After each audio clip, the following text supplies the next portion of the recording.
300 years ago, the world was thrown into chaos when hidden kingdoms and mysterious dungeons suddenly emerged, unleashing hordes of terrifying demons. These creatures declared humanity's downfall, plunging civilization into an era of destruction. But in the midst of this crisis, a new force arose, those known as job changers. These awakened individuals possessed extraordinary abilities, giving humanity a fighting chance against a monstrous invasion and pulling them back from the edge of extinction. Over time, job changers became the foundation of society, delving into these secret realms in search of power, wealth, and resources. Nations placed great importance on their training, ensuring that every citizen had the opportunity to awaken their class upon turning 18. Now, the long-awaited awakening day had arrived for a group of students. To unlock their potential, each one had to touch a glowing blue crystal. One by one, they stepped forward. Some succeeded. Li Wei from Class 3 awakened as a swordsman, while Wang Hao became a crafter. But not all were so fortunate. Wang Wei from Class 2 failed to awaken any class at all, earning the dreaded title of classless. Awakenings were divided into three main categories: combat, support, and creation. The combat category was the most coveted, as it granted the strength to battle monsters directly. In contrast, the creation category was looked down upon, as its abilities lacked direct combat potential, often leaving those who awakened it as outcasts. Excitement and tension filled the room as more students took their turns. A purple-haired student rejoiced upon unlocking the powerful magic swordsman class, while another student broke down in despair after receiving a creation-based class, knowing it would doom him to a life of ridicule. Then, all eyes turned to the next student, Jang Chun. As he placed his hand on the crystal, something unimaginable occurred. A brilliant light exploded from the stone, sending a surge of energy soaring into the sky. The room fell silent in shock. Someone pointed at Jiang Chun, murmuring that he might be the greatest prodigy the Academy had ever seen. Whispers spread. Was this the awakening of a divine class? The crystal's glow grew even stronger, and within moments, a colossal tree of light took form in the sky, towering over the entire city. This was no ordinary awakening. Throughout history, every divine class awakening had triggered a phenomenon capable of shaking the entire world. Yet, as everyone stood frozen in awe, Jiang Chun remained completely unbothered. One hand still rested on the crystal, while the other casually slipped into his pocket. His gaze remained fixed on the sky, calm, composed, and utterly indifferent to the spectacle he had just created. At that moment, Director Wang stepped forward, his face brimming with pride as he approached Jiang Chun. He congratulated him warmly, declaring him the Academy's greatest talent. Though he had always expected Jiang Chun to awaken a powerful combat class, he never imagined something as extraordinary as a divine rank awakening. Eager to learn more, Director Wang asked Jiang Chun about his newly awakened class. Jiang Chun turned slightly, a faint smile tugging at his lips. With a trace of amusement, he admitted that his class wasn't combat-related. The director's expression stiffened. His confident demeanor faltered as the words sank in. For a moment, he was at a loss, but he quickly regained himself and asked if it was at least a support class. Jiang Chun didn't respond immediately. Instead, he turned fully to face the director, lifting his hands to the sides. A set of ethereal, glowing plants materialized in his palms, hovering gently in the air. Then, with a calm voice, he revealed his class, the Divine Rank Creation class, Spiritual Master. He explained that his abilities revolved around enhancing plant growth and nurturing small creatures. A heavy silence fell over the hall. The astonishment on Director Wang's face deepened, his excitement from moments ago now overshadowed by concern. He let out a quiet sigh, shaking his head. No matter how rare it was, a creation class with no combat ability would always be seen as insignificant. One of the professors beside him quickly stepped forward, trying to ease the tension. He assured Jiang Chun that there was still value in his class, pointing out that spiritual masters were highly sought after in research fields. But as he spoke, he hesitated. The special recommendation they had planned for Jiang Chun was now off the table. Instead, he suggested an alternative, pursuing a research career. He even offered to help secure a different letter of recommendation. Before the professor could finish, Jiang Chun cut him off with a polite smile. He thanked him for the offer, then casually slid his hands into his pockets and walked away. He had no interest in their suggestions. Meanwhile, murmurs spread among the students. Laughter erupted as one of them turned to his friend, shaking his head in disbelief. What a joke, he scoffed. I thought he unlocked some overpowered divine combat class, but it turns out it's just a creation class. His friend smirked, raising a hand to his chin. Life's full of surprises, he mused. Everyone thought the Academy's prodigy would become a legend, but now, he's just another nobody. Jang Chun ignored the whispers and laughter echoing behind him.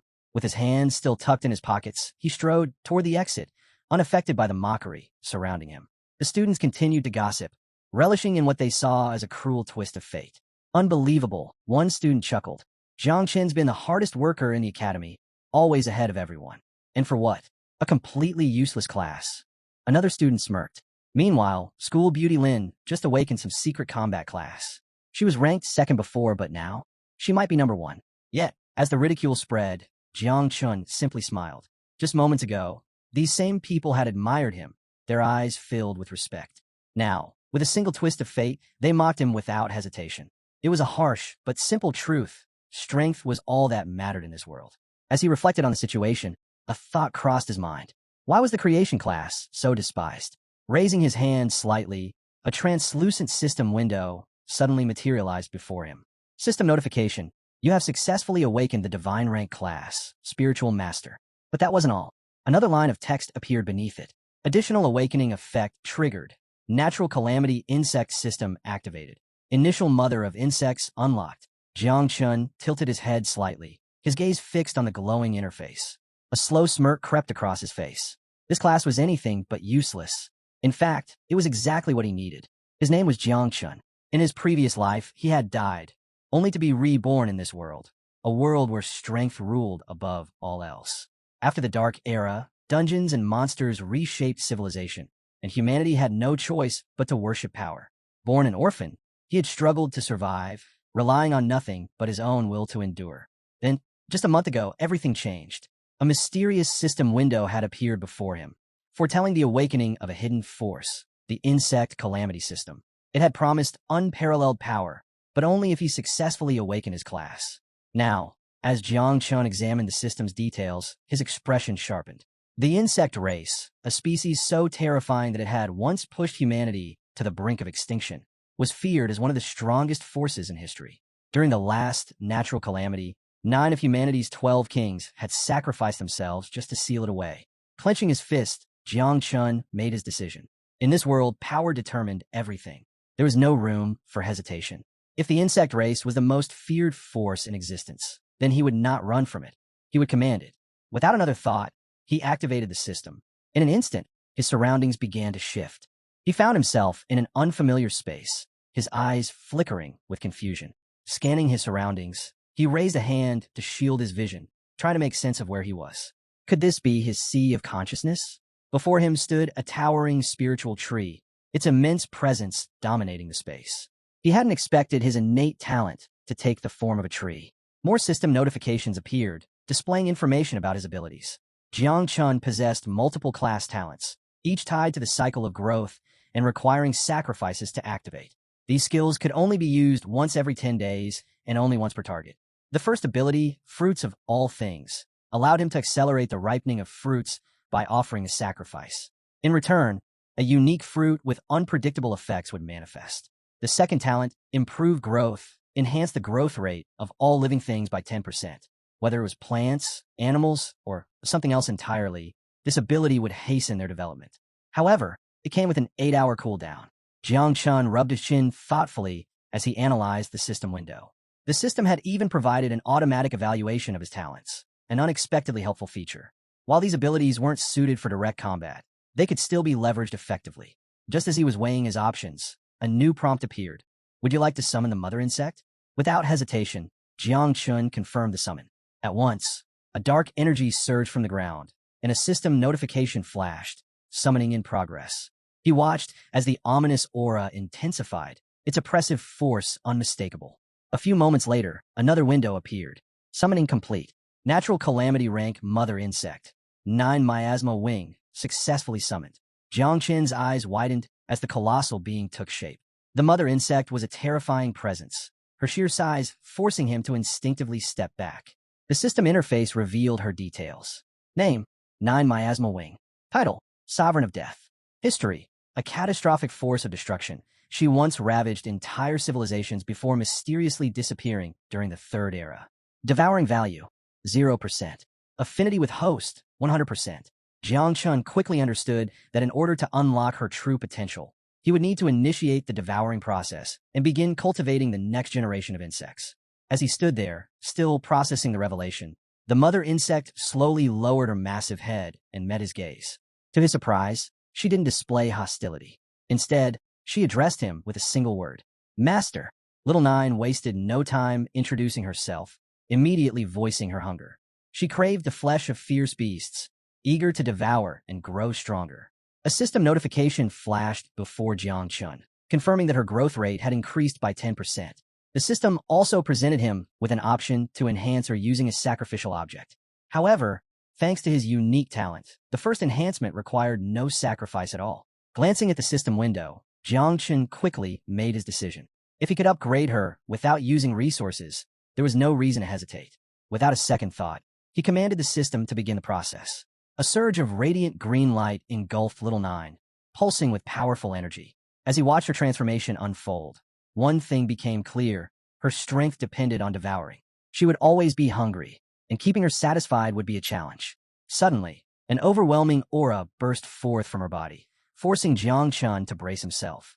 Her grotesque insect form began shifting, her exoskeleton cracking, her limbs reshaping. And then, in an instant, the monstrous being was gone. In her place stood a tall, white-haired woman clad in dark armor, exuding a chilling presence. Her cold, piercing gaze locked onto Jang Chun as she took slow, deliberate steps toward him. Above her head, a new system window appeared, detailing her newly acquired abilities. 1. Feed allows her to share 10 times the experience with her host. 2. Poisonous Mist grants her the ability to dissolve into lethal miasma, corroding everything in her path. 3. United enhances all of the host abilities by 20%.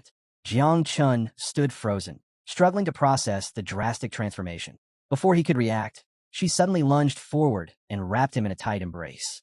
Beaming with excitement, she proudly declared, "Little Nine has evolved." Jang Chun blinked, momentarily stunned. This was not what he had expected. His gaze drifted over her new form, and before he realized it, his face grew slightly warm. Sensing his hesitation, Little Nine finally released him, tilting her head up with an expression full of admiration. Without thinking, Jang Chun reached out and patted her head. She closed her eyes, fists clenched with excitement, before once again calling him master. Then, with a playful yet unsettling smile, she eagerly declared, "Master, I'm still hungry. I want more flesh and blood." A status window appeared above Little Nine as Jang Chun absent-mindedly stroked her head. Name: 9 Miasma Wing. Abilities: Poisonous Mist, Feed, Fury, Unity. Devouring value: 0%. Must be filled before offspring can be produced. Passive abilities: Experience Return, Attribute Enhancement. Jang Chun's eyes sharpened as he analyzed the details. His spiritual master talent could accelerate Little Nine's devouring and experience gain, allowing him to grow stronger at an astonishing rate. On top of that, her passive ability boosted all his attributes by 20%. A smirk played across his lips. Who needed a combat class when he had this? Lifting his hands, he activated his abilities. At once, countless insects crawled from his palms, swarming forward like a tide. Watching them skitter across the ground, Jang Chun felt a surge of excitement. As long as he could continue devouring and evolving, he would soon command an unstoppable force. His gaze then shifted to the great spiritual tree. The system had referred to the insects of the abyss as a calamity capable of rivaling natural disasters. Though the full details were unclear, one fact was obvious: this power couldn't be exposed. If the world discovered the truth, he would instantly be labeled a threat to humanity. Stuffing his hands into his pockets, Jang Chun stared at the towering tree in thought. For now, it was best to keep his true abilities hidden. He would maintain the facade of a creation class talent while secretly using Little Nine's poisonous miasma and devouring ability to hunt and grow stronger. But hiding forever? That wasn't his style. One day, he would stand at the peak, powerful enough that there would be no need for secrets. Before he could think further, the waters of his sea of consciousness trembled. Sensing the disturbance, Little Nine sprang into the air, her wings spreading wide. She scanned the surroundings before turning back to Jang Chun with a sly grin, her golden eyes glinting with anticipation. Something was coming. A threat. A moment later, Jang Chun snapped back to reality, his consciousness returning to the real world. And the first thing he saw made his breath hitch. A man stood before him. He was tall, towering over Jang Chun, with jet black hair, a rugged beard, and a long scar running over one eye. His presence was suffocating, each step forward carrying an oppressive weight. Their eyes met, and Jiang Chen's instinct screamed at him. This man was dangerous. For several tense seconds, the towering man said nothing, his sharp gaze locked onto Jiang Chun. Then, in a calm but commanding tone, he finally spoke. Was the awakening phenomenon that shook the entire city caused by you? Jiang Chen's jaw tightened. This man wasn't just strong. He was at least master rank, possibly even higher. His sheer presence was suffocating, pressing down like an invisible force. Jiang Chun instinctively became alert, scanning for any clues as to why this man had approached him. Around them, murmurs spread through the crowd. Even from a distance, the man's powerful aura radiated outward, glowing with a faint green energy. Onlookers exchanged glances, whispering about his rank. Why was someone this strong questioning Jiang Chun? Was there a conflict? The silence stretched on, the man's unwavering stare only adding to the pressure. Was he probing for a reaction? Testing him? Before Jiang Chun could respond, Little Nine suddenly appeared at his side, idly licking her finger. But the moment her golden eyes landed on the man, her expression darkened. She leaned in close, and with a voice dripping with murderous intent, muttered, "This one's a threat." Then, as if sizing up prey, she added, "But he looks delicious." Jiang Chen's pulse quickened. Something was seriously wrong. His system instantly reacted, flashing urgent warning notifications. The insect mother had identified a high-value target for devouring. Before Jiang Chun could process the situation, Little Nine shifted her stance, preparing to attack. A surge of energy exploded outward from Jiang Chen's body.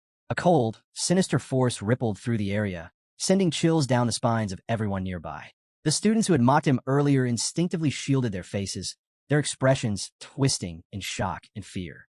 "Why does Jiang Chen's aura feel so wrong?" one of them stammered. Jiang Chun clenched his fist, his mind racing. He had just realized a major flaw. When the insect mother's devouring value was too low, her aggressiveness spiked. If he didn't find monsters for her soon, she would start viewing people as prey. Yet, despite the tension, the man in front of him remained unfazed. Instead, he simply smiled. Jiang Chen's eyes narrowed. So that's it. This guy had been provoking him on purpose. But in doing so, he had unwittingly triggered Little Nine's instincts. The situation was on the verge of spiraling out of control. Taking a deep breath, Jiang Chun forced himself to suppress the insect mother's urges. A system notification popped up, confirming her temporary restraint. But this was only a short-term fix. If he didn't start the devouring process and breed new insects soon, this would only keep happening. The man kept his hands tucked in his jacket pockets, his gaze sharp as he studied Jiang Chun with clear interest. Then, after a moment, he gave a nod of approval. Despite having just awakened, Jiang Chun had already faced his test and even pushed back. That was no small feat. "You truly are worthy of a divine awakening," the man remarked. "Your future is limitless." Jiang Chun remained silent, carefully analyzing every word. A wave of relief washed over him. This man hadn't uncovered his true abilities. Taking a cautious step forward, Jiang Chun met his gaze. "Who are you?" he finally asked. The man's smile widened as he extended a hand. "Ji Gang," he introduced himself, leader of the Night Watch. Then, with a glint of admiration in his eyes, he made an offer. "Jiang Chun, how about joining us?" Jiang Chen's eyes widened slightly. Night Watch? He hadn't expected this. The Night Watch was an elite force under Long Xiao's command, tasked with fending off demon invasions and beast hordes. Whether it was a sudden monster tide, an unexplored dungeon, or the emergence of a secret realm, they were always the first to step in and the first to eliminate threats. But their job came at a price. The mortality rate was staggering, and most people avoided joining at all costs. For Jiang Chun, however, this was exactly what he needed. The insect mother required a steady supply of monster flesh and blood to build up her devouring value and begin reproducing. Once that process started, it would be impossible to predict the scale of destruction that would follow. A battlefield teeming with wild beasts? That was the perfect breeding ground. As Jiang Chun stared at Ji Gang's outstretched hand, a small smile formed on his lips. This wasn't just an invitation, it was the perfect cover. Meanwhile, the watching students erupted into hushed whispers. "Is he out his mind? No one volunteers for the Night Watch," one muttered. "The death rate is insane," another scoffed. "No way he's actually considering it." Ji Gang overheard their doubts and chuckled. He let out a small sigh before reassuring Jiang Chun. "Those rumors are outdated. A lot has changed. Besides," he paused, then added, "divine rank awakeners like you get special treatment. Comprehensive training, exclusive resources, opportunities others can only dream of." Without hesitation, Jiang Chun reached out and clasped Ji Gang's hand. "Leader," he said firmly. There was nothing more to discuss. Looking straight into Ji Gang's eyes, Jang Chun spoke with unwavering conviction. To restore the glory of the Night Watch, our generation must not shy away from its duty. And with that, his decision was made. He was now a member of the Night Watch. Ji Gang blinked, momentarily caught off guard. He hadn't expected Jiang Chun to accept so easily. Most recruits hesitated, bargained, or outright refused, but this kid? No resistance at all. What Ji Gang didn't know was that Jiang Chun had his own plans. The Night Watch wasn't just an opportunity. It was the perfect environment to grow his insect army. Still, Ji Gang had to ask, "Are you serious?" Before Jiang Chun could respond, his system bombarded him with notifications. Then another, and another. The insect mother had appeared, and she was furious. Golden eyes blazing, Little Nine stomped toward Jiang Chun, her arms crossed in clear displeasure. "Master, I'm not happy about this," she declared. Then, with a murderous glare, she turned to Ji Gang. "I wanted to eat him." Jiang Chen's heart nearly stopped. Forcing himself to stay calm, he exhaled slowly and turned back to Ji Gang. "Yes," he said, reaffirming his decision. "I meant what I said." Before Ji Gang could press him further, Jiang Chun quickly excused himself, claiming he had urgent matters to handle. As he walked away, he threw a casual wave over his shoulder. "In 3 days, I'll report to Night Watch headquarters. Don't be late, leader." Ji Gang watched him disappear into the distance, standing still for a moment. This was too easy. He had expected negotiations, reluctance, maybe even some level of pushback. Instead, Jiang Chun had agreed immediately, without question. Something didn't add up. Before Ji Gang could dwell on it further, 2 figures suddenly descended from the sky, landing beside him. One of them was a high-ranking elder from the martial arts academy. Ji Gang turned to face them, his expression unreadable. "If you're here to steal talent from the Night Watch," he said flatly, "then you're already too late." The 8th elder ignored the remark, cutting straight to the point. "Where's the boy who awakened a divine rank creation class?" Ji Gang's brow furrowed. "Creation class?" He glanced at the elder, confused. "What are you talking about?" The old man stepped forward, locking eyes with Ji Gang. There was disbelief in his gaze, mixed with something else, shock. "You're seriously planning to let a divine rank creation awakener join the Night Watch?" The elder scoffed. "That's nothing short of a death sentence." Ji Gang's expression darkened. Divine rank creation class? Realization hit him like a bolt of lightning. Jiang Chun, who had joined without hesitation, had awakened a class of that level. Elsewhere in the city, Jiang Chun strolled through the streets, blending into the crowd when a voice suddenly called out to him. "Kid, were you the one who caused that awakening phenomenon in the main city?" He turned to see an older man, his eyes gleaming with excitement. It was Wang Yi. Jiang Chun gave a small nod. "Yeah." Before Wang Yi could say another word, a young woman with striking purple hair appeared. She placed a hand on her hip, letting out an exasperated sigh. "Lower your voice, old man," she warned. "If the wrong person hears, you might bring trouble down on yourself." Wang Yi chuckled, scratching the back of his head. "Ah, don't mind her. I just have a habit of talking too much." Jiang Chun closed his eyes briefly before offering a small smile. "It's all right, Wang Yi. There's nothing to be embarrassed about." Wang Yi studied him for a moment before exhaling softly. "Well, even if the creation class isn't suited for combat, I hear there's plenty of demand for spiritual plant cultivators. If your parents were here, they'd be proud of you." Jiang Chen's expression softened. The people in this building had helped him get by all these years. With a warm smile, he reassured them. "I won't forget any of you in the future." Wang Yi waved him off. "No need to get sentimental, kid." Then, as if suddenly remembering something, his eyes lit up. "Actually, you came at the perfect time. We're about to enter a beginner-level secret realm to gather some gear. Why don't you join us? It'll help you level up faster." Jiang Chen nodded. "Sound good. Thanks for the invite."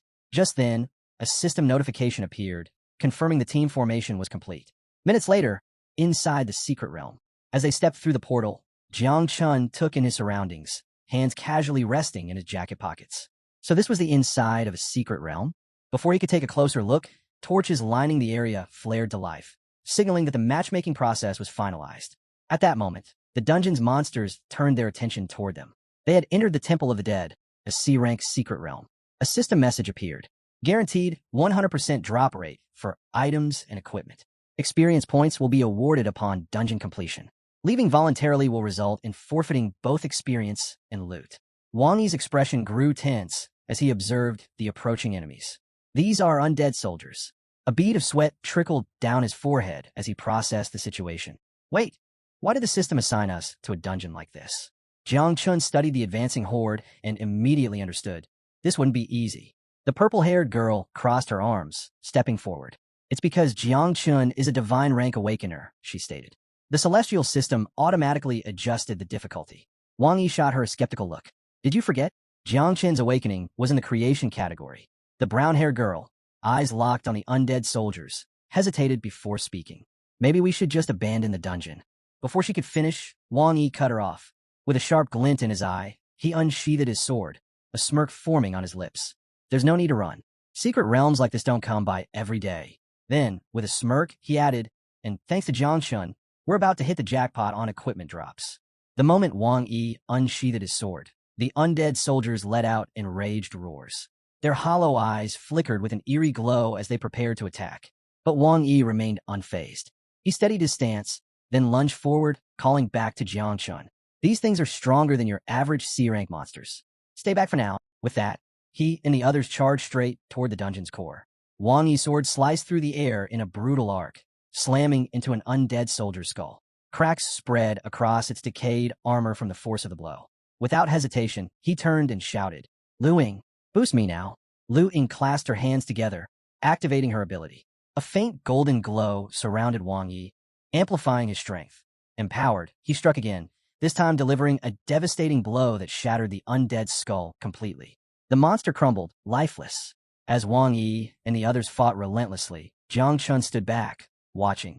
Day after day, these people risked their lives battling monsters, just to survive. Now, he finally understood why they always returned wounded. His gaze flickered toward Lu Ying. He had heard she became an adventurer to earn money for her brother's eye treatment. Jiang Chun clenched his fists. He needed to grow stronger. When the time came, he would repay the kindness he had received. Lost in thought, he barely noticed when Little Nine suddenly appeared beside him. Resting her chin on her hand, she studied the fallen undead with interest. Master, there's so much blood and flesh here, she murmured, her voice laced with hunger. I want to devour them. Jiang Chun remained calm, hands slipping into his pockets as he glanced at the lifeless corpses. A small smirk played on his lips. Little Nine had already sensed the bodies. It was the perfect chance to test her abilities. Raising one hand, he activated his level 1 poison barrier skill, Corrosion. A thick, dark green fog swirled in his palm, pulsing with lethal energy. Go ahead, he commanded. Little Nine's eyes gleamed with excitement as she let out a pleased hum. The poisonous fog surged forward, creeping toward the undead corpses. The moment the mist touched the corpses, they began to dissolve at an alarming rate. In mere seconds, the decayed flesh melted away, leaving nothing but a charred stain on the dungeon floor. Jiang Chen's gaze sharpened. This ability was even stronger than he had anticipated. A system notification appeared. Devouring successful. Devouring value +10. But there was a drawback. Since the undead were low-level monsters, the growth rate was frustratingly slow. Little Nine needed stronger prey. Jiang Chun shifted his focus to Wang Yi and the others. They had already ventured deeper into the dungeon, their movements precise, clear proof of experienced teamwork. His only concern was his poison mist. Since it affected a wide area, he still lacked full control. A single misstep, and he could harm his own allies. To prevent accidents, he decided to follow from a distance, quietly handling the monster corpses as they advanced. But then, Little Nine stiffened. Her expression changed. She turned to him and whispered, Master, something's coming. Jiang Chun followed her gaze. The ground trembled beneath them. A chilling presence spread through the air as shadowy figures emerged from the darkness. More monsters. Little Nine's lips curled into a wicked grin. They're fresh, she murmured, and their blood smells delicious. A system alert flashed before his eyes. New enemy identified. Level 10 shadow lurkers. Strength, 20. Agility, 15. Defense, 10. Stamina, 5. These creatures were ambush predators, lurking in the shadows and preying on isolated targets. Jiang Chen's gaze flickered toward their names, marked in red. Did that mean their level was much higher than his?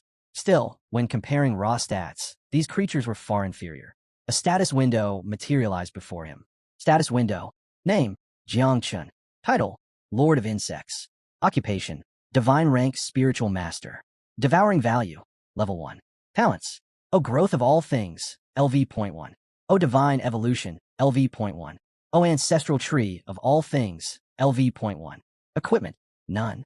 Companion, 9 Miasma Wing, Natural Calamity Level. Stats, O Strength, 35. O Agility, 31. O Endurance, 27. O Constitution, 20. O Combat Power, 41 stars. Abilities, O Experience Return, Passive. O Attribute Enhancement, Passive. Current devouring value, 100. Current experience, 0. Jang Chun smirked. Time to test his skills. He turned slightly, giving Little Nine a single command. Transform into poisonous mist and follow me. Without hesitation, she obeyed. Her body dissolved into a dense, eerie fog, slithering along the ground like a living shadow. The shadow lurkers lunged. Jang Chun remained unfazed, his expression calm. He lifted his hand, allowing Little Nine's poisonous mist to swirl around his palm. He waited. The moment the creatures closed in, he moved. With a sudden burst of speed, he dashed forward. The shadow lurkers struck first, but he slipped through their attacks effortlessly, weaving between their claws with precise movements. As he passed, he lightly brushed his hand against their bodies. A second later, the monsters froze. Their heads jerked toward the spots where he had touched them, confusion flickering in their glowing eyes. The poison had already begun to spread. Jang Chun came to a stop, smirking. Then, with deliberate slowness, he extended his hand and clenched his fist. The poisonous mist thickened instantly, seeping deep into their bodies. Screeches of agony echoed through the dungeon as their forms withered and melted into nothingness. Jang Chun simply watched, silent and unmoved. A series of system notifications flashed before him. Shadow Lurker defeated. Special points plus 200. Devouring value increased. He glanced at the fading remains of the creatures and let out a quiet chuckle. They didn't even stand a chance. His devouring value was skyrocketing. This was exactly the kind of growth he needed. Just as he was mulling it over, Little Nine materialized from a mist, golden eyes glowing with anticipation. Master, she purred, more blood food has arrived. Jiang Chen's smirk disappeared. From the darkness, even more shadow lurkers emerged. He stood motionless, hands tucked into his pockets, his gaze sharpening as he assessed the approaching creatures. Then a thought crossed his mind, Wang Yi and the others. His eyes narrowed. If this many monsters were lying in wait here, how many more were lurking deeper inside the dungeon? A sliver of unease settled in his mind. He needed to check on them. Without hesitation, he made a decision. This fight needed to end quickly. Little Nine, he called, his voice calm but firm. Can you handle them? In response, Little Nine's lips curled into a wicked grin. Her form shifted, emerging from a mist, her presence radiating amusement. Extending a hand toward the incoming creatures, she let out a playful hum. Leave them to me, master. These things are nothing more than weak prey. Several minutes later, Jang Chun arrived at Wang Yi's location. The moment he saw the scene before him, his expression darkened. Wang Yi was badly injured, blood trickling down his face. He and Lu Ying were completely surrounded. Wang Yi gritted his teeth, gripping his sword with both hands, while Lu Ying raised her arms, ready to activate her ability. But the monsters weren't letting up. They kept advancing, their sheer numbers overwhelming. Wang Yi clenched his jaw, eyes locked onto the approaching horde. They're getting stronger, he muttered. At this rate, we're not making it out of here. His grip tightened on his sword before he turned to Lu Ying, his expression grave. Find Jiang Chun and leave. I'll hold them off. Lu Ying's eyes widened in shock. What are you talking about? She protested. Before he could respond, a sudden blur of movement caught his attention. An undead soldier had slipped past their defenses. Its rusted sword gleamed as it slashed through the air, heading straight for Wang Yi's head. He sensed it immediately, but it was too fast. As he spun around, a chilling realization hit him. It was too late to block. Then, a thick, dark mist erupted. The poisonous fog wrapped around the undead soldier in an instant, corroding its body at a terrifying speed.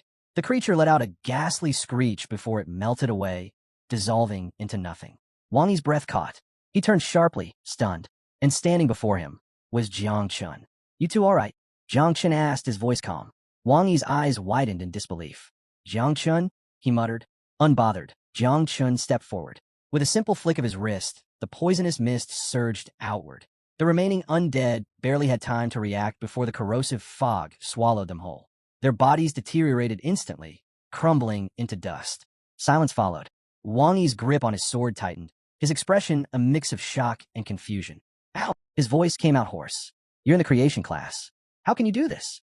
Jiang Chun stopped in front of him. Energy pulsed faintly around him as he met Wang Yi's gaze with a knowing smile. I have a hidden ability called Poisonous Mist. To demonstrate, he raised his hand again. A thick, deadly fog coiled around his palm before expanding outward, consuming the last remnants of the undead in its path. But he wasn't done yet. His gaze shifted to Lu Ying and Yi Qian. Take Wang Yi and head for the portal. He's too injured to keep fighting. I'll cover your escape. The group froze. Lu Ying's eyes widened in shock.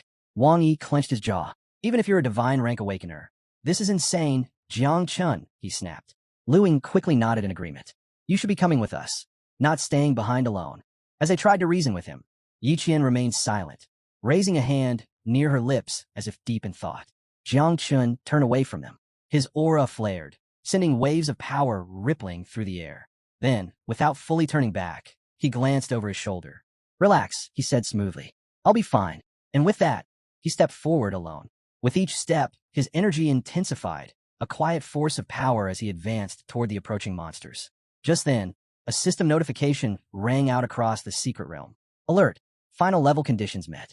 The boss of the secret realm is now being summoned. Wang Yi's eyes widened. At the same time, he watched Jiang Chun moving deeper into the battlefield, closing in on the horde of undead soldiers.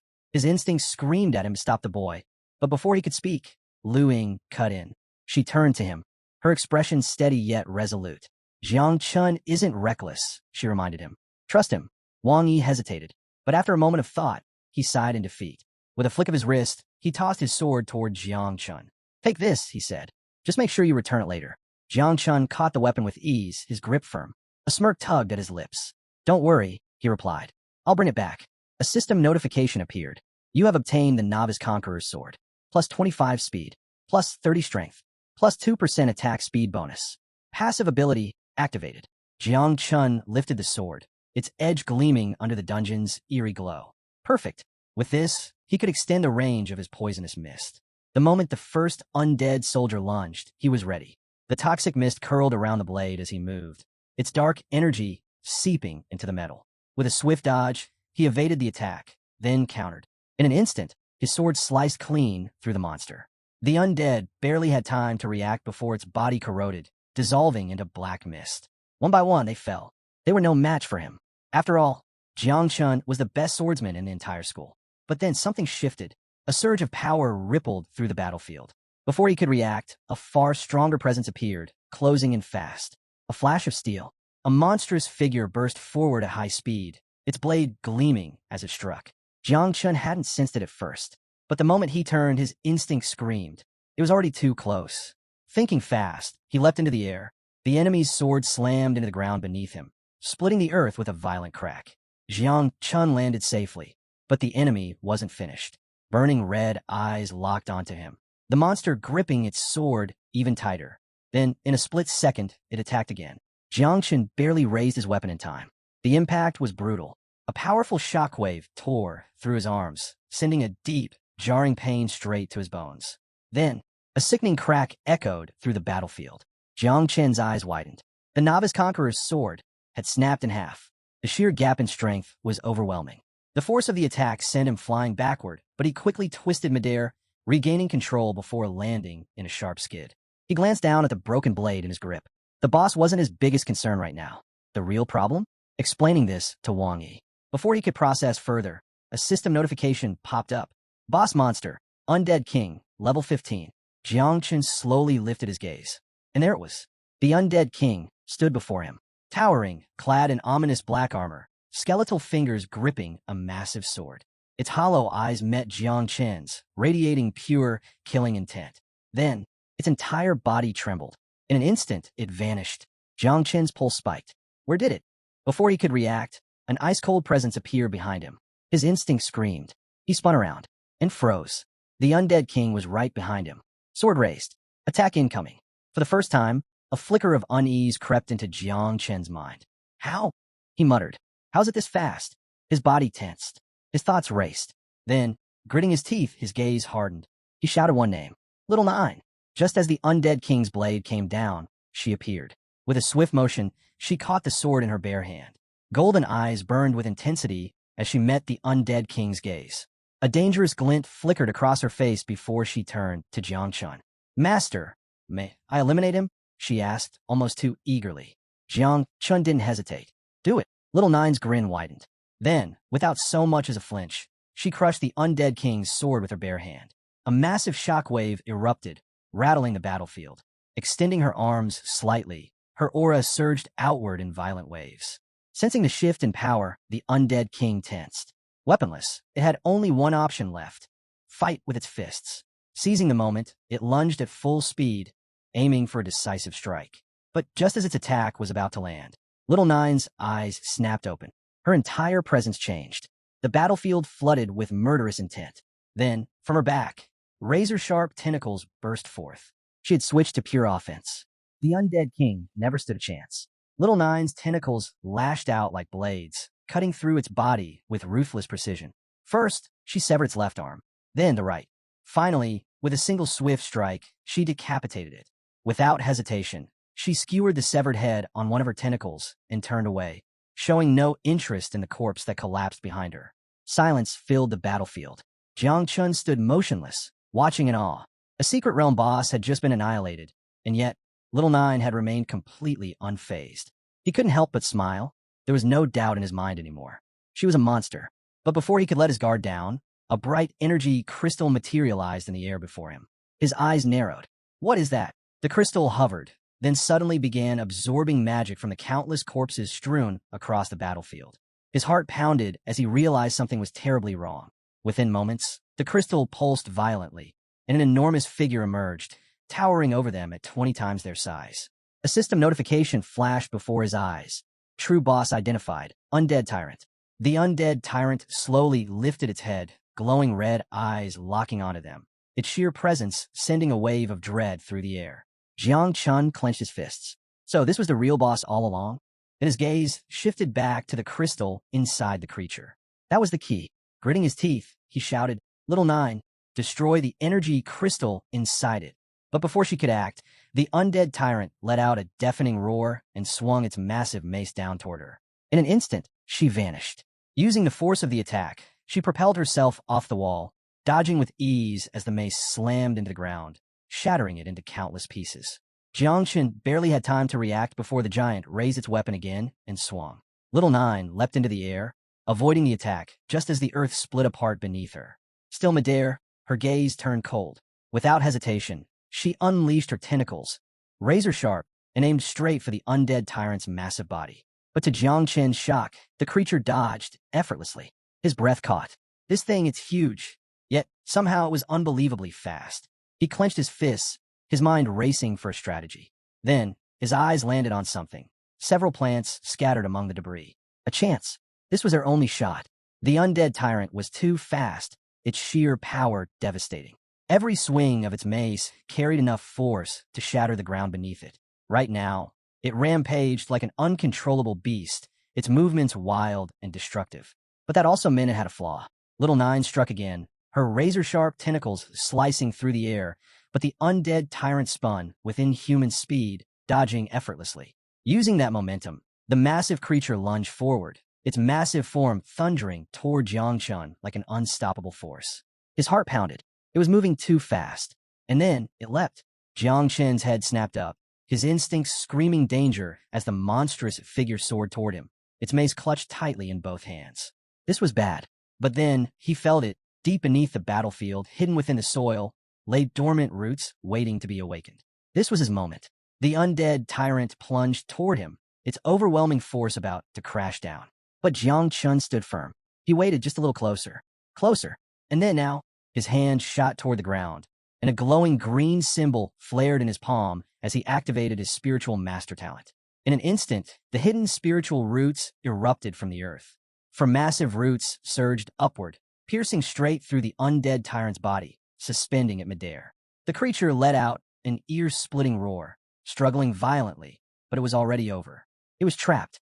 Jang Chun stood tall, his hands still raised, radiating absolute control. His aura flared, his gaze burning with sharp determination.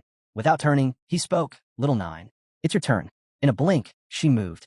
She landed atop the immobilized beast's head, pressing one hand firmly against it while the other extended forward, claws gleaming under the dim battlefield light. Her gaze locked onto the helpless creature, her intent murderous. Understood, master. The undead tyrant's glowing red eyes widened in realization. It knew what was coming. Panic flickered across its monstrous face as it struggled, desperate to escape. But it was too late. Before it could react, Little Nine struck. A vicious grin spread across her face as she drove her claws deep into the undead tyrant's chest. Then, with a swift flick of her tentacles, she ripped its massive body clean in half. The spiritual roots crumbled away, their purpose fulfilled, and the monster's remains crashed to the ground in a ruined heap. Jang Chun exhaled slowly, lowering his hand as he gazed at the fallen boss. For the first time, true pride swelled within him. This battle had proven something important. His abilities weren't just for support. If used correctly, he could command the battlefield just as well as any frontline warrior. Just as that thought settled, a system notification flashed before him. Growth acceleration is now on cooldown for 8 hours. The spiritual roots gradually faded, sinking back into the earth as the battlefield returned to silence. And then, from the undead tyrant's remains, a core emerged, pulsing faintly with lingering energy. Jiang Qin's gaze sharpened. Without a moment's hesitation, he lunged forward, seizing the core before it could escape. His fingers tightened around it, and with a single decisive motion, he crushed it into dust. As the fragments scattered to the ground, he stared at his palm, his expression cold and unwavering. The battle was finally over. The silence was quickly broken by a flurry of system notifications. Congratulations! You have cleared the C-rank Secret Realm, Temple of the Undead. A moment later, the system began calculating individual contributions. After a few seconds, the final rankings appear before him. Jiang Chun, Level 0, Spiritual Master, S rank. Wang Yi, Level 12, Swordsman, B rank. Lu Ying, Level 11, Warlock, A rank. And Lin, Level 10, Boxer, B rank. With the rankings finalized, the heavenly system proceeded to generate team rewards. A glowing system window materialized before Jiang Chun, displaying several weapon options.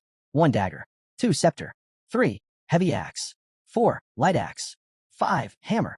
As the spiritual roots fully disappeared beneath the soil, Jiang Chun studied the selection screen, lost in thought. After a brief pause, he reached forward and selected the dagger. A new notification appeared. You have obtained Edmu's Swift Dagger, rank D, plus 50 attack points, plus 5% speed bonus. Bonus, 2 professional attributes related to swords. Jiang Chun turned the dagger over in his hands, testing its edge. It was sharp, well-balanced, nothing extraordinary, but solid enough. This would be a good replacement for Wang Yi's broken sword. However, as his eyes flicked back to the reward screen, he noticed something strange. All of the weapons were combat-focused. A slight frown crossed his face. Wasn't there anything more suited for creation-class awakeners? His curiosity piqued. He reached back into the system window and began scanning through the remaining options. His gaze landed on the hammer. The moment he pulled it out, the weapon dropped with a thunderous crash, embedding itself into the ground. Jiang Qin's brow furrowed. It was absurdly heavy. A new system notification flashed before him. You have obtained Call of the King, Legendary Hammer. Plus 100 strength. Minus 100 agility due to extreme weight. Effect, 10% chance to trigger 5x critical damage. Jiang Chun tightened his grip and attempted to lift it, but even using both hands, the hammer barely budged. Just then, another system notification flashed before Jiang Chun's eyes. Experience rewards calculated. Distributing earned experience. His breath caught. The system was now processing the experience points gained from the Secret Realm. Within moments, he felt a surge of energy course through his body, a powerful transformation taking place.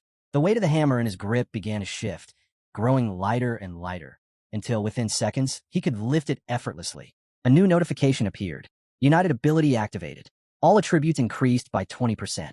A powerful aura enveloped Jiang Chun as his strength surged. With one hand, he casually held the massive hammer, while the other slipped into his pocket as if the weapon weighed nothing at all. He studied the hammer in his grip, testing its balance. Thanks to Little Nine's passive ability, his level had skyrocketed to level 6. And with that increase, the effects of United had amplified even further. Not only had all his attributes been boosted, but his physical combat prowess was evolving alongside his rising level. As he stood there, deep in thought, Little Nine suddenly tugged at his shirt, snapping him back to reality. She pointed at the glowing system window, eyes shimmering with curiosity, and asked if she could eat everything inside. Jiang Chun set the hammer down and met her eager gaze. After a brief moment of consideration, he shook his head. The equipment was meant for Wang, Yi, and the others to sell for money. If she devoured it all, she'd probably end up with a terrible stomachache. Hearing this, Lil Nine pouted. She placed one hand behind her back while touching her lips with the other, clearly disappointed. But her mood quickly shifted as her gaze landed on the massive corpse of the undead tyrant. Her eyes sparkled with renewed interest as she turned back to Jiang Chun, her voice filled with anticipation. Could she eat that instead? Jiang Chun had nearly forgotten about the boss's remains. The devouring value was too valuable to waste. His aura flared slightly as he turned to the towering corpse, considering her request.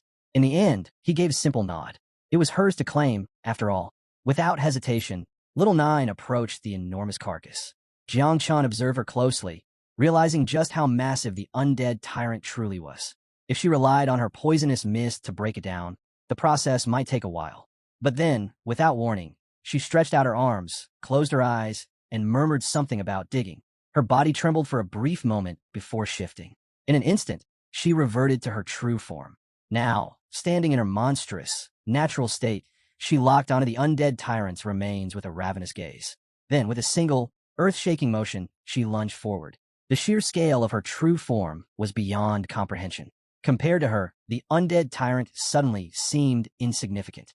A chill ran down Jiang Chen's spine as he watched. With a deep, guttural roar, Little Nine sank her fangs into the corpse, devouring it with terrifying speed. The sheer force of her feeding sent powerful gusts of wind surging through the battlefield, scattering debris in every direction. Jiang Chun took advantage of the chaos, swiftly retrieving all the equipment from the system window before anyone could notice. With his hammer in one hand, he raised the other to shield his face from the forceful winds stirred by Little Nine's relentless feeding. Her deafening roar echoed through the battlefield, and for a brief moment, he couldn't help but think. If this had happened in the main city instead of a secret realm, there would have been no way to hide the commotion.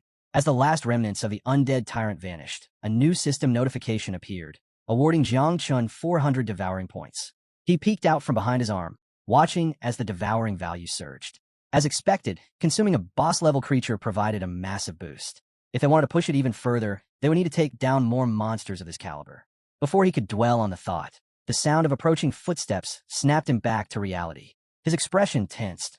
Wang Yi and the others were on their way, no doubt drawn in by the noise Little Nine had caused. He quickly checked the devouring value. 8,876 points. So close to being full. Without hesitation, he rushed over to Little Nine, urging her to revert to her humanoid form before the others arrived. Grinning playfully, she nodded. Understood, Master. Jiang Chun sighed. What a waste. If only they had a little more time. Moments later, Wang Yi and the others reached them. Their eyes swept over the battlefield, immediately taking in the scattered equipment. Clear proof that Jiang Chun had taken down the boss on his own. Not wanting to draw unnecessary attention, Jiang Chun casually explained that his sword had broken during the fight, but to make up for it, he handed Wang Yi a dagger. The swordsman accepted it without hesitation, his expression shifting when he realized it was a rare item. Instantly, any concern over his damaged sword disappeared. This was more than a fair trade. Meanwhile, Lu Ying picked up a necklace from the loot and inspected it closely. After a brief pause, she remarked that it was also a rare item, something that would fetch a high price. On the other hand, Yi Qian was still in shock. She demanded to know how Jiang Chun had managed to defeat the boss by himself. Jiang Chun scratched the back of his head, offering a nonchalant answer. His poison just happened to be especially effective against monsters like this. But even as he spoke, his expression darkened slightly. The secret realm had now been fully cleared, meaning it wouldn't refresh again. If he wanted to continue increasing his devouring value, he would have to seek out another powerful boss. The desert seemed like the next logical destination. Wang Yi studied him for a long moment before letting out a quiet sigh. It was a shame. Someone like Jiang Chun, who had defeated a boss monster despite not even being level 1 yet, would be unbelievably strong once he truly started leveling up. If only he weren't heading toward the research department. Curious about Jiang Chen's next move, Wang Yi couldn't help but ask about his plans. Turning to him with a smile, Jiang Chen admitted he hadn't mentioned it before to avoid causing unnecessary worry, but he was preparing to join the Night's Watch. The revelation stunned Wang Yi. He immediately pressed for confirmation. Was Jiang Chun truly serious about enlisting in the Night Watch? Without hesitation, Jiang Chun placed a hand on his head and nodded. He would be leaving in 3 days. But before that, he intended to increase his level, which meant heading into the wilderness soon. The response sent a wave of shock through the group. Yi Qian covered her mouth, her eyes widening in disbelief, while Lu Ying reached out with a concerned expression. She warned him that the wilderness was far too dangerous, but before she could finish, Jiang Chun cut her off. Clenching his fist, he allowed a faint wisp of Little Nine's poisonous mist to seep through his palm. His voice was calm but resolute. He knew exactly what he was doing. Instead of worrying about him, they should be worrying about the real problem, the monsters lurking beyond the city's borders. Later that day, a few hours after their conversation, Jiang Chun boarded a train bound for the outskirts of the city. As it gradually slowed to a stop, the conductor's voice echoed through the carriage, announcing that all travelers heading into the wilderness should disembark. Stepping off the train, Jiang Chun pulled his cloak tightly around himself to avoid drawing attention. He paused, scanning his surroundings. Ahead, a long bridge stretched out before him, crowded with awakeners preparing for their respective journeys. The energy in the air was heavy. Some were eager, others tense, but all shared the same purpose: survival. Ever since awakening his system, Jang Chun had noticed an unusual change in his appetite. He was constantly hungry. But what intrigued him even more was that, despite the unstable nature of his devouring value, he had discovered a curious pattern. His value increased slightly whenever he ate. Testing the theory once again, he pulled out a loaf of bread and took a bite. As he chewed, his system flickered, and sure enough, his devouring value ticked up by 2 points. Just then, little Nine materialized beside him. She glanced at the bread in his hand, grimaced, and put a hand near her mouth in disgust. Her unimpressed expression said it all. His food looked terrible. Jang Chun smirked at her reaction. If she was this picky, he would have to find something better for her. Without wasting time, he summoned a map and unfolded it, allowing little Nine to look on as well. He hadn't expected Wang Yi to be so generous. Aside from leaving him with most of the equipment, he had also provided 2 invaluable gifts: a storage ring and a detailed map of the region. Considering that Jiang Chun was heading straight into the desert, these items would be critical for his survival. As Jiang Chun strode across the bridge, Wang Yi's warning echoed in his mind. The wilderness was deeply influenced by the Heavenly Way, a force that rendered all electronic devices useless. Out here, it was almost like an apocalyptic wasteland, where monsters roamed freely, constantly migrating between their nests. Even the most detailed maps had an extremely short lifespan. Without up-to-date intelligence, tracking down monsters, let alone powerful boss creatures, was nearly impossible. Glancing at the map Wang Yi had given him, Jiang Chun took note of the dominant creatures in the area. Firebirds and thunder rhinoceroses were the most common, their movements easily traceable due to their sheer size and elemental abilities. However, his eyes lingered on a particular section marked with a question mark. That was a place Wang Yi had explicitly warned him to avoid at all costs, a location believed to house an extremely dangerous nest. Instead, Jiang Chen's focus shifted to a far more suitable target: the Goblin Dungeon. It was populated with low-level monsters, had decent numbers, and, most importantly, wasn't a popular hunting ground for other awakeners. Clenching his fist with determination, he allowed a small smile to form. With a map in hand, tracking down the dungeon would be simple. Just as he was lost in thought, a sharp voice cut through the air, snapping him back to reality. "Hey, stop right there." Jiang Chen's instincts flared. Immediately on alert, he turned his head to face the speaker. A cloaked man had approached him, placing a firm hand on his shoulder with an unmistakably aggressive stance. The man's eyes were sharp, his expression unreadable, but one thing was clear. He had been calling out for Jiang Chun for a while. "You ignoring me or something?" the man demanded, his tone laced with irritation. "I just need to ask you something." His grip tightened slightly before he continued. "Have you seen a girl with golden hair around here?" Jiang Chen's gaze turned cold. Without hesitation, he answered he hadn't seen anyone like that. Then, narrowing his eyes, he added a sharp warning. "And you should be careful with how you speak." At that moment, a faint wisp of little Nine's poisonous mist seeped from Jiang Chen's shoulder, clinging to the man's hand. The effect was immediate. The man yanked his hand back, his face twisting in confusion as he clenched his fingers. His brows furrowed. Poison? That didn't make sense. Jiang Chun hadn't even reached level 10 yet. How could he possibly wield such a dangerous ability? Yet, despite the clear power gap between them, the man being a level 27 main defense warrior, Jiang Chun remained completely unfazed. Without so much as a backward glance, he spoke in a calm, almost casual tone. "You might want to find a healer fast. That poison isn't easy to cure." Then, with a smirk, he added, "And next time, take better care of your brain." With that, Jiang Chun turned and walked away, leaving the man standing there, teeth clenched, uncertainty flickering in his eyes. The man's face twisted with fury, his teeth clenched, and his eyes burned with rage as he barked after Jiang Chun, demanding to know who had given him permission to walk away. Jiang Chun paused mid-step. Slowly, he turned his head, his gaze now laced with a murderous intensity. The air around them grew unervingly heavy, suffocating.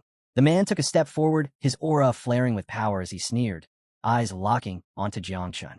"How dare you lay a hand on a Shiao family?" Jiang Chun narrowed his eyes. The Shiao family? Could this guy be talking about that Shiao family, the one from the Battle of Heaven? Before he could fully process the thought, the man lunged forward, his full strength behind the attack. But Jiang Chun had already predicted his move. Just as the man's fist came crashing down, Jiang Chun sidestepped, leaping away in one smooth motion.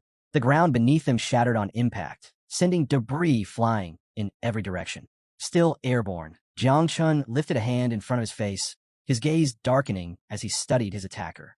What exactly did the Shiao family want from him? The man clenched his teeth, his frustration evident, but instead of hesitating, he doubled down. His speed increased as he unsheathed his sword, his movements sharp and precise. Not bad, he muttered under his breath, acknowledging Jiang Chen's reflexes. Jiang Chen's expression remained unreadable as he reached to pull back his hood. At the same time, he extended his hand to the side, summoning a swirl of little nine's poisonous mist. His voice was calm, yet absolute. It was no longer necessary to hold back. Within seconds, little nine materialized from a mist, her eyes gleaming with a murderous glint. She didn't need further instructions. Understood, she responded, her tone carrying an eerie finality. But rather than backing off, the man, now revealed as Zheng Tai, became even more aggressive. His expression twisted into a sneer as he let out a mocking laugh. You think the same cheap trick will work on me again? His grip on his sword tightened. Poison won't scare me twice. Jiang Chun smirked. That confidence was about to cost him. Just as he prepared to strike, a sharp voice sliced through the tension. Zheng Tai. The name echoed through the air like a thunderclap. Zheng Tai froze. His entire demeanor shifted in an instant. The raw fury in his expression faded, replaced by something dangerously close to fear. Slowly, he turned his head, his jaw clenched so tightly that veins bulged along his temple. Jiang Chun didn't move. Who was this? A man with striking blue hair, dressed in a hooded cloak, had appeared behind Zheng Tai. His presence alone carried a weight of authority, his sharp eyes locking onto Zheng Tai like a predator eyeing weak prey. His expression was ice-cold, but his voice was laced with irritation as he demanded, "What the hell are you doing here?" His eyes flickered with barely restrained anger. "I told you to find someone, not start a damn scene." Zheng Tai visibly trembled. He opened his mouth to explain himself, but before he could utter a single word, the blue-haired man scoffed and turned away slightly. "Trash," he muttered, his voice filled with disgust. "All you do is cause problems." Zheng Tai's fear spiked. He barely had time to react before a brutal uppercut smashed into his chin. Blood spurted from his nose as he stumbled backward, gasping in pain. Jiang Chun watched the exchange in silence. This man wasn't just affiliated with the Shiao family. He was someone with real authority. Someone far above Zheng Tai. The blue-haired man's energy flared ominously as he fixed Zheng Tai with a sharp, deadly glare. "You're nothing but a dog of the Shiao family. You have no right to even speak our name." Zheng Tai, still dazed from the hit, could do nothing but tremble. Then, realizing there was no other option, he dropped to his knees, bowing his head in submission. His voice shook as he apologized profusely, swearing that he wouldn't make the same mistake again. Now that the confrontation had de-escalated, Jiang Chun calmly pulled his hood back on, his expression unreadable as he observed the two men. Something was off. He had never sensed the blue-haired man's presence before. That alone told him all he needed to know. This guy was far more dangerous than the so-called warrior he had just dealt with. As Zheng Tai shakily got back to his feet, the blue-haired man turned his attention toward Jiang Chun. His tone, surprisingly, was polite. "Apologies," he said smoothly. "My dog has a bad habit of biting things. Consider this a formal apology. I'd be happy to make amends." Jiang Chun didn't even hesitate. "No need," he replied simply. The man smiled, taking a step closer. "Are you heading to the desert?" His aura subtly intensified, his gaze locking onto Jiang Chun's. "Want to travel together?" For a long moment, Jiang Chun said nothing. Then, without a word, he turned his back and walked away. The blue-haired man watched him go, his expression unreadable. He didn't try to stop him, nor did he seem offended. Instead, he found Jiang Chun interesting. He already knew the truth. Jiang Chun had awakened the divine class ability known as Spiritual Master. Once Jiang Chun had disappeared into the distance, Zheng Tai hesitantly approached, his voice cautious. "Should I keep searching for the target?" The man barely glanced at him before shaking his head. "No, by the time you find her, it'll already be too late." His tone was cold yet certain. "Besides, I already have a clue. The girl escaped the city. She's probably trying to cross the desert to reach the next station." With that, he raised a hand and pulled down his hood, revealing his full face. As he began walking away, he gave one final order: make sure she never arrives. Zheng Tai pressed both hands against his chest, lowered his head, and closed his eyes in submission. "Understood," he responded solemnly. The world had changed. Once, humanity had spread across the planet, building vast cities and civilizations. But with the arrival of the awakened era, everything was upended. Waves of beasts, secret realms, and dungeons emerged, invading human territories. Ancient settlements were either abandoned or repurposed into fortresses designed to withstand chaos. Now, only the awakened, those who sought strength, ventured into these forsaken lands, fighting monsters to level up and claim wealth. These perilous regions were now known as the Wildlands. Jang Chun moved steadily through the desolate ruins, occasionally encountering mutant rats scurrying in the shadows. Hours passed, and eventually, he arrived at a crumbling, abandoned sector of the city. He paused, scanning his surroundings. Did I get lost? His original destination was the Goblin Beast's nest, but after what felt like an eternity of walking, the sun had already set, and he still hadn't reached it. Meanwhile, Little Nine, who had grown increasingly restless from hunger, took matters into her own hands. She hunted down a stray rat, perched herself atop Jiang Chen's head, and took a bite. But the moment she tasted it, her expression twisted in pure disappointment. Chewing slowly, she reached a heartbreaking realization. Not all food was worth eating. Jiang Chun continued onward, but something became increasingly clear. The monsters here were weak. None of them provided a meaningful boost to his devouring value. If he didn't find a proper beast boss nest soon, this entire trip would be a waste. And with his impending enlistment into the Night Watch, he couldn't afford to waste time. Lost in thought, his expression darkened. Then, without warning, the sky shifted. Heavy storm clouds rolled in, plunging the ruins into darkness.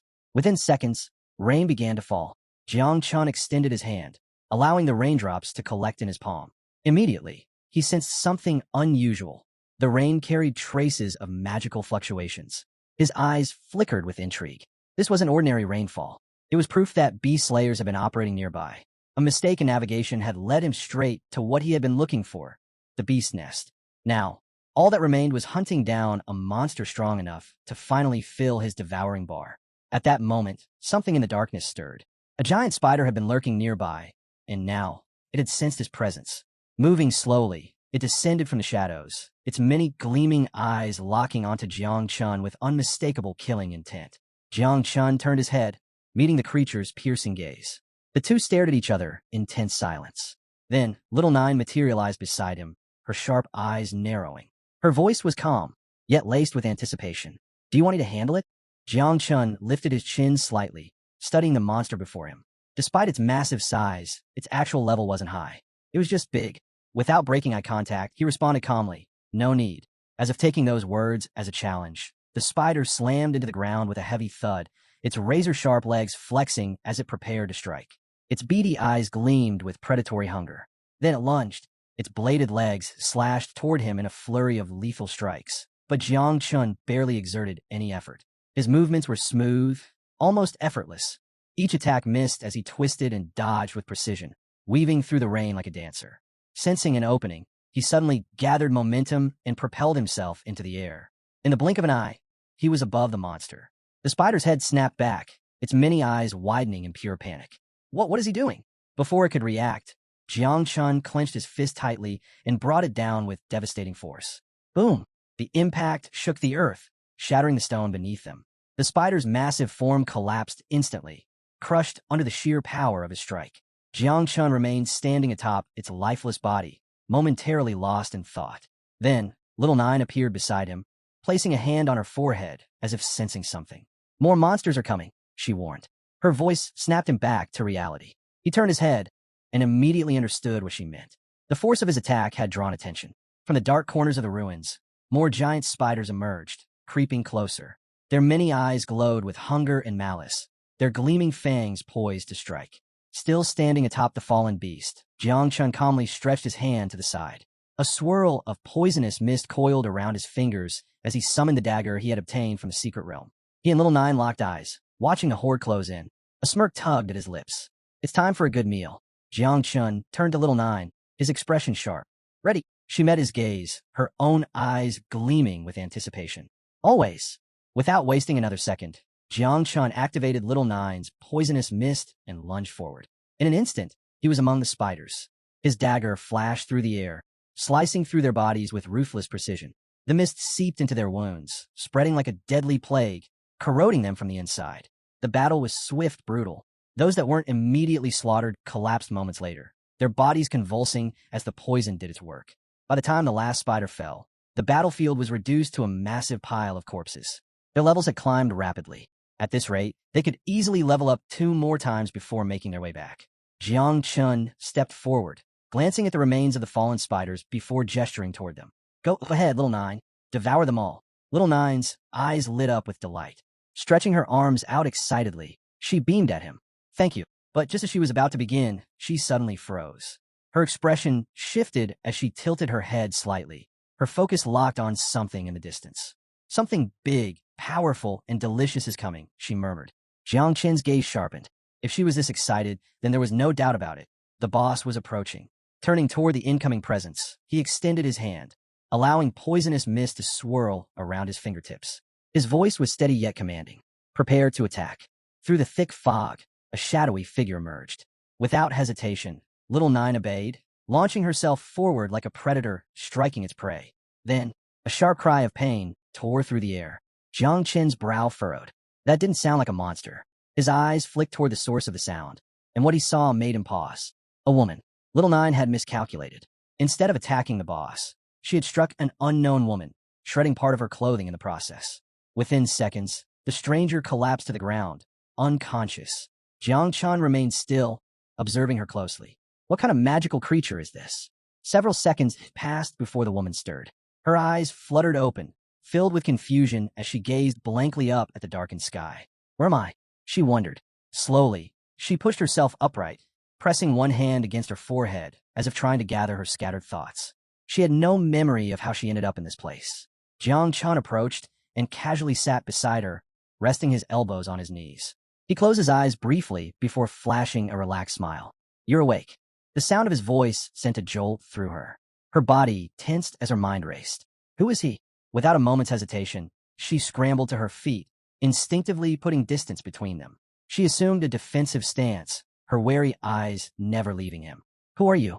Don't come any closer. Jang Chun stood up as well, but remained completely calm. Facing her directly, his voice remained even and measured. Relax. I'm just a job changer. I came to the desert to hunt monsters. He paused briefly before adding, I have no intention of harming you. The woman hesitated, her sharp gaze scanning him. But then, her expression suddenly shifted. A spark of recognition flashed in her eyes. She clutched her chest with one hand while pointing at him with the other. I know you. You were the one who attacked me. Her voice carried both shock and certainty as she stared at him intently. Jang Chun let out a small, uneasy laugh. Closing his eyes for a moment, he gave a polite smile and admitted, That was my mistake. I thought you were a monster. Hearing this, she spun toward him, her lips pursed in a pout. Seriously? How could you mistake someone as stunning as me for a monster? She huffed. That's just rude. Then, as if realizing something, her expression shifted to panic. She hurriedly ran her hands over her face, touching her nose and ears to make sure everything was still intact. Jang Chun said nothing, quietly observing her. He had used his full strength in that attack, yet she was standing here completely unharmed. His curiosity deepened. Just who was she? Once she confirmed she was fine, she finally relaxed. With a swift motion, she raised her hand, and the golden ring on her finger glowed, releasing a faint green energy. A holographic screen flickered to life, displaying the time. The moment she saw it, her face darkened. I've wasted too much time, she muttered under her breath. Without sparing him another glance, she turned on her heel and hurried away. Jang Chun didn't stop her, but his sharp eyes tracked her every move. Where was she rushing off to? More importantly, who was she trying to avoid? She had almost disappeared from sight when she suddenly halted. A flicker of hesitation crossed her face as she bit her nails, covering her mouth. Jang Chun instantly sensed something was off. Without hesitation, he approached. Something wrong? He asked, scrutinizing her. Her body tensed. Still facing away, she hesitantly peeked over her shoulder, forcing an awkward smile. Oh no, there are monsters up ahead, she stammered. And since, fighting isn't really my thing, I figured I'd turn back and let you handle them. The moment those words left her mouth, her nervous act vanished. Without another glance, she casually waved over her shoulder. Well, that's that. See ya. And just like that, she bolted. Jang Chun stood there, blank-faced. After a brief silence, he sighed. Her acting was absolutely terrible. At that moment, the rain grew heavier, and she disappeared into the downpour. Jang Chun continued walking, shifting his focus. If there were monsters up ahead, good. He welcomed them. They were no threat to him, and each battle meant more devouring points. But there was another issue at hand. Jang Chun turned his head slightly, his gaze darkening. Dealing with monsters was one thing. Handling other job changers? That was a different kind of trouble. The desert had always been a lawless wasteland, a place where killing wasn't limited to beasts. Many who came here weren't just hunting monsters. They were hunting people taking whatever they wanted through bloodshed and violence. His thoughts drifted back to the woman from before. Would it be worth capturing her and getting some answers? As he mulled over the idea, Little Nine suddenly materialized beside him, her expression serious as she pointed ahead. A lot of monsters are coming this way, she warned. Jang Chun's lips curled into a grin. That's the best news I've heard all day. But his excitement was short-lived. As he turned his attention forward, his eyes narrowed in shock. From the shadows, hundreds of giant spiders crawled into view, identical to the ones he had just taken down. But towering over them was something far worse. A massive spider, much larger than the rest, loomed at the center of the swarm. Its many eyes gleamed with killing intent, locking onto him with an eerie stillness. Jiang Chen's energy flared instinctively as he analyzed the situation. This wasn't good. Fighting a few was manageable, but an entire horde? That was another story. His mind flicked back to the woman's warning. So, she wasn't lying after all. Even surrounded, he felt strangely at ease. He'd much rather face monsters than deal with the treacherous battles between job changers. Then, without warning, the swarm attacked. The air filled with ear-piercing screeches as the spiders lunged, their grotesque forms rushing toward him with terrifying speed. Jiang Chen's grin returned. Run? Why would he? These creatures were walking treasure troves of devouring points. His hands tightened around his daggers as his energy surged, a suffocating aura spilling out around him. Little Nine, he commanded, his voice calm. Release the poisonous mist. Understood. A thick, venomous fog seeped from his daggers, curling through the air like a living entity. The first wave of spiders reached him. Their fangs glistened, their jaws stretching wide, ready to tear into him. Jiang Chun didn't flinch. For a moment, he stood perfectly still, letting the mist coil around him. Then, one of the spiders lunged. In an instant, Jiang Chun vanished. Reappearing midair, he swung his blade in a single, fluid motion. The spider split clean in half. Its body dropped to the ground in two lifeless pieces, the poison seeping into its wounds before it could even react. Still hovering, Jiang Chun swept his gaze across the swarm. Something wasn't right. These spiders were faster than before. Why? Before he could process it, another one lunged, its speed far beyond what he expected. Jiang Chun immediately sensed the incoming attack. He glanced back, slightly surprised by how quickly the spider had closed the gap. But unfortunately for the creature, catching him off guard was impossible. Just as it lunged, he moved. In a single, fluid motion, his daggers flashed through the air, slicing effortlessly through its body. The spiders remained scattered across the ground, lifeless before they could even react. Seconds later, Jiang Chun landed with a steady stance, both daggers still dripping with venomous mist. His gaze swept over the fallen bodies around him, taking in the aftermath. But something felt off. Lowering his gaze, he noticed a faint sting against his skin. A thin cut ran across his abdomen. It was barely a wound, but the fact that one of them had managed to land a hit at all was a problem. Something had changed. Suddenly, the smaller spiders surged forward. This time, they weren't just attacking at random. Their movements were precise, coordinated. Jiang Chun narrowed his eyes. They were working together. He quickly scanned the swarm, searching for the cause. Then he spotted it. A massive spider looming in the darkness, far larger than the rest.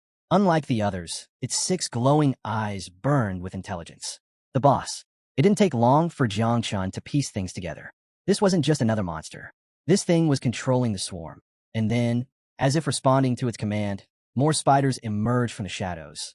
Thousands of them. In an instant, he was completely surrounded. Jiang Chun remained motionless, shrouded in the poisonous mist from Little Nine.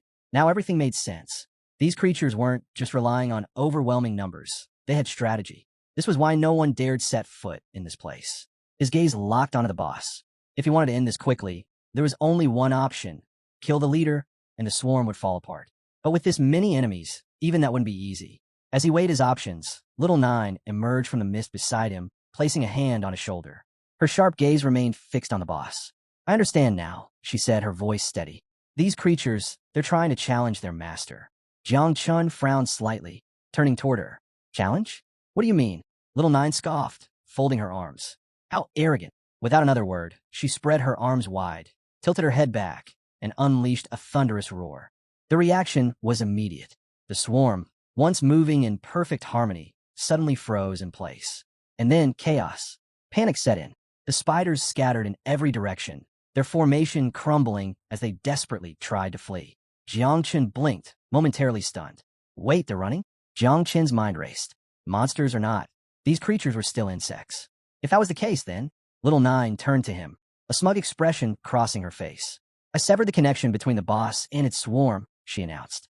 Jang Chun hadn't expected her abilities to work this way, but with the horde in complete disarray, their battle had just become much simpler. He tightened his grip on his daggers, a dangerous glint flashing in his eyes.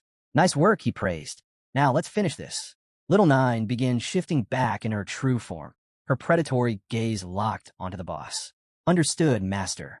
With his body still radiating poisonous mist, Jiang Chun gathered momentum and launched himself forward. In a blur, his daggers tore through the chaos, cutting down the now disorganized spiders with ease. Without the boss directing them, they were nothing more than scattered prey. And Jiang Chun, he was the predator, moving at lightning speed. He carved through the remaining monsters, his movements precise and efficient. With each slash, more spiders fell before him. The battle had shifted entirely in his favor. Then, without hesitation, he propelled himself into the air, locking onto his final target, the boss. The massive creature let out a deafening roar, its murderous gaze fixated on him. But Jiang Chun didn't falter. He met its glare with unwavering confidence, knowing this was the last obstacle in his path. More importantly, this boss held the highest devouring value. The beast attempted to defend itself, but before it could react, Jiang Chun struck. Both daggers plunged into its skull, sinking deep as Little Nine's poisonous mist infused its wounds. The boss twitched violently, but it was already over. Despite its immense size, the monster collapsed within seconds, its lifeless body hitting the ground with a resounding crash. Jiang Chun landed smoothly atop the fallen beast, his dagger still in hand as venomous mist curled around him. Staring at the lifeless corpse, he knew it was time. The moment had come to breed the swarm of insects. Just then, a system window flashed before his eyes. He had leveled up. Now, at level 14, his power evaluation had skyrocketed to 127 stars. His passive abilities and level-up effects remained active, enhancing his combat potential even further. Clenching his fist, he felt the rush of newfound strength coursing through his body. A smirk tugged at his lips. With 127 stars, his combat power was already rivaling that of a level 25 professional in the combat class. But he wasn't done yet. Glancing across the battlefield, he noticed the remaining small spiders had begun to scatter in fear. The remaining spiders weren't foolish. Sensing Jiang Chun's overwhelming power and the terrifying aura radiating from the mother insect, they knew they had no chance. Though he could have hunted them down for additional devouring points, he chose not to. There was something far more important at hand. It was time to begin the process. Stepping toward the fallen monsters, the poisonous mist thickened around him. Little Nine slowly emerged from the haze, her presence exuding a lethal energy. Jiang Chun's gaze locked onto the boss's massive corpse. Clenching one fist tightly, he raised his other hand toward the sky. With a firm declaration, he granted the remains to Little Nine. She immediately acknowledged his command with gratitude before shifting into her true form. In a single bound, she lunged toward the lifeless body, sinking her fangs deep into its flesh. As she feasted, a system window materialized before Jiang Chun. Devouring complete, plus 600 devouring points. Watching the notification disappear, Jiang Chun turned away, lost in thought. Elite monsters like this one were leagues above ordinary creatures, providing significantly higher devouring value. This battle had proven something crucial. Hunting these powerful foes, while simultaneously growing his insect swarm, was the most efficient way to gain strength. Moments later, another system notification flashed before him. Devouring value has reached maximum capacity. Initiate insect breeding. Jiang Chun's eyes narrowed. That was fast. The value had filled up in record time, confirming what he had already suspected. Elite monsters were the key to exponential growth. Little Nine soon returned to her human form. Kneeling before him, she placed one hand on the ground and lowered her head in reverence. She calmly reported that she was ready to reproduce and requested permission to continue following him, now with even greater power. Jiang Chun remained silent for a moment, his aura radiating dominance as he processed the information. Then, a faint smile crossed his lips. It was time. Right on cue, another system notification appeared. First-generation mass insect breeding has begun. A sudden surge of energy erupted between them. Both Jiang Chun and Little Nine emitted powerful waves of aura as the system announced that two of his passive abilities, accelerated growth of talents and blessing of the growth of all things, had now taken effect. Jiang Chun turned his gaze toward Little Nine, immediately recognizing how drastically his abilities were enhancing the breeding process. Then, something unexpected happened. A strange mark appeared on his hand. He didn't need to think twice to understand what it was. A system notification instantly confirmed his suspicion. Exclusive abilities unlocked. insect nest, and dominion. Before he could fully grasp the implications, another message popped up. Breeding process accelerated. Time remaining 8 seconds. Jang Chun lifted his head toward the sky, his eyes widening in shock. The sight before him was nothing short of astonishing. Little Nine stood with her arms spread wide, and in the blink of an eye, the air around them was engulfed by an overwhelming swarm of insects. Thousands of tiny, winged creatures filled the sky, their bodies shimmering with energy. A system notification flashed before his eyes, confirming the result. The first insect swarm had been successfully bred. Total count, 2,300. Jang Chun turned to the side, observing the massive colony in awe. A grin slowly spread across his face. He hadn't expected the first breeding cycle to produce over 2,000 offspring. And this was only the beginning. If this was the result of the first generation, how vast would his swarm become by the third, or the fourth? As he stood there, one of the newly born insects fluttered toward him. Sensing its presence, Jang Chun instinctively reached out, gently stroking its tiny head. Surprisingly, he found himself growing fond of these creatures. However, their abilities felt distinctly different from Little Nine's. Almost as if responding to his curiosity, a status window appeared before him, revealing the swarm's official designation. Son of Nine, Wings of Miasma. Alongside the name, 4 powerful abilities were listed. 1. Poisonous Mist, a corrosive toxin capable of devouring anything it touched. 2. Camouflage, a skill that allowed the insects to blend seamlessly into their surroundings by reflecting light off their wings. 3. Fury, an ability that consumed devouring value in exchange for temporarily enhancing strength and speed. 4. Self-destruction, a last resort attack where the insect would detonate its body, unleashing deadly toxins and causing massive damage. Jang Chun carefully analyzed the swarm's newfound abilities, focusing on camouflage and self-destruction. Both had immense potential in battle. With these, his swarm would be far more than just a brute force attack. They could ambush, infiltrate, and even deliver devastating final strikes if necessary. As he mulled over these possibilities, he barely noticed when Little Nine silently approached from behind. Without a word, she wrapped her arms around him in a gentle hug, her eyes closed, a soft smile on her lips. Her warmth pulled him from his thoughts. Turning slightly, Jang Chun glanced at her, and for a brief moment, a rare sense of calm washed over him. Facing her fully, he reached out and lightly ruffled her hair. Something about her felt different now, stronger, more connected, but in many ways she was still the same. With a bright, joyful expression, Little Nine placed her hands over her chest and informed him that the insect breeding process was complete. Then, without hesitation, she clasped his arm with both hands and made an unexpected request. She wanted to rest. Jang Chun raised an eyebrow. Rest? He hadn't expected that. Before he could ask for clarification, Little Nine's body began to fade. Startled, he looked down at his hand, watching in confusion as she completely disappeared. A system notification popped up at that moment, explaining what had happened. Little Nine had returned to the insect nest. Jang Chun stared at the mark on his hand, then let out a small chuckle of relief. So that's how it worked. The system space was truly remarkable. It could house entire insect swarms, meaning Jang Chun no longer had to worry about them being exposed to outsiders. With this ability, his forces could remain hidden until the perfect moment. Insect Nest was already at its maximum level, which meant it couldn't be upgraded any further. But even as it was a game changer. However, what intrigued him more was his other newly acquired skill, Dominion. He needed to test it. Extending his hand to the side, he activated the ability. Immediately, a suffocating aura erupted from his body, sending an invisible shockwave through the air. His eyes glowed ominously as the power surged within him. The insects surrounding him reacted at once. One by one, they turned toward him, their gazes filled with an eerie, murderous intent. But Jang Chun wasn't intimidated. Instead, he met their stares with an unwavering intensity. Then, he raised his hand toward the sky. The moment Dominion was fully unleashed, the swarm responded in perfect synchrony, absorbing completely into his control. A realization struck him.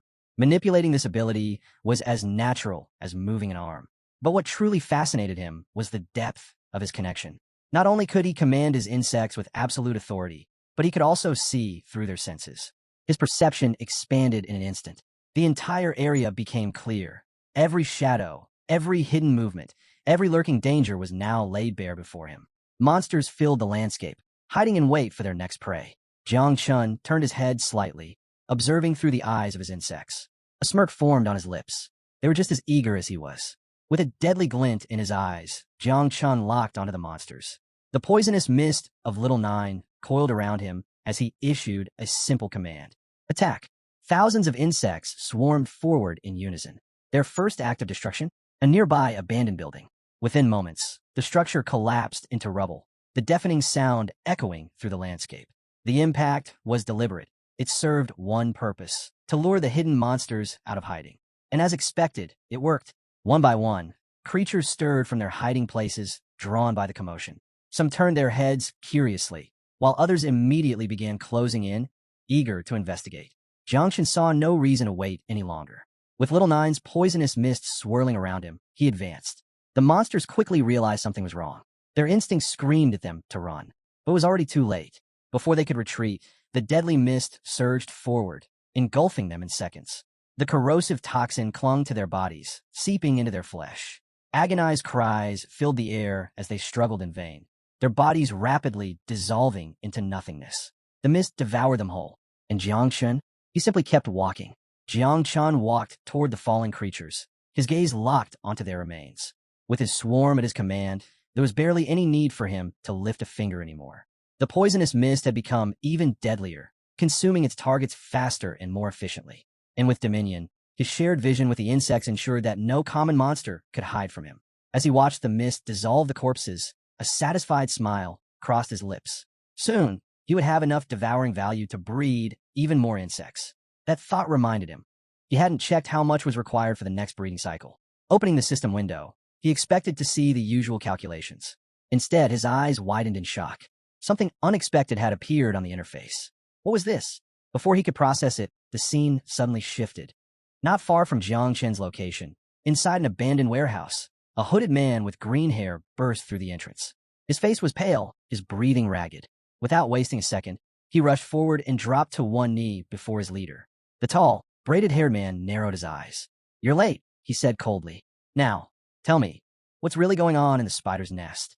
The green-haired subordinate swallowed hard, struggling to find his words. His voice trembled as he finally spoke, revealing the unthinkable truth. The entire spider's nest had been annihilated. A complete, merciless massacre. Not a single monster had survived. The room fell silent. Frustrated, the leader made a quick decision. If they couldn't complete their mission, they would recoup their losses another way, by robbing some unfortunate souls on their way back. One of the men beside the leader stiffened, his body tense with unease. A nervous sweat formed on his brow. Something about this situation felt off. Just as they were discussing their next move, the warehouse door creaked open. The sudden noise sent a jolt through the three men. Instinctively, they snapped their heads toward the entrance. The green-haired man tensed, his instincts kicking in as he quickly warned the others. They had an unexpected visitor. Their minds raced. Who could it be? A figure stepped forward, pushing the door open with deliberate slowness. His calm, steady voice echoed through the dimly lit warehouse. "Finally, I found some professionals." The leader's eyes narrowed. "Who are you?" The newcomer, Jang Chun. Without hesitation, he strode toward them, his movements unhurried, exuding quiet confidence. As he walked, he dropped something onto the ground with a dull thud, a severed arm. Extending his hand casually, he spoke in a composed tone. There was no need to be alarmed, he assured them. He wasn't here to start trouble, just to level up. In fact, he was even looking to trade food. The leader exhaled slightly, glancing at his men. Jang Chun was alone. That, at least, was a relief. Studying him carefully, the leader smirked and agreed to an exchange, remarking that food in the desert wasn't cheap. Then, with a casual air, he asked what Jang Chun had to offer. But not everyone was convinced. The man standing beside him tensed, his posture shifting, his stance growing more aggressive. His sharp gaze locked onto Jang Chun, his grip subtly tightening. Jang Chun remained unfazed. Stepping closer to the leader, he met his gaze directly, his expression calm. A faint smile played on his lips as he reassured them. There was no need for hostility. He claimed to have truly valuable items for trade. For a brief moment, the tense man's expression flickered, first with doubt, then with curiosity. What exactly was Jang Chun hiding? The leader, equally intrigued, gave a nod. "All right," he said, his voice laced with skepticism. "Show us these trade goods of yours." The moment those words left his mouth, the atmosphere shifted. The two men beside him subtly adjusted their grip, their hands drifting toward their swords. With eerie smiles, they slowly began unsheathing their blades. Jang Chun barely reacted. He simply tilted his head slightly, watching them from the corner of his eye, and let out an amused chuckle. As expected, he had never trusted them to begin with. Without hesitation, He activated his ring. Raising his hand, he released its contents. In the blink of an eye, several wolf spiders emerged. Their gleaming eyes locked onto the men, piercing, predatory, and ready to strike. Jang Chun turned his back on them, his voice laced with mockery. "So do my products interest you?" The reaction was immediate. The men stiffened, their smirks vanishing in an instant. Their hands twitched, hesitating over their swords, but instead of drawing them, they instinctively stepped backward. Cold sweat trickled down their foreheads as a wave of unease washed over them. They knew exactly what these creatures were, wolf spiders. But that didn't make sense. The spider's nest had been completely wiped out. There shouldn't have been a single one left alive. Then, a terrifying realization struck them all at once. Was Jang Chun the one responsible for the massacre? Jang Chun, now at level 17, turned his head slightly. His eyes gleamed with an overwhelming, almost suffocating presence. A knowing smirk curled on his lips as he spoke again. "Don't think I don't know what you were planning." Then, with complete nonchalance, he strode over to a nearby rock and sat down, resting an arm on his knee. The silence that followed was unbearable. After a brief pause, he spoke again, his tone far too calm for comfort. "I'm in a bad mood right now, so I'd suggest you pick up your things and get lost." The three men didn't need to be told twice. In a blind panic, they grabbed their belongings, spun around, and bolted for the exit. As they ran, they shouted apologies over their shoulders, swearing they meant no harm and promising never to cross paths with him again. Minutes later, once the warehouse had fallen silent, Jang Chun lazily stretched out his hand. Little Nine's poisonous mist seeped into the air, swirling around him like a living entity. He issued a single command, summon the swarm. Still seated on the rock, he lifted an arm and let the mist release 2 of his insects. The creatures fluttered into the air, their murderous gazes scanning the surroundings for any hidden threats. Jang Chun reached for a discarded bowl nearby, sipping the leftover soup from a man who had fled. His hunger had worsened, and he realized he should have expected this. When he first obtained Little Nine, he had never considered that leading a swarm of insects would come with side effects like this. As he drank, a system notification suddenly popped up. Devouring value, 2,768/1 million. The system advised him to increase it as soon as possible. Jang Chun frowned. Originally, he had assumed that once his insect swarm doubled, his devouring value would increase at an even faster rate. But he hadn't expected one critical drawback. The cost of the next reproduction cycle had also doubled. This complicated things. At this rate, even if he wiped out every beast nest outside the city, it still wouldn't be enough to reach the required devouring value. Even elite monsters were now just a drop in the bucket. Jang Chun lowered his gaze, lost in thought. He recalled rumors about the Night Watch, whispers that they controlled powerful beast nests in secret realms, but none of it was made public. If he truly wanted to strengthen his swarm at an accelerated pace, there was only one option. He had to join the Night Watch as soon as possible. His gaze shifted to his hand, where Little Nine still hadn't stirred. Seeing this, he quickly concluded that the burden of reproduction must have been immense, far greater than he initially expected. Then his instincts flared. Someone was approaching. Jiang Chen's expression darkened as he snapped his head to the side. His body tensed, his muscles coiling like a spring, ready to strike at a moment's notice. The scent of battle thickened in the air. Someone was being pursued.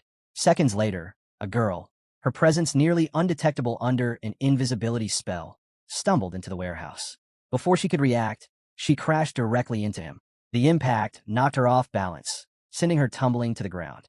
Jiang Chen's eyes narrowed. It was her. Supporting herself with one hand, she winced, pressing the other against her head. Jiang Chun frowned in confusion. Why was she here? Lifting her head, the girl's gaze locked onto his, recognition flickering in her eyes. Then fear. "Don't tell anyone you saw me here," she pleaded, her voice barely above a whisper. Jiang Chun was caught off guard. He turned to her, shock flashing across his face. She had been so close, and yet he hadn't sensed her presence at all. His mind worked quickly, piecing things together. The person being hunted, the one that blue-haired man had been chasing, was her. He had to get her out of there. But before he could move, he felt it. Another presence. Jiang Chen's body stiffened. His gaze shifted toward the warehouse entrance. It was too late. Moments later, several figures entered the warehouse. Leading them was Zheng Tai, and beside him stood a man with striking blue hair, a member of the Shiao family. As they stepped forward, Zheng Tai's eyes landed on Jiang Chun. Recognition dawned in an instant, and a chill ran down his spine. Panic flickered across his face as he hurriedly pointed at Jiang Chun, urgently informing his leader. "It's him, the same person we encountered before." The blue-haired man casually slipped a hand into his pocket, a smirk tugging at his lips. Amused, he praised his subordinate for having such a sharp sense of smell. Meanwhile, Jang Chun remained unfazed. Without a word, he sat back down on a nearby rock, resting his hands on his knees, and waited. The blue-haired man took a slow, deliberate look around the warehouse. Aside from Jang Chun, who sat there as if he were casually camping alone, the place was completely deserted. Zheng Tai's expression darkened, his anger barely restrained as he glared at Jang Chun. He wasted no time demanding answers. Had a girl entered the warehouse moments ago? His voice carried a clear warning. If Jang Chun didn't respond immediately, this time there would be no mercy. Before Zheng Tai could escalate the situation, the blue-haired man raised a hand, signaling for patience. Zheng Tai hesitated but reluctantly stepped back. Then, with quiet amusement, the man took a seat on a rock directly in front of Jiang Chun. His sharp gaze studied him carefully. Jiang Chun's energy signature was unmistakable, spiritual masterclass. But what truly piqued the man's interest was the speed of his level growth. Less than a day ago, Jiang Chun had been significantly weaker. Yet now, level 16. Impressive. Intrigued, the man decided to set that thought aside for now. There was a more pressing issue to resolve. Leaning slightly forward, he unsheathed his sword, the cold steel gleaming in the dim light. Without hesitation, he aimed it at Jiang Chun's neck. His expression turned serious. "Tell me," he said casually, "did a girl with black hair pass through here?" Behind him, his subordinates remained silent, watching the exchange carefully. Jiang Chun met his gaze without the slightest hint of fear. In that instant, he understood something. This man's aura was overwhelming, far beyond level 30. And more than that, his ability to accurately gauge Jiang Chun's class and level suggested one thing. He was using a detection artifact. A brief pause filled the air. Then, Jiang Chun turned his head slightly and pointed toward the back door of the warehouse. "I saw a shadow moving in that direction," he said calmly. "But I couldn't tell if it was the person you're looking for. I'm not from the perceptive class." The blue-haired man studied him for a long moment before slowly rising to his feet. He was skeptical, but, for now, he chose to believe Jiang Chun. However, he wasn't about to leave without a warning. Stepping away, he spoke with deliberate slowness. "Next time, be more honest." Jiang Chun raised an eyebrow, slightly amused by the remark. The man turned his back, but cast one final glance over his shoulder. His gaze carried an unmistakable threat. "If I find out you helped that girl, the Shiao family will make sure you pay the price." Jiang Chun's smirk deepened, unfazed, unmoved, unbothered. A few moments later, the blue-haired man and his subordinates exited the warehouse. Jiang Chun watched them fade into the distance, his thoughts drifting. The Shiao family was dangerous, no doubt about that. But in Jiang City, they were the true powerhouse. Jiang Chun fixed a piercing gaze on the blue-haired man, his mind racing. The city's great clans had deep roots, their history stretching back to ancient times. They operated like feudal lords, rarely showing themselves unless disaster loomed. Some of their strongest warriors were rumored to wield power strong enough to tear the heavens apart. And this man, he was even more formidable than Jiang Chun had expected. Being remembered by someone like that? Definitely not a good thing. After a few silent moments, Jiang Chun subtly turned his head toward the warehouse exit. The men had already left. Seeing no reason to stay any longer, he prepared to leave as well. But just as he was about to step forward, "Hey!" The girl emerged from her hiding spot, hands on her hips, flashing him a grateful smile. "Thanks for saving me," she said cheerfully. Jiang Chun stood up, turned to face her, and said nothing. Then, without warning, he grabbed her arm. The sudden action made her stiffen, her mind racing with panic. What was he planning? His sharp gaze locked onto hers as he leaned in slightly, his tone cold and firm. "You almost tricked me last time." She swallowed nervously. Jiang Chun's grip tightened slightly. "Since I help you again, I want answers. Why were they after you?" With him standing so close, she felt heat rush to her cheeks involuntarily. Looking away, she hesitated before finally telling the truth. Her family was drowning in debt. That blue-haired man had tried to steal the valuables they were transporting and intended to kill them all to keep the secret buried. But she had managed to escape. Now, he was hunting her down to silence her. After finishing her explanation, she glanced at Jiang Chun warily. Then, in a quiet voice, she asked, "Are you planning to silence me, too?"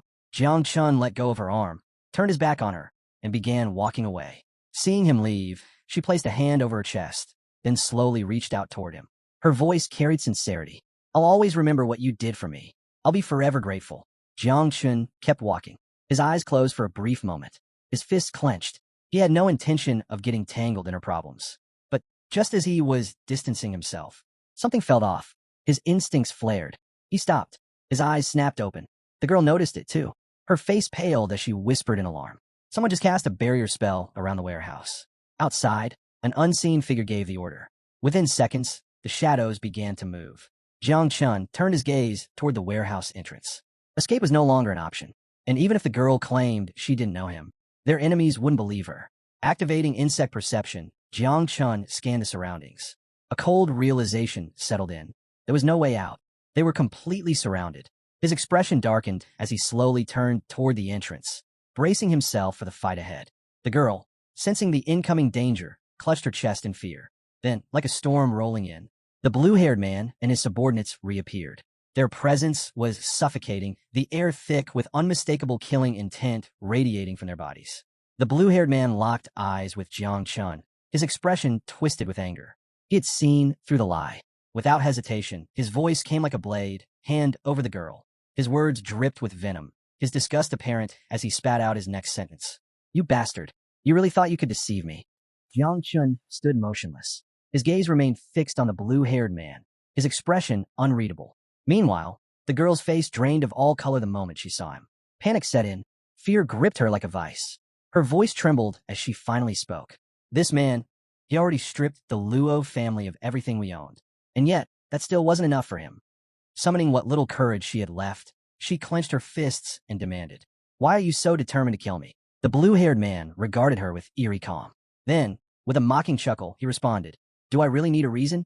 Jiang Chen's gaze subtly shifted to the girl. "Luo, family?" His eyes deepened as he studied her intently. From their position on the second floor of the abandoned warehouse, Jiang Chun and the girl watched the blue-haired man and his subordinates standing below on the first floor. She clenched her fists, extending one arm defensively. Her voice carried unwavering resolve as she warned, "If you kill me, the Luo family will never forgive you. They'll hunt you down. You'll never live in peace." Jiang Chun, standing just behind her, simply let his arms fall to his sides. Watching, the blue-haired man suddenly threw his head back and laughed. His subordinates followed, smirking at her words. Mocking her, he scoffed. "You actually believe the Luo family has the power to seek revenge?" One hand rested on his waist while he covered his face with the other, his laughter echoing through the warehouse. The very thought that a second-rate family with a bit of wealth considered themselves a threat was hilarious to him. Then his tone darkened. His next words made the girl's blood run cold. "Without the protection of the Shiao family's ancestors a century ago, your Luo family would have been wiped out long ago." One of the subordinates drew his sword while the others continued mocking with smug grins. Zheng Tai stood with his arms crossed, watching Jiang Chun with an amused expression. The blue-haired man slowly lowered his hand from his face and lifted his head, his sharp gaze locking onto the girl. To the Shiao family, she and her kin were nothing more than insignificant peasants, disposable, like cattle awaiting slaughter at their whim. Jiang Chen's eyes darkened, his hatred simmering beneath the surface. The sheer arrogance of this man was infuriating. Smirking, the blue-haired man suddenly raised his hand, and a surge of red energy flared to life, crackling as it spiraled toward the sky. His gaze remained fixed on the girl as he taunted her. What could the Luo family possibly uncover if nothing remained of them? In an instant, the energy expanded, forming an impenetrable barrier around the abandoned warehouse. The dragon prison formation, a technique exclusive to the Shiao family. The girl's breath hitched as realization dawned. She clutched her chest, her hands trembling in fear. There was no escape. Jiang Chun lifted his head, studying the barrier. Though the situation was dire, he couldn't help but acknowledge the blue-haired man's skill. This was no ordinary opponent. From their vantage point on the second floor, Jiang Chun and the girl looked down as Zheng Tai unsheathed his sword. His cold gaze locked onto the girl, his voice filled with ruthless finality as he ordered his men to follow their young master's will. No one was to leave this place alive. Understood, his subordinates responded in unison. The blue-haired man remained silent, watching from the side. Just as Zheng Tai prepared to strike, he suddenly raised a hand, signaling him to stop. His focus shifted back to Jiang Chun, a smirk playing at his lips. "The girl from the Luo family dies today," he declared, though his true interest lay elsewhere. He had already realized Jiang Chun wasn't just an ordinary fighter. He possessed the divine rank creation class. His smirk deepened as he glanced at Jiang Chun with newfound intrigue. Unlike most, he understood the value of a spiritual master. With an air of casual confidence, he extended a hand and made his offer. If Jiang Chun handed over the girl, his life would be spared. Not only that, but he would be granted the opportunity to serve under the Shiao family, an offer that promised him the chance to claim everything under the sky. With a confident smile, the blue-haired man posed his question. So what do you say? The girl, hands resting on her waist, froze in disbelief. Jang Chun, on the other hand, let his arms drop to his sides, his expression unreadable. For a brief moment, he remained silent. Then, a quiet chuckle slipped past his lips. Lowering his gaze, he shook his head before muttering a mocking remark. The Shiao family truly had a talent for making such offers. The girl immediately turned toward him, her heart pounding. Was Jiang Chun actually considering it? Panic flickered in her eyes as uncertainty gripped her. But then, his demeanor shifted entirely. His gaze snapped up, sharp and filled with murderous intent. Take your Shiao family and go to hell.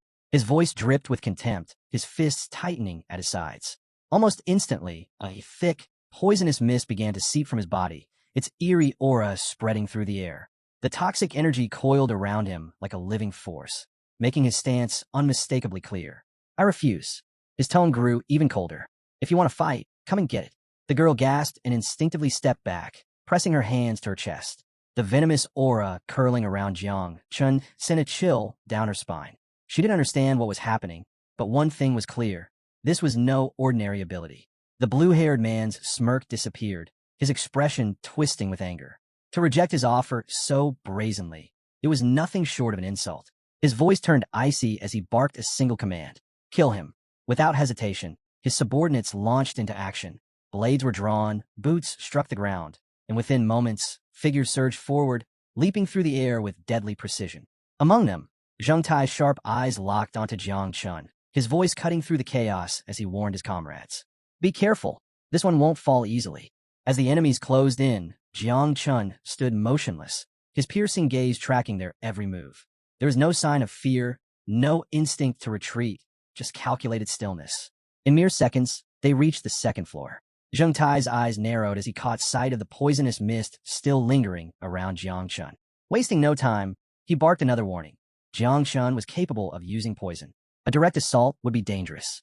Realizing that a fight was inevitable, the girl quickly took shelter behind Jiang Chun. At that moment, the poisonous mist around him dissipated. Instead, he raised his hand, and a surge of vibrant green energy crackled to life around him. His gaze locked onto Zheng Tai, unwavering as he revealed something shocking. Not only could he wield poison, but he possessed an even greater talent ability. The girl, still behind Jiang Chun, instinctively stepped back, pressing a hand to her chest. Confusion filled her mind. She had no idea what kind of ability this was. Then, without warning, green spiritual roots burst from the ground, twisting and spreading like living vines. Zheng Tai gripped his sword tightly and lunged forward, ready to strike. But the moment he glanced down and saw the massive roots surging toward him, his movements faltered. His eyes widened in disbelief. What is this? Before anyone could react, the roots coiled around him and his subordinates, trapping them in place. Panic erupted as they struggled against the sudden entanglement, their confusion mounting. Meanwhile, Jiang Chun stood firm, his hands still outstretched. With an air of calm authority, he explained, this was his ability, the evolution of all things. The roots constricted even tighter, wrapping around Zheng Tai's body with increasing force. He clenched his teeth, gripping the vines in a desperate attempt to break free. His mind raced. A divine rank class? He had known Jiang Chun could use poison, but this was something else entirely. Realizing he had no time to waste, Zheng Tai tightened his grip on his sword and, summoning all his strength, slashed at the roots. One by one, they snapped under the force of his blade. The others quickly followed suit, hacking away at their bindings. Attack the roots. They're fragile. Zheng Tai barked. The severed roots collapsed onto the ground near the blue-haired man, who idly pushed them aside, clearly unimpressed. But as his fingers brushed against them, something clicked in his mind. His expression darkened. You idiot, he suddenly snapped at Zheng Tai. This is just a distraction. But his warning came too late. While they had been preoccupied cutting through the roots, Jiang Chun had already set his next move in motion. A low hum filled the air as a swarm of insects emerged, their gleaming eyes locking onto their prey. Poisonous mist began to swirl around Jiang Chun once more as he calmly extended his hand to the side, his intent unmistakable. You're already too late. The girl, still on the ground, leaned back on her hands, her head tilting upward. The moment she saw the swarm, her eyes widened in shock. Meanwhile, Zheng Tai's subordinates remained focused on cutting the last of the roots, completely unaware of the imminent danger. Then, Zheng Tai turned slightly, only to freeze. His breath caught in his throat. Sweat gathered on his forehead, as his gaze locked onto the incoming swarm. What are those things? Before he could react, the insect surged forward with blinding speed, descending upon him and his men in a relentless assault. Reacting on instinct, Zheng Tai raised his sword to block the oncoming attack, but his confidence shattered just as quickly as his weapon. The swarm tore through the blade, as if it were nothing more than brittle parchment. He froze in disbelief, his wide eyes fixed on the broken hilt in his trembling grip. Jang Chun had just destroyed his sword. A cold sweat formed on Zheng Tai's forehead as he took a closer look. This wasn't just poisonous mist. No, it was something far worse. These weren't mere toxins. They were summoned creatures. A sinking dread settled in his gut. Before he could fully grasp what was happening, something loomed behind him. A faint chittering noise sent shivers down his spine. His instincts screamed at him, his body stiffening as a chilling presence crept closer. He snapped his head up just in time to see it. An insect, mandibles wide open, ready to strike. Panic overtook him. His voice broke into a desperate scream. This isn't poison, it's monsters. But his warning came too late. Jiang Chun remained still, his hand outstretched as he controlled the swarm with an eerie precision. His gaze never wavered from Zheng Tai, cold and merciless. A slow, knowing smirk tugged at the corner of his lips. He had them exactly where he wanted them. Just as the insect lunged for its prey, a sudden force crashed down onto Zheng Tai's shoulder. A foot. A voice followed, dripping with disdain. Trash. Get lost. Zheng Tai barely had time to process what was happening before confusion clouded his face. Even Jiang Chun was momentarily taken aback. Standing over Zheng Tai, effortlessly holding him down, was none other than the blue-haired leader of the Shiao family. Without hesitation, the man unsheathed his sword with a single hand. Then, in one fluid motion, he launched himself forward. A fiery orange aura ignited around his body as he shot toward Jiang Chun with blistering speed. This was the first form of the king's 9 forms. Jiang Chun remained silent, his form still shrouded in Little Nine's poisonous mist. Nearby, the girl gasped, her hands flying to her mouth. Fear widened her eyes as she watched the scene unfold. Jiang Chen's head lifted slightly. In that moment, a realization hit him like a crashing wave. This man was faster than the mist. His expression tensed, his teeth clenched, and a bead of sweat traced down his temple. There was no time to think. Summoning his energy, the blue-haired man activated one of the Shiao family's most formidable techniques, chasing dragons. In an instant, a massive dragon, forged entirely from spiritual energy, materialized before him. Its blazing eyes locked onto Jiang Chun, filled with pure, destructive intent. Then it struck. The sheer force of the attack obliterated the ground where Jiang Chun had stood, reducing it to rubble. Smoke and dust billowed through the warehouse, swallowing everything in a dense, suffocating cloud. The blue-haired man stood at the center of the devastation, his sword extended without a hint of hesitation. His sharp gaze remained locked on the swirling smoke, a smug grin creeping onto his face. Bastard, he muttered under his breath. He had known from the start that Jiang Chun would be a challenge. But in the end, it didn't matter. Jiang Chen's level wasn't high enough, and his speed couldn't compare. With this sword alone, he was certain he could finish the job. But then, as the dust began to settle, something changed. His body tensed. His breath caught in his throat. Because when the smoke finally cleared, he saw something that made his blood run cold. Jiang Chun was still standing. The only reason he was alive was because of the girl.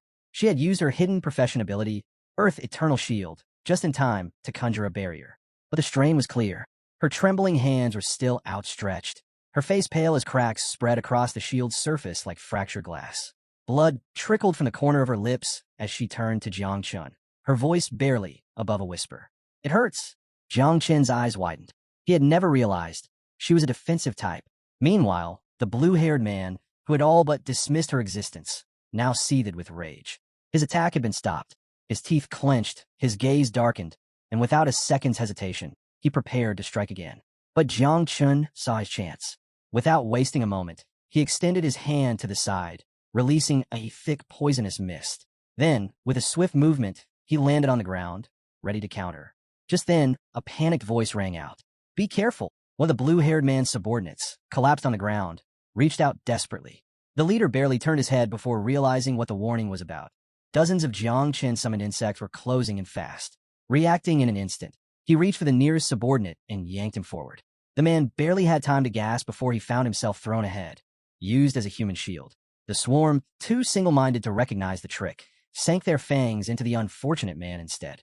A blood-curdling scream tore through the warehouse. The sheer force of the attack sent both bodies flying backward. When the chaos settled, the blue-haired man dropped to one knee, his sword digging into the ground for support. Blood dripped from his mouth as he coughed, his gaze lowered. From the second floor, Jang Chun watched in silence, his expression unreadable. But inside, a single thought ran through his mind.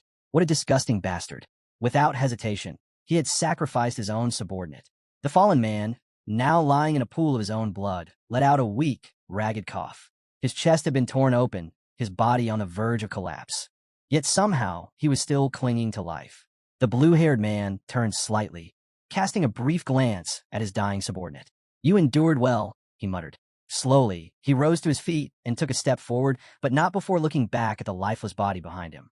"I didn't train you for nothing," he added coldly. "You were strong, but strength alone wasn't enough." Moments later, the man drew his final breath. Ignoring the corpse entirely, the blue-haired man reached into his pocket, retrieved a dragon yuan pill, and swallowed it without hesitation. He hadn't expected to be pushed this far, but Jang Chun had forced his hand. The pill's effects kicked in almost instantly. His energy surged, a wave of power pulsing through him. With slow, deliberate steps, he advanced toward Jang Chun, dragging his sword along the ground. The blade scraped against the stone, its sharp edge carving a harsh, grating sound into the air. Small rocks trembled and lifted from the ground, responding to his overwhelming aura. Jiang Chen's senses sharpened. Recognizing the danger, he immediately shifted into an offensive stance. Nearby, the girl remained on the ground, gripping the wound on her arm. She barely moved, her breathing shallow. The blue-haired man lifted his sword, pointing it directly at Jiang Chun. His eyes burned with pure, murderous intent. "This next strike," he growled, his voice thick with killing intent, "will take your head." Jiang Chun didn't flinch. His gaze remained steady, locked onto his opponent, his body tensed and ready. The Dragon Yuan pill had taken full effect. Behind the blue-haired man, the elemental dragon flared to life, growing larger, its burning gaze fixed on its master's target. Its energy crackled through the air, coiling and writhing like a beast preparing to strike. Then, with a thunderous stomp, the blue-haired man shattered the ground beneath him. The sheer force of his power sent debris flying, the energy in the air becoming suffocating. His grip tightened around his sword. This time, he would finish Jiang Chun for good. Jiang Chen's eyes flickered toward the massive dragon. For the first time, doubt crept into his mind. Could he withstand this attack? The moment of hesitation was all the blue-haired man needed. In a single motion, he unsheathed his sword once more. This time, he activated the second form of the Nine King Styles, Descending Dragon's Cut. A devastating surge of power erupted from his body. The elemental dragon let out a deafening roar, its massive form tearing through the air as it lunged forward, jaws open wide, ready to consume Jiang Chun in a single, final strike. But then, the girl moved. Stepping in front of Jiang Chun, she raised her trembling arms and activated Earth Eternal Shield once more. Jiang Chun instinctively lifted an arm to shield himself from the impact, but his eyes widened in shock as he turned toward her. Despite her injuries, despite her exhaustion, she was still willing to take the hit. A brilliant green shield materialized around them just as the dragon struck. The ground cracked beneath them, the sheer force of the attack sending a shock wave through the air. A thick curtain of dust and debris exploded outward, swallowing everything in its path. With her arms still outstretched, the girl clenched her teeth, her entire body trembling. The strain was unbearable, yet she refused to fall. Gritting through the pain, she turned her head slightly toward Jiang Chun, her voice weak but determined. "The Dragon Yuan pill. It's made the Shiao family's technique several times stronger." The girl gasped, her breath ragged. "My shield, it won't hold." Cracks continued to spread across the barrier, each new fracture splintering outward like shattered glass. Knowing she couldn't stop what was coming, she forced herself to endure, pushing beyond her limits to buy even a few more seconds. Jiang Chun, meanwhile, tightened his grip on his cloak, his eyes locked onto the energy dragon overhead. The sheer force behind each of its attacks was staggering. Even the previous strike had been overwhelming. Yet somehow, this man had even more power to unleash. Above them, the blue-haired man soared through the air, his sword raised high. The moment he saw the barrier weakening, a cruel smirk crossed his lips. Without a moment's hesitation, he unleashed multiple descending dragon's cuts in rapid succession, each strike slamming into the shield with devastating force. Jiang Chun exhaled sharply and lifted his gaze. No more hesitation. He raised his hand toward the sky, activating the swarm of insects mark. Against an enemy like this, there was no room for mercy. The barrier shattered. Then, a deafening buzz filled the air. From Jiang Chen's outstretched hand, Thousands of insects erupted, flooding the sky like a living storm. The blue-haired man's arrogant smirk disappeared in an instant. His body tensed, his eyes widening in shock as the realization hit him like a crashing wave. What is this? The swarm continued to pour from Jang Chun's palm, their wings beating in chaotic unison, filling the warehouse with an eerie, droning hum. Jang Chun's voice cut through the noise, calm, unwavering, and laced with menace. Get ready. The girl, still on the floor, clutched her wounded shoulder, her breathing shallow. She stared in disbelief at the countless creatures circling Jang Chun. Until now, she had assumed he was of the creation class, but now, she wasn't so sure. Several of the insects turned, their piercing gazes locking onto the blue-haired man. Their bodies tensed, poised to strike. Jang Chun stepped forward. Attack. At his command, the swarm surged toward their target. For the first time, the blue-haired man felt something foreign crawl into his chest. A flicker of panic. He had no doubt, if this many insects attacked at once, survival would be impossible. But he refused to back down. With a sharp breath, he unsheathed his sword, shifting into a defensive stance. His eyes remained locked onto Jang Chun as he prepared his counter. Channeling his energy, he swung fiercely, activating Descending Dragon Cut. A massive arc of energy exploded from his blade, slicing through the incoming horde. They're just disgusting little bugs, he spat, cutting down dozens with every swing. But Jang Chun remained unshaken, his body still cloaked in Little Nine's poisonous mist. He extended a hand, amusement flickering in his gaze. Do you really believe that's enough? Then, something horrifying happened. The severed insect bodies began to regenerate. The blue-haired man's breath hitched. What? The insects reformed almost instantly, resuming their relentless assault without a moment's hesitation. The blue-haired man's eyes flickered with frustration. He swung his blade again, slicing more of them apart, but each time, they regenerated, stronger, faster, and more vicious than before. Jang Chun watched him struggle, amusement glinting in his cold gaze. Let's see how long you can last. Behind him, the girl turned her head, astonished. Just how powerful was Jang Chun? Fury twisted across the blue-haired man's face as he clenched his sword tighter. With a deafening roar, he unleashed another Descending Dragon Cut, this time aiming at a massive insect lunging straight for him. The spiritual dragon materialized once more, its glowing maw opening wide as it swallowed the creature's whole. Unlike his blade, the dragon's energy didn't merely slice through the insects. It devoured them completely, preventing them from regenerating. For the first time in this fight, a smirk tugged at his lips. But that brief moment of confidence cost him dearly. An insect darted in from behind, its fangs sinking deep into his exposed arm. A sharp, searing pain shot through his body. His sword slipped from his grip. His head snapped to the side, eyes widening in sheer horror. This isn't good. The venom spread fast, numbing his right hand almost instantly. His fingers twitched uselessly, and for the first time, genuine panic settled in his gut.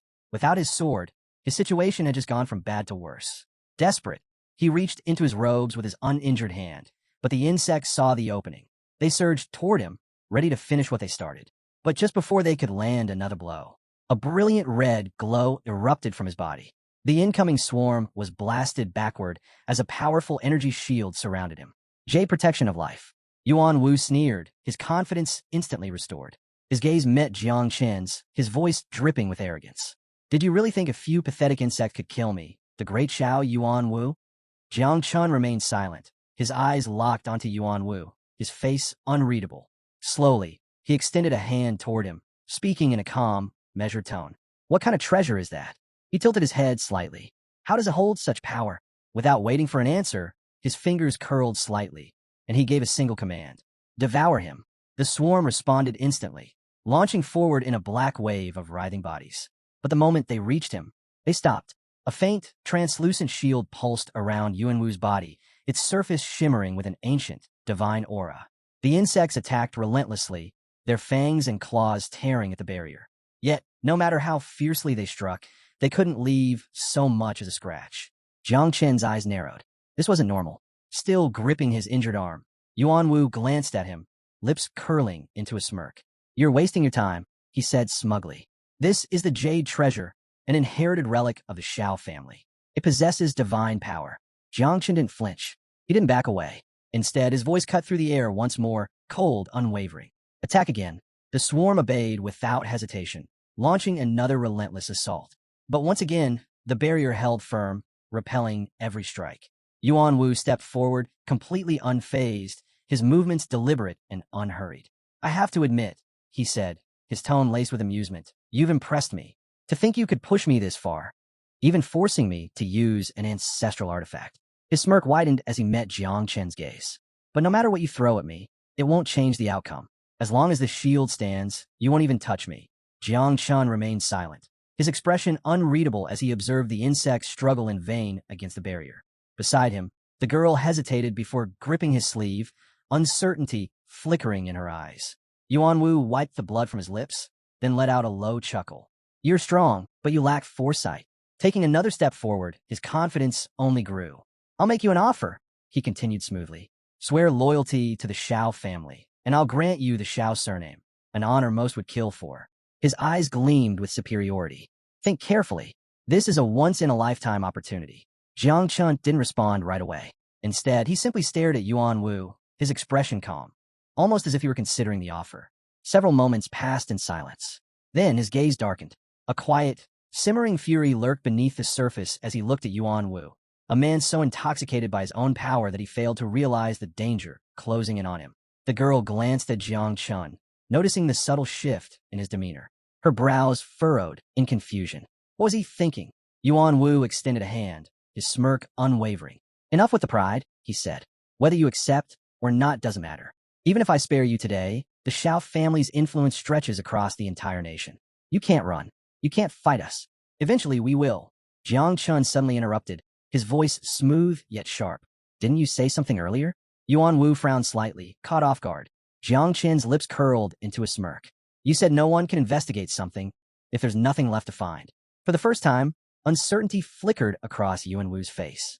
Jiang Chun tilted his head slightly. So, tell me, what happens if you die here, leaving no trace behind? A thunderous impact shook the ground. Yuan Wu's eyes widened as he instinctively turned. From deep within the insect swarm, something massive emerged. A grotesque, towering tentacle slammed into the ground behind them, the sheer force of it fracturing the stone beneath. His breath caught in his throat. What? Yuan Wu's body went rigid, his pulse hammering in his chest. Slowly, he lifted his gaze. Towering above him, emerging from the writhing swarm, was the insect mother. She was monstrous. Her twisted, towering form cast an overwhelming shadow across the battlefield, her many eyes gleaming with a predatory hunger. The girl gasped, her knees giving out as she collapsed onto the ground, staring in sheer horror. Yuan Wu, too, felt his entire body tense, cold sweat trailing down his face. And for the first time in his life, he felt fear. Jiang Chen's expression remained cold, unwavering. His voice was calm, yet absolute. Devour him. At his command, Little Nine let out a delighted hum, her serpentine form slithering forward with eerie excitement. Finally, she purred. I'm starving. Yuan Wu's face twisted in sheer terror. A fear unlike anything he had ever known gripped him as the monstrous creature loomed over him, her writhing tentacles curling hungrily in the air. Then, with a wicked smile, she struck. Her massive tentacle slammed against Yuan Wu's barrier with crushing force. The impact sent him hurtling backward, his body smashing through the warehouse wall, shattering it into rubble. A blood-curdling scream ripped from his throat. This can't be real, he gasped, his voice trembling. What kind of monster is she? Jiang Chun, completely unfazed, responded with chilling indifference. She just finished reproducing. You, and that jade treasure of yours? You're exactly what she needs to satisfy her hunger. Yuan Wu's breath hitched. Little Nine wasted no time. Her tentacles lashed out again and again, each strike unleashing shockwaves that sent dust and debris billowing into the air. The warehouse trembled under the sheer force of her relentless assault. Yuan Wu's so-called impenetrable shield cracked. His confidence shattered along with it. No, this is impossible, he choked, blood spilling from his lips as he collapsed onto the ground. Panic overtook him. The Shiao family's jade treasure, an ancient relic said to be indestructible, was crumbling before his very eyes. If this shield failed, if he fell here, the Shiao family would lose everything. The last fragments of the barrier disintegrated. Little Nine loomed over him, her predatory gaze locked onto her helpless prey. With slow, deliberate movements, she raised her tentacle for the final blow. Jiang Chun remained motionless, watching in silence. Then, a devastating strike. The ground beneath them shattered into countless pieces, the impact leaving nothing but ruin in its wake. And when the dust finally settled, Yuan Wu was gone. All that remained was a pool of blood. Little Nine lifted her tentacle from the ground, a satisfied expression crossing her face. Jang Chun exhaled slowly. No one could ever find out about this. With that thought, he raised his hand toward the sky, activating the swarm mark. Little Nine's massive form shimmered. Within seconds, she transformed back into her human appearance. Smiling sweetly, she stepped forward and wrapped her arms around Jang Chun, pressing close to him in an affectionate embrace. Delicious, she murmured, closing her eyes. Thank you, Jang Chun. You really are the best. Then, with a playful smirk, she added, and don't forget, I'm the one who loves you the most. A few feet away, the girl on the ground turned her head toward them. The sight of Little Nine in her human form left her completely bewildered. A mixture of confusion and fear flickered across her face. Jang Chun said nothing. Without a word, he turned his back on her and started walking away. But after a brief pause, he glanced over his shoulder. He still had unfinished business. The girl tensed instantly. Her heart pounded as a chilling realization set in. She had seen everything, and now that she knew his secret, there was only one question left. Would he let her live? Jang Chun's gaze darkened as he studied her, deep in thought. His body tensed slightly, and a faint wisp of Little Nine's poisonous mist curled into the air. Behind him, several insects emerged from the shadows, their sharp eyes locking onto the girl. Their intent was unmistakable. He took a slow step toward her. Give me one good reason, he said quietly, his tone unreadable. Why I shouldn't kill you right now? The girl's breath hitched. Panic overtook her. Without a second thought, she dropped to her knees, trembling. Reaching into her pocket, she pulled out a handful of gold coins, her entire fortune. Head bowed, she held them out with both hands, her voice unsteady. This is everything I have, she stammered. It's worth millions, practically my entire life. Please take it. Take all of it. Just let me live. Jang Chun picked up a gold coin, rolling it between his fingers as he examined her. She seemed sincere, but sincerity alone wasn't enough. She had seen too much, lied too many times. Killing her would be the safest choice. Sensing the danger, she suddenly sprang to her feet, eyes shut tight. With one hand raised toward the sky, she swore loudly. If I'm lying, may the heavens strike me down with 5 thunders. My name is Luo Sandow. Jang Chun arched a brow, mildly amused yet skeptical. Luo Sandow? He wasn't even sure that was a real name. After all, deception seemed to come naturally to her. Without hesitation, she stepped closer and held out an identification card. Her expression was serious, her gaze unwavering. I'm telling the truth, she insisted. I don't know what my parents were thinking when they gave me this name, but I'm not lying. Jang Chun took the card and lifted it for a closer look. His eyes landed on the image. A round-faced, chubby girl stared back at him. He blinked. His gaze flickered between the photo and the girl standing before him. Are you sure this is you? Luo Sandow let out a dramatic sigh. Grabbing strands of her hair, she twisted them into makeshift ponytails. Puffing up her cheeks, she closed her eyes and struck a pose. That was 2 years ago, she exclaimed. I hadn't grown yet, and I hadn't lost weight either. Jang Chun stared at her for a long moment. Then, a deep, genuine laugh erupted from him. He turned away, shaking his head as he laughed out loud. Even the insects hovering behind him seemed momentarily confused. Jang Chun took a deep breath, regaining his composure.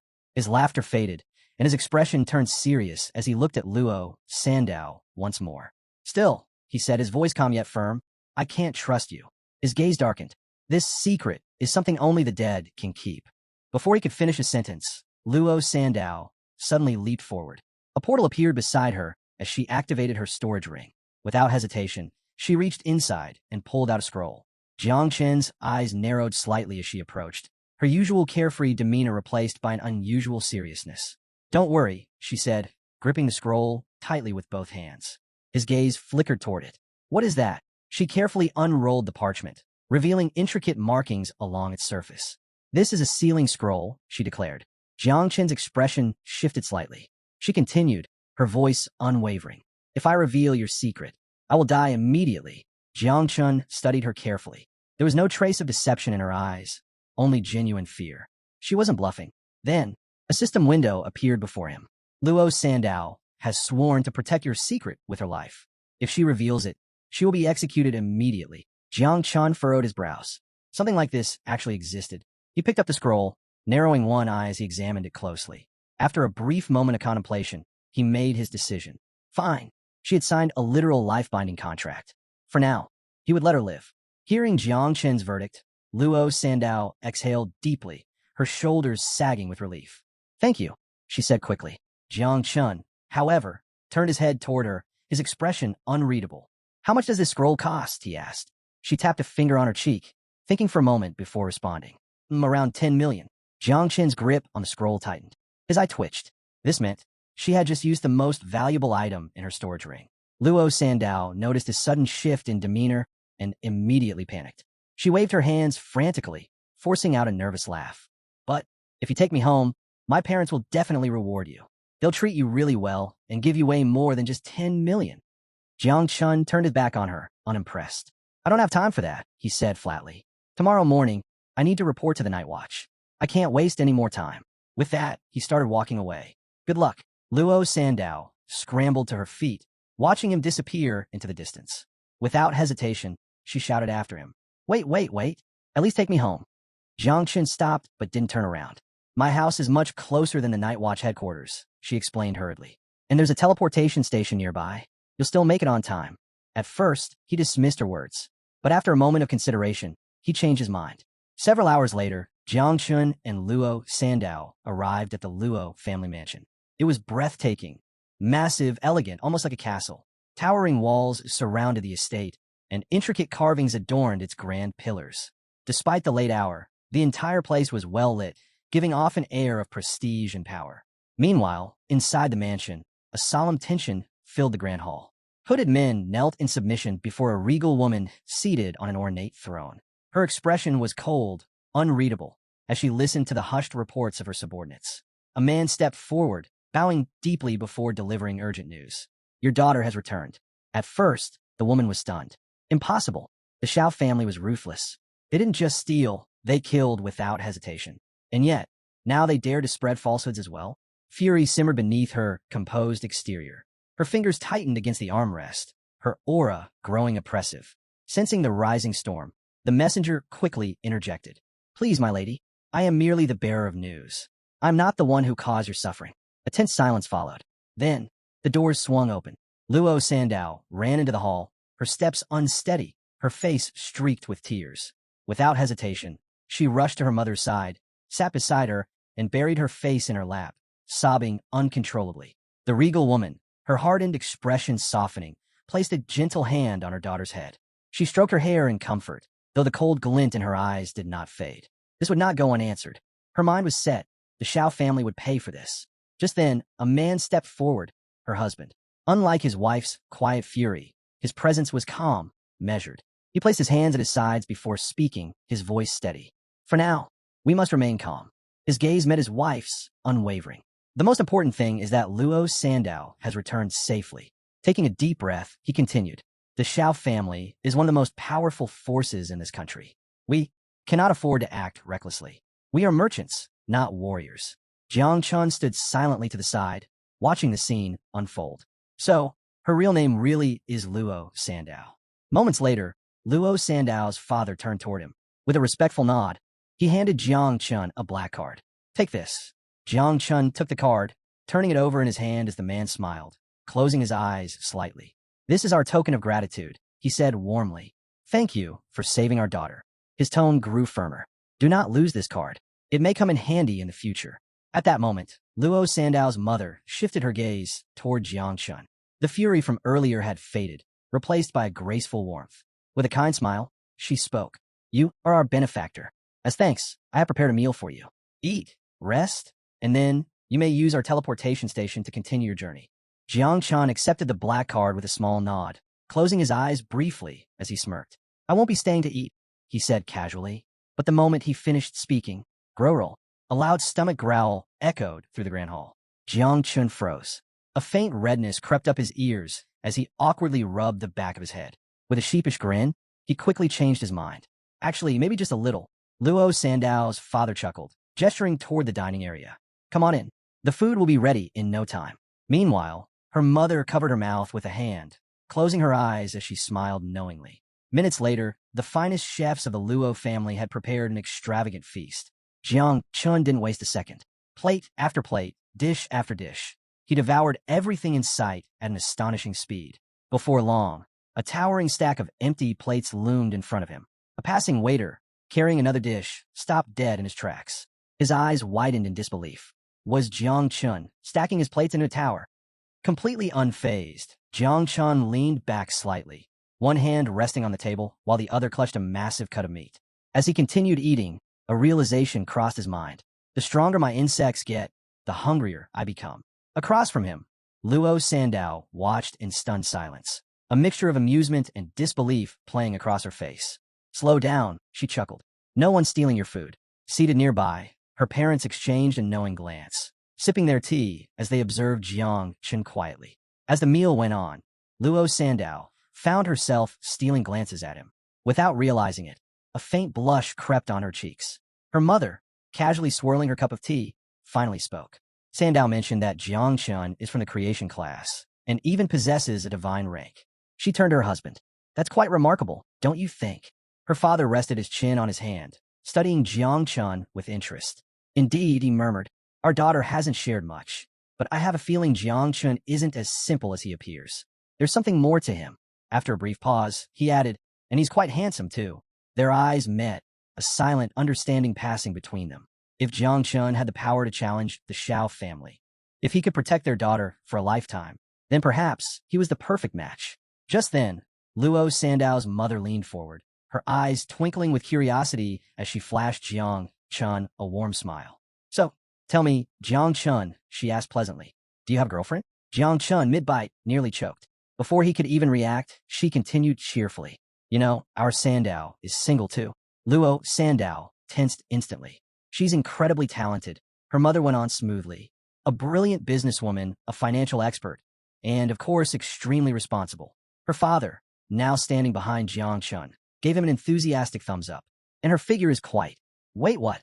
Jang Chun turned slightly, sensing something was very, very off. Absolutely stunning, her father finished proudly. Her measurements are 36-24-36. Luo Sandow practically exploded. Dad, but he wasn't done.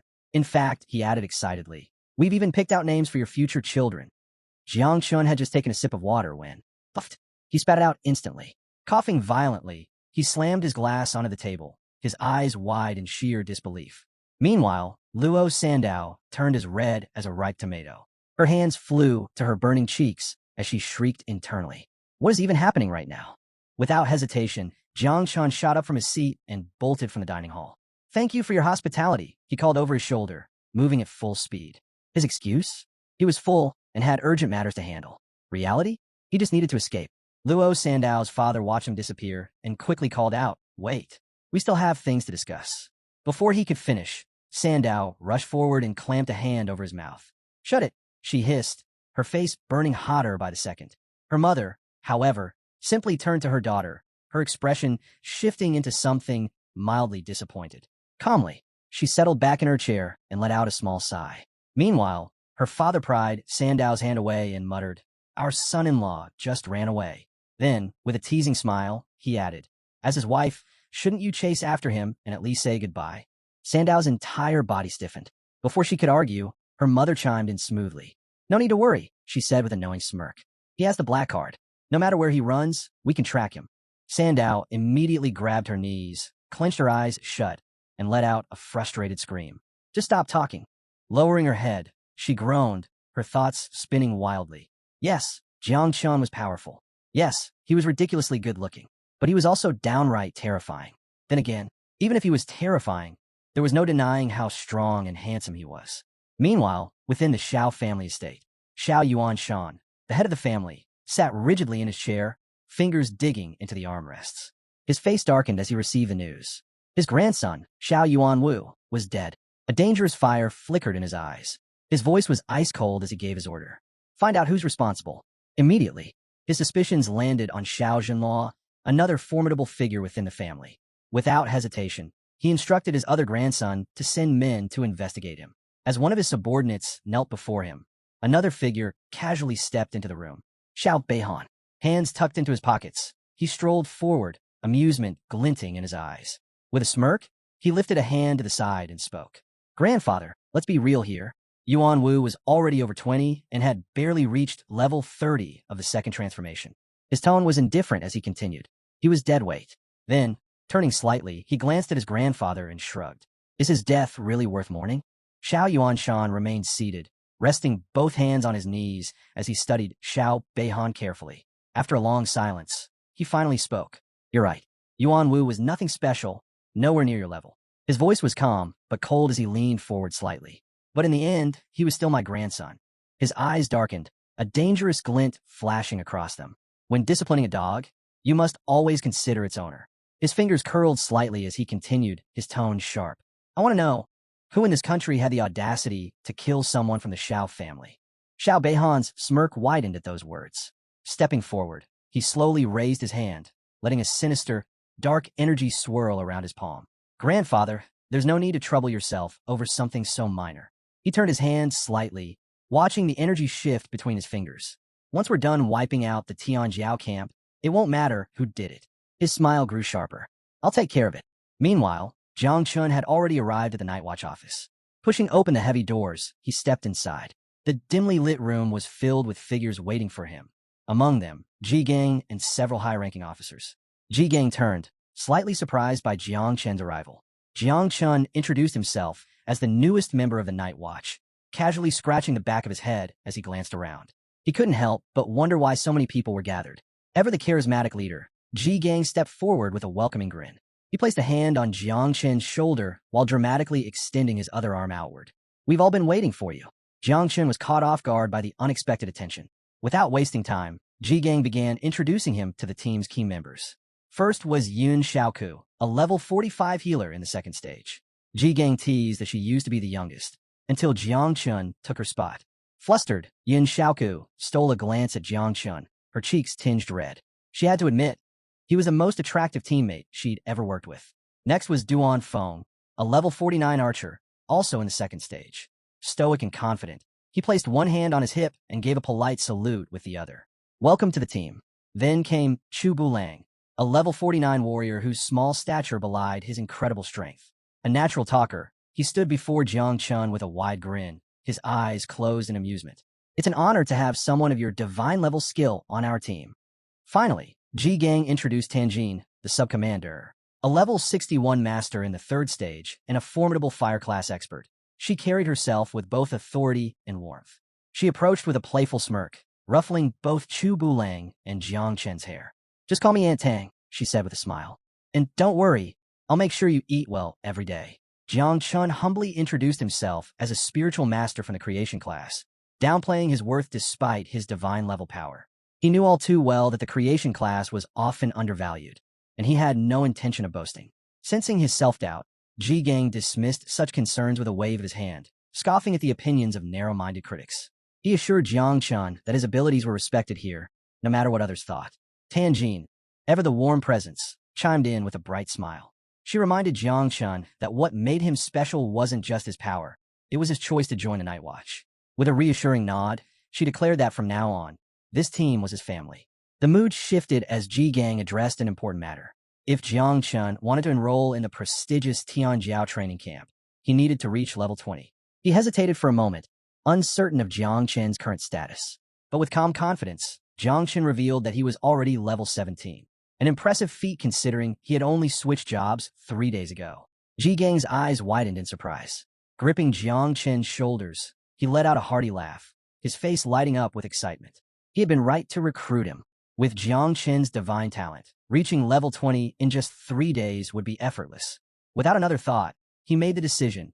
Jiang Chun would be enrolled in the Tianjiao Genius Camp. But just as the energy in the room soared, everything suddenly fell quiet.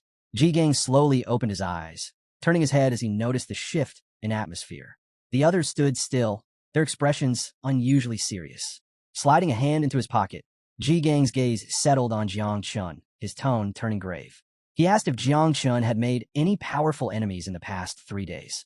Without waiting for a response, he revealed that an unknown third-grade master was using divine class abilities to track his whereabouts. Jiang Chen's eyes darkened as he lowered his gaze, his mind racing. Could it be someone from the Xiao family? The thought sent a chill through him. Meanwhile, Ji Gang, ever the leader, wasted no time taking action. Crossing his arms, he instructed Yun Xiaoku to handle the situation. Without hesitation, Yun Xiaoku raised her hands toward the sky. Almost instantly, a surge of green energy pulsed outward, forming a protective barrier around their headquarters. The air shimmered as the energy expanded, securing the space from any outside interference. Turning to the group, she explained that the barrier would prevent any form of espionage, allowing them to speak freely. Jang Chun stood motionless, silently observing the display of power. What kind of ability did Yun Xiaoko possess? Her energy spread rapidly, reinforcing the barrier until it enveloped the entire area. Ji Gang stepped forward, placing a reassuring hand on Jiang Chen's shoulder. With a warm smile, he spoke gently, asking if there was something Jiang Chun was keeping from them. His voice carried no accusation, only understanding. The rest of the team remained silent, waiting for Jiang Chen's response. Jiang Chun exhaled deeply, lowering his head as his fingers ran through his hair. His expression darkened before he finally spoke, revealing the truth. Just yesterday, he had killed Xiao Yuanwu of the Xiao family. Though he had erased all traces of the event with great care, he couldn't be certain if the Xiao family had other means of tracking him. Silence gripped the room. No one spoke, but their expressions said everything. Tanjin's face tightened in disbelief as she locked eyes with Jiang Chun. Her voice carried urgency as she asked if he had truly eliminated a member of the Xiao family. Ji Gang's reaction was just as intense. His eyes widened as he reached out slightly, his voice edged with shock. He questioned whether Jiang Chun had really killed Xiao Yuanshan's grandson, a cultivator who had reached the terrifying 8th stage of cultivation. The weight of the revelation settled over the group like a storm. Xiao Yuanwu had been no ordinary opponent. How had Jiang Chun, at his level, pulled off such a feat? Jiang Chun, seeing their stunned reactions, let out a quiet sigh and ran a hand through his hair in frustration. Had he just dragged them all into trouble? But Ji Gang showed no fear. Crossing his arms, he addressed the team with a steady voice. He reminded them that the Xiao family had long been infamous for their corruption, their younger generation causing countless problems over the years. From his perspective, Jiang Chun had done the world a favor by taking out someone like Xiao Yuanwu. His expression remained serious as he acknowledged the power of an 8th-stage master. But from what he had heard, Yuanwu was the weakest and least favored among Xiao Yuanshan's descendants. That being the case, there was a chance that the old master wouldn't personally intervene. Tanjin placed one hand on her waist while extending the other toward Jiang Chun, her gaze unwavering. With absolute confidence, she assured him that if the Xiao family sought revenge, the Night Watch would stand by his side. After all, they weren't weak either. Jiang Chun looked at Ji Gang, warmth flickering in his eyes. A rare smile formed on his lips. For the first time, he felt something he had never truly known, a sense of belonging. As an orphan, he had relied on the kindness of neighbors, but this was different. This felt like home. However, Ji Gang had other concerns. Turning his back to Jiang Chun, he took a few steps away, lost in thought. Even if Xiao Yuanwu had been incompetent, reaching the 2nd level of cultivation meant he wasn't entirely weak. Then, as if struck by realization, Ji Gang suddenly spun around. Stepping forward, he grabbed Jiang Chun firmly by the shoulders, his gaze sharp with disbelief. His voice was demanding as he asked the question on everyone's mind. How had Jiang Chun, a level 17 Awakened of the Creation class, managed to kill a level 30 Combat class cultivator? Jiang Chun hesitated, rubbing the back of his head in discomfort. A nervous sweat formed as he raised a hand, signaling Ji Gang to calm down. He admitted that, in that critical moment, someone had stepped in to help him. Ji Gang immediately leaned in, pressing for details. Who had come to his aid? With a strained smile, Jiang Chun finally revealed the truth. It was the 3rd daughter of the Luo family from Jiangnan. She had awakened a hidden defense class. A heavy silence fell over the group. Their eyes locked onto Jiang Chun, stunned by his words. The Luo family? The wealthiest merchants in Jiangnan? Could he really be referring to Luo Sandao?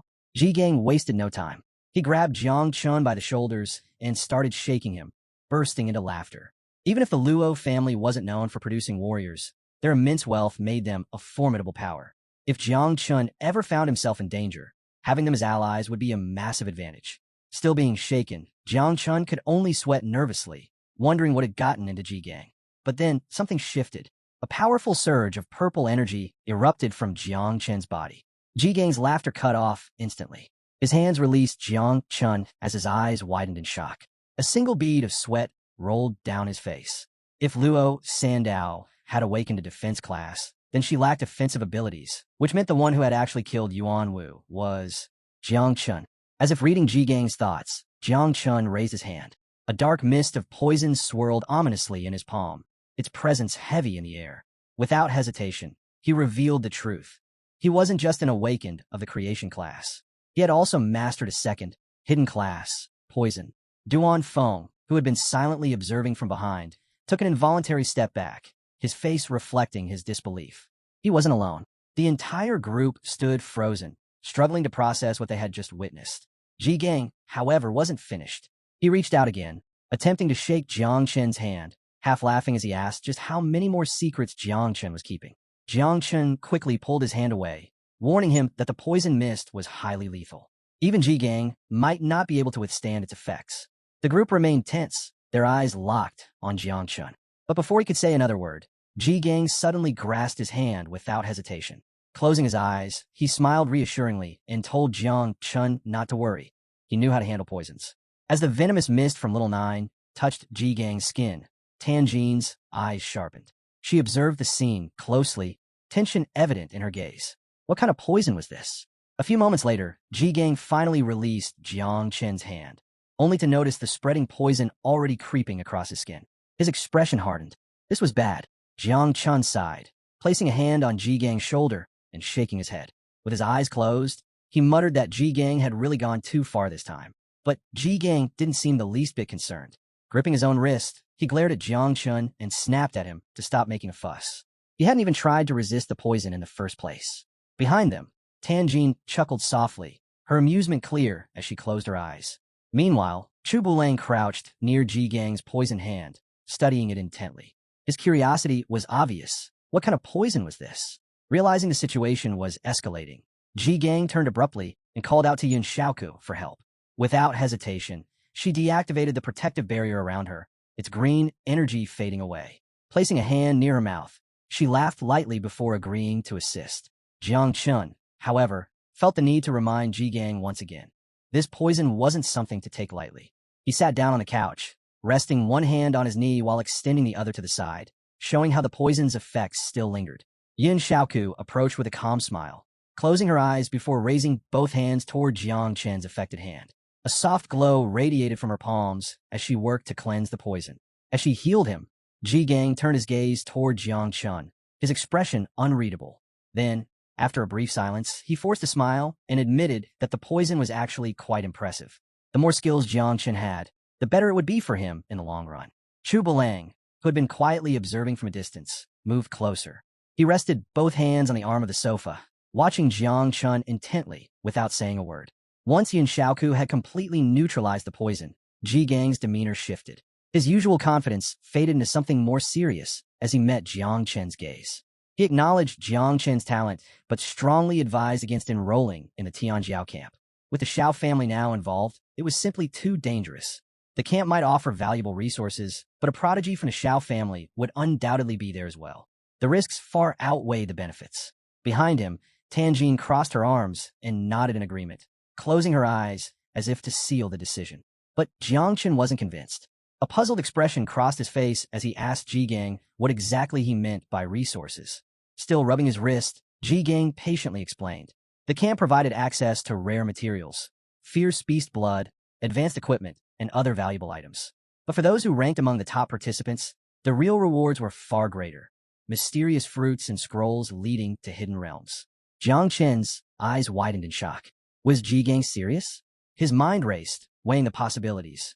If what Ji Gang said was true, then these resources were far beyond what he could obtain by simply hunting fierce beasts in the wild. Perhaps the insects could even reproduce again. That thought lingered as he met Ji Gang's gaze, his resolve unwavering. Surrounded by the faint traces of poisonous mist, he firmly declared his decision. He was enrolling in the camp. Danger didn't scare him. He had complete confidence in his abilities and knew he could protect himself. Ji Gang studied him for a long moment before exhaling a sigh.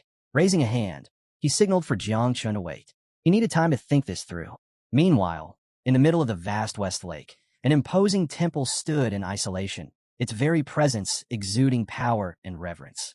Suddenly, the calm waters rippled and parted as a figure approached, using immense force to carve a deep crack in the lake bed. The surrounding water trembled as the man strode forward, making his way toward the temple.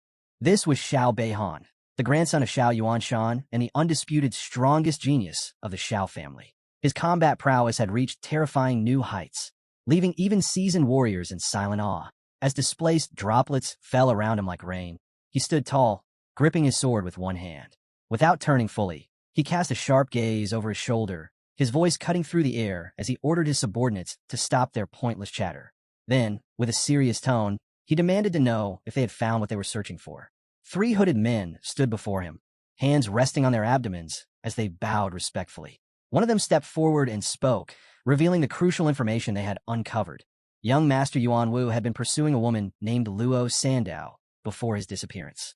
However, she had not been alone. Traveling alongside her was a man named Jang Chun. Beihan's eyes darkened as he absorbed the revelation. He knew the girl from the Luo family wasn't a combat class warrior. That meant only one thing. Who exactly was Jang Chun? One of his subordinates immediately responded. Jang Chun had awakened a creation class ability of divine rank, and the most recent reports placed him at the Night Watch headquarters. Another hooded figure stepped forward, placing a hand over his chest in a formal salute before adding another detail. Both Jang Chun and Luo Sandao had recently enrolled in the Tianjiao camp. However, there was still no definitive proof linking them to Yuan Wu's death. A slow, sinister smile crept across Beihan's face. His gaze sharpened as he stared into the distance. Evidence? That was irrelevant. As far as he was concerned, those two were already guilty. What intrigued him even more was Jiang Chen's divine rank awakening. Someone like that was worth his attention. But with them already heading to the camp, there was no need for him to personally seek them out. His mind settled with cold determination. 3 days from now, he would eliminate them both at the camp. Back in Ji Gang's office, the atmosphere was thick with contemplation. He and Jiang Chun sat on the sofa, the weight of their earlier conversation still hanging in the air. Ji Gang rested one arm on his knee while extending the other to the side, his gaze carefully studying Jiang Chun. Despite already arranging for Jiang Chen's enrollment in the Tianjiao camp, Ji Gang couldn't shake his concerns.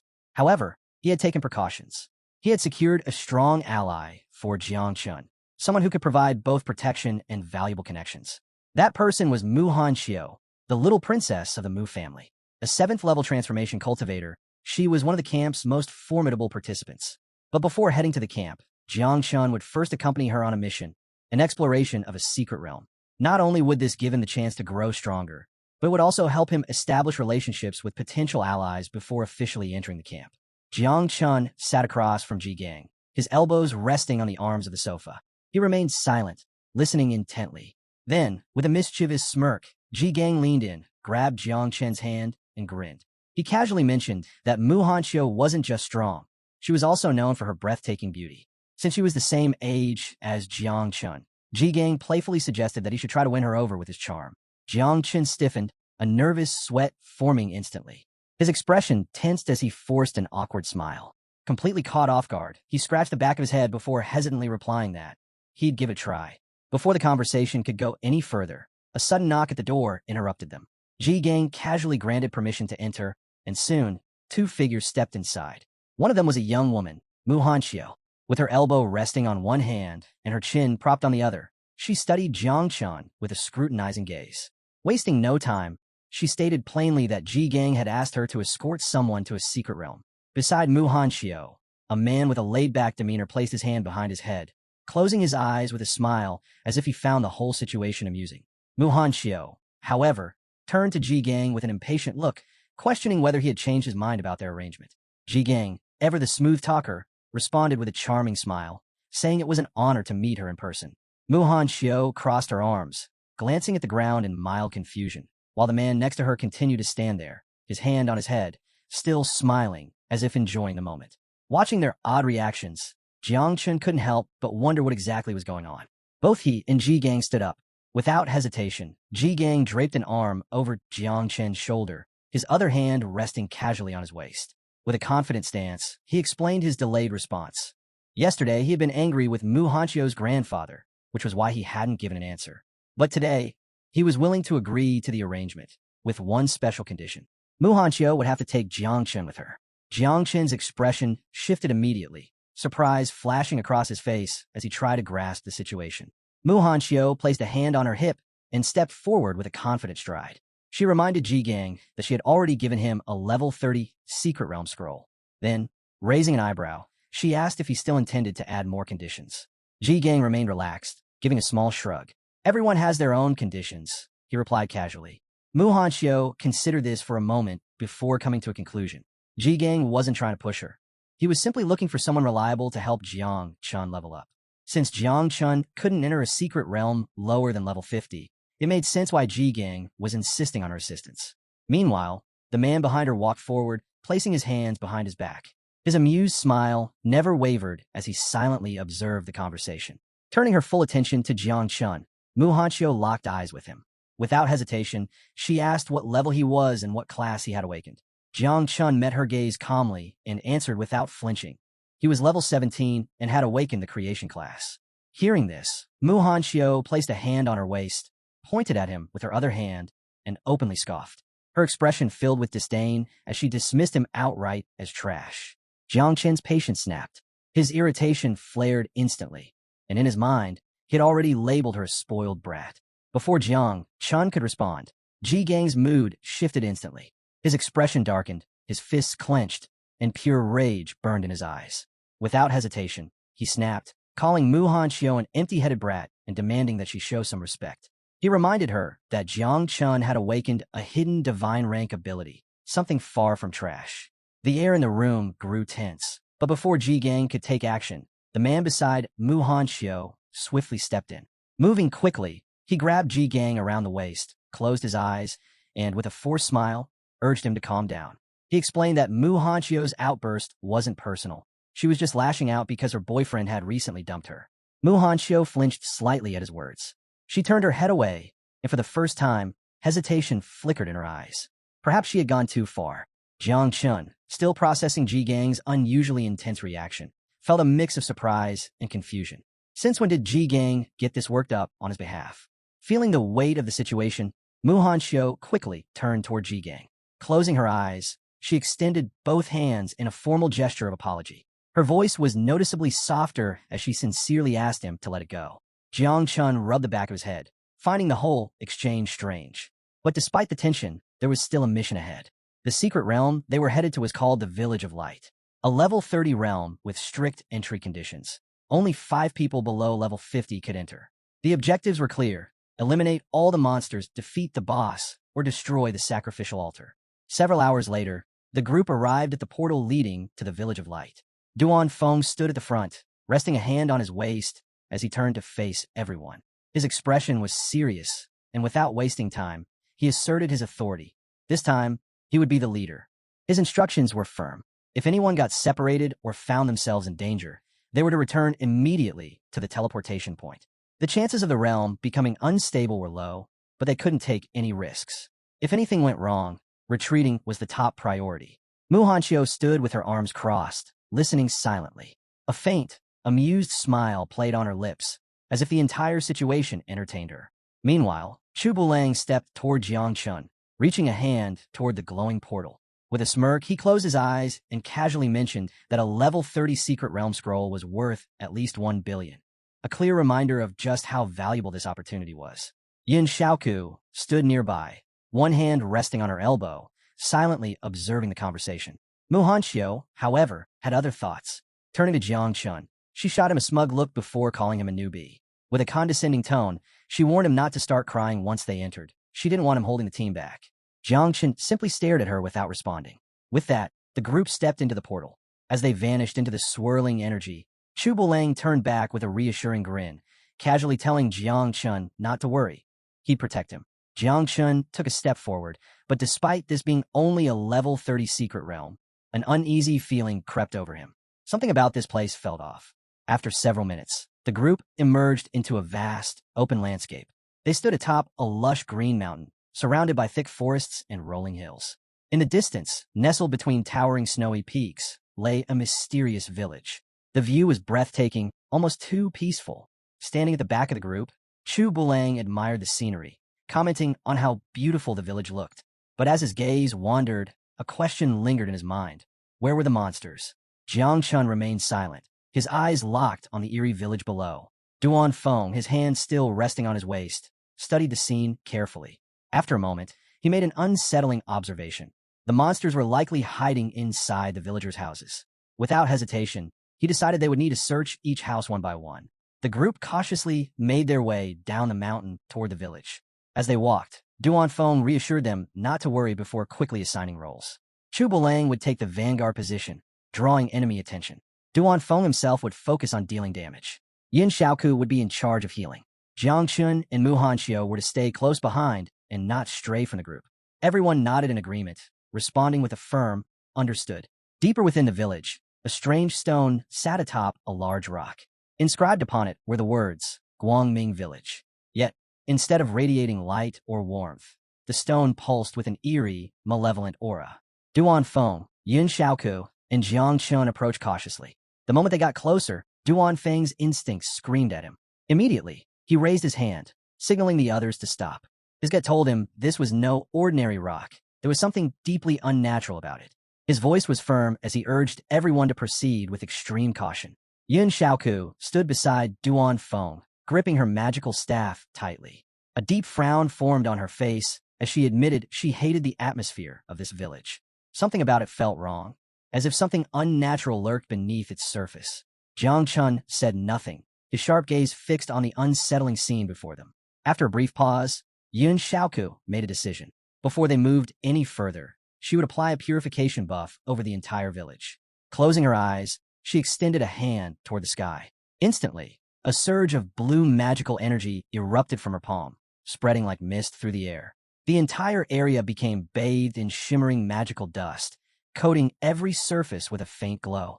Jiang Chun instinctively raised a hand to his face, watching as the glittering particles danced around him. A flicker of surprise crossed his expression. This buff was powerful, far stronger than he had expected. It didn't just clear the mind, it also boosted attributes and energy significantly. Suddenly, an ominous wind howled through the village. The atmosphere shifted in an instant. A dense, swirling cloud of smoke gathered in the sky, twisting violently as the once clear air darkened. The sky above turned a deep, blood-red hue, casting an eerie glow over the landscape. The village lanterns, which had been lifeless moments ago, suddenly flickered to life.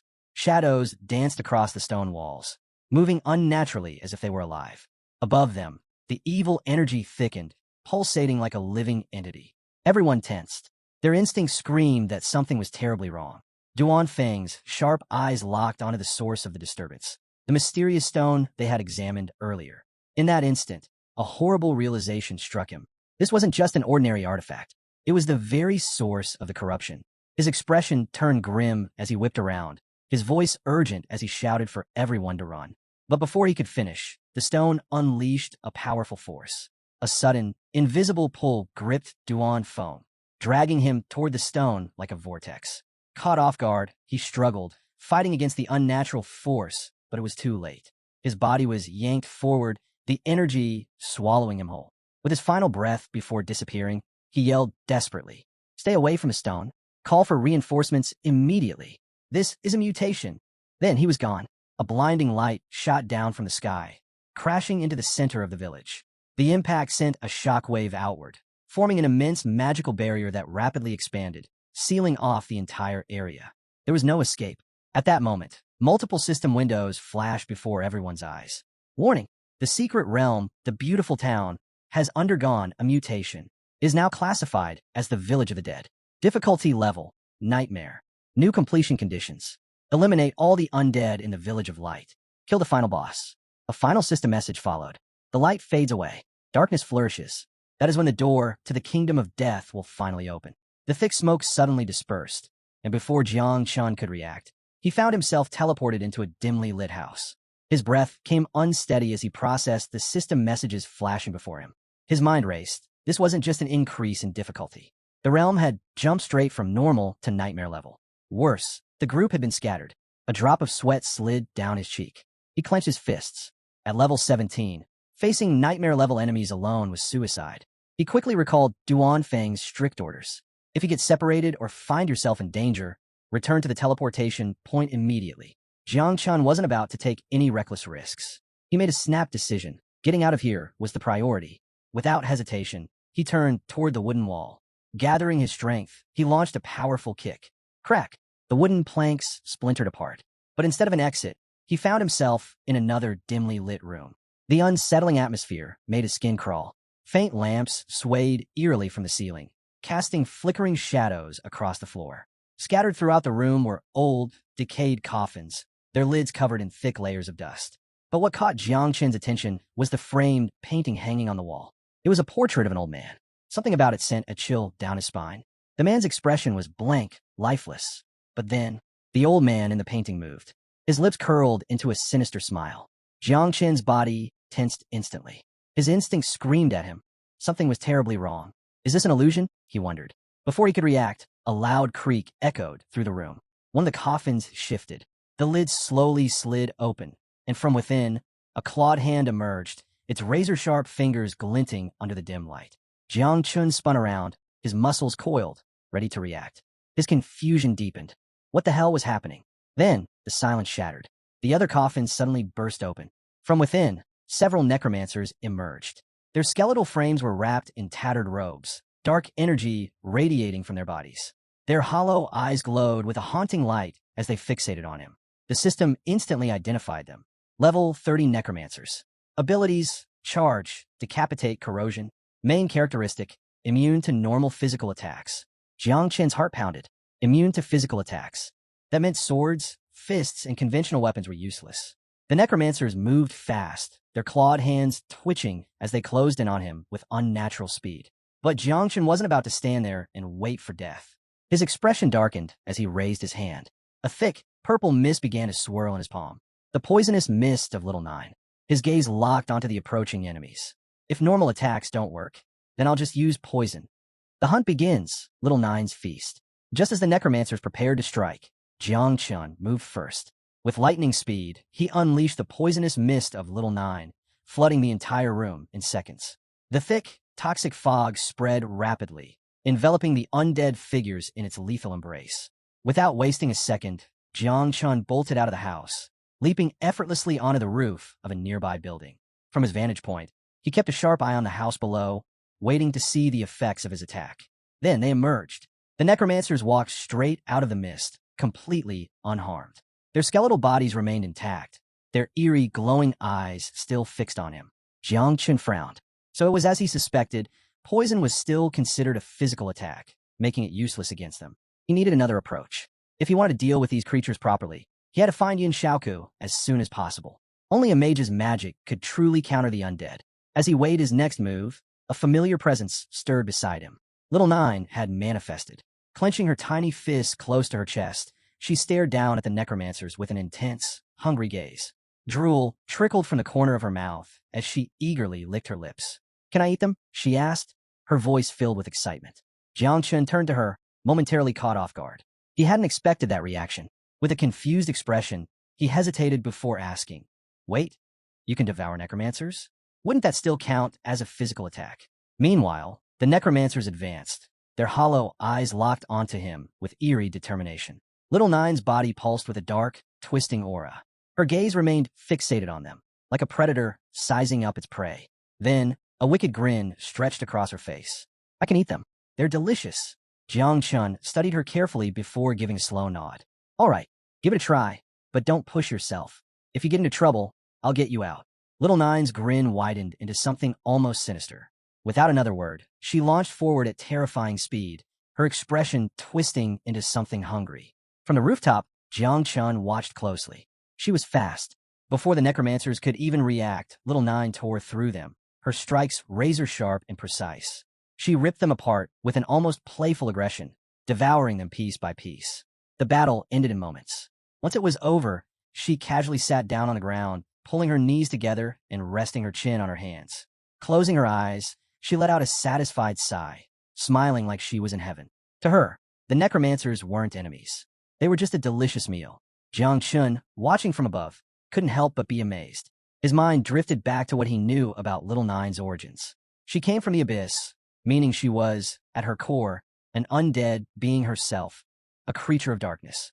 Now that he possessed divine evolution, she would only continue to grow stronger, eventually becoming the mistress of the abyss, a being whose very essence would surpass these low-level necromancers entirely. Remembering this, Jiang Chun made a decision.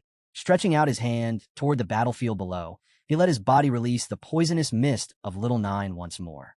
A smirk formed on his lips as he looked down at her.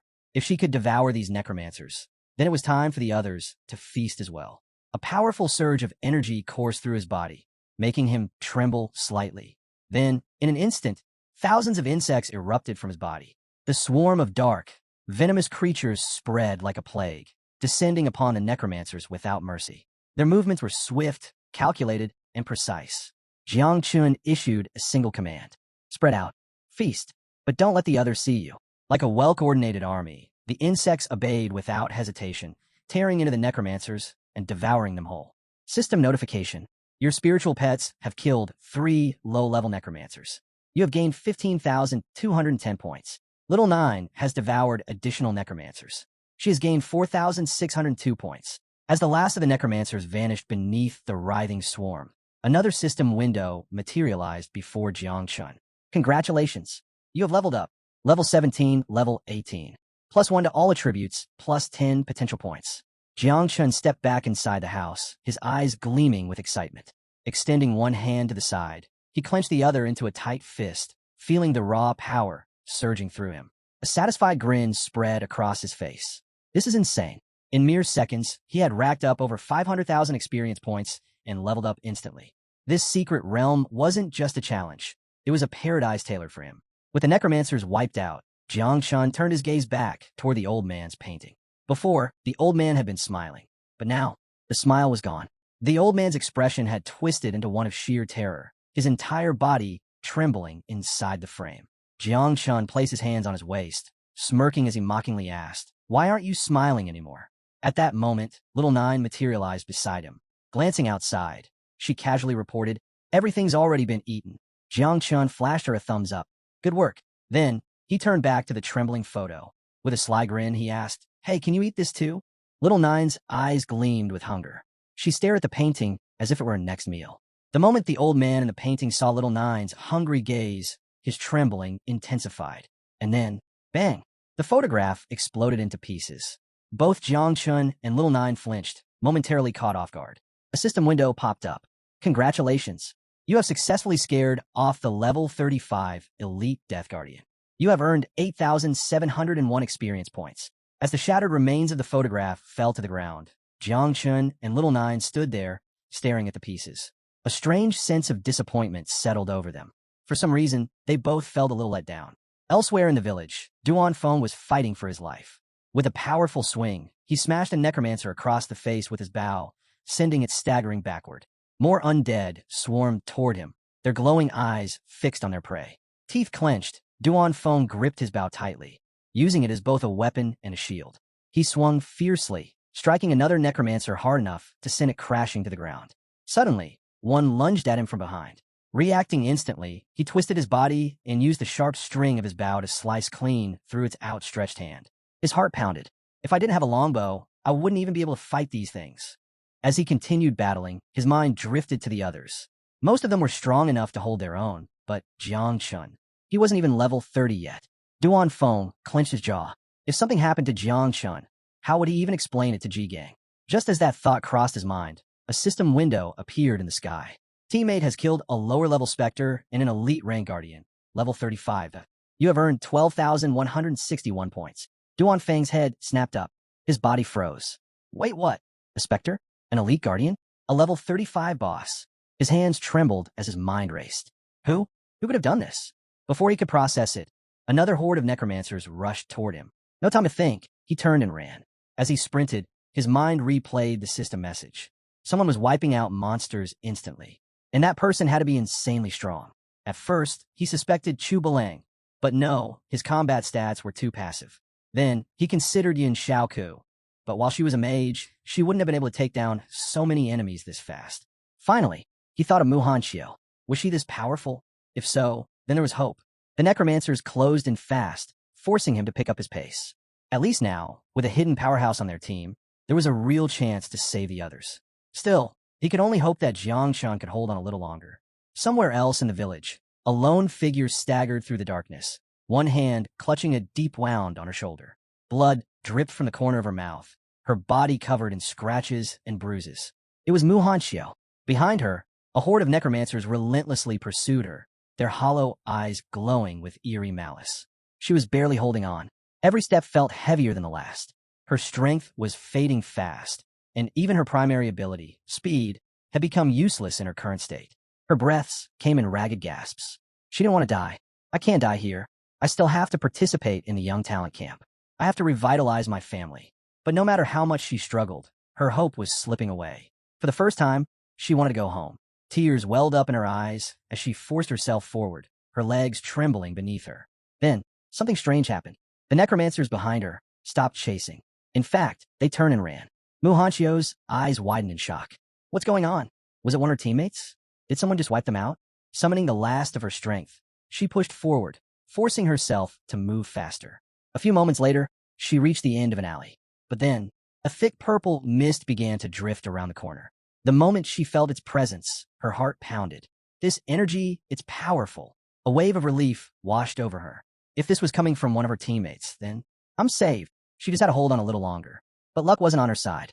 Her legs finally gave out. She collapsed onto the cold ground, arms barely supporting her weight as more blood dripped from her wounds. Her vision blurred. This isn't good. The necromancers closed in. Their skeletal hands reached for her, their deathly aura suffocating. Panic surged through her as she stretched her hand forward, her eyes filled with desperation. Help, please. And then, Jang Chun appeared, his sharp gaze locked onto her, his expression unreadable. Mu Hanchio's breath hitched. The necromancers. They were running away from him. Her trembling hand reached for him, her mind struggling to process what she was seeing. What? How is he this strong? But the undead weren't going to wait. They lunged. With the last of her strength, she desperately reached for Jang Chun. Save me. For a brief moment, Jang Chun remained silent, staring at her with a look of deep thought. Then, just as the necromancer's claws dug into her arm, he grabbed her wrist. With one powerful motion, he yanked her away from danger. Get out of here, he commanded, his voice cold and firm. And stop interfering. Before she could even process what had happened, he threw her back. She hit the ground hard, tumbling across the dirt until she finally came to a stop. Groaning, she pushed herself up, wiping the dirt from her face. Her breathing was heavy as she lifted her gaze to him. Jang Chun, you're insane. But then, the air changed. Jang Chun, crackling through the air. Mu Hanchio's eyes widened in disbelief as she watched him extend his hand. Before she could process what was happening, a massive swarm of insects burst forth, sweeping toward the necromancers like a living tide.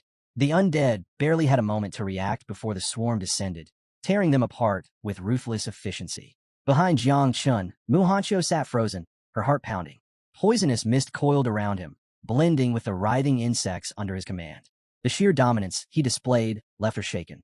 Was this really the same so-called failure from the creation class? Ji Gang had mentioned Jang Chun possessed the second class, but she had never given it much thought. Until now. This wasn't just some insignificant trick. This was raw, terrifying power.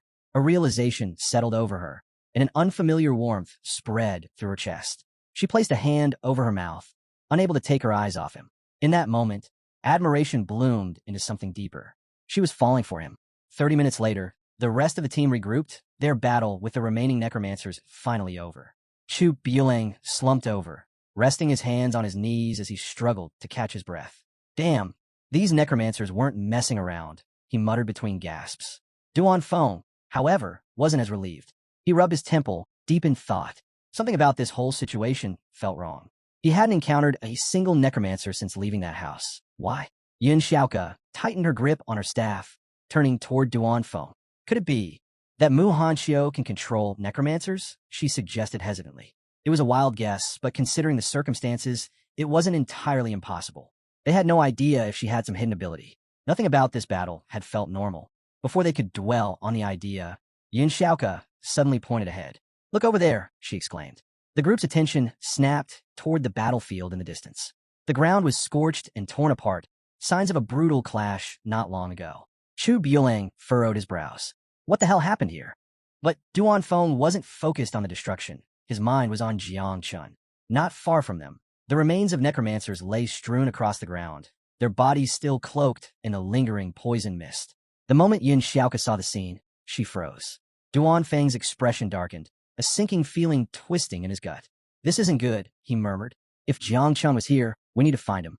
Now, a tense silence followed before urgency took over. If something had happened to Jang Chun, there was no way they could face Ji Gang. Without wasting another second, the team split up and began their search.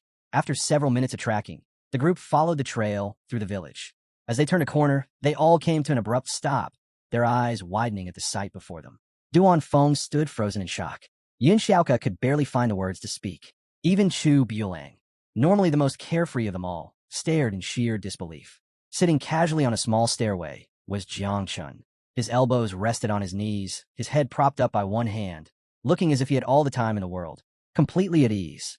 But what truly stunned them was the person behind him. Shiao, granddaughter of a king, was clenching her fists tightly as she massaged Jiang Chen's back. The sheer absurdity of the scene made Chu Buelang lean toward Duan Feng, whispering, is that really Jiang Chun? Still pointing at the sky as if reality had just shattered. Yun Xiaoka managed to confirm, it's him. But Duan Feng didn't move.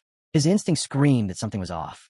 There was no way Xiao, prideful and arrogant, would willingly lower herself to serve Jiang Chun like this.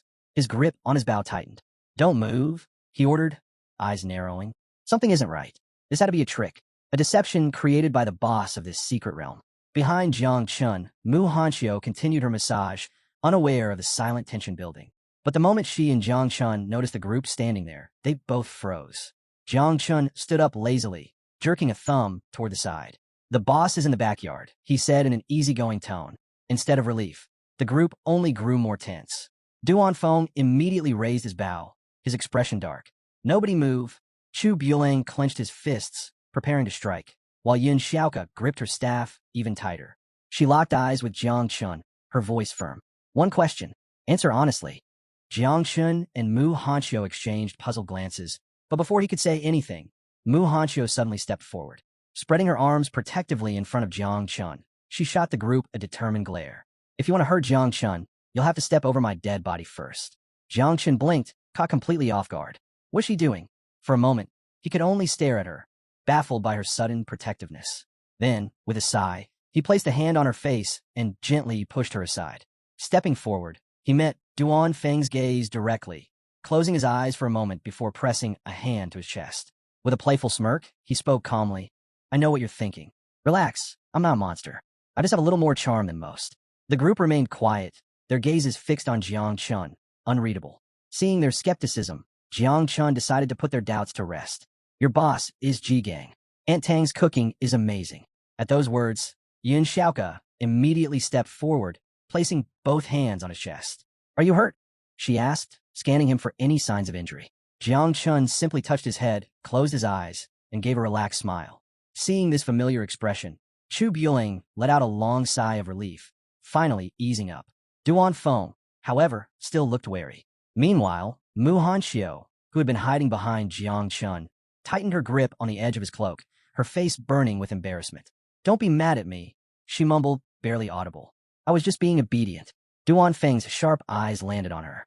Tell the truth and stop lying. His directness caught the others off guard. Even Yun Xiaoka raised an eyebrow, surprised by his blunt tone. But before anyone could react, Duan Feng smirked. I see. So this is Jiang Chen's real talent, winning over women. Chu Buelang snorted, shaking his head. Hopeless. Jiang Chen's face darkened. Enough already, he snapped, exasperated. Aren't we supposed to be fighting the boss? The group chuckled, finally letting go of their teasing. Yeah, let's go. A short while later, they reached the backyard of the village. Jiang Chun stepped forward, determination in his eyes, and delivered a powerful kick to the door. Bang! The heavy door swung open, revealing the battlefield beyond. The air grew tense as they stepped inside, their footsteps cautious. And there it stood. A towering figure loomed before them, its crimson eyes glowing with a murderous aura. The boss of the secret realm. Its massive form barely shifted as its cold gaze locked onto Jiang Chun. A system window materialized before them. Boss encounter, the undead god. Rank boss. Level 40. Jiang Chun tilted his head up, staring at the monstrous entity before him. The others stood frozen, stunned by the sheer size of the creature. Duan Feng's voice broke the silence, his tone serious. This is a level 40 boss. Everyone, stay on high alert. Without hesitation, he assigned roles. He would engage the boss first, drawing its attention. Xiao was to stay close to Jiang Chun and keep him protected. Yun Xiaoka was reminded to apply buffs and watch for incoming attacks. This isn't a game, Duan Feng warned. One mistake, and we're dead. The boss remained still, observing them. Then, it moved. Duan Feng's instincts kicked in. It's moving. Stay sharp and spread out. The team tensed, ready for battle. But instead of attacking, the boss crouched down. It lowered one massive elbow to the ground, then slowly bowed its head. And in complete silence, it prostrated itself before them. The entire team stood frozen, struggling to comprehend what they had just witnessed. Duan Feng muttered under his breath, still trying to process the situation. What is happening? His mind raced, searching for an explanation. Chu Buelang was equally dumbfounded. Why is it begging for forgiveness?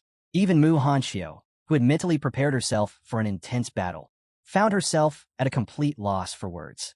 Jang Chun, however, remained calm. Taking a slow step forward, he extended his hand toward the kneeling boss. As he did, a familiar poisonous mist began to seep from his body, Little Nine's toxic aura spreading through the air. The rest of the team was still injured from their previous battles, so Jiang Chun decided to handle the boss on his own. This was the perfect opportunity. He smirked slightly and called out, "It's time to eat." In an instant, Little Nine materialized in her full insect mother form. Her massive form loomed over the boss, her grotesque mandibles opening wide. Without hesitation, she lunged forward, prepared to devour the creature whole. The undead god's head snapped up in horror. Its glowing red eyes darted to the side, as if searching for an escape. But it was too late. Little Nine's jaws clamped down, engulfing the boss entirely in a single, terrifying gulp. Silence fell over the battlefield. Jiang Chun watched with a quiet smile as his pet finished her meal. A series of system notifications appeared before him. Congratulations. You have slain the boss, god of the undead. Rewards, 76, 61, 90 experience points. A second message followed. Little Nine has transferred 31,224 experience points to you. In an instant, Jiang Chin's level shot up from 25 to 26. His attributes increased across the board, and he received 10 additional potential points. The poisonous mist coiled back into his body, and the boss was gone, completely erased from existence. Then, another system notification appeared. Secret Realm cleared.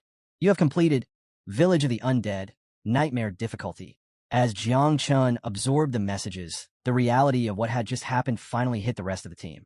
Not only had Jiang Chun eliminated the boss in an instant, he had also wiped out every necromancer in the village. Jiang Chun scratched his head, offering a sheepish grin. Oh yeah, total coincidence. My poison just happens to work well against necromancers. The system finished calculating their performance, and a final status window appeared. Team evaluation rankings. Duan Feng, level 49, C rank. Chu Buelang, level 49, D rank. Yin Xiaoka, level 46, D rank. Mu Hanxiu, level 36, E rank. Jiang Chun, level 26, triple S rank. A golden metal materialized in the sky, radiating a soft glow. The entire team stood in stunned silence. They had just cleared a level 30 Nightmare difficulty secret realm with a triple S rank evaluation. Then, as if that wasn't enough, the system rewarded them with a rare item. Item obtained, Dead Soul Metal. Effect, can withstand one deadly attack. Bound to player. Cannot be transferred or sold. Duan Feng's jaw nearly hit the floor. This is insane. Even their standard individual rewards had already been impressive. But now, they had also received a top-tier survival item. Something like this had never happened before. None of them had ever received such an incredible reward.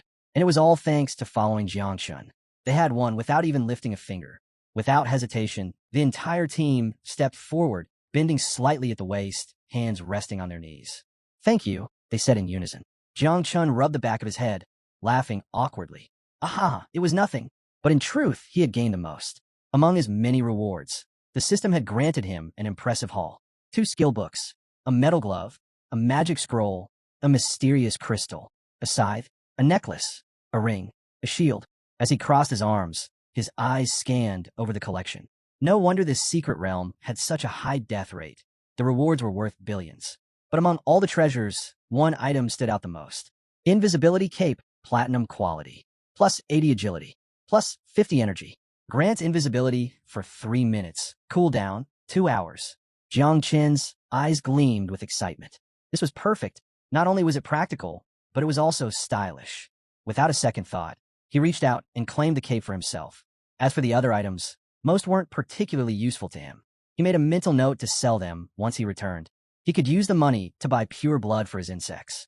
Just then, a portal shimmered into existence above them, accompanied by a system notification. Due to the mutation of the secret realm and the successful completion of the challenge, this realm will soon disappear. Please exit immediately. Jiang Chun quickly checked his devour value. It had risen significantly. Just a little more blood, and his insects would be ready for their second reproduction cycle. But there was no more time. Night had fallen by the time they returned to Night Watch headquarters. After arriving, the team immediately reported to G Gang. They informed him of 3 critical things. 1. The secret realm had mutated. 2. Jang Chun had single-handedly cleared it. 3. Mu Hanxiu had been conquered, a detail they made sure to emphasize with teasing smirks. Ji Gang remained silent as he listened. When they were done, he exhaled sharply and waved his hand. Everyone except Jiang Chun leave. Duan Feng, standing just behind Jiang Chun, nodded. Understood. One by one, the others exited the office, leaving Jiang Chun alone with Ji Gang. The moment the door shut, Ji Gang turned, his sharp gaze locking onto Jiang Chun. His voice was calm, yet heavy with authority. Confess everything now, and I'll be lenient. If you resist, he took a step forward, his presence exuding an overwhelming pressure. I'll have no choice but to punish you severely. Jiang Chin's body stiffened. His voice wavered slightly. What exactly am I supposed to confess? Ji Gang's eyes narrowed. Jiang Chun had told the others that the Venom class was naturally strong against necromancers. But Ji Gang wasn't fooled. That was a lie. A convenient excuse meant to mislead Duan Feng and the rest. Ji Gang could see right through him. A sharp glint flashed in his eyes as he took another step closer, his tone dangerously quiet. What are you hiding? Jiang Chin's forehead grew damp with sweat. His mind raced, trying to find a way out of this situation. Inside his consciousness, Little Nine trembled. Are the insects about to be exposed? The abyssal insects were an ancient, forbidden plague, so dangerous that if anyone discovered their existence, Jiang Chun wasn't sure they'd let him live. Ji Gang took another step forward, his gaze sharp as a blade. Speak. Jiang Chin's heart pounded violently. He hesitated, trying to find the right words. But before he could even stutter out an excuse, Ji Gang suddenly grinned. And then, he burst out laughing. Loud, unrestrained laughter filled the room. Jiang Chun blinked. What? Completely thrown off, he could only stare as Ji Gang casually placed one hand on his hip and clapped Jiang Chin's shoulder with the other. The tension in Jiang Chin's body slowly eased. Wait, why was I even so nervous? He had slaughtered monsters without a second thought. Yet here he was, sweating like a guilty criminal. For a moment, his entire body had tensed in fear. But now, he realized, Ji Gang had just been messing with him. Letting out a long sigh, Jiang Chun collapsed onto the sofa, one arm draped lazily over the backrest. Extending his other hand toward the ceiling, he exhaled. You weren't really pressuring me. You just didn't want to force me into talking. Ji Gang remained silent, watching him carefully. But it's fine, Jiang Chun continued, placing a hand over his chest. I promise you don't have to worry. I'll tell you when the time is right. For now, he wasn't ready to reveal anything. But in return, I'll get you an epic-level piece of equipment, Uncle Ji. Ji Gang's laughter started up again. An epic-level piece of equipment? Did Jiang Chun even understand how rare that was? Jiang Chun smirked at his reaction. I'm serious. Ji Gang's laughter slowly faded, and the atmosphere shifted. His expression hardened as he raised a hand toward the ceiling, activating a magic circle. The air grew heavy. It's good that Jiang Chun has a hidden ace up his sleeve, but there are things he still needs to understand. A moment later, thud. 3 corpses wrapped in bandages crashed onto the floor in front of Jiang Chun. Jiang Chin's eyes widened. What the hell? His gaze flickered between Ji Gang and the lifeless bodies. Uncle Ji, what is this? Ji Gang crossed his arms, his voice calm but firm. These guys were all at least 3rd-grade masters, level 60 or higher. 2 of them were even 4th-grade grandmasters, above level 90. Jiang Chun felt an icy chill crawl down his spine. Even Ji Gang himself wouldn't have been able to handle people like this easily. A drop of sweat rolled down Jiang Chin's cheek as he gulped. His thoughts raced. Were all these guys sent to kill me? But before he could voice that suspicion, Ji Gang rolled his eyes. Stop talking nonsense. These guys weren't after you. They were after Mu Hanxiu. Jiang Chin's head snapped toward Ji Gang. Mu Hanxiu. Ji Gang reached into his coat and pulled out a tightly rolled scroll. Without a word, he tossed it toward Jiang Chun. Read it. Jiang Chun caught the scroll with both hands, carefully unrolling it. The moment his eyes scanned the text, his expression darkened. Great Summer Hunting List. First place, Ing Zhan, level 46, Invincible Descendant. War Zone, Capital Zone. Reward, 3 Celestial Rewards. Second place, Ji Xinyue, level 46, Invincible Descendant. War Zone, Demon City Zone. Reward, 3 Celestial Rewards. Third place, Jiang Wushuang, level 45, Invincible Descendant. War Zone, Jiangnan Zone. Reward, 3 Celestial Rewards. 12th place, Xiao Beihan, level 41, National Defender Descendant. War Zone, Jiangnan Zone. Reward, 2 Celestial Rewards. Jiang Chun furrowed his brows. What is this list? He didn't recognize a single name. His eyes narrowed as he examined the scroll more closely. Then his gaze froze. A familiar name appeared. Xiao Beihan. His heart skipped a beat. Turning to Ji Gang with a surprised look, he asked, "Wait, isn't this guy from the Xiao family? The ones who protect the country?" Ji Gang met his gaze with a grave expression. Yes, all of the names on this list belong to the top geniuses of their generation, and Xiao Beihan is one of them. A chill ran down Jiang Chen's spine. Ji Gang continued, his voice grim. Xiao Beihan will also be participating in Tianjiao camp, but more importantly, he will be in the Yangtze River Southern War Zone, the same one as you. Jiang Chen's body stiffened. Ji Gang didn't stop there. Listen carefully. If someone reaches the 7th transformation, they are considered a king protector. If they reach the 8th transformation, they are a country protector. And if they reach the 9th transformation, they are considered invincible. Jiang Chun clenched his jaw. The weight of those words wasn't lost on him. The top 100 prodigies of Great Xiao were all descendants of sealed kings. And Mu Hanxiu, despite her lineage, was ranked 77th. His grip on the scroll tightened. There was information about her as well. Rank 77, Mu Hanxiu, descendant of a sealed king. Current location, Jiangnan War Zone. Bounty, celestial level reward. Jiang Chun slowly exhaled. This wasn't just a ranking. This was a hit list. Ji Gang glanced at him, his tone unwavering. If the descendants of sealed kings are already this powerful, then imagine how terrifying the Xiao family is. Jiang Chun silently finished reading the rest of the scroll. Several minutes passed before he finally stepped forward, returning it to Ji Gang. His expression was serious as he spoke. You showed me this, so I wouldn't be completely unprepared in Tianjiao camp, right? Ji Gang took the scroll and nodded. Exactly. The stronger you appear, the more danger you'll attract. Don't reveal your power recklessly, unless it's absolutely necessary. Jiang Chun clenched his fists, his gaze dropping as he absorbed everything. Unlike the so-called geniuses around him, he had no influential family to support him. Ji Gang was his only guardian, strong, yet limited to a 3rd-grade master. Even Ji Gang himself seemed troubled, admitting, I had a good master, but I never truly mastered the arts. I'm only at the 3rd level. A pause followed before he hesitated. I don't know if I can protect you properly, Jiang Chun. But Jiang Chun merely lifted his head and smiled. I understand, Uncle Ji. I won't reveal my power in Tianjiao camp. Deep down, he recognized Ji Gang wasn't just allowing his secrecy. He was actively shielding him. Knowing Jiang Chun was hiding something significant, he still stood by his side. That alone earned Jiang Chun's respect. Resting his hand under his chin, he smirked. If word got out about his performance in the secret realm, he might even surpass Mu Hanxiu in the rankings. Yet, strangely, she had remained silent. Not a single word to anyone. Why was she keeping a secret? Ji Gang suddenly stood up, stepping toward Jiang Chun with an amused glint in his eyes. He leaned in with a mischievous smirk. Now, be honest with me, Jiang Chun blinked. What? Ji Gang's smirk widened. What exactly did you do to Mu Hanxiu? Jiang Chun froze. Ji Gang sighed dramatically. There were only necromancers in that secret realm. So, your taste must be pretty unusual, huh? Jiang Chun stiffened. Sweat trickled down his forehead as he realized he needed an escape. Without hesitation, he turned on his heel and waved over his shoulder. I'm taking a shower and getting some sleep. I need to rest. Ji Gang, still confused, called after him. Wait, did I ever say it was a bad thing? But Jiang Chun was already gone, disappearing down the hallway. As night fell, he stood before a table covered in jars, his eyes gleaming with excitement.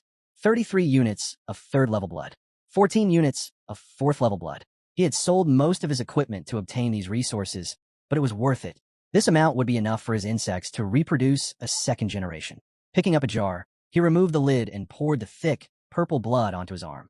A satisfied smile crept onto his lips. All right, little ones, time to eat. He started with the 3rd-level blood, the equivalent of devouring a human master at level 60 or higher.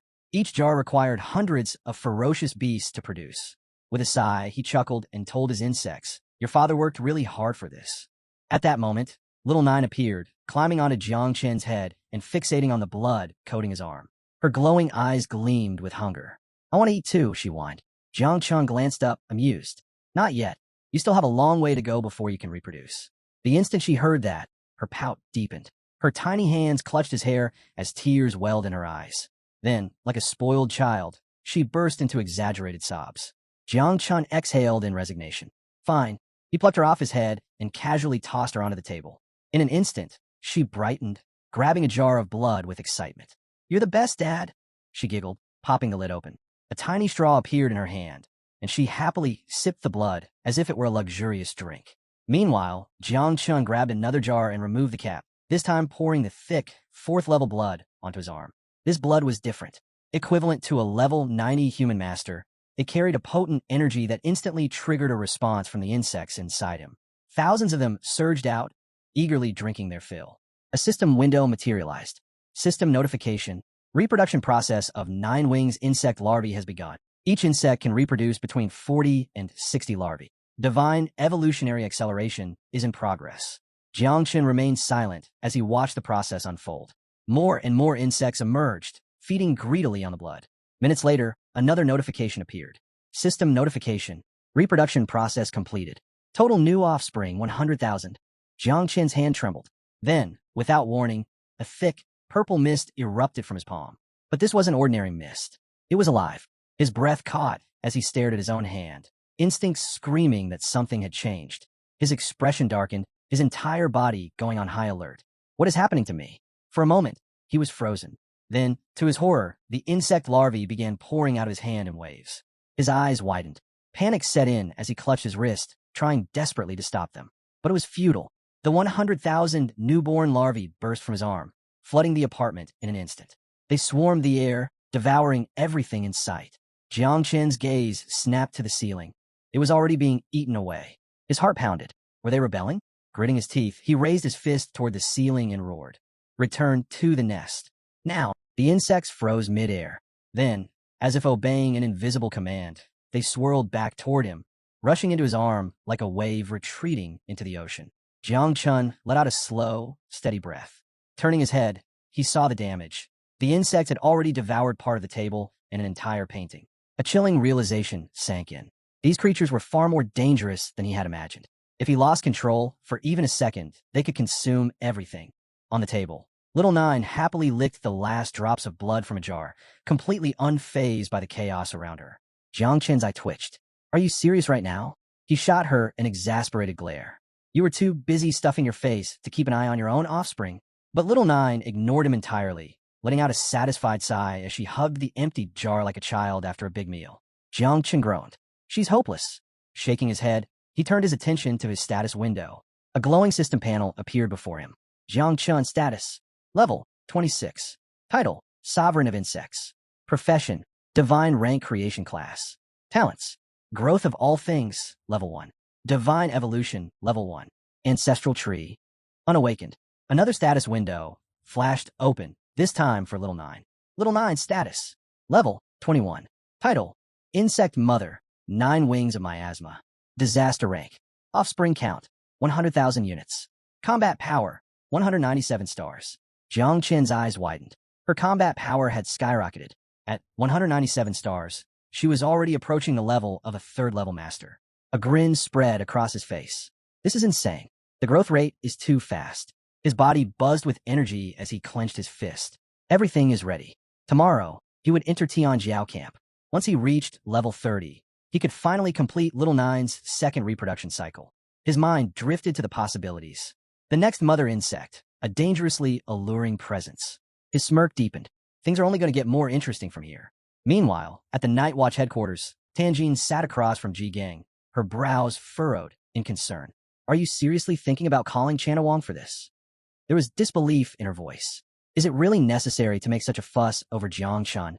Ji Gang lounged on the sofa, one hand resting on the armrest while the other supported his chin, his gaze unreadable. I'm doing this just in case. Tianjin's expression tensed. Ji Gang's voice dropped. In the Yangtze River Southern War Zone, Jiang Chun will cross paths with Xiao Beihan, the prodigy of the Xiao family. He tapped his fingers against the sofa. But that's not the real problem. His voice grew colder. The real danger is Tianjiao camp itself. Tianjin stiffened at his words. Ji Gang's eyes darkened. There are no secrets in Tianjiao camp. His tone was heavy, almost cautious. And there's something about Jiang Chun that terrifies me. Tianjin frowned. You're exaggerating. Ji Gang shook his head. No, I don't think I am. He leaned forward, voice dropping to a near whisper. It's his poison. His expression turned grave. Jiang Chun is hiding many secrets. Tianjin's breath hitched as she locked eyes with Ji Gang. And for the first time, she saw something unsettling. Fear. A chill crept down her spine. Are you trying to scare me? She asked, her voice unsteady. Old memories surfaced, clouding her mind. She recalled the events from 600 years ago, a time when the Devourer had plunged Great Xia into chaos. To counter the threat, the kingdom had established the forbidden professions, banning and exterminating those who practiced them. Anyone found wielding these abilities was executed on sight. The thought alone sent another shiver through her body. She stood abruptly, eyes sharp with unease. If Jang Chun really had a forbidden profession, it would have been detected the moment he awakened, she argued. You're overthinking this, Ji-gang. But Ji-gang remained silent, his hands clasped together, gaze locked on the ground. His expression held nothing but pure terror. I hope she's right. I hope I'm just being paranoid. The next morning, Jang Chun stepped out of his apartment and made his way toward a dense forest. Holding a map in both hands, he squinted at the markings. Which way is the right one? He frowned. Had he gotten lost again? Before he could figure it out, a frantic voice pierced the morning air. Help! Someone help me! Jiang Chun turned his head, brows knitting together. Who the hell is screaming this early in the morning? He looked toward a towering tree nearby. A sword was stabbed into the ground at its base. At the very top, a white-haired man clung desperately to a branch, his entire body trembling. Please, help me. I'm afraid of heights. Jiang Chun stood still, his mind momentarily blank. Did I hear that right? This guy climbed all the way up, only to realize he was afraid of heights. Is he an idiot? Jiang Chun sighed. Whatever. He might as well help the fool before he died of his own stupidity. Raising his hand, he activated Growth of All Things Vine. Thick branches shot up from the ground, weaving their way toward the man. Just as he lost his grip and tumbled downward, the vines coiled around him, gently lowering him to safety. Once on the ground, the man collapsed onto his hands and knees, panting heavily. I was so scared, he gasped. Jiang Chun folded his arms, watching him with a blank expression. The man continued, voice still shaking. I just wanted to save a bird's nest. I thought it wasn't that high, but when I climbed up, I realized it was really high. Jiang Chun blinked. A bead of sweat rolled down his cheek. So, let me get this straight. This guy is afraid of heights. Yet he still climbed a massive tree. Just to save a bird's nest? He inhaled deeply. This man is definitely an idiot. The older man dusted off his clothes and extended a hand toward Jiang Chun, offering a pleasant smile. Thank you for saving me. Then, as if getting stuck in a tree was the most normal thing in the world, he casually added, So, what do you want in return? Jiang Chun, still struggling to comprehend this man's existence, scratched his head. Actually, I'm just trying to find my way to Tianjiao camp. Do you know the way? The man turned his back, closing his eyes as he walked away with a calm smile. Follow me. I'm heading there too. I have a task there. Jiang Chun sighed in relief. Thanks. He put a hand behind his head and fell in a step behind the old man. As they walked, curiosity nagged at him. The man carried a sword on his back instead of storing it in his system inventory, an unusual choice. Extending his hand toward him, Jiang Chun asked, Are you a job changer too? The old man chuckled and shook his head. Nope, I never change jobs. I'm just an enthusiast who loves practicing with the sword. Jiang Chun blinked. Seriously? The man's smile didn't waver. When I was young, I didn't have talent. I failed to change jobs. He turned slightly, meeting Jiang Chun's gaze. For 10 years, I fought and struggled, but I couldn't even afford to buy a bathroom in the city. Jiang Chun's eye twitched. That's an oddly specific way to describe being broke. The man continued, his tone suddenly nostalgic. At my lowest point, I ran to the mountains, found a small, abandoned cabin, climbed onto a table, and Jiang Chun's expression tensed. You were going to... The man nodded.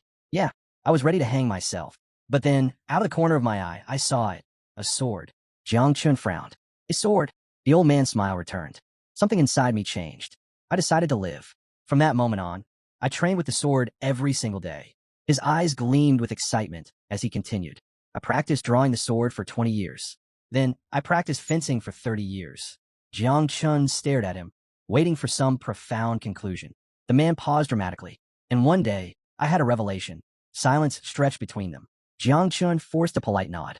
Yes, that's certainly something. Beaming, the old man gripped the hilt of his sword. Want to learn a special move? I can teach you right now. Before he could even finish naming the technique, Jiang Chun immediately cut him off. No thanks. The old man froze. Then, with a calm chuckle, he slowly sheathed his sword. You're a bit impatient, huh? His tone was lighthearted. It's fine. I'll wait. One day, you'll come asking me to teach you. Jiang Chun ignored the old man's cryptic remark and turned his eyes toward the sky. That's when he saw it, Tianjiao camp. His eyes lit up with excitement. Look, isn't that Tianjiao camp? He turned to the old man, expecting a response, only to find nothing. The man was gone. Jiang Chun froze, his head snapping left and right. But there was no sign of him. He frowned. Where the hell did he go? That old man was far too strange. At the entrance of Tianjiao camp, helicopters hovered overhead, their blades slicing through the air. A long line of participants stretched toward the registration desk, where a receptionist addressed the crowd with a sharp, professional tone. All geniuses entering the camp must line up for registration. Each of you will receive an identification bracelet. Once worn, it cannot be removed unless you are eliminated. Jang Chun joined the queue, waiting patiently until it was his turn. When he stepped forward, the receptionist glanced at his registration details. Jang Chun from Chujiang City. He handed over the identification bracelet, which Jang Chun promptly secured around his wrist. Just as he finished, a strange sensation washed over him. Two intense gazes burned into him. Turning his head slightly, he locked eyes with Shiao and Luo Sundao.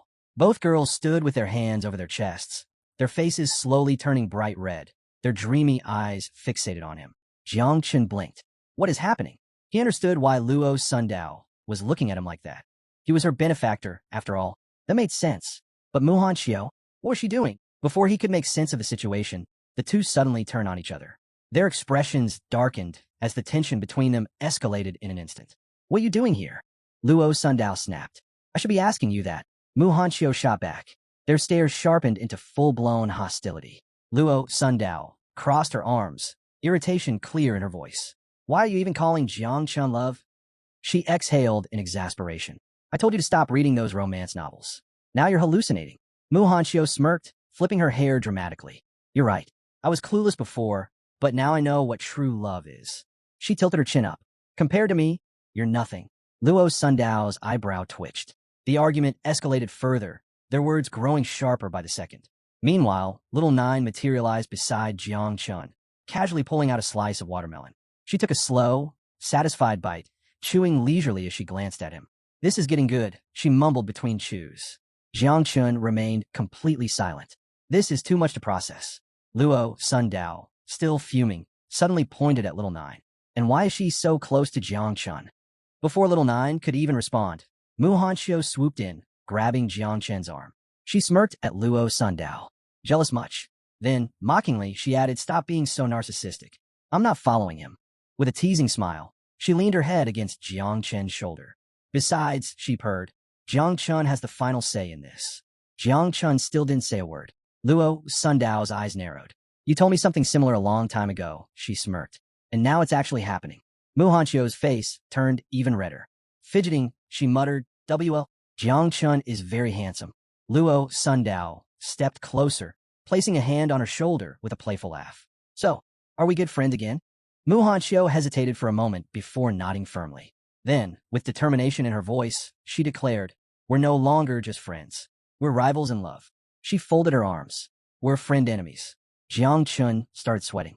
Girls are really strange. Before things could spiral further, a loud explosion suddenly echoed across the area. Bang! The entire camp fell silent. Every head turned toward the source of the blast. Thick smoke billowed in the distance. Jiang Chun's instincts flared. What's going on? Luo Sundao narrowed her eyes. Someone's fighting. Through the fading smoke, a figure emerged. It was the black-haired man from the camp entrance. Rolling up his sleeves, he clenched his fists, his expression livid. His teeth gritted as he barked. Who the hell is fighting already? Not everyone has even entered yet. His eyes burned with fury. Is someone looking for death?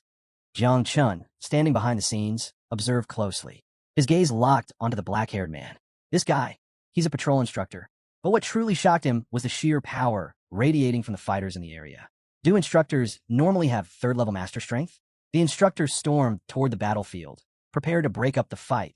But before he could even react, bang! A devastating punch landed straight into his stomach. His body was sent flying. Jiang Chun's eyes widened. The instructor crashed into the ground, blood spilling from his mouth. Clutching his chest, he forced out a hoarse command. Notify the superiors. This is getting out of hand. Silence gripped the camp. Luo Sundao stood frozen. A third-level master had been taken down in 1 second. Her voice trembled. Who did that? Shiao's expression darkened. They're from Jiangnan's war zone. The standouts. A woman with blood-red eyes stepped forward, her form-fitting assassin gear accentuating her lethal presence. Resting a hand on her hip, she stared at the fallen instructor, saying nothing. Her presence alone sent chills down people's spines. Her name was Tang Ying, an assassin. Her name carried fear for one reason.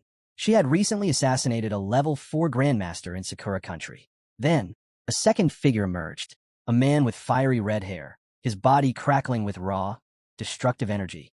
His lips curled into a crazed smile. Apathetic. His name was by phone. People called him the little god of death. He wasn't just any prodigy. He was the personal disciple of the chief commander of the EC defense line, a future warlord. But there was one problem. He had severe psychological issues. When he lost control, he became a demon on the battlefield. And then, the third figure stepped forward. A man with deep blue hair tightened his grip on his sword, his stance unwavering. With a sharp flick, he pointed the blade straight at Jang Chun, a smirk playing on his lips. His name was Xiao Beihan. His grandfather stood among the 7 guardians of Great Xia. His title? The Qinglian Sword Immortal, a divine rank profession. Luo Sundao's face darkened. Her fists clenched as she glared at Xiao Beihan. I know that damn dog. Her voice was laced with fury. Her eyes flickered toward the sword in his hand, an epic weapon, unmistakable. That sword, it was stolen from my house. Jiang Chun turned his gaze toward Xiao Beihan, his expression unreadable. But in that moment, he knew this wasn't just any swordsman. This was Xiao Beihan. There was no doubt now. His strength far exceeded Xiao Yuanwu's. But right now, that wasn't the most pressing concern. At the heart of the battle, a man with striking orange hair stood tall, his broad frame exposed. He hadn't moved an inch, yet his overwhelming presence only intensified. His muscles tensed, his fists clenched. Though completely surrounded, his killing, intense sword. As the dust settled, his piercing gaze locked onto his enemies. Then, boom! His fist slammed into the ground, splitting it apart. Cracks tore through the earth, shockwaves rippling through the battlefield. Jiang Chen's breath caught. This guy. The entire camp fell silent. No one dared to move. Jiang Wushuang, the third-ranked, invincible descendant. Rumors claimed he possessed 3 hidden, unique professions. And now, even against 3 elite prodigies, he remained untouchable. Mu Hanxiu and Luo Sundao paled. Even Jiang Chun hesitated. Can my insect even take on someone like this? But before he could dwell on it, a shadow moved. Xiao Beihan shot into the air. Both hands gripped his sword as he prepared to strike. Jiang Chen's eyes narrowed. Not good. Xiao Beihan landed with crushing force, his blade tearing through the earth. Cracks webbed out beneath him, the ground groaning under the sheer impact. Too close. Luo Sundao was in danger. Without a second thought, Jiang Chun grabbed her by the waist and leaped, narrowly avoiding the attack. Xiao Beihan barely spared them a glance. His sharp gaze shifted, locking onto Jiang Wushuang. For a brief moment, something flickered in his eyes. Your wind fist, not bad. Wushuang said nothing. But before he could react, Xiao Beihan's attention moved again. This time, his eyes met Jiang Chen's. Recognition flashed across his face. Slowly, he sheathed his sword, only to draw it again. The tip aimed directly at Jiang Chun. A deadly aura surged around him, crackling with intent. So, you're the one who killed Xiao Yuanwu. His voice was calm, but his eyes burned with cold hatred. He may have looked down on Xiao Yuanwu for being weak, but that didn't mean he would let an outsider walk away unpunished. Jiang Chun didn't flinch. With a steady hand, he reached forward. A dense, purple mist spread around him. Little Nine's poisonous mist. His voice remained firm. I may not be as strong as you, but don't act like the Xiao family isn't just as rotten to the core. Xiao Beihan smirked, shifting his sword to the side. Without hesitation, he stepped forward, his every move radiating confidence, as if Jiang Chen's resistance was nothing more than a minor inconvenience. Jiang Chun held his ground. He extended both arms, ready to unleash everything he had. I promised Uncle Ji-Gang I wouldn't reveal my full strength too soon, but now I have no choice. From behind, Luo Sundao watched in silence. Then, before the battle could even begin, slash! A powerful sword strike tore through the battlefield, splitting the ground in 2. A voice rang through the air. Enough. Step aside. Instantly, both Jiang Chun and Xiao Beihan withdrew their powers. Their heads snapped toward the source of the attack. A lone figure stood in the distance, sword extended. Jiang Chen's breath caught. No way. It was him. The same old man he had saved from that tree. Only now, he wasn't some helpless fool afraid of heights. He was the chief instructor of Tianjiao Camp, the Heavenly Blade King. With just one sword strike, he had forced 4 of the camp's strongest prodigies into submission. Jiang Chun broke into a cold sweat. That weird old man, is this strong? Even now, he wasn't sure if his insect had survived the shockwave. Lowering his sword, the old man gripped the hilt, his piercing gaze shifting between Jiang Chun and Xiao Beihan. Then, without a word, he sheathed his blade. At that moment, another figure stepped forward, a man in military uniform, the vice commander of Tianjiao camp, Yang Guang. With a calm expression, he spoke. All 300 geniuses have arrived. He turned toward the Heavenly Blade King. Please prepare to take the stage and lead the opening ceremony. The old man gave a small nod before making his way to the stage. All around the camp, murmurs spread like wildfire.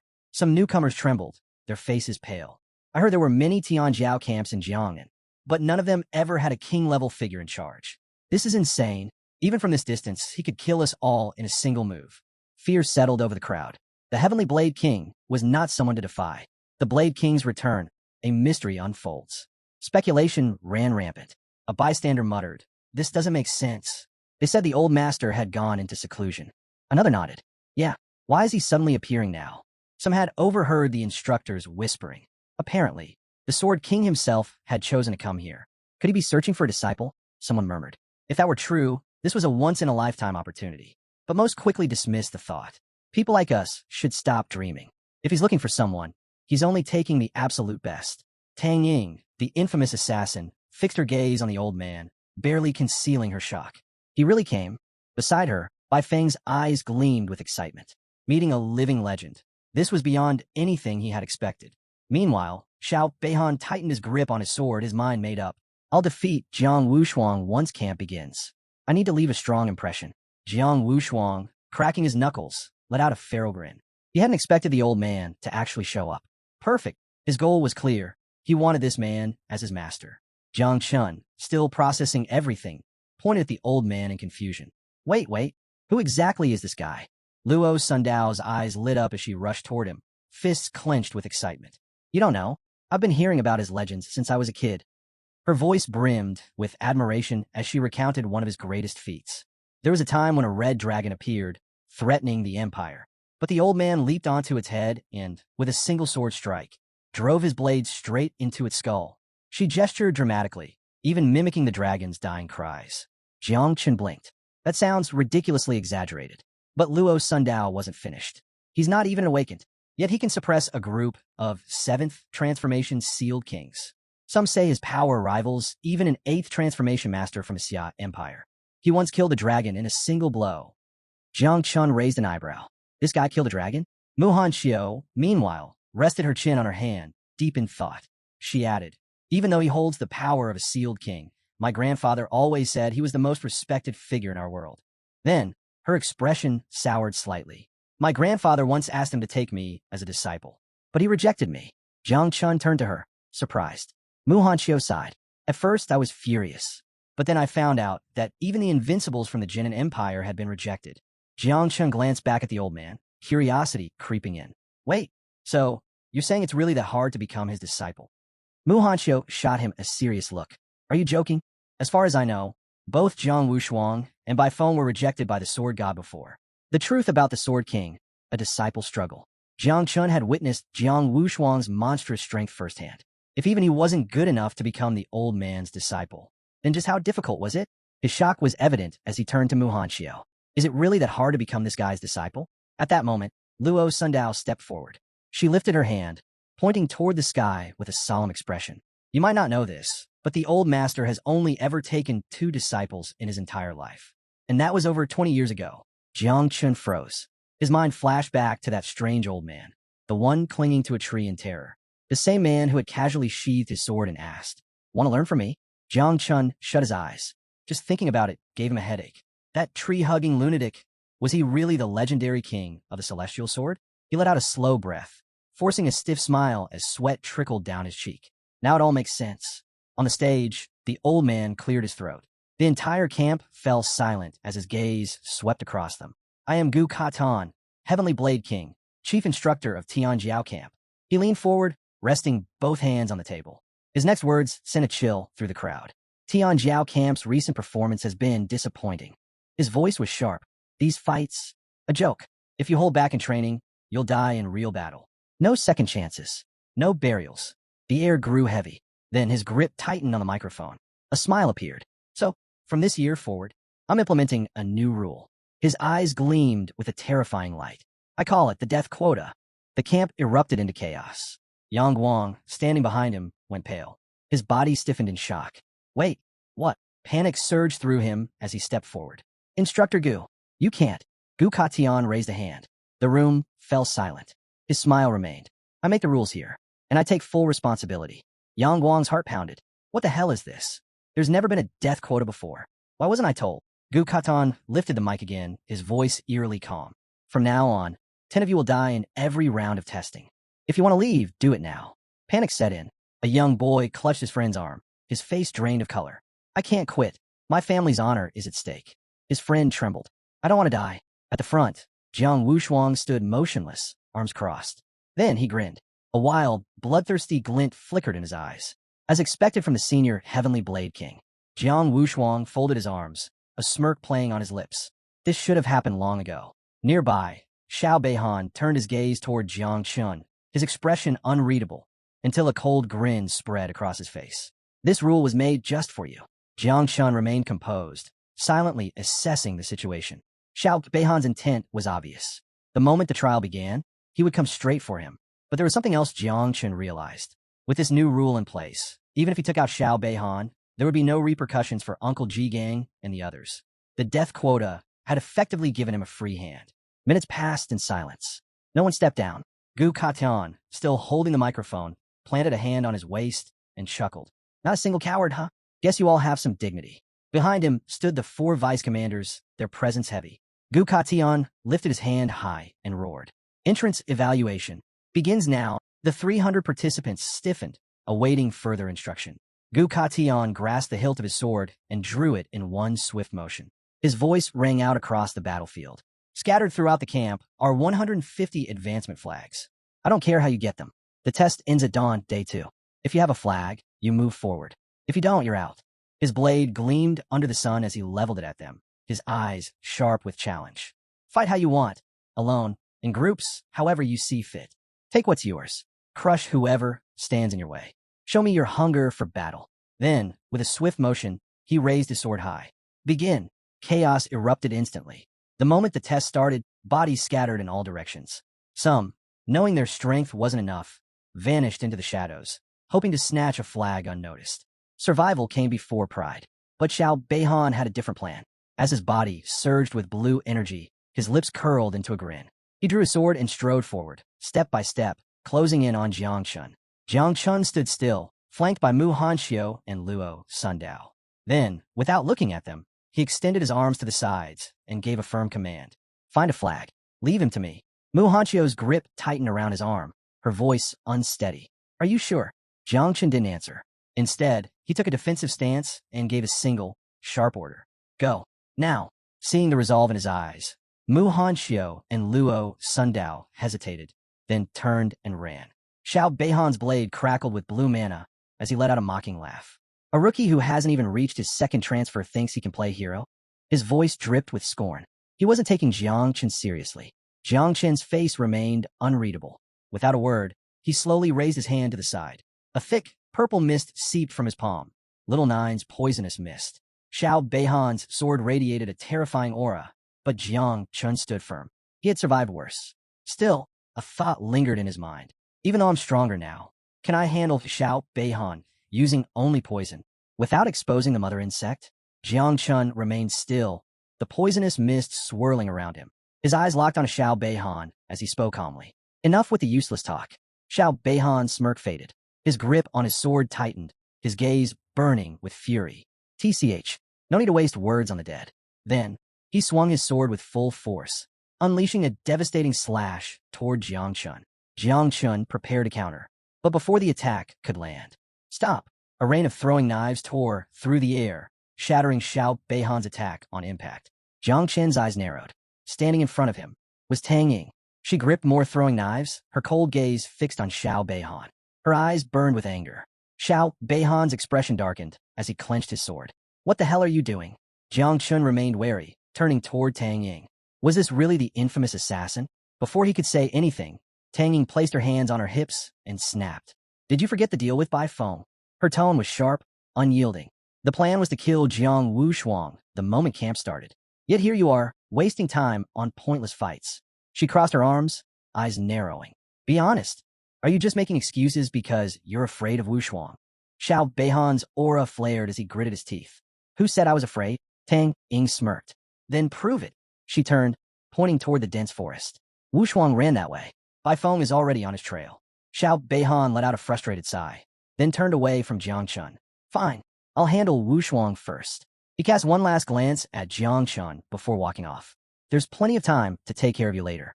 With that, he and Tang Ying disappeared into the trees. Jiang Chun exhaled, the poisonous mist fading from his hands. That was close. His eyes followed Tang Ying's retreating figure. Just before she vanished into the shadows, she turned her head, pressed a finger to her lips, and winked at him. Jiang Chun stiffened. She helped me. But why? They weren't even allies. Unnoticed by the others, Tang Ying's expression shifted. Her gaze lowered, a flicker of sorrow passing through her eyes. She was Tang Jin's niece. Before the camp had even begun, Tang Ying's aunt had given her a secret mission, protect Jiang Chun. But with her current abilities, she couldn't take on Xiao Beihan directly. The best she could do was buy time and shift his focus elsewhere. For now, Jiang Chun was safe. She could only hope that Mu Hanxiu and Luo Sundao would continue to protect him. As Xiao Beihan walked away, a black-haired man named Huang Yongchao stepped forward. A bow was slung across his back, and in his hands, he held 3 advancement flags. Then, he knelt before Xiao Beihan. My father is a loyal subordinate of your grandfather, he declared. These 3 flags are a token of my dedication to you.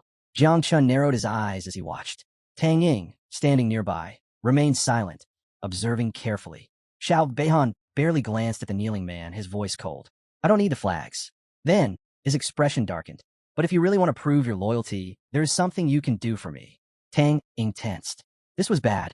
If Xiao Beihan gathered more allies, it would only make things more difficult for Jiang Chun. She could only hope Mu Hanxiu and Luo Sundao were strong enough to protect him. Meanwhile, Luo Sundao had just secured 2 advancement flags. She held them up, smiling in satisfaction. Turning toward Jiang Chun, she beamed. I just found 2 flags. She hurried over and placed them on the table. Jiang Chun, resting one hand on his waist, spoke calmly. You 2 take the flags first. I need to check something elsewhere. Luo Sundao frowned, pressing both hands against the table. We'll help you find one together. Mu Hanxiu remained silent beside her, arms crossed. Then, whiz, a deadly arrow tore through the air, heading straight for them at high speed. Jiang Chen's instincts flared. His eyes sharpened. Be careful. Without hesitation, he grabbed the table and hurled it upward. Boom! The arrow struck the table, shattering it into splinters. Wood and debris rained down around them. Luo Sundao gasped, her heart racing. She quickly ducked behind Jiang Chun, gripping his arm tightly. Peeking out slightly, she whispered, What's happening? Jiang Chun stepped forward, his voice turning cold. Who's attacking? His sharp gaze swept the area. Are you after the flags? Beside him, Mu Hanxiu unsheathed her twin daggers, gripping them tightly as she took a defensive stance. Her eyes scanned the surroundings, her muscles tensed for battle. Then, a figure leaped into view. A man wielding a bow, his gaze locked onto Jiang Chun. The arrow he knocked pulsed with powerful energy. The attacker's identity was revealed. Huang Yongchao. Jiang Chun narrowed his eyes. So it's him. Luo Sundao and Mu Hanxiu recognized him immediately as well. That's Huang Yongchao, they muttered urgently, turning to Jiang Chun. He has the hidden profession, extreme archer of the Sunchasur. He's level 39, Mu Hanxiu added grimly. Luo Sundao's expression darkened. His father is a 6th transfer venerable who serves under Xiao Beihan. She clenched her fists. My eternal earth shield might not even be able to stop his attacks. Huang Yongchao's cold, calculating gaze locked onto Jiang Chun. Then he fired. Boom! The arrow surged with energy, its glowing blade slicing through the air at terrifying speed. Jiang Chun knew there was no time to hesitate. He turned to Luo Sundao and Mu Hanxiu. Step aside. Then, he leaped forward. His eyes gleamed with determination as he charged toward the incoming attack. Extending his hand, his palm released thick, dark purple mist, Little Nine's poisonous mist. His voice was low, filled with icy resolve. I can tolerate a lot of things, but if you want to take my life, don't blame me for being ruthless. His aura surged violently. After all, someone has to fulfill the old master's death quota. Luo Sundao clutched her chest, fear creeping in her eyes. Mu Hanxiu, gripping her daggers tightly, swallowed hard. Her heart pounded as she stared at Jiang Chun. What is he planning to do? Jiang Chun thrust his hand forward, unleashing a wave of Little Nine's poisonous mist. The dark purple fog surged, colliding head-on with Huang Yongchao's arrow. Boom!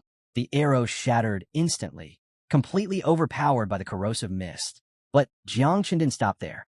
The poisonous mist kept advancing, rushing toward Huang Yongchao like a living entity. Still hovering in midair, Huang Yongchao's eyes widened in horror. His grip on his bow tightened, but his entire body stiffened. This wasn't what he had been told. Wait, poison. His voice trembled. Wasn't he supposed to be a life-type awakened? Panic gripped him. Desperately, he tried to call for backup. Stop hiding. Attack together. But he never finished his sentence. The mist reached him. It coiled around his body like a living nightmare, corroding his flesh instantly. Aha! His agonized screams tore through the battlefield. Then, the swarm came.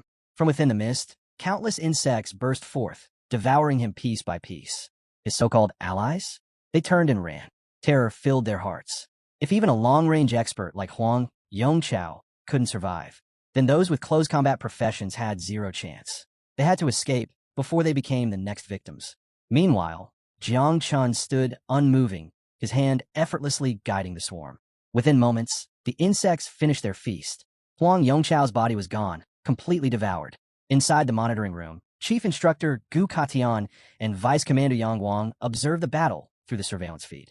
Gu Katian's sharp gaze followed Jiang Chen's movements, taking in how easily he had killed his opponent. A grin spread across the old man's face. Impressive. He leaned back, crossing his arms. Not only a creation class user, but also poison class.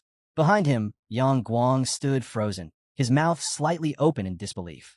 A second transformation prodigy, eliminated in mere seconds? His mind reeled as he tried to process what had just happened. Jiang Chun wasn't just strong. He was terrifying. A complete unknown. Why didn't Shu City's Night Watch report anything about him? He muttered under his breath. As Yang Guang's thoughts spiraled, Gu Katian turned toward him, his expression serious. Go. Inform the others. Yang Guang snapped out his daze. Right away. But just as he turned to leave, wait. Gu Katian cleared his throat. Yang Guang hesitated, turning back. A creeping worry settled in his chest. Was the old man regretting his decision to let Jiang Chun enter? But Gu Katan simply rubbed his chin, staring thoughtfully at the ceiling. Then, in a calm yet commanding voice, he issued another order. Bring in 10 third-level ferocious beasts. Yang Guang's eyes widened. What? Gu Katan's smirk widened, and released them separately. Then, he leaned forward, his eyes glinting with amusement. Oh, and one more thing. Place the advancement flags on the beasts. The battlefield shifts, a new challenge begins. Yang Guang turned sharply, gave a military salute, and, despite his clear confusion, responded with a firm, understood. Internally, he couldn't help but be impressed. The old man's move was brilliant. By placing the advancement flags on the beasts, Gu Katian would force the strongest contenders in a battle first. This way, those monsters would be too busy tearing each other apart before they could turn their weapons on the weaker participants. It was both strategic and ruthless. Meanwhile, across the battlefield, Jiang Wushuang stood surrounded by Tang Ying, Bai Feng, and Xiao Beihan. All three had drawn their weapons, prepared to strike. Jiang Wushuang, however, remained unfazed. His arms were crossed, his stance unwavering. He had been locked in battle with Bai Feng for several minutes now. Even though he was injured, his confidence hadn't wavered for a second. Bai Feng clutched his chest wound, his breathing heavy and labored. Jiang Wushuang smirked. I already told you. His eyes glinted with amusement. Even if you gang up on me, you still won't win. Then, with a mocking tilt of his head, he added, do you really think victory in a 3-on-1 fight is something to be proud of? Xiao Beihan gritted his teeth, his grip on his sword tightening.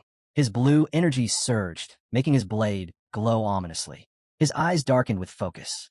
Winning this way isn't honorable, but fighting strong opponents is the only thing that keeps me entertained.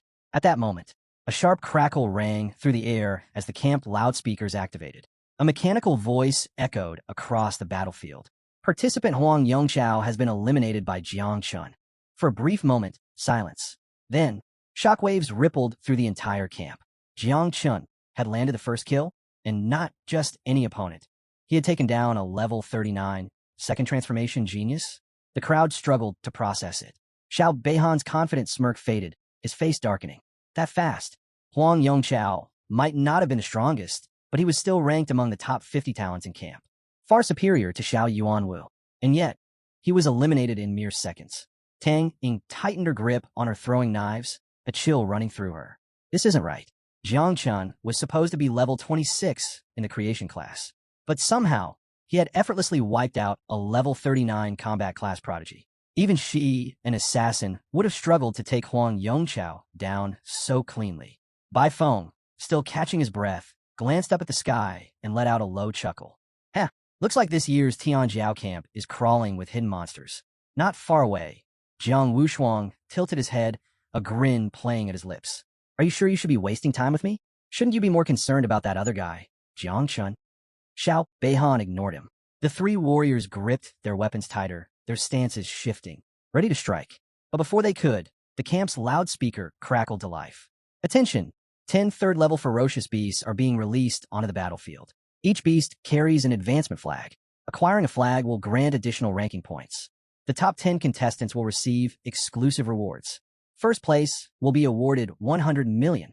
The moment the announcement ended, Xiao Beihan, Bai Feng, and Tang Ying all stepped back. Jiang Wushuang let out a low chuckle, arms still crossed. The king of the celestial sword just gave us a new game to play. His smirk deepened. All right, I'm in. His eyes locked onto the blue flag. Meanwhile, Jiang Chun stood in the distance, absorbing the announcement. A 100 million reward? Then it hit him his insects. If he secured first place, it wouldn't just be about the money. He'd gain resources. And with more resources, his insects could evolve even faster. A giant beast falls from the sky. The battlefield shifts. Suddenly, boom, a thunderous crash shook the ground. Jiang Chun, just a short distance away, snapped to attention. His eyes sharpened. What is that? The dust settled, and standing before them, a monstrous mutant wolf. Luo Sundao, standing beside him, braced her shield. It's one of the ferocious beasts. Jiang Chun studied it carefully. His brows furrowed. A third-level beast. Nearby, Mu Hanchio's face turned pale. Her voice trembled with urgency. Be careful. This thing is as strong as a level 90 awakened. The massive beast trembled, its enormous frame still paralyzed from the fall. Luo Sundao narrowed her eyes before turning to Jiang Chun. It's still regaining consciousness. Should we take advantage of this? Jiang Chun's gaze sharpened. Without hesitation, he stepped forward, his hands releasing Little Nine's poisonous mist. Move back. He was ready to strike.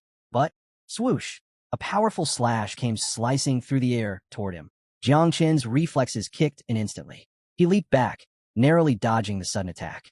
Landing firmly on the ground, he clenched his fist, his mind racing. Who just attacked me? Then he looked up. Standing atop the beast's head, gripping his sword, was Xiao Beihan. Xiao Beihan's eyes locked onto Jiang Chun as a smug smile curled his lips. Not only did you kill Huang Yongqiao in seconds, his gaze darkened. Now you're trying to steal my flag? Jiang Chun didn't waste time with words. Without hesitation, he thrust his hand forward, unleashing Little Nine's poisonous mist. If you're here to fight, stop talking. Xiao Beihan laughed. Then, he jumped high into the air, his sword raised above his head. Heaven and Earth Wind Dragon Slash. A swirling blade of wind roared through the battlefield, slicing apart everything in its path. It collided with Jiang Chun's poisonous mist, dispersing it in an instant. Xiao Beihan landed back on the beast's head, his sword glowing with a blue aura. His confidence was unwavering. No wonder you're so arrogant. His eyes gleamed as he smirked. Turns out you have the hidden poison class. He chuckled, shaking his head. Too bad for you. He raised his sword slightly. Poison is unstable, difficult to control, and in front of my wind, his smirk widened. It's nothing. Mu Hanchio clenched her fists, her expression tense. She turned to Luo Sundao. This isn't good. Wind counters poison. We need to help him. But before she could move, Luo Sundao grabbed her arm. Her expression was serious. No. Mu Hanchio froze. Luo Sundao's voice was calm but firm. Jiang Chun's poison isn't ordinary poison.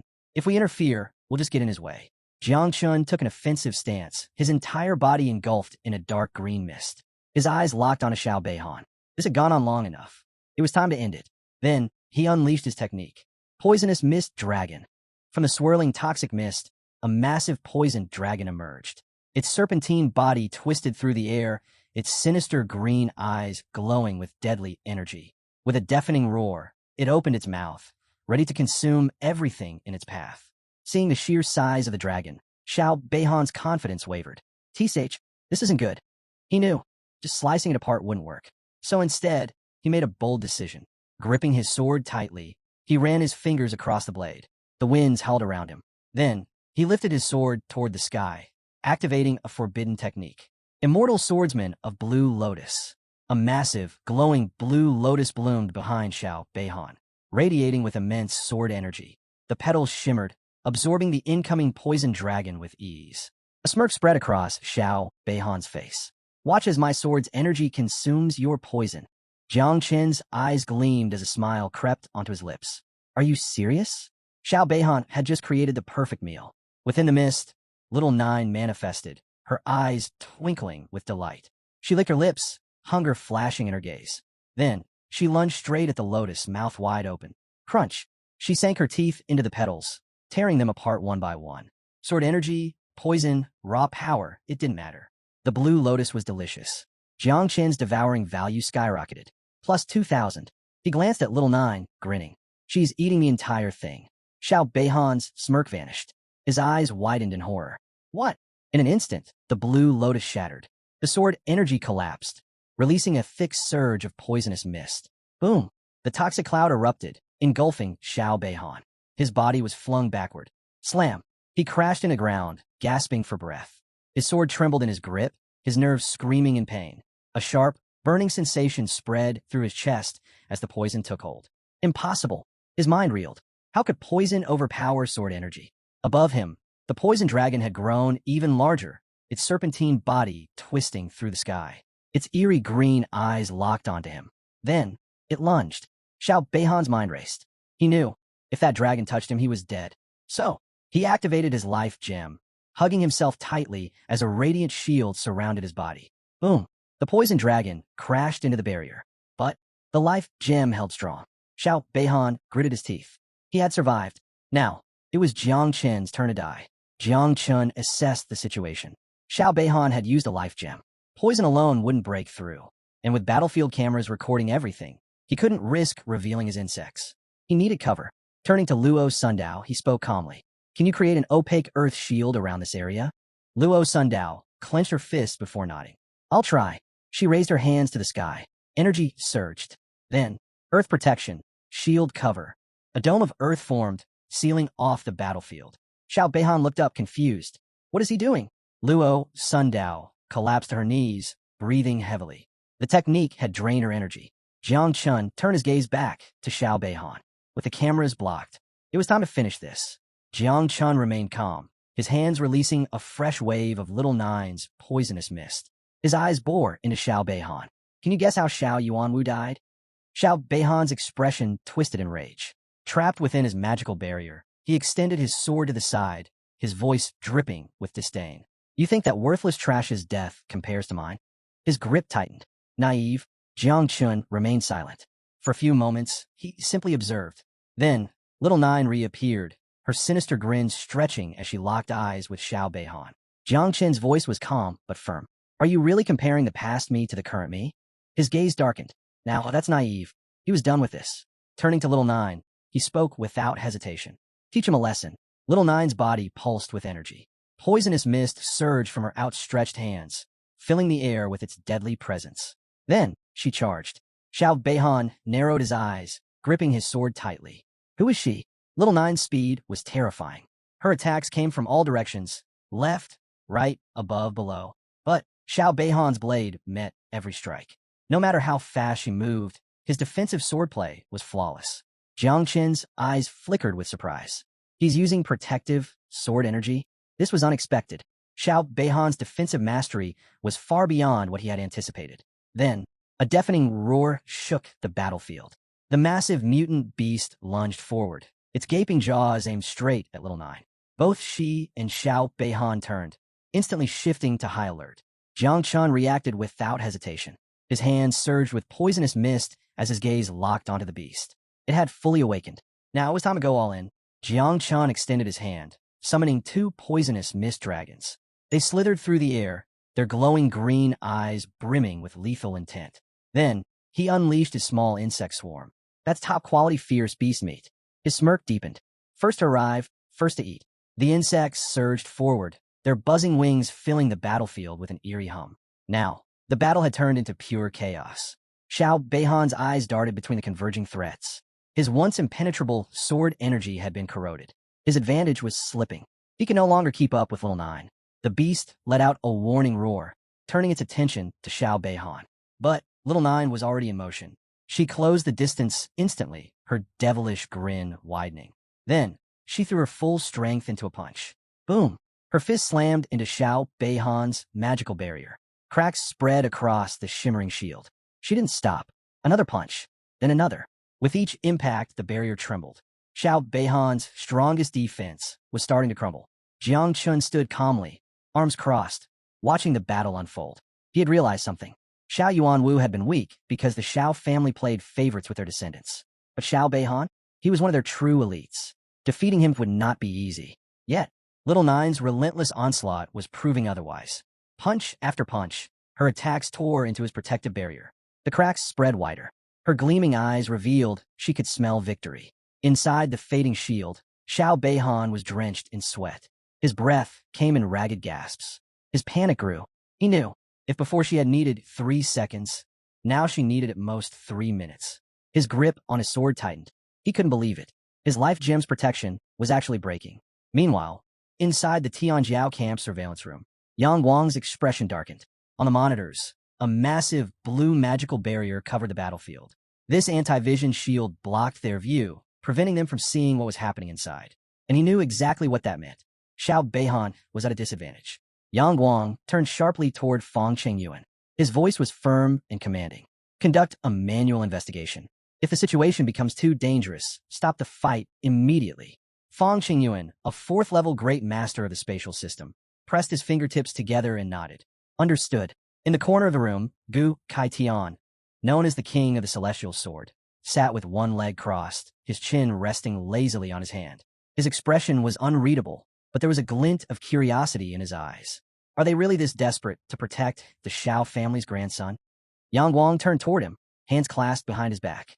His tone was measured but heavy. You don't understand. It's not about favoritism, it's about consequences. If Xiao Beihan was injured or killed, no one knew how the Xiao family would react. Gu Kaitian raised an eyebrow, smirking slightly. Then, in a calm but pointed voice, he asked, Are you really prepared for war with the Jinghua Empire? Yang Guang froze. A chill ran down his spine. Jinghua, if word got out about what happened inside Tianjiao camp, things could spiral out of control. His jaw tightened. His hands clenched. No information leaves the camp. His voice was cold, decisive. Not until this ends. Gu Kaitian leaned back, eyes drifting toward the ceiling. He wasn't sure if Jang Chun could actually kill Xiao Beihan, but he was curious. Why had Jang Chun created an anti-vision barrier? What was he hiding? Back at the battlefield, Jang Chun stood beside the collapsed mutant beast. The giant wolf lay motionless, its body engulfed in poisonous mist. His arms were still crossed. His expression, indifferent. Powerful? Sure, but against his insects? It had met its natural predator. At the same time, Little Nine's attacks had reached their peak. Xiao Beihan's barrier was crumbling. The once impenetrable shield was now covered in deep fractures. A particularly large crack split down the center. Xiao Beihan tightened his grip on his sword. His panic turned to dread. No, this can't be happening. The life gem's protection was actually failing. Jiang Qin's sharp gaze locked onto the barrier. Then he saw it, the weak point. In a calm but firm voice, he spoke. Little Nine attacked there. He pointed directly at the largest, deepest crack. That was the breaking point. Just as Jiang Chun was about to deliver the final blow, a voice echoed in his mind. Don't play around too much. Fang Chengyuan, the great master of the spatial system, has arrived. Jiang Qin's expression shifted in an instant. His eyes widened as realization struck, and his heartbeat quickened. A spatial master was here? That meant someone was watching. If they saw the insects, he'd be exposed. There was no time to hesitate. Without a second thought, he extended his hand toward Little Nine. Return. Little Nine, mid-strike, suddenly froze. Her fist was just inches from shattering the barrier when an unseen force pulled her back. Confusion flickered in her eyes. Huh? What's going on? She muttered, but she didn't resist. In the next moment, her form dissolved into a poisonous mist, retreating into Jiang Chen's body. Now, he had to finish this fight immediately. He raised his hand, and a massive insect materialized before him. Without pause, it crawled toward Xiao Beihan's protective barrier. Then it began to glow. Inside the barrier, Xiao Beihan's breathing turned ragged as he watched the strange creature approach. His brows furrowed in confusion at first, but then his expression changed. His face paled, his entire body tensed, and cold sweat began to form. A sinking feeling filled him as he stammered. What is that? But by then, it was too late. Boom! The insect detonated in an instant. A violent shockwave erupted, piercing straight through the magical barrier. But that wasn't the end of it. The moment the barrier collapsed, boom! A second explosion followed, far more powerful than the first. The force was like a miniature nuclear blast, tearing through the battlefield with overwhelming destruction. Luo Sundao's earth shield barely held up for a moment before it crumbled under the impact. She gasped in pain, clutching her stomach as she was thrown backward. Luo Muhanshio rushed forward without hesitation, catching her before she hit the ground. Her eyes were filled with worry as she steadied her. "Are you all right?" she asked urgently. Luo Sundao forced a weak smile, struggling to regain her breath. "I'll be fine," she muttered. As the dust settled, the battlefield was left in ruins. The ground was shattered, and advancement flags were scattered everywhere. But the most telling sign of the battle's outcome, the only thing left of Xiao Beihan, was his severed arm and his sword. Jang Chun stepped forward, scanning the remains. He bent down and picked up the sword, his expression unreadable.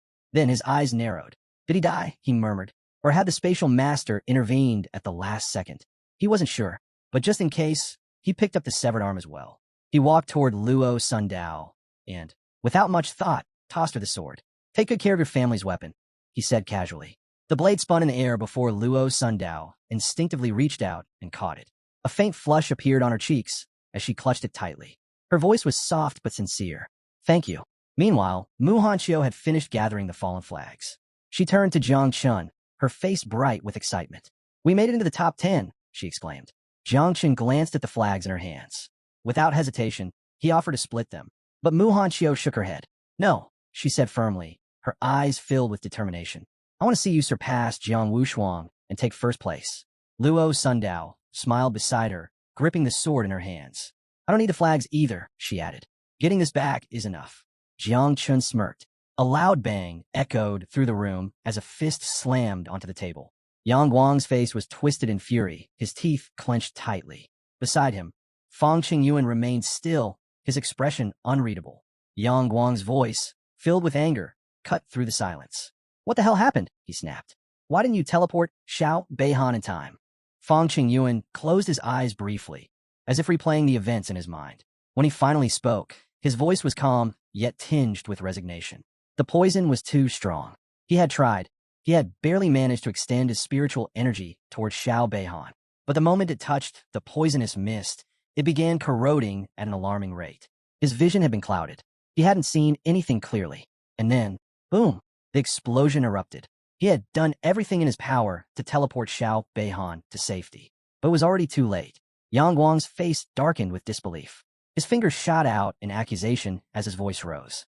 "How the hell can poison corrode mental power?" he barked. "Stop making excuses. You failed to do your job." Then, a deep, commanding voice cut through the room. "Shut up, Yang Guang." The word sent a chill down Yang Guang's spine. His body tensed, his breath hitched. Slowly, he turned toward the source of the voice. And then, he froze. Gu Katian, the king of the celestial sword. Gu Katian's sharp gaze locked onto him, filled with undeniable authority. His voice was steady, yet every word carried weight. "Do you know why you're stuck at the peak of the fifth transformation?" Yang Guang gulped, but said nothing. "It's because you always follow the powerful," Gu Katian continued. "Because you lack the heart to stand on your own." He folded his arms, his tone growing even sharper. "A moment ago, you were talking about consequences, about commanders and generals, but do you even understand what a real battlefield is?" His gaze darkened. "Even those who have reached the ninth transformation can die in battle. Xiao Beihan was no exception." Yang Guang took several steps back, his confidence shattered. His face paled as he stammered. "I wasn't talking about the great general. I only meant Commander Duan." But Gu Katian had already turned his back to him. His voice, calm yet commanding, filled the room once more. "Report everything inside the camp first. All information is to remain strictly confidential. Until tomorrow at 6 a.m., before the evaluation ends, no one, not even Xiao Beihan, is allowed to leave the camp." With that, he strode toward the door. Before stepping out, his final words echoed behind him. "I'm heading to the Southern Command." Silence settled over the room. Yang Guang and Fang Qingyuan remained frozen in place, neither daring to speak. Then, a sudden glow filled the sky outside. A system window appeared, its golden letters stark against the night. "Xiao Beihan has been eliminated by Jiang Chun." Silence. Then, shock. Every gaze turned upward, eyes wide with disbelief. The words before them felt impossible to process. Xiao Beihan, eliminated? By Jiang Chun. It didn't make sense. He was the legitimate grandson of the great general of the nation, one of the strongest participants in the evaluation. And yet, he was gone. Elsewhere, a massive boar-like beast charged forward with incredible force. But Tang Ying and Bai Feng moved swiftly, dodging the attack with ease. The beast crashed head first into the ground, kicking up a cloud of dust. Tang Ying, however, stood frozen in place, her gaze locked on the sky. Her mind struggled to process what she had just heard. Jang Chun actually eliminated Shiao Beihan, she murmured in disbelief. Beside her, Bai Feng remained composed. His expression darkened as he narrowed his eyes. Something's not right, he muttered. Meanwhile, a white lion-like beast lunged from the shadows, its powerful claws aimed straight at a lone figure. Then, bam! A single punch sent the beast flying. Its body tumbled through the air before crashing into the dirt, motionless. Standing over its lifeless form was none other than Jiang Wuxuan. Arms crossed, he tilted his head slightly, a smirk playing on his lips. Interesting, he muttered to himself. In a quiet room, the lid of a teacup was lifted slowly. A fragrant wisp of steam curled into the air. The man holding the cup took a slow sip, his expression thoughtful. He was none other than Duan Xinghai, commander-in-chief of the Jiangnan military district. Seated across from him was Gu Katian. Duan set down his cup, his voice calm, yet curious. So, have you found someone remarkable? Is that why you call me here so urgently? Gu Katian didn't respond immediately. Instead, he closed his eyes and lifted his hand toward the sky. A surge of energy pulsed from his palm as he activated forbidden listening, a powerful ability that formed a protective barrier around them, ensuring that no one could eavesdrop on their conversation. Duan Xinghai watched in silence. Once the barrier was set, the two men shifted to another room and sat down to continue their tea. Duan leaned back, crossing his legs. He took another slow sip before glancing at Gu Katian with sharp eyes. You're being cautious, he noted. That means the situation is more serious than you're letting on. Gu Katan rested one hand on the chair, the other on the table. After a brief pause, he finally spoke. His voice was calm, but his words carried weight. Can poison corrode mental strength? Duan Xinghai's hand froze midair. Slowly, he lowered his cup. His expression remained neutral, but there was a flicker of interest in his eyes. Theoretically, it's possible, he admitted, but it would be extremely difficult. He leaned forward slightly, his fingers tapping against the wooden table. Poisonous mist and miasma typically target the physical body, he explained. Mental strength, however, is different. It comes from a soul, formed by pure thought and intent. Pausing for a moment, he shook his head. For poison to corrode something like that, his tone turned serious. I can't even begin to estimate the level of toxicity required. Gu Katan studied him closely, his expression unreadable. Then, in a measured tone, he asked, Have you ever seen someone accomplish this? Duan Xinghai placed a hand under his chin, lost in thought. His gaze drifted downward as memories surfaced in his mind. After a long silence, he finally answered, No, I once knew a poison king at the peak of the fourth transformation. He paused, his voice carrying a hint of intrigue. Even he couldn't do it. Duan Xinghai lifted his head, a playful smirk tugging at his lips. His eyes gleamed with amusement as he leaned back slightly. Are you telling me that Tian Jiao Camp has produced a poison prodigy with such terrifying power? He mused. His fingers tapped lightly against the wooden table. If someone can truly corrode spiritual energy, he paused, his smirk deepening. Then they are holding a weapon more lethal than any blade. Gu Katian, arms crossed, remained unmoved. Then, he slowly shook his head. His eyes closed briefly as he steadied his thoughts. It's too soon to draw conclusions, he said firmly. Duan stayed calm, but his instincts told him something was off. Gu Katian had always been cautious, but this time it felt different. There was hesitation, uncertainty, even, and that only meant one thing. He wasn't telling the whole truth. Duan's sharp gaze locked onto him. His voice carried a new weight. What's happening? He asked. And why aren't you telling me everything? Gu Katan met his gaze. He studied Duan for a long moment before speaking. Then, what if the poison had its own consciousness? Duan froze. Then he laughed. A hearty, amused chuckle as he reached out, patting Gu Katan's shoulder. You're joking, right? But then his laughter faded. His expression turned serious. Poison doesn't have consciousness, he muttered. Unless. His voice trailed off. His breath slowed. Then, a single drop of sweat rolled down his cheek. His mind pieced together a terrifying thought. His voice dropped to a whisper. Unless it's not actually poison, but something else entirely. A forgotten calamity. The 9 wings of miasma. Duan Xinghai's eyes darkened as an old memory surfaced. A memory buried deep within the past. He pictured an ancient ruin, a place lost to time. Ruin number 0.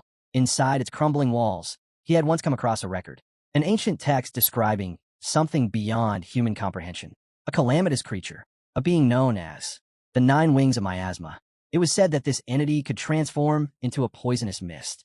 a force so deadly, its birth had nearly destroyed the world itself, a calamity from an era long forgotten. Then, another vision appeared in his mind, a small, shadowy figure, curled up, hugging her knees, a pair of glowing eyes staring from the darkness, a creature born in the depths of the nine hells, the very same existence recorded in ruin number 0. And now, it had reappeared. Gukation's entire body tensed. His mind raced, possibilities forming at an alarming speed. His voice, barely above a whisper, carried a grim certainty. This is bad. Very bad. Duan Xinghai suddenly threw his arms wide, letting out a loud, amused laugh. His voice brimmed with amusement. What? Are you scared? He teased. Then he smirked. Come on, old friend. This type of calamity has been extinct for a long time. There's no way it still exists. Gukation remained silent, his expression unreadable. But deep down, he wasn't so sure. Then, a portal tore open in midair, a crack in space itself. Energy surged around its edges, distorting the air with its sheer force. Gukation immediately stood up from his chair. His movements were precise, controlled. Without hesitation, he turned his back on Duan and strode toward the portal. Duan reached out a hand. Wait, I haven't told you the good news yet. Gukation ignored him. Without a single word, he stepped into the portal and disappeared. Duan let out a long sigh before shaking his head. There was no stopping Gukation when he made up his mind. Inside the portal, Gukation crossed his arms and closed his eyes. His thoughts drifted toward her. Little Nine, a walking disaster. And then, Jang Chun, the boy who had awakened at the divine level class, growth of all things. It was no surprise that he had climbed to the top of the hunter list. But even now, Jang Chun was still shrouded in mystery. There were too many unanswered questions about him. Then, another memory surfaced. A conversation from just a few days ago. Ji Gang had approached him, grinning as always. His words had seemed casual at the time. I have someone named Jang Chun, Ji Gang had said. His talent is incredible, but he's still developing. Oh, and he got into trouble with the Shiao family. So, I need you to watch over him while he's at Tianjiao camp. Back then, Gukation had simply listened, thinking little of it. But now, as he moved through the dimensional corridor, the truth became painfully clear. Ji Gang hadn't asked him to watch over Jiang Chun. He had asked him to cover for him. That old bastard. Gukation emerged from the portal, his mind set. With a single snap of his fingers, a gust of wind surged around him. The sword was a weapon of death, but it could also be used to protect. He murmured under his breath. Buddha and demon exist in the same heart. Then his eyes sharpened. I've made my decision. From now on, Jiang Chun is under my protection. But even if he had resolved to protect Jiang Chun, a calamity should never be underestimated. He needed proof, a final confirmation. Raising his hand, he conjured an arrow and released it into the sky. The arrow flew backward, cutting through space before vanishing into the horizon. This arrow carried an urgent message, a direct command to Hong Yao. Go to ruin number 0. Investigate the 9 wings of Miasma. Find out the truth. Because this concerns my new disciple. Gukation stepped into the surveillance room. His gaze locked onto the screens, his mind already shifting to the next problem. With a calm yet curious tone, he asked, How's the entrance evaluation progressing? Yang Guang turned toward him, his face composed. It's nearly over, he reported. The ordinary awakened are still struggling for flags, but the elite talents have already defeated 9 of the fierce beasts. Now, only 1 remained. On the screens, the strongest participants displayed overwhelming power. Lei Zhe and Lu Jiezi had teamed up against a massive beast. As the creature lunged at them, Lei Zhe met it with a devastating punch. The beast slammed into the ground, its massive body going limp. Defeated instantly. Elsewhere, Tang Ying and Bai Feng worked in perfect sync. Tang Ying leapt onto the back of another fierce beast, moving with practiced ease. With a single precise strike, she ended its life in an instant. Meanwhile, Jiang Wushuang stood atop a mountain of beast corpses. 3 fierce beasts had already fallen before him. Their lifeless bodies sprawled at his feet. He didn't linger. Without hesitation, he turned and began walking toward one destination. Jiang Chun. In the surveillance room, Gukation's sharp eyes remained locked on the screens. Where is Jiang Chun? He asked. Yang Guang responded immediately. He's already taken down 2 fierce beasts. The 9th one was just released near him. A shadow loomed over the battlefield. From the sky, the final beast descended. Jiang Chun looked up, eyes glinting with anticipation. Instead of fear, he smiled. Time to eat, little 9. The beast roared and lunged forward. But before it could even strike, Jiang Chun extended his hand. Poisonous mist surged outward. In an instant, little 9 materialized. Without hesitation, she pounced. Her jaws opened wide, and in one swift motion, she devoured the beast whole. A system notification flashed before Jiang Chen's eyes. Plus 2,000 devouring value. Little Nine chewed happily, her form glowing as energy surged through her. Then, she leveled up. Now, level 22. A satisfied grin spread across her face. Jiang Chun chuckled, pleased with the outcome. But his moment of joy was short-lived. A sudden force stirred the air. A massive fist, formed from pure spiritual energy, materialized in the sky and came crashing down toward them. Jiang Chen's eyes sharpened. An attack. Mu Hanxiu reacted instantly. She drew her daggers, stepping into a defensive stance, her voice sharp with urgency. Jiang Chun, it's a surprise attack. Luo Sundao wasted no time. Determination flashed in her eyes as she extended her hand. Earth Protection Shield. A powerful green barrier rose around them, forming a protective dome. But the moment Jiang Chun got a closer look, his expression darkened. This technique, it was Wang's fist style. The energy fist smashed into the barrier with terrifying force. Cracks spread across its surface instantly. Then, boom, the shield shattered completely. The force sent Luo Sundao and Mu Hanxiu flying backward. They crashed against the ground, blood spilling from their lips. Jiang Chun was the only one left standing, but he didn't falter. His fists clenched. Poisonous mist surged around his body, swirling like a storm. Then, he threw his hand forward. Little Nine's poisonous mist exploded outward, colliding with Wang's attack. But even with the poison, the sheer force was overwhelming. Jiang Chun was blasted backward.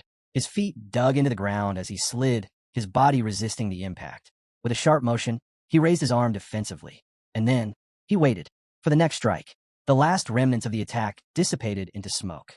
From within the fading haze, a figure emerged. His body radiated terrifying energy. His fists clenched tightly. His gaze, filled with power and confidence, locked onto Jiang Chun. It was Wang. Behind Jiang Chun, Mu Hanxiu groaned in pain, her body hitting the ground. Luo Sundao struggled to rise. Jiang Chun wiped the blood from his lips. His gaze didn't waver.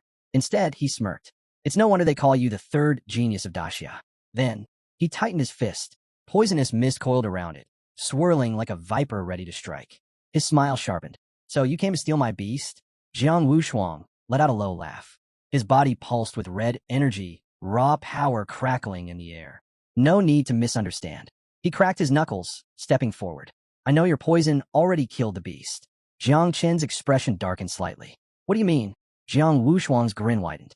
Jiang Chan extended his hand, slicing through the thick, swirling poison mist conjured by Little Nine. His cold gaze locked onto Jiang Wushuang. Are you really willing to risk your life just to satisfy your curiosity? His voice was razor-sharp.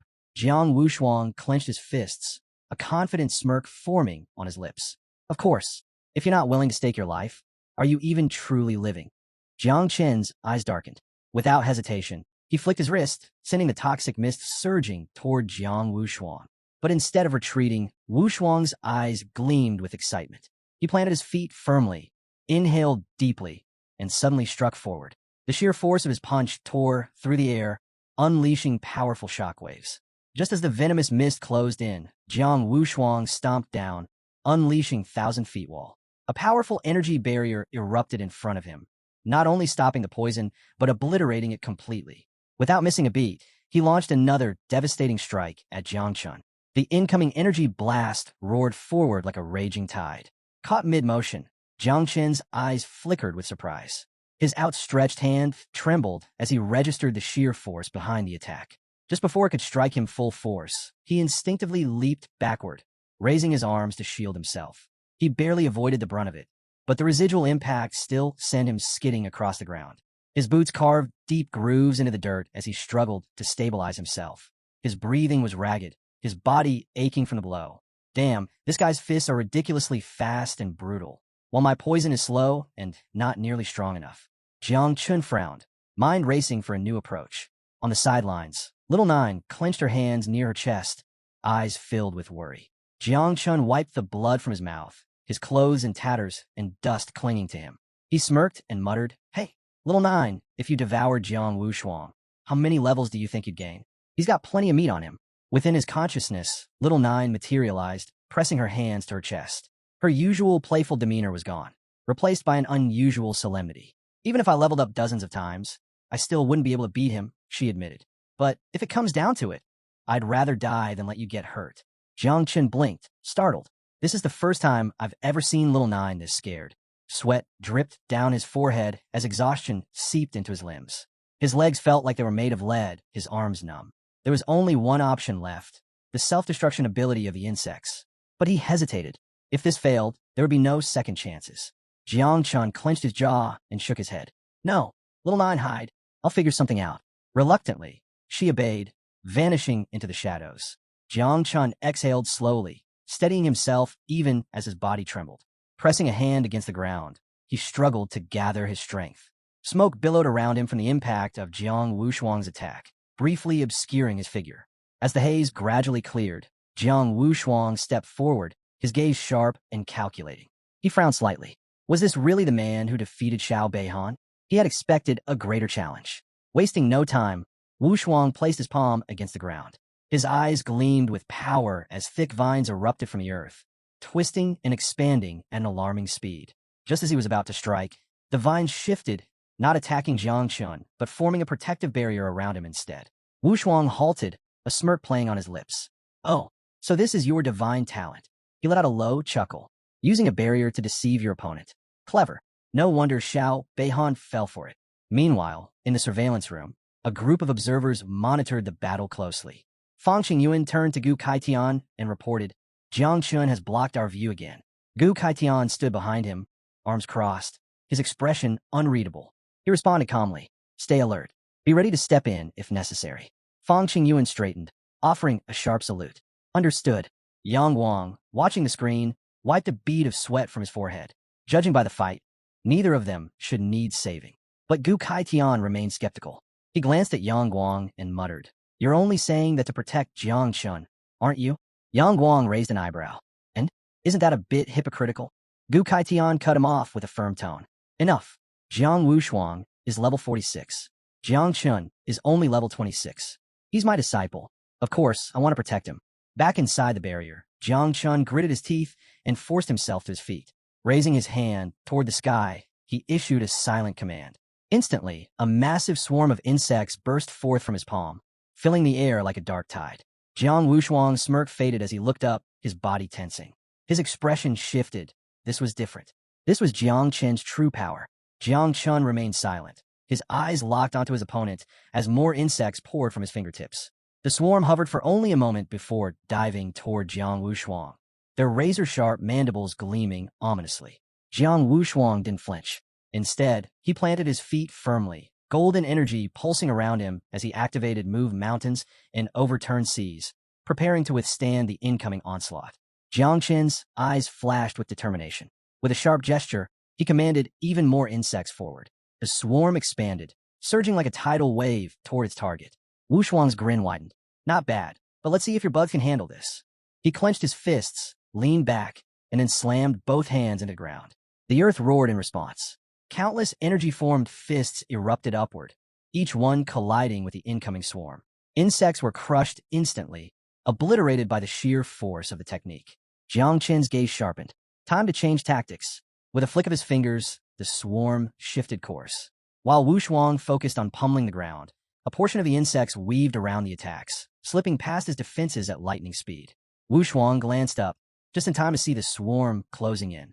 His confident expression flickered, the first sign of surprise breaking through. Jiang Chun smirked. Got him. Boom.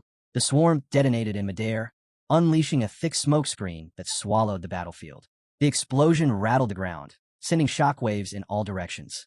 Jiang Chun exhaled, satisfied. That had to do some damage. But before he could relax, a shadow flickered above him. Wushuang emerged, soaring through the air, completely unharmed. His movements were smooth, his expression unreadable. Jiang Chen's smirk vanished. He's still standing? How? Wushuang, now plummeting toward him, let out a low chuckle. Now I get it. This must be how Xiao Beihan lost. With a sudden thrust of his hands, he unleashed Wind Fist. A surge of golden energy howled through the battlefield like a hurricane. Jiang Chen's instinct screamed, danger. He barely managed to raise his arms before the full force of the attack slammed into him. The pressure was immense. His body shook violently, knees nearly buckling under the crushing force. His breath came in ragged gasps as he fought to stay upright. This guy, he's on an entirely different level. Jiang Chun quickly realized this Wind Fist wasn't like the one before. It was stronger, several times stronger. Even after 2 of his insects had self-destructed near Wu Shuang, the man remained completely untouched. Not a single scratch. His body was reaching its limit. His breathing was uneven, his vision blurring at the edges. But his mind kept racing. If I really want to take him down, I'll need dozens, no, maybe even hundreds, of insects to self-destruct at once. That was the problem. Raising these insects had taken time, patience, and countless resources. To sacrifice them all in a single gamble. Damn it. He clenched his fists. No other choice. A series of explosions erupted around Jiang Wushuang, one after another, flames and smoke engulfing the battlefield. But Wushuang, sensing the danger, swiftly maneuvered back, dodging each blast with ease. Unfortunately for him, that was exactly what Jang Chun had planned. Bracing himself with one hand on the ground, Jang Chun thrust his other forward. In an instant, vines burst from the earth, surging toward Wushuang at breakneck speed. But just before they could ensnare him, Wushuang casually extended a hand and stopped them effortlessly. He glanced at Jang Chun and shook his head. No need to push yourself any further. This fight is over. Jang Chun, still catching his breath, frowned. What do you mean over? Wushuang stood tall, his posture relaxed. You're strong. Even though you're only in your first transformation, you managed to push me hard enough that I had to use 80% of my strength. He grinned. I can't wait to fight you again when you're stronger. Jang Chun placed a hand on his knee, slowly pushing himself upright as the realization hit him. So that whole betting his life thing was just a setup? He never intended to fight to the death. He just wanted to test if I was worth his time. Wushuang let out a long yawn, rubbing the back of his neck. Man, I'm exhausted. Think I'll go take a nap. Stretching lazily, he glanced at Jiang Chun. Mind dealing with the last fierce beast for me? Jiang Chun narrowed his eyes. Are you handing me first place? Wushuang chuckled, shaking his head. Nah, I'm just tired. Gotta find a good place to sleep. Without another word, he turned and strolled away as if their battle had never even happened. Jiang Chun clenched his fists, frustration bubbling up. He's messing with me. Don't give me that crap, he shouted. I'm not some idiot blinded by pride. Stop pretending. Wushuang didn't stop. He simply smirked, closing his eyes. Yep, this guy's interesting. Meanwhile, in the surveillance room, Gu Kaitian watched the scene unfold, arms crossed. One shouldn't use strength to oppress the weak, he mused. Jiang Wushuang. He truly is an invincible descendant. Today, I see him in a new light. On the other side of the room, Fang Qingyuan, still recovering from being poisoned earlier, suddenly started foaming at the mouth again. Yang Guang rushed over, slapping him on the back. Gu Kaitian turned away from the screen and issued a command. Release the 10th fierce beast. Let Jiang Chun take first place. A monstrous creature descended from the sky, a grotesque fusion of centipede and scorpion, its massive, twisted body coiling in the air. Then it opened its mouth wide. Jiang Chun stood his ground, eyes fixed on the monstrous creature looming above. He inhaled deeply, extending his hand in silent preparation for the coming battle. Meanwhile, in Heritage Zero, a desolate, fog-shrouded village lost to time, night had fallen. A red-haired woman stood atop a jagged rock, her sharp gaze sweeping across the eerie landscape. Hong Yao, the eldest disciple of the Heavenly Blade King and elder sister of Jigang, frowned. Even with her formidable strength at the 7th transformation, this place felt wrong. Annoying, she muttered. The energy here was suffocating, warped, unstable. Anyone below the 6th transformation wouldn't even survive stepping foot in this cursed land. Suddenly, shadowy figures flickered into existence around her, drawn to her presence. Hong Yao wasted no time. She lunged forward, gripping her blade tightly. Let's make this quick. Her movements were a blur. With precise, lightning-fast strikes, she tore through the spirits, reducing them to nothing in mere seconds. As the last one dissipated, she landed lightly before an ancient tombstone, its cracked surface pulsating with an eerie, sinister energy, an energy that felt disturbingly similar to Little Nine's poison mist. Her eyes narrowed. This is it. Even in its damaged state, the tombstone's presence was overwhelming. It wasn't just old, it was ancient, at least 100 years old, yet its power remained strong. Activating her divine consciousness, Hong Yao commanded her system to analyze the relic. In an instant, glowing blue windows materialized before her, filling with text, diagrams, and historical data. She activated speed reading, absorbing everything within seconds. Then, an image flickered onto the screen, a detailed sketch of an insect. A translucent sheet printed the image and floated down. As it reached her hands, Hong Yao instinctively caught it, then froze. Her fingers trembled. Sweat beaded on her forehead. No way. This is a mother insect. Not just any mother insect. The 9 miasma wings. A creature born from the deepest abyss of the Jew realm. An ancient monstrosity that in the 4th century had nearly wiped out the world. Its black-purple body, its 9 razor-sharp wings, and its venom, so corrosive it could dissolve even spiritual voids, had made it one of the most feared creatures in recorded history. Hong Yao's jaw clenched. This is bad. She turned back to the tombstone, now fully wrapped in malevolent energy. The eerie glow of the moon only intensified the unease creeping through her. Her grip tightened around the paper. Jang Chun, you're harboring a calamity. There was no time to waste. She needed to report this to her master, immediately. At Tianjiao camp, the fierce beast let out a final, deafening roar, its massive jaws poised to strike. But a moment later, its body collapsed. The insects swarmed over it like a living tide, devouring it completely within seconds. Jiang Chun stood beside the fallen creature, one hand resting on his waist as he calmly surveyed the aftermath. This was the 4th beast his insects had consumed. Their devouring value had surged, pushing him closer to his 2nd transformation, far sooner than he had anticipated.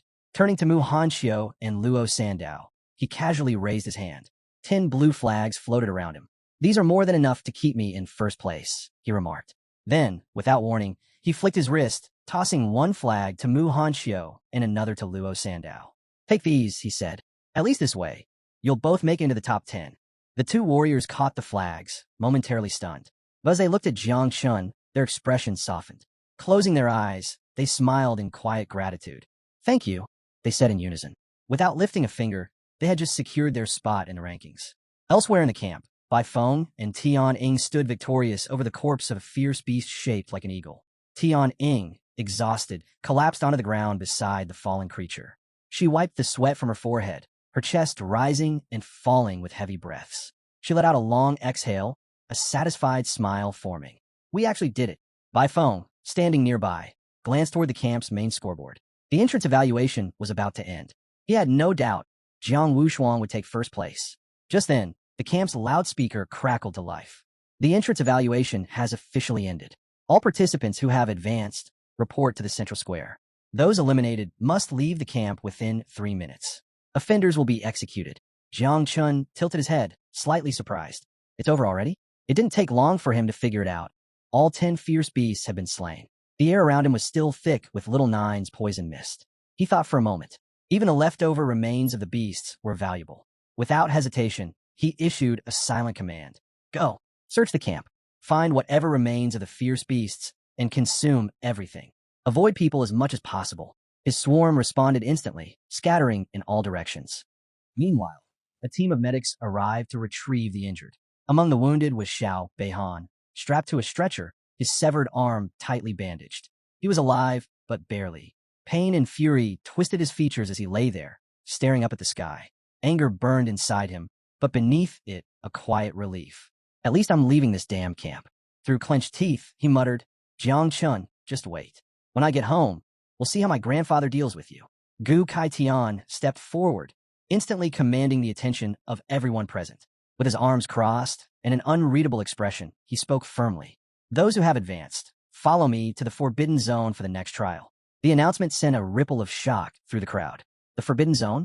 No one had expected this. Not even Gu Kaitian had hinted at it before. China's 8 great Forbidden Zones were infamous, filled with untold dangers, but also priceless treasures. Some participants were eager, while others couldn't mask their unease. Entering such a place was no small feat, let alone with so many people. As the murmurs grew, Gu Kaitian calmly reached for his sword. Without a word, he unsheathed it, the blade gleaming under the light. He raised it high, his gaze sharp and unwavering. The crowd immediately fell silent. This wasn't a random decision. Hong Yao's research had confirmed it. Jiang Chun carried the forbidden calamity, the 9 wings of Miasma, and only the celestial sword could suppress it. With swift, unreadable movements, Gu Kaitian swung his sword. Each strike was precise, carrying an unseen force. Then, as dawn's first light broke over the horizon, he dropped to one knee, eyes fixed ahead. The moment had come. His sword touched the ground. Then the earth itself trembled. A sudden, violent shift occurred. The very land beneath them cracked and began to rise, breaking free from the ground. Gu Kaitian had been prepared. This was the only way to counteract the time distortion. Rocks floated around him, his aura surging with raw power. Without hesitation, he activated Imperial Sword Flight. His sword, now glowing with a fierce orange light, lifted him into the air. He shot southward, straight toward the forbidden zone of Dream Lake. Meanwhile, the rest of the landmass, carrying all the participants, continued moving toward the mountains. The sheer magnitude of this feat left everyone stunned. This was the power of Daxia's first king. The entire Tianjiao camp was being transported, something only the legendary Wang Tanda had ever achieved. Jang Chun turned to Luo, Sandao, and Mu Hanxiu, curiosity flickering in his eyes. How much do you know about Dream Lake's Forbidden Zone? Luo, Sandao hesitated before shaking his head. Not much. Mu Hanxiu, after a brief pause, finally spoke. My grandfather mentioned it once. Dream Lake is extremely dangerous. It might be the least deadly among China's forbidden zones, but it has its own unique threats. She took a deep breath before continuing. The real danger isn't from lurking enemies. It's the distortion of time and space itself. Jiang Qin's brows furrowed. Distorted time and space? Mu Hanxiu explained. Dream Lake is filled with dimensional fragments, all linked by unstable portals. Each fragment holds a space even vaster than the blue planet itself. But they shift constantly. If you get lost in there, there's no coming back. Jiang Chun stepped closer, his gaze sharp. If the space is unstable, does that mean time is affected too? She gave a solemn nod. Yes, time inside those fragments flows differently from the outside world. There's an old tale of a worker who entered Dream Lake 100 years ago, ready to risk it all. He returned just 2 hours later, transformed into a 7 transformation king. But in reality, over 2 centuries had passed. Jiang Qin's breath caught. 2 hours inside, 200 years outside. Mu Hanxiu continued. My grandfather once explored Dream Lake. He was in there for 3 days. But outside, 3 years had gone by. A bead of sweat trailed down Jiang Qin's cheek. In Dream Lake, survival wasn't just about strength. Luck played a terrifying role. Sensing his unease, Luo Sandao reassured him. Relax. If old man Wang Tanda is leading us in, that means he's already mapped out a safe path. Jiang Chun forced a small smile. Let's hope you're right. The danger was obvious, but Jiang Chun couldn't shake the suspicion that Gu Kaitian had chosen this place because of him. Under the vast, starry sky, Gu Kaitian stood with his arms crossed. Now that Hong Yao had confirmed the Nine Wings calamity, it was only a matter of time before Zio's zenith surpassed him. And once that happened, this secret wouldn't stay hidden. Dream Lake would buy him time. Time to gather allies. The next day, a group of men arrived at what used to be Tianjiao camp. But instead of a thriving training ground, they were met with a gaping void. Perched on a rock, they scanned the empty space in disbelief. The king of the celestial sword had taken everything. Tianjiao camp wasn't just any camp. It was the strongest training ground for the next generation in the southern war zone. Had he turned traitor? Something was off. One of them frowned. Why isn't Commander Duan here yet? Just then, a figure soared through the air. Commander Duan, with his hands clasped behind his back, he landed smoothly among them, his face unreadable. Gu Kaitian, that reckless fool. Was he really asking him to stake his life on this gamble? 2 minutes earlier, Gu Kaitian had sent an urgent message. The situation had escalated, and he was taking the younger warriors into the Forbidden Zone for their next trial. He assured Duan he'd handle any consequences. As Duan arrived, tension hung thick in the air. Warriors stood anxiously, their panic clear. The commander is here, one man announced nervously. Duan silently observed their fear, sensing their worries immediately. We arrived too late, one warrior said, desperation in his voice. What if we can't reach them in time? Another clenched his fists, voice shaking. My son is still there. If anything happens. Duan stepped forward firmly, raising a hand for silence. Enough. He spoke with authority, reassuring them. The Celestial Sword King took them for a selection test. They'll return by day's end. There's no reason to panic. Stunned silence followed. However, behind Duan's calm facade, his mind raced. Was this sudden trial truly just for that invincible prodigy? Or was Gu Katian hiding something more troubling?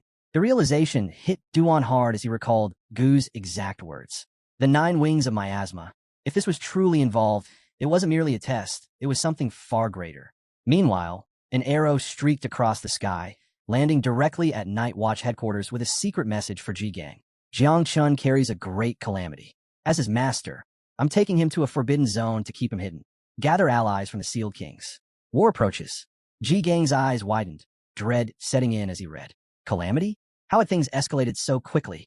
Hours later, Ji-Gang sat, lost in thought. Events replayed rapidly. Jiang Chun had slain a Hong family member, severed Xiao Beihan's arm, and now harbored a potential apocalypse. It wasn't just difficult. It felt impossible. Tianjin joined him, gently placing a comforting hand on his shoulder. No challenge is easy, she encouraged softly. But we'll overcome this. You chose to protect Jang Chun, so don't dwell on the past. Focus on what lies ahead. She paused, reassuringly adding, I spoke with my father. He's with us. Ji Gang lifted his head, processing Tianjin's words. Allies began to appear clearly in his mind. Duan, Hongyao, Gu, Katian. 4 sealed kings stood with them now. Enough strength to face whatever came next. Determined, Ji Gang stood up, eyes resolute. My sister's already gone to see Master. Now it's my turn, he said firmly. I'll visit the sealed king of the Mu family and Merchant Luo. Even if I have to lie, I'll gather as many allies as I can for Jiang Chun. Tianjin watched silently, recognizing the fierce determination she hadn't seen in years. Pausing at the door, Ji Gang looked back, his expression unwavering. If things spiraled further, he'd fight as he had when storming into the Shiao family. This time with everything he had. Tianjin smiled faintly, seeing the fire return to his eyes. Hours later, at sunrise, Gu Katian's sword expanded, lifting the floating island toward the Forbidden Zone. He glanced at Hong Yao beside him. What do you think we should do when we return? She casually blew a bubblegum bubble. Honestly, Jiang Chen's 9 miasma wings seemed pretty cool. Wish I had one. Annoyed, Gu Katian flicked an energy arrow, popping her gum instantly. Can you be serious, just once? Hong Yao's playful demeanor faded slightly. You already know, don't you? Grand Xiao won't tolerate calamities. If even you can't fix this, what makes you think I could? She smirked again. But tell me, could you defeat a great Geno general with one strike? Irritated, Gu Katan lightly smacked her head. Watch your tone. Hong Yao dramatically rubbed her head, pretending pain. Ouch. So mean. Ignoring her theatrics, Gu Katian's thoughts drifted. His disciples were an odd mix, each troublesome in their own way.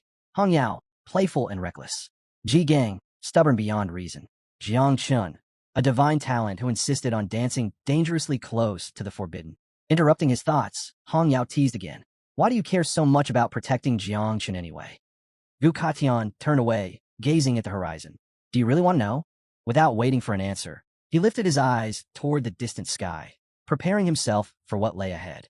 Gu Katian turned slightly toward Hong Yao, a faint smile on his lips.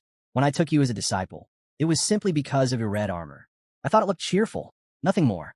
Hong Yao blinked, stunned. Wait, what? He continued quietly, eyes distant. And Ji Gang, that was even more random. I mistook him for an ordinary client outside a club.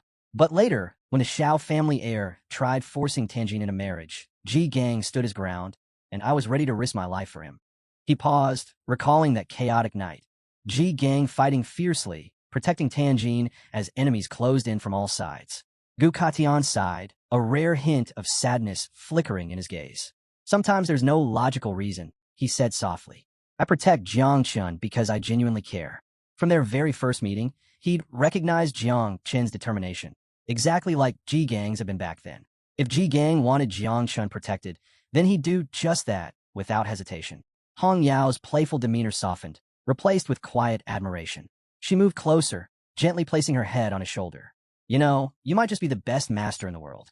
Gu Katian scoffed, hiding a smile. Stop flattering me. She shook her head softly, closing her eyes with a faint smile. No flattery. But you know, there's only one way to truly protect Jiang Chun. Her eyes reopened, voice quieter yet firm. We need his grandfather's help. The martial god, Jiang Xinji. Meanwhile, deep within Pijun Cave, a fierce battle raged, soldiers shouting amid chaos. Suddenly, a powerful shockwave shook the cavern, scattering warriors like leaves in the wind. At its center stood a towering figure in a red cape. Invincible, unstoppable. The martial god, Jiang Xinji. He calmly surveyed the battlefield, enemies unconscious around him, energy radiating from his powerful figure.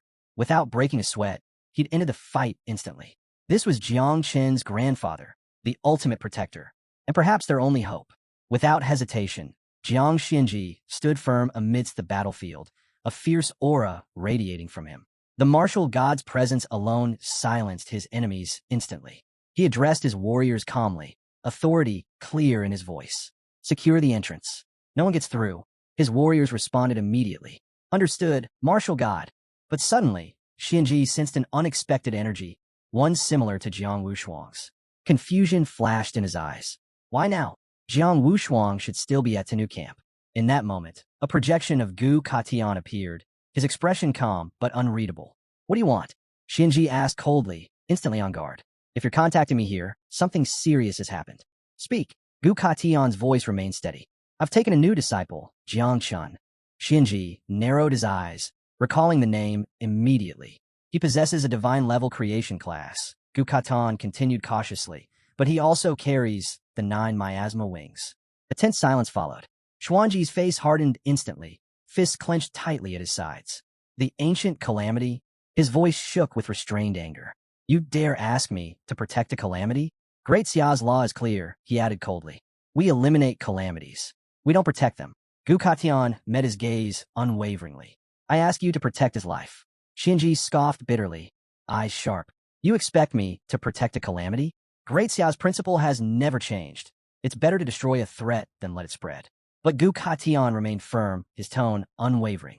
Martial God, I wouldn't ask if the situation weren't serious. Xuanji's glare intensified. Explain yourself clearly. Why involve Wang to contact me directly? What's happened? Gu Katian's eyes narrowed. Have you ever heard of Taishu in Yunmeng Marsh? At that moment, something shifted subtly in Xuanji's expression, an unmistakable recognition. Gu Katian spoke with certainty. I'm the only one who knows the way to Allgrandia. I can take Jiang Wushuang there and give him an extraordinary opportunity. Xuanji's eyes narrowed as he envisioned Taishu Hall, the fabled sanctuary of celestial Tao. If Jiang Wushuang gained entry, his cultivation would soar. Slowly, Shinji extended his hand, his cloak billowing as his aura surged. Fine, but on one condition. His voice turned icy. Jang Chun is forbidden from using the 9 miasma wings during the prodigy tournament. His gaze darkened, and if he fails to claim the top rank among Great Xia's prodigies. A chilling pause. I'll throw him onto the battlefield of the mixed races. He'll have to survive on his own. Gu Katian's expression stiffened, his head tilting slightly. Shinji had already turned away. His voice carried a final warning. If you truly want to keep Jiang Chun alive, this is your only option. Gu Katian clenched his jaw. Sending Jang Chun to the battlefield was still better than leaving him at the mercy of General Shiao and the others. His fists tightened. Damn it. After a long silence, he let out a slow breath. Fine. Shinji continued forward, his thoughts shifting. The 9 miasma wings, a rare and ancient entity. It wouldn't become a true disaster just yet. Besides, this generation of Great Xia already had 3 divine talents. Jiang Chun was only the 4th, and his power lay in creation. Without his calamity, he had no chance of passing Wang's trial, let alone securing first place. And even if Jiang Chun somehow stirred up chaos, Xuanji's eyes grew sharp. He could eliminate any threat in an instant. His cloak swayed as he walked, his resolve firm. If Jiang Chun became a problem, I'll handle it myself. Meanwhile, the floating island drifted into the forbidden zone, where shimmering portals twisted and shifted unpredictably across the landscape. Jiang Chun scanned his surroundings, his eyes narrowing in realization. They had already entered Yunmeng Marsh. He turned to the others. Does anyone remember how we got here? Mu Hanxiu, stunned, shook her head. Memorizing the path? Impossible. These dimensional fragments shift constantly. The Celestial Sword King guided us purely by sensing aura. She folded her arms, her expression grim. They say Yunmeng Marsh has 10 levels. The 9th and 10th are relatively safe, but the deeper you go, the easier it is to lose your way. My grandfather once ventured to the 7th level and vanished for years. Jiang Chun frowned slightly before exhaling. If the path couldn't be traced by sight or memory, there was only one way. Without another word, he sat cross-legged on the ground, pressing his palms together. Meditation.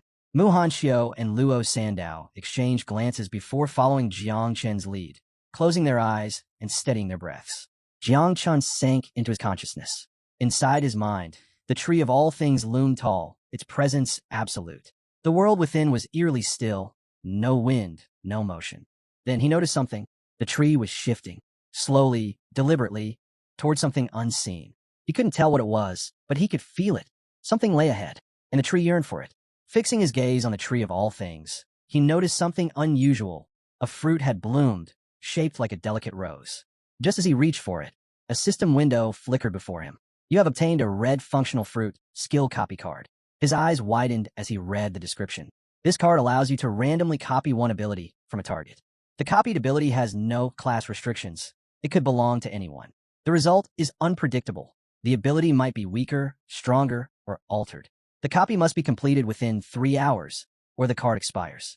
Jang Chun stared at the system prompt, stunned. A skill copying ability with no class limits? His mind raced.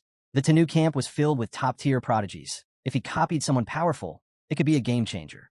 Jiang Wushuang, Bai Feng, Tianing, any of them could be the perfect target. But then, hesitation crept in. It was random. What if he ended up with something completely useless? He closed his eyes, weighing the risk. Before he could decide, Gu Katian's voice cut through his thoughts. Standing atop a rock, the old man addressed the group. We've reached the 6th layer of Yunmeng Marsh, Taishu Realm. He gestured ahead, his eyes gleaming. And that, he pointed toward an ancient structure in the distance, is Taishu Hall, the very reason I brought you all here. Jiang Chun looked up, his mind sharpening. So this was it, the legendary hall. A smirk tugged at his lips. Maybe now was the perfect time to test the skill copy card. His eyes flickered toward Gu Katian. The old man was always boasting about some secret technique, even claiming he wanted to take Jiang Chun as his disciple. Fine, Jiang Chun thought. I'll copy from him. Consider it an early lesson. Not long after, the floating island drifted toward an awe-inspiring temple atop another floating island. The only way up? A staircase of magical, floating steps. Excited murmurs spread through the crowd. This is it, the legendary Taishu Temple. The temple's reputation was unparalleled. Stories spoke of a legendary field king who had ascended in a single step, rising to become one of Great Xia's 3 invincibles. Even the great dreamer had once attained enlightenment here. Beyond the temple, towering mountains loomed, guarding another test, the Hall of Great Emptiness. Gu Katian extended a hand toward the temple. There are 3 levels to this trial. 1. The first level, the 1,800 steps, each offering a chance at a heavenly reward. 2. The second level, the Steel of the Great Void, a challenge so difficult that only the great dreamer had ever succeeded. 3. The third level, the temple's inner chamber, a place no one had ever entered. This is the final test, Gu Katian announced. Out of the 150 of you, only the top 10 will earn the right to represent the Jiangnan War Zone in the Great Xia Genius Finals. The crowd erupted with excitement. As soon as the trial began, participants surged forward, eager to take the first step. Luo Sandao was among them, until a firm hand stopped her. Slow down, Jiang Chun said, smirking. The temple isn't going anywhere. Unlike the others, Tang Ying, Bai Feng, and another youth didn't rush ahead. Instead, they calmly sat down, pressing their hands together in meditation. Jiang Chun glanced at Luo Sandao. Look carefully, he said. They're not in a hurry. They're preparing their minds first. She hesitated, then nodded. He had a point. Without another word, she, Mu Hanxiu, and Jiang Chun followed suit, sitting down and pressing their palms together. Mu Hanxiu murmured, in a place like Taishu Temple, you only get one chance to ascend. We should be in peak condition before taking that step. Meanwhile, Hong Yao had her own approach. She sat cross-legged atop her floating spear, casually spinning it beneath her like a seat. Above them, Gu Katian stood tall, hands behind his back, watching the younger generation. Seeing some of them choose patience over recklessness, he gave a rare nod of approval. Jiang Chun exhaled slowly. Now's the time. His gaze flickered toward Gu Katian. Before setting foot on the steps, he had to use the skill copy card. The timer was running out. He had to act now. Without hesitation, he activated the copying process, selecting Gu Katian as his target. A system window appeared before him. Warning, the copied skill may degrade or improve during the process. Do you wish to continue? Jiang Chun didn't hesitate. Yes. He wasn't hoping for an upgrade or fearing a downgrade. He just wanted the real thing. The system began processing. Another window flashed. Copying skill. Opening of the sky. Legendary quality. Jiang Chun's eyes widened slightly. It worked? A wave of relief washed over him. The old man wasn't bluffing. This technique was real. Just as the copying completed, a sudden pull yanked him out of reality. His vision blurred. Then, everything changed. A vast forest stretched before him, the wind whispering through the trees. He was shirtless, a sword gripped tightly in his hand. A strange realization settled in. He wasn't just standing there. He was practicing. Each movement felt both foreign and familiar, his body flowing through techniques instinctively. With every slash, his sword sliced through space itself. Leaves drifted down around him. He exhaled, steadied his stance, and swung. A single leaf split cleanly in half. Time blurred. He lifted the sword high above his head. The blade trembled, pulsing with power, as if answering his call. Then, he slashed downward. A blizzard of sword energy erupted. The ground shattered beneath his feet. Mountains in the distance split clean in half. More time passed. He caught his reflection in a stream. His hair had grown long. His face bore the signs of age. A beard framed his jaw. How much time had passed? Yet, he didn't question it. Raising his sword once more, he murmured, "Man follows the earth follows the sky follows the Tao." A progress bar in his vision reached 120%. Then, everything snapped back to reality. The skill copying was complete. A final system window appeared. You have obtained the following skills. 1. Man Strength, purple quality. 2. Earth Knife, purple quality.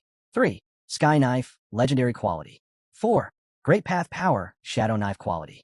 Jang Chun clenched his fist. Power surged through him. Not only had he copied Opening of the Sky, he had broken it down into 4 distinct techniques. Unbelievable. Still seated in meditation, he exhaled slowly, his mind racing. Hong Yao turned to Gu Katian, curiosity flickering in her eyes. Jiang Wushuang and the others have already started climbing, she noted. Only Jang Chun is still sitting there. The best rewards come at the start of the trial. Did he fall asleep or something? Gu Katian remained silent, watching Jiang Chun closely. Minutes passed. Jiang Chun, Luo, Sandao, and Mu Hanxiu remained completely still. Gu Katian's brows furrowed. Adjusting one's mental state shouldn't take this long. Something wasn't right.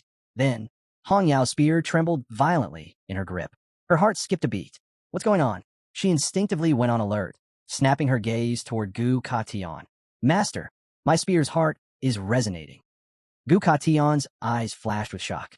Not just your spear, he muttered. Beneath the floating island, the celestial sword itself began to tremble. Hong Yao's breath caught. No way. This is because of Jiang Chun. Her mind raced. Years ago, she had attempted to break down the celestial sword's technique, believing it could be separated into 4 distinct movements. But her understanding had been too rigid. Because of that, she had been stuck at master level for years. And yet, Jiang Chun had actually done it? Gu Katian's eyes darkened. The sensation that had just flickered and vanished was far too familiar. This shouldn't be possible. An illusion from the temple? Before he could dwell on it further, Hong Yao's sharp voice cut through the air. Master, look, Jiang Chun is moving. Jiang Chun rose to his feet. His gaze lifted toward the floating steps. Calm, composed, and ready. Hong Yao's pulse quickened. Which step will he reach? She clenched her fists. Even after years of training, she had only reached step 3001. And Ji Gang? He had failed miserably, stopping at step 298. As for the great dreamer, the only person to ever reach the top, his feat had been so terrifying that no one understood how he had done it. Then, a golden list materialized in the sky, displaying the current rankings. 1. Jiang Wushuang, step 2089, invincible descendant. 2. Bai Feng, step 1253, little godkiller of the east. 3. Lu Tanjing, step 1248, Tanji killer. 4. Lai Zhe, step 2011, young master of 10,000 Demon City. 5. Mu Hanxiu, step 1199.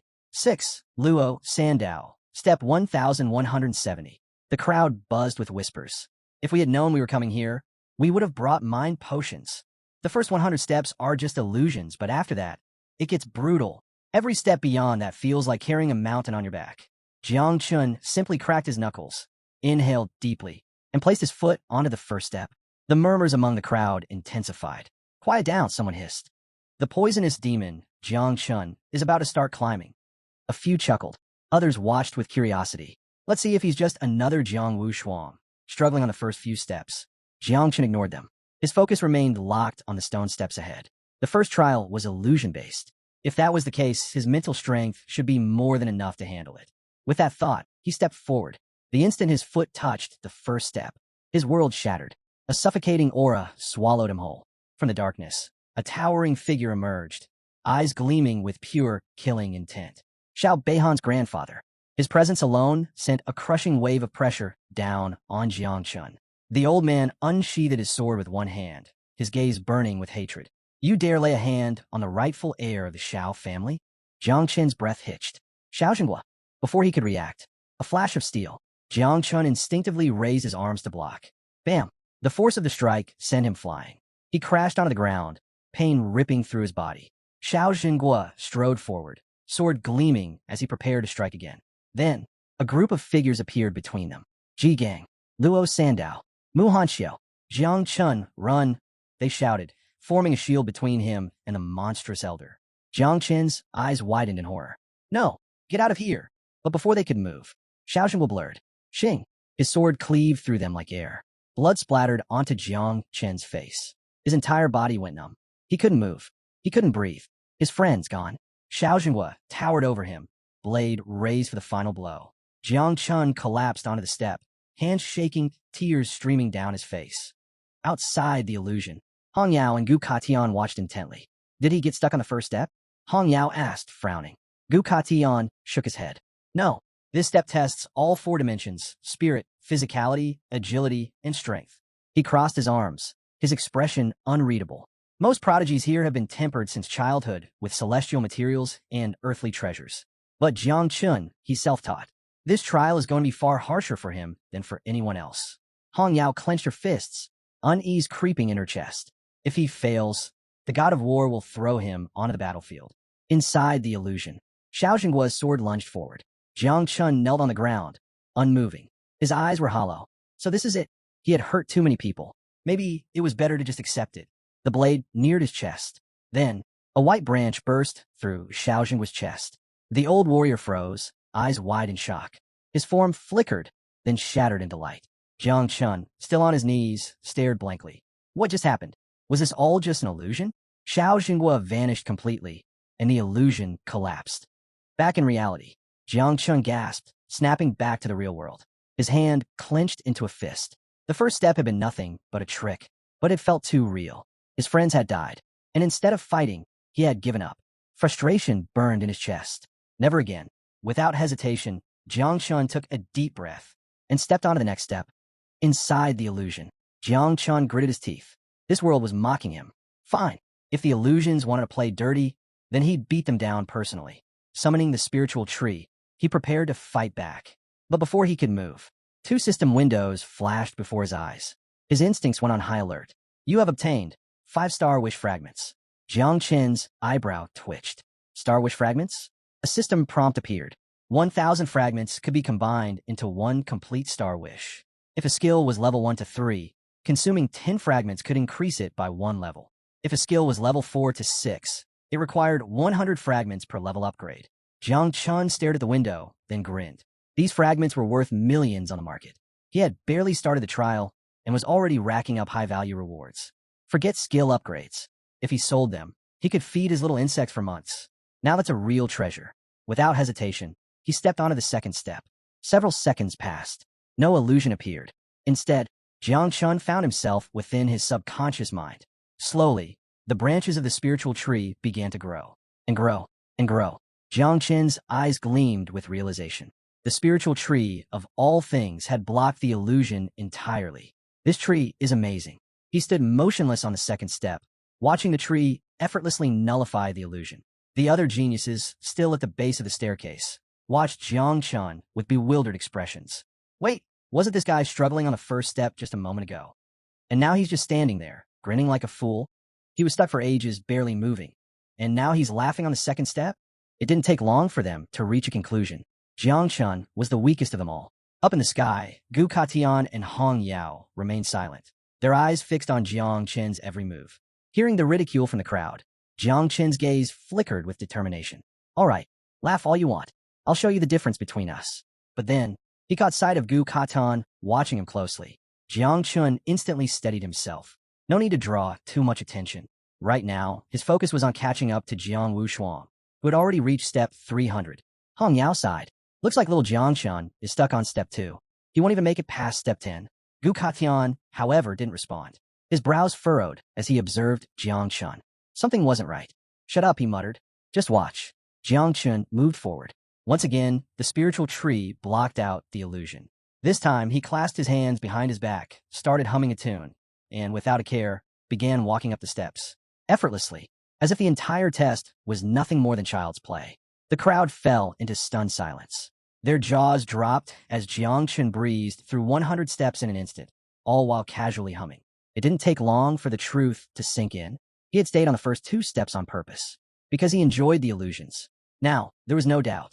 Jiang Chun was, without a doubt, the true master of poison. In the blink of an eye, he overtook Mu Hanxiu and Luo Sandao. As he passed, he waved nonchalantly, still humming that ridiculous tune. I'll climb 300 steps without a second thought. Mu Hanxiu froze, her face turning crimson. Was he singing to encourage her? Her heart pounded wildly. Feeling an unexpected surge of motivation, She clenched her fists and pushed forward. I can't fall behind now. Meanwhile, Luo Sandow was just as stunned, but had a different reaction. My benefactor is incredible, but this song is way too embarrassing. Above them, Hong Yao's arms were crossed, but her fingers trembled slightly. Master, is there something wrong with the Taishu Hall test? She asked hesitantly. Jang Chun had already passed 200 steps, and he wasn't even slowing down. Gu Katan watched in silence, his expression unreadable. After a moment, he shook his head. I've never seen anyone climb like Jang Chun before. Meanwhile, Jang Chun continued his effortless ascent, passing 2 more geniuses who stood frozen in shock. What just happened? Are we even climbing the same staircase? This has to be an illusion. Someone wake me up. Further ahead, near step 299, Jiang Wushuang, Tang Ying, and Bai Feng had all come to a stop. They weren't moving forward. Jiang Chun immediately took note. Why do they stop here? Sensing his confusion, Gu Katian's voice rang out. Every 300 steps mark a new threshold. Even for celestial geniuses, this is where the Real challenge begins. Hong Yao let out a dry chuckle, recalling her own struggle. I had to push myself to the limit just to get past that step, she admitted. After that, every step felt like I was carrying a mountain. Now the real question was, who will be the first celestial genius to break through? Jiang Chun reached step 298. Immediately, Jiang Wushuang, Tang Ying, and Bai Feng turned their attention to him. Jiang Wushuang smirked. You didn't disappoint me, Jiang Chun. Tang Ying, seeing him arrive so quickly, felt a wave of relief and happiness. Bai Feng, however, said nothing. His gaze remained locked on Jiang Chun, unreadable. Then, Jiang Wushuang stepped forward. The moment his foot touched step 300, a powerful force erupted from his body. Suddenly, glowing chains materialized around him, binding his limbs. Jiang Chen's eyes narrowed. Chains? What kind of power is this? He possessed a divine-level class himself. Yet Jiang Wushuang's energy felt different. Could he be hiding a second divine class? He had never heard of such a thing before. Then, snap! One of the chains shattered. Jiang Wushuang's face remained calm, but his clenched fist revealed the effort he was exerting. Crack! One by one, the chains broke apart. As he stepped forward, his arms slowly spread open. A deep purple energy surged toward him, flowing into his chest. Bai Feng's eyes sharpened. A reward? Tang Ying, though impressed, wasn't surprised. After all, this was Jiang Wushuang. Wushuang exhaled, his voice steady. In the Palace of Emptiness, each section contains 180 steps, but every 300 step is different. It determines if you're worthy to continue. His purple aura pulsed as he turned slightly. People assume this step tests willpower, but in reality, it measures soul strength. Jiang Wushuang's gaze lingered on Jiang Chun. Your foundation is weak, he murmured. Unlike us, you weren't refined by heaven and earth's treasures from birth. Compared to our foundations, yours is flawed. He sighed before adding, you should be careful. Don't rush through barriers. Move at your own pace. Find your own way among us. Before he could finish, Jiang Chun casually stepped on a step 300. Silence. Every genius froze in place. Jiang Chun glanced around, then turned to Jiang Wushuang, his brows knitting together in confusion. Wait, was this supposed to be difficult? Tilting his head, he added, am I supposed to struggle like you guys? Jiang Wushuang's face twitched. A strange mix of disbelief and fury burned within him. How? How did Jiang Chun step onto the 300 step like it was nothing? Before he could react, a translucent screen materialized in front of Jiang Chun. Congratulations. You have climbed 300 steps of the Taishu Hall. You have received an origin crystal. A vibrant green crystal appeared in his palm. Jiang Chen's eyes widened. An origin crystal. He tightened his grip around it, a flicker of excitement in his gaze. This was no ordinary reward. It was priceless. His insects couldn't use it, but he knew how valuable it was. Uncle Ji Gang had been trapped in the 3rd transformation for years, until he obtained one of these and advanced to the 4th transformation. This was leagues above Jiang Wushuang's reward. Then, Little Nine suddenly appeared, her crimson eyes gleaming with hunger. Jiang Chun, she whined. Climb faster. I want to eat the trail. Jiang Chun blinked. The trail? Little Nine pointed upwards, flicking her tail impatiently. Up there, at the top of the hall. I can smell it. Jiang Chun followed her gaze toward the peak of Taishu Hall, his face puzzled. Before he could ask further, grew a soul. Her stomach let out a deep, rumbling growl. Jiang Chun sighed, a bead of sweat forming on his forehead. Hold on. Just because you're hungry doesn't mean you can rush me up there. Little Nine pouted, wrapping her tail around his arm. Meanwhile, Tang Ying and Bai Feng turned toward them, utterly speechless. Jiang Wushuang, however, was far from amused. his fists clenched so tightly that his veins bulged, his entire body shaking with rage. I won't let Jang Chun surpass me. A fierce energy erupted from him as 8 phantom arms materialized behind his back. Then, he charged ahead like a madman, climbing step after step at a reckless speed. Bai Feng scoffed as he watched. Annoying, his gaze darkened, and a suffocating aura began to seep from his body. People like them should just disappear. Lifting his hands toward the sky, his voice rang out. Blood of gods and demons, dye the sky blue. A bone-chilling energy surged around him. Ghostly figures swirled in the air, their eerie whispers filling the space. Exhaling a frosty breath, Bai Feng's eyes sharpened. I won't let them get ahead of me, either. Then, he exploded forward, tearing up the steps with terrifying speed. Moments later, 2 more geniuses arrived, stopping in confusion at the sight before them. Jiang Wushuang and Bai Feng were locked in a mad dash upward. Yet, Tang Ying stood completely still, watching them without moving an inch. One of the newcomers furrowed his brows. Why aren't you climbing with him? Tang Ying turned, her expression unreadable, calm, serene. I'm an assassin, she said plainly. I can't be compared to those ogres. One of the men exhaled in relief, nodding. Oh, I thought. Tang Ying suddenly smiled. Then, her form began to shift. Before their eyes, her body elongated, her limbs vanishing as shimmering scales replaced her skin. In mere seconds, she had transformed into a massive snake, her cold, piercing gaze locking onto the steps ahead. Without hesitation, she slithered upward at an astonishing speed, her chilling aura leaving the air heavy with danger. The 2 men standing nearby, they froze in place, their bodies trembling. Then, without exchanging a single word, they clung to each other in sheer terror. Mr. Tiger was right. These monsters are beyond comprehension. Among the 4 top geniuses, each possessed an ability more insane than the last. Jiang Wushuang, with his 8 phantom arms, stormed up the steps like a raging war god. Bai Feng, consumed by bloodlust, released a suffocating energy that distorted the air around him. Tang Ying, now a terrifying serpent, slithered her way upward with effortless grace. And then there was Jang Chun, who simply walked, leisurely, as if he were taking an afternoon stroll. At this point, he was the most terrifying of them all. Hong Yao's expression tensed as she observed the madness unfolding before her. Jiang Wushuang unleashed ghostly hands. Bai Feng had gone berserk. Tang Ying had turned into a snake. And yet, Jiang Chun was the one making them lose control. Her heart pounded. Gu Katian, watching from above, suddenly burst into laughter. No wonder, he said, his eyes shining with amusement. That's my favorite disciple. In a flash, Jiang Chun reached the top, the second person in history to ever do so. A wave of relief washed over him. Finally, he let out a slow exhale, letting his body relax. But before he could enjoy the moment, Hong Yao's face twisted in horror. Wait, what is Jiang Chun doing? Jiang Chun calmly raised his hand toward the sky. A dark mist began to swirl. Then, without a moment's hesitation, he released them. His insects, all of them. The swarm surged forward, rushing straight for the Taishu steel. Hong Yao's breath hitched.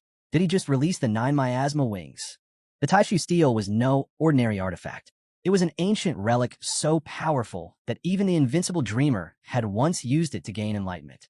And now, Jiang Chun's insects devoured it. Completely. In mere seconds.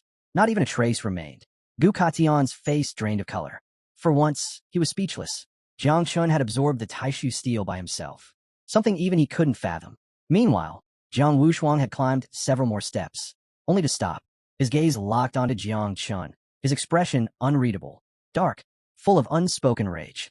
He had lost, but he refused to appear weak. Taking a deep breath, he forced himself to accept it. For now, next time, at the Great Xiao Prodigy ranking, he would not lose again. Saying nothing, Jiang Wushuang turned and began his descent. Seeing this, Bai Feng and Tang Ying quickly came to a decision. This isn't worth it anymore, Tang Ying muttered. She had nearly burned herself out just making it this far. Pushing her limits any further would only damage her essence. With that, she and Bai Feng withdrew. Down below, Muhan Xiao and Luo Sandao beamed with pride. Master is unbelievable. They had both achieved their goals, but this was beyond anything they had ever imagined. Jiang Chun had reached the top. Then, a golden ranking window materialized in the sky. Final results. 1. Jiang Chun, 1,800 stages, first place. 2. Jiang Wushuang, 623 stages, second place. 3. Bai Feng, 609 stages, third place. 4. Tang Ying, 600 stages, fourth place. 5. Lai Zhe and Liu Biji, 534 stages, 5th place. 6. Luo Sandao and Mu Hanxiu, 300 stages, 6th place. At the very top, Jang Chun stood alone, unrivaled, unmatched. And yet, this was only the beginning. Gu Katian stood with his arms crossed, a rare smile playing on his lips. Without Jang Chun, none of them would have made it this far. Meanwhile, Hong Yao's gaze softened. To her, Jang Chun was truly extraordinary. This new generation was stronger than hers had ever been. But then, several minutes passed. Jang Chun remained completely still, just standing there. Hong Yao frowned. Why isn't he moving? Everyone else already came down. Her confusion deepened as she watched him. Inside Jiang Chen's subconscious, the Taishu steel had been transported to the insect nest. Little Nine, now curled around a massive hunk of metal like a child with her favorite stuffed toy, purred in satisfaction. Her level shot up from 22 to 25, her devouring value increasing by several thousand. Jiang Chun stood there, arms crossed, watching her cling to the artifact with an amused smirk. Not only had Little Nine leveled up, but the devouring values of all his insects had skyrocketed. At this rate, the third generation would be born soon.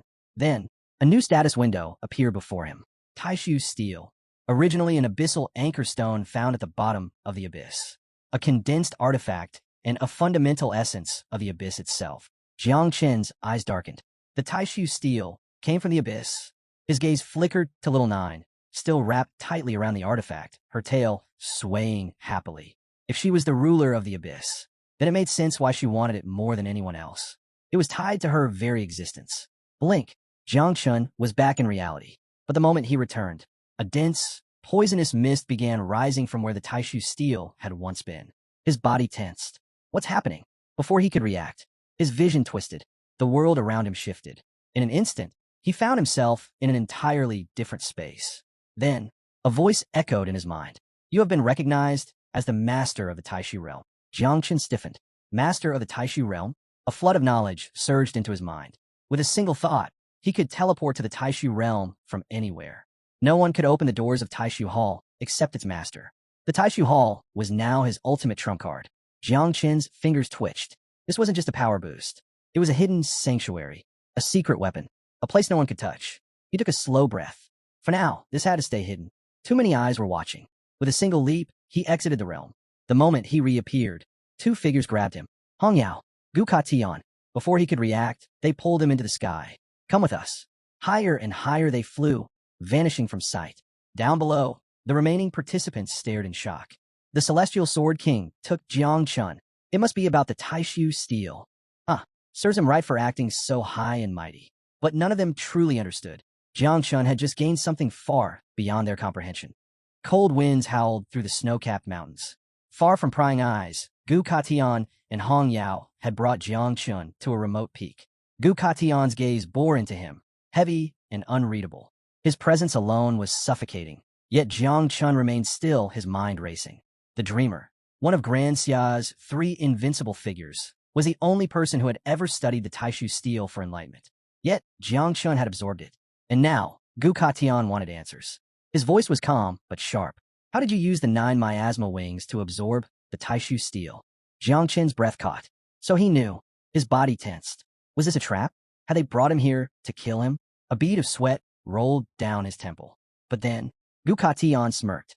A rare, amused expression. Did you really think you could turn the miasma wings into poisonous mist and fool everyone? Jiang Chen's eyes widened. Hong Yao, standing beside them, chuckled softly, closing her eyes. Your face just now, so cute. Jiang Chen blinked. Wait, they're not planning to kill me? He exhaled slowly, steadying himself. Since they weren't hostile, hiding the truth would only be a waste of time. His expression turned serious. The 9 miasma wings and the Taishu Steel, they both originate from the abyss. They share the same essence. Or rather, the Taishu Steel originally belonged to the 9 miasma wings. Gu Katian didn't even flinch. His expression remained eerily calm. Gu Katian's voice was steady, yet heavy with meaning. You do understand Great Xia's stance on calamities, don't you? Then, he laid out Jiang Chen's choices. 1. Live in exile forever. Stay hidden in Yunmeng Swamp, constantly running, constantly surviving. A life spent in the shadows. 2. Return and fight. Face an entire world that wanted him dead, including those at the general and invincible level. Jiang Chen's stomach twisted. This was worse than he thought. Even the strongest figures, People who stood at the absolute peak of power would see him as a threat. His very existence was a crime. He swallowed hard, his mind racing. Gu Katian had traveled all this way just to offer him an escape. Why? Would things have been different if they had met sooner? Lost in thought, he barely noticed Hong Yao stepping closer. She jabbed a finger against his forehead, her frown deepening. "What are you spacing out for?" she demanded. "Master asked you a question." Her voice snapped him back to reality. Jiang Chen's eyes sharpened. Then, without a second thought, he made his decision. "I'll return." His voice was unwavering. Even if the world called him calamity, he had only ever killed those who deserved it. His conscience was clear. There was no reason to run. For a moment, Hong Yao simply watched him. Then, a smile tugged at her lips. Gu Katan, arms still crossed, let out a booming laugh. "I expected nothing less from my disciple." Then, smirking, he added, "As much as I hate to admit it, Ji Gang wasn't as good as you back then." Jiang Chun blinked. "Wait, what does Uncle Ji Gang have to do with this?" Hong Yao let out a sigh, resting her fist on his shoulder. "Remember," she said with a smirk, "I'm your older sister. And Uncle Ji Gang? He's your second older brother." Jiang Chun stared. Her tone softened. "Back then, Ji Gang nearly lost his life at the hands of General Shiao. He attacked the Shiao family to steal the ant tank, but..." Her gaze darkened. "Master told him to stay put. He didn't listen. He didn't want to drag the master into his problems, so he acted alone. In the end, he was exiled to Chujiang City." Jiang Chen's expression shifted. So Uncle Ji Gang had his own grudge against the Shiao family. Before he could speak, Gu Katian turned away, his presence calm, yet resolute. "Old grudges don't matter anymore," he said. "Whether they are invincibles or generals, as long as your will is strong, we'll face them together. When we return to Jiangnan, my sword will carve a path for you." His words ignited a fire in Jiang Chen's chest. His fist clenched. Without hesitation, he dropped to his knees, lowering his head. "Master, please accept the reverence of your disciple." In Jiangnan City, the morning sun bathed the skyline in golden light, illuminating a high-rise conference room where the region's top military leaders had gathered. At the head of the massive table sat Duan Xinghai, supreme commander of Jiangnan's war zone, his fingers interlocked as he observed the room with an unreadable expression. He wasted no time. Since all 12 titled kings of Jiangnan are present, except for Gu Katian and Hong Yao, I'll get straight to the point. The room fell into a heavy silence, the tension palpable as everyone leaned in, waiting for his next words. His gaze sharpened as he delivered the revelation. "Based on our research, Jiang Chen's poisonous mist isn't ordinary. It's the 9 miasma wings." A ripple of murmurs spread through the generals, but Duan Xinghai swiftly raised a hand, silencing them. "According to Great Xia's taboo ordinance, anyone who awakens a calamity-type ability or controls a taboo object must be eliminated without mercy." His piercing gaze swept across the room. "What are your thoughts?" A man with fiery red hair raised his hand. Muhan Qian, grandfather of Muhan Shiao. A faint smile played on his lips as he spoke. "The 9 miasma wings have indeed caused great catastrophes in the past. However, in this era, it's unlikely to reach that level." He leaned back, his tone measured. "As long as Jiang Chun is properly supervised, there shouldn't be an issue. And in the worst-case scenario," his eyes gleamed, "we can simply extract and destroy the 9 miasma wings. No need to kill the boy." Another general, Tang Wangchuan, the father of Tang Jin, raised his hand in agreement. "I support this," he said, arms crossed. His voice was firm. "The taboo ordinance was put in place 5 centuries ago when Great Xia was weak. But now, we are strong. We should approach these matters with more flexibility." As the debate unfolded, 2 generals whispered among themselves. Who was at close ties with Jiang Chun from the beginning? They had heard rumors. Muhan Qian's granddaughter had grown close to Jiang Chun during the prodigy camp. Then there was Ji Gang. And now, even Tang Wangchuan's daughter, Tang Jin, seemed to be involved. The realization settled heavily. The powerful families were already entwined with Jiang Chen's fate. Before Tang Wangchuan could respond, a deafening explosion shattered the tension. Boom! The doors to the meeting room blasted apart, sending splinters flying. A thick cloud of smoke filled the space, forcing the generals to their feet, hands instinctively reaching for their weapons. A suffocating presence engulfed the room. As the smoke began to clear, a lone figure emerged from the haze. An old man stood at the entrance, his presence radiating overwhelming power. His eyes burned with unfiltered hatred, and the air around him crackled with murderous intent. It was none other than General Shiao Yuanshan of the Shiao family. His sword gleamed coldly as he pointed it toward the room. His voice, sharp as steel, rang out. "Anyone who dares defend Jiang Chun," his killing intent surged, suffocating the air, "must be ready to taste my sword." Duan Xinghai's face turned pale. The once disciplined meeting room erupted into chaos. He clenched his fists, his mind racing. If it weren't for General Shiao interfering, I could have negotiated a solution. But now, the tide had turned against him. If Gu Katian stubbornly chose to protect Jang Chun, he would be dragged down as well, and Duan Xinghai had no intention of sinking with him. Hours later, near the landing site of the Prodigy camp, a group of figures arrived. Ji Gang, Duan Feng, and Tang Wangchuan stood at the edge of the mountain range, their expressions grim. Ji Gang's eyes narrowed as he scanned the rugged terrain, his voice dropping to a lethal tone. General Shiao has deployed the Celestial Punishment Squadron. They're lying in wait, hidden in these mountains, ready to ambush Jiang Chun. His grip on his sword tightened. Tang Wangchuan exhaled slowly, his face darkening. This is a grand setup, he muttered. They all knew. Jiang Chun and the others would return soon. Ji Gang's fingers brushed the hilt of his blade, drawing it slightly from its sheath. His gaze sharpened, his voice laced with quiet fury. If a battle breaks out, his killing intent flared. Tang Jin and I will draw our swords. His tone turned ice cold. Old grudges, new grudges. We'll settle them all today.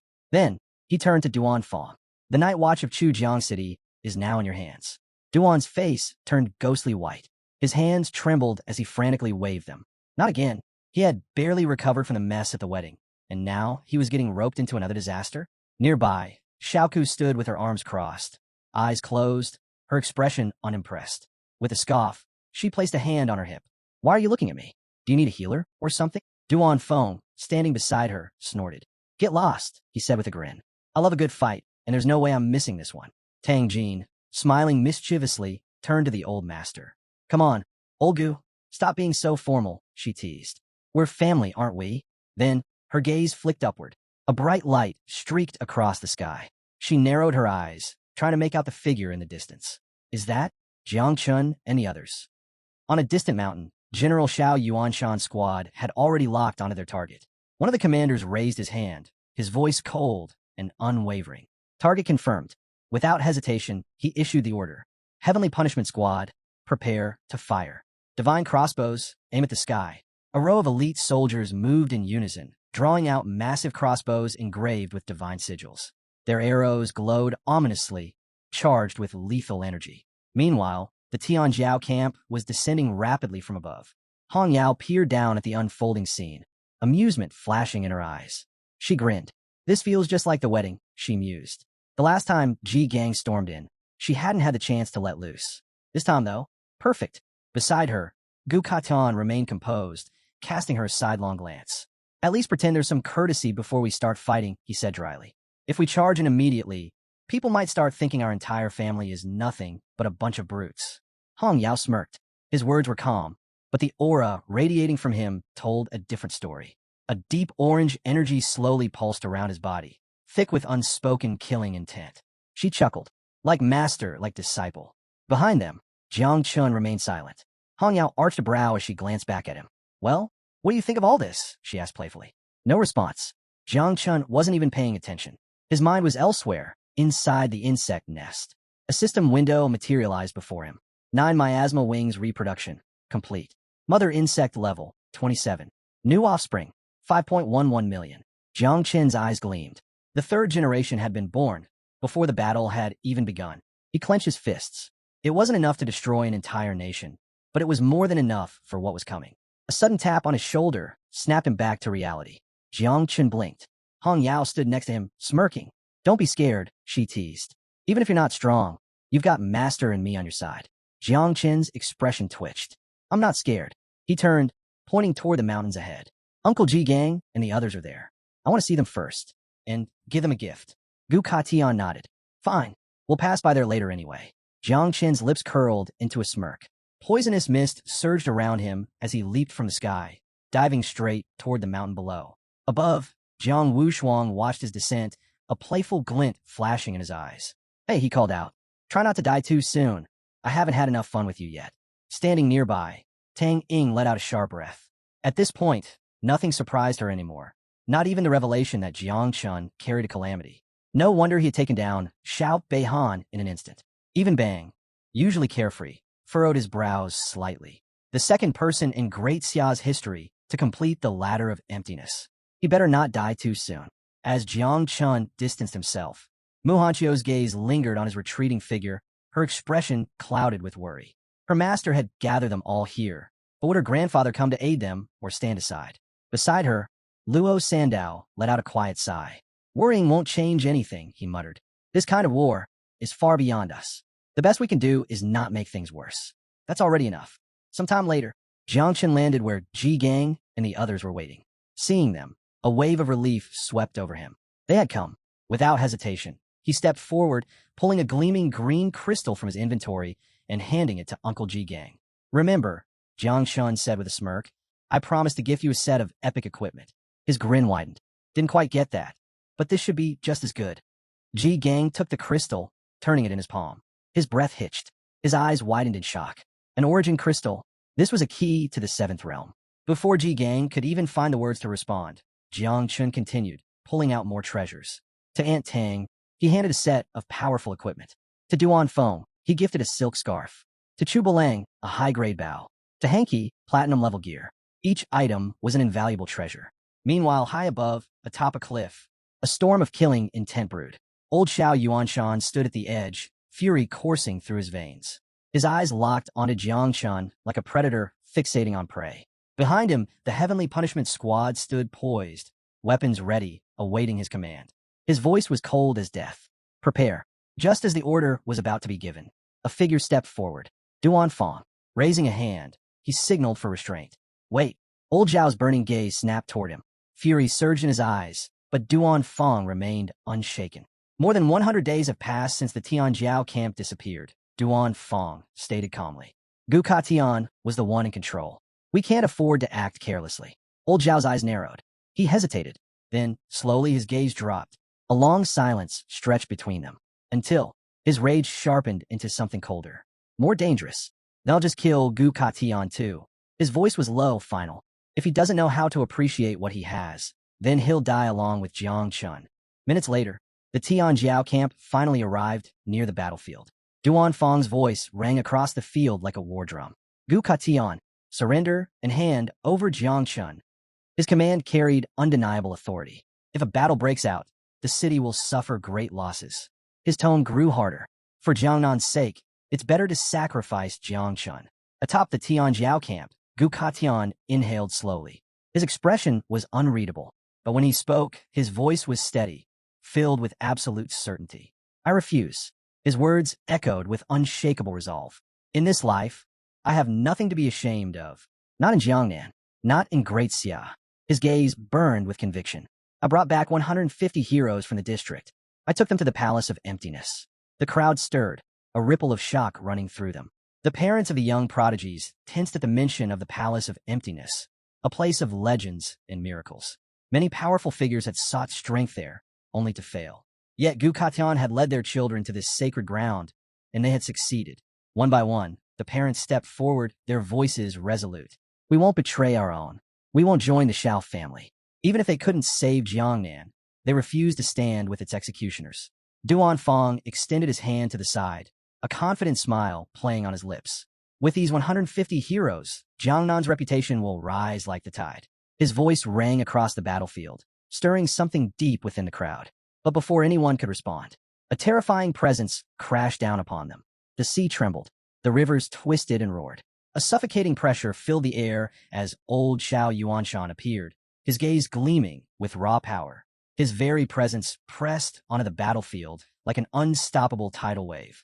With a mere lift of his hand, he summoned 2 massive blocks of water, each one vast enough to drown entire cities. The very rivers and seas bent to his will, rising into a colossal sphere of crushing weight. His voice was calm, yet absolute. Jiang Chun controls a calamity, and according to the laws of Grand Xia, he must be executed. His gaze shifted to Gu Katian. And you, his tone hardened, you violated the rules, Katian. You sealed off the prodigy camp. You trapped the examiners. You protected someone wielding the forbidden. You've endangered the entire prodigy camp. The air grew impossibly heavy. Everyone looked up, watching in silent horror as the massive water sphere began its slow descent toward the camp. Among the generals, no one dared to move. Even though they were all powerful, this was different. Gu Katian and old Xiao Yuanshan weren't just strong. They were monsters among men. To choose a side now was to choose life or death. And so, they chose neutrality. Gu Katian's expression remained unshaken. Then, His voice cut through the weight of impending destruction. Jang Chun, return. Then, he turned to Hong Yao. Control the flight path of the Tianjiao camp. Hong Yao's eyes flickered. Without hesitation, she raised both hands, her aura flaring. The Tianjiao camp trembled. Then, ever so slowly, it began to move away. Meanwhile, Jang Chun spread his arms wide. A dense, poisonous mist surged outward, wrapping around Ji Gang and the others like an impenetrable cocoon. Stay inside, Jang Chun said calmly. This barrier will only disappear once the battle ends. Ji Gang's brows furrowed. When did you cast this spell? Jang Chun simply smirked. You can't break it, so don't bother trying. Above, the battlefield trembled. Gu Katan's sword gleamed, golden energy rippling from its edge. Across from him, old Xiao Yuanshan hovered effortlessly, his own sword resting lazily on his shoulder. Behind him, a massive water tornado roared like a living beast, churning violently. He shook his head, amusement flickering in his eyes. You really want to draw your sword against me? His lips curled into a smirk. I've surpassed the 8th level, and I wield over 10 forbidden water spells. His gaze sharpened. And you, he chuckled. You're just a man with a sword. Both warriors tensed, their auras colliding in the air. But, boom, before they could strike, a massive ice barrier erupted between them, halting their attacks. The sheer force of the frozen wall sent shockwaves through the battlefield. Both men instinctively pulled back, eyes narrowing. Above, a figure floated, General Duan. His fingers curled slightly, effortlessly controlling the ice. His voice was steady but urgent. Both of you, calm down. If you fight here, the camp will be destroyed. His tone grew heavier. And worse, Jiangnan itself will suffer. For everyone's sake, don't do this. Silence gripped the battlefield. Then, a cold, merciless voice echoed from the sky. No need for war. Jiang Chun and I will settle this with a duel. Heads turned. From the distance, a figure soared through the air, his body cloaked in a dark aura. Xiao Beihan. Alive. Duan's eyes widened in disbelief. You're alive? Xiao Beihan grinned, flexing his fingers. He lifted his right arm, the one Jiang Chun had severed. It was whole again. Duan's voice tightened. You regrew your arm? Xiao Beihan smirked. Someone like Jiang Chun took my arm. His grip tightened on his sword. But today, his gaze darkened. I'll be the one to take his head. Without another word, he shot forward, ready to strike. But Duan Fong raised a hand. Wait. Xiao Beihan halted, irritation flashing across his face. Duan Fong spoke calmly. For the good of the people, this should be settled between the young. His gaze swept over the battlefield. The older generation should not interfere. This is the best solution for both sides. Jiang Chun floated into the air, locking eyes with Xiao Beihan. He knew it, a one-on-one death match wouldn't be in his favor. So instead, he asked, what are your conditions? Xiao Beihan's smile widened. Smart boy. Then, with a smug expression, he laid out his terms. 1. Jiang Chun couldn't use Little Nine. 2. Jiang Chun couldn't use poison. Above them, old Xiao Yuanshan burst into laughter. As expected of my grandson. His voice boomed across the battlefield. This duel is for the peace of Jiangnan and the well-being of the people. But before anyone could nod in agreement, Xing, Gu Katian's sword unsheathed in an instant, golden energy flaring from its blade. His eyes were sharp, aggressive. Pointing his sword directly at Xiao Yuanshan, he scoffed. Stop talking nonsense. His killing intent surged. Standing on your high moral ground doesn't mean you can do whatever you want. His voice turned razor sharp. If you have the guts, stop harassing the kids and fight me instead. The tension reached its breaking point, but just before Gu Katian could charge forward, Jiang Chun grabbed his arm. Wait. Gu Katian turned, his sharp gaze locking onto Jiang Chun. His eyes narrowed. Jiang Chun smiled. We can't let them think we're just brutes. He jabbed a thumb at himself, confidence radiating from his stance. I don't need calamity to win. His grin widened. I have another way to deal with him. Xiao Beihan's smirk faltered for just a second. His amusement flickered. Oh, his gaze darkened. What other way do you have? Jiang Chen's eyes shifted toward Gu Katian. You said before, you'd teach me a secret technique. Silence. Gu Katian's entire body tensed. A secret technique? Nearby, Hong Yao almost choked on air. Her expression turned into one of pure disbelief. You're joking, right? She face-palmed, shaking her head. It took me over 10 years to learn that technique. She spun toward Ji Gang. You still haven't mastered it. Meanwhile, Xiao Beihan let out a roaring laugh. Let me guess, you want me to wait 10 years while you learn it? Jiang Chen's smirk remained unfazed. Nah, 5 minutes is enough. Silence. Then, Duan Fong snapped. You little. The sword style isn't something that can be learned in 5 minutes. Xiao Beihan's laughter only grew louder. But across from him, old Xiao Yuanshan remained silent. Jang Chun stepped forward. He reached for Gu Katian's sword, gripping its hilt. With his other hand, he clenched his fist tightly. Then he smirked. Teach me. Gu Katian didn't move. His eyes locked onto Jiang Chun. For a long moment, there was only silence. Then, the sword hummed. A powerful resonance vibrated through the air. Gu Katian's gaze shifted. This feeling, his grip tightened around the sword. Somehow, Jiang Chun had awakened the resonance of the heart of the sword. Inside the void of space, Gu Katian lowered his gaze. Jiang Chun leaned in slightly, whispering, "Trust me." Gu Katian stared at the ground. For a long time, he was silent. Then, his head lifted. His eyes met old Xiao Yuanshan's. His voice was calm, resolute. "Show me what you can do." Jiang Chun smiled. With Gu Katian's approval, the death match was set. Duan Fong raised a hand to the sky. A massive energy wave erupted, shaking the heavens. He clenched his fingers, and from the depths of the sea, a small island began to rise. The floating island ascended, stopping at the very center of the battlefield. Duan Fong moved once more, and a transparent barrier formed around it. No interference. No escape. Xiao Beihan landed on the combat platform, arrogance dripping from his posture. His smirk widened. This time, Jiang Chun wouldn't have his 9 miasma wings. This time, he would crush him in front of everyone. The battlefield was moments away from erupting. Outside the barrier, a violent impact slammed against the protective field, yet not a single crack formed. The attacker? Ji Gang. His sword flashed, unleashing a relentless flurry of devastating strikes, each one powerful enough to shatter mountains. Yet none could break through. His rage exploded. "Jiang Chun," he roared. "Do not fight him." His eyes burned with fury and guilt. This was his fault. If he had never let Jiang Chun enter the camp, none of this would be happening. His hands trembled as he struck the barrier again and again. "How could you let this happen, master?" Beside him, Duan Fong frowned, confused by Ji Gang's reaction. "The master doesn't make decisions without thinking," he said firmly. "Don't doubt him now." Inside the barrier, Gu Katian slowly unsheathed his sword. Holding it with both hands, he lifted the blade toward the sky, golden light radiating from its edge. His voice was calm, yet filled with unshakable resolve. "Jiang Chun, remember, the sword of heaven is the sword of will. You must not think. You must feel. You must let the sword guide you." Jiang Chun's gaze locked onto the blade. For a moment, he was silent. Then, he heard it, the sword's whisper. Gu Katian took a deep breath, bringing the sword closer to his face, his eyes turning razor-sharp. "Watch carefully." Then, boom, he swung his sword. A blinding golden slash erupted, tearing through the sky at unimaginable speed. The attack shot toward Xiao Yuanshan. Xiao Yuanshan's expression darkened. "So he's attacking first?" Without hesitation, he drew his own sword, pointing it toward the heavens.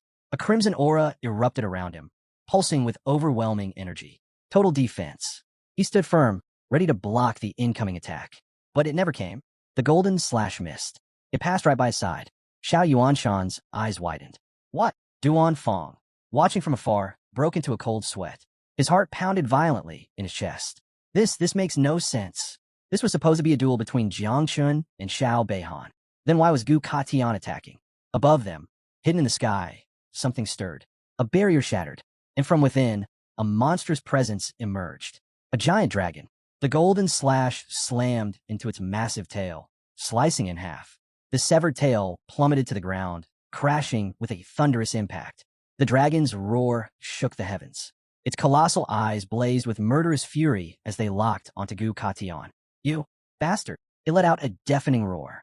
Then, its body vanished into a crack in space. But its final words lingered in the air. "I will return for you."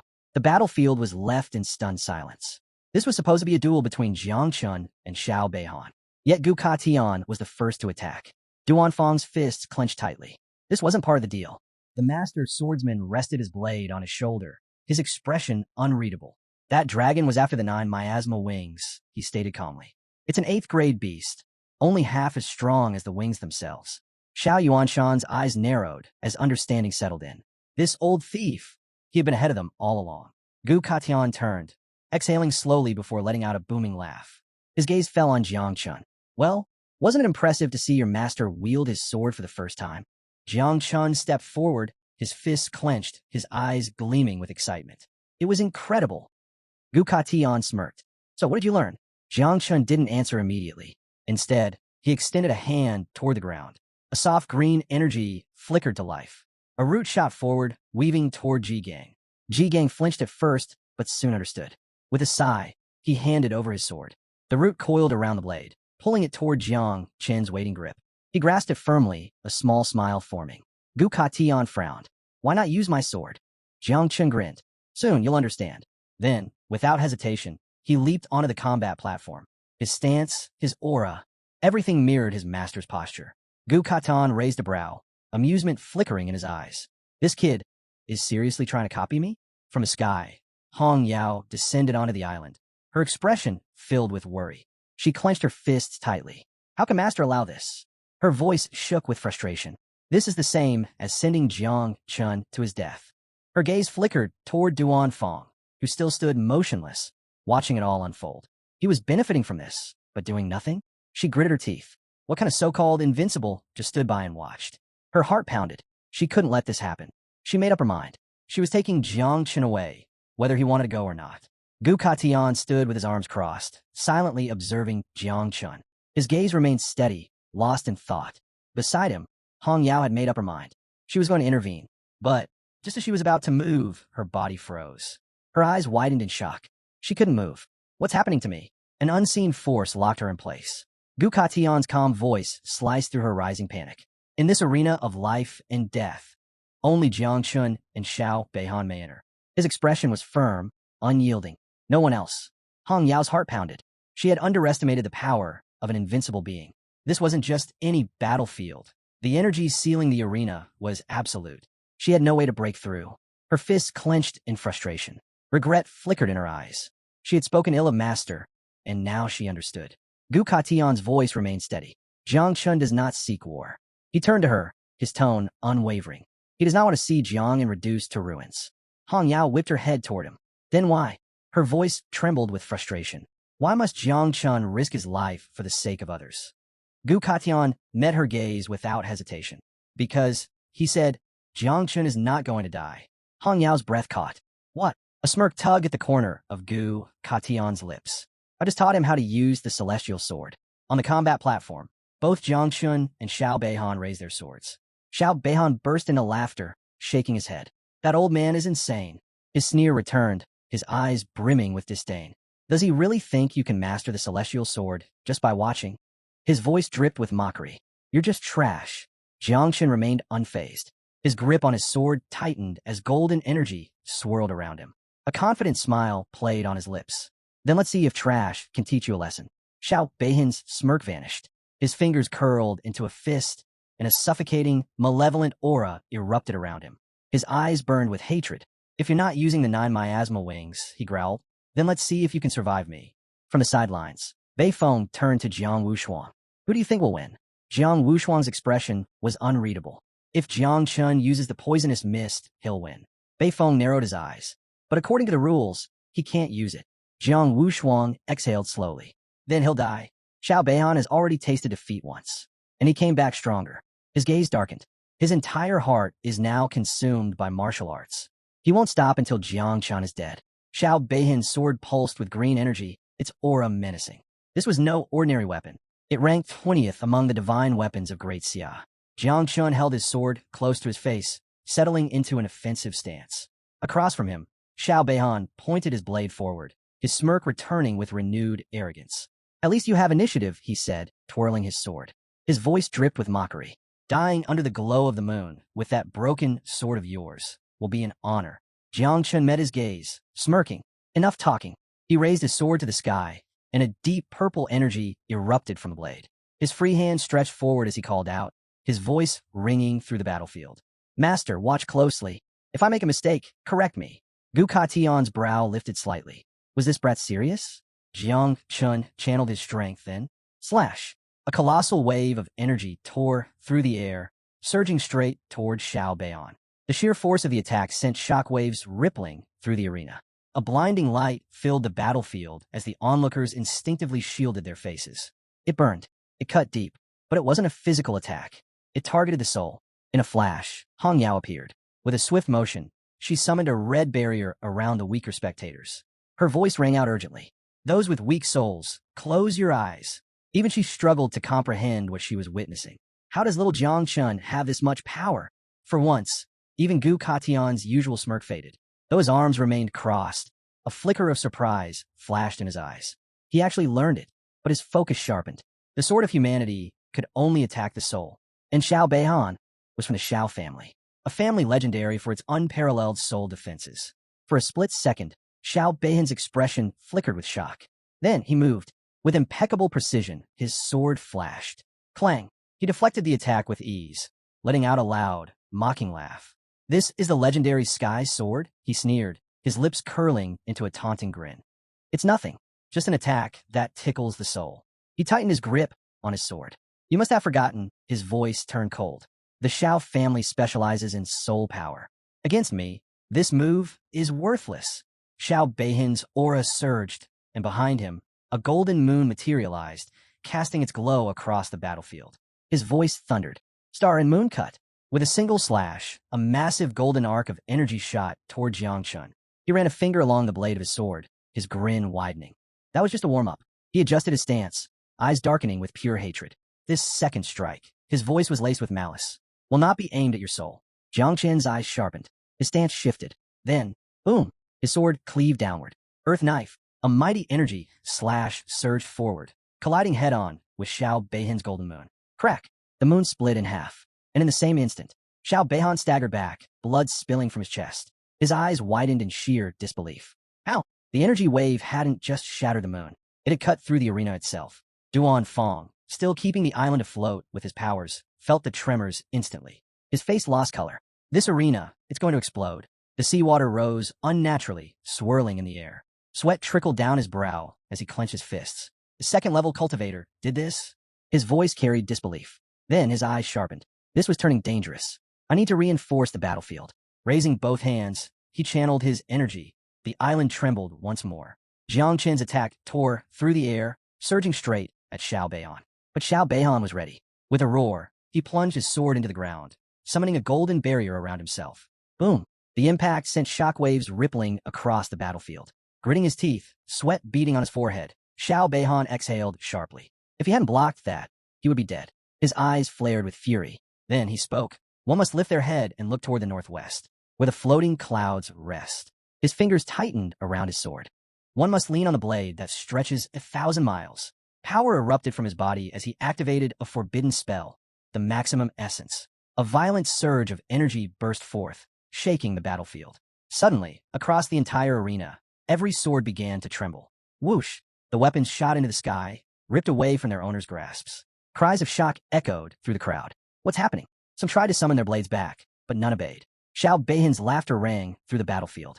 High above, the sky darkened. A storm of swords filled the heavens, each radiating an overwhelming aura. Still gripping his blade, Xiao Beihan unleashed a divine weapon technique. Soul Moon. At his command, the sword shifted, aiming straight for Jiang Chun. Then like a relentless downpour, they began to fall. A sky full of blades. Jiang Chun's grip tightened on his weapon, his stance unwavering. He had no idea what kind of attack this was. But he knew one thing. Xiao Beihan meant to kill him. Watching from above, Xiao Beihan smirked. This was it. Jiang Chen's death was certain. Meanwhile, Duan Fong's expression darkened as he struggled to keep the arena from collapsing. His hand trembled, sweat running down his face. These two, they're insane. If this continued, the entire battlefield would crumble. He shot a sharp glance at his subordinates. Reinforce the battlefield now. Without hesitation, two cultivators beside him channeled their energy, stabilizing the crumbling space. Xiao Beihan's eyes gleamed with triumph. It's over, he declared. But Jang Chun simply smiled, a cold, confident smile. His fingers tightened around his sword. Why do you underestimate me? Then he moved. His blade flashed through the air. Curse cutter. A golden arc of energy erupted forward, slashing through the sky. Boom. The attack collided with the falling swords, unleashing a massive explosion. A blinding light swallowed the battlefield. Xiao Beihan's face twisted in horror. His attack was falling apart. And then, so was he. His body trembled violently as cracks spread across his skin. His eyes widened in sheer terror. No, this can't be happening. He reached out desperately, only to watch his fingers crumble into dust. His legs disintegrated, his torso following soon after. How are you this strong? His voice wavered, filled with disbelief. Jiang Chun remained silent. Xiao Beihan's eyes glistened with unshed tears. And then, he was gone, his body turning to ashes, carried away by the wind. The once arrogant warrior had been erased from existence.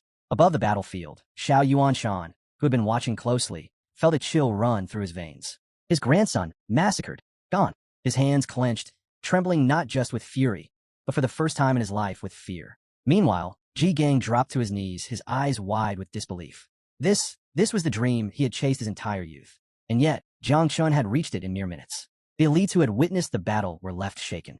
Hong Yao, usually confident and composed, could only stand frozen. Her entire body trembled, sweat trailing down her face. 5 minutes, she whispered. He learned the celestial sword in 5 minutes. Her fists clenched tightly. This wasn't normal. This wasn't human. Gu Katian let out a low chuckle. His expression remained unreadable, but his fist remained clenched. His energy still isn't enough, he admitted, but a flicker of admiration passed through his eyes. He didn't just learn the techniques, he improved them. Ji Gang had spent years training and failed. Jiang Chun? 5 minutes. Jiang Wushuang exhaled sharply, his gaze fixed on Jiang Chun. A storm of emotions swirled inside him. Excitement and fear clashing together. This guy, he muttered. He's a monster. The thought of someone like Jiang Chun as an enemy. It was terrifying. Bay foam covered his mouth, his breathing uneven. Sweat dripped from his forehead. This wasn't just talent. This was insanity. Tang Ying lifted a trembling hand to her forehead, still in shock. She had seen many geniuses before, but Jiang Chun, he was in a realm of his own. On the other side, Luo Sandao and Mu Hanqiu clung to each other, tears streaming down their faces. He won. He's really that strong. The battlefield itself had changed. Jiang Chen's final attack had torn a massive gash through the island. The destruction stretched from one end to the other, leaving the land scarred and broken. High above, 2 figures hovered in the sky, watching everything unfold. They stood effortlessly in the air, their presences overwhelming. The first, a black-haired man, observed with keen amusement. His eyes gleamed as he studied Jiang Chun. Interesting, he mused. The disciple of the Celestial Sword King is quite something. A smirk tugged at his lips. Don't kill him yet. I want to use him as a stepping stone for prodigy. Beside him, a man with fiery orange hair merely shook his head, his tone casual. I never came here to kill Jiang Chun in the first place. The black-haired man kept his hands behind his back, his smirk deepening. His presence alone radiated a crushing force, one that could make even the strongest hesitate. This man was an invincible being, the god of the sword, Jiling Shiao. His eyes locked onto Jiang Chun, his smirk widening. Even if I don't act, his gaze flickered with intrigue. Things are about to get interesting. Meanwhile, Xiao Yuanshan burned with rage. He would not stand by and do nothing. His grandson was dead, and Jiang Chun had to pay. Just as he prepared to strike, a monstrous energy erupted, surging across the battlefield. The air grew unbearably heavy. Xiao Yuanshan's instinct screamed, danger. His body tensed. He recognized this presence. The god of war, Jiang Xuanji. Beside Ji Lingxiu stood another invincible being, a man with fiery orange hair. The god of martial arts, Jiang Xuanji. He turned to Xiao Yuanshan, his tone calm but unshakable. Ji Lingxiu is right, he said. You shouldn't interfere. Xiao Yuanshan's hands clenched into fists. His mind screamed for vengeance. But Jiang Xuanji's energy only grew stronger. Then, he spoke again, his voice carrying absolute authority. If you wager your life in a death match, you must be prepared to die. Xiao Yuanshan's rage faltered. His heart sank. He knew Xuanji was right, but still, he couldn't accept it. At that moment, Jiang Chun moved. Gripping his sword, he leapt into the air. His voice rang out across the battlefield. I have a 4th technique. Get ready. Xiao Yuanshan's eyes narrowed. What? Gu Katian's face paled in alarm. Stop, he shouted. Don't be reckless. Hong Yao covered her mouth, frozen with fear. Jiang Chun had just drawn his sword against Xiao Yuanshan. Against a general. Against a legend. Jiang Xuanji, still standing with his arms crossed, raised a brow. That kid is insane. Messing with a tiger's whiskers is the same as seeking death. Ji Lingxiu, however, closed his eyes and smirked. There's no saving him now. Xiao Yuanshan's expression darkened. With slow, deliberate movements, he unsheathed his sword. His power surged, sending the sea beneath him rising into a massive wave. You dare to raise your sword against me? His voice dripped with killing intent. This is a joke. His eyes flashed with disdain. A mere 2nd-level insect challenging me? He lifted his blade, ready to end this farce. But Jiang Chun didn't flinch. His grip tightened. A violent aura exploded around him, making the very air tremble. His sword overflowed with power. Then he struck. Celestial sword technique. Defend justice, expel evil. Uppercut. With all his might, Jiang Chun unleashed 2 devastating slashes. The attacks roared toward Xiao Yuanshan like divine judgment. Then he stood still. His move had been made. Now, the world would witness the result. The battlefield fell silent. Every eye was locked onto the clash. The weight of the moment hung thick in the air. Jiang Wushuang was the first to react. His breath caught in his throat. His eyes widened in pure disbelief. He's insane. Jiang Chen's attack wasn't just strong. It was monstrous. That blow. It's comparable to a full-powered strike from a level 5 Sea King or Mountain King. Even Bang, normally unfazed, froze in place. His voice shook. He's throwing his life away. Tang Ying remained silent, sweat trickling down her forehead. Her voice was barely above a whisper. If this were the city of 10,000 demons, she swallowed hard. That monkey would have devoured him alive.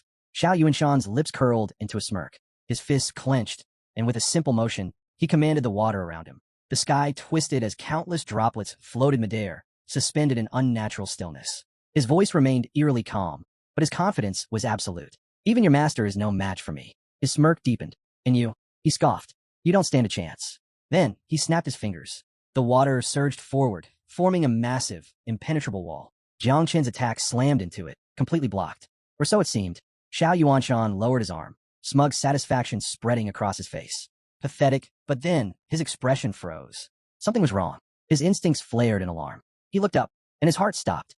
The sky swarmed with insects. Thousands. Millions. Descending like a living storm. Xiao Yuanshan's eyes widened. The 9 miasma wings. Jiang Chun smirked. His voice was cold. Ruthless. Did you really think I was trying to defeat you with a sword? The earlier attack, it had only been a distraction. Now that I'm no longer in the arena, he lifted his hand. There are no rules stopping me from using my real power. Xiao Yuanshan threw up his arm in defense, his breathing quick and uneven. This wasn't part of the plan. Jiang Chen's fist clenched. His grin turned wicked. Explode. Boom. The first wave of insects detonated. Xiao Yuanshan barely had time to react. Boom. Boom. Boom. A chain reaction of massive explosions tore through the sky, fire and destruction consuming everything in sight. Duan Fong and the others didn't hesitate. They turned and ran. Run. The sky itself was collapsing. The sheer force of the explosions was beyond comprehension. Trapped in the chaos, Xiao Yuanshan's eyes burned with fury. He activated his power, his aura surging. The fire turned into blood. His gaze locked onto Jiang Chun, filled with raw, murderous rage. I'll kill you. There would be no more mercy. Jiang Chun had pushed him too far. Now he would end him. You think you can challenge me and live? His voice was laced with venom. Raising his hand, a dark red aura pulsed violently around him. Then, curse of water, blood explosion. Boom. A massive wave of blood erupted forward, slamming into Jiang Chen's chest. He staggered, eyes widening in shock. Then, the blood twisted, forming a barrier around him, trapping him. Jiang Chen's brows furrowed. What is this? Then suddenly, pain. Unbearable pain. His blood began seeping out, his eyes, his nose, his ears, even from beneath his fingernails. Jiang Chun stared at his trembling hands. His pupils shrank in horror. Xiao Yuanshan was controlling his blood. And worse, it wasn't stopping.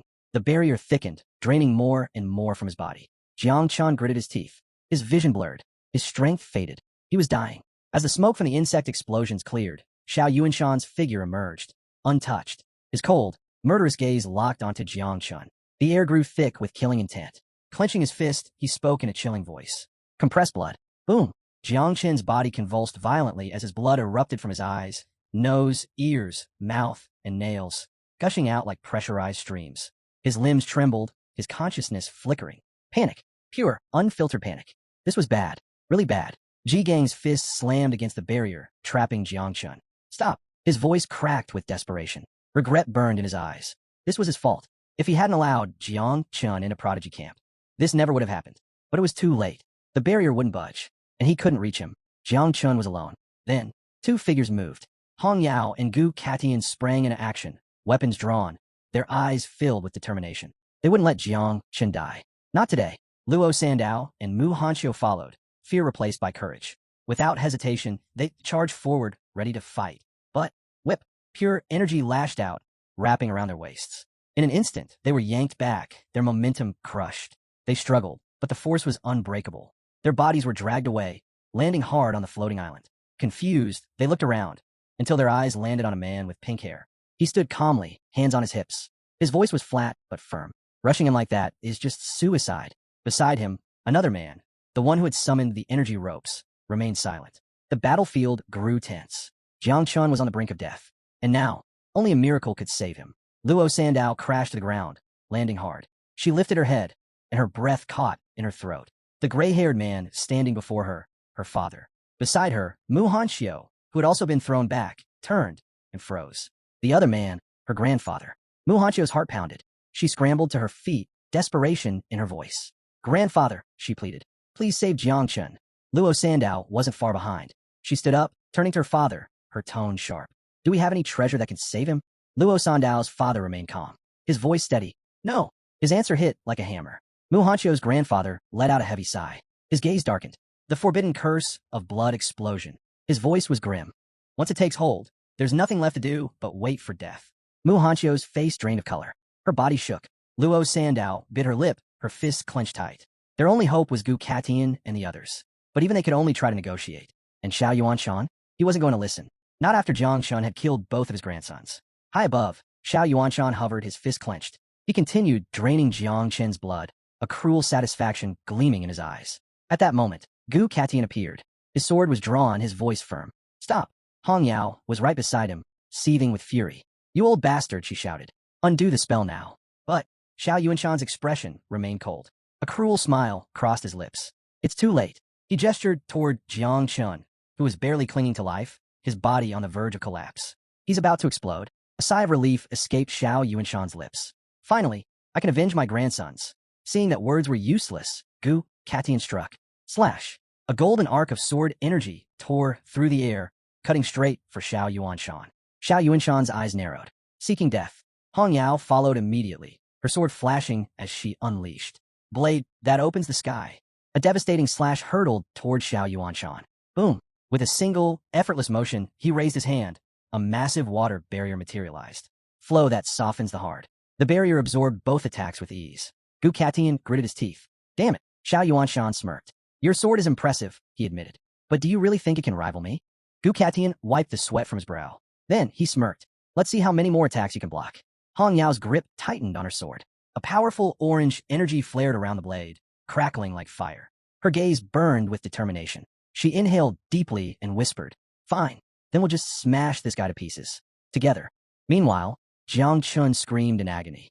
His hands clutched his head, his body convulsing violently. His blood draining away. The energy barrier shrank further, tightening around him like a coffin. Xiao Yuanshan watched, his smirk widening. His voice dripped with mockery. What's wrong, Gu Katian? His tone was filled with cruel amusement. Aren't you going to say your last goodbye to your beloved apprentice? Then, his fist clenched. Blood explosion. Boom. The barrier compressed violently. Jiang Chen's body swelled. Until a massive explosion shattered the sky. The battlefield felt eerily still. A thick curtain of smoke swallowed everything.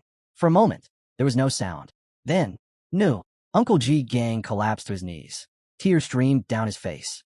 His hands trembled. His student, his disciple, his family, gone. Hong Yao's vision blurred with tears. Her shoulders trembled, even though she hadn't known Jiang Chun for long. He had become like a little brother to her. Gu Katian stood motionless, his eyes empty. Luo Sandao and Mu Hanchio stared in horror. Mu Hanchio's voice broke. No, this is a joke. Luo Sandao shook her head violently. Right, Jiang Chun always jokes. Her voice wavered. This isn't real. Above them, Xiao Yuanshan threw his head back and laughed like a madman. Beihan, Grandpa has avenged you. His laughter echoed through the battlefield, triumphant and unrestrained. Pure, unfiltered joy. The final victory over his greatest enemy. Gu Katian gripped his sword tightly, relishing the moment. But before he could strike, a chilling, killing intent filled the air. His eyes burned with fury as his body blurred into motion, dashing toward Xiao Yuanshan with his sword raised. Even if today was his last, he would make sure to take this man down with him. Right behind him, Hong Yao moved swiftly, refusing to let her master fight alone. If Jiang Chun had truly fallen, then they would drag Xiao Yuanshan to the grave along with them. Duan Fang's face turned pale, his heart pounding with dread. This is bad. This is very bad, he muttered. If the battle continued, the entire southern region of the Ji River would be caught in the destruction. Turning to Jiang Xinji, the god of war, he spoke with urgency. If you don't step in now, this will turn into a massacre. Jiang Xuanji's gaze darkened, his muscles tensing. Duan Fang was right. If this battle spiraled further out of control, all of Great Xia would feel its tremors. Gu Katian and Hong Yao surged forward, their weapons brimming with lethal intent. Xiao Yuanshan braced himself, his grip on his sword tightening. But just as they were about to collide, boom, a sudden burst of force erupted between them, locking their bodies in place. They were frozen where they stood. Hong Yao trembled, struggling against the overwhelming force, while Gu Katian remained still, his expression unreadable. Xiao Yuanshan's face darkened, fingers clenching around his sword hilt. Above them, Jiang Xianji watched with an unwavering gaze. His voice was calm, yet absolute. If you seek a decisive battle, this is not the place. But before anyone could react, a thick, poisonous mist began to swirl through the battlefield. From within the haze, a voice echoed, chilling and familiar. No one is allowed to interfere. Xiao Yuanshan's eyes widened as he spun around, his mind racing. That voice. It couldn't be. He had seen Jang Chun die with his own eyes. Yet, as the mist dissipated, the impossible stood before him. Jang Chun, alive and unharmed. His cold, piercing gaze met Xiao Yuanshan's, making the older man's face twist in shock. Impossible. He breathed. Gu Katian and Hong Yao stood frozen, struggling to comprehend what they were seeing. Had Jiang Chun truly survived? He smirked, crossing his arms. Did you really think it would be that easy to kill me, old man? His voice was laced with amusement. I have more tricks up my sleeve than you could ever imagine. Xiao Yuanshan's breath hitched, his hands trembling around his sword. This was unnatural. From the sidelines, Beifeng broke into a cold sweat, his mind spinning with questions. Jiang Wushuang stood motionless, his eyes wide with disbelief. He had seen death firsthand, yet Jiang Chun was here, standing before them. Luo Sandao and Mu Hanxiu collapsed to their knees, clinging to each other, tears streaming down their faces. He really was joking, they sobbed. Meanwhile, Chu Belang, who had remained silent, suddenly understood. His voice was low, yet firm. That's the aura of the dead. His gaze darkened. It's the effect of the undead metal. Xiao Ke's eyes lit up with sudden realization. Clenching her fists, she broke into a triumphant smile. That's it, she exclaimed. The undead metal we found in the village of the dead. It has an incredible effect. Now, everything fell into place. Jiang Chun hadn't just survived. He had been reborn. Jiang Chun raised his hand toward the sky, and a thick poisonous mist spread like an ominous storm. Since you failed to kill me, he said coldly. It's my turn. With a simple command, he unleashed his swarm. Hundreds of thousands of insects burst from his body, blotting out the sky. Xiao Yuanshan's eyes widened in horror. This wasn't just an attack. It was a calamity. Above, Ji Lingxiu observed with his hands behind his back. The number of insects is absurd, he murmured. Jiang Xinji, the god of war, narrowed his eyes. Didn't this boy just change jobs? His lips curled into a smirk. How'd he raise so many insects so quickly? He chuckled. Underestimated him. Ji Lingxiu's gaze flickered. So, you've made your decision? Xianji didn't reply. He simply watched. Xiao Yuanshan couldn't afford to hesitate. His body surged with power, releasing an energy wave to repel the insects. But before he could strike, Xianji moved first. A crushing force locked Xiao Yuanshan's body in place before he could unleash his power. He struggled, rage twisting his voice. God of war, why are you interfering? Jiang Qin's eyes gleamed. Don't waste my time. He waved his hand, and the insects swarmed forward. Explosions erupted around Xiao Yuanshan, the sky igniting with fire and destruction. Mu Hanxiu watched in disbelief. This doesn't make sense. Why would the god of war help Jiang Chun? Her grandfather simply smiled. Because the answer is simple. Jiang Chun raised his hand again. The insects moved as one, an unstoppable tide. Her grandfather continued. Most people burdened by calamity hide in fear. They avoid challenging the invincible. But Jiang Chun? He's different. In such a short time, he created an army of hundreds of thousands of insects. His eyes darkened. His talent is unmatched. He doesn't just break the rules. He makes his own. Mu Hanxiu's breath caught. This wasn't recklessness. It was a declaration. Jiang Chun was forcing the world to recognize him. The battlefield erupted in chaos. Xiao Yuanshan was engulfed by flames, his screams echoing through the sky. His body twisted in agony, but his eyes burned with madness. All of you must die. Da Xiao deserves death. Jiang Qin's lips curled into a wicked grin. Not so tough now, are you? Xiao Yuanshan roared in fury. Don't think you've won. His soul trembled. He still had one last ace. Clenching his fists, he activated the forbidden spell, the power of the divine soul. A terrifying shockwave shattered the battlefield. Jiang Xuanji's eyes narrowed. Jiang Qin's insects screeched as the illusion cracked. Xiao Yuanshan's body flickered as the forbidden spell took effect.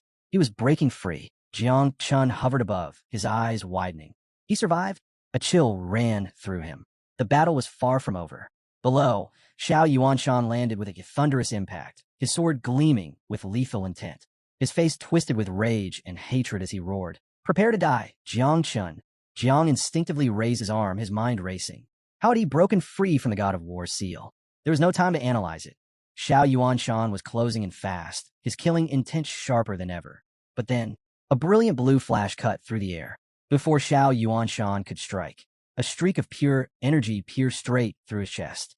His body jerked violently. Blood gushed from his lips as shock overtook his rage. His gaze flickered downward. An ethereal arrow had impaled him, locking him in place. From a distance, a voice rang out, calm yet absolute. "It's over." The air trembled as a new presence made itself known. The invincible sword god stood tall, radiating an overwhelming aura of authority. His gaze bore into Xiao Yuanshan, cold and unyielding. "Move even an inch," he said, his voice edged with finality, "and your head will roll. Your soul will be erased from existence." Xiao Yuanshan's mind reeled. Even Ji Lingxiu is against me? He had never anticipated this betrayal. High above, Jang Chun had remained silent, observing the shift in battle. But as realization dawned, a ruthless glint flickered in his eyes. This was his moment. His victory was within reach. Without hesitation, he raised his hand once more. The sky darkened as another wave of insects surged forward. Xiao Yuanshan, now mortally wounded and immobilized, could do nothing but watch as the swarm closed in. Jiang Qin's voice was quiet, yet merciless. "Explode." The battlefield shook as, one by one, the insects detonated.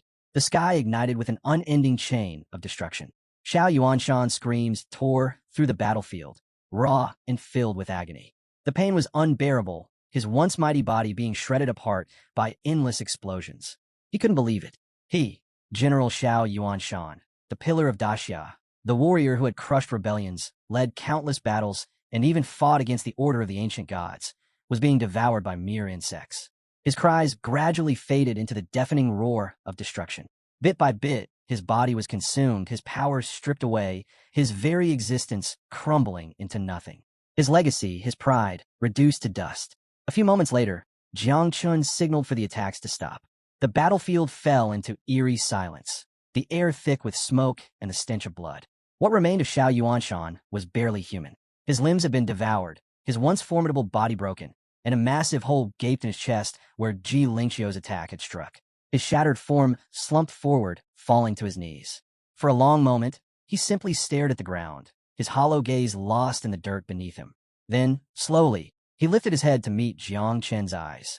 His voice was weak, rasping. "Are you really going to kill an old man like me?" Jiang Chun floated down, his feet touching the charred earth as poisonous mist curled around his fingers. He let out a cold laugh. "Your body's already gone. The only thing left is your soul. And after everything you've done, you still ask such a ridiculous question?" Xiao Yuanshan remained kneeling, lowering his head. His breath was ragged, his desperate eyes flickering with something that almost resembled regret. I was wrong. The Xiao family was wrong. If you spare me, I will compensate you for everything." Jiang Chun tilted his head, amused. How quickly men begged when death was at their doorstep. But instead of answering, he turned to his companions, Hong Yao, Gu Katian, and Ji Gang, his smirk playful. "What do you guys think?" The question stunned them. Sparing the very man who had tried to kill him, who had slaughtered countless innocents. Even Jiang Xianji, who had remained silent until now, furrowed her brows. Meanwhile, Xiao Yuanshan, still kneeling, turned his gaze toward the heavens.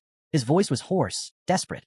"War God," he called out, "if you save me, I swear, I will go to the abyss and fight until my last breath." Jiang Xianji hovered above, arms crossed, considering his words. Xiao Yuanshan wasn't just a noble. He was the general of the war district of Jiangnan. His status alone made his offer worth considering. Stepping forward, Jiang Xuanji's voice was firm, absolute. "Then answer me this. Are you willing to admit your guilt? The Xiao family has oppressed the market, seized property by force, and trampled countless innocent lives underfoot. Do you take responsibility for all of it?" Xiao Yuanshan's eyes darted between them. He could sense it, an opportunity. If admitting guilt meant survival, then so be it.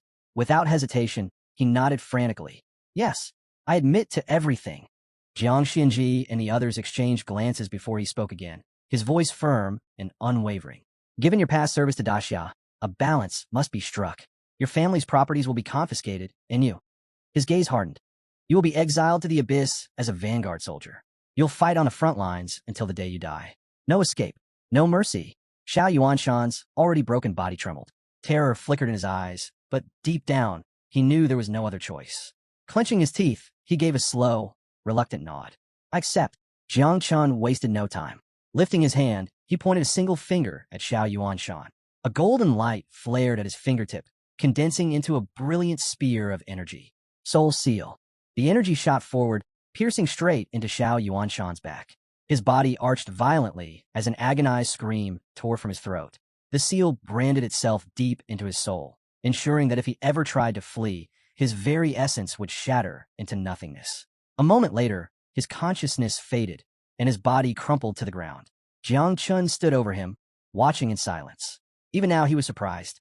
This was one of Great Xia's so-called invincibles, yet in the end, all it had taken was an illusion to bring him to his knees.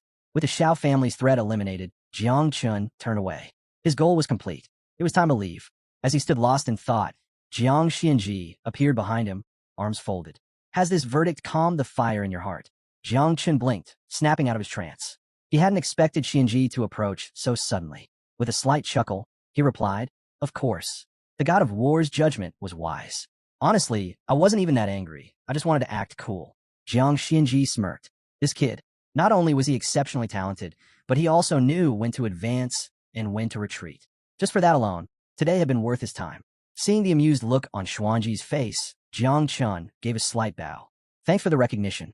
Before the conversation could continue, Fong suddenly rushed toward them, pointing at the sky in alarm. God of War. The poisonous mist, if it lingers too long, it could contaminate the entire region. We might be looking at an abyssal-level disaster. Jiang Xuanji's gaze dropped to the ground as he fell into silent contemplation. Meanwhile, Jiang Chun glanced up, watching his swarm of insects still hovering freely above. Yeah, this probably isn't good. Deciding it was time to act, Jiang Xianji lifted his head and snapped his fingers. A massive surge of energy erupted from his body. In an instant, a shockwave tore through the sky, wiping out every last insect and purging the lingering poisonous mist. Jiang Chun stood frozen, his eyes wide in disbelief. He got rid of everything with just a snap of his fingers? The sheer power Jiang Xianji had just displayed sent a chill down his spine. Terrifying. Above the battlefield, Jiang Xianji hovered, arms crossed, his gaze sweeping over the gathered warriors. His voice carried absolute authority as he spoke. You have all witnessed it today. We now possess the strength to suppress anything. Therefore, from this moment forward, the law restricting taboos is abolished. Anyone who possesses a taboo, yet remains loyal to the nation, shall be recognized as an ally. Those who turn against us will be our enemies. Silence fell over the battlefield. Then, Jiang Xuanji's gaze shifted, locking onto Jiang Chun with an unreadable expression. A long pause stretched between them as he carefully considered his next words. Jiang Chun felt the weight of the moment, shifting uneasily. He glanced toward Jiang Xianji, waiting for his decision. But before anyone could speak, Mu Hanchio's grandfather stepped forward. Placing a reassuring hand on Jiang Chen's shoulder, he smiled confidently and extended his other arm outward. The god of war is wise, he declared. Jiang Chun was raised with humility. His heart is brave and just. Though he carries the taboo of the 9 miasma wings, he is no threat to Daxia. On behalf of the Mu family, I am willing to take full responsibility for him. Jiang Chun turned to him, his eyes widening in confusion. Wait, what's happening? Before he could process it, another voice rang out. Tang Wang, the representative of the Tang family, stepped forward. The Tang family is also willing to vouch for Jiang Chun. Then, a messenger from the military district of Jiangnan added, the military is prepared to welcome him into our ranks. One by one, powerful figures stepped forward, pledging their support. Above them all, Jiang Xianji remained silent, still hovering in the sky, deep in thought. Luo Sundao nudged her father insistently. Come on, Dad. Everyone's taking Jiang Chen's side. Don't just stand there. Her father hesitated, visibly sweating under the pressure. But after a few seconds, his expression changed. Clenching his fists, his face turned red with enthusiasm, and he shut his eyes before bellowing, I, too, will take responsibility for Jiang Chun. Luo Sundao sighed, pressing a hand to her forehead. Useless. Absolutely useless. Meanwhile, Hong Yao, flying beside Gu Kaitian, couldn't hide her amazement. The god of war hadn't just intervened. He had outright abolished the ancient restrictions on taboos. And now, even the most prestigious elders were stepping up to defend Jiang Chun. This feels unreal. Buin, arms crossed, was lost in thought. Maybe Jiang Chun saw all this coming, he mused. Maybe that's why he deliberately crossed swords with Zhengu. Hong Yao's eyes widened. Could it be?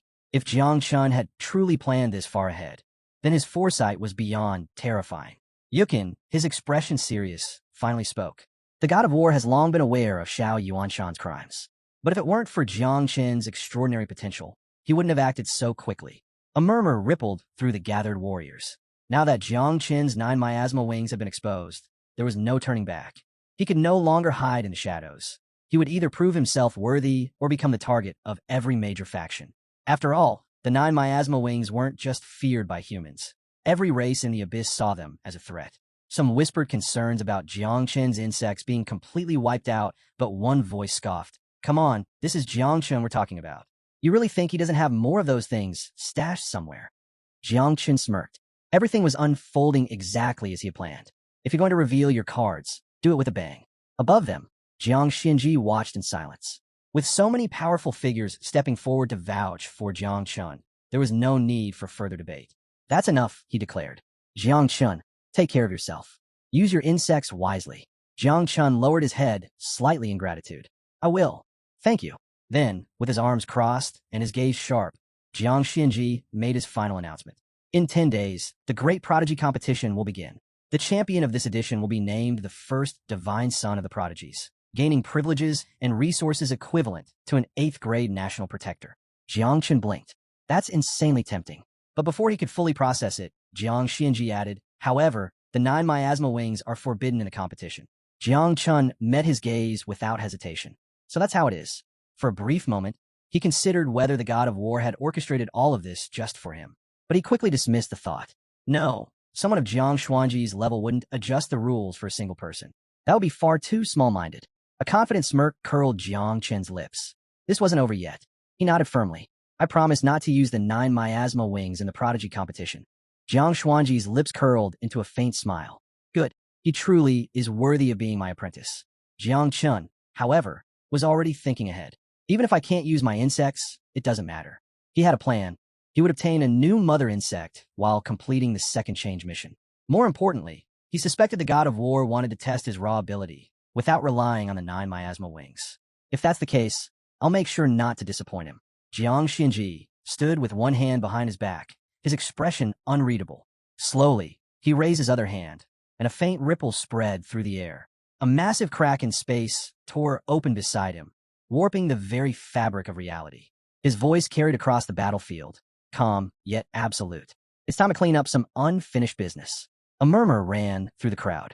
The poisonous mist had already been wiped out, so what else was left to deal with? Jiang Xinji wasted no time. His voice echoed with authority. Great dreamer, rise and carry out your duty. The moment he spoke, a figure stepped through the spatial rift.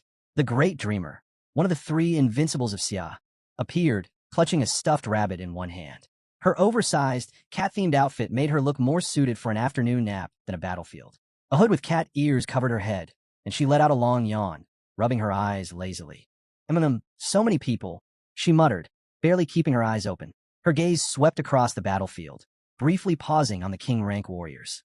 Way too much work. Silence fell over the battlefield.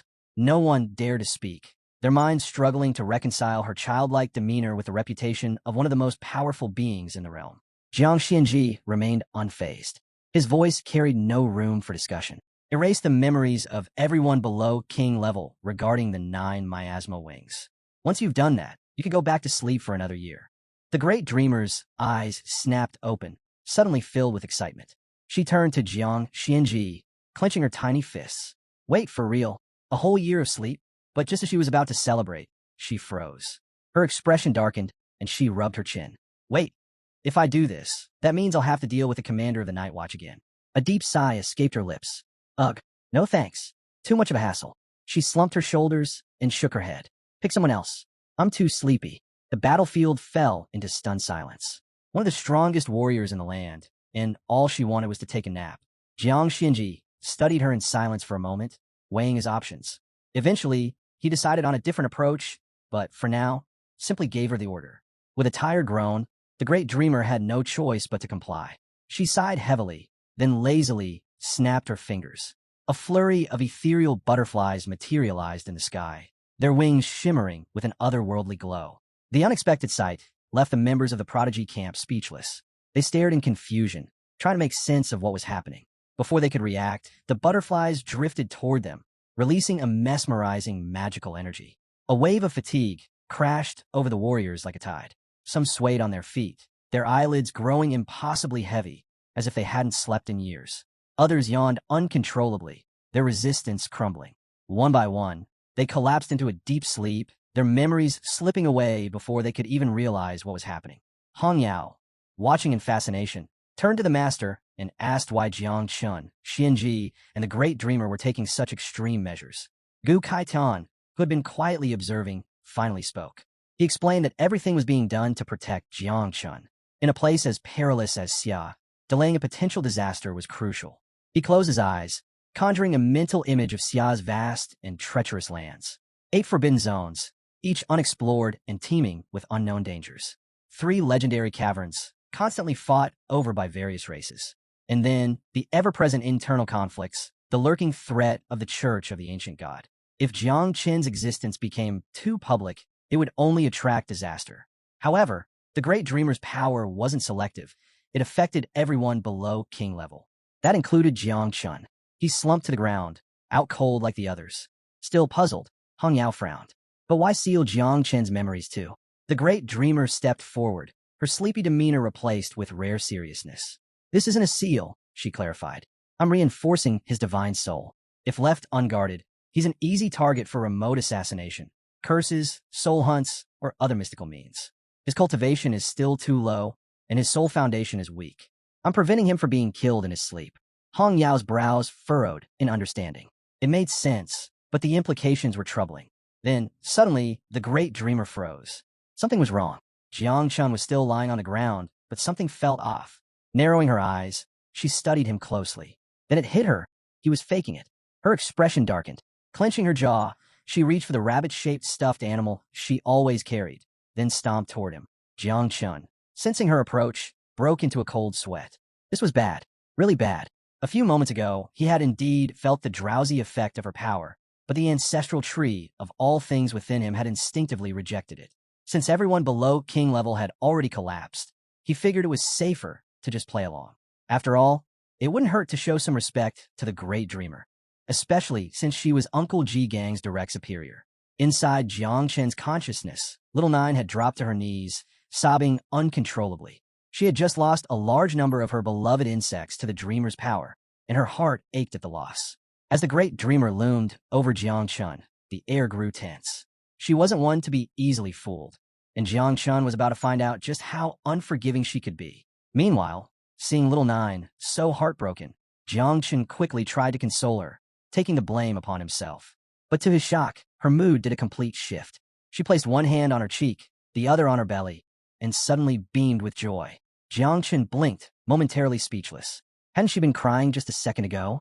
Then realization struck. She had reached level 30. That meant she could now raise more insects. So all those tears were for nothing. Jiang Chun kept up his act, lying motionless like the rest of the warriors, until a voice shattered his illusion. All right, you can stop faking now. I know you're awake.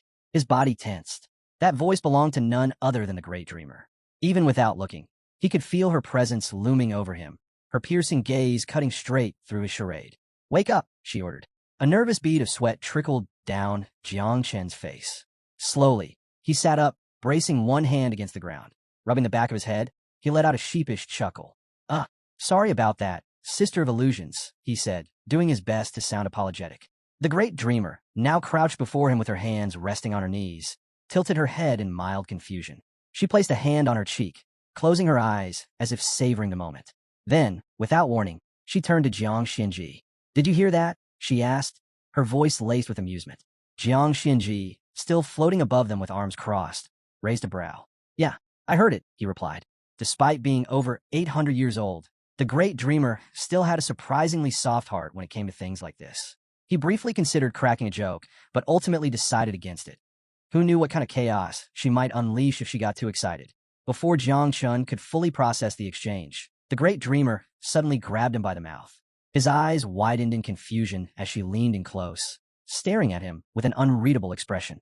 Then, with a warm smile, she declared, "From now on, you're my little brother." Jiang Chun blinked. Huh, I'll protect you from all dangers in Xia, she continued. If you ever find yourself in trouble, just say my name in your dreams. Jiang Chun sat frozen, sweat forming on his brow. He was still struggling to comprehend what was happening when, out of nowhere, the great dreamer casually tossed a ring into the air. She observed him for a brief moment, then nodded to herself. Your soul is already strong enough, so no need for extra reinforcement, she mused. This ring, however, will block any spying attempts, spiritual investigations, or curse-related tracking. Jang Chun instinctively caught the ring, staring at it in silence. Was this some sort of welcome gift? Before he could speak, the great dreamer spun around, raising a single finger with a cheerful grin. Well, I'm off to sleep now. Don't forget to visit me in your dreams. Okay? Without another word, a crack opened in space, and she stepped through it, vanishing from sight. Jang Chun sat in stunned silence, staring at the fading spatial rift. Just like that, he had somehow become the younger brother of the great dreamer. All because he called her sister once? Hong Yao, standing beside Jang Chun, was just as stunned. A mischievous thought flickered across her mind, and she muttered, So, if I call her sister, does that make me her sister too? Before she could entertain the thought further, Jiang Xianji turned to Jang Chun, his gaze sharp and unwavering. In 10 days, during the Celestial Geniuses competition, if you can secure first place without using the 9 miasma wings, then it will prove you are truly worthy of being nurtured with the full resources of the nation. A storm was coming. The era of great conflicts was about to begin, and time was running out. Jiang Chun lifted his eyes to the sky, a confident smile playing on his lips. Got it. Thanks. Jiang Xianji, already turning to leave, cast a glance over his shoulder. No need for thanks. You earned this yourself. At that moment, a shimmering portal appeared. Ji Lingxiu, standing with one arm behind his back, approached Jiang Xianji. He had enjoyed watching the amusing spectacle unfold, but there were more pressing matters to attend to. Let's go, he said. We have a black dragon from the Yangtze River to deal with. Without another word, they stepped through the portal and vanished. Jiang Chun barely had a second to process what had just happened before he felt someone approaching from behind. He turned, only to find Mu Hanqiu's grandfather, her father, and Tang Ying's uncle standing before him, their expressions unusually serious. Tang Ying's uncle spoke first. Tang Ying is my niece from Aunt Tang's side of the family. A marriage between you two would bring our families even closer. Jiang Chun blinked. What? Before he could even form a response, Luo Sundao's father stepped forward with a firm nod. You're a bit late on that offer, he declared. My daughter is Jiang Chen's legitimate wife. The Dawaba house is even willing to offer 20% of our shares as a dowry. Jiang Chen's jaw nearly hit the floor. What is happening right now? But fate wasn't done with him yet. Mu Hanqiu's grandfather took a step forward, his grin wide and confident. That's nothing, he announced. My granddaughter is already pregnant with Jiang Chen's child. Silence. Jiang Chen's entire body went rigid. His eyes widened in pure, unfiltered shock. Excuse me. What? His mind raced at lightning speed, desperately trying to piece together when, where, and how this could have possibly happened. He was pretty sure he would remember something like that. Meanwhile, Hong Yao turned to her master with hopeful eyes. Master, do you think I still have a chance with Jiang Chun? Gu Kaitan, who had been watching the entire debacle unfold with growing frustration, finally lost his patience. With an exasperated sigh, he smacked Hong Yao on the head. Stop talking nonsense. Ow! Hong Yao rubbed her head, her face a mix of pain and indignation. Finally, some peace. By the time night fell, Jiang Chun finally made it back home. As soon as he shut the door behind him, he leaned against it and let out a long, exhausted sigh. Finally, some peace and quiet. Now he could focus on what really mattered, reproducing Little Nine's second swarm. Closing his eyes, he entered his consciousness, where Little Nine was cradling her belly with a radiant smile. She was pregnant with a new swarm of insects, and the joy on her face was undeniable. Jiang Chun stepped forward, placing his hand gently over hers. His expression turned serious as he activated Divine Evolution, a skill designed to accelerate insect reproduction. A warm glow enveloped Little Nine as she began floating slightly off the ground. Her smile widened, eyes shimmering with excitement. They're coming so many babies. The skill worked flawlessly. A system notification popped up. The reproduction process would take 1 hour, resulting in a total of 5,900 miasma wings. As he navigated through the system interface, Jiang Chun activated Second Transformation. Another notification appeared. He had met the conditions to change classes, reaching level 30 with a combat rating of 237 stars. The system immediately assigned him a class change mission, Celestial Tower of Magic City. The objective? Complete the Celestial Tower, defeat the boss on the 50th floor, and claim its sword. The catch? He had to do it alone, and he only had 1 day to succeed. Jiang Chun rubbed his chin and thought. If he wanted to maximize his chances, he needed serious preparations. His best move? sell off all his extra equipment, worth several billion, and exchange it for the blood of fierce beasts. This would allow him to enhance his second-generation swarm before tackling the tower the next morning. As he finalized his strategy, his gaze shifted toward the ancestral tree of all things. His eyes narrowed in surprise. On one of its branches, a vibrant red fruit had appeared. Again, curious, he reached out, and the fruit detached, falling into his palm. Instantly, a system notification revealed its effect. Void Eye. Ability. Detect and mark enemies using invisibility, illusions, or stealth-based abilities. Range. Determined by divine soul strength. Currently, 10-kilometer radius. Drawback. Consumes a significant amount of energy when used continuously. Jang Chun smirked. Now this could be useful. Jang Chun smirked. Not bad. This could come in handy. Tang Ying's secret. Curious to test Void Eye, Jang Chun activated the ability. Instantly, a detailed scan of the surrounding area unfolded in his vision, revealing several nearby houses. But one person in particular caught his attention, Tang Ying. She was outside, walking aimlessly, completely absorbed in her phone. "What you doing out here this late?" Just then, a red system window flashed before him, displaying her stats. Hidden profession, Nightmare Hunter. Level, 43. Combat strength, 149 stars. Special title, Favored Daughter of the Assassin System, the precious jewel of the Tang family. Jiang Chun raised an eyebrow. So, she's a high-level assassin, huh? But what caught his attention even more was what she was doing. She was writing a letter? He focused in, surprised to see his name written on it. Realizing she was thinking about their arranged marriage, Jiang Chun calmly reached over and switched off the lights in his house.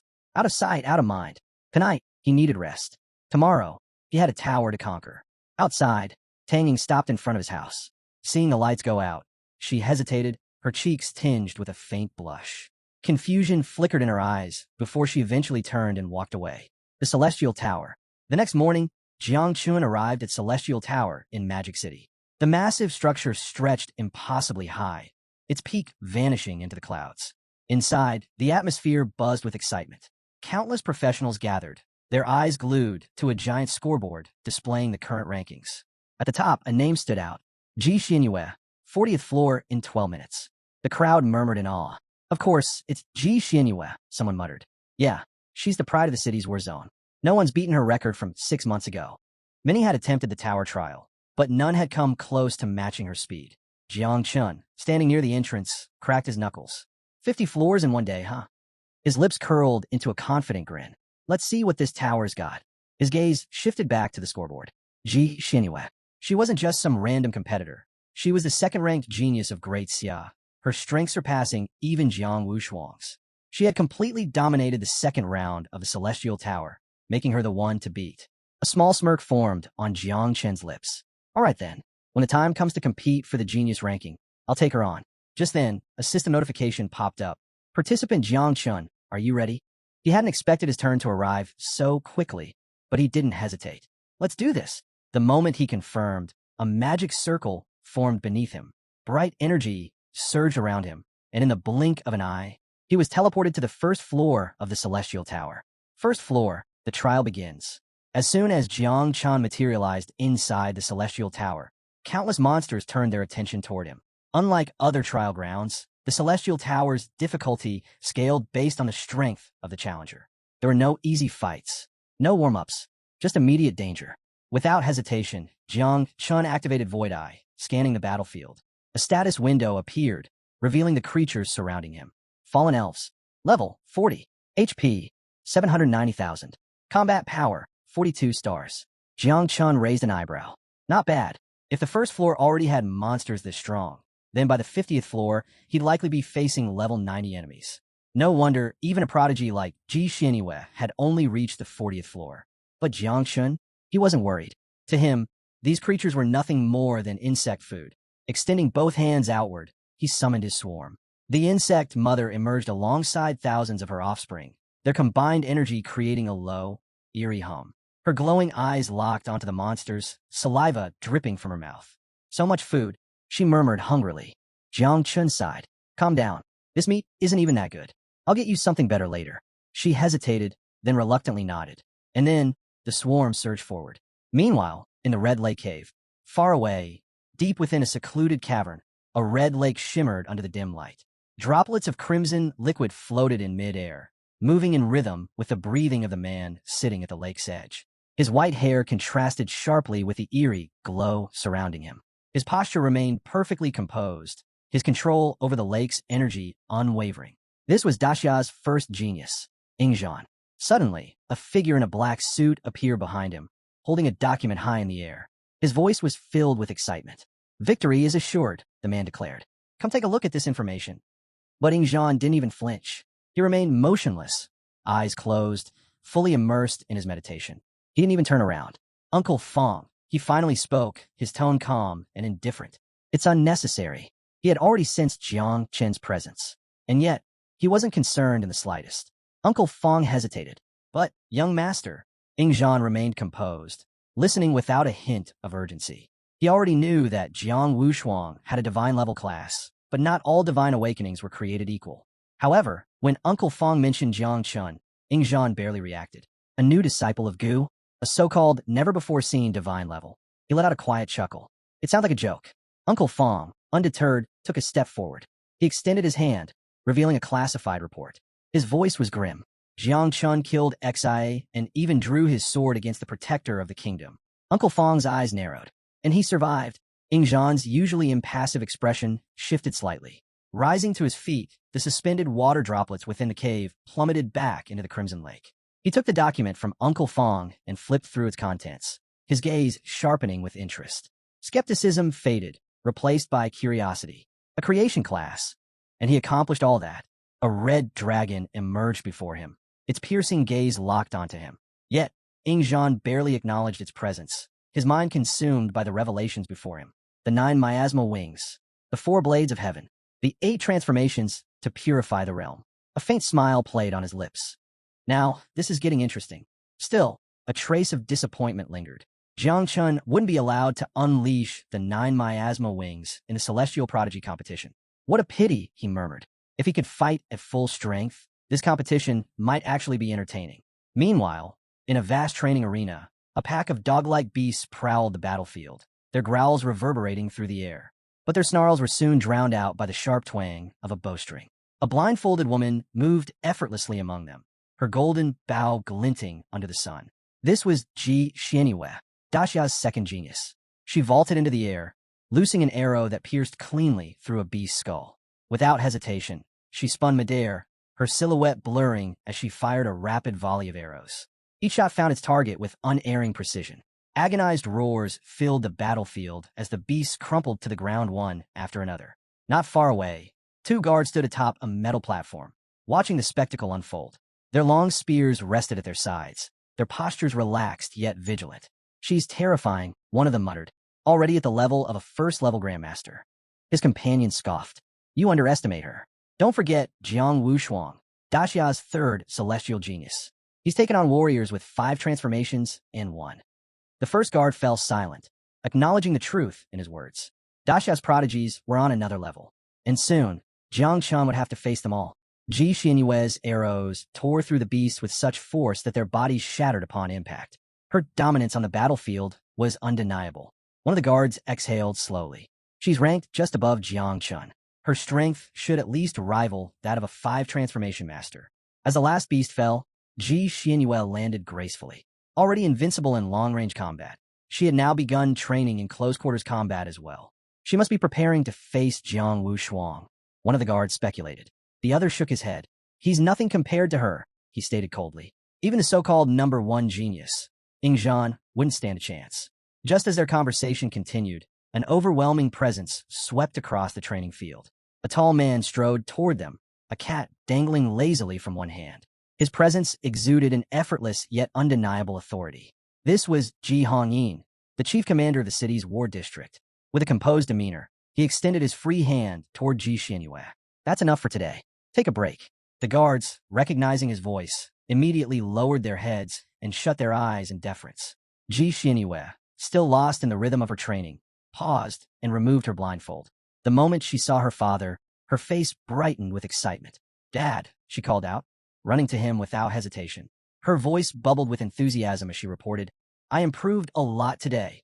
Ji Hongyin continued stroking his cat, casting her an amused glance. "You're pushing so hard just for an elite list ranking?" he asked casually. Being first isn't everything. Tilting his head back slightly, he added, you should take after me. If you ever get the chance to relax, don't waste it. Ji Xinyue wasn't having any of it. Her cheeks puffed in frustration as she shot back. You've been relaxing for 30 years. Yet somehow, you ended up as the general commander of the Magic Ward District and the fourth sealed king of Daxia. She crossed her arms, her sharp gaze locking onto him. Are you seriously telling me you got there by taking it easy? Ji Hongyin blinked, caught off guard by her words. Then, with a light chuckle, he chose to drop the argument. Instead, he reached into his pocket and pulled out a mobile phone. I figured you'd want this, he said, handing it to her. The prodigy profiles you asked me to check.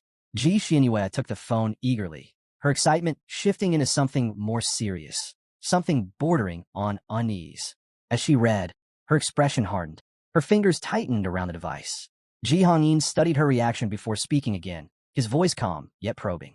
So, do you think you can surpass Jang Chun?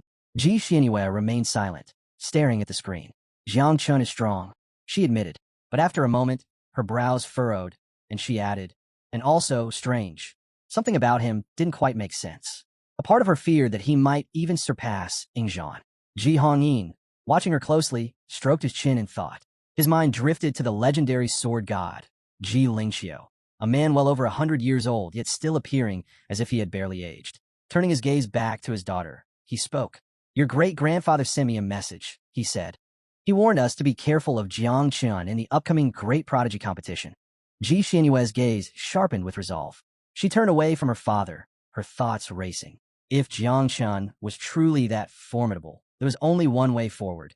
She had to surpass the 50th floor of the Celestial Tower. Only then would she have a real shot at claiming first place. Ji Hongyin exhaled, shaking his head. Don't you ever get tired of being so competitive? He asked, half amused, half exasperated. Before she could respond, a family subordinate entered, bowing respectfully before clapping his fist against his palm. A silent signal that he carried urgent news. My lady, he reported, your record for the first 10 floors of the Celestial Tower has been broken. Ji Xinyue arched an eyebrow. By how much? She still remembered her time, 1 minute and 13 seconds. If Jiang Chun had beaten it, it was probably by just a few seconds, right? The guard hesitated before answering. Jiang Chun completed the first 10 floors in 37 seconds. Silence. Ji Xinyue's entire body froze. Her eyes widened in disbelief. 37 seconds? That was absurd. Even someone at her level would need at least a full minute to clear those floors. Before she could fully grasp what she had just heard, the guard checked the leaderboard again. His face shifted slightly. And now, my lady, he continued, Jiang Chun has just surpassed the 20th floor. Ji Xinyue felt like she had been punched in the gut. Shock turned to frustration.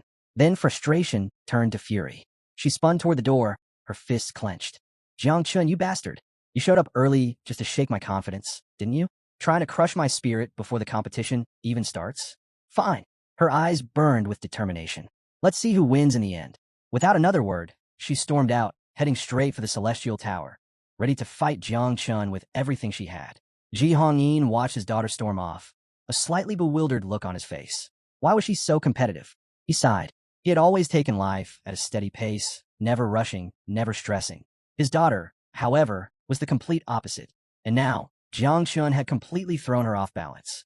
Jiang Chun stood amid the battlefield, watching as a swarm of insects consumed the fallen beasts. Their remains vanished into nothingness. A system window popped up in front of him. Congratulations. You have broken the record for floor 20. Rewards. Spirit Arrow. A skill book available only for level 40 plus professions. Treasure map fragment of God Gi. Collect all 16 fragments to unlock a special item. Jiang Chun exhaled, placing his hands on his waist. The Celestial Tower's rewards weren't bad, but most weren't particularly useful to him. The real prize was the treasure map fragment. If he could clear the entire tower and gather all 16 pieces, he'd unlock something truly valuable. Level 21 is about to begin. Are you ready? Jiang Chun didn't pause. He pressed forward, summoning even more insects with every step. Outside the tower, awakened warriors gathered around the ranking board. As Jiang Chun's name appeared, shock rippled through the crowd. He had just shattered the record held by Ji Xinyue, the renowned princess of the Ji family. Gasps and murmurs spread like wildfire. Who is this guy? Where did this freak come from? The boss on floor 20 was level 50, and he crushed it like it was nothing. Meanwhile, in the Luo family palace, Luo Sandao lounged on her bed, casually scrolling through her phone. Then, a breaking news headline caught her eye. Mysterious young man destroys the record of the goddess of Magic City, Ji Xianyue. Her first reaction? Fake news. But when she checked the official Celestial Tower rankings, her stomach dropped. Current rankings. First place, Jang Chun, floor 30 in 2 minutes and 32 seconds. Her phone almost slipped from her hands. The comment section was even worse. Furious voices filled the feed, branding Jiang Chun as an outsider who had barged into Magic District just to steal their glory. Leave Jiang Chun. Magic belongs to Ji Xianyue. Take your records elsewhere. This guy's nothing but a pest. Stay away from our goddess. Luo Sandao's expression darkened. Idiots. They dared to insult the man who had once saved her. Without hesitation, she grabbed her phone and called Shiao, her voice laced with fury. Start the live stream now. Those damn Magic District fools are trashing Jiang Chun. If arguing online wasn't enough, she was more than ready to head to Magic District herself. Back at the Celestial Tower, the air buzzed with anticipation as a familiar figure arrived, Ji Xianyue. Determination burned in her gaze. She had come to reclaim her throne. The moment she stepped forward, the crowd erupted. She's here. Ji Xianyue will put that outsider in his place. With a single motion, she activated her second transformation. A glowing magic circle appeared beneath her feet, pulsing with immense power. The spectators roared in approval. The Celestial Tower ranking belongs to us. We won't let an outsider take Magic's glory. As the challenge began, one thing was clear. Ji Xianyue wasn't just aiming to reclaim a top spot. She was coming for Jiang Chun. All of Magic District firmly believed that Ji Xianyue would reclaim her rightful place at the top of the Celestial Tower rankings. The moment she accepted the challenge, a glowing magic circle formed beneath her feet, and in a flash of light, she was transported to the first floor. A swarm of monsters closed in instantly, but she didn't flinch. Instead, she drew her golden bow with unwavering confidence. Last time, I hadn't undergone my second transformation, she reminded herself, her grip tightening. My strength back then was nothing compared to what I have now. The monsters lunged. With a surge of energy, Ji Xianyue's aura ignited as she loosed a volley of devastating arrows. With her upgraded skills and powerful new equipment, taking back the #1 spot was just a matter of time. 2 minutes later, she reached the 10th floor. At her feet lay the corpse of a massive scorpion boss, its body still twitching from her last attack. A system window appeared before her. Floor 10 cleared. Time, 59 seconds. Panting slightly, she wiped a streak of dust from her cheek. Then, her expression darkened. 59 seconds. She had pushed herself to the limit. Yet even with all her improvements, it still wasn't fast enough. A knot tightened in her chest as she recalled Jiang Chen's time. 37 seconds. How the hell did he do that? Taking a deep breath, she stretched out her hand, conjuring a swirling magical portal. This wasn't just about skill. This was about professions. Her divine class, Sun Destroyer, specialized in long-range precision attacks, built to eliminate powerful bosses, not mow down waves of weaker monsters like the early floors demanded. Jiang Chun, on the other hand, used swarms of insects, perfect for tearing through hordes of enemies in seconds. Fine. She clenched her jaw. Let's see how you handle the real test. Instead of wasting more time on low-level mobs, she activated the portal and jumped straight to the 41st floor, where the real challenge began. From this point on, the only thing standing in her way was high-level bosses. And when it came to boss fights, Jiang Chun had no advantage over her. 5 minutes later, Ji Xianyue found herself staring down a nightmarish creature, a monstrous, octopus-like boss with countless writhing tentacles. The moment she moved, it struck with terrifying speed, its tentacles lashing out and coiling tightly around her limbs. Her body jerked into the air. Her eyes sharpened. She didn't need anyone to tell her this was bad. The beast's grip constricted, preparing to crush her completely. But Ji Xianyue wasn't one to go down easily. Summoning every ounce of strength, she activated her ultimate ability, Golden Crow's Fire Rain. A blazing arrow materialized in her hands, radiating with the heat of a miniature sun. She narrowed her gaze. Burn. She fired. Boom. The flaming arrow tore through the monster's skull, detonating on impact. The beast let out a blood-curdling shriek before collapsing in a charred heap, flames consuming its entire body. A system window flickered into view. Floor 50 cleared. Time, 5 minutes, 29 seconds. As the limp tentacles hit the ground, Ji Xianyue staggered back, placing her hands on her waist as she gasped for air. She had just set a new record for the 50th floor, but her mind was elsewhere. If she had struggled this much, then just how powerful was Jiang Chun? She had doubled her previous speed on the 40th floor, securing victory from Magic City. No matter how hard Jiang Chun tried, There was no way he could beat her record this time, or so she thought. In her mind, this was his first defeat against her, but she was certain it wouldn't be the last. The upcoming Prodigy Rankings competition would be another chance to put him in his place. Meanwhile, Jang Chun had already stepped onto the 50th floor.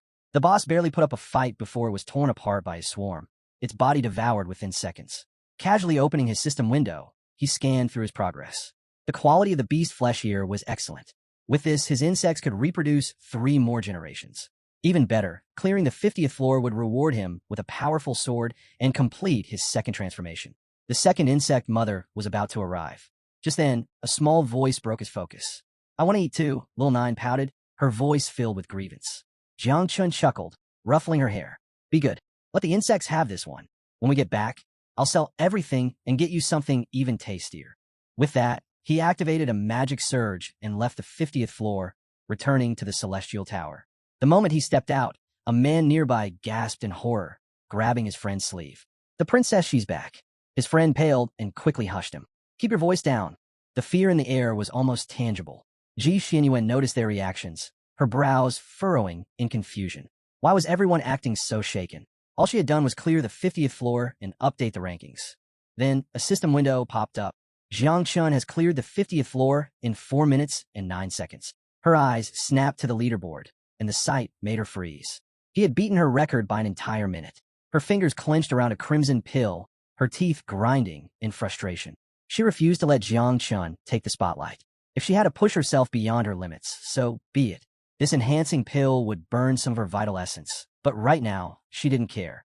Back on the 50th floor, Jang Chun wiped sweat from his forehead and exhaled. With his insects successfully reproducing, the hard part was over. However, he frowned slightly. "Where's the sword?" A system notification chimed. "Congratulations!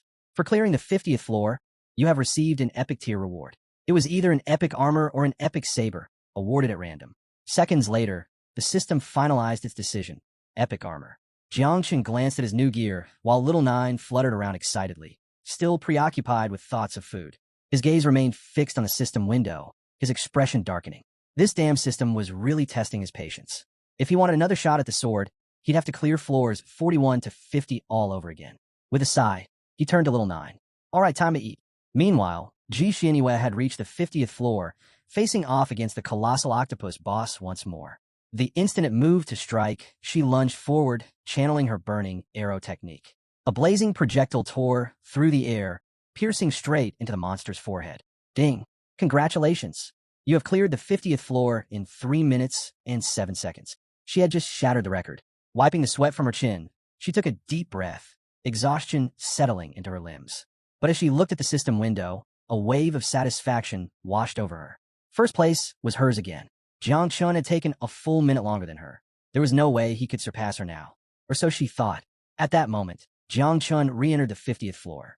Once again, the octopus boss spawned, its massive tentacles writhing. But before the fight could begin, Little Nine had other ideas. Instead of attacking, she hovered near the monster, poking its tentacles with amusement. It's got so many legs." Jiang Chen's eyebrow twitched. "Stop messing around and eat already. I need to give you a little brother." Little Nine's playful expression froze. Her big eyes welled up with tears as she looked at Jiang Chun, utterly heartbroken. "You don't want just me anymore? Am I not enough for you?" Jiang Chun was speechless. "Where the hell did you learn this nonsense?" With a deep sigh, he rubbed his temples before explaining. "Even if I get another one, you'll still be the eldest. If he annoys you, you could just beat him up." His lips curled into a smirk. "Think about it. You were born first, you're stronger, and you've got thousands of insect minions under your command. What's there to worry about?" Little Nine sniffled, then slowly began to smile. She tapped her cheek deep in thought. A younger sibling, someone to bully and pinch all day? Her excitement surged. Without hesitation, she lunged at the boss and took a massive bite, tearing through most of its body in one chomp. As poisonous mist spread, consuming the remains, a system notification flashed before them. Little Nine has leveled up from level 35 to level 37. Meanwhile, in the Celestial Tower's main hall, a massive screen flickered with the latest ranking update. Ji Xianyue, 50th floor record, 3 minutes and 7 seconds. Before the screen, a smug-looking blonde man, Hua Yunfei, dramatically placed a hand on his chest while extending the other skyward. With a self-satisfied smirk, he closed his eyes and declared, "Jiang Chun has lost. The top rank belongs to our city's goddess once again." He turned to the crowd, sneering. As for those flies from Jang Chun's battle district, they should scurry back to their stinking city. Behind him, Mu Hanxiu and Luo Sandao stood with their arms crossed, their expressions darkening. "Shut the hell up, you bastard," Luo snapped. Jiang Chun had never treated this as a competition. He was casually clearing floors at his own pace, like a game, never once pushing himself to his limits. Then, something unexpected happened. The ranking screen flickered. Jiang Chun, 50th floor completion time, 2 minutes and 58 seconds. A heavy silence fell over the hall. Hua Yunfei froze, his smug expression twitching in disbelief. How? Meanwhile, Luo Sandao and Mu Hanxiu clenched their fists in excitement. And that's not even his full strength. Mu Hanxiu smirked. Ji Xinyue? Crushed like nothing.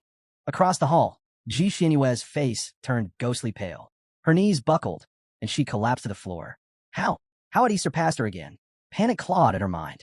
Despair twisted in her chest. With shaking hands, she pulled out another red pill, her exhausted eyes burning with determination. If she had to push beyond her limits, then so be it. She would not accept defeat. But just as the pill reached her lips, the leaderboard updated again.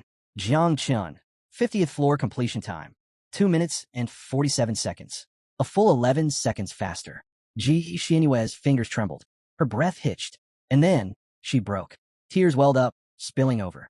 The pill slipped from her grasp as she collapsed onto her hands and knees, sobbing like a child. The crowd gathered, murmuring in confusion, watching as their so-called goddess shattered before their eyes. Then, a golden light exploded from the sky. Boom! A powerful figure descended, cloaked in divine energy. Ji Xinyue's father. The entire hall went deathly silent. No one dared to speak. His furious gaze swept across the room before settling on his daughter, curled up on the ground. His expression darkened. "Who made my little princess cry?" His voice was dangerously cold. Someone in the crowd hesitated before stammering. It was Jiang Chun.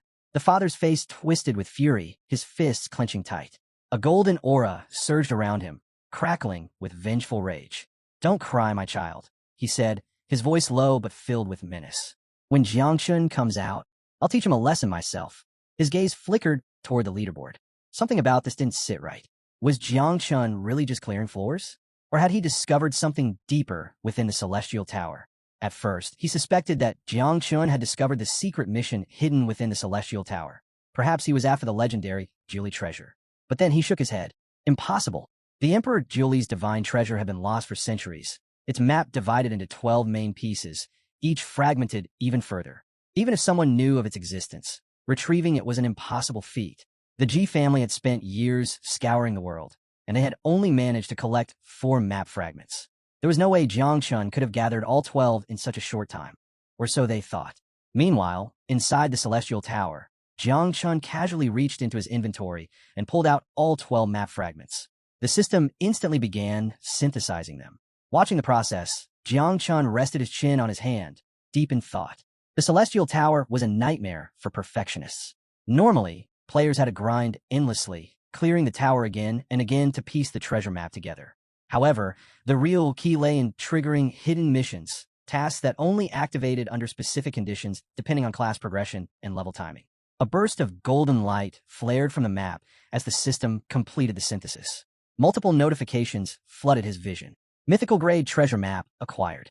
Jiang Chun's eyes sharpened as he examined the details. According to the system, this ancient map originated from the Gi tribe, a lost civilization that had once split off to form the foundation of humanity. At their peak, they ranked 53rd among the 10,000 races, an astonishing achievement. Now, this treasure map, one of 12 in existence, revealed the location of a divine weapon once wielded by the legendary Emperor Ji. By activating the map, Jiang Chun could unlock the secret coordinates, with no level restrictions and no time limit. But there was a problem. The system warnings were clear. This place was unimaginably dangerous. Even with the golden sword of the Emperor as a reward, recklessly charging in would be suicide. For now, Jiang Chun made his decision. Before anything else, he needed to complete his second transformation. With all the conditions met, the system initiated his class change. Jiang Chun's vision blurred, and in an instant, he was transported into his subconscious space, standing before the ancestral tree of all things. He gazed up at the colossal tree, its ancient presence radiating an overwhelming aura. A moment later, the system chimed. Class change successful. Jiang Chun had officially achieved his second transformation. plus 100 free attribute points granted. But more importantly, the ancestral tree of all things had evolved. A new fruit had appeared. Fruit of Destiny. Jang Chun's brows furrowed. What was the purpose of this fruit? Why had the system upgraded it now? Questions flooded his mind, but for now, he set them aside. He had something far more important to do. Summoning the second insect mother. A crack split open before him as the system issued its next announcement. Because you have completed your second transformation, you will obtain a random insect mother. A powerful red glow erupted from the crack. Then, it appeared. A calamity-level red beetle emerged, its entire body radiating an ominous crimson energy. Its wings unfurled as it hovered, exuding an aura of absolute dominance. This was no ordinary creature. It was a monster forged from the depths of eternal hell, a being that had once dwelled within the souls of gods and demons, absorbing the echoes of their resentment, defiance, and unbreakable memories. For countless eras, it had disappeared alongside the annihilation of the underworld's forgotten realm. But now it had returned. Jang Chun extended his hand, and the calamity-level red beetle immediately flew toward him. It landed lightly on his finger, its energy pulsating with a quiet yet terrifying power. A system window materialized, displaying its unique traits. For every 10 levels, the beetle could produce anywhere from 49 to 108 offspring. Even more astonishing, with each evolution, Jang Chun could extract one of its abilities, which would then evolve every 30 levels. Bringing his finger closer, he studied the beetle with keen interest. It was roughly the same level as Little Nine, but much smaller in size. Its design was unlike any known insect, more abstract, like something born from legend rather than nature. Intrigued, Jang Chun raised his hand toward the ancestral tree and activated divine evolution. A golden light engulfed the beetle. In an instant, its tiny form underwent a shocking transformation. A crimson armor encased its body, a sharp horn jutted from its head, and its wings pulsed with a terrifying energy. Then, the beetle's eyes slowly opened. It crossed its arms and, to Jiang Chen's complete surprise, spoke. "Father." Jiang Chen blinked. "Wait, what?" Unlike the hyperactive Little Nine, this one exuded calm and composure, carrying the aura of a seasoned warrior rather than a playful spirit. Jiang Chen smirked. "All right, I'll call you Xia." He hadn't expected his second insect mother to evolve into a male, but then again, asexual reproduction followed no set gender rules. The final form was determined randomly. The system displayed Xia's status window. Plague-type insect. Offspring, 0. Affinity, 100. Special abilities, multiple. One ability immediately caught Jiang Chen's attention, Infernal Furnace. This skill allowed Xia to condense and refine vital essence, the energy of heaven and earth, the power of the sun, moon, and stars, and transform it into a source of life. Jiang Chen grinned. This was insane. If he could extract Infernal Furnace in the future, then, just by eating, he could grow endlessly stronger. With a calm and steady voice, Xia spoke again. "Father, you only need to help me complete my first life leap. If you do that, I won't have to wait until level 30 to unlock your first ability extraction." Jiang Chun raised an eyebrow. "First life leap." Xia nodded. "To complete it, I require 10 drops of divine and demonic essential blood." Jiang Chun was momentarily stunned. This guy had barely been born, and he was already demanding the blood of gods and demons. He sighed, rubbing his temples. "You sure don't hold back, huh?" Still, Jiang Chun wasn't against the idea. The problem was, he didn't have that kind of blood on hand. "All right," he said, waving his hand. "Go check out the nest and meet your sister first. As for the divine and demonic blood, I'll ask Master about it once I leave here." Xia closed his eyes, gave a slight bow, and answered, "Yes, father." At the same time, news of Ji Xianyue's breakdown was spreading like wildfire.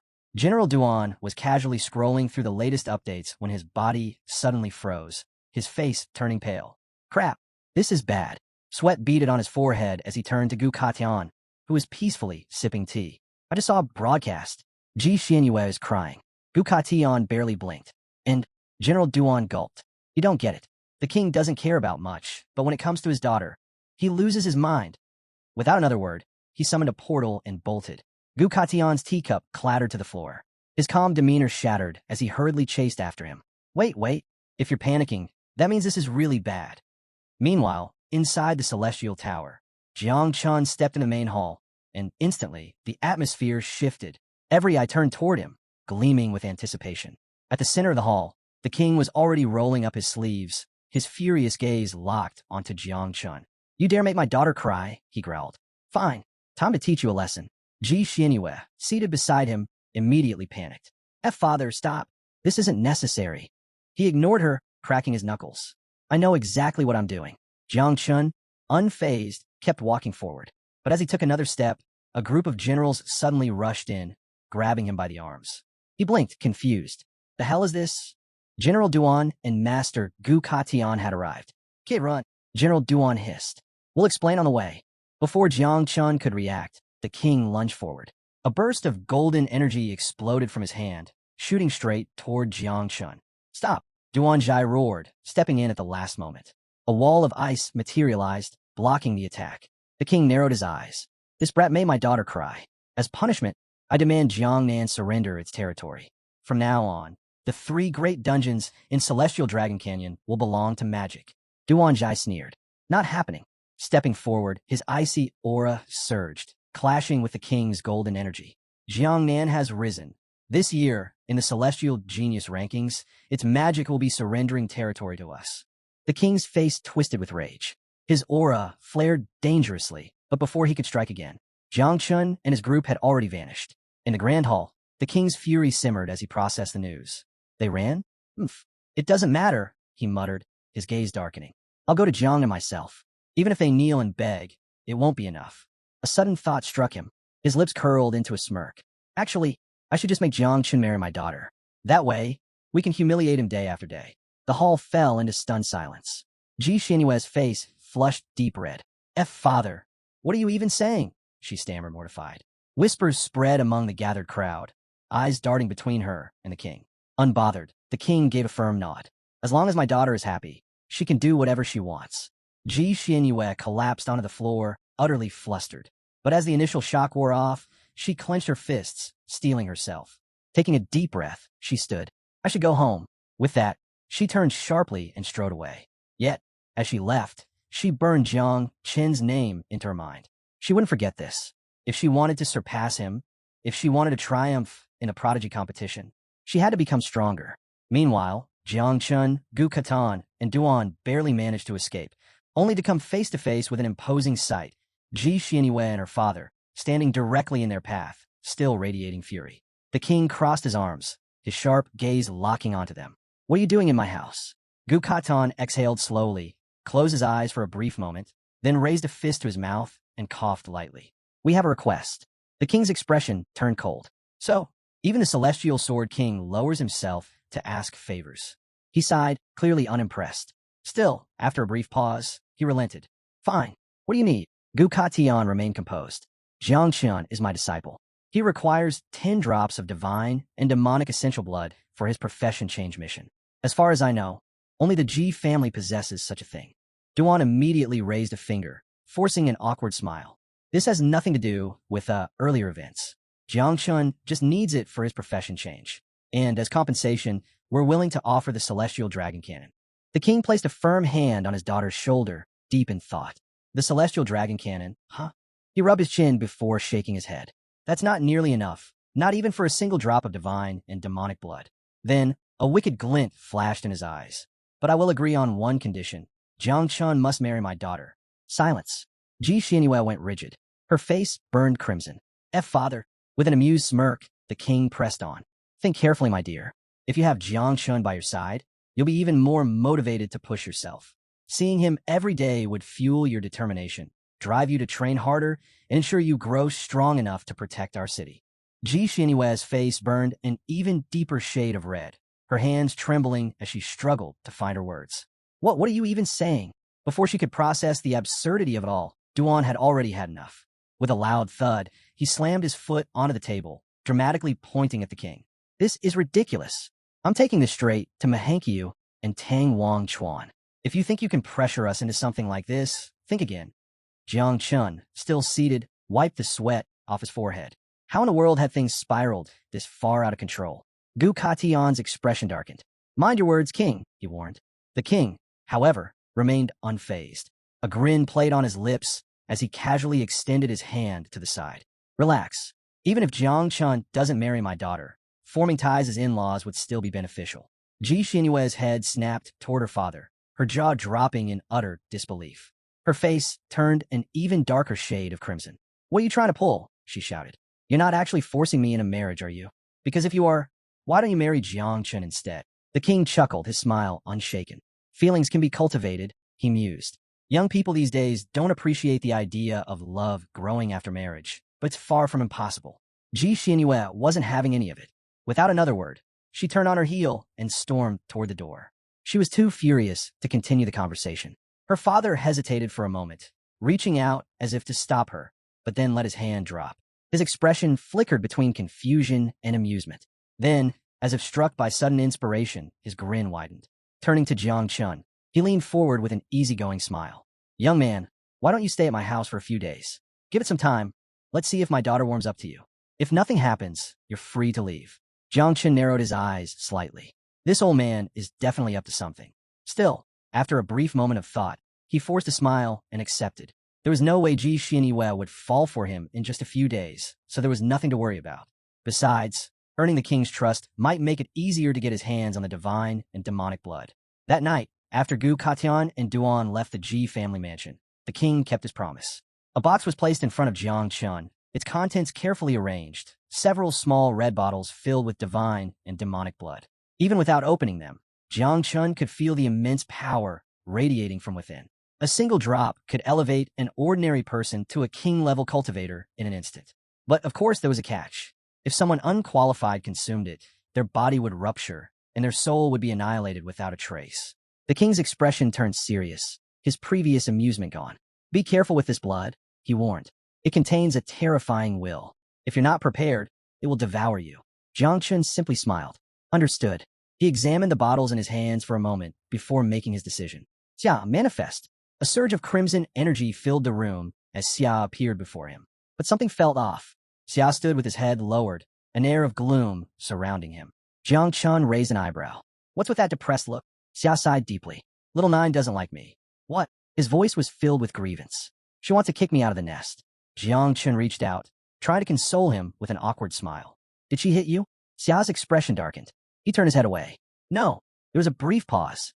Then, with a hint of pride in his voice, he added, I refuse to fight a mere insect woman. She's no match for me. That's why. I just left the nest before things got messy. Jang Chun's confusion deepened. Xia was speaking as if he were stronger than Little Nine. But wasn't she supposed to be the dominant one? Where was this arrogance coming from? It was baffling. Xia was a terrifying existence from eternal hell. Yet here he was, sulking over a petty nest dispute. After a moment of thought, Jang Chun shrugged. Whatever. Kids should settle their own problems. Placing a hand on Xia's shoulder, he forced a smile, then reached for the box of divine and demonic blood. Forget about it, he said. Just eat first. Xia, still brooding, let out another sigh. Understood. With a simple flick of his hand, the bottle caps popped off, shooting into the air. Thick, ancient blood began to rise from the bottles, swirling around him like living tendrils. Closing his eyes, Xia began absorbing it, his body drinking in every last drop. The moment he finished, a terrifying wave of energy erupted around him. System notifications flashed in Jiang Chen's vision. Level transition complete. Ability extraction in progress.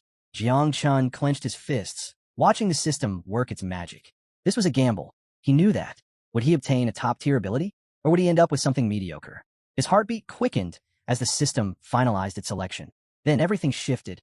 A surge of overwhelming energy exploded from within his body, and in the blink of an eye, he was pulled into his subconscious. A notification appeared before him.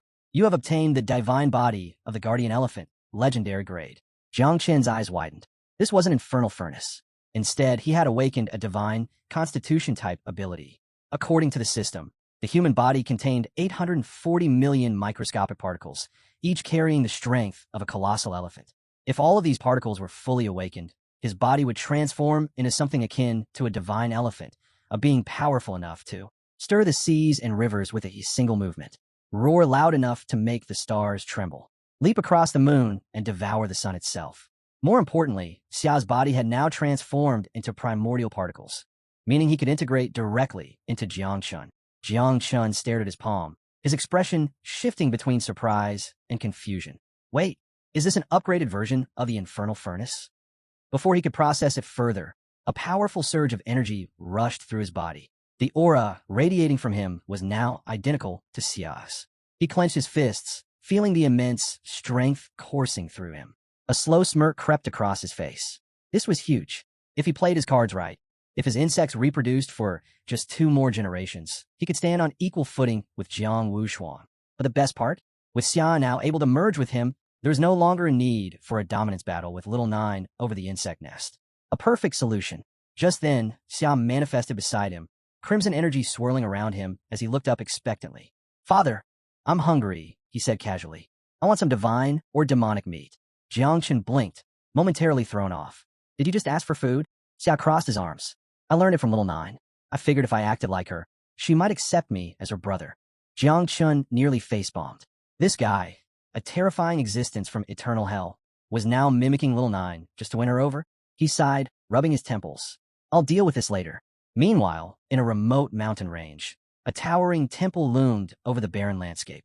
This was the temple of the cult of the ancient sacred god of Jiangnan. Inside its grand hall, hooded figures stood in perfect formation before an imposing throne. Atop it, their leader sat, exuding an air of dominance. His voice was calm but firm. "Any new information?" One of the subordinates stepped forward. "Jiang Chun of Jiangnan's War District has mastered the celestial sword. He has already developed 4 techniques. The last one, called the Wei, may even be of divine level." Another hooded figure spoke. "We've also detected unusual activity between Jiang Chun and the great state-protecting general, Shiao Yuanshan. We attempted to investigate, but even through soul-searching, we found nothing." The air in the hall grew tense. The leader's gaze sharpened. The searchers? Dead. Silence. Then, understanding flickered in the leader's eyes. The great dreamer. Only one person could erase information so thoroughly. He leaned back against his throne, exhaling slowly. Some things are better left alone. With a decisive motion, he adjusted the cult's hunting list. The top 3 remained unchanged. Moved Jiang Chunchong to 4th place. As he descended from his throne, his presence became even more suffocating, pressing down on everyone in the hall. "Raise the reward level for the top 4. Anyone who succeeds in killing them," he declared, "will receive purification from the ancient god, ascending immediately to a stellar level of 6 transformations." The cult members shivered with anticipation, but their leader's face grew grim. "Remember this," he warned. "Ranks 2 through 5 of our church were all wiped out by Ji Lingxiu." A heavy silence fell over the room. The leader clenched his fists. "We have remained in the shadows for too long. It's time to rise." Turning away, he stepped into a dark corridor. A massive presence loomed ahead, growing stronger with every step. The air thickened with an ancient, suffocating aura. In the dim glow, a monstrous figure stirred, a being with countless glowing eyes peering from the darkness. The leader inhaled deeply before dropping to one knee. "O Great One, we are grateful for your continued presence," he murmured with unwavering reverence. His voice was solemn, filled with devotion. "The time has come. A divine opportunity awaits us, one that will allow us to fulfill the will of the ancient gods." The cavern stretched out before him, filled with dense, tangled webs, creating a nightmare of twisted silk. At the center stood a terrifying figure, the Spider Queen. A slow smile crept across the leader's face.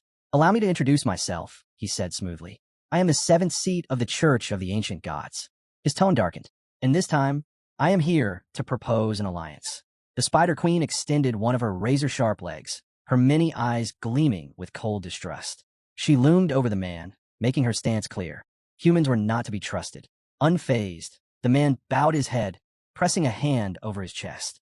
"We are not like ordinary humans," he said. "Our bodies may still be impure, but our souls have already been consecrated to the ancient gods." His voice was filled with reverence. "We are no longer mere mortals. We are their chosen apostles." The Spider Queen remained motionless, her overwhelming presence dominating the cavern. As one of the Abyss's top 100 races, she was feared by even the most powerful demons. The man knew this all too well, but he was also certain she had already received orders to cooperate. Their goals aligned perfectly. The Spider Queen, however, had no patience for hollow words. She clicked her mandibles, her tone sharp and cold. "Enough with the pleasantries. Speak." A wicked grin spread across the man's face. His eyes gleamed with unholy fervor. "The lands south of the river are defenseless." The Spider Queen's massive form shifted slightly as she listened. "The prodigy competition will take place soon," he continued. "That'll be the perfect moment for you to lead a horde of beasts into Jiangnan City. Burn it to the ground, reduce it to ashes, and eliminate Jiang Chun." The Spider Queen stepped fully from the shadows, her monstrous figure towering over him. The man raised his arms, his voice filled with fanatical devotion. "With this offering, we will pave the way for the ancient god's descent." His eyes burned with madness. And in that moment, you may claim whatever your heart desires. The next morning at the G Mansion, Ji Xianyue stomped toward Jiang Chen's room and banged on the door. Hey, wake up, she frowned. Was this guy seriously still asleep? But before she could knock again, the door swung open. Jiang Chun was already up and smiling.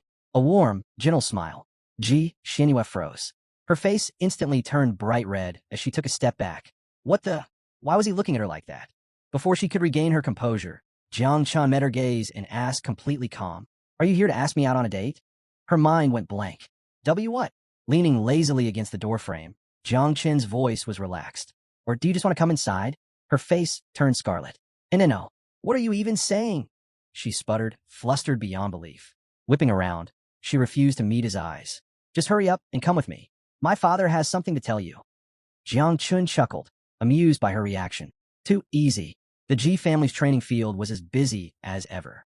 And there, lounging without a care in the world, was the king himself, reclining in a beach chair, completely at ease. Jiang Chun arrived with Ji Xianyue and immediately blinked at the sight. Isn't a little early for this? The king of lounging around was living up to his name. Stretching lazily, the king gestured to the group of men standing beside him. These are the prodigies of the city, he said casually.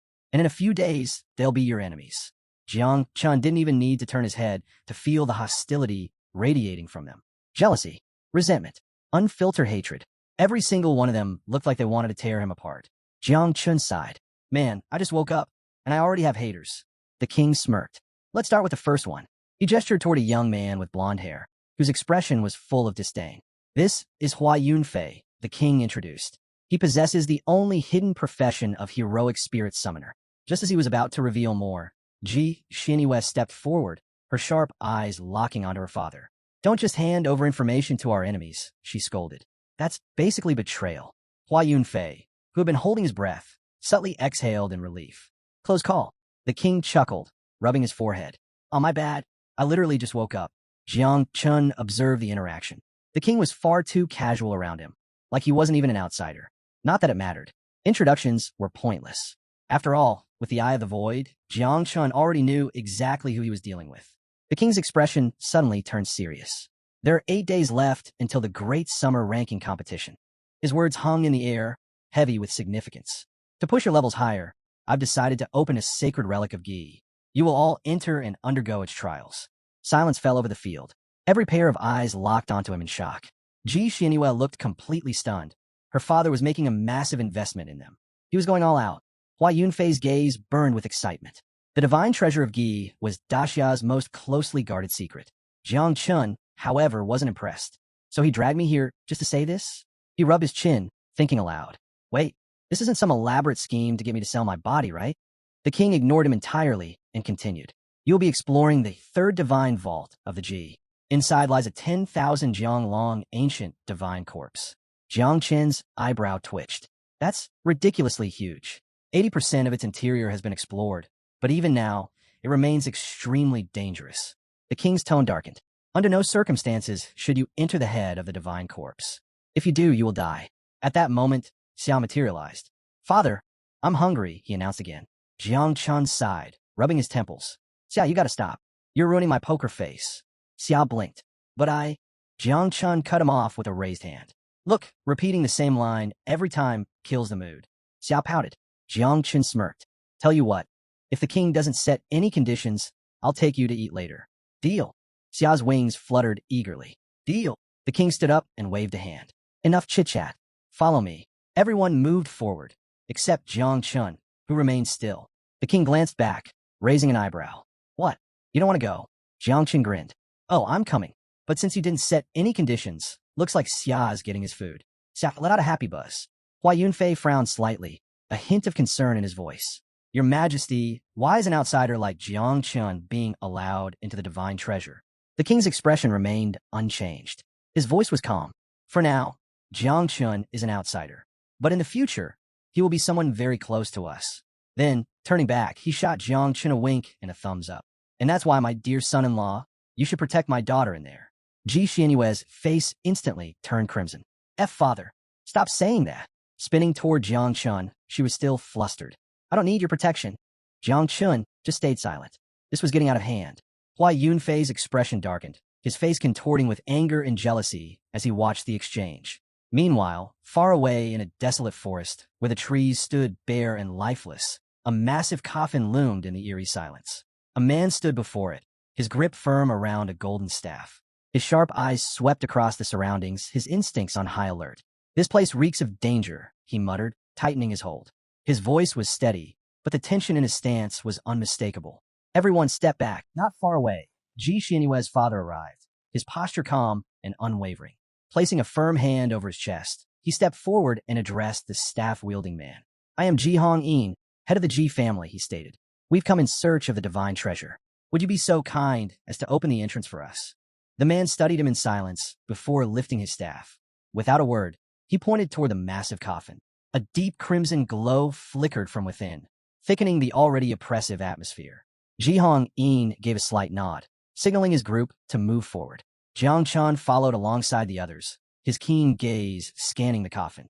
Even with the Ji family's formidable reputation, they approached this place with caution, a clear indication that whatever lay inside was no ordinary relic. The staff-wielding man suddenly slammed his weapon into the ground. A burst of swirling red energy erupted, spreading across the land in intricate, pulsing patterns. Jiang Chen's breath hitched. A strange scent filled the air, sending an eerie sensation creeping up his spine. "What is this power?" he muttered under his breath. Ji Hong-in remained composed, his hands clasped behind his back as he observed in silence. Then, turning to the group, he spoke with quiet authority. "This energy originates from the 20% of the divine soul that remains undiscovered within the ancient god's corpse, buried deep in the sea of consciousness." His words carried undeniable weight. The group exchanged glances, their attention locked on him. Moments later, small flags were distributed among them.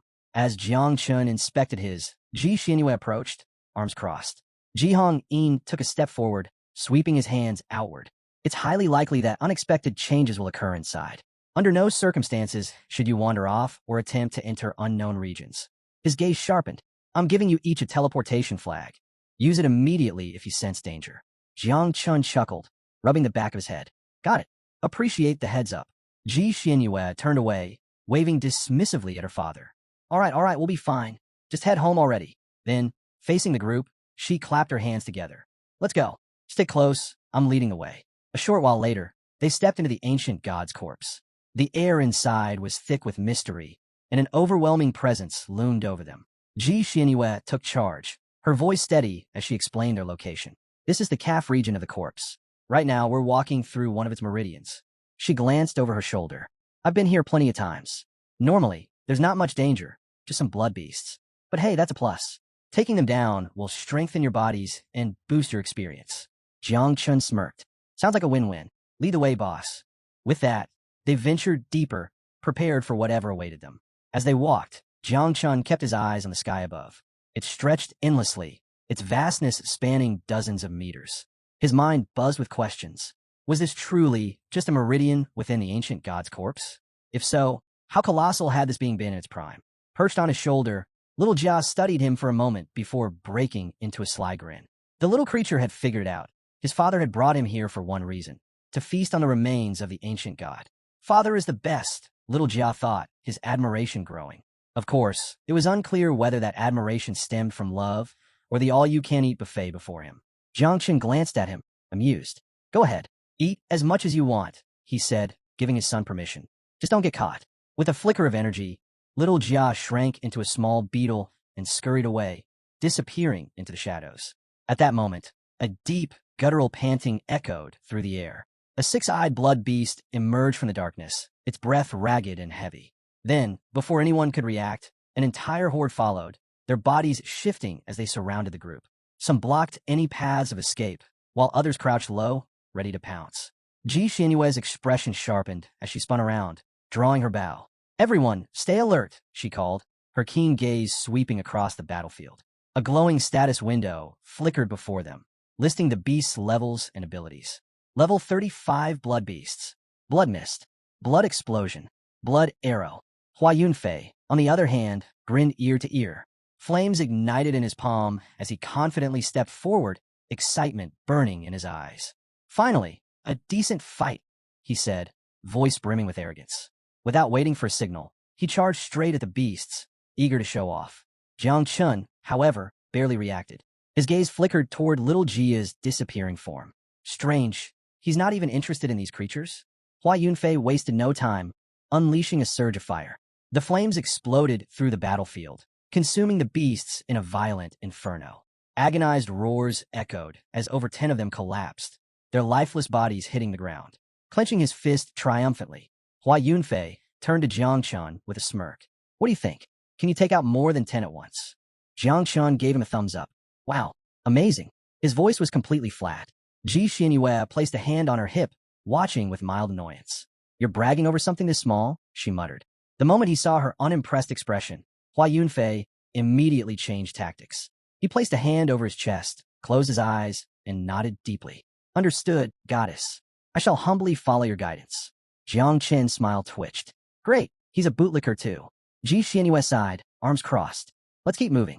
The real training grounds are deeper inside. The heart section of the corpse has even stronger blood beasts. She glanced over her shoulder, her tone growing serious. Also, this ancient god didn't have a body structure like ours. It had 3 hearts. A heavy silence followed as the group processed her words. They were about to step even further into the unknown. Just then, little Jia's voice echoed in Jiang Chen's mind. Don't listen to her nonsense, he scoffed. The ancient god of Julie actually had 4 hearts, not 3. And as long as even one remains intact, it can revive. Jiang Chen's breath hitched, his entire body tensing. Wait, are you telling me that thing is still alive? A deep unease crept over him as little Jia continued. Yeah, and guess what? I just found the hidden 4th heart. It's still intact. Meanwhile, in his beetle form, little Jia had already reached the undiscovered heart. It pulsed faintly, releasing an eerie, ancient energy. Without hesitation, he started flying toward it. Jiang Chen's stomach dropped. Oh no, no. Get back here. Now, he ordered. But little Jia remained unfazed. Relax, I'm just figuring out how to eat this thing, he said, circling the heart with keen interest. Jiang Chun felt a cold sweat run down his back. This is bad. Thinking fast, he tried a different approach. If you stop right now, I'll take you to eat something way tastier. Trust me, that thing is probably disgusting. Little Jia hesitated for a brief moment.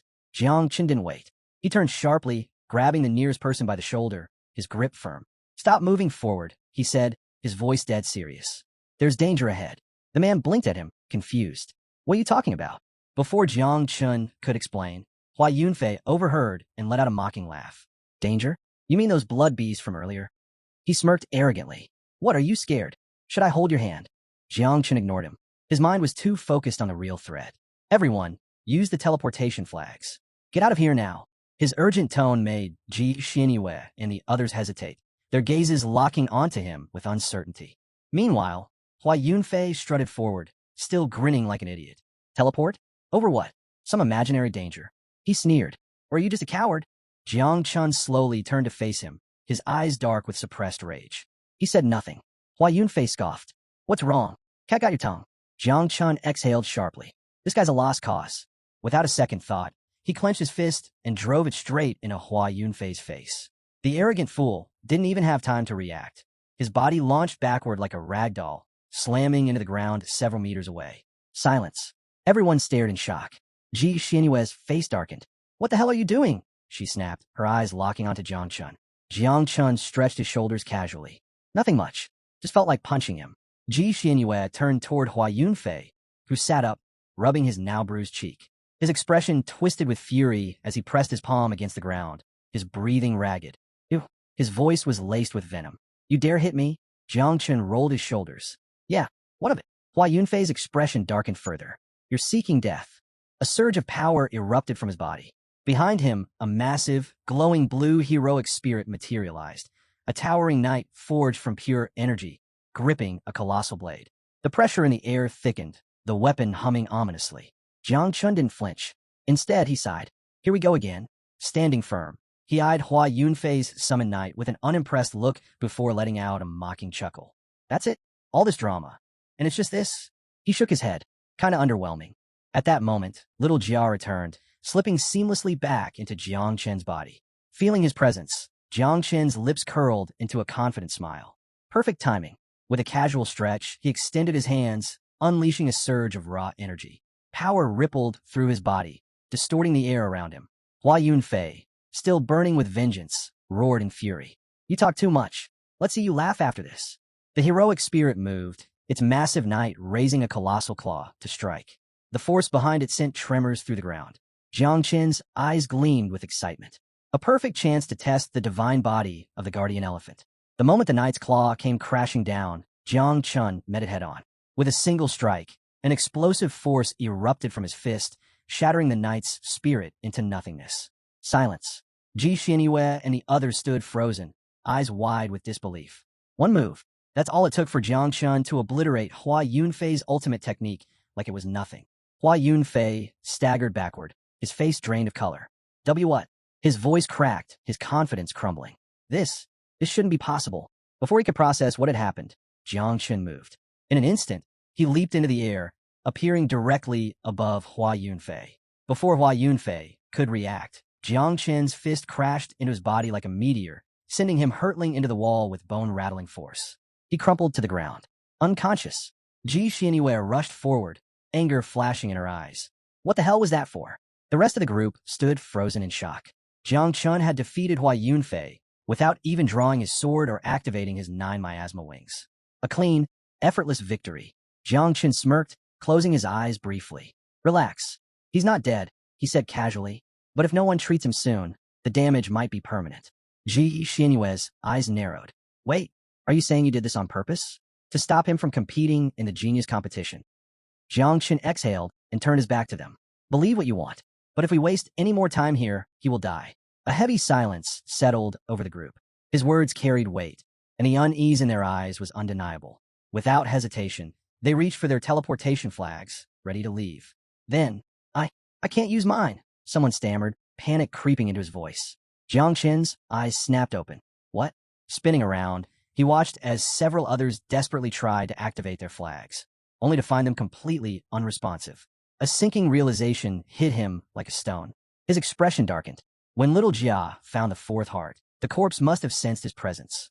A deep, ominous rumble echoed through the cavern. The air thickened, pulsing with an unnatural energy. Something was waking up. Jang Chun instinctively raised a hand to his face as dread settled in his chest. His master had once told him that a true god's power peaked at level 9. But if this thing was sealing their teleportation flags rather than outright destroying them, that meant it was at least level 10 or higher. If that's the case, we're dead. Forcing himself to stay calm, he gripped his teleportation flag and tested it again. The restriction was there. It wasn't destroyed, just sealed. That meant the god itself wasn't fully revived. It was still bound by some kind of limitation, which meant they still had a chance. His gaze sharpened with renewed determination. Little Jia, take me to the fourth heart. Now, sensing the urgency, little Jia immediately flew ahead. Jang Chun clenched his fists. He had to treat this as if the god was already alive, because if it fully awakened, they were all dead. Without another word, he took off at full speed, leaving the others behind. Ji Xianyue's eyes followed him, narrowing. So, he knew something was wrong this whole time. That's why he'd been trying to get them out as fast as possible. One of the men hoisted Hua Yunfei's unconscious body onto his back. The group hesitated only a moment before following Jang Chun. Whatever he had figured out, they needed to stay close. As Jang Chun neared the fourth heart, a chilling presence made him skid to a halt. More blood beasts. A horde of monstrous creatures materialized from the shadows, their eyes burning with bloodlust. Their levels ranged from 70 to 120, twice as strong as the ones they had faced before. Ji Xianyue and the others caught up, only to freeze in horror. Among the beasts, a few even reached level 150. This is impossible, one of them stammered. Jang Chun exhaled sharply and stretched out his hand. Little Nine go. From a void, a massive figure emerged, Little Knight. Its glowing eyes gleamed with excitement at the sight of so much fresh prey. Ji Xianyue, hold a rear, Jang Chun commanded. Keep them busy. She nodded, drawing her weapon. You heard him. Hold your ground. Meanwhile, Jang Chun turned toward a thick, pulsating vein along the cavern wall, one of the lifelines of the ancient god's body. His expression darkened. If the heart won't stop beating, I'll just have to force my way inside. Ji Xianyue's expression shifted. You can't be thinking of breaking through the god's veins. That's impossible. Jiang Chen's eyes flickered with determination. Then watch me. Bracing himself, he activated the divine body of the guardian elephant. Power surged through his muscles, his entire body radiating an overwhelming force. He threw his fist forward, slamming it into the massive vein with all his strength. The impact sent shockwaves through the cavern. For a split second, nothing happened. Then a deep gash split open where his punch had landed. The group's eyes widened in astonishment. He actually did it, but before they could celebrate, the wound began regenerating at an unnatural speed. Jang Chun gritted his teeth. So it's not going to be that easy. Ji Xianyue turned sharply, her breath catching as she saw it. A cut in the ancient god's vein. Her expression flickered between shock and disbelief. This shouldn't be possible, she muttered. Even if you damage the vein, the corpse will heal itself almost instantly. Jiang Chun clenched his fist, his eyes burning with resolve. Then I'll just have to hit harder. He reared back and struck again. A deafening crack tore through the cavern, sending massive chunks of flesh and rock flying. If breaking through the outer layers was impossible, then forcing his way inside was the only viable path. Jiang Chun didn't hesitate. He powered up once more, launching another devastating punch. A thick cloud of dust and smoke exploded around him, obscuring the battlefield. As it settled, a large hole had opened in the vein. Jiang Chun, his fist still clenched, exhaled slowly. Now's my chance. Without looking back, he stepped forward, slipping through the opening just as the vein began to regenerate. Wait, Ji Xianyue called out, her voice laced with concern. But he was already gone. Her fists tightened. Damn it, Jiang Chun. Around them, the blood beasts roared and pressed in.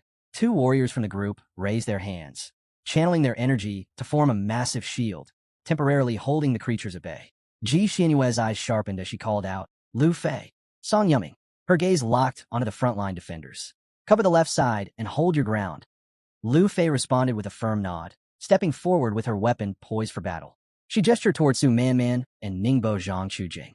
You two, secure the left flank. Su Yao and I will take the right. Without hesitation, the team sprang into action.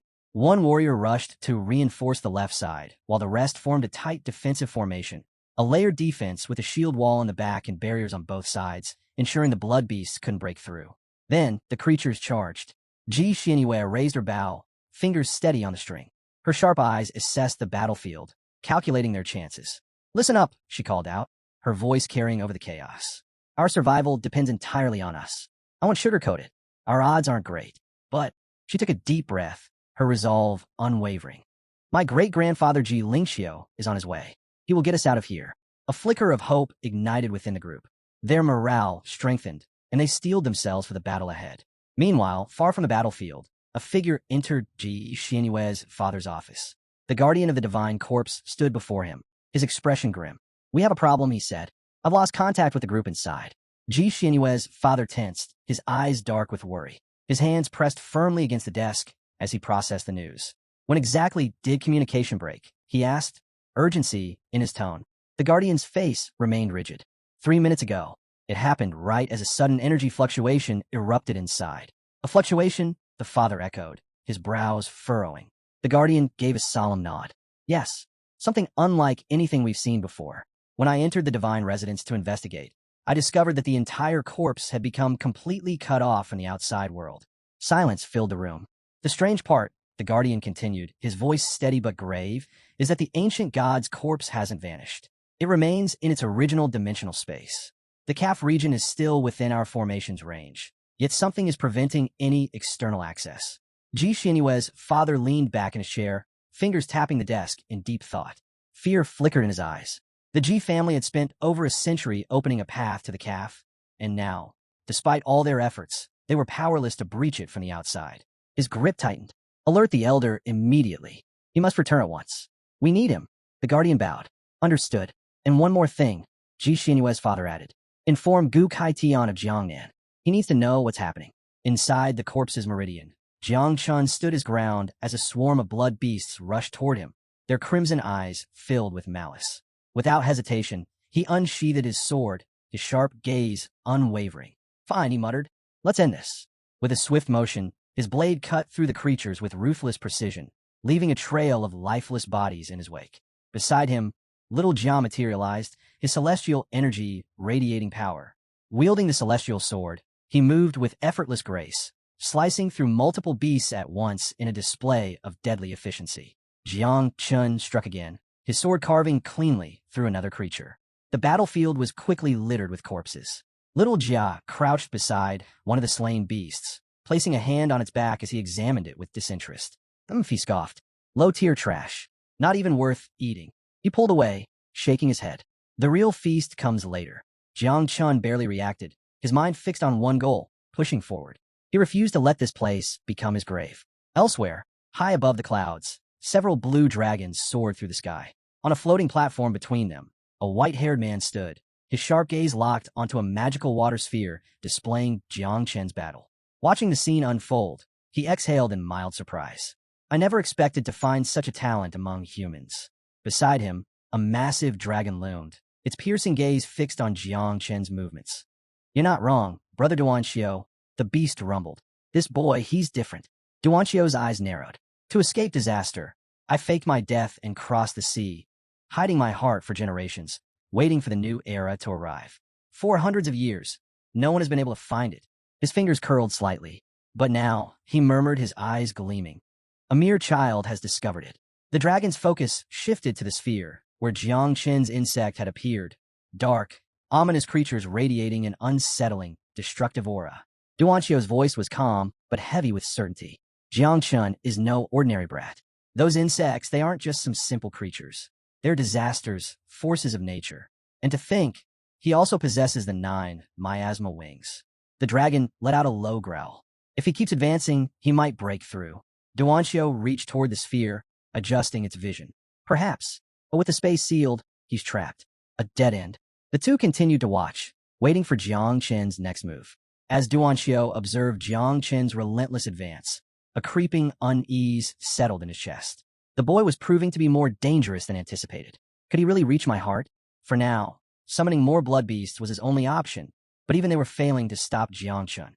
If his heart was destroyed, he would lose everything, the power to shelter them, and worse, his very existence. Beside him, Nanlong conjured a swirling blue flame in his palm, its eerie glow casting flickering shadows across his smirking face. He twirled the fire between his fingers, utterly at ease. Relax, Duanxiu, he said casually. I've got plenty of power left. Taking down a mere child isn't even worth the effort. Meanwhile, Jiang Chun wiped the blood from his mouth, his sharp eyes scanning the battlefield. No matter how many blood beasts he cut down, more kept appearing, stronger than before. Some had even reached level 150. His chest tightened. Something was wrong. And what about Ji Xinyue? He had no time to waste. If he delayed any longer, something terrible might happen to her. Up ahead, little Jia suddenly pointed forward, his expression unusually serious. Father, the intercession is just ahead. We have to go through it to reach the heart. Jiang Chun didn't hesitate. He shot forward, his determination like fire in his veins. He knew that this ancient god wasn't just colossal, it was cunning. If it had 4 hearts, it could hide them anywhere inside its body. He needed to act fast. Then, something unexpected happened. The blood beast started running. Jiang Chun slowed, a frown creeping onto his face. Why are they retreating? Then his stomach dropped. An unnatural darkness washed over his sea of consciousness. His vision swayed, his mind clouding. When he tried to focus on his ancestral tree, he couldn't see it. A cold dread seeped into his bones. And then he felt it. A presence. Slowly, he turned his head. A massive dragon loomed behind him, its piercing eyes locked onto him with an unshakable focus. A predator, sizing up its prey. Its shimmering scales pulsed with an eerie glow, and the sheer weight of its aura sent icy chills down Jiang Chen's spine. His instinct screamed at him, run. But before he could move, the dragon lunged. Its colossal claws clamped around him, lifting him effortlessly. His limbs stiffened, frozen in place. Watching through the magical sphere, Duanxiu let out a slow breath of relief. It's over, he muttered. Nanlong smirked. Took long enough. The dragon's grip tightened. A bone-chilling frost spread over Jiang Chen's body, creeping through his veins like an unrelenting curse. His breath came in ragged gasps as numbness swallowed his senses. His eyelids grew heavy. His mind wavered. A deep, unnatural sleep threatened to consume him. For the first time in a long time, Jiang Chun felt fear. His body remained rigid, locked in place. A gnawing terror coiled in his chest, an unfamiliar, paralyzing sensation. Sensing something was wrong, little Jia rushed over, grabbing Jiang Chen's face with uncharacteristic urgency. Father, what's happening? Say something. He patted Jiang Chen's back frantically, his usual composure cracking. But Jiang Chun couldn't answer. His throat was frozen shut. His voice was gone. Then, a blinding light erupted from the ring on Jiang Chen's finger. The sheer force shattered the ice encasing him, sending shards flying in every direction. In an instant, the dragon's massive claw detonated into fragments. A deafening roar of fury shook the entire space. Jiang Chun gasped, staggering as feeling rushed back into his limbs. That curse attack. It was strong enough to bypass even his ancestral tree of all things. It should have killed him, but he was still standing. His gaze dropped to the ring on his finger, the heart of the star god, a gift from the great dreamer, a powerful artifact that had just saved his life. But now, Jang Chun clenched his fist. It's damaged. A furious snarl rumbled from the dragon. Its eyes burned with rage as it coiled, preparing to strike again. Jang Chun took a deep breath, a dangerous smile creeping across his lips. Behind him, the ancestral tree manifested once more, its ethereal glow filling the battlefield. With a swift motion, he unsheathed the celestial sword, its radiant energy crackling in his grip. "Looks like it's my turn now," he muttered. Elsewhere, Nanlong collapsed to his knees, clutching his throat, his breath ragged. Disbelief twisted his features. This is impossible. Behind him, Duanxiu loomed, his outstretched hand pulsing with raw energy. "What are you waiting for?" he barked. "Attack again. He won't survive the next curse." Nanlong's teeth clenched, his mind racing. The power of that curse. It was beyond anything Jang Chun should have been able to resist. Centuries ago, his soul's essence had nearly been depleted. If he released another curse now, it wouldn't just weaken him, it would send him into eternal sleep. Duanxiu stepped closer, his sharp eyes locking onto Nanlong's. A smirk curled on his lips, cold and calculating. "Well, what's it going to be?" Nanlong's blood ran cold. He's waiting for me to die. The realization struck like lightning. Duanxiu wasn't relying on him. He was using him. The moment he exhausted himself, Duanxiu would either devour him or let him wither away into nothingness. Nanlong's breathing quickened. His fingers twitched. He had to act first. Summoning every last drop of his power, he lunged at Duanxiu, ready to strike. But before he could even make contact, countless small dragons materialized, coiling around him in an instant. Their fangs sank deep into his flesh. His screams tore through the space as the creatures devoured him alive. "Wait!" Nanlong gasped, his voice hoarse with agony. "How? Are you controlling these monsters?" Duanxiu stood still, hands clasped behind his back, his face unreadable. Then, in a final chilling tone, he spoke. "It's too late." With a slow wave of his hand, he drained every last ounce of Nanlong's energy, absorbing it completely. A quiet, satisfied smile crossed his lips. "Now, time to finish this," he murmured. Jiang Chun couldn't be allowed to destroy the last heart. But Duanxiu wouldn't stop him directly. Instead, he would plant karma in Jiang Chun's soul using the essence of the barbarian dragon, binding him to this place. When the time came, Jiang Chun would become him. Inside the corpse, Jiang Chun and Little Jia finally arrived at the fourth heart. It loomed before them, massive and pulsating with an ancient, ominous energy. Jiang Chun's grip tightened around his sword. How long will it take to break the restriction? Little Jia flapped his wings, flashing a playful grin. "For me? Piece of cake." Without hesitation, he dissolved into thousands of tiny beetles, swarming the heart like a living storm. "Just give me a moment, Father." Little Jia's voice echoed through the swarm. "It'll all be over soon." Jiang Chun stood in silence, watching as Little Jia worked relentlessly. His razor-sharp teeth tore through the blood vessels like a ravenous beast, steadily unraveling the restriction binding the heart. Then, a sharp pain shot through Jiang Chun's chest. His breath hitched, and his fingers trembled as they clutched at his heart. "What is this?" His heartbeat pounded violently, each beat perfectly synchronized with the ancient god's heart. Was it an illusion? Or something far worse? Little Jia, oblivious to his father's distress, was ecstatic. His hungry grin widened as he dived deeper into the heart, sinking his teeth in with an almost instinctive hunger. Cracks spread across the heart's surface. Jiang Chen's expression darkened. His breath turned uneven. His heartbeat was slowing. "No, this isn't right." Another sharp jolt of pain tore through his chest. His body convulsed. It felt as if his own heart was stopping, mirroring the ancient gods. A strange aura rose from his body, coiling around him like invisible chains. His vision blurred, his mind bombarded with a single, overwhelming urge. Go to the brain. His fingers dug into his chest. The sensation was suffocating, unbearable. The thought of heading to the ancient god's brain refused to leave his mind. And then, his heart steadied. The pain vanished as suddenly as it had come, leaving behind only an unsettling aftertaste. Jiang Chun exhaled sharply, pressing a hand to his forehead. What the hell was that? His gaze flickered toward the now lifeless heart. A storm of unreadable emotions churned in his eyes. Was this fate's way of guiding him? Was there truly something waiting for him in the brain? Even if there was, it was too risky. First, he needed to get Ji Xianyue and the others out of here. At that moment, Little Jia appeared in front of Jiang Chun, hands on his belly, eyes closed, a satisfied smile stretching across his face. "Ugh, I can't eat anymore," he mumbled. Jiang Chun raised an eyebrow, surprised to see him looking completely stuffed. Little Jia let out a tiny burp before grinning. "I refined the rest of the heart into blood essence and stored it. We can take it with us." Jiang Chen's eyes lit up. Blood essence was incredibly valuable. and knowing little Jia had condensed it so efficiently made it even better. A small smirk tugged at his lips. Good work. Little Jia's energy surged. He had just leveled up to 30. Now he had gained the ability to reproduce 3 times. But there was no time to celebrate. Jiang Chen's expression hardened. Let's regroup with Ji Xianyue and the others first. We can decide the next step once everyone is safe.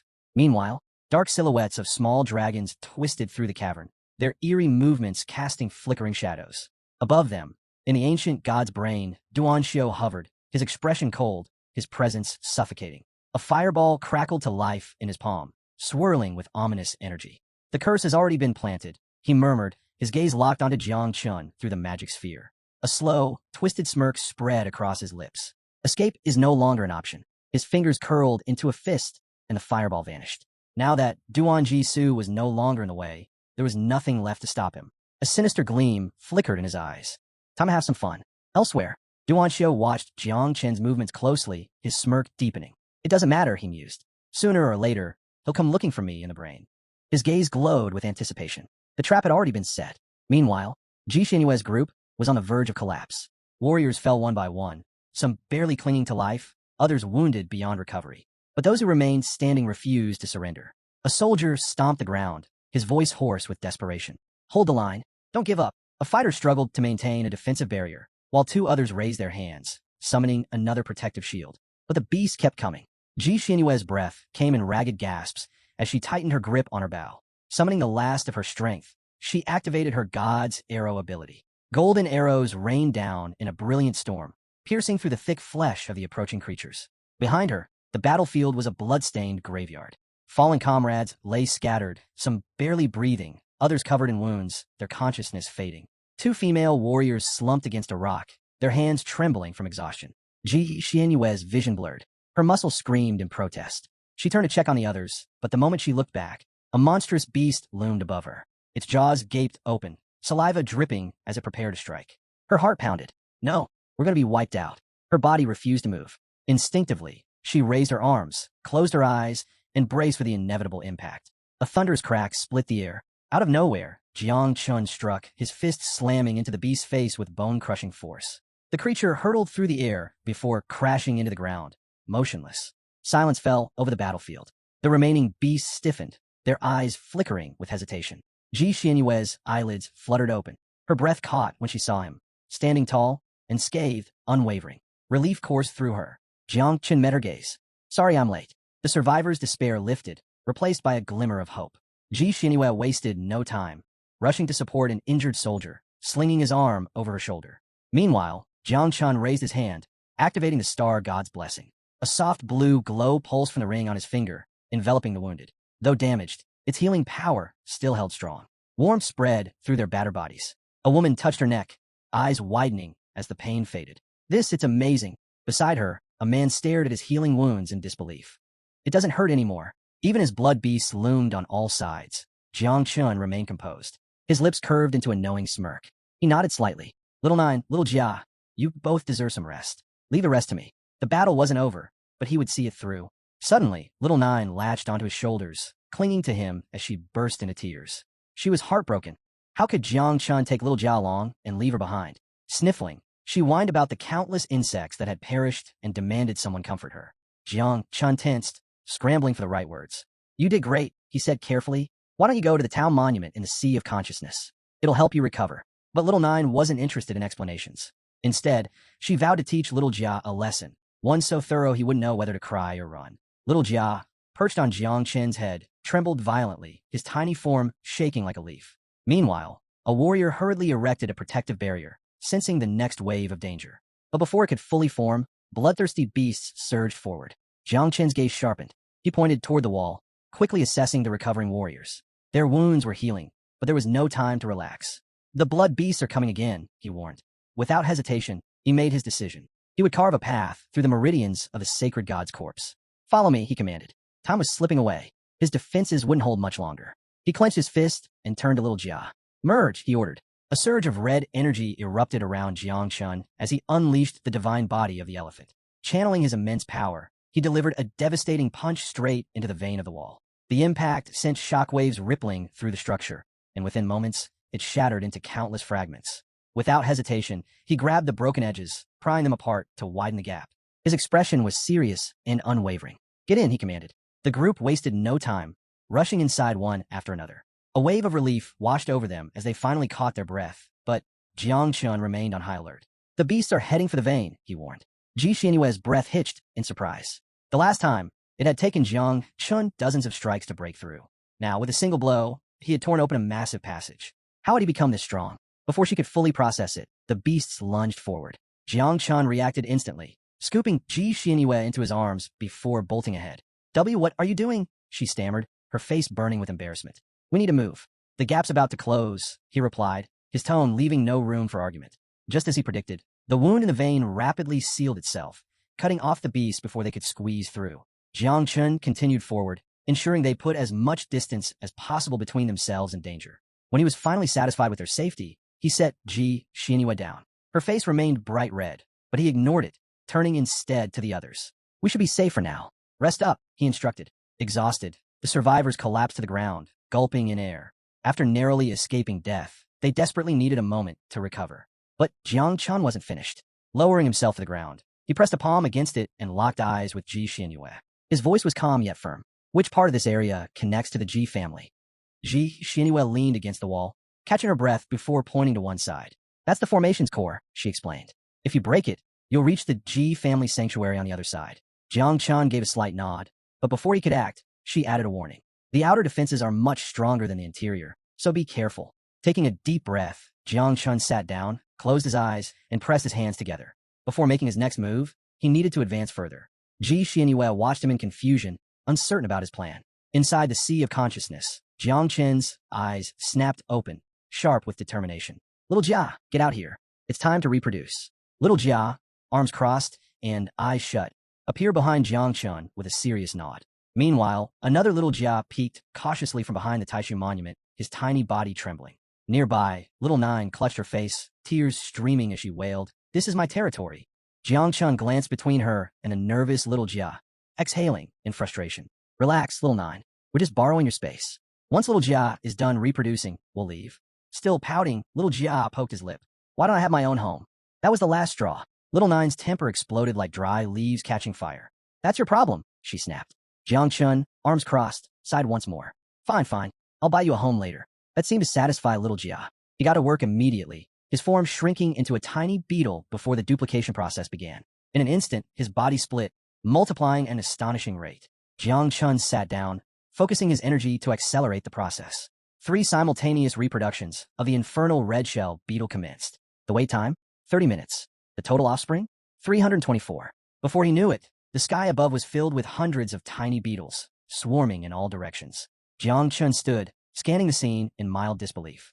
He had expected little Jia to be efficient, but this was beyond his calculations. The divine corpse was an incredible energy source. If just the heart could provide this much power, what would happen if little Jia consumed the brain? Before he could finish the thought, little Nine, still fuming, transformed into her insect mother form. Her fury knew no bounds. She lunged at little Jia, bit onto his cape, and started dragging him away. Little Jia flailed, screaming, "Father, save me!" Jiang Chun snapped back to reality. "Hey, let him go." He reached out, but when she refused to release him, he flicked her forehead hard. Thud! A lump immediately formed on her head. Little Jia took the chance to flee, darting behind Jiang Chun and clinging to his leg for dear life. Jiang Chun rubbed his temples. "I swear, dealing with you two is harder than fighting blood beasts." Little Nine's eyes filled with fresh tears. "Little Jia is your favorite," she accused, sobbing harder. Jiang Chun's patience finally snapped. His fists clenched, and his gaze darkened with anger. "How dare you try to eat your own brother?" His voice turned cold as he issued a command. "All beetles, return to me." At once, the swarm of infernal beetles obeyed, merging back into his body. Jiang Chun placed a hand on the vein, preparing for his next move. Power crackled through his fist, the strength of over 300 fused beetles surging within him. The force at his disposal now was enough to rival the mightiest warriors. He turned to the others, his expression firm. "Stay sharp. This might be our only shot at survival." Understanding the gravity of the situation, they nodded and braced themselves. Outside the ancient god's corpse, the atmosphere was thick with unease. Ji Xianyue's father and the Ji family's grandfather arrived at the scene, their expressions grim as they took in the sealed passage before them. Arms crossed, the grandfather assessed the situation with a heavy gaze. Now that the entrance is sealed, there's no way to break in from the outside, he murmured. The only way out is from within, but that won't be easy. The children are still trapped inside. Ji Xianyue's father stiffened, panic flickering across his face. Then what are we supposed to do? The grandfather placed a hand on the ancient tomb, his expression unreadable. Prepare for the worst. If something goes wrong, we'll have no choice but to destroy the sanctuary and exile the entire dimension into eternal chaos, the realm where the ancient god's body resides. His words sent a shiver through the air. Ji Xianyue's father's breath hitched. But Xianyue is still inside, he objected. Do you have any idea what that means? His existence alone outweighs billions of lives in Daxia. If whatever is inside that corpse breaks free, it will be a catastrophe beyond imagination. The grandfather's jaw clenched. He understood all too well, and the weight of it only deepened his frustration. His fists tightened until his knuckles cracked. Just then, Gu Kaitan stepped forward, his eyes blazing with determination as he rested a hand on the hilt of his sword. The god of the sword exists to serve his country and its people, he declared. But I'm just an old man now. Rank 8 or rank 9, it doesn't matter. If anyone dares to harm my disciple, I will fight to the death. The grandfather turned to him, his voice low and serious. Think before you act, Gu Kaitian. But Gu Kaitian's resolve didn't waver. He unsheathed his sword, the blade gleaming under the dim, eerie light. At the very least, I will uphold the honor of my master's name. A heavy silence fell over them. Then, knock, knock. A deep, hollow sound echoed from within the coffin. Every head snapped toward it, a cold dread creeping into their veins. The grandfather's eyes widened in horror. Impossible. Gu Kaitian's voice rang out, sharp and urgent. Don't just stand there. We need to act now. The coffin trembled violently. The knocking grew louder. Something inside was waking up. Jang Chun exhaled slowly, finishing his meditation. Then, without a word, he rose to his feet and strode toward the wall. Summoning the full force of the divine elephant fist, he unleashed a relentless barrage of blows. Each strike sent powerful shockwaves through the air, forcing Ji Xianyue and the others to shield themselves from the sheer intensity. The group was already at their limit, bruised, battered, and barely standing. Ji Xianyue's breath caught as she registered the sheer force behind Jiang Chen's attacks. Her expression darkened. Everyone back up. If you stay too close, you'll be crushed, she warned. Seconds dragged into minutes, but Jiang Chun didn't slow down. His punches only grew stronger, the force behind them increasing with each strike. He refused to let exhaustion take over. Gritting his teeth, he shifted into a more aggressive stance, channeling every ounce of his power into one final blow. Boom! The fleshy wall trembled violently, a jagged crack spreading across its surface. Then, finally, a hole began to form. This is it, Jiang Chun shouted. Move! Now's your chance, get out. But just as the first person stepped forward, the wound in the wall began to heal. The speed of its regeneration was monstrous, far beyond anything they had anticipated. Within mere moments, the opening vanished, sealing their only escape. Jiang Chen's hands curled into fists. His eyes burned with unwavering determination. Little Nine, he called out. I need your help. Summon your insects. We need an explosion. Sniffling, Little Nine wiped her tears and quickly obeyed, summoning a massive swarm of creatures. Jiang Chun infused them with Little Jia's energy before launching another devastating strike. Boom! The explosion rocked the chamber, tearing open another passage. But just like before, the corpse's eerie regeneration kicked in, sealing the gap almost instantly. Ji Xianyue clenched her fists, her heart pounding. No matter how much damage they inflicted, the wall kept healing itself at an unnatural rate. For a brief second, Jiang Chun considered the worst. Was escape even possible? Then, unexpectedly, the wall shuddered, this time from the outside. His mind raced. What's happening? As the dust settled, two figures emerged from the smoky opening. Ji Xianyue's father and great-grandfather. The elderly man looked slightly weary, while Gu Kaitian, standing beside him, appeared completely unaffected.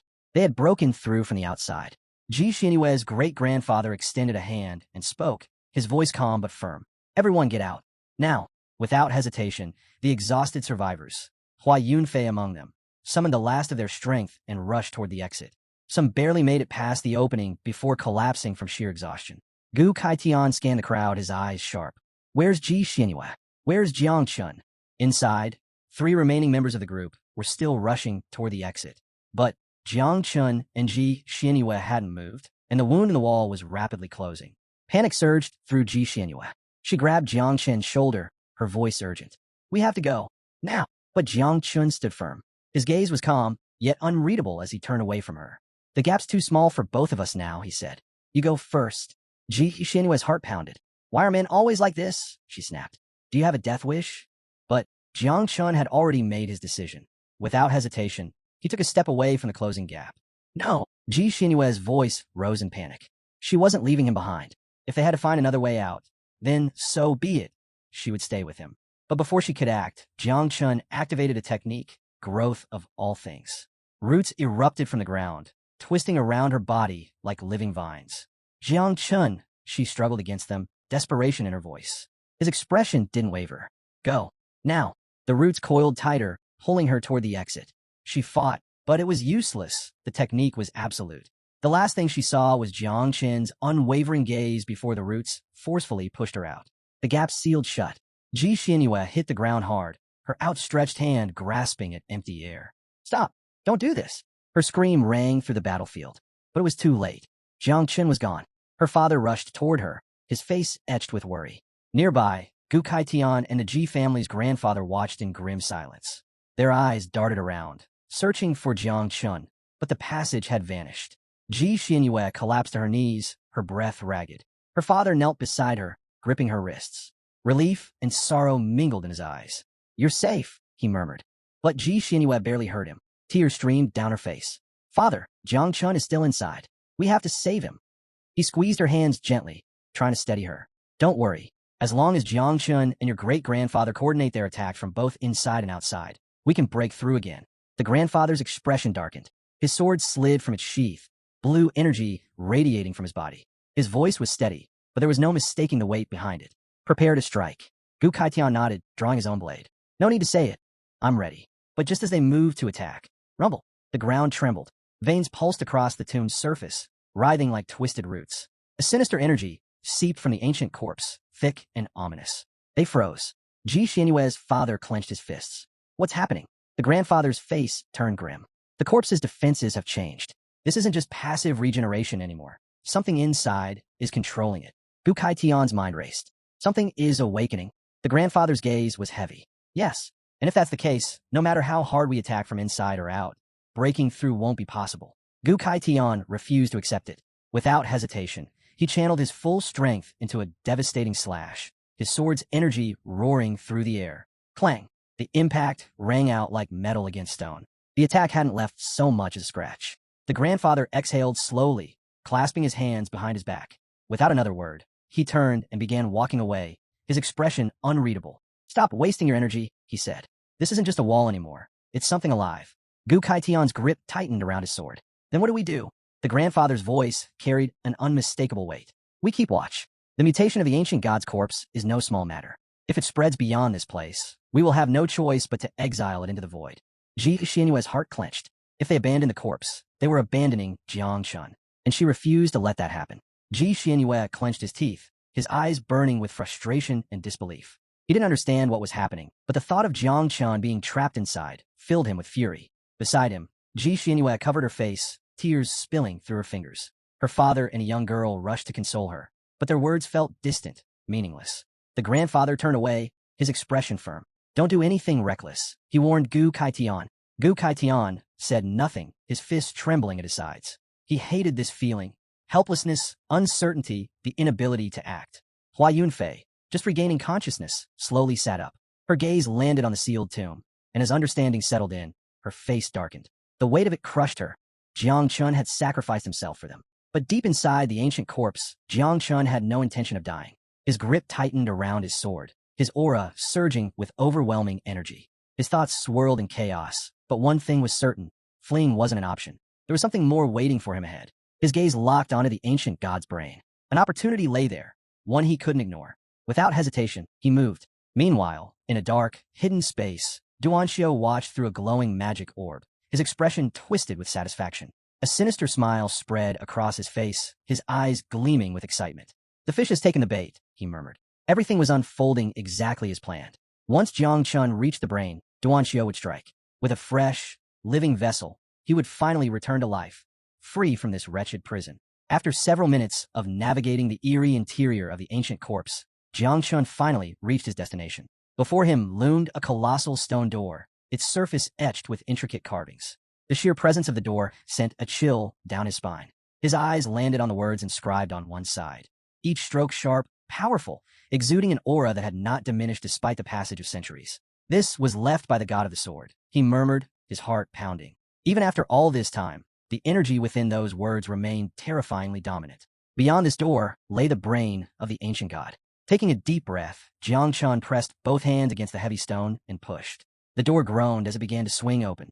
"Little Nine, Little Jia," he said firmly. "Hide. Don't come out unless I call for you." They were his trump cards, his last hidden advantage. He stepped inside. A dimly lit hallway stretched before him, the air thick with an oppressive energy. The walls seemed to pulse as if alive, exuding an unnatural presence. Then, whispers. They slithered through the darkness, creeping into his ears, into his mind. Jang Chun gritted his teeth, pressing his hands to his head as the whispers intensified. They weren't just voices, they were invading his thoughts, twisting his perception of reality. His breathing grew ragged, his vision blurred, his body swayed, and then the hallway vanished. In an instant, he found himself in a different space, still and silent, yet suffocatingly heavy. Above him, a figure slowly descended from the sky, a man with long, flowing white hair. Jiang Chen's fingers tightened around his sword as he looked up, confusion clouding his mind. "Who is this?" The figure spoke. "I have been waiting for you, for hundreds of years." Jiang Chen's breath hitched. A strange warmth coursed through his body, unfamiliar, yet undeniable. The man landed before him, his presence vast and overwhelming. "My name is Duan Xiao," he said, his voice echoing through the void. "I'm the ancient god." Jiang Chun remained still, his eyes locked onto the enigmatic figure. Every instinct in his body screamed at him to be on guard, yet he had no idea what to expect. Then, without warning, Duan Xiao's form began to change. His features twisted, morphed, until he looked exactly like Jiang Chun. A chilling smile crept onto his face. He extended a hand. "You are me, and I am you," he said cheerfully. "We should become one." Jiang Chen's pulse thundered in his ears. His mind raced. Was this real, or was it a trap? He didn't wait for an answer. His grip tightened around his sword. Without hesitation, he swung. Duan Xiao narrowly evaded the strike, his face unreadable. Yet Jiang Chun caught it, the faint glimmer of amusement in his eyes. "You're just playing God to deceive me," Jiang Chun said icily. Duan Xiao's smile deepened as his illusion faded, revealing his true form, a sinister being with eyes alight with excitement. Crack! With a single hand, he seized Jiang Chen's sword energy, crushing it into fragments as if it were nothing. "You're full of surprises," Duan Xiao murmured, intrigued. "I didn't think human martial arts had evolved to this level in the new era." Jiang Chen's jaw tightened. His strongest attack had been dismissed without effort. Duan Xiao flicked his wrist, and instantly the sky darkened. Then roars echoed in the air. Jiang Chen's gaze snapped upward, and his stomach sank. Countless small dragons emerged from the shadows, spiraling through the sky like a living storm. Duan Xiao extended a hand to the side, a wicked grin playing on his lips. "If your body weren't so valuable, I would have chosen a far crueler way to kill you." Jiang Chen's pulse quickened. What do you mean by that? His eyes darted between the dragons, rapidly assessing their strength. 6th-level transformations. No, some of them had reached the 9th. His heart sank. No wonder the sword god had nearly perished here. Even if he summoned every last one of his creatures, he couldn't win. His fists clenched, his expression steeled. "Then I won't fight him like a dead god. I'll fight him like one still alive." "Little Nine, Little Jia, everyone come out." Nothing. Jiang Chen's face drained of color. A cold dread washed over him. He couldn't sense them. "Little Nine, Little Jia, the insect's gone." Before he could react, the dragons struck, their massive bodies coiling around him, locking him in place. Duan Xiao stepped closer, his gaze piercing. "You should feel honored," he mused. "You're about to become something greater." Jiang Chun thrashed, but the dragon's grip was unyielding. His breath came in ragged gasps as Duan Xiao placed a hand on his shoulder. Then agony. A searing pain tore through his body as something foreign invaded him. His mouth opened in a silent scream, his very soul feeling like it was being torn apart. Duan Xiao chuckled, his voice smooth as silk. "Don't be afraid. I'm only making you better." Just as his consciousness began slipping away, boom, a powerful force erupted around him. Roots burst from the ground, impaling the dragons and sending shockwaves through the air. A sacred energy filled the battlefield. Jiang Chen's blurred vision slowly sharpened, locking onto the source of the overwhelming energy. His breath hitched. It was the ancestor tree of all things, and it had come to save him. A powerful presence stirred behind him. Duan Xiao's eyes widened in disbelief. His mind raced. How? How'd this thing get in here? Before him, the ancestor tree of all things stood tall, radiating an unfathomable power. But what truly caught his attention was the fruit hanging from its branches, a mesmerizing rainbow-colored fruit, unlike anything that had ever existed before. The moment the tree appeared, Duan Xiao's form flickered. Without hesitation, he released Jang Chun, vanishing into thin air. Jang Chun collapsed onto the ground, gasping for air. His body throbbed, his mind clouded with confusion. What just happened? His gaze fixed on the towering tree. Something was off. He wasn't in the physical world anymore. This was his sea of consciousness. The last thing he remembered was the ancient god trying to take control of his body. But now, his thoughts were in disarray. Questions flooded his mind, but before he could make sense of them, the fruit hanging from the tree began to glow. A radiant, almost divine light filled the space, drawing his full attention. Jiang Chen's heartbeat quickened. The ancestor tree of all things was bearing fruit again, but this one was different, beyond anything it had ever produced before. He stepped forward, examining it closely. Given the tree's current level, it shouldn't have been capable of creating something this extraordinary. Then, ding, a system window materialized before him. Fruit status, unripe. Description, a fruit formed from an extremely powerful divine soul. It contains the source of divinity from that soul. Requirement for maturation, must be regularly nourished with the divine souls of living beings. Jiang Chun stroked his chin, a slow smirk forming. So that's how it is. The tree had absorbed the divine soul of the ancient god. Duan Xiao had attempted to seize his body, but instead his soul had been sealed and transformed into this fruit. While the ancestor tree couldn't dispel curses, its authority over divine souls and consciousness was unparalleled. Jiang Chun let out a chuckle. Looks like you got played, old man. But his amusement faded as reality set in. There was a cost. For the fruit to fully mature, it required nourishment from divine souls. Not just any souls, but those of living beings. That's a heavy price. As he weighed his options, a familiar voice suddenly broke through his thoughts. Father, you finally woke up. Jiang Chun froze. His head snapped toward the voice. The moment Jiang Chun turned around, his breath hitched. Standing before him was a colossal, terrifying beast, a monstrous fusion of a dragon and a six-eyed bat. Its immense form radiated overwhelming power, and its glowing crimson eyes locked onto him with an eerie intensity. And perched right on its massive head was little Jia. The boy looked incredibly pleased with himself, casually patting the beast as if it were nothing more than a pet. Father, look, I tamed this thing. Jiang Chen's mind completely blanked. His body instinctively stepped back as a shiver ran down his spine. Wait, what? Little Jia tamed that. Jiang Chen's gaze darted between his son and the beast beneath him. These creatures were born from the depths of the sea of consciousness. Legendary beings that even the strongest cultivators of the past had failed to control. Not even the fabled sword god had succeeded. Yet, somehow, here was little Jia, casually riding one like a common steed. Little Jia tilted his head, noticing his father's stunned silence. Father, why are you just standing there? Isn't my new pet awesome? Jiang Chun remained frozen, his thoughts in utter chaos. What in the world is going on? Above them, the sky teemed with countless beetles, each one leading another fearsome beast from the sea of consciousness. The sheer number of creatures was staggering. Jiang Chun struggled to comprehend what he was witnessing. How had little Jia and little Nine managed to tame so many terrifying monsters? Little Jia, still sitting comfortably on the dragon's neck, slid down effortlessly. He grabbed Jiang Chen's arm, his expression unusually serious. Father, this pet is really gentle, he said confidently. I know little Nine won't be happy about it, but I know you'll love it. You should try riding it. Jiang Chun hesitated. Every instinct screamed at him to be cautious. Could little Jia really control this thing? But little Jia was persistent. After much coaxing, Jiang Chun finally gave in, and the two of them climbed onto the massive dragon's head. His entire body tensed. This is a terrible idea. Little Jia placed both hands on the dragon's head. All right, big guy, fly. With a deafening roar, the beast lifted its head, unfurling its massive wings. Jiang Chen's eyes narrowed. Dark demon? He had read about these creatures before. Legends spoke of eternal hell being filled with beings like this. Monsters so powerful that they were forbidden by the human race. Little Jia, completely unfazed, casually explained, Father, all you have to do is mark this beast with a seal, and it becomes your mount. Jiang Chen's brows furrowed. A 9 transformation monster as a mount? That would be beyond valuable. The dragon flapped its wings, preparing to take off, but suddenly a thought struck him. His expression darkened. Wait, can we even bring this thing outside? Little Jia sighed. If we try, the path of heaven will erase it. Creatures like this aren't meant to exist in our world. They belong in the depths of eternal hell. Jiang Chun exhaled slowly. A wasted opportunity. Jiang Chun clicked his tongue in frustration. If they could freely use this beast, It would change everything. But time was against them. Even if they couldn't take it outside, it could still serve its purpose in a critical moment. Then something dawned on him. Wait, weren't there supposed to be 6 of these creatures? His gaze swept across the area.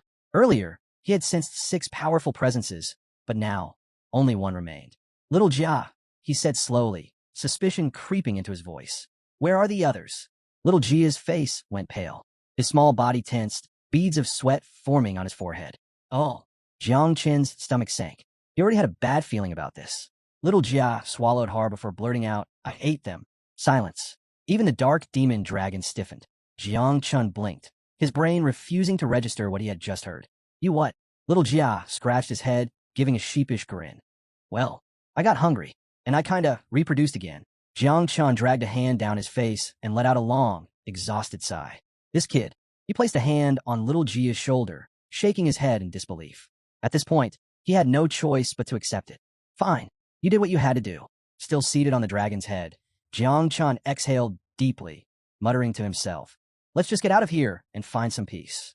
Little Jia tilted his head, watching his father with a puzzled expression. Jang Chun didn't even have the energy to explain. Sliding off the dragon, he wiped his face, but there was no hiding it. He was devastated. His son was treating priceless fortune like pocket change. 6 legendary beasts, each a treasure beyond compare, gone. Just like that, he forced himself to focus on the bright side. At least one of them is still alive. As a rational human being, he reminded himself he should be grateful for what he had. The dark demon dragon and little Jia stared at him in confusion. Father, why are you acting weird? Little Jia asked, tilting his head. Before Jang Chun could answer, a heavy knock echoed from the massive door. His gaze snapped toward it. Gukation. Jang Chun's mind worked fast. The divine soul of the ancient god had been sealed. The dark demon had been subdued. That meant the outer defense would be gone soon. Sensing the powerful energy outside, Jang Chun knew the Ji family would arrive shortly. He turned to little Jia, his expression calm but firm. Little Jia, have the insects consume everything fast. Take anything valuable. We need to leave. Little Jia pouted. But father, I'm still hungry. Jang Chun's eye twitched. This is not a restaurant, he snapped. This is a god's treasure trove. Little Jia groaned, tapping his chin with a finger, his eyes filled with disappointment. Can I at least eat next time? Jang Chun sighed deeply. He wasn't sure what terrified him more, the sword god's descendant waiting outside or little Jia's endless appetite. Pushing aside his frustration, he refocused. He could already picture Sa Shu's great-grandfather standing outside, his terrifying energy pressing down on everything. If that old monster barged in and saw what they had done, yeah, that would be a problem. Little Jia, realizing his father wasn't joking, quickly got to work. Channeling his power, he extracted and compressed everything the insects couldn't devour, transforming the remnants into massive floating orbs of liquid. There was just one problem. I can't store them, little Jia admitted. Jang Chun barely glanced back. Don't worry, your sister will take care of it. Right on cue, little Nine materialized.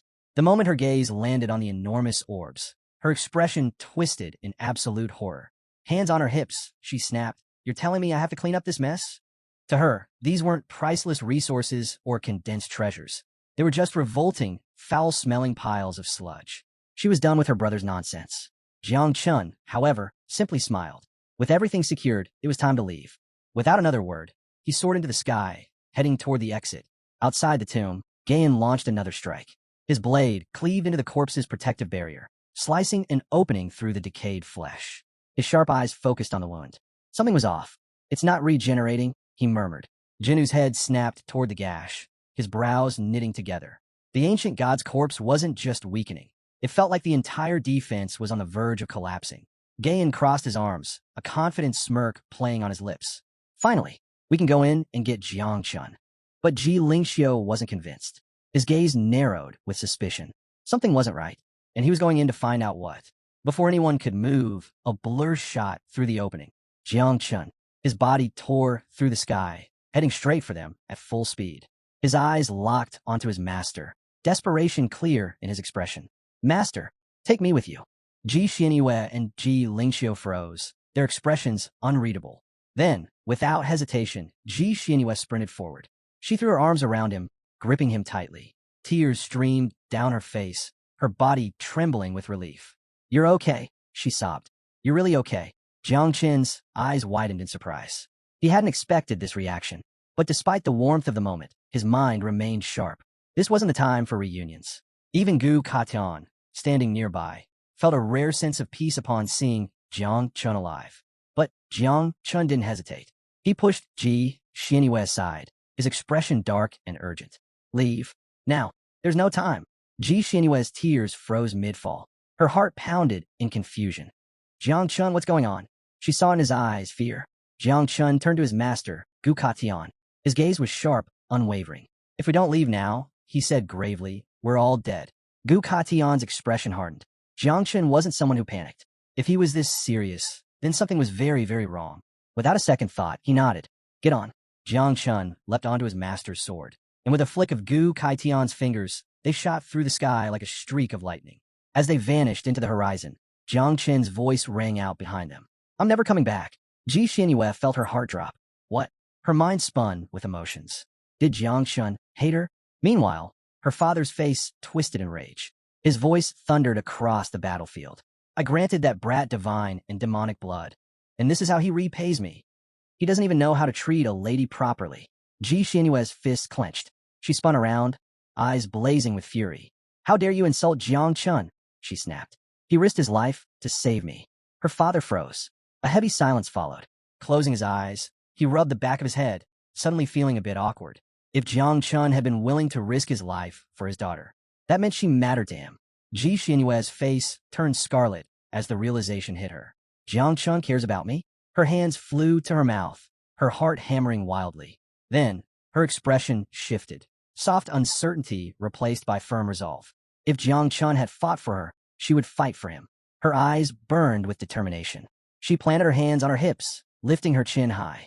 I won't let him down, she declared. At the upcoming Prodigies of Heaven tournament, she would give it her all, and she would make sure Jiang Chun never regretted saving her. Ji Xianyue's father couldn't help but feel a swell of pride at his daughter's unwavering determination. But not far from them, Ji Lingxiu stood motionless, his sharp gaze fixed on the tomb of the ancient god. Something was off. Jiang Chen's panicked escape hadn't been normal. His eyes narrowed. Silently, he stepped forward, cautiously inspecting the massive corpse's interior. And that's when he saw it. The treasure. It was gone. Not just the treasure, but every last monster that had once inhabited the sea of consciousness. His brows knitted together. Before, this place had overflowed with life. Now, it was nothing but an empty husk. Pressing a hand to his forehead, he let out a long sigh, already picturing the scene in his mind. Jiang Chun, clinging to Gu Kaitan's sword, fleeing at full speed like a thief caught red-handed. That brat. Ji Lingxiu's fist clenched. Not only had Jiang Chun looted everything, but he hadn't even left one monster behind. When he first entered the tomb, he had barely survived facing 5 terrifying beasts. Creatures so powerful that even he had struggled against them. And yet, Jiang Chun had somehow escaped from level 9 monsters without a scratch. He stepped forward, tracing his fingers along the corpse's withered veins. One thing was certain. Jiang Chun was far from ordinary. Despite knowing Jiang Chun had robbed him blind, Ji Lingxiu chose to accept it. But what Jiang Chun didn't realize was that he had completely underestimated his power. Far above, Gu Katian's sword cut through the sky, carrying both master and disciple across the vast expanse. Gu Katan, his face unreadable, finally turned to Jiang Chun. Did you really take everything from the sword god's tomb? Jiang Chun scratched the back of his head casually. Yep. Gu Katian let out a deep sigh. For the third time, he started questioning his life choices. His first disciple declared himself the king of the bloody knife and plunged the Qinglian war zone into chaos. His second disciple stole the National Guardian's fiancée and nearly triggered a diplomatic disaster. And now, his third disciple? I don't even know how to describe this one. Gu Katian muttered under his breath. Jiang Chun, completely unfazed, grinned. Only 3 days left until the Prodigy ranking competition. Master, do you think I could take on Jiang Wushuang and Ji Xianyue? Gu Katian gave him a long, silent look. Jiang Chun stretched lazily, unfazed. Ji Xianyue is strong, but I don't think she'll be too much trouble. Jiang Wushuang, though. I hear he's gotten a lot stronger in Magic City these past few days. That 8-armed god of war body of his isn't something to mess with. Gu Katian's eyes narrowed slightly. Jiang Chun was confident, but this tournament wasn't going to be easy. Far away, in another part of the continent, a different storm was brewing. At the heart of Red Lake, a lone figure stood atop the water, his presence radiating overwhelming pressure. Injan, the undisputed #1 celestial genius of Jiang Chen's generation. His talent? Unmatched. For the last 800 years, no one in Xia had come close to his level. A powerful aura swirled around him as he slowly raised his hand, his piercing gaze locked onto it. Most prodigies reach spiritual maturity at 18, awakening their professional class. But Injan, at 3 years old, he had already activated his class, recognized by none other than the divine weapon itself, the human emperor's sword. At 9, he wielded the legendary blade. At 12, he conquered a forbidden zone and walked out alive. At 15, he vanished into the military region of the capital, undergoing 3 years of absolute seclusion. Now he had returned, and he wasn't just aiming for the prodigy rankings. He was aiming for the throne of the strongest. Jang Chun had always known that Injan awakened his class at an unusually young age, but something wasn't adding up. For someone hailed as a once-in-800-years genius, his level was barely at the 3 transformations. That didn't make sense. Gu Kaitan, arms crossed, offered an explanation. It's because he doesn't rely solely on the system. He also cultivates the supreme techniques of all celestial races. Jiang Chen's eyes widened. All of them. Gu Kaitian nodded. Far above Red Lake, Injan wiped his chin, his sharp gaze reflecting the moonlight. His blood of the murderous emperor was nearing full awakening. Soon, he would step into an entirely new realm of power. But at that moment, only one question consumed his mind. Where is Jiang Chun? Meanwhile, Jiang Chun and Gu Kaitan soared through the night, the sword beneath them slicing through the air like lightning. Jiang Chen's mind churned with thoughts. He stretched out his hands, as if trying to grasp the answer floating just beyond his reach. Master, he asked, could I cultivate the techniques of all celestial races? Gu Kaitian remained silent, his gaze locked on the endless horizon. Finally, he sighed. That, he said, voice heavy, is a question even I cannot answer. He folded his arms. Many have tried to walk that path. Almost none survived. The techniques of different races clash with the heavenly Tao itself. He paused before adding, but Injan, he was the only one in centuries to succeed. Jiang Chen's gaze dropped to the world below, his mind deep in thought. Even if he had Injan's talent, even if he wanted to walk that path, who could teach him the techniques of all the races? Not even Gu Kaitian, a master of legends, had that knowledge. Injan was different. His bloodline traced back to the human emperor of Great Xia, the one who had once led an army against the 10,000 races, capturing countless powerful beings. But times had changed. Now, the martial god, Jiang Shui, no longer waged war against the races. He simply guarded the entrance to their realm. Gu Kaitian's fingers flickered with energy, and their sword accelerated, cutting through the night like a streak of lightning. If you take first place in the prodigy ranking competition, he said, I'll use my authority to transfer some elite units from the capital to your side. Jiang Chen's eyes lit up. That was huge. For the first time that night, a grin stretched across his face. Sometime later, night had fully fallen. Jiang Chun returned to his apartment in the city, stretching his arms as he finally let himself relax. He lifted his palm, watching as little Jia's energy flickered across it like glowing embers. He smirked. The journey to the ancient god's corpse had been beyond worth it. His insects had evolved, not just in number but in strength. Tonight, Little Nine's offspring and Little Jia's red beetles would reproduce again. But just as he was about to rest, a familiar presence stirred within his divine consciousness. Jiang Chen's body went rigid, his heart hammering in his chest. Slowly he turned, and there it was. The ancestor tree of all things had appeared once more. His eyes widened, but something was different this time. Hanging from its ancient branches was a new fruit, one unlike anything he had ever seen. A glowing green fruit. Jiang Chen's breath caught. His instincts screamed at him. This wasn't just any fruit. He stepped forward, reaching out. The moment his fingers brushed against it, the fruit detached, landing gently in his palm. A system notification flashed before his eyes. New fruit acquired, green lightning fruit. Effect, grants the user a chance to awaken a unique hidden profession, sovereign of electricity. Abilities unlocked.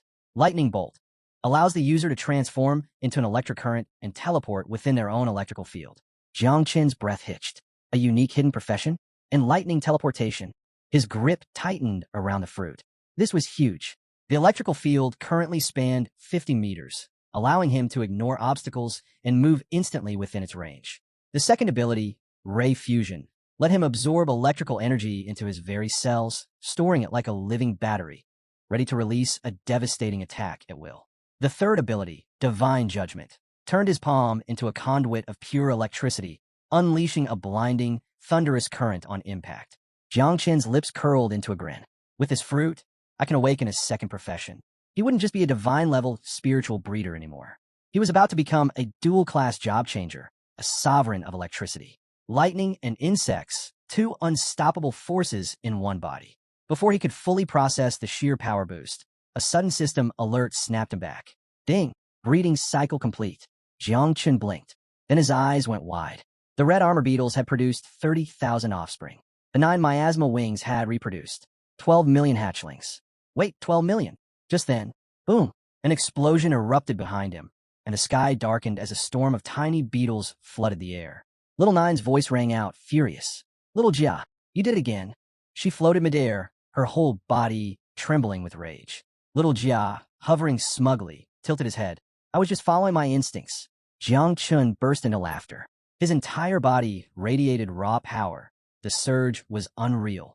Between the newborn hatchlings and the sovereign of electricity, his stats had skyrocketed. A status screen appeared before him. Jang Chun current stats. Level, 36. Transformation, second. Title, Insect Sovereign. Professions, O Divine, Spiritual Breeder. O Sovereign of Electricity, New. Talent classes, O First Talent. Universal Growth, Divine Evolution, Ancestor Tree of All Things. O Second Talent. Hidden Lightning, Lightning Fusion, Divine Judgment. Sword Skills, Human Sword, Earthly Sword, Heavenly Sword, Great Tao Sword. Calamities, O Insect Mother, Little 9. LV.36, Progeny, 12 million insects. O Little Jia, LV.32, Progeny, 30,000 insects. Attributes, O Strength, 409. O Agility, 428. O Energy, 379. O Constitution, 498. O Combat Rating, 410 stars.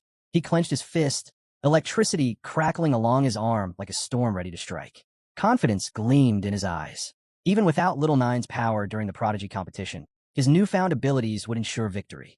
And if all else failed, unleashing Little Jia's dark demon, an ultimate weapon, was still an option. Night enveloped the jagged peaks of Qinluo War Zone, silent sentinels beneath the starlit sky. A massive blue dragon glided through darkness, scales shimmering in moonlight. Below, amid rocky terrain, a tense group gathered around a sturdy wooden table. With a powerful sweep of its wings, the dragon gracefully landed. Sliding off its back was a casually dressed man, his disheveled black hair contrasting sharply with the group's formal attire. Approaching them with a relaxed, teasing smile, he remarked, "Relax. Impressive timing, everyone. I had to drag myself from Guanghai War Zone, and I'm exhausted." The lone woman, previously meditating, opened her eyes with a smirk. "Someone from Guanghai dressed so casually? Aren't you also a country protector like us?" Beside her, a gray-haired man laughed dryly, eyes sharp. "You, of all people, pointing out oddities? How ironic." She responded with a playful glare. Ignoring them, the casually dressed man simply leaned against his dragon, as if preparing to nap. "Guanghai War Zone appreciates flair," he drawled with a lazy grin. It didn't take long for arguments to erupt. Tempers flared, biting sarcasm flying back and forth until a muscular man slammed his fist onto the table, silencing everyone instantly. "Enough," he snapped, eyes blazing. "Let's focus." A lean man with long hair gently touched the angry man's shoulder. "Keep calm," he said quietly. The tension eased slightly. An older man with deep-set eyes spoke up seriously. "The Celestial Genius competition has changed this year. Powers are shifting fast," he said, glancing around gravely. "The capital's strength remains unmatched, but now regions like Madu and Jiangnan are rapidly catching up. Jiangnan, in particular, has Jiang Wushuang, and now Jang Chun." The mention of Jang Chun plunged the group in a thoughtful silence. The elder's voice dropped even lower. "Jang Chun surpasses many of Demon City's geniuses. Our previous alliance with Jiangnan against Madu and the capital no longer exists. This year, Jiangnan is standing alone." The gray-haired man leaned forward, smirking knowingly. "Perhaps it has something to do with Xiao Yuanshan getting banished to the underground abyss," he suggested mockingly. "Interesting coincidence, don't you think?" The woman smiled casually, as if discussing trivial matters. "Then what's our strategy? Should we unite to eliminate Jiangnan first? Let's admit it, we didn't exactly succeed against the capital last time. Perhaps aiming for second place is wiser." Her blunt suggestion resonated around the table, prompting thoughtful nods. The older man sighed heavily. "We'll decide democratically. All in favor of joining forces against Jiangnan, raise your hand." Without delay, the gray-haired man raised his hand. "Wuxiang War Zone agrees." Xinghe from Tianfu War Zone quickly joined. "I'm in." The muscular man from Qinlian's 9th War Zone followed suit, scowling darkly. Gradually, everyone agreed, except one person, all eyes fixed upon Yun Zhantian, who lounged lazily in his summer attire. He casually cleaned his ear, yawned deliberately, and flashed an arrogant smirk. "Are you all finished?" he asked scornfully, eyes glittering with open disdain. Yun Zhantian stared at the ground briefly, his lips twisting into a confident grin. Suddenly, he stepped forward and slammed his palm onto the table, causing it to shake violently. His voice echoed across the peaks, filled with absolute certainty. "I didn't come here to negotiate alliances," he announced clearly. "I'm here for one reason only, to inform you that Guanghai War Zone will claim victory at this summer's Daxia Genius competition." Silence blanketed the group. Only the gray-haired man reacted, eyes burning with anger as his fists clenched tightly. "Have you lost your damn mind?" he growled. "Do you even hear yourself?" But Yun Zhantian ignored the remark, savoring every word as he repeated, "Guanghai War Zone is winning it all this year." The gray-haired man's fury exploded, and a glass he held shattered under his grip.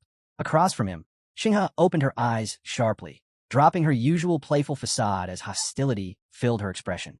Yun Zhantian just laughed, completely unbothered. "Anyway, this was amusing, but I've got other business." He spun around casually and vaulted onto his dragon's back. As the beast unfurled its enormous wings, Yun Zhantian glanced back with a mocking smirk. "Relax, your secrets are safe with me. I'm not interested in gossiping about your little gathering." With a rumbling growl, the dragon soared upward, quickly vanishing into the darkness. Watching the empty sky, the muscular man muttered in confusion. Did he lose his senses? The gray-haired man sneered bitterly. Probably got kicked in the head, but then again his eyes sharpened suspiciously. Maybe he knows something we don't. A tense silence fell, uncertainty hanging heavily. Finally, the old man lifted a fresh glass, his expression determined. Whatever he thinks he knows won't matter. If the four great war zones unite properly, Jiangnan will fall. Far away, at the outskirts of Chujiang City, shadowy figures gathered atop a cliff. Men in dark cloaks knelt respectfully before a tall man in a flowing red cape, the formidable leader of the Church of the Ancient God. Standing at the cliff's edge, his gaze pierced the city below as he spoke coldly. "How fares the divine sun? Have there been any unusual developments?" One of the kneeling followers quickly spoke up. "There's no need for worry, my lord. Our divine son has already infiltrated Guanghai War Zone as their greatest prodigy. Yun Zhantian, Guanghai's national protector, fully trusts him." Hearing this, a slow, cold smile crept onto the leader's face. "So, the pride of Daxia, the supposedly invincible protectors, have already lost their greatest honor without even realizing it." He stretched his hand toward the distant city, anticipation gleaming in his eyes. "I look forward to watching their despair." The wheels of his plan had already begun turning. All that remained was the start of the genius ranking competition, a spectacle the entire nation would witness. He laughed darkly, raising both hands high. Dark energy surged from his body, twisting and coiling like serpents made of shadow. The atmosphere trembled as a dreadful power enveloped the land. At his command, a beast tide began moving, an unstoppable force set to engulf Chujiang City in devastation. Feeling the surge of dark energy, the gathered cultists raised their voices in a chilling chant. "With the blood of Chujiang City, the ancient god shall awaken." The following day, the central plaza of Jiangnan War Zone buzzed with excitement. Talented warriors from across Daxia stood shoulder to shoulder, staring eagerly at a large screen ahead. With only a day until the Daxia Genius competition, anticipation was at its peak. At the center stood Duan Xinghai, hands clasped behind him. His sharp gaze scanned the crowd as he addressed them clearly. For those unfamiliar, or who simply weren't paying attention, I'll quickly run through the rules again. Jang Chun, who hadn't been around earlier, listened carefully, knowing the explanation was partly aimed at him. Activating the screen, Duan Xinghai's voice turned serious. There are 80 participants, all celestial geniuses representing the 8 great war zones. The competition will be held in 2 phases, the team survival round and the individual ranking battles. A quiet buzz filled the crowd, but Jiang Chun stood silently, carefully absorbing every detail. For the team survival round, each war zone's team will enter a secret realm located in Qinluo. Your primary goal is straightforward survival. The 4 war zones with the least surviving participants will be eliminated. The plaza filled with tense whispers about the brutality of the rules. Duan Xinghai's eyes narrowed, emphasizing his next words. This first round emphasizes teamwork above individual power. No matter how powerful you are, if your teammates fall, you fall with them. A faint smirk formed on Jiang Chen's lips. Interesting.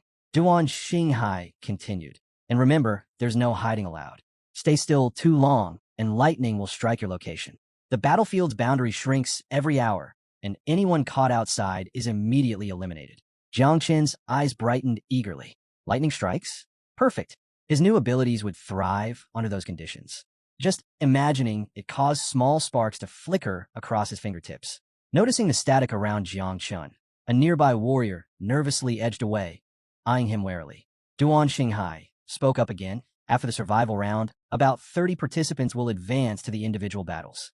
The rules there are simple. If you win, you move forward. If you lose, you're out. He paused, scanning the crowd carefully. But first, each team must choose a captain. Instantly, chatter erupted among the young warriors, whispers growing louder as eyes subtly turned toward Jang Chun. Pretending not to notice, he kept a neutral expression until two familiar figures popped up behind him. Luo Sandao and Muhan Shiao, grinning mischievously, dramatically shaped their arms into a large heart, shouting loudly, "We nominate Jang Chun as captain." Heat rose in Jang Chun's cheeks as embarrassment washed over him. These guys, he groaned quietly, covering his face with one hand. Another friend stepped forward with a playful smirk, matching the heart gesture. "I vote Jang Chun as captain too." His last companion simply smiled warmly, giving Jang Chun a thumbs up. "Definitely. You're our best shot." Finally, Jang Chun couldn't suppress a laugh. Sighing in resignation, he raised his hands, reluctantly forming the heart shape with the others. Fine. Let's do it. Let's win." Still, part of him remained conflicted.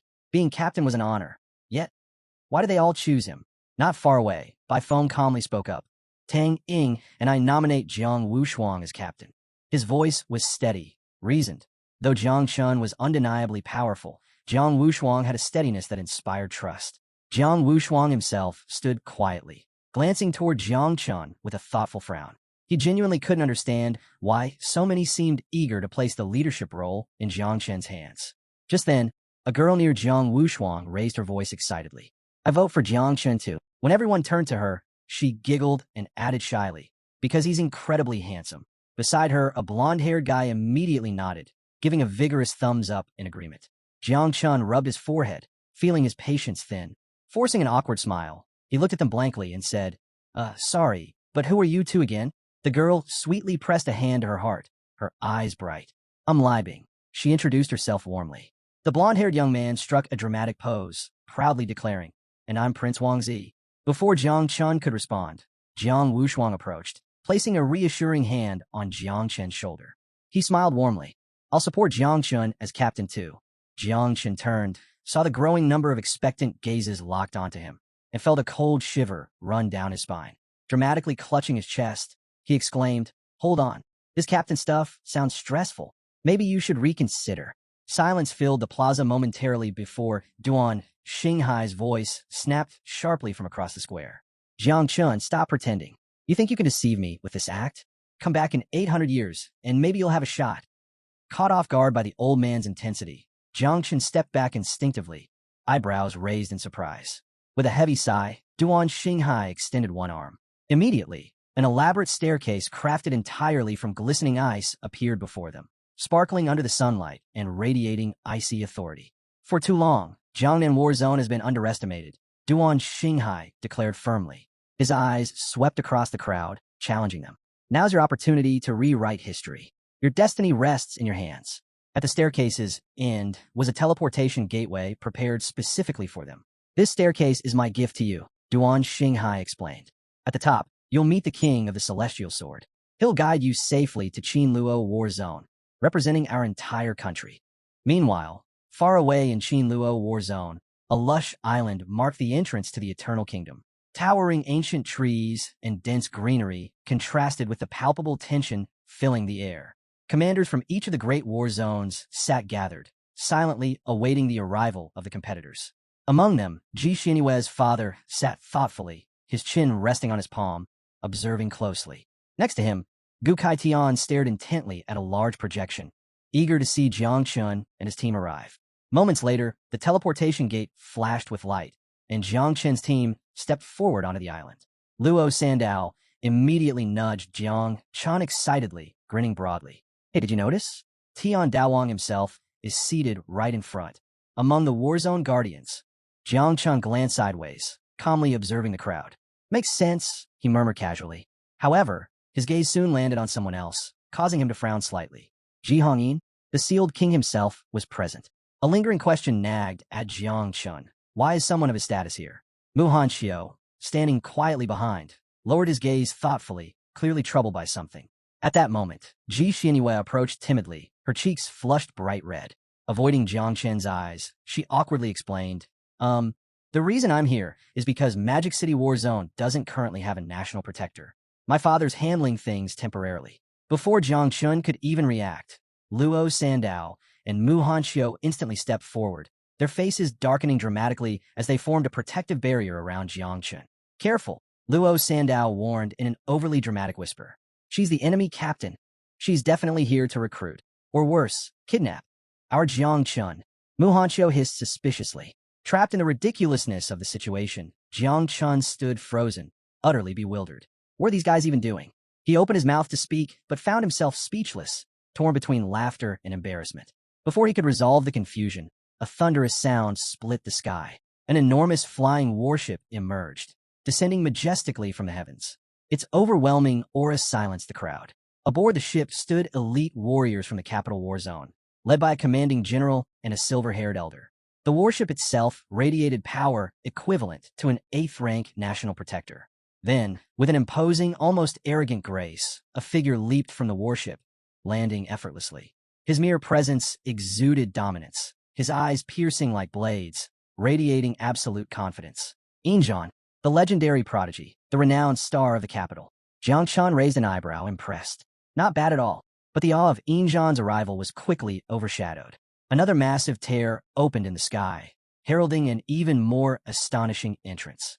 Bursting through the void came a gigantic, multi-headed golden dragon, its sheer presence awe-inspiring. But most shocking was the huge coffin bound by chains atop its back. And standing casually atop this extravagant display was Yun Zhantian. He lounged casually atop the enormous dragon, his summer shirt fluttering lightly in the wind. With a proud, satisfied expression, he dramatically waved toward the coffin behind him. Ladies and gentlemen, behold, the rebirth towards death.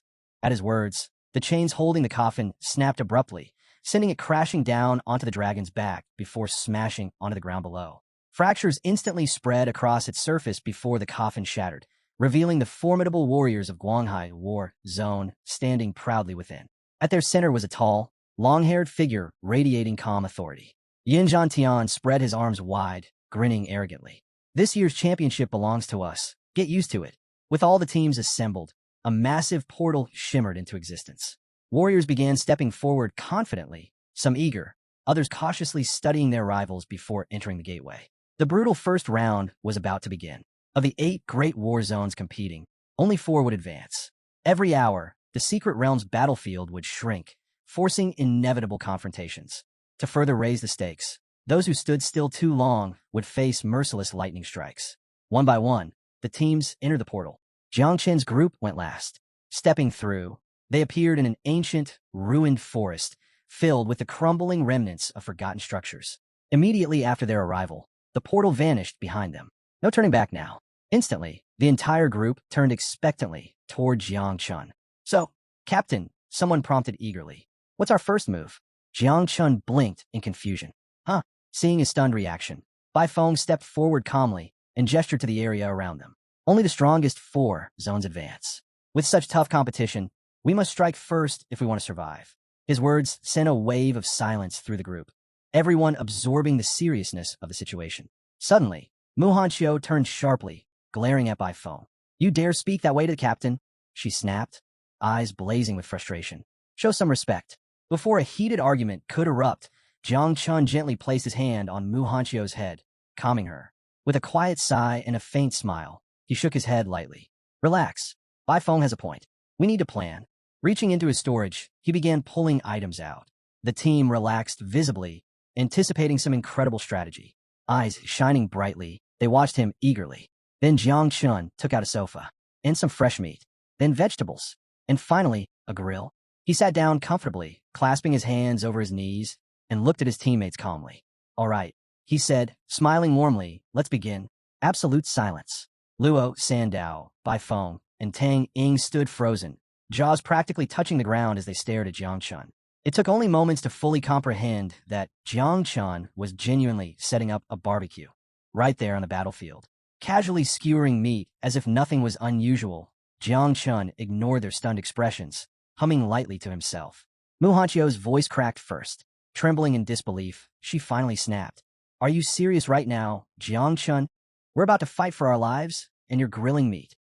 Luo Sandao quickly joined in, urgently nodding. Exactly. We need a strategy, not snacks. Tang Ying turned away, hiding her face behind her hands in shame. I should have known he'd do something like this. Jiang Chun glanced up briefly, unfazed. Relax, he said calmly, turning the skewers over the fire. I heard the rules. If we don't move, lightning strikes, right? The warrior beside Baifeng looked dazed, muttering weakly, is he serious? We're doomed.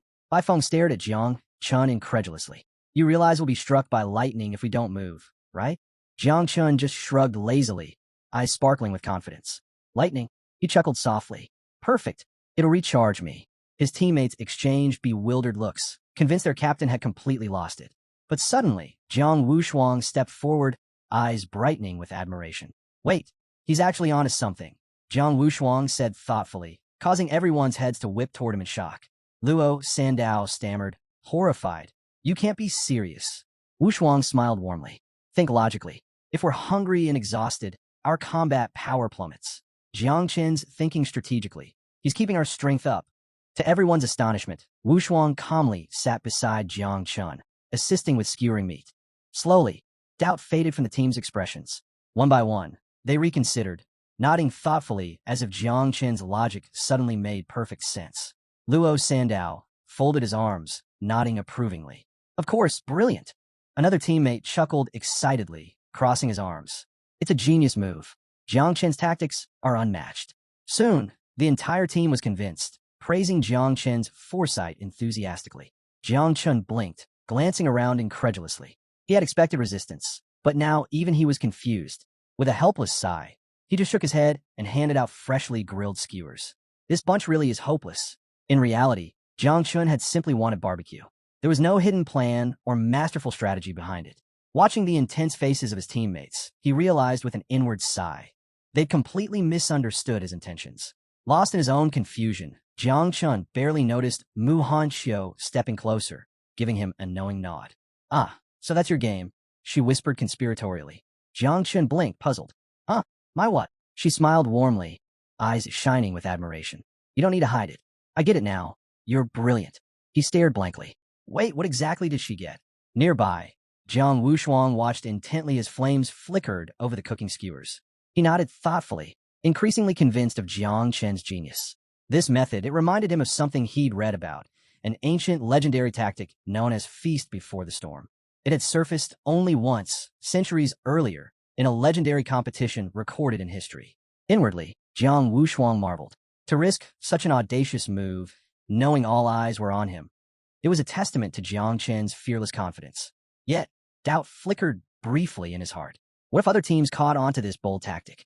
Could Jiang Chun handle the pressure if they all turned against him? Jiang Chun felt Jiang Wushuang's piercing gaze and glanced back uneasily. Is something wrong? Snapped from his thoughts, Jiang Wushuang shook his head gently. No, nothing at all. His voice was soft but sincere. I was just thinking, I finally understand why people admire you so much. Jiang Chun raised an eyebrow, utterly baffled. Oblivious to Jiang Chen's confusion, Jiang Wushuang returned his focus to the barbecue, quietly reflecting. It wasn't talent or strength that set Jiang Chen apart. It was something far rarer, absolute fearlessness. A small smile formed as Jiang Wushuang flipped a skewer. I guess this year will truly be interesting, he murmured. Meanwhile, high above, an enormous projection showed Jiang Chun and Jiang Wushuang calmly grilling meat skewers, broadcasting the unusual scene to the entire nation. Back in the viewing stands, thousands stared awkwardly at the screen, speechless. Gu Kaitian watched the projection with a darkening expression, his fists clenched tightly at his sides. While everyone else was preparing for war, Jiang Chun was casually grilling meat. His frustration boiled over internally. Is this really Jiangnan's genius? Is he treating this as a joke? A harsh, mocking laugh echoed across the viewing area, immediately drawing everyone's attention. A red-haired man lounged arrogantly in his seat, smirking openly. Well, Jiangnan sure has outdone itself this year. His taunting voice caused Xinyue's father's eyes to narrow dangerously, anger flashing behind his calm exterior. Gu Kaitan also turned sharply, shooting a glare full of contempt at the red-haired man. At that moment, a memory flashed through Gu Kaitian's mind. Decades ago, a legendary genius from the capital had used a similarly casual strategy, one that appeared careless yet resulted in an unforgettable massacre. The name still inspired dread: Tian Daowang, the demon of the battlefield. A warrior who once baited teams into thinking he was vulnerable, only to obliterate them all single-handedly. No one had ever dared repeat that tactic, until now. But could Jang Chun really replicate such a ruthless legend? Xinyue's father placed a firm hand on Gu Kaitan's shoulder, quietly urging, "Don't lose your temper. It's too early to judge." Gu Kaitian let out a frustrated sigh, reluctantly holding back his anger. Just then, someone else scoffed loudly, stepping forward boldly. "Have you heard? Qinluo War Zone is teaming up with the other 3 great war zones. If the capital isn't careful, they'll be caught off guard." The red-haired man's arrogant grin widened further, his arms crossed casually. "Who cares? A bunch of weaklings can't threaten the capital's elites." Before anyone could argue back, the large screen flickered, revealing the secret battlefield's map. A clear strategy was emerging. The 4 war zones had formed an alliance, their intent clear. Jiangnan was the target. The red-haired man erupted into laughter again, eyes gleaming with anticipation. "Finally, they're learning. This is about to get very interesting." Meanwhile, deep within the secret realm, an elite group quietly advanced through the forest. Suddenly, their leader paused, narrowing his eyes sharply at the distant clearing. "I found them," he whispered coldly, his voice filled with deadly intent. Meanwhile, deep inside the secret realm, an elite squad carefully moved through the dense underbrush. Their leader abruptly halted, eyes narrowing in disbelief as he took in the scene before him. A barbecue. Jiang Chen's entire team was calmly grilling meat, without any defensive preparations or vigilance, as if they were picnicking rather than participating in a deadly competition. The long-haired leader hesitated, suspicion clouding his face. "Is this a joke? They're seriously cooking now." His instincts screamed caution. This had to be a trap. No rational competitor would act this carelessly. Shaking off uncertainty, he quickly rallied his troops. "Proceed with caution. It might be a trick. Stick to the plan." His elite warriors swiftly divided into 3 precise strike teams. Wu Qingqing's squad targeted Jiang Chun directly. Her eyes flashed dangerously as she vanished into the shadows, her daggers gleaming lethally. "Leave Jiang Chun to me." Dan Shuya led a second group aimed at dismantling Jiang Chen's teammates. As Wuxiang War Zone's top genius, her water-based abilities surged around her. "I'll wash them away." Luo Shun commanded the largest squad, prepare to provide backup or finish off any stragglers, with Liu Hang standing ready. Liu Hang raised his hand, activating a spatial gateway that shimmered silently behind them, ready for quick reinforcements if needed. With the setup complete, they struck. On the viewing platform, anxiety consumed Gu Kaitian. He stared helplessly at the screen, face pale with shock. "What is he even thinking?" he whispered desperately. "They'll be annihilated." But nearby, the other war zone commanders relaxed comfortably, observing the unfolding attack with smug satisfaction. The gray-haired general chuckled, leaning back confidently. With Liu Hang's spatial talents and Wu Qingqing's assassination skills, Jiangnan doesn't stand a chance. Beside him, the muscular warrior grinned, cracking his knuckles eagerly. This battle's already decided. Jiangnan's barbecue party is about to end badly. Yet in the middle of the chaos, Jiang Chun calmly turned a skewer, completely oblivious, or so it seemed. His lips curved into a faint smile as lightning crackled quietly around his fingertips. The enemy had no idea what awaited them. A woman with fiery red hair folded her arms confidently. Wu Qingqing's assassination skills are peerless. Jiang Chun is finished. Nearby, a female warrior with sharp features added calmly. And Luo Shun is our most cunning strategist. Jiangnan War Zone doesn't stand a chance. Everyone's gaze fixed firmly on Jiang Chun, who reclined lazily, still enjoying his grilled skewers as if he were on vacation rather than in a fierce competition. However, Jiang Wushuang had started sensing something amiss. He tensed sharply, rising to his feet and scanning their surroundings, instantly alert. Enemies were closing in, less than 10 meters away. Wushuang's heartbeat quickened, tension gripping his body as he glanced at Jiang Chun. Why wasn't he reacting? The realization hit Wushuang like lightning. Jiang Chun had no idea the enemy was right there. Meanwhile, Jiang Chun leisurely grabbed another skewer, took a satisfying bite, then casually tossed aside the leftover bone.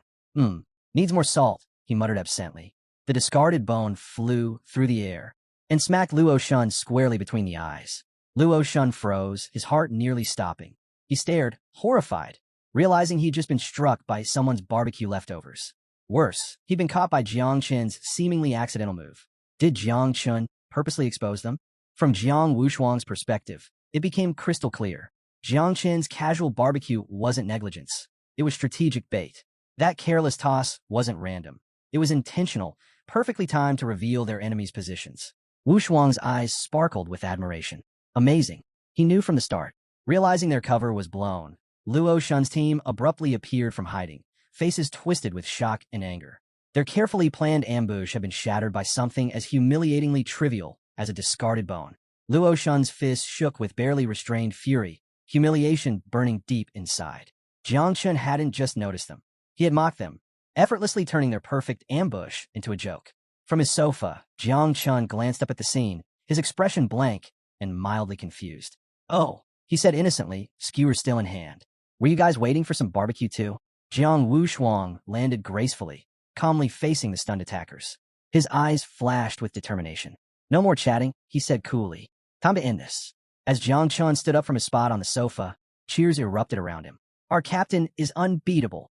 He knew their strategy from the start. Even his barbecue was part of the plan. Muhan Xiao rushed to Jiang Chen's side, practically sparkling with excitement. "I knew you had a reason," she declared with absolute admiration. He stared blankly for a second, still holding a half-eaten skewer. Seeing everyone's enthusiastic faces, he gave up correcting them and just shrugged with a confident smile. "Of course, it was all part of my plan." Then, cracking his knuckles, he casually ordered, "Luo, Sandao, Muhan Xiao, keep Li Bing and the others safe. Don't get caught up in the chaos." Their eyes widened with excitement. "Understood, Captain." In truth, Jiang Chun just felt like stretching his legs after eating. Meanwhile, Luo Shun's forces rushed Jiang Wushuang, thinking him an easier target. They realized their mistake too late. With terrifying speed, Wushuang seized the nearest attacker's face and slammed him mercilessly into the earth. Dust and debris flew everywhere from the sheer force of impact. Two more warriors tried attacking from behind. Without even turning around, Jiang Wushuang's aura exploded outward. Countless energy fists erupted from his body, knocking them away like mere insects. One stray fist shot toward Luoan, who swiftly drew his sword and barely deflected it, stumbling back awkwardly. Jiang Chun paused briefly, impressed. "Well, seems Wushuang doesn't need my help after all." Luo Shun, overwhelmed by panic, shouted desperately toward Lu Hang. "What are you waiting for? Bring in reinforcements, now." Snapping out of his daze, Lu Hang quickly summoned his spatial energy, opening a shimmering portal behind them. Sweat poured down his forehead as he struggled to stabilize it. He had underestimated Jiang Chun, and now he'd pay the price. Suddenly, a shadow fell over Lu Hang. Every instinct screamed at him to run. Looking upward, Jiang Chun. Sword drawn, eyes sharp. Support type, Jiang Chun instantly assessed. If Lu Hang activated his abilities, things could spiral out of control. Jiang Chun wasn't about to risk it. He plunged downward, blade flashing with deadly intent. But just as the blade nearly touched him, Lu Hang slipped into the portal, narrowly escaping death. Jiang Chun landed gracefully, eyes cold. He almost had him. On the other side, Lu Hang appeared, gasping for air, anger surging through him. Why hasn't Wu Qingqing dealt with Jiang Chun yet? The harsh reality? Wu Qingqing was struggling herself. Tang Ying had drawn her daggers, eyes shining dangerously. With a cunning smirk, Tang Ying lunged. Clang! Wu Qingqing parried swiftly, small blades clashing head-on. Shot flickered briefly in Wu Qingqing's eyes. "I'm held up," she quickly communicated to Lu Hang. Both assassins. Everyone ranked Wu Qingqing first, Tang Ying second. Tang Ying was determined to rewrite those rankings today. Frustrated, Lu Hang demanded, "What about Dan Li Shuang? She should have arrived already." More trouble. Dan Li Shuang had been intercepted. As she prepared to strike Jiang Chen's squad, someone stepped forward. By phone. His sword flashed as determination blazed in his eyes. "To get to my teammates," he warned icily, "you'll have to kill me first." Dan Li Shuang's expression hardened. Power surged, vibrant blue energy swirling around her fiercely. "Then I'll cleanse you first," she vowed. "The others will follow." Elsewhere, Jiang Chen's squad stood firm. Luo Shun's forces collided with them, but Jiang Chun had two skilled warriors positioned precisely to counter every threat. Following Jiang Chen's command, Luo Sandao dashed toward Li Bing, who knelt, bow tightly gripped. Luo Sandao crossed her arms protectively. "Get behind me." Eternal Earth Shield activated. Instantly, A sturdy energy barrier enveloped Li Bing. Safe within, Luo Sandow nodded firmly. Support our teammates. We'll hold them back. With no more worries of ambush, Li Bing's gaze turned fierce. In a swift motion, she spun and fired a lethal ice arrow directly toward the enemy ranks. At that exact moment, Mu Hanxiu drew her sword swiftly, eyes glinting sharply as she lunged at Luo Shun. She shouted urgently to Prince Wangzi, "Cast a curse and give me cover." Prince Wangzi acknowledged quickly, stretching out a palm. Dark power surged forth. The discouragement curse spread swiftly, draping a menacing aura over the battlefield. One of Luo Shun's men, sensing danger, immediately activated his mental defenses, but Mu Hanxiu vanished instantly and materialized right beside him, sword glinting dangerously. A ruthless gleam flashed across her face. Slash! The blade pierced deep into the man's abdomen. Blood burst from the wound as he cried out in agony. Elsewhere, Lu Hang hid anxiously inside his portal, closely observing Jang Chun. He gritted his teeth in frustration. Luo Shun's forces were being systematically dismantled, but Jang Chun had already sensed his lurking presence. Irritated, Jang Chun swung his blade. It sliced right through the spatial portal. He sighed lightly. "You really do enjoy playing hide-and-seek, don't you?" Lu Hang recoiled in shock. Jang Chun smirked slightly. "Fine, let's play your game." Lu Hang tried desperately to retreat, but Jiang Chen's pressure disrupted his teleportation abilities entirely. At that instant, two warriors attempted a surprise attack from behind. Jiang Chun sensed them effortlessly. Without even turning around, he tossed his blade casually over his shoulder. The sword pierced straight through both enemies' chests, returning fluidly to his grasp like a boomerang. He tilted his head playfully. Guess I can multitask, finding rats and taking them out at once." Across the battlefield, Luo Shun coughed violently, blood dripping from his wounds. He scanned the fight desperately. Jiang Wushuang stood untouched, unharmed. Bodies littered the ground around him. Luo Shun's eyes widened in horror.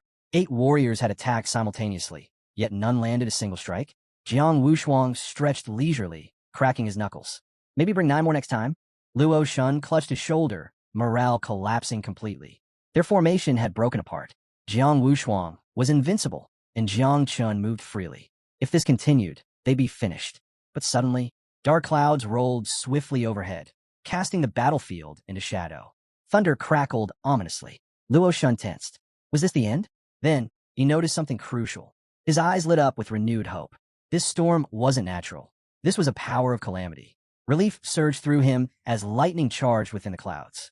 "Dan Li Shuang." Luo Shun roared desperately. "Do it now." Dan Li Shuang nodded sharply, extending her arms as bright blue energy radiated outward from her body. But Bai Feng tightened his grip fiercely on his sword.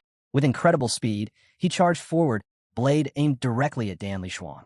She quickly raised her hand, forming a protective barrier just in time to block his strike.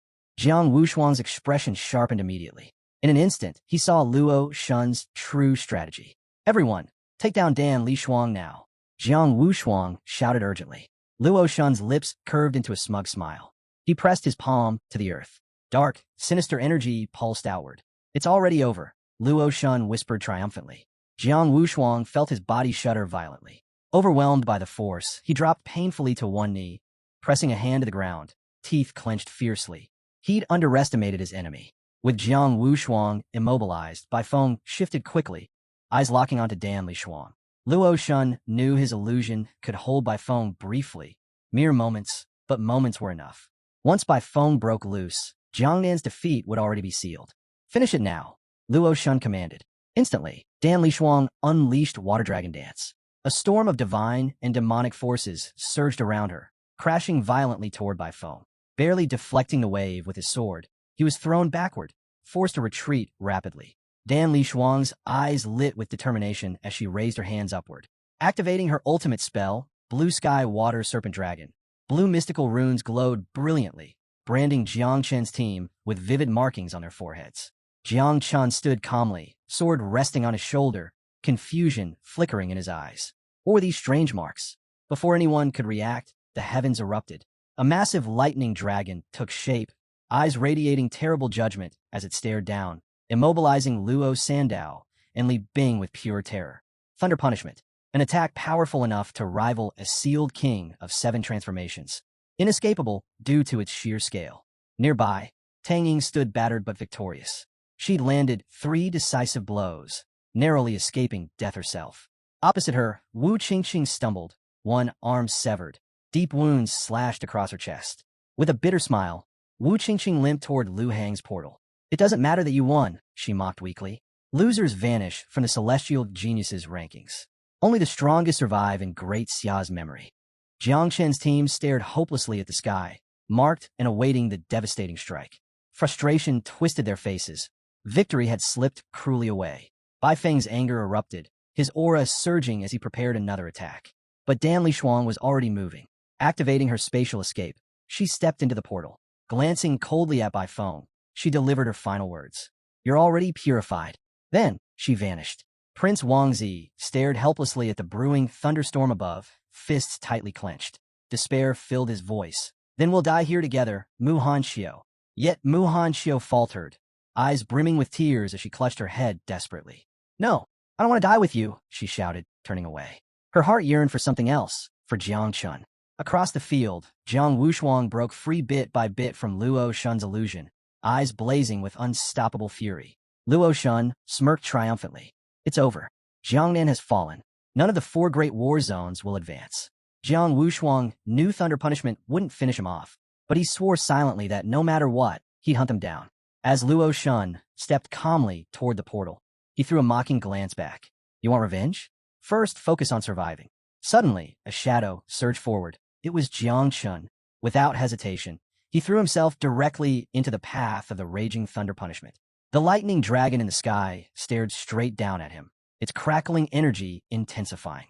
Watching safely from their exit portal, Luo Shun and the others burst out laughing. Has he lost it? He thinks he can survive Thunder Punishment? But Jiang Chun only smiled confidently, raising his palm toward the dragon. I've waited patiently for this moment. His voice carried pure certainty. Thanks for bringing it to me. Luo Shun's group laughed louder. Has he gone insane? He thinks this calamity is a joke. Yet Jiang Chun only widened his smile, calmly reaching toward the dragon. This was always my plan, he declared confidently. Dan Lishuang, hurry. Redirect the dragons to Jiang Chen's team, someone urgently shouted. Dan Lishuang lifted her hand, but fear filled her eyes instead of power. Her commands failed. Impossible. Why can't I control my own calamity? Jiang Chun landed lightly, his body now charged and brimming with electrical power. Sparks danced fiercely around him, lighting up the battlefield. Everyone froze, eyes locked on him in disbelief. This time, Jiang Chun said coldly, rising higher into the storm, lightning crackling around him, the ones who will lose are you. Silence filled the battlefield. Shock, fear. No one had imagined this could happen. Jiang Chun smiled coldly, eyes glittering as electricity surged around him. All right then, let the hunt start. With a swift movement, he activated Sky Blade, Thunderblade, lightning crackling fiercely around his fingers. He lifted his sword calmly. Let's test it out. Which is faster, my thunder or your portal? Luo Shun's men scrambled to escape, diving desperately into the portal. But Jiang Chun merely flicked his wrist. Lightning exploded forth, slicing effortlessly through space itself. Before the enemies could blink, their bodies fell in shattered pieces. Luo Shun stood frozen, panic overwhelming him. How can he cut through spatial portals? His carefully laid plans disintegrated instantly. Nearby, Jiang Wushuang finally broke Luo Shun's illusion completely, his eyes ignited with rage. Seeing Jiang Chun seize control, Luo Shun's voice cracked in desperation. Break formation immediately, he roared. We can't win if Jiang Chun masters Thunder Punishment. Dan Liang's face twisted in shock. Wu Qingqing stumbled from the portal, wounded yet defiant. But suddenly, Luo Sandao stepped forward, eyes fierce. If you want out, you'll have to destroy me first. She activated a fortified eternal shield of life, a radiant blue barrier, encasing the battlefield completely. Trapped, Luo Shun's team realized escape wasn't possible without a fight. Wu Qingqing unsheathed her knives, desperate to fight her way free. But before she could move, Tang Ying appeared again, blades drawn and a sinister grin on her lips. You're staying right here, Tang Ying teased coldly. This ends now. Wu Qingqing cursed, forced to prepare herself once more. Then you'll die first. Dan Lishuang moved to intervene, but Bai Feng blocked her path, sword gleaming as he launched a strike, forcing her onto the defensive.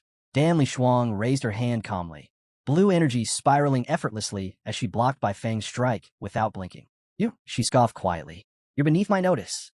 Bai Feng's lips curled into a defiant smirk, tightening his grip. We'll see about that. Across the battlefield, another figure struck decisively. A shadow lunged at an enemy who'd turned to flee. A swift blade flashed, followed by the enemy's painful cry. You turned your back during a fight? The attacker mocked. That's asking to die. Nearby, a shirtless fighter glanced impatiently at his ally. We're not helping Jang Chun by standing idle. Cracking his knuckles, excitement filled his eyes. Time to jump in. Mu Hanxiu's eyes brightened intensely, excitement overriding her hesitation. Meanwhile, Prince Wangzi extended his palm again, expression serious. You're right, Prince Wangzi said softly, glancing toward Mu Hanxiu. If we're truly destined, let's claim victory together. Above them, Jang Chun soared swiftly, lightning trailing behind him with every movement. Another fierce thunder sword strike slashed the air, scattering sparks across the sky. Two more foes fell lifeless instantly. Luo Shun, panic rising, barked at Lu Hang urgently. Take down Jiang Chun now.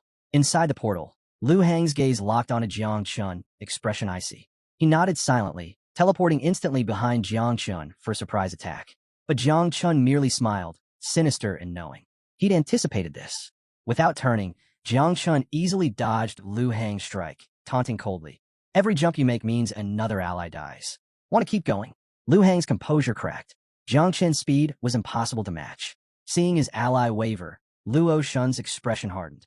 Quickly, he activated his ability, sharpening his perception to track Jiang Chun's swift movements, syncing with Lu Hang's awareness. But Jiang Chun had already foreseen this. Thunder surged around him as he accelerated even faster, leaving both Luo Shun and Lu Hang stunned and helpless. Lu Hang staggered, dread overwhelming his confidence. He's moving too fast. I can't keep pace.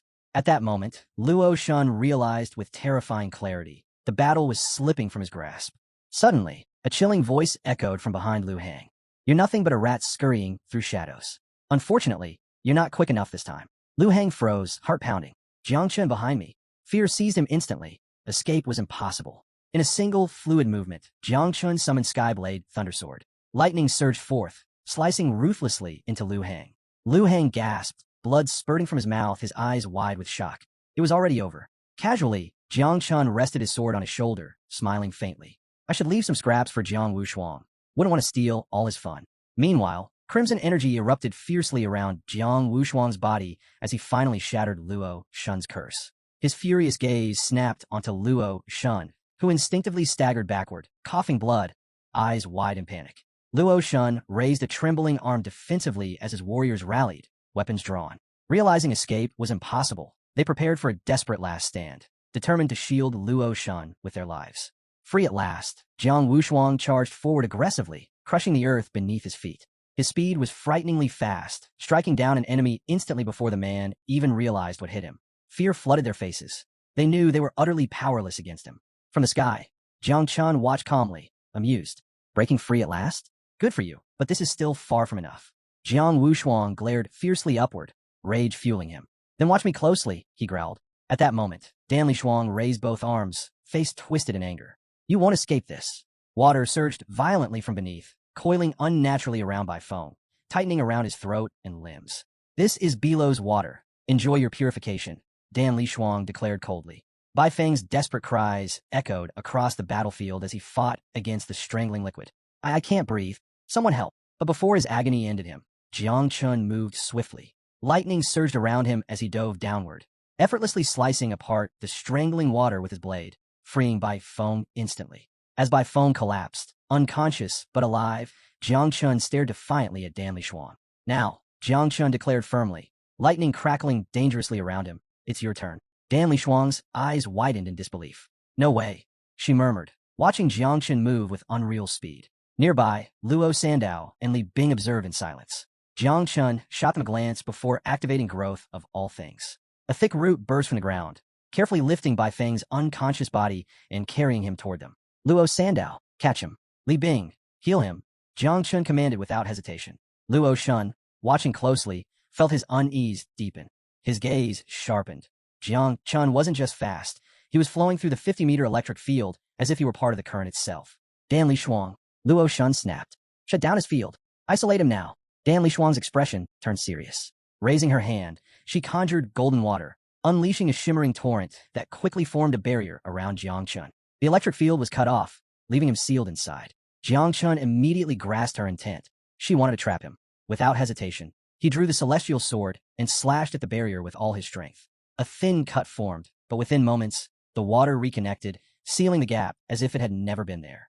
His gaze darkened. So, that's how it works? Realizing that brute force wouldn't be enough, Jang Chun rested his sword on his shoulder, studying Dan Li Shuang above him. She hovered confidently, a smirk playing on her lips.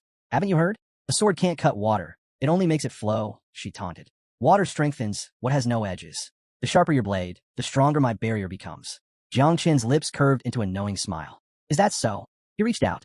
Little Nine, hold on to my sword for me. A small portal appeared, and he casually tossed his weapon inside. And don't eat it, he added with a chuckle. Now, unarmed, he clenched his fist, feeling little Jia's energy surge through him. Let's see if hitting harder really makes this barrier stronger. Dan Li Shuang sighed, shaking her head. You really are persistent. Jiang Chen's eyes glowed with determination. Guess we'll never know unless we try. He activated Divine Prison Fist, and crimson energy exploded from his body, sending tremors through the ground. The sheer force of his stance cracked the earth beneath him. A colossal energy-formed fist surged forward, aimed straight at Dan Li Shuang. Her smirk vanished as the barrier shattered like brittle glass. Impossible. Before she could react, the energy fist struck her with overwhelming force. Blood sprayed from her mouth as she plummeted, crashing into the ground with a devastating impact. Jiang Chun walked forward at a leisurely pace, looking down at Dan Li Shuang's beaten form. You really did this to yourself, he remarked. She lay there, barely able to move, blood trickling down her forehead. Seeing her in such a state, Jiang Chun smirked. Don't die just yet. Summon some more water. I need to wash my hands. Luo Shun struggled to his feet, his mind reeling. The golden water barrier shattered? He could hardly believe it. One of his subordinates, unwilling to accept defeat, roared in frustration. Without hesitation, he drew his sword and lunged at Jiang Wushuang. At that moment, Jiang Wushuang still had an enemy in his grasp, his fingers clamped around the man's skull. But when his gaze flicked to Jiang Chun, realizing his fight had ended in just 10 seconds, a flash of irritation crossed his face. I'm still dealing with this while he's already done. Annoyed, he activated Body of the God of War. Slamming his foot into the ground, he unleashed a surge of raw energy. Gigantic spectral hands erupted around him, instantly crushing his opponents like insects. Luo Shun's panic escalated. His glowing eyes darted around, searching for an escape. There was none. In desperation, he unleashed his strongest technique, double pupil, extinction of the desolate horizon. 3 ghostly eyes materialized behind him, exuding overwhelming power. Their piercing gaze locked onto Jiang Wushuang, their eerie glow threatening to consume him. But Jiang Wushuang simply grinned. This again, he scoffed, his voice dripping with contempt. Luo Shun, you're pathetic if you think the same trick will work twice.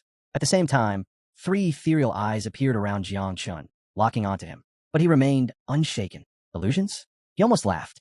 With the power of the ancestral tree, illusions were nothing more than shadows in the wind. Luo Shun had no other choice. With a final, desperate roar, he launched himself at Jiang Wushuang. Even if I die, I'll take one of you with me, he held. His reasoning was clear. If he could eliminate even one of them, the remaining warriors from the 4 war zones would still have hope. But Jiang Wushuang barely reacted. He simply watched Luo Shun's reckless charge, unmoving, until the very last second. Then, with brutal precision, he struck. His fist connected squarely with Luo Shun's back, sending him plummeting to the ground with bone-shattering force. Jiang Wushuang's eyes burned with fury. I swear, he growled, I'll wipe out the 4 great war zones myself. Then, turning to Jiang Chun, a rare smirk crossed his face. I'll give you credit.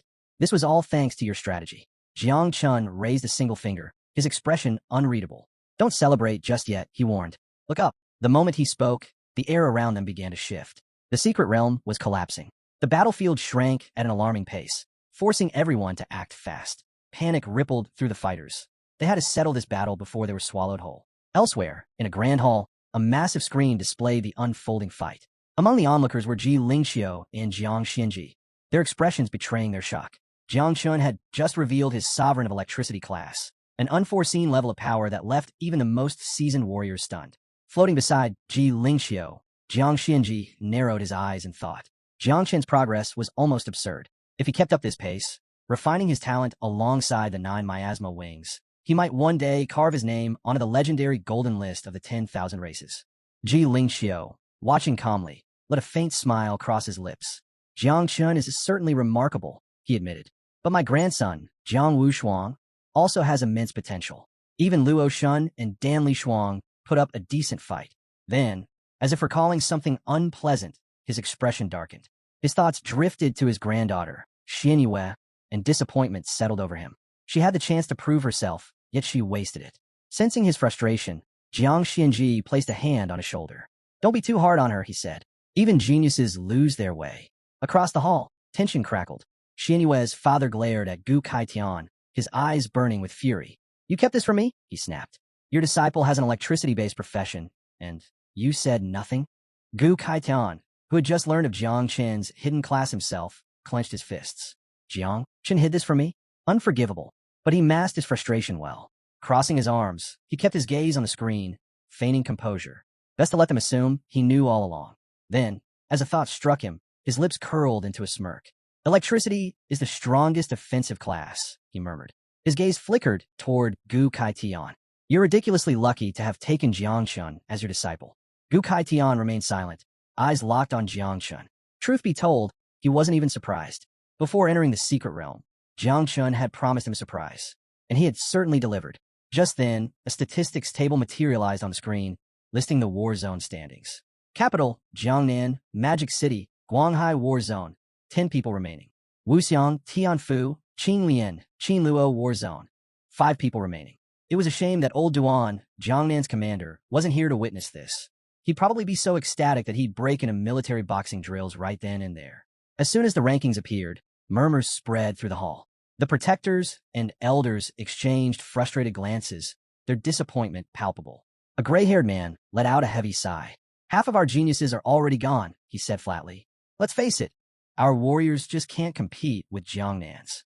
Beside him, a woman with calm eyes rested her hands on her stomach as she watched the screen.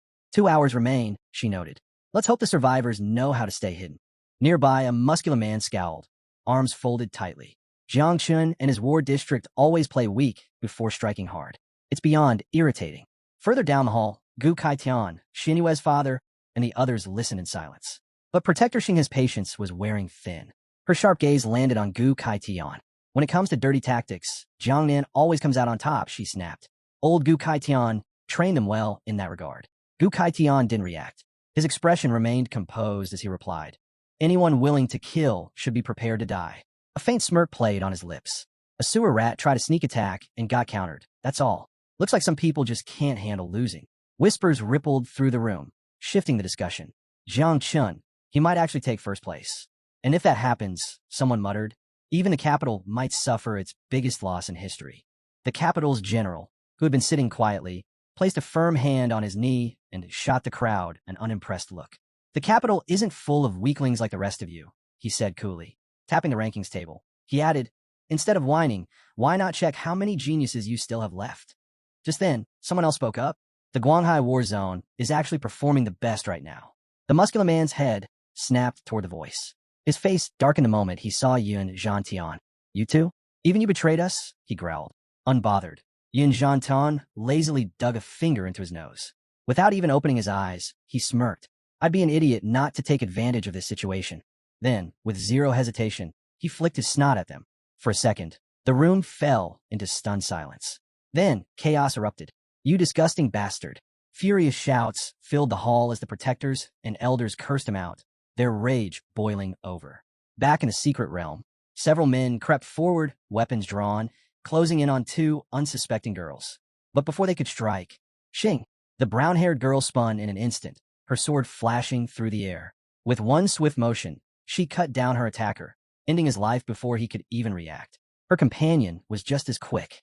With a single, decisive strike, she dispatched another enemy, leaving no room for resistance. Both girls raised their voices in defiance. "No one gets past us. We won't let anyone near Song Changji." High above, perched atop a cliff, a lone figure observed the scene. Hands resting behind his back, black hair flowing in the wind, Song Changji, Guanghai War Zone's top genius, watched with an amused smile. So even the so-called weaklings have their uses. The identity assigned to him by the Church of the Ancient God this time was proving quite convenient. When he had first arrived in the Guanghai War Zone, the other geniuses refused to acknowledge him.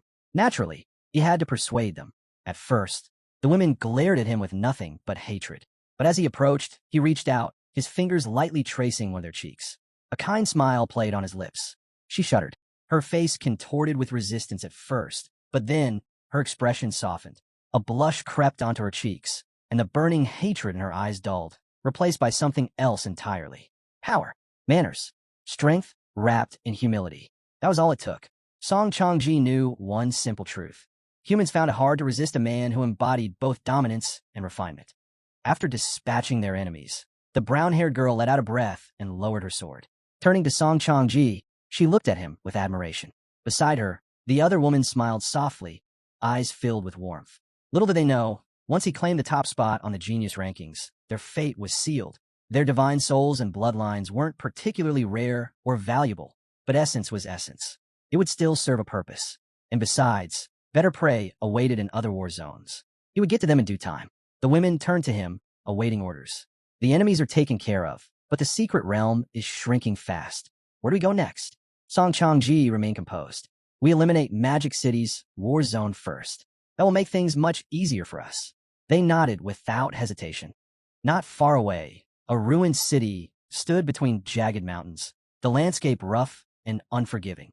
The only entrance and exit, a narrow stone bridge, offered a single path forward. Here, Injan, the leader of the capital's genius team, stood among his warriors. His sharp gaze swept across his comrades as he finalized his strategy. They would blockade the bridge. Like hunters awaiting their prey, they would strike the moment their enemies set foot on the stone. His voice was steady, filled with unshakable determination. This year, we're eliminating the other 7 teams. The capital's geniuses will take over the top 10 rankings. Excitement surged through Injan's team. They clenched their fists, voices rising in agreement. Victory was within reach, and they were ready to seize it. A statistics board materialized in front of Injan. Capital, Jiangnan, Magic City, Guanghai War Zones, 10 people remaining. Wuxiang, Tianfu, Qinglian, Qinluo War Zones, eliminated. Injan's expression hardened as he clenched his fist. For teams, wiped out already, that was unexpected. Not a single casualty among the remaining war zones. Who else had this kind of power? Was it Jiangnan's elites? Or maybe Madu's geniuses? Excitement flickered in his eyes. He turned, summoning his dragons as a grin stretched across his face. Change of plans, he declared. Winning like this is boring. The real thrill lay in the hunt. Instead of waiting, they would seek out their enemies directly. Move out. Meanwhile, in another part of the secret realm, Ji Xinyue's team stood frozen in shock. One of the men threw up his hands in disbelief. How did 4 teams get wiped out in less than 30 minutes? They had only just found the right path, and already the battlefield was shrinking around them. Hua Yunfei scowled. The captain led us the right way, he snapped, frustration clear in his voice. If we had taken a different route, we might have been among them. Ji Xinyue's gaze remained steady. Enough talking. Keep moving, she ordered, her tone calm yet firm. But even as she led them forward, a flicker of sadness crossed her eyes. I wanted to prove myself in front of Jang Chun, but I never even got the chance. Her thoughts drifted to the 4 eliminated war zones. In previous years, they had always joined forces against the capital. If they had been crushed this quickly, then the capital was likely behind it. Still, she felt a wave of relief. At least Jiangnan's team was still intact. Like hers, they had likely avoided direct conflict so far. Then, a sudden flurry of wings. Birds burst from the trees, screeching as they fled into the sky. Her instincts screamed danger. She halted, raising a hand to stop her team. Her eyes swept the surroundings, sharp and alert. Something's wrong, she warned. Stay on guard. Someone's about to attack. The air tensed. And then, a portal flickered open nearby. A figure stepped out. Song Changji. His confident gaze locked onto her as he smirked. Ji Xinyue, he drawled. I know all about your divine class profession, God's Son Extinguisher. And of course, your extreme flame bow. More figures emerged behind him, his team. Silent, watchful. From a cliff above, Song Changji watched with amusement. His smirk deepened. It's no surprise you're ranked second on the great genius list, he mused. A shame, really. If we'd met under different circumstances, I might have shown you mercy. Then his eyes gleamed with cold intent. But this is the genius rankings. And unfortunately, I have no choice but to eliminate you. Ji Xinyue's hands clenched around her bow, her fury igniting like fire. Go to hell, she spat. Song Changji raised an eyebrow, amusement flickering in his eyes. So, you ready to die? Ji Xinyue didn't waste words. Her response came swift and clear, an arrow. Activating Celestial Fire Meteor, she released a blazing projectile engulfed in divine flames. Hua Yunfei stiffened, his mouth slightly agape. The sheer force behind the attack left him momentarily speechless. The sky erupted in fiery light as the arrow streaked forward, its overwhelming presence nearly blinding everyone on the battlefield. Song Changji's subordinates instinctively shielded their eyes, some even turning away from the sheer intensity. The weight of a divine profession pressed down on them, suffocating. Amidst the chaos, a brown-haired woman beside Song Changji remained unfazed. "Hold your ground," she commanded. "We have Song Changji with us." As the flaming arrow closed in, Song Changji finally moved. With effortless grace, he extended his hand, intrigue flickering in his gaze. "Impressive talent," he murmured. Then, he flicked a single thread into the air. The thin strand of energy coiled around the meteor arrow, snaring it mid-flight as if it were nothing more than a feather. Silence. Ji Xianyue's breath caught in her throat. He caught it? Her strongest attack, stopped effortlessly by a single thread. Song Changji spun the captured arrow between his fingers, infusing it with his own energy. A soft blue glow wrapped around the flames, dimming their brilliance as though swallowing their power whole. His gaze returned to her, cold amusement dancing in his eyes. "I'll be courteous," he said, his tone almost mocking. "I'll let you die knowing the truth." A smirk spread across his face. "I have 2 divine-level professions." His fingers twirled the arrow lazily. "The profession I used to catch this? Celestial Weaver of Stars." His smirk widened, eyes gleaming with malice. "And my second profession?" He chuckled. "Divine Shadow of the Great January." As he activated his ability, a perfect clone of himself materialized beside him. Then another, and another. In mere seconds, hundreds of identical copies surrounded Ji Xianyue's team, blocking every possible escape. Song Changji's voice remained calm, yet the arrogance in it was undeniable. "Individually, these professions may not compare to yours. But together, under my control, their power is terrifying." Ji Xianyue's team stood frozen, horror settling in. 2 divine professions. One of her teammates swallowed hard, his voice laced with panic. How is this even possible?" Ji Xianyue, however, didn't waver. She swiftly pulled another arrow from her quiver, turning to Xiao Song, their perceptive class warrior. "Can you pinpoint the real body?" she asked. Xiao Song stretched out his hand, his eyes glowing as he activated his ability. But when he spoke, his voice trembled. "All the clones have anchor points," he revealed. "The main body can transfer between them at will. That means any one of them could be the real one." A heavy silence followed. Ji Xianyue's mind raced. So that's why the Guanghai War Zone never engaged the capital directly. They specialize in deception and ambush tactics. But now wasn't the time to analyze it further. Steadying herself, she gave a firm command. "Stick to the plan. If you can fight, fight. If not, find an opening and break through." Without hesitation, her team moved into formation, weapons drawn, forming a tight defensive circle around her. Song Changji tilted his head slightly, watching Ji Xianyue's team with mild amusement. "Interesting," he muttered. But before he could make a move, boom, a blazing arrow shot into the sky, detonating in an explosion of golden fire. Ji Xianyue wasted no time. She activated Scorching Sun above, then immediately followed it with Golden Crow's fire rain. Above them, the flames surged and took form. A massive, fiery crow with outstretched wings, its screech piercing the battlefield. The sheer heat distorted the air, making it ripple like a mirage. Song Changji's subordinates faltered, their confidence shaken as the fire crow spread its wings, incinerating clone after clone. Yet, despite the destruction, Song Changji remained composed. A smirk played at his lips as he observed the scene. "Beautiful technique," he mused, "but ultimately useless." With effortless grace, he stepped forward and raised his hand toward the sky. "This is getting boring." He activated 1,000 threads. A colossal celestial and terrestrial web materialized above them, golden threads glistening in the fading firelight. With a flick of his fingers, the fine strand shot toward the flaming crow, ensnaring it in a web of energy. The moment the crow struggled, the net constricted. Boom! A violent explosion rocked the battlefield as the fire crow collapsed under the pressure, its form crumbling into scattered embers. Shockwaves rippled outward, forcing Ji Xianyue's team to brace themselves. Ji Xianyue's breath hitched. Her strongest technique, rendered useless in seconds. 2 of her teammates immediately stepped forward, forming a defensive shield around her to buy time. One of them quickly assessed the situation. "The net, it's still tightening. He's trying to trap us inside and crush us." Ji Xianyue's fists clenched. "I won't let that happen." Raising her bow, she shouted, "Use your ultimate abilities now." Without hesitation, her team complied, summoning a powerful barrier to push back against the closing web. Ji Xianyue activated Extreme Flame. A colossal bow materialized in the sky, its presence overwhelming. "This is our chance," she commanded. "Find an opening, break through." Elsewhere in the secret realm, a massive explosion shattered the air. Jang Chun and his team, already nearby, felt the tremors rippling through the battlefield. His eyes narrowed. That power. Xianyue's team? The man beside him noticed his reaction. Something wrong. Jiang Chen's expression darkened. They're in serious trouble.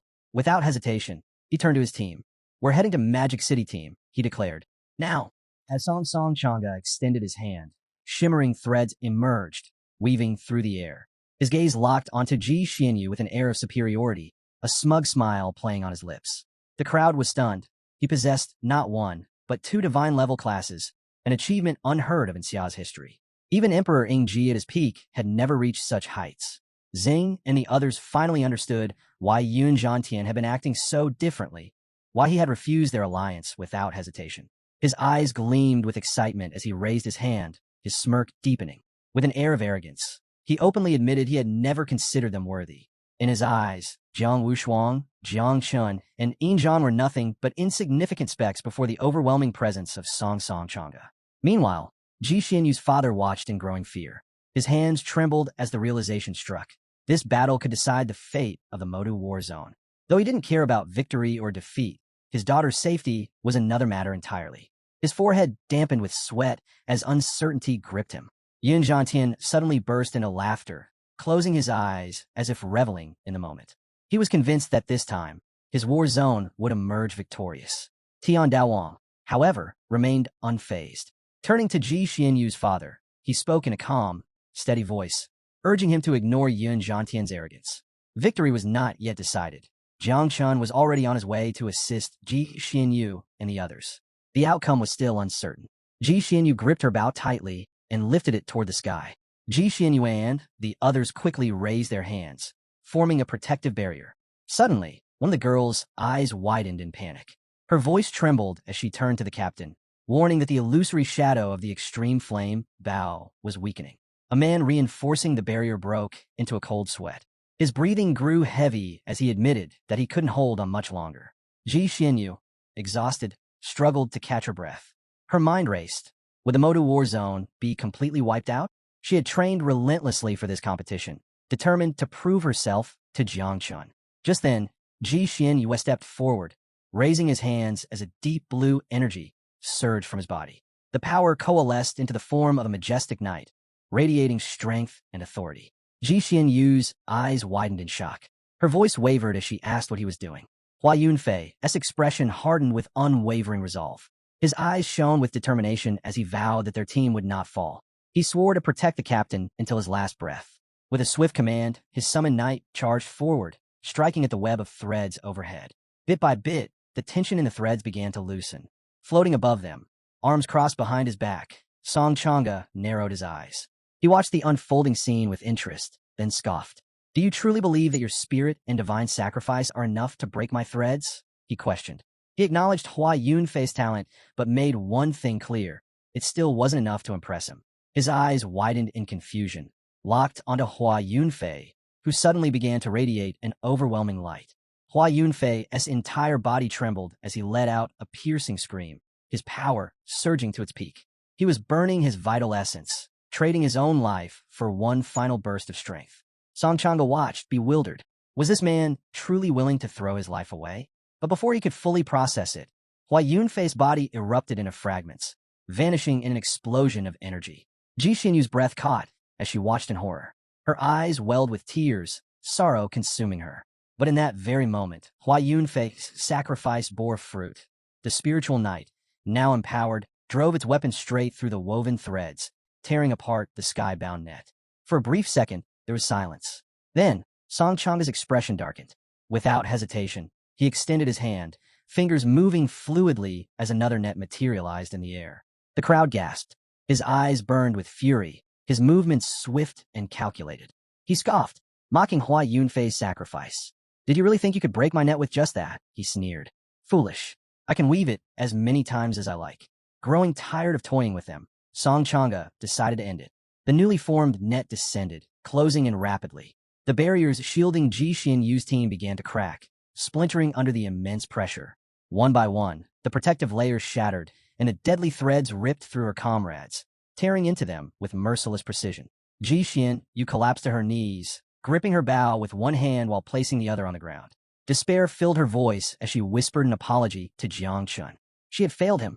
Meanwhile, Song Changa's team erupted in cheers, reveling in their easy victory. But before they could celebrate for long, the sky suddenly darkened. Heavy black clouds churned above, lightning crackling across the heavens. A low rumble shook the battlefield as an enormous thunderclap split the air. Then, through the storm, a radiant phoenix forged from pure lightning streaked toward them. All eyes turned skyward, stunned by the sight. Before they could react, the Thunder Phoenix surged forward at unimaginable speed, cutting straight through the battlefield. In an instant, lightning engulfed them, searing through their bodies. Screams of agony filled the air as the overwhelming energy electrocuted Song Changa's forces, bringing them to their knees. Song Changa's head snapped toward the cliffside, his eyes narrowing in shock and unease. He hadn't sensed any danger before now. At first, he thought it was divine punishment, but that idea quickly faded. Thunder punishment only struck those who remained still, so who had just wiped out his team. Above, the lightning phoenix circled through the stormy sky. Atop the majestic beast stood Jang Chun, his expression tense with urgency. He leaned forward, voice carrying through the chaos as he shouted, "Ji Xianyu, hold on just a little longer." Hearing his voice, something flickered in Ji Xianyu's eyes, hope. Her breath hitched in disbelief. Jang Chun was here, and he had arrived on the back of a thunder phoenix to save her. Jiang gave the order, and his phoenix surged forward, its body crackling with pure lightning. As it darted through the battlefield, arcs of electricity shattered Song Changa's clones one after another. Watching his forces fall so effortlessly, Song Changa was momentarily stunned. This level of raw power was beyond anything he had expected. While Jiang focused on wiping out the clones, Song Changa observed him with a calculating gaze, his arms still folded behind his back. In this era, the heavenly path of the world had been far too generous to these people.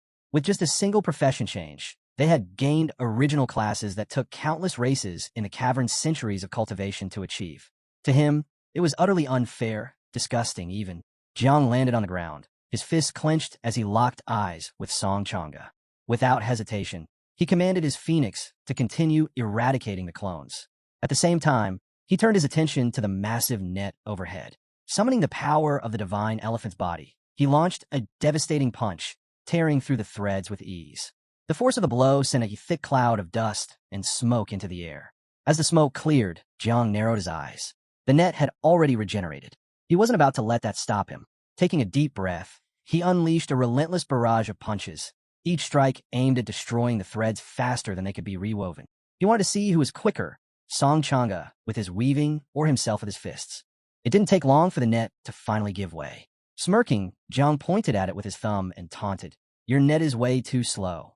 Ji Xianyu, still struggling to resist the net's crushing power with her bow, trembled as her strength began to wane.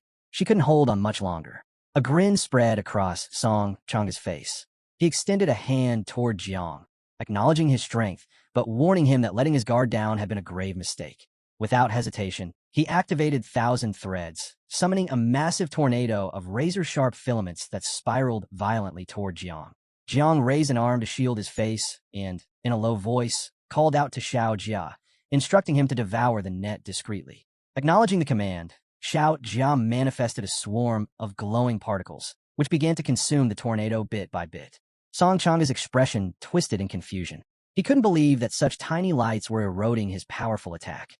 Meanwhile, Jiang approached Ji Xianyu and placed a reassuring hand on her shoulder. Her eyes widened, filled with shock and something deeper, relief. With a firm expression, Jiang turned back toward Song Changa. "Go, get to safety," he ordered. Above them, the Thunder Phoenix continued to streak through the sky, raining down destruction, electrocuting what remained of the clones, and turning the battlefield into utter chaos. Jiang could feel the energy of his Thunder Phoenix beginning to wane. He turned to Ji Xianyu, his voice urgent. "Go, now." Before she could respond, a new presence made itself known. Ing Zhan and his men arrived on the battlefield, surveying the scene with mild surprise. "Well, everyone's here," he remarked, a smirk forming. "That just means none of you are leaving today." Hearing his voice, Jiang and Ji Xianyu turned sharply, their bodies tensing. Jiang's instincts flared. He was already in high alert. But before he could react, Jiang Wushuang and the others arrived as well. Jiang exhaled in relief. "Just in time," he muttered. Without wasting another second, he took off towards Song Changa, leaving Jiang Wushuang to handle Ing Zhan. Jiang Wushuang's eyes burned with determination as he clenched his fists. Energy surged from his body, forming massive spectral fists that hurtled toward Ingzhan. "You're mine," he declared. Ingzhan stood motionless, watching silently. Then, with a powerful leap, he countered, his own energy surging as he launched a devastating punch. The impact shattered Jiang Wushuang's energy fists with ease. "Your so-called war god body won't be enough to defeat me," he stated coldly. Jiang Wushuang narrowed his eyes. Without hesitation, he took a step back. The chains wrapped around his body suddenly snapped, falling away as he activated 9 restrictions. His muscles tensed, his entire form pulsing with raw power. With a fierce roar, he summoned his invincible war god's body. A towering spirit with 9 massive arms emerged behind him, radiating sheer battle intent. Ingzhan watched with silent intrigue. His eyes gleamed with excitement as he extended a hand to the side. In response, blood-red energy coiled around him, and a powerful crimson dragon materialized behind him, roaring to life. A slow smile spread across his lips. "They say your grandfather slaughtered the dragon race in the underground caverns. Let's see if his grandson is worthy of that legacy." The 2 titanic spirits clashed, shaking the battlefield with their sheer might. Meanwhile, Luo Sando and Mu Hanku arrived, immediately heading toward Ji Xianyu. Luo placed firm hands on her shoulders, her expression serious. "Come with us. We need to deal with the capital's forces." Mu Hanku studied her carefully before adding, "We shouldn't interfere in Zhang's battle." Ji Xianyu hesitated, her gaze flickering with uncertainty. But after a moment, she gave a small nod. Jiang Wushuang's eyes, burning with deep-seated hatred, remained locked on his opponent. As for Song Chang'e, his attention briefly drifted toward the battle, until something else caught his eye. The Thunder Phoenix swooped down, landing beside Jiang. With a smirk, Jiang ran a hand along its head. "You ready?" he asked, his voice laced with confidence. Song Chang'e's expression shifted, excitement flashing across his face. He wasted no time. Drawing on his power, he absorbed the remnants of his clones, his smile widening. The 4 divine geniuses of Great Xia, Jang Chun, Ingzhan, Jiang Wushuang, and Ji Xianyu, were all here. There was no longer any need to wait for the genius ranking battle. No need to keep pretending to be one of the weaker races. It was time to show them what true power looked like. He decided to unleash 30% of his strength. Zhang's expression darkened, suspicion creeping into his eyes. His gaze locked onto Song Chang'e, his voice sharp. "What do you mean by that?" In response, Song Chang'e simply smiled. He raised a hand, and in an instant, a pair of angelic wings unfurled from his back. His eyes turned an eerie, pure white as divine energy surged around him. Then, without hesitation, he released the origin restriction. The transformation was instant. His true form as a member of the Tianqing divine clan was restored. A surge of overwhelming power rippled through the realm as he unleashed his abilities. With a casual motion, he sealed off all exits and entrances, locking the entire secret realm under his control. Beneath him, an energy platform materialized, radiating divine authority. Zhang's eyes narrowed as he carefully analyzed the situation. It didn't take long for him to grasp the truth. The Tianqing divine clan was one of the 10,000 ancient races hidden within the cave. Upon hearing this, Ingzhan's face drained of color. His pupils shrank as panic overtook him. He turned abruptly, shouting to the others, "Everyone, get out of here, now!" But before they could act, an immense force suddenly descended from the sky. Jiang Wushuang's knees buckled as he crashed onto the ground, his entire body trembling under the pressure. His teeth clenched as he struggled to move, but his limbs felt like they were weighed down by an invisible force. A wave of dread settled over him.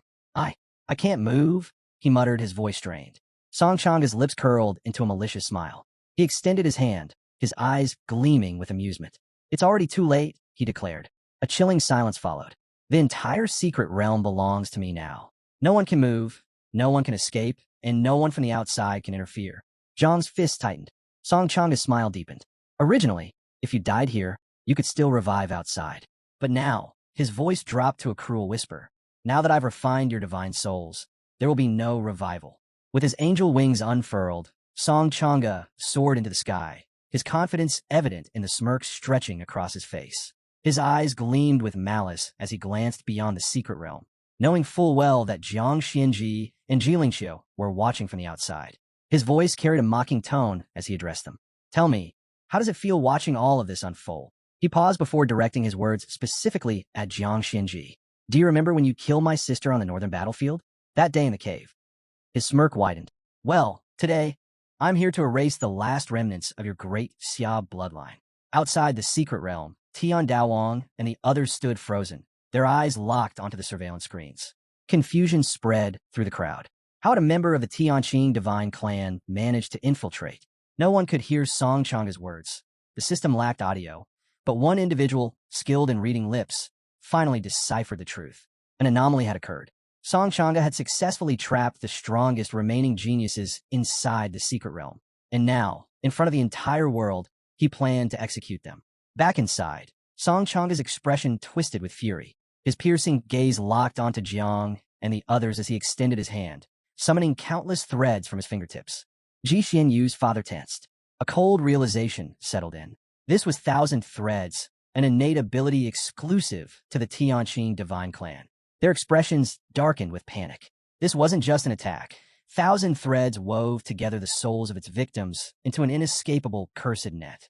Once ensnared, their divine souls would be erased permanently. Ji Qian's body stiffened. His instincts screamed danger. This was bad, far worse than any of them had anticipated. Jiang and the others were completely trapped inside the secret realm. Even self-destruction wasn't an option. If their souls were wiped out, it would be true, irreversible death. Outside, chaos erupted. The general of the capital war zone turned on Yun Zhantian, his eyes burning with fury. With a roar, he launched a devastating attack, the sheer force of it splitting the ground beneath them. "You betrayed Great Xia," he bellowed. Yun Zhantian barely managed to raise his arms in time, blocking the impact. Gritting his teeth, he swore, "I had no idea Song Changa was a member of the Tianqing divine clan." Zhang Xianji stood with his arms behind his back, his gaze steady as he addressed the general. His voice was calm, but carried undeniable weight. "If the entrance to the underground cave were ever attacked and destroyed, would you all simply surrender to the enemy?" The general swallowed hard, his throat dry. His eyes flickered to Jiang Xianji, but he found himself unable to respond. A heavy silence fell over the group. Meanwhile, Jiang Xianji stepped forward, his attention shifting to the king of the celestial sword. His gaze sharpened as he posed a direct question. "How many offspring has Jiang Chen's miasma wings produced?" The sudden inquiry caught everyone off guard. "If he has over 100,000, Jiang Xianji continued, then we might be able to use them to trigger an explosion that could turn the situation around." Tian Daowang's expression tensed with surprise and confusion. He hesitated before admitting, "I don't know. I've never asked Jiang Chun about it." Jiang Xianji's expression darkened. His mind raced back to just a week ago. He vividly recalled Jiang using over 1,000,000 offspring in battle. The realization hit him hard. Raising another 100,000 in such a short time was simply impossible. As he wrestled with this problem, the sword god stepped closer, his expression laced with suspicion.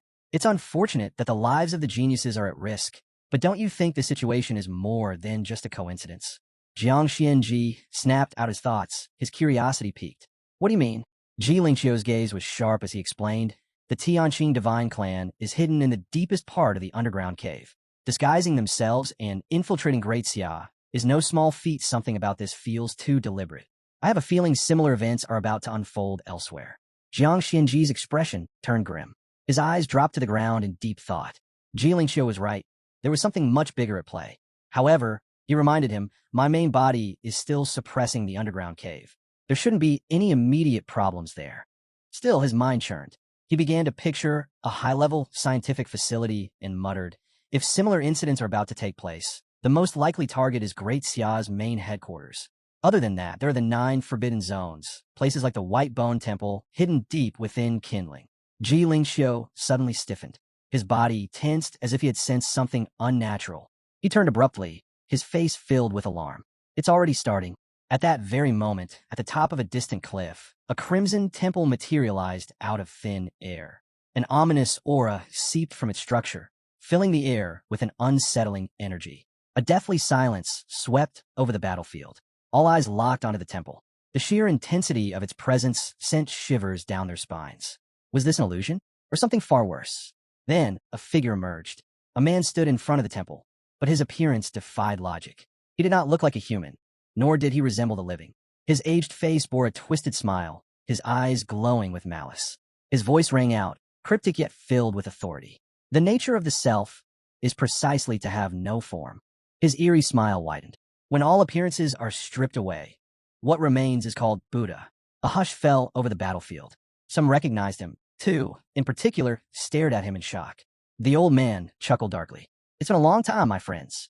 His gaze swept over the crowd as he finally introduced himself. I am but a wandering monk, one who follows the Diamond Sutra. Without wasting a second, Ji Lingxiu unsheathed his sword, pointing it directly at the monk. His face twisted in fury. What is an old monk from the White Bone Temple doing here? He demanded. How dare you show yourself now and cause chaos? Jiang Xianji turned sharply, his gaze locking onto the monk.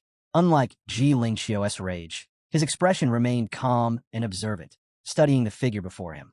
The monk's wicked smile deepened. You need not be so hostile, he said smoothly. I have merely come to guide these young ones. Soon, they will hear my sutra and attain true enlightenment. Ji Lingxiu tensed. Something was off.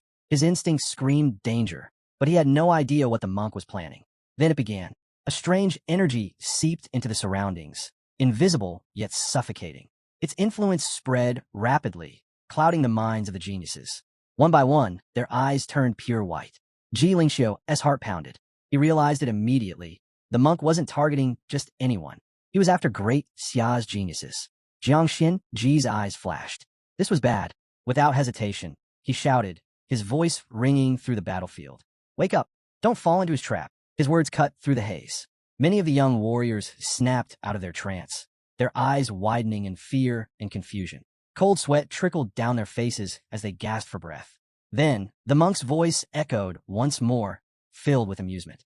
Interfering with another's enlightenment, such actions are not tolerated by the celestial mandate. Beware, or divine retribution may find you. Jiang Xianji and Ji Lingxiu's eyes snapped toward him, their expressions dark. And then, the air was filled with the sickening sound of flesh being torn apart. The geniuses who had failed to awaken, their heads were severed clean from their bodies. A chilling silence followed. The brown-haired girl and the boy turned, their faces draining of color as their eyes landed on the gruesome scene. Their jaws slackened in horror, unable to process what had just happened. The monk sighed, almost wistfully. Ah, how fortunate. The Blessed Ones have already ascended. His lips curled into a smirk. Truly a pity, though.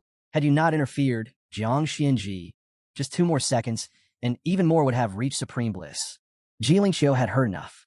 His body tensed, and in an instant he launched himself forward.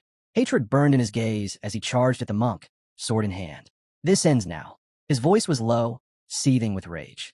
He didn't just want to stop the monk, he wanted to cut him into pieces. If the monk was destroyed before he could strike again, he wouldn't have the chance to harm anyone else. As he advanced, he turned slightly toward Jiang Xianji and spoke in a firm voice. This is only the beginning. The changes in the secret realm are just a trigger. One wrong move could shake the entire balance. His eyes darkened. Stand firm, Jiang Xianji. It's time to return to the cave.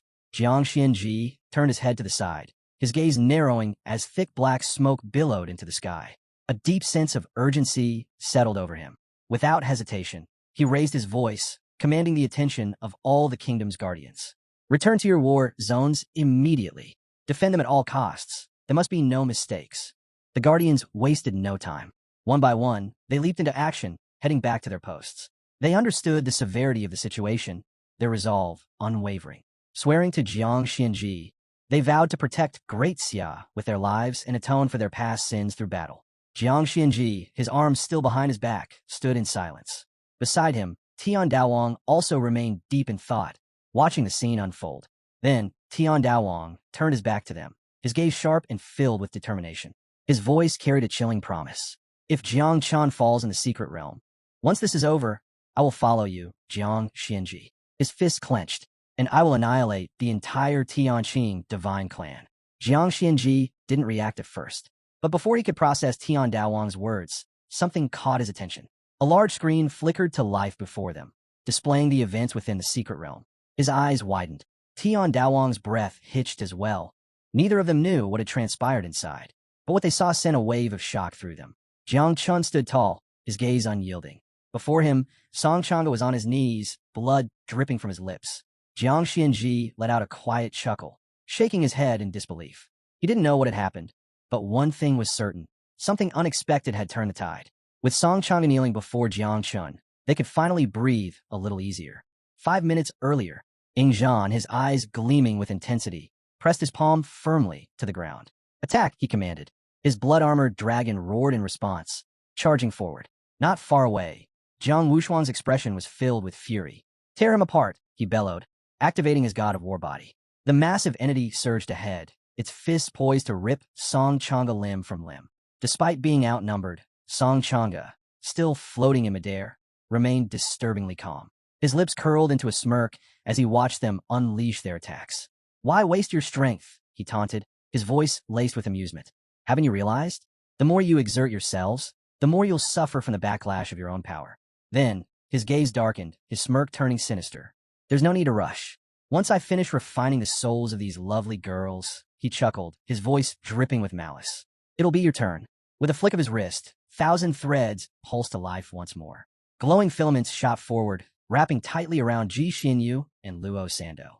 Their eyes widened in horror as the cursed threads tightened around their bodies. Then came the screams. Pain erupted through them, their voices filled with agony as their souls were slowly being pulled from their bodies.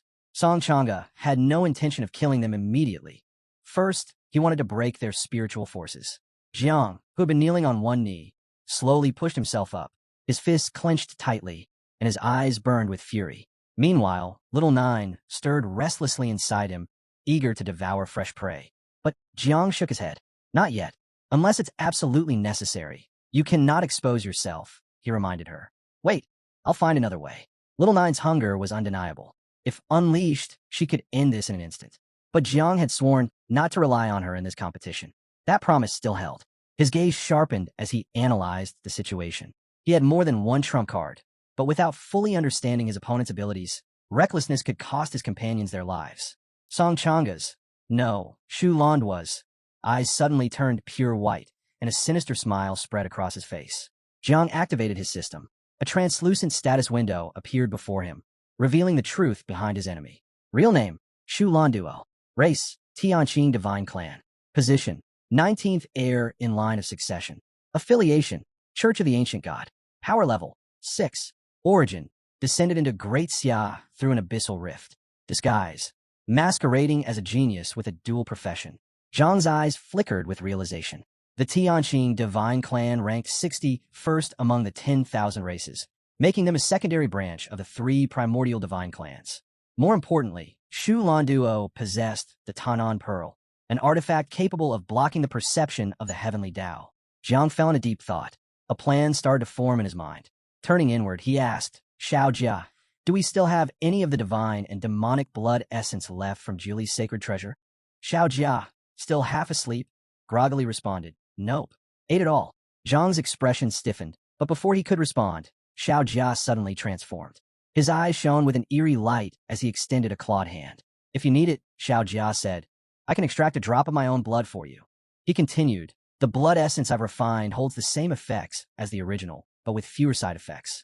You won't explode and die." Zhang's lips curled into a grin. Perfect. He decided to use a small portion of the blood to break the restriction. The rest, he would save for later. Xiao Jia handed over a single drop of refined blood essence. The moment it touched Zhang's skin, a surge of energy erupted from his body. Song Changa's head snapped toward him, his expression shifting from arrogance to confusion. "Ow," he muttered. Jiang had escaped his web of threads. Song Changa had no idea how, but it didn't matter. Jiang straightened, his aura growing stronger by the second. Then, without hesitation, he summoned a barrier. Song Changa burst into laughter, mockery dripping from his voice. He had no idea why Jiang had summoned a barrier, but he couldn't resist taunting him. "What's wrong? Are you afraid that your screams will be too loud when you die? Worried that others might hear and be embarrassed for you?" But Jiang remained unmoved. His gaze was firm as he spoke. "Shu Landuo." The name struck like a thunderclap. Song Changa's laughter cut off abruptly as his expression shifted. His body stiffened as he slowly descended to the ground, his footsteps heavy, his eyes lowered, fixed on the dirt as he walked forward. "Who are you?" he finally asked, his tone laced with unease. "How do you know my real name?" A bead of sweat formed on his temple. The real names of the 10,000 races had never been revealed to outsiders. Zhang's body pulsed with a deep, penetrating energy. His aura flared, suffocatingly intense. He met Song Changa's gaze with cold indifference. "You're not worthy of knowing who I am." Song Changa instinctively raised an arm to shield his face, overwhelmed by the sheer pressure Jiang was emitting. His mind raced. Was Jiang some hidden ancestor of the main clan? Jiang took a step forward, his voice sharp as a blade. "Tell me, when did the Tianqing divine tribe become this pathetic?" His glare darkened.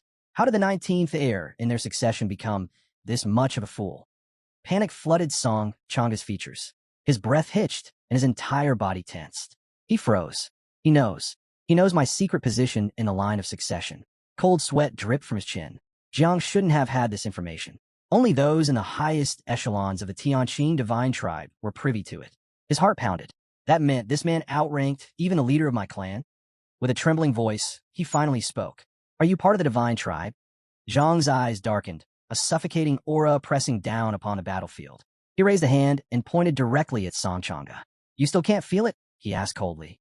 The aura of the ancient god flowing through me. Song Chang'e's mouth went dry. He swallowed hard, his entire body shaking. The truth was undeniable. I'm going to be crushed. Zhang's fury was absolute. The Church of the Ancient God has grown too reckless, he spat. Sending you here without proper preparation? Foolish. You ruined their plans. His voice turned deadly. You and the entire church must die. Song Chang'e's legs gave out. He collapsed to his knees, his head bowing in terror. Spare me, he pleaded desperately. We know we've made a mistake. His breath came in quick gasps. If we had known the god was here, we never would have dared to act. He trembled violently. The Tianqing divine tribe originally belonged to the primordial divine clan. We share the same roots, the same origin. His voice broke as he begged once more. Please spare my life. Jiang fell silent. His eyes bore into the kneeling figure before him. Unreadable. As Song Chang'e lowered his head before Jiang, he remained silent, staring at the ground. Jiang studied him intently, his gaze sharp and unwavering. Meanwhile, Little Nine playfully touched her cheek, anticipation clear in her demeanor. Jiang knew that forcing a direct confrontation with Song Chang'e would only expose his own weaknesses. Instead, a better strategy emerged, trapping him within his sea of consciousness and letting Little Nine deal with him. As long as she didn't physically appear, it wouldn't count as breaking the rules. Without hesitation, Song Chang'e prostrated himself before Jiang as though worshipping a deity. Jiang snapped out his thoughts, his expression calm. He acknowledged that Song Chang'e's words made sense. They were, after all, of the same essence and origin. Since his plan was already nearing completion, he decided to spare him. Hearing this, Song Chang'e felt nothing but gratitude and immediately expressed his thanks. Jiang, however, remained composed, extending his hand as he spoke. He knew Song Chang'e wanted to return to the cave, but doing so now would only harm his foundation. Instead, he proposed a solution, letting him merge into his body. That way, once Jiang had dealt with the other geniuses, he could personally bring him back. After a brief moment of thought, Song Chang'e accepted without hesitation. He bowed once more, vowing never to forget this kindness. With a simple motion, Jiang activated his power, drawing Song Chang'e into his being. As the process unfolded, Jiang's eyes glowed with satisfaction, a small smile forming on his lips. But just as Song Chang'e felt relief, he suddenly realized something was wrong. In an instant, he found himself inside Jiang's sea of consciousness, surrounded by countless insects. Above him loomed the massive dragon Jiang had discovered in the tomb, and perched atop, it was Little Nine, watching him with amusement. A chill ran through Song Chang'e as dread settled in. He barely had time to react before Little Nine rested her head on her hands, eyeing him like prey. Her tongue flicked out playfully. After all, it had been far too long since she had feasted on someone this powerful. With a nod from Jiang, she wasted no time. Her form twisted and grew, transforming into the mother insect. Her glowing eyes locked onto Song Chang'e as she lunged, tearing into him without mercy. Agonizing screams filled the sea of consciousness. Song Chang'e begged for help, his cries fading as he was devoured. Back in reality, Jiang casually brushed off his hands, then turned to Jiang Wushuang and Ying Zhan, who were still kneeling before him. Their eyes remained fixed on him, confusion and fear written all over their faces. Ying Zhan, struggling to process what he had just witnessed, swallowed hard. The sight of Song Chang'e kneeling before Jiang had already shaken him, but now the sheer terror of what had happened was sinking in. Jiang Wushuang, though equally shocked, fought to maintain his composure. His mind raced with unanswered questions. After all, the fight hadn't even begun. What exactly had Jiang said to Song Chang'e? The threads binding Ji Xianyu and the others suddenly vanished. She pushed herself up, placing a fist over her chest, her face flushing as she realized Jiang had saved her once again. Lu Sando approached, closing her eyes as a warm smile spread across her face. Without hesitation, she wrapped her arms around Jiang's neck, expressing her heartfelt gratitude. Jiang remained silent, unsure of how to react. The others watched, unable to hide their jealousy at the scene unfolding before them. One of Ying Zhan's men hesitated before speaking, his voice filled with sincerity. He admitted that Zhang's strength was overwhelming and asked if they should still continue fighting. Ingzhan, feeling both embarrassed and frustrated, shot him a sharp look. With a serious tone, he reminded his men that Jiang had saved all their lives. If they were going to fight him, it would have to wait until after the battle for classification. Jiang gently patted Lu Sando's head, his eyes gleaming with satisfaction. Turning to the rest of the group, he couldn't help but smile. Since the battle had settled and there was still nearly an hour left, he suggested they head to the center of the secret realm to rest and enjoy a meal while they waited for time to run out. Once they reached the center, Jiang accessed his system inventory, retrieving a full set of barbecue equipment.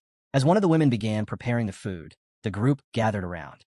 Ingzhan curiously picked up a skewer of meat, taking a bite. His expression shifted. He hadn't expected it to taste this good. Lu Sando sat beside Jiang, flashing him a grin. He commented on Jiang's surprisingly large appetite as they continued eating. Just then, a notification window appeared before Jiang's eyes. His breath hitched. He had ascended from level 39 to level 48 in one leap. 9 whole levels at once. For a moment, he was stunned, unsure if Little Nine had something to do with it. Inside the sea of consciousness, Little Nine had already devoured Song Changa. Satisfaction filled her gaze as she lazily chewed. Suddenly, she felt something odd in her mouth. Reaching in, she pulled out a thin thread, initially mistaking it for thorns. The strand was slick with her saliva. Zhang's attention snapped to it. He quickly realized it was Shu Landuo's soul. A new system window appeared, revealing its details. The thread was classified as a first-level divine weapon, possessing 3 unique abilities. The first, Soul Collapse, allowed the user to unleash spiritual energy, piercing into an enemy's sea of consciousness to shatter their very essence. The second, Soul Lock, enabled the absorption of surrounding spiritual energy, converting it into the user's own power.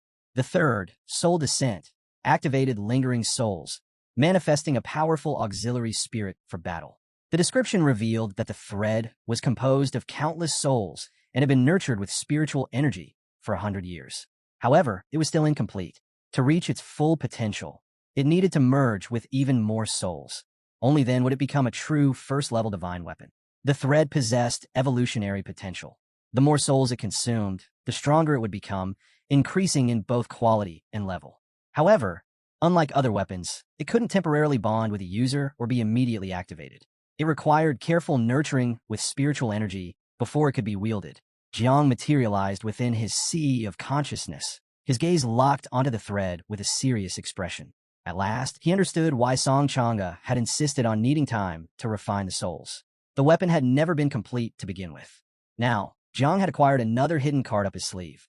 However, instead of using it immediately, he decided to nurture the thread first, with the help of the tree, so that it would eventually recognize him as its rightful owner. While raising weapons wasn't as profitable as cultivating as insects, this particular thread held great potential. Floating beside him, Little Nine tilted her head in confusion. She couldn't grasp what was happening, but Jiang remained focused. The tree extended one of its branches, enveloping the thread in its energy. Almost instantly, a system notification appeared, informing Jiang that the thread had been successfully nurtured and was now ready to acknowledge him as its owner.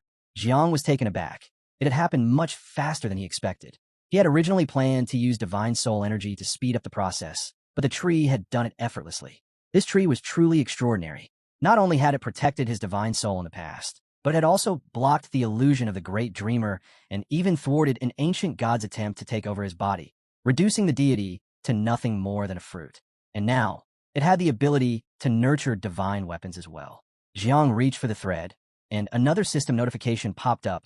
It had successfully recognized him as its owner. His eyes gleamed with excitement, a satisfied smile forming on his face. If the tree was this powerful, then when he eventually obtained the Hu sword from the divine emperor Jiulu, he would entrust it to the tree for nurturing as well. Little Nine, still puzzled, silently observed the thread.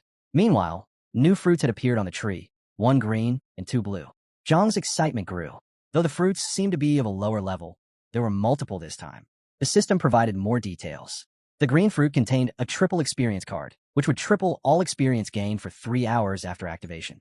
The blue fruits contained class change mission exemption cards, allowing him to bypass the mission requirement for a class upgrade. Jiang placed a hand on his chin. His curiosity piqued as he read the descriptions in the system window. A grin spread across his face. He had obtained 2 class change exemption cards. At level 48, he wasn't far from his 3rd class change. With these cards, he could skip the mission requirement entirely. making his advancement much more convenient. The system then pulled up his statistics window. Status: Transformation, second. Level, 48. Combat power, 447 stars. Jiang took a deep breath, his mind already planning his next move. Little Nine's gaze remained fixed on the system window, her eyes widening in surprise and confusion. Meanwhile, Jiang snapped his fingers as he suddenly recalled something. He still had a triple experience card. With that in mind, he decided to find a place to grind experience once he left the secret realm. Perhaps, if things went well, he could even complete his third transformation at the same time. Far away, within the great hall of the Church of the Ancient God, a figure in a red hood rested their chin on their hand, peering through multiple floating portals. This person was none other than the lover, the seventh pillar of the church. They chuckled softly. Initially, they had planned to wait for the ranking competition, but to their amusement, the Divine Sun had single-handedly eliminated Great Xia's divine-level geniuses. With a flick of their wrist, the portals disappeared. There was no need to keep watching. It was time to act. Standing atop a cliff, the lover overlooked the cult members gathered below. Extending their hand, they issued the command. All headquarters must be informed. Our allies in the caves, the marine race, and the forbidden zone of the depths. It's time for them to stir the waters of Great Xia. The plan was already set in motion. Jiang Xianji would oversee the defense of the cave, Ji Lingxiu would engage the old monk, and the great dreamer, still in slumber, wouldn't awaken until it was too late. By the time she did, the entire realm would already be in chaos. At that point, all of the realm's guardians and the sealed kings would be completely entangled in the conflict, unable to escape. The lover pulled back their hood, revealing piercing red eyes. A confident smirk spread across their lips as they spoke with certainty. Chujiang River won't have any reinforcements. He's going to be abandoned. And once the city is sacrificed, the rift beneath him will open wide enough for the ancient god's descent. At that moment, the filthy human blood in our veins will be purified completely. A deafening cheer erupted from the cult members below. Raising their fists into the air, they chanted in unison, announcing the imminent arrival of their god. Meanwhile, atop the walls of Chujiang, the night watch remained vigilant. Among them were Jai Gang and Tang, standing high above the city. Jai Gang observed the darkened horizon before speaking grimly. The 9 great regions of Great Xia, all except for Yunmeng Lake and Jiangnan, are in full rebellion. His gaze hardened as he surveyed the city below. The marine race and the cave dwellers are already making their move. The 8 great war zones of Great Xia have entered a first-level state of preparation. Even though Chuan isn't one of the major strategic cities, we can't let our guard down. Tang, who was sitting leisurely on the wall, turned to him with a relaxed smile. No need to stress, she reassured him. Our grand defensive formation is already warming up. In less than half an hour, it'll be fully operational. Jai Gang's expression grew more serious. We still have no word on how Jang Chun is doing. But based on the latest intel, Jiangnan's team has already broken into the top 3. Tang lifted a finger, grinning. With Jang Chun and Jiang Wushuang securing third place, fighting for first shouldn't be a problem. She exhaled, stretching her arms. Honestly, I believe Jiang can take first place in the genius ranking, but it all depends on the upcoming ranking battles. Just as their conversation continued, small explosions suddenly rocked the city. Jai Gang turned abruptly, confusion flashing across his face. He had no idea what was happening. Just then, other members rushed over, shouting urgent news. The transportation center had been destroyed, communication equipment was down, and Chujiang City was now completely surrounded by a beast horde from all directions. A massive wave of beasts had begun their assault on the city. Jai Gang's expression darkened. This was bad. With communications cut off, Chujiang City was completely isolated. He immediately realized that this attack wasn't just a random assault. It was a diversion meant to split their forces and weaken their defenses. Taking control of the situation, he turned to the others and spoke firmly. The more critical this becomes, the less we can afford to panic. He quickly issued orders. Duan Feng were tasked with holding the defensive line and accelerating the activation of both the Great Defensive Formation and the nuclear weapons. Xiao was ordered to initiate the reserve emergency plan and find any transferred who could still transmit sound messages. If no such individuals remained, they were to use loudspeakers and manual transmission instead. Bulang was given the task of gathering all the transferred within the city and bringing them to the front lines with him. The warriors' eyes burned with determination as they nodded in unison. Without hesitation, Jai Gang drew his sword and leapt off the wall, heading straight into the battlefield.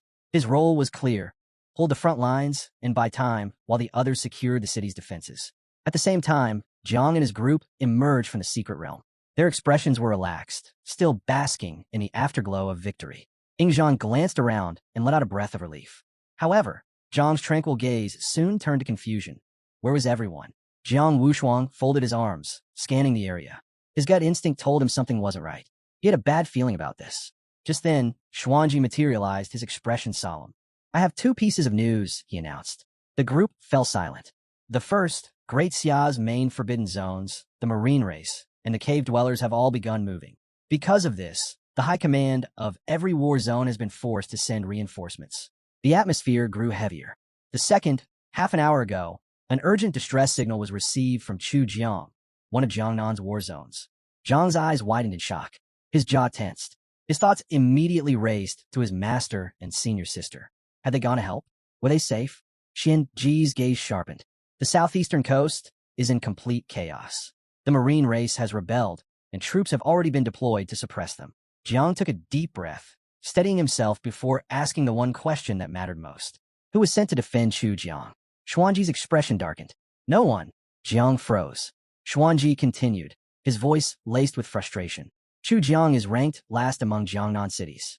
During an emergency meeting, Great Xia's high command made the decision to abandon it. They deemed it necessary to sacrifice the city to protect other, more strategically important locations. A heavy silence followed. Zhang's fist clenched. His jaw tightened. His expression was unreadable. Did they even consider the possibility that this is a distraction? He asked coldly. Ingzhan, standing nearby, flinched in surprise. His gaze fell to Zhang's trembling fist. Xuanji sighed. They did. But compared to Chu Jiang, there were places where they couldn't afford to make a mistake. And no one could be certain whether Chu Jiang was a decoy or the true target. He hesitated before adding, Gu Kashin didn't want you to know this, but he left behind a residual projection for you. He extended his hand. What will you do? Jiang didn't hesitate. He looked down for a moment before speaking, his voice firm. For Xuanji, Great Xia is the home we must protect. I understand why people think this way. His eyes burned with determination. His fist tightened as waves of insects burst forth, swarming around him. But Chu Jiang is my home. He turned to face his companions, his gaze unwavering. No matter how insignificant it may seem to them, I will never abandon it. And with that, he made his decision. He was going back. Jiang Wushuang studied Jiang for a moment before cracking his fingers with a grin. If Chu Jiang is in danger, it's our duty as the Jiangnan team to step in, he said. Ingzhan's eyes gleamed with excitement. With a confident smile, he added, Count me in. There's no way I'm letting you go alone. Ji Xianyu clenched her fist, determination flashing in her eyes. If one of us is in trouble, it's everyone's duty to help, she declared. Jiang turned to them, momentarily speechless. He hadn't expected them to stand by him like this. Xuanji remained silent, simply watching him. Zhang's heart swelled with gratitude, and with a sincere smile, he thanked them all from the bottom of his heart. Then, Xuanji's expression darkened. With a serious gaze, he raised his hand, summoning a hologram of a monstrous beast. The city isn't just under attack. It's being overwhelmed by a beast tide. Even the strongest warriors have little chance of survival, he warned. Do you truly want to go? You're all young geniuses with a bright future ahead of you. If you set foot in that battlefield, there's a good chance you won't come back. A heavy silence fell over the group. The lilac-haired woman pressed a hand over her chest, hesitation creeping into her expression. One by one, many of the geniuses began to waver. Some lowered their gazes, understanding that their weakness would only drag the others down. Ingzhan scoffed, disgusted. With a sharp glare, he barked, If you're afraid, leave now. Don't burden the ones willing to fight. His words struck deep. Several geniuses turned their backs and walked away. Xuanji looked at Jiang, his expression unreadable. Even after seeing this, do you still intend to go? Jiang's eyes burned with unshakable determination. His voice was steady as he answered, Even if the entire world stands against me, I will save my city. Ingzhan stretched his arms, his expression solemn. If my ancestors, the descendants of a human emperor, were here today, they'd praise you, Jang Chun. Jiang Wushuang pressed his hands together and closed his eyes, slipping into deep meditation. With a calm voice, he whispered, Grandfather, I have obtained an invincible heart. From this moment on, my own journey begins. Ji Xianyu's fists trembled with rage. How is it possible that no one from my city is stepping up to help? She demanded. Her anger seemed to ignite something in the others. One by one, they steeled their resolve. If they truly shared the same city, they couldn't stand aside and do nothing. Xianji watched them all carefully before stepping forward. Raising his hands, he praised their bravery. You are the prodigies of the new generation of the Great Xia. I would expect nothing less. His expression hardened as he continued. But I cannot allow all of you to go. Only the top 10 in the prodigy ranking may accompany Jiang to Chujiang. His voice carried finality. As for the rest, you are eliminated from the competition. Upon hearing this, the geniuses clutched their heads, unable to hide their panic. Xianji then revealed that the next phase of the competition had been canceled. Instead, a merit-based battle would take its place. With a flick of his powers, a bracelet materialized on Zhang's wrist and those of the other participants. Zhang's gaze locked onto the bracelet, curiosity sparking in his eyes. Meanwhile, on the other side, Jiang Wushuang silently examined his own. Xianji explained that these bracelets would track their merits, and the final rankings would be determined by the points earned in battle. Xianji closed his eyes, rubbing his chin in thought before issuing one final warning. The great Xia couldn't afford to lose. If they failed, it would only prove they weren't worthy in the first place. He urged them to let go of any illusions. If they wanted to survive, they could only rely on their own strength. Xianji opened his eyes, but no one seemed to be paying attention. Seeing this, he hesitated, slightly puzzled. At that moment, a portal emerged, and one by one, Jiang and the others stepped inside. Before entering, Jiang Wushuang turned to his grandfather with a bewildered look. He bluntly told the old man to stop talking so much. Walking toward the portal, Ingzhan acknowledged Xianji's concern, but dismissed his usual persuasion tricks. With confidence, he reassured him not to worry. They weren't going to die that easily. Xianji silently observed them before stroking his beard and gazing at the sky. The way they called him old made his expression darken, but a smile soon formed. Next time, he decided he would take them deep into the cave, where they could witness his terrifying might firsthand. After that, they wouldn't dare speak of him that way again. To him, they were remarkable individuals, and he truly hoped they would survive. Elsewhere, a lilac-haired woman collapsed to her knees, covering her face as she sobbed, pleading for forgiveness. One girl also fell to his knees, tears streaming down as she apologized for his own cowardice. One of the men extended a hand toward them, telling them to stop crying. As long as they were alive, they would still have chances to grow stronger. Besides, if Jiang and the others perished, that would be their opportunity to rise in the rankings. Meanwhile, on the defense line of the eastern sea of Jiangnan, a monstrous horde of sea beasts surged toward the shore, demolishing everything in their path. The defense cannons roared to life, unleashing a barrage of fire against the advancing creatures. Standing on the wall, Old Gu and one more person observed the onslaught. As they analyzed the situation, a sense of unease crept in. Something was off. Old Gu noted that this beast tide was unlike anything before. Judging by its sheer scale, this could very well be one of the largest in recorded history. But the battle itself lacked intensity. Duan Feng, arms crossed, observed the sea beasts closely and questioned whether this was just a distraction. Old Gu confirmed his suspicion, explaining that the attack was merely a ploy to divert the attention of the elite forces. Duan Feng knelt down, a deep frown crossing his face. He realized the enemy's true target lay elsewhere. Hearing this, Gu's expression hardened. Could their objective be Chujiang City? Duan Feng stood up, his gaze unwavering. He admitted he wasn't entirely sure. Alongside the forbidden marine zones and the rebellion in the caverns, 5 other cities in Great Xia were under siege by beast tides. These were all small, remote cities far from the central bases. Old Gu listened in silence, intrigued by the unfolding situation. Duan Feng then confirmed that Chujiang was indeed one of the attacked cities, but no one knew for certain if it was the enemy's primary target. As the cannons continued bombarding the attacking beasts, Duan Feng revealed that Xuanji had sent a message. Jang Chun and his group had teleported from the Qinluo War Zone's main base to Hubei City in the Jiangnan War Zone. Gu's face drained of color. It didn't take long for him to piece things together. They were heading for Chujiang. Panic surged within him. He had specifically told Xianji not to inform Jiang about the beast tide in Chujiang. Without hesitation, Old Gu leaped to his feet and sprinted along the wall, his anger boiling over. To him, Xianji was nothing more than a treacherous dog. But none of that mattered now. He had to go back. He had lost one disciple before. He wouldn't let it happen again. Duan Feng, alarmed, rushed after him, urging him to calm down.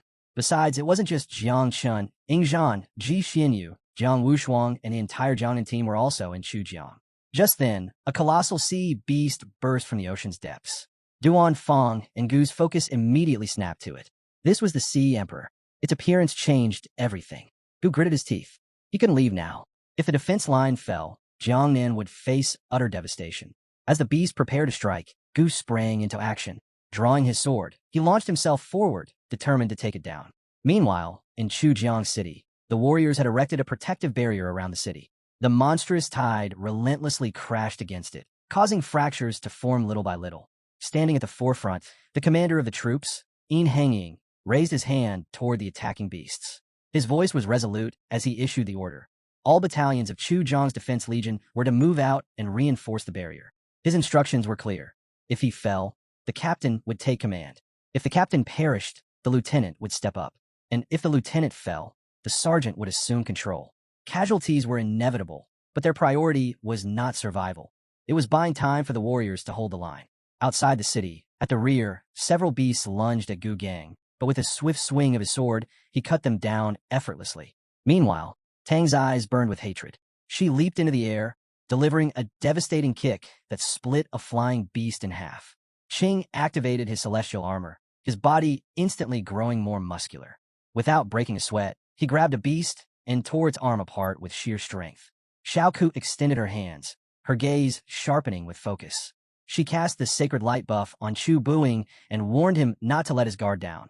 A devouring crow was closing in behind him. After slaying one beast, Chu Buing turned, only to see the massive crow hurtling toward him at full speed. Before he could react, a tentacle from another creature wrapped tightly around his arm. Just as he began to struggle, an arrow pierced the beast, forcing it to release him. From atop the turret, Duan Fong had taken a shot, saving him at the last moment. Catching his breath, Chu Buing quickly expressed his gratitude, relieved by the timely rescue. Nearby, Gang, visibly exhausted, pulled himself up and locked eyes with Duan Fong. He made a grim remark. If Duan Fong, the commander of the Night Watch, fell in battle, their entire unit would be wiped out. Duan Fong, however, dismissed his pessimism. As long as Jang Chun lived, the Night Watch would never fade. Then his eyes widened as he spotted incoming threats. 5 level 5 eagles and 2 level 6 celestial apes were heading straight for them instead of targeting the defense shield. Panic briefly surged through him, but he quickly steeled himself. A brutal fight was inevitable, but he had already made up his mind. If the defense shield collapsed, they would unleash 8 nuclear bombs on the beasts. There was no turning back now. Ji Gang's expression darkened with fury. Raising his sword high, he called upon the Night Watch members to remember the oath that bound them. Without hesitation, he and Aunt Tang charged forward. Behind them, Xiao Ke reinforced them with the Holy Light buff, while Chu Byung also pressed on toward the oncoming monsters. Ji Gang swung his sword with full force, cleaving through a beast. Another lunged at Aunt Tang, but she sprang into the air, decapitating it with a single powerful kick. Xuan seized a beast and slammed it into the ground with immense force. Seeing this, Xiao Ke quickly applied another buff to bolster his strength. But then, her expression twisted in terror. Looking up, she screamed a warning to everyone. Something was coming. The level 6 celestial ape had arrived. With a deafening roar, it unleashed a ferocious punch. Ji Gang and the others barely managed to block it, straining against the beast's overwhelming power. Tang, however, was starting to falter. Fatigue was setting in. Ji Gang's eyes locked onto the massive creature, its sheer presence suffocating. He knew there was no way to evade the next attack. There was only one choice left: face it head on. They had been fighting for hours. Their strength was fading. But giving up was never an option. They struggled to resist, but it was useless. The celestial ape struck with immense force, sending them hurtling through the air. Now weakened and unable to fight back, they could only watch as the beast loomed over them, its piercing gaze locked onto its helpless prey. It raised its foot, preparing to crush them. Ji Gang and Tang, barely able to move, knelt on the ground. Fear flickered in their eyes. Ji Gang gritted his teeth, stabbing his sword into the ground. His eyes widened in despair. Was this really the end? He hadn't yet witnessed Jiang claim the top spot in the ranking of geniuses. He hadn't had the chance to proudly tell his master that he had finally advanced to the 4th transformation and mastered his sword. But just as the monster was about to strike, its head was severed in an instant. Ji Gang and Tang froze, their gazes snapping to the lifeless body of the ape. Their minds reeled. What had just happened? Then they saw him, Jang Chun. As the creature's head hit the ground, Jang calmly placed his hand on it. A dark mist swirled from his palm, consuming the severed head. His eyes gleamed with satisfaction, and a smile tugged at his lips. "I'm back," he announced, "and I'm here to save the Night Watch." Extending his hand, he conjured a protective shield. His expression turned serious as he ordered Ji Gang and the others to enter and recover while he handled the rest. Ji Gang's eyes widened in disbelief. His jaw nearly dropped. Was this real? Had he already died? And this was some kind of illusion? Tang, however, broke into a smile. Relief washed over her as she looked at Jiang. "No," she said softly. "It's real. It's really Jiang Chun." But Ji Gang panicked. This is a beast tide. You came alone. You're gonna get yourself killed. His voice rose in frustration. This is it. Now the night watch is finished. Jiang turned toward him, amusement flickering in his eyes. They had no idea, did they? No one here knew about the time he had unleashed Little Nine against Xiao Xinghua. Meanwhile, the poisonous mist continued to devour the ape's corpse, consuming it bit by bit. Jiang smirked and spoke without turning around. You should really stop underestimating me. His voice was calm, yet his words carried weight. Then, he gave them a simple instruction. Pay attention, all eyes fixed on the rapidly dissolving corpse. And in that moment, they understood. This was the power of the Calamity 9 Miasma wings. The moment Chu Jiang witnessed Jiang unleash that toxic mist, he froze, eyes wide, jaw slack. Jiang had just obliterated a level 6 beast, the kind only fighters at the 6th transformation star rank could handle. Aunt Tiang stood rooted to the spot, her mind struggling to make sense of what she'd seen. This wasn't just talent. Tianjiao was in a league of his own. And now, Jiang had finally had a sliver of hope. Jiang turned toward the others, a look of relief crossing his face. He made it just in time. With a smirk, he declared, I didn't come alone this time.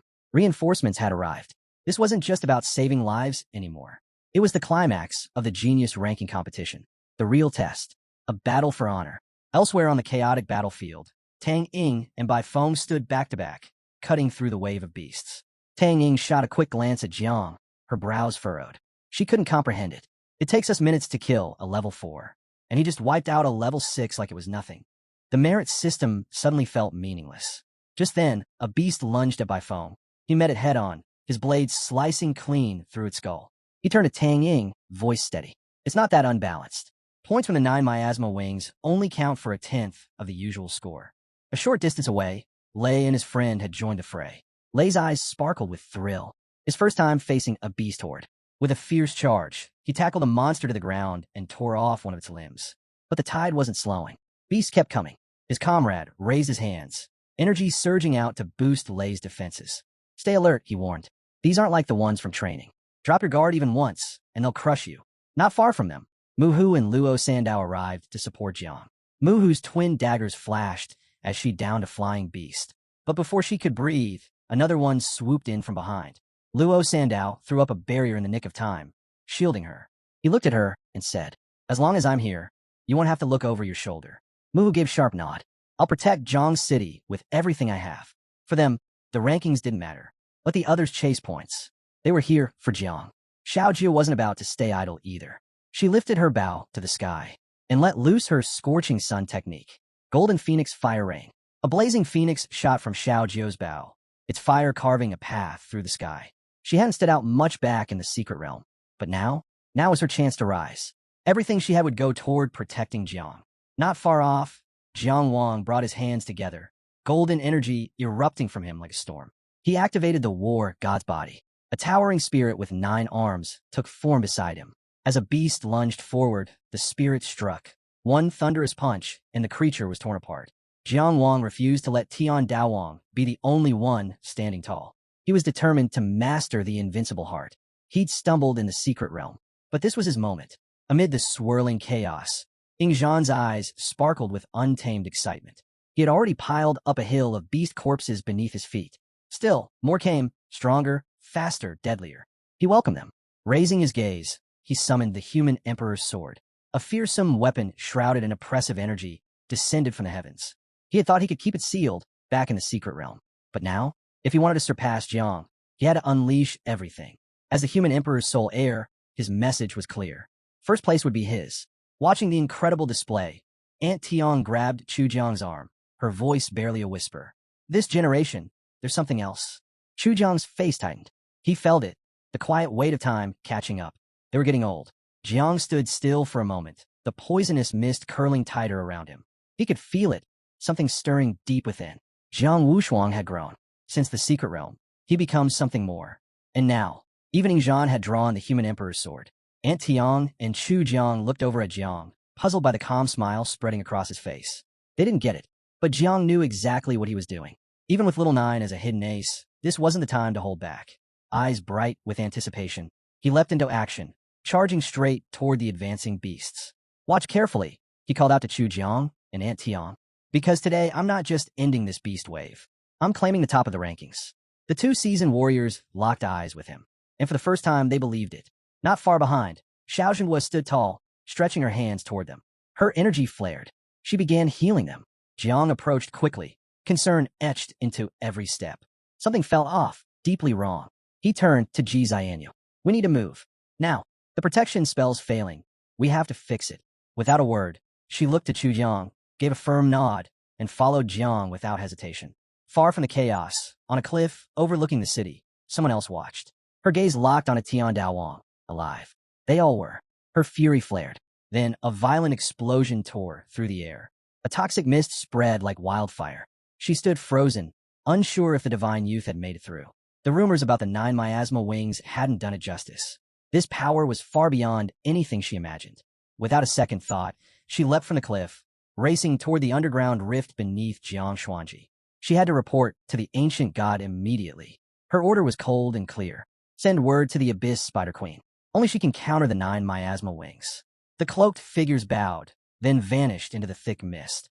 Back on the battlefield, Jiang unsheathed his sword, arcs of lightning sparking around the blade. With one fluid strike, he launched the thunder sword technique.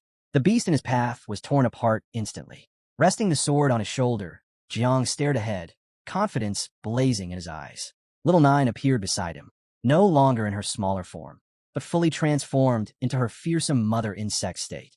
She lunged at a beast and shredded it without effort, then turned to Jiang with a satisfied glint. I've eaten another one, she said. Jiang grinned. Keep going. Eat as much as you want. And she did. Every beast she consumed surged more experience into his system. Over 60,000 points gained. In a heartbeat, Jiang jumped from level 48 to 57. His consciousness was suddenly pulled inward, into his sea of consciousness. Little Nine kept eating. Jiang lifted his hand, summoning a series of glowing cards. Reward from the tree's fruit. His eyes lit up. Thanks to the double experience card, both he and Little Nine had hit level 57. This horde wasn't just a threat. It was an opportunity. They weren't just surviving. They were evolving. And with the exemption card for the third transformation still in their hands. Tonight was the night. They would complete the transformation and gain a new mother insect. Right then, Tianjiao stepped forward. She pointed toward the sky, her face solemn. A chorus of voices echoed around Jiang. Spirits offering to help gather the scattered souls. Jiang turned, brow raised. You don't want the souls for yourself? Tianjiao touched his fingertips gently. I'm not interested in that, he replied. You promised me a real feast, didn't you? Jiang gave a small nod, then reminded him. The tree needs souls to bear fruit. Go gather them, but quietly. His tone shifted. You're my ace. Don't show your hand unless it's the last resort. Tianjiao gave a quiet nod before fading into the mist. At the same time, the Grand Xiao merit list updated across the system. At the very top stood Jiang Xuanji. Second place, Ji Lingxiao. Third, the Great Dreamer, Huan Yue. Gu Kaitian was at 28th. Jang Chun had surged to 296. Ingzhan landed at 401. And Jiang Wushuang now held spot 468. Holding the human emperor's sword, Ingzhan glanced at the display on his bracelet. His jaw tightened. Tian Daowang, once in the 900s, had shot up into the top 300. And Ingzhan, still outside the top 400. The frustration inside him exploded. Without a word, he dashed forward, slicing through waves of beasts with brutal speed. But he knew better. Kills alone wouldn't cut it. Merit wasn't just about combat. Contribution mattered. A beast horde this massive? There had to be a rift nearby. If he could locate and destroy it, he might surpass Jiang. Up on the city walls, Ji Xianyu exhaled, her breath heavy. I've finished repairing the protection spell, she said, bending over slightly, hands on her knees. Jiang Chun sat close, eyes fixed on Jiang far ahead. Why'd he dive so deep into the enemy lines? He asked. Jiang Chun crossed his arms. He's not worried. With the 9 miasma wings, he's blazing his own trail. To him, this battlefield isn't danger, it's opportunity. Chu Jiang suddenly pointed toward Jiang, eyes alight. He's using this to level up and push into the third transformation. Xu Bing's eyes widened. He rubbed his chin, thoughtful. The third class change. That was no small leap. It wasn't just an upgrade. It reshaped your entire identity. He knew that feeling too well. He'd been stuck at that stage for 4 long years. Chu Jiang kept his gaze locked on Jiang. He pictured the greats. Jiang Yangzhan, Gu Kaitian, and Jiang himself. The 3rd, 6th, and 9th transformations. Those are the real trials, he said. Most awakeners never pass them. But this generation, they're different. Ingzhan, Xinyue, Jiang Wushuang. They'd all achieved the third transformation before the tournament even began. Some were edging toward their fourth. Tian Daowang had lagged behind, until now. Then the ground shook. Zhang's ancestral tree erupted into view. All eyes turned. Chu Jiang, Chul, and Sei froze, staring in disbelief. Jiang was entering his third class change. Right there. No preparation, no quests. Just raw evolution. How? Chu Jiang whispered. Did he use some legendary item to bypass the trial? Then the truth hit him, and, with it, panic. If Jiang had been pulled into the initiation space, he was wide open, completely exposed, still gripping a fallen beast's corpse. Tang Ying looked up and spotted the towering ancestral tree in the distance. Beside her, Bai Feng stared too, overwhelmed by the sight.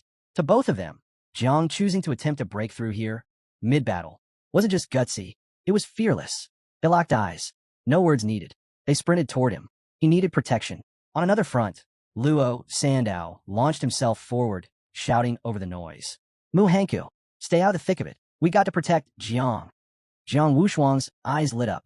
He wasn't at Jiang's level yet, but he could still do something. Without hesitation, he followed them in.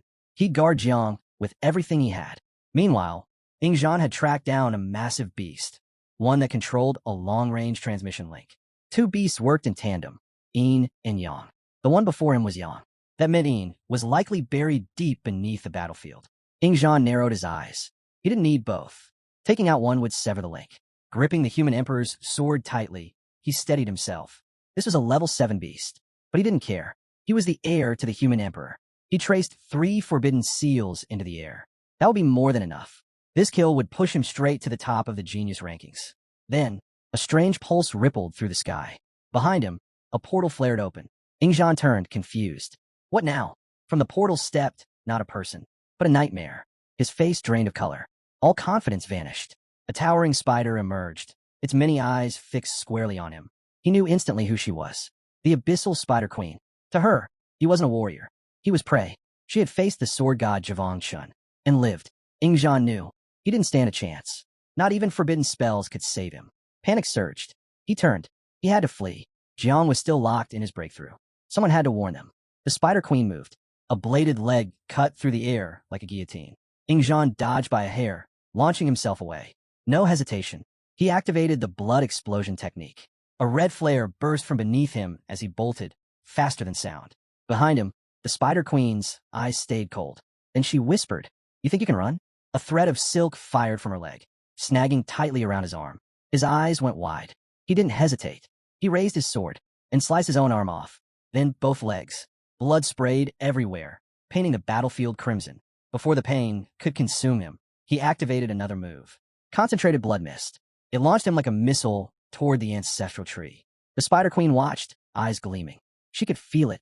His body overflowed with raw vitality. Behind her, 2 cloaked cultists knelt low.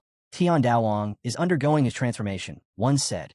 His mind is in the initiation space, the other added. This is the perfect window. Strike now, before he completes the evolution. At the Eastern Sea defense line, near Jiangnan, Gu Kaitian launched himself into the sky. With a powerful swing of his sword, he sent a surge of energy hurtling toward a sea beast. The slash struck true. One of the creature's limbs was severed instantly. Roaring in pain, the beast locked its glowing eyes on him. But instead of retaliating, it suddenly turned and dove into the sea. It vanished beneath the surface, the severed limbs splashing into the waves behind it. Xiaochen watched it go, clearly disgusted. The idea that a creature from the marine race would flee after just one hit left a bitter taste in his mouth. He called out after it, voice laced with disdain, "If you don't want to fight, don't make noise next time." Beside him, Duan raised his hand and conjured a layer of ice over the sea, then turned to Gu Kaitan, his expression serious. "I just got word from a Chang," Duan said. Jiang Xuanji managed to hold off the beast horde, and Jang Chun. He's broken into the top 300 on the Great Siam merit rankings. The words hit like a bolt of lightning. Xiaochen froze, slowly turning to face him, eyes wide in disbelief. Jiang Chun made it into the rankings, he muttered, still trying to process what he'd just heard. Reaching that level was something only a rare few masters accomplished in their entire lives. Before they could say anything more, the skies suddenly flared a deep, ominous red. All heads turned upward. It was the Tianyuan alert, an ancient emergency signal crafted by the human emperor himself. Dukashin's face went grim. "It's real. I haven't seen this in years." The alert only activated when a level 1 or higher threat appeared, and no expert was around to respond. As the light pulsed overhead, a portal formed, revealing a live image of the Abyss Spider Queen. Her eyes sparkled with dark intent. Dukashin and Duan exchanged a glance. This was beyond serious. In that same moment, the sea beast returned, leaping from the water in a frenzy. Gu Kaitian stepped forward, sword already drawn, his blood surging with determination. This time, he wasn't letting it escape. This one's mine, he said firmly. Head to Jiang Xuanji. Make sure he stays alive. Don't engage the Spider Queen. Just keep her protected. Duan gave a nod, calm and steady, and launched into the sky. I'll do everything I can. Far away, beneath the Chujiang defense line, a hidden cave filled with black-armored elite soldiers stood on high alert. Suddenly, a glowing portal materialized before them. Something was coming through. Without hesitation, the god of war raised his voice, commanding the room with unwavering authority. If the 10,000 races of the Abyss dare set foot here, they die where they stand. The soldiers didn't flinch. They stared down the portal, their voices rising together in a battle cry that shook the cavern. Great Xia will not fall. Jiang Songchang gave a step forward, spear in hand, his body crackling with energy and fury simmering beneath the surface. Before he could make a move, a voice echoed across the battlefield, cold and resolute. Jiang Xuanji must die. The accusation rang out, claiming that the 9 miasma wings were a calamity waiting to happen, a threat that could bring the world to ruin. Then, without warning, the ground trembled as a towering figure emerged. A level 9 demon, Tu Yang, stepped through the portal, a twisted smile stretching across his face, malice gleaming in his eyes. His gaze locked onto Jiang Yangzhan as he spoke, voice like ice.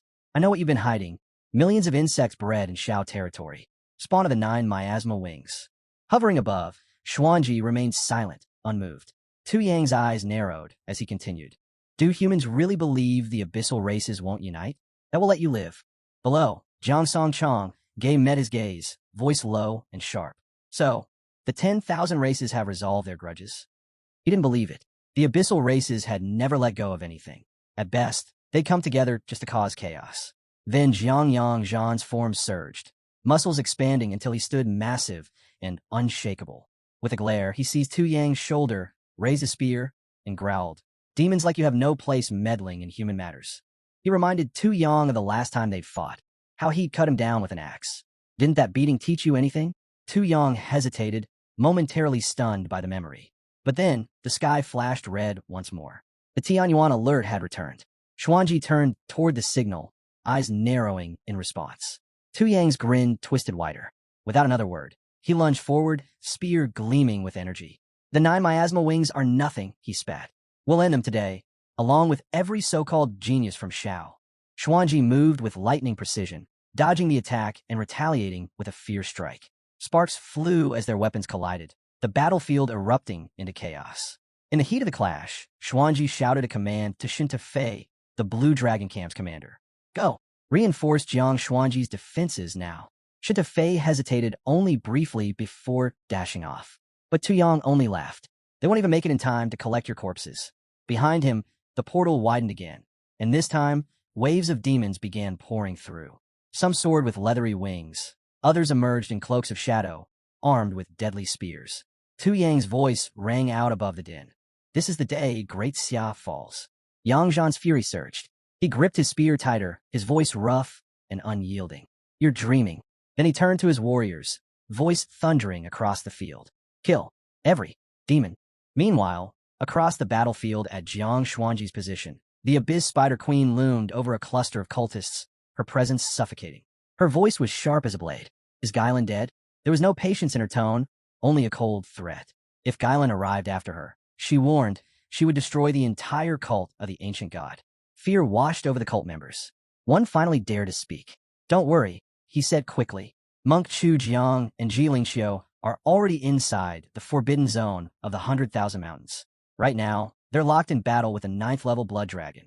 He added, Jiling Xiao won't get out alive. The Spider Queen said nothing. Instead, her massive legs shifted as she released a horde of smaller spiders across the battlefield. She wasn't about to take chances. Her command was clear. The swarm was to scour Jiang Xuanji City. She would make absolutely sure that Ji Lingxiu hadn't returned. Deep within the ancestral tree, Tane Daowang sat motionless, immersed in his breakthrough. Radiant energy pulsed around him, light rippling in waves from his body. Just beyond the tree's base, Gang and his team had arrived. Without hesitation, they took up positions, forming a tight perimeter to hold back the approaching beast horde and shield him while he remained vulnerable. The area was swarming with beasts, the tension climbing fast. Then, out of nowhere, Ingzhan came hurtling toward them. Jiang Wushuang spotted him first, eyes narrowing at the sight of blood. He rushed forward. "Why are you injured?" he asked, voice sharp. Ingzhan's face was pale, twisted with fear. "Run," he warned. "The Abyss Spider Queen, she's here." Everything stopped. Silence swept over the defenders like a wave. Then came the panic. But Jiang stood his ground, steady as stone.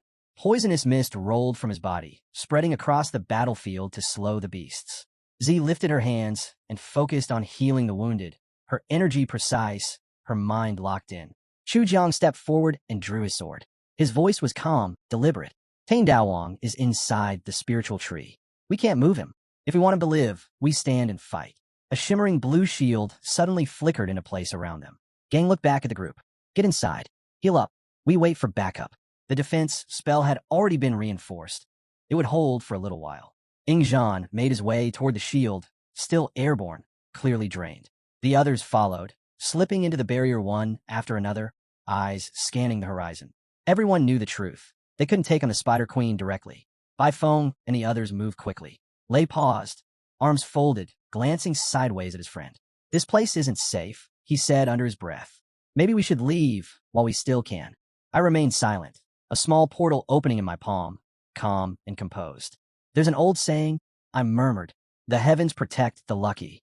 My calculation said this wasn't a dead end. There was still a way out. From the portal, BZY reached in and retrieved a glowing treasure. "If it really comes to it," he said quietly, "I'll have to call Grandpa Monkey." He summoned the magic gourd, holding it high. Closing his eyes, he whispered into it, "Grandpa Monkey, we need your help. We're in danger." Light began to swirl from the treasure. Lei, still watching with arms crossed, raised an eyebrow as an eye appeared in the center of the glowing gourd. Grandpa Monkey had arrived. The old spirit didn't waste time. He admitted straight up, he wasn't strong enough to take on the Spider Queen directly, but he was ready to push her to her limits. Instead of charging into the fight, Grandpa Monkey used his power to open a path. In the blink of an eye, both BZY and Lei were pulled into the treasure, vanishing in a flash of light. Watching it all, Kongming tightened her grip on her dagger, face hard as stone. Nearby, Mu Hu closed her eyes and lifted her fist to the sky, fury building within her. She wasn't about to depend on cowards. Not now. Jiang Chen's eyes blazed with determination. She wouldn't leave Tane Daowang, not for anything. If it meant burning through every treasure she had, so be it. She would protect him. Beside her, Luo Sandao clenched her fists, jaw tight. "We fight," she said coldly. "Until the end." Jiang Wushuang looked around at his comrades, stunned by their unwavering resolve. A quiet sigh escaped him. He was scared, of course he was, but there was no chance he'd run now. Not while the others were holding the line. If he turned his back now, how could he ever claim to possess an invincible heart? Chu Jiang, sword gripped tight, turned his gaze toward the ancestral tree. His voice was low, steady. "Jiang," he called, "wake up. We're not afraid to die, but what we fear is failing to protect you." Inside the origin space, Jiang stood alone, deep in thought. None of this had been expected. The moment he used the class change mission exemption card, his consciousness was yanked into this place, the very heart of the origin space.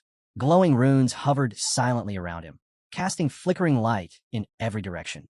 Shaking off his daze, Jiang studied them carefully. He understood the consequences. Canceling the class change now meant starting over from the beginning. But with so many low-level insect enemies outside, most hovering around level 30, the risk was manageable. As he looked closer, Jiang realized these weren't just regular runes. They were far more advanced. Then the system interface lit up before him. He had successfully completed the third class change, Thunder Dominator. Now came the next step, selecting a Thunder rune. Thousands of runes had gone extinct long ago. Only a handful remained, and all of them were more powerful than the standard Thunderlord path. He reached out with confidence. The system made its choice. From the 9 remaining options, one rune entered his mind, fusing with his soul. And just like that, his unique profession evolved again. From Lord of Thunder to God rank, God of Thunder. A new status window appeared before him, displaying 3 brand new abilities. First, Punishment of Thunder. A thunder I manifested in the void, capable of launching direct mental assaults on his enemies. Second, 3,000 Cataclysms of Thunder. A catastrophic area of effect technique, unleashing a storm of thunder punishment across a vast battlefield. Third, God of Thunder, a 100-meter wide eternal domain. Anything caught within it would have its elemental powers stripped and weakened. It could also consume any domain ranked below it.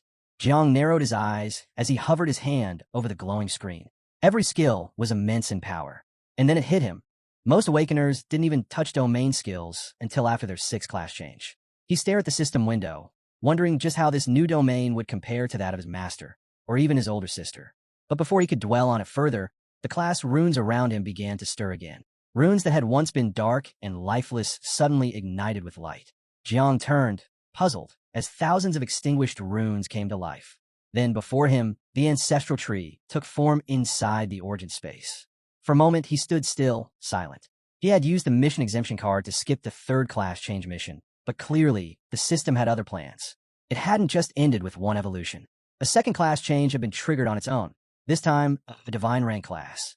The screen shifted again. The class, Master of Divine Creation. It evolved in an instant. New name, the beginning of everything. And with it came another eruption of power, another wave of never-before-seen abilities awakening deep within him.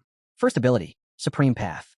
With mastery over this technique, every skill Jiang used now carried a chance to level up automatically. Second ability, Evolution to Complexity. A powerful upgrade of growth of all things. He could now exponentially boost the growth and reproduction of life. Creatures could grow 50 to 200 times faster and multiply by 2 to 10 times their original number. Clenching his fist, Jiang summoned a flash of lightning into his palm. Then he slowly opened his hand. A root formed, vibrant, alive, pulsing with raw potential. Compared to his previous Thunder God class, this new power was in a league of its own. Supreme Path granted him the ability to learn techniques from any race, just like Yingzhan. And with Evolution to Complexity, he could supercharge his insect army in ways that defied logic. Little Nine's next breeding cycle alone could produce 10 billion insects. If fortune was on their side, that number could shoot past 100 billion. Then, before his eyes, something unexpected happened. A new insect mother materialized. She stepped forward, placed a hand over her chest, and spoke in a soft, cheerful voice, Xiao. Jiang froze in disbelief. He hadn't used growth of all things. He hadn't triggered any life rank evolution. And yet, here she was, already in human form. Outside, chaos had begun. The Spider Queen released her swarm. Equal in rank to Little Nine, her spiders quickly flooded the battlefield, outnumbering Jiang's forces. But Chu Jiang didn't budge. If we want to protect Jiang, we rely on the insects, he said firmly. His command was clear. Hold the line. Fight to the last breath. Jiang Wushuang activated the body of the god of war, summoning a towering spirit with 10 powerful arms. Xianyue Andu loosed an arrow skyward, summoning a flaming fire phoenix. Chu Jiang raised his sword. The battle was underway. Spiders poured in from every direction. Little Nine shifted into her 9 Miasma wings form, locked eyes with the Spider Queen, and surged forward. Luo Sandao extended her arms, casting divine barriers around Jiang, her eyes blazing with wrath. If they get close, she warned, the divine weapon detonates. The Spider Queen struck first, leaping high into the sky before releasing a devastating shockwave. Her voice cut through the battlefield like a blade. None of you can stop me, she said, grinning with murderous delight. The shockwave hit like a tidal wave. Defenders were hurled in all directions. No one could stay on their feet. Luo Sandao crashed to the ground, coughing blood. On Jiang's shoulder, Little Nine trembled. Her voice cracked as tears rolled down her cheeks. Please wake up. She's already killed so many. And then, Jiang's eyes opened. He turned to face the Spider Queen, calm and steady. A soft smile crossed his lips as he spoke gently. Don't cry. Your father's awake now. Jiang drew his sword, his gaze fixed on the Spider Queen with unwavering focus. Without speaking, he placed his hand on the ground. Growth of all things. In an instant, roots burst from the soil, twisting upward like serpents. Rising to his feet, he extended an arm toward Luo Sandao and the others. These roots will carry you back to the city, he said. Little Nine, protect them. The roots reacted immediately, coiling around each of them, preparing to whisk them away. Muhu stood frozen, unsure of what Jiang was intending. Ziku and turned to look at him, disbelief written across his face. Surely, he couldn't be thinking of facing the Spider Queen alone. Luo Sandao's eyes widened with panic. No, I'm not leaving, she shouted. I can still fight. She wasn't the only one resisting. None of them wanted to abandon Jiang in this moment. But he stood tall, composed, exuding a quiet certainty.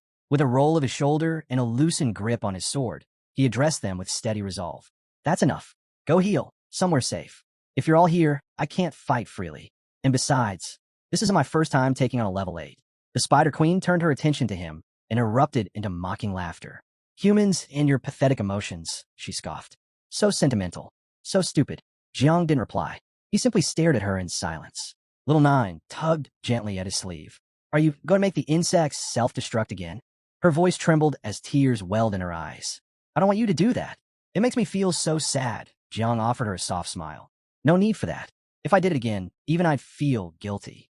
Just handle the queen's spawn. I'll take care of the real threat. The Spider Queen touched her chin, her eyes gleaming with cruelty. Even the level 9 sword god couldn't kill me. And you? A mere awakener with 3 transformations? Don't make me laugh. Jiang slowly raised a single finger and smiled. Who says the sword god is anything like me? I'm a master of 3 transformations. He was baiting her, luring her into underestimating him, and she did. Her grin widened into hysterical laughter. One of the cult members nearby grew tense and stepped forward. Stop laughing. Hurry. If you wait too long, Gailan or Q might return. Then it's over. But she waved him off, still chuckling. Don't scare me. This guy's a riot. Zhang's eyes never wavered. His voice, calm and commanding, cut through the tension. Xiao, give me a full drop of the ancient god's blood. Then he added, this time, I don't need you to bear it for me. Xiao appeared beside him, hesitant, his expression concerned. Are you sure your body can handle it alone? Jiang nodded with confidence. I'm sure. Xiao passed him the drop. It fell, splashing onto the earth, fusing with Zhang's blood.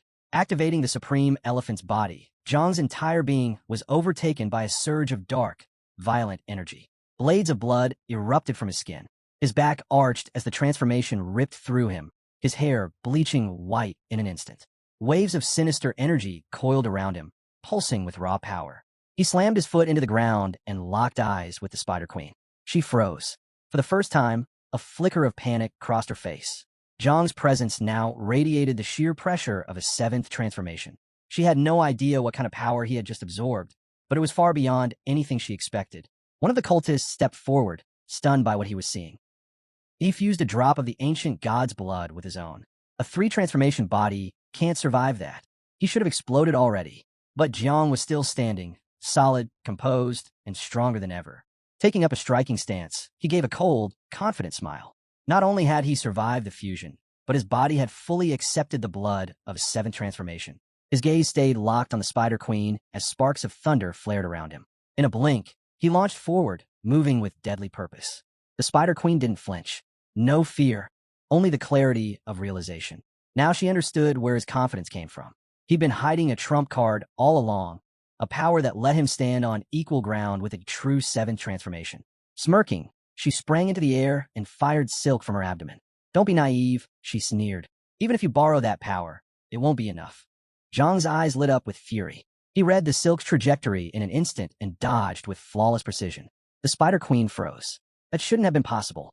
She had predicted his move perfectly, and yet he had slipped right past it. At first, she assumed he'd simply read her body language. But no, someone at his level shouldn't be capable of that. As she hesitated, Jiang struck again, lightning coiling around his form. Don't be so arrogant, he said sharply. That snapped her focus back. Her eyes narrowed as she braced for his next attack. Then, Jiang raised a hand toward the sky. Above them, a colossal eye appeared, glowing and ominous. The Eye of Evil. The Spider Queen froze. A chill ran down her spine. She didn't know how to react. Jiang flinched and turned away, shielding his eyes. Don't look at it, he shouted. It'll wreck your essence. Jiang Wushuang did the same, throwing up an arm in disbelief. Zhang's thunderclass had reached the divine level. Ingzhan shut his eyes too, stunned. Now Jiang had not 1, but 2 divine rank classes. Competing with that was out of the question. Floating in midair, Jiang looked down at his opponent. Seal her sea of consciousness, he commanded. The Eye of Evil zeroed in on her and began to glow brighter. A burst of thunder erupted from the sky. The Spider Queen looked up, terrorizing. She knew the flaw all demonic beasts shared. Their spiritual essence was far more fragile than a human's. In the split second before the blast struck, she managed to summon a blood shield. The attack slammed into it, barely held at bay. Lightning crackled around Jiang as he landed in front of her, his presence radiating pressure. The Spider Queen twisted toward him, her gaze sharp and calculating. She snarled, sure, our essence is weak, but our bodies? That's where our true strength lies. Enraged, she lunged, swinging a razor-edged leg straight at him. But Jiang vanished before the hit could land. Lightning bolt. His body dissolved into pure energy and flashed away in an instant. She stumbled mid-swing, eyes scanning wildly. He dodged again. This wasn't prediction. Not even perception class awakeners could do this. It made no sense. No, she shook her head. It had to be luck. Just dumb luck. Jiang didn't let up. Without hesitation, he turned his back to the Spider Queen and surged forward, streaking across the battlefield like a bolt of living lightning. She quickly realized he wasn't just fast. He was moving with the speed of light itself, channeling the electric field from his Thunder God domain. Enraged by what she saw as blatant arrogance, she began launching silk in all directions. To her, Jiang wasn't just fighting. He was showing off, taunting her with his power. In a flash, threads of silk erupted from her body, weaving into a tight, intricate web that enclosed the entire area. Jiang caught on immediately. She was trying to seal off his electric field, track his movements through the charge in the air, and teleport directly into his path. Suddenly, her blade-like leg appeared out of nowhere, slicing toward him. "Got you, bastard," she hissed. "This time, you won't escape." Jiang looked up, caught mid-move. For a moment, there was a flicker of surprise, of fear, but it vanished as quickly as it came. Meeting her eyes with quiet, lethal confidence, he said, "No, the one who can't escape is you." She struck, but Jiang blocked the blow and countered. Blade of heaven and thunder. He swung his sword with everything he had, unleashing a roar of thunder through the blade. In a single flash, her leg was severed, cut clean off before she could react. The limb crashed to the ground, and the Spider Queen's scream tore through the battlefield. For a heartbeat, everything stopped. The ants froze. Chu Jiang stared, mouth agape. That strike, it had the weight of one of Master Jiang Chen's blows. Could Jiang have a perception type class hidden beneath the surface? He kept reading her every move with unnatural precision. Ji Xianyu, still tending to the others, turned her head toward the clash, completely stunned. How could someone with only 3 transformations possess a perception ability that outmatched even a level 8? Jiang stood firm, thunder still wrapping around him. He hadn't expected that strike to do so much damage, but it had. The ancient god's blood amplified his attack beyond what her body could endure. Still, that move had drained him. The boost wouldn't last much longer. One more hit. That's all he had left. It had to count. It had to end her. Across from him, the Spider Queen bled heavily, her fury boiling over. The idea that someone like him, an insect, had hurt her, the majestic queen of the 8th level, was unthinkable. Jiang tilted his head slightly, smirking. A level 8 monster? That's it. No wonder you've been hiding underground for centuries. The insult hit its mark. Her eyes went wild. Silk exploded from her in a furious storm. "You want death? Fine, I'll give it to you," she roared. She confessed that during her last battle with Gailan Inu, her essence had been damaged. She'd sworn never to use this power again, but Jiang had pushed her too far. Now she would show her true domain, the real power of an 8th level beast. A ripple of dread swept across the battlefield. The sheer force of what she was summoning froze the air. Could Jiang really withstand this? Many believed he couldn't, but Jiang just smiled. Finally, she was taking him seriously. His voice was calm, grounded, absolute. "Too bad. You're already too late." Jiang raised his hand, lightning crackling in his palm. Then, without hesitation, he pressed it to the ground. Eternal Domain, Thunder God class. In an instant, a colossal wave of thunder burst outward, engulfing the battlefield. Bolts of lightning rained down, crashing directly onto the Spider Queen. She was slammed to the ground, the impact sending shockwaves through the dirt. And for the first time, fear gripped her. She didn't understand. How did he know I was activating my domain? And even more terrifying, how could it be this powerful? She tried to summon her domain again, desperately clawing for control. But nothing happened. It failed. Jiang stepped forward, his body wrapped in swirling energy. With calm precision, he raised a hand toward her, lightning gathering once more. A slow, confident smile formed on his face. "There are 2 reasons," he said coolly. "First, you're too slow. Second, my domain is stronger."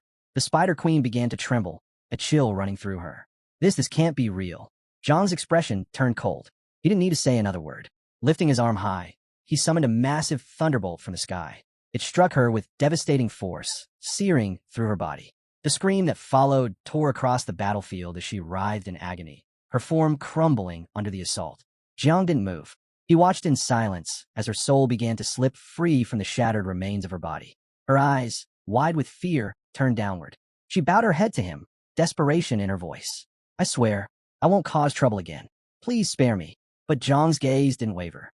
He saw through it. Even broken, she was still a threat. Her physical form was ruined, but her spiritual essence clung on. The celestial thunder was still purging her soul, but it needed more time. Her body finally collapsed. Jiang remained alert, eyes fixed on her. Little Nine, he said, voice steady. Watch her. When she's no longer a threat, devour her. Little Nine gave a quiet nod. But just as the words left his mouth, Jiang's vision swam. A wave of dizziness hit him hard. His body had pushed past its limit. He sank down slowly, sitting on the ground, one hand over his face as he tried to catch his breath. Then Xiao Jio appeared beside him. She rushed over, kneeling next to him with concern in her eyes. Gently, she asked, "Are you okay?" Xiao Jio gently placed one hand on Zhang's chest and the other behind his back, helping him to his feet with tender care. Her voice trembled, thick with guilt. She blamed herself, calling herself useless for not doing more. But Jiang, his eyes still shut, stood steadily, grounding himself with a clenched fist. When he finally looked at her, his gaze was full of resolve. "Don't blame yourself," he said firmly. "If it weren't for your ability to glimpse the future, I wouldn't have won this fight." Xiao Jio's gaze fell, uncertainty clouding her eyes.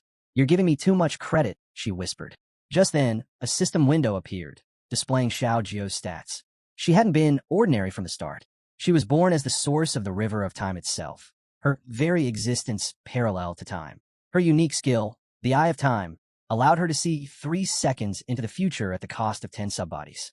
It was a stackable ability, capable of stretching her vision up to 10 years ahead under the right conditions. Currently, she was only at level 0. Her star affinity stood at a perfect 100, but only 18 subbodies remained from the original 48. The rest, 30 of them, had been used up during the battle with the Spider Queen. Her true potential was still sealed. She could reproduce subbodies in 2 ways. The natural method, creating 1 every hour, and a special method, sacrificing 1 year of her life to spawn 1,000,000. Jiang took a slow, calming breath, the battle's toll settling over him. He pressed 2 fingers to his forehead. "I'm going to rest. You've done more than enough," he told her. "Stay hidden unless absolutely necessary." Her form dissolved into energy and disappeared, returning to his consciousness. Suddenly, a surge of energy pulsed through the air. Thunder crackled louder as Zhang's domain grew denser and more potent. From a cliff above, Gang and the others turned sharply toward the disturbance. Something had shifted. Jiang had just entered his 3rd transformation, and impossibly, he had already awakened a domain, a feat usually not seen until the 6th. Silence fell. Eyes widened. 2 divine-level classes, it was unheard of. Below, Yin clutched at the wound on his arm, anger burning in his eyes, an anger born from helplessness. While Jiang faced the level 8 Spider Queen alone, Yin had barely survived with the help of spiritual pills. He, too, was a divine-level awakened one. Yet next to Jang Chun, he felt small, insignificant, as rage boiled inside him. Jiang Wushuang quietly rested a hand on his shoulder in a wordless attempt to ease the pressure. Yin let out a hard breath. "It's maddening," he muttered. "We're from the same generation, but he's miles ahead." Still, as the heir of the human emperor, Yin refused to accept defeat. "Even if I lack the talent, I'll plunge into the deepest pits if that's what it takes to close the gap." Nearby, Luo Sandu, eyes closed in quiet reflection, spoke softly. "Zhang's talent, it's in a league of its own. Trying to surpass him is pointless." Her words cut deep. Yan's eyes snapped to her, pain flickering just beneath the surface. Deep beneath Jiang Xuanji, within the hidden altar of the blood cult, a gathering had begun. The cultists formed a tight circle around the center, where their highest-ranking priestess stood tall. She stepped forward, her eyes blazing with a strange fervor, and summoned a crimson magic circle beneath her feet. Her voice rang out across the chamber, solemn and resonant. "I am your loyal servant, the 7th seat of the Church of the Ancient God." She knelt, pressing her palm to the ground as her tone darkened. "The beast tide has met resistance. Someone from Great Xia can control the offspring of the 9 miasma wings." The circle pulsed in response. A low hum followed, and then dark energy began to rise. The ancient god was listening. It was blasphemy, impossible, and yet undeniable. A massive eye cracked open in the sky above the altar, burning with ancient fury. God's gaze bore down on his servant, the memory flashing back of the forbidden lineage. The offspring of the 9 miasma wings had long been banished from history itself. If Jiang Xuanji had truly allowed his people to raise them, then he had declared open war on every race under heaven. Kneeling in reverence, the priestess looked up with fearful conviction and swore she spoke the truth. With a flick of her wrist, she conjured a vision. a portal opening to reveal swarms of insects devouring the corpses of fallen beasts. The god's fury exploded. His voice thundered through the realm.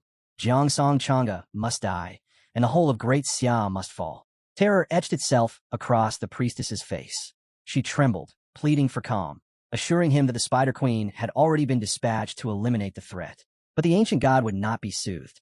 His eye flared with rage, and a torrent of evil energy surged into the priestess's body. She screamed in agony as the dark power consumed her. Her eyes blazed with infernal light, and still it poured in. He was not finished. More divine energy flooded her form. The god declared that she would soon possess the strength of an awakened one with 9 transformations. Her mission was clear: eliminate the descendants of the 9 miasma wings, destroy Jiang Changa, and ensure his descent, no matter how many lives it cost. The entire city could burn if it meant his will was done. 10 minutes later, the ritual ended. Her body pulsed with power. She rose, her eyes now glinting with ruthless intent. Bowing before her god, she vowed to complete the mission at any cost. The ancient god's eye narrowed. The Spider Queen had already fallen. Her new objective: recover the divine soul of the queen. A soul at that level would serve as a perfect offering. She bowed once more, then vanished without a trace. Meanwhile, beneath the dragon's defensive line, in a cavern shrouded in darkness, Jiang Chuanji gripped his axe tightly. Power surged through him as he swung it with all his might. Tu Yang tried to block, but the force of the blow shattered his weapon entirely. He stumbled back, eyes wide with disbelief. Around them, every gaze locked onto the unfolding clash. Jiang Yang Zhan's fists clenched, a twisted grin forming as his energy surged. He stomped into Tu Yang's chest, launching him backward. "You were right," he said. "I won't make it in time to collect the bodies of the geniuses." He leaned closer, his voice low and dangerous. "But I will collect something else, the Spider Queen's remains." Suddenly, a red portal tore open behind him, oozing with vile energy. Jiang Chuanji turned sharply, his expression hardening as he sensed the power leaking through. Tu Yang gave a cruel smirk. "You thought the Spider Queen was our last move?" he said, stepping aside as the portal pulsed with growing menace. Jiang Chuanji stared into the swirling red portal, his eyes narrowing with unease. Something was wrong. This wasn't part of any plan he knew. A being with 9 transformations had just entered the battlefield, inside Jiang Chuanji itself. But where had it come from? Who sent it? Was this the demonic race's doing, or something worse? Tu Yang rose, his expression shifting into something darker. A wicked gleam flickered in his eyes as he raised a finger and pointed straight at Jiang Yangzhan. "Let's play hide and seek," he sneered. "You find me, but if you try to run, I'll level the entire city." Jiang met the threat head on, his expression cold and unshaken. The demons had gone too far. If Tu Yang wanted a game, Jiang would give him one, and he would play it to the end.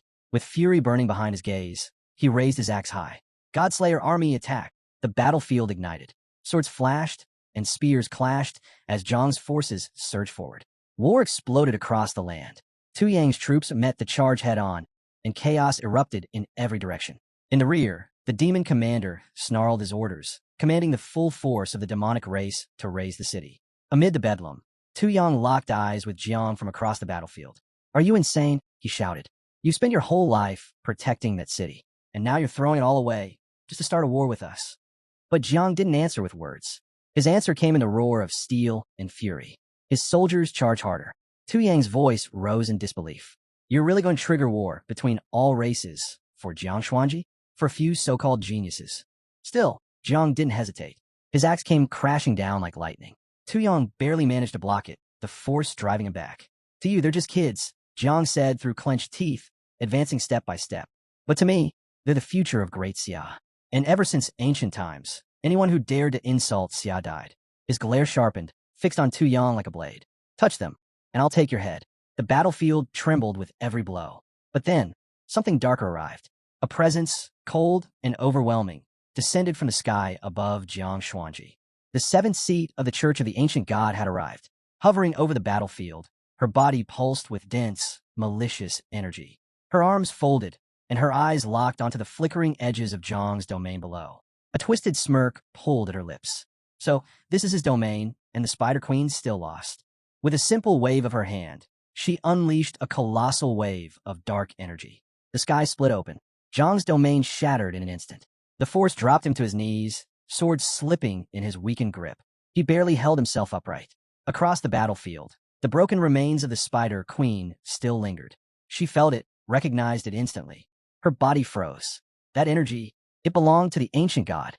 Jiang gasped for breath, his fingers clutching his sword while his other hand dug into the dirt for support. His body trembled, his strength was gone. He couldn't even get back on his feet. The seventh seat stepped forward, her presence like a rising storm. Her eyes glowed with cruel delight. I am the lover, she said with a smile. Seventh seat of the Church of the Ancient God. It's an honor to meet you, Jiang. She stretched out her hand, and the corpses of the insects around them began to rise into the air, hovering like puppets. Her grin widened. Let me send you all to the underworld. Jiang's gaze shifted, locking onto the floating bodies. Then he saw it. These weren't just insects. There was something else entirely. Their true forms radiated with the twisted strength of the lover's control. And then, in a flash, the sky lit up. With a flick of her fingers, the insects exploded into countless fragments, raining down across the field like black ash. The force of it rippled outward. Little Nine, still clinging to Jiang's shoulder, burst into tears. Please protect me. Jiang gritted his teeth, fighting through the pain. Don't be afraid. Stay hidden. I'll protect you. But the lover wasn't finished. She lifted Jiang into the air effortlessly, suspending him upside down with a wave of her energy. You don't look impressed, she teased, eyes glittering. Maybe I'll turn you into fireworks too. Jiang clenched his jaw, powerless to resist. Nearby, Jiang and the others dropped to their knees, unable to withstand the pressure. Her power was crushing them, inside and out. Despair spread like wildfire. Yang Zhan's hands shook uncontrollably. We're all going to die. Suspended above the battlefield, Jiang began to spin. He screamed, his voice slicing through the chaos. Xia, manifest.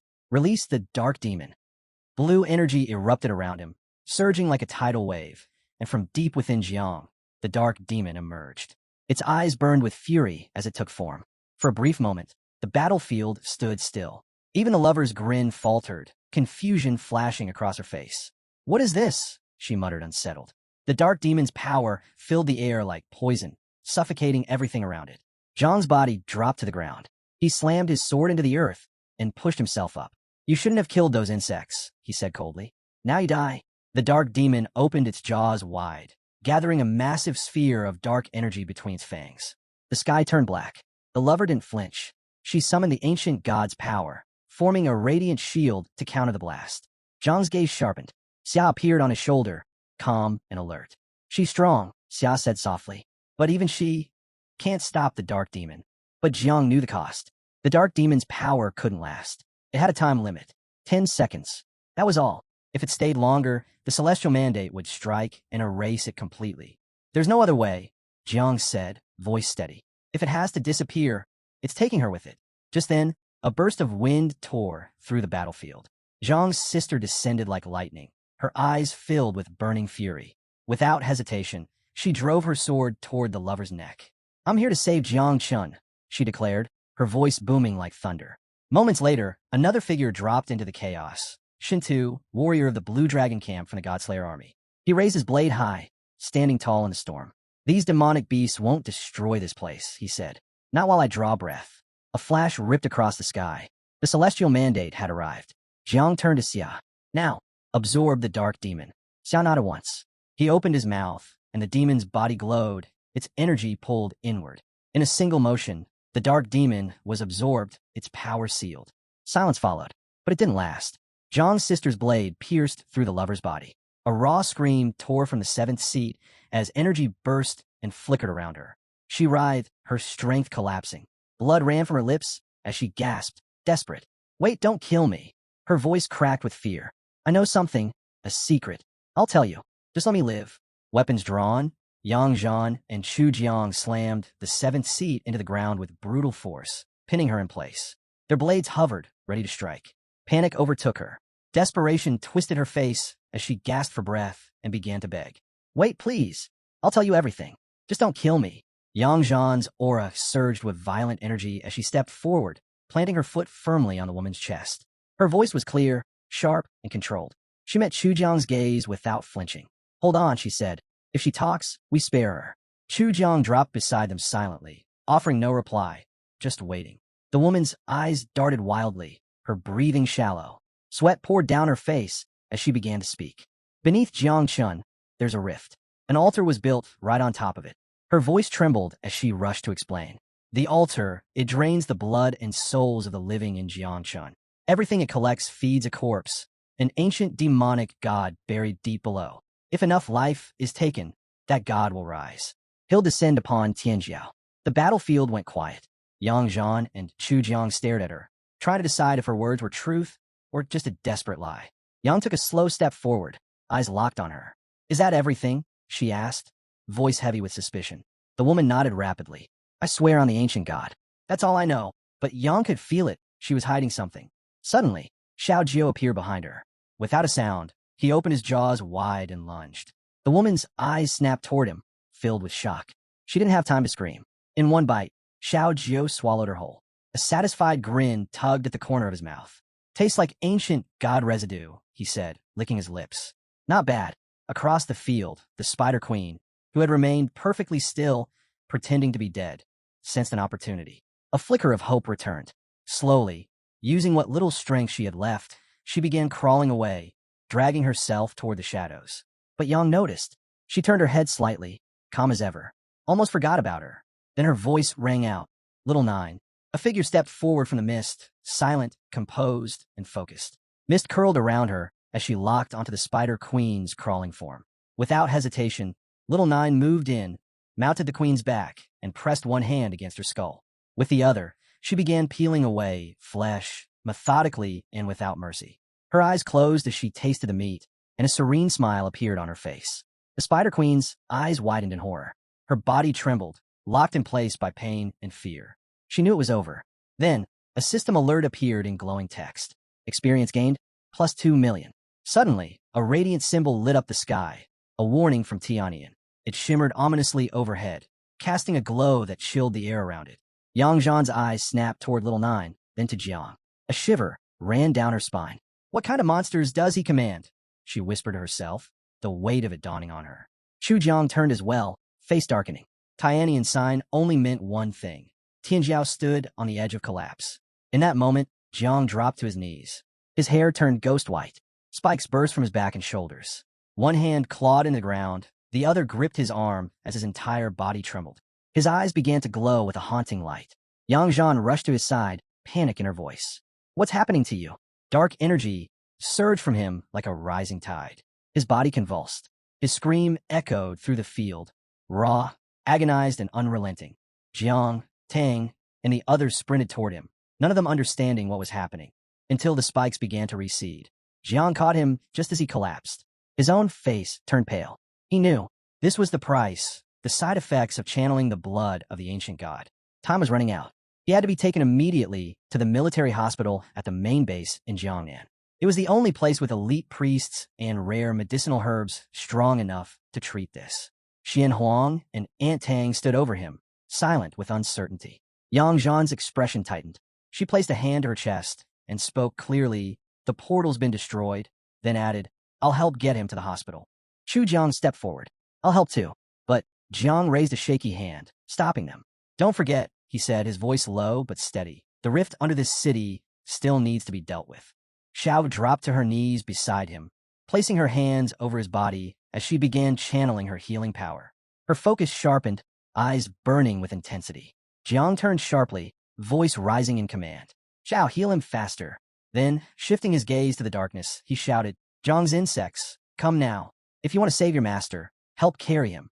At once, thousands of tiny insects swarmed forward from the shadows, surrounding Jiang in a protective wave. Zhao's healing light pulsed stronger, rippling with determination. Meanwhile, Jiang addressed the others with calm authority. Clean up the battlefield. No one hesitated. Every head nodded. Muhinu collapsed to her knees, tears running down her cheeks.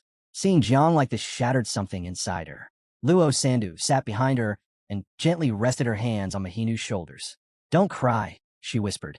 Jiang's strong. If he could take down a level 9 monster, he can survive this too. Xian Huang stood nearby, his gaze steady.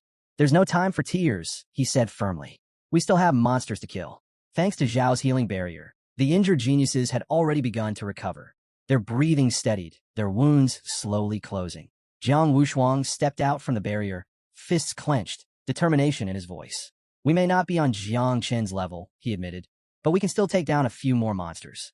Jiang looked down at his once severed arm, now fully restored. He flexed his fingers, testing the strength in his grip. A faint smile curved his lips. He's right, he murmured. If we can't match Jang Chun, we fight harder. Elsewhere, deep underground, Yang Zhan and Chu Jiang stood before the cursed altar. Without hesitation, they unleashed their weapons. Yang Zhan's blade sang through the air, while Chu Jiang's axe slammed with brute force. The structure cracked, then shattered into rubble under their combined assault. From the ruins, dark energy erupted violently. The ancient god's eye flared open, blazing with fury. It locked onto them, seething with rage. You filthy! Before he could finish, Yang Zhan raised her sword and cut through his energy in one clean strike. Chu Jiang stood a step behind her, silent but unsurprised. She was, after all, the disciple of the celestial sword king. The ancient god growled low and menacing. Destroying the altar means nothing. You're still far too weak to defeat me. But before he could gloat further, the white-haired man stepped forward, his axe already raised. Save your breath, he said flatly, and swung. The god's eye widened in disbelief, his fury boiling over. Their defiance had pushed him beyond patience. Suddenly, his energy began sinking into the ground. Yang Zhan's eyes narrowed. Something was wrong. The ancient god laughed darkly. This little setback? It's nothing. I've got time. I'll return, stronger than before. Yang Zhan's rage spiked. He was retreating, avoiding a fight. She moved to pursue, but the white-haired man placed a hand on her shoulder. His voice was calm, steady. He's right. We can't beat him, not like this. They both knew what had to be done. Only the great martial god could awaken the great dreamer, the only force strong enough to seal the rift. And they had to act fast. A week passed. Jiang now rested in the military hospital at Jiangnan's main base, his body fully submerged in a tank of luminous healing liquid.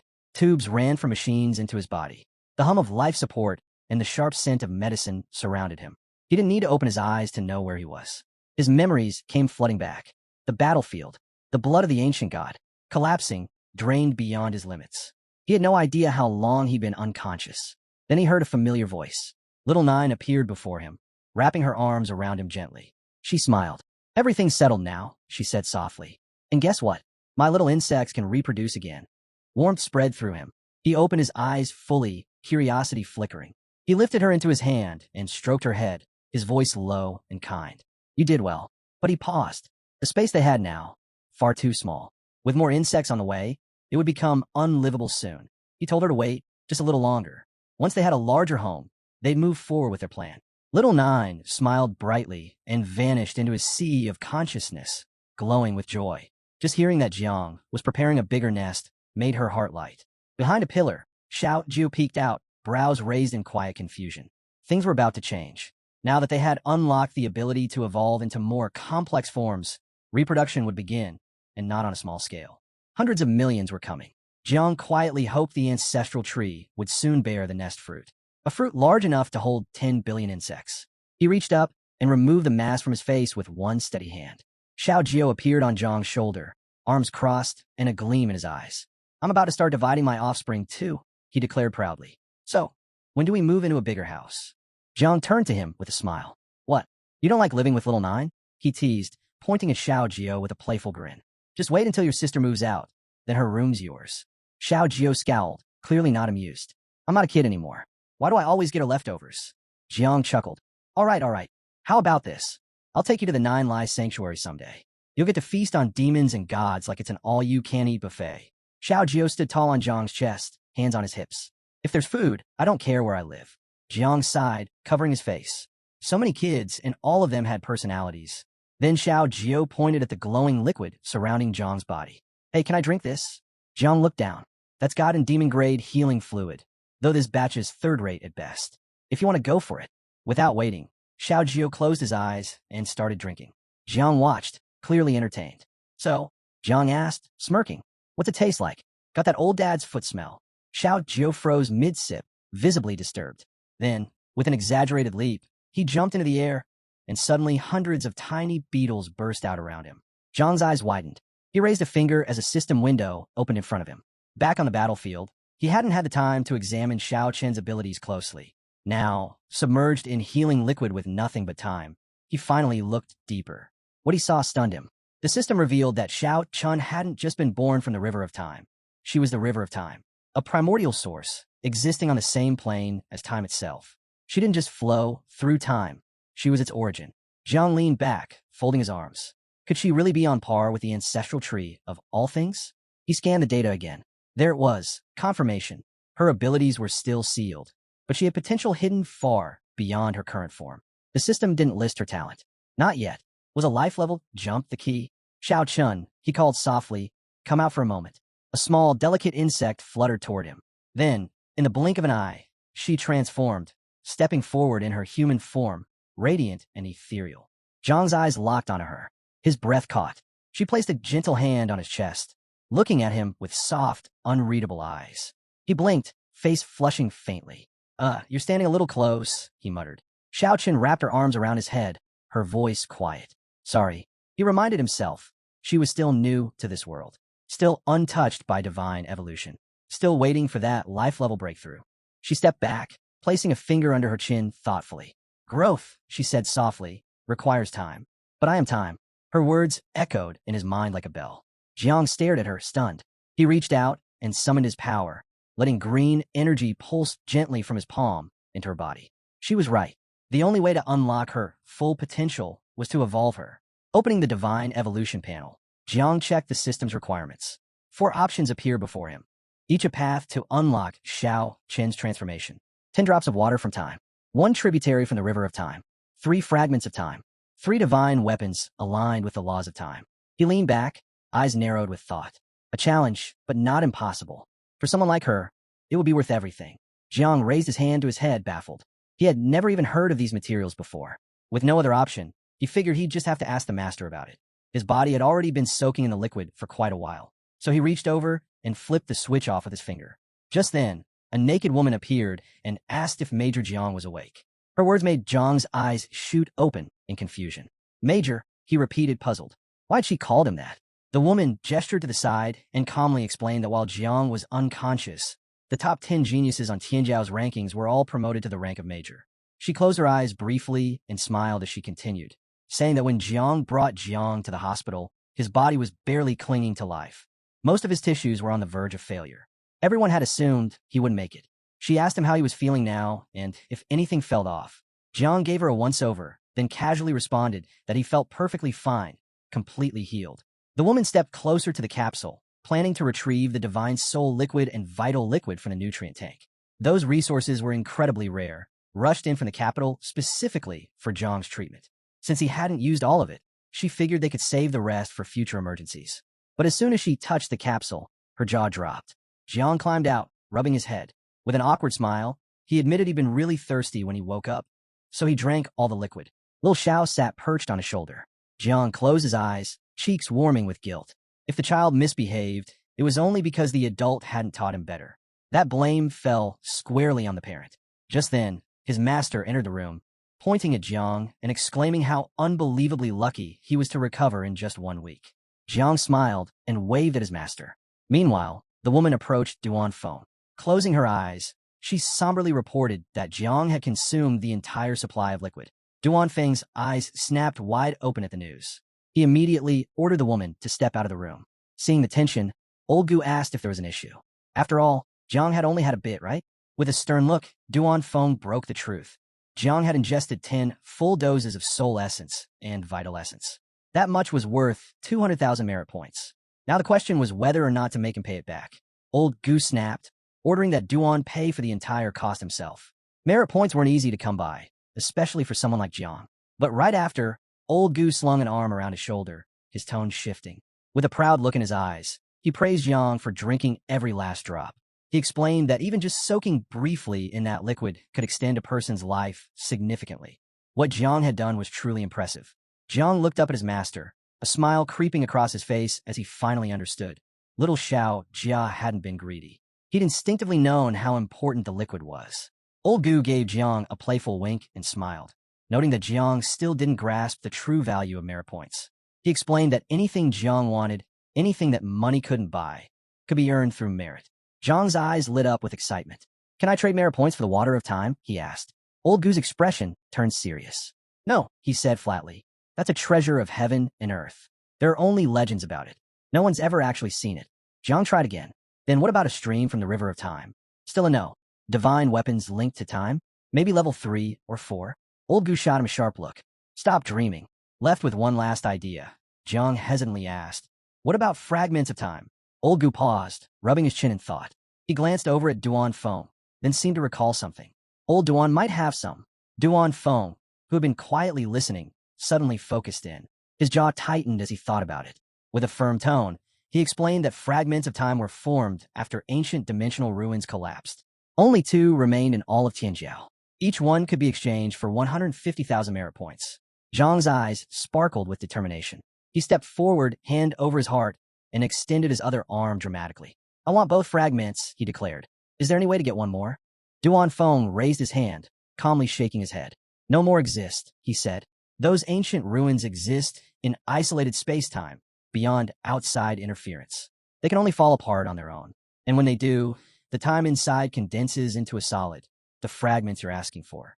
He added that if Jiang truly needed another, he could ask the Great Dreamer once she returned. Curious, Jiang asked where she was now. Duan Feng gazed upward, imagining far-off skies and rifts above. She's currently sealing the Chujiang Rift, he replied, but she should be back soon.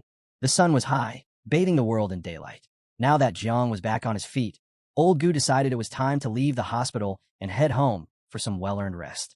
In 3 days, the ceremony would begin. Duan Feng emphasized how important the upcoming ceremony was. They needed to leave soon and start getting ready. But Jiang wasn't interested. He'd rather stay behind and avoid the spotlight. Old Gu, however, told him it was already too late for that. After all, Jiang had taken down the 8 rank. Everyone already knew his name. Back at his apartment, Jiang collapsed onto the couch, arms behind his head, staring at the ceiling. His mind drifted. Little Nine and Jia were about to reproduce. Shiao and Jia could now extract new abilities, and the ancestral tree of all things had borne fresh fruit. He figured it was best to handle everything before the Great Dreamer returned. Raising his hand, energy began to swirl in his palm. First on his list, extracting the ability of the red-shelled beetle. A system window popped up. The red-shelled beetle was classified as a catastrophe-level calamity, and it came with a devastating ability, the Supreme Attack Technique. It worked by condensing particles to summon an infernal vision and play a melody from the underworld. Its strength depended on how many red-shelled beetles were gathered. The skill had 9 levels. Just reaching level 1 required 129,000 beetles, and each level demanded 10 times more than the last. Jiang tapped the window, stunned. This wasn't just any technique, it was a supreme attack. But trying it now would level his entire apartment. Better to test it out on a boss enemy. He shifted to his sea of consciousness and noticed a new fruit growing on the ancestral tree.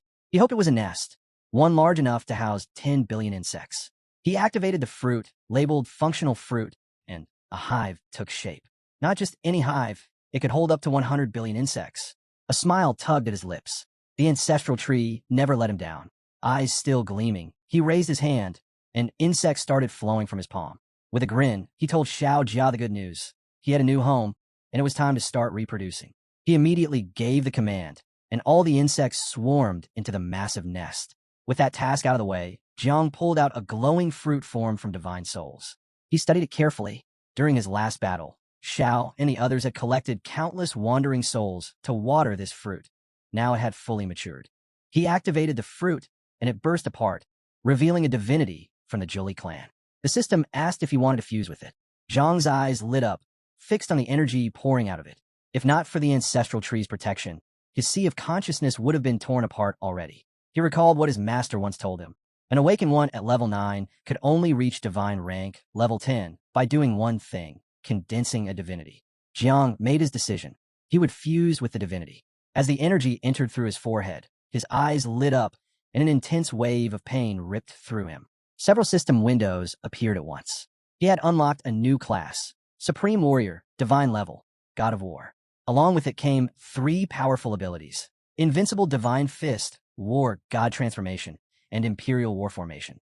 Clenching his fist tightly, Jiang stared at it. This was his 3rd divine class. The name might have sounded over the top, but it was perfect for close-quarters combat. With this new power paired with the body of the elephant god, he felt confident. He could even surpass Jiang Wushuang's divine body. Then another window popped up. Little Nine had given birth to 8 billion insects, and Xiao Jia had produced 6 million beetles. Zhang's eyes locked onto the screen in disbelief. The ability transformation to excess, with its chaotic amplification and random multiplication, was absurdly overpowered. His insect army was growing faster than he'd ever imagined. Just as he was processing it all, there was a knock at the door. Curious, he got up. Could be the great dreamer returning? Opening the door, he found Old Gu and Duan Feng waiting. Duan Feng scratched his head awkwardly, his voice uneasy as he said they'd brought the great dreamer with them, and that Jiang should greet her. Old Gu stepped forward, serious expression on his face, fist clenched. Then, the great dreamer appeared at the doorway, one hand resting on the frame. She looked straight at them and calmly asked them to leave. Old Gu's eyes widened, but she didn't repeat herself. She stepped into Jiang's apartment and repeated the order. Old Gu tells Jiang, if you can't resist, then learn to yield. If a woman is 3 years older than you, give her gold. If she's 30 years older, give her an empire. But if she's 300 years older, he paused, you better offer her an immortal pill. Duan Feng groaned, rubbing his temples. Don't drag me down with you, he muttered. The great dreamer placed her hand on the sofa, her gaze softening. You silly thing, she said, eyes resting on Jiang. Now he understood exactly what Old Gu meant. She slowly approached him. Jiang, puzzled, asked why her outfit was different from the last time they met. Instead of answering, she leaned in and began to sniff him. So, she said with a teasing smile, did you become a god? Jiang looked away, still unsure. Maybe what she sensed was just remnants of the ancient god's blood lingering in his body. She sat beside him on the couch, laughing quietly. You couldn't have become a god, she said. You're still only in your 3rd transformation. Jiang started sweating. Probably best not to bring up the whole divinity fusion. He was drawing enough attention as it was. The great dreamer noticed his unease. With a gentle smile, she asked why he looked so tense, assuring him she was just his sister, not someone who was going to bite him. She'd heard from Old Gu that Jiang was looking for fragments of time. Jiang nodded and asked if she knew a way to get them. She told him that those fragments were no longer available within Xiao's borders. But there was still one place where they could be found. Then she asked, have you ever heard of the 3 overseas islands? Jiang shook his head. She turned to face him fully and explained, the islands were located southeast of Great Xia. They used to be ancient ruins, but over time, they merged with reality, forming 3 islands, Penglai, Fangzhong, and Yingzhou. At that, Zhang's eyes lit up with surprise. She continued, about 500 years ago, Great Xia saw the rise of its first invincible warrior who reached the 9th transformation, the human emperor. Not long after, another being of equal strength emerged, the Lord of Fire. The emperor believed in conquering the underground realms, while the Lord of Fire favored non-aggression. Their beliefs clashed, and they eventually had a falling out. In the aftermath, the Lord of Fire, along with a large following, left Great Xia and headed for the overseas islands, where he established his own domain.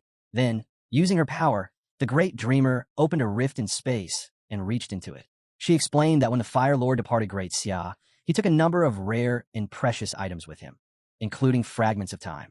Curious, Jiang asked if the Fire Lord was still alive. She pulled a Chao from the rift and, calm as ever, told him that someone with 9 transformations could live for up to 3,000 years. She had no doubt the Fire Lord was still around. She warned Jiang not to try seizing the fragments by force. Even though the territory of the 3 islands was smaller than Great Xia, they'd been quietly building their power for centuries. In fact, they now had more warriors at the 7th and 8th transformation than Great Xia did. Jiang tilted his head. Then, why haven't they tried to conquer Great Xia? She snapped the Chuo in half and replied, because Great Xia has the support of national fate. The Fire Lord's people wouldn't dare make a reckless move. Jiang considered it, then asked if there was any other way to obtain the fragments. She handed him the other half of the Chuo and, eyes calm, said that while the 2 sides had severed ties long ago, they still viewed each other as rivals.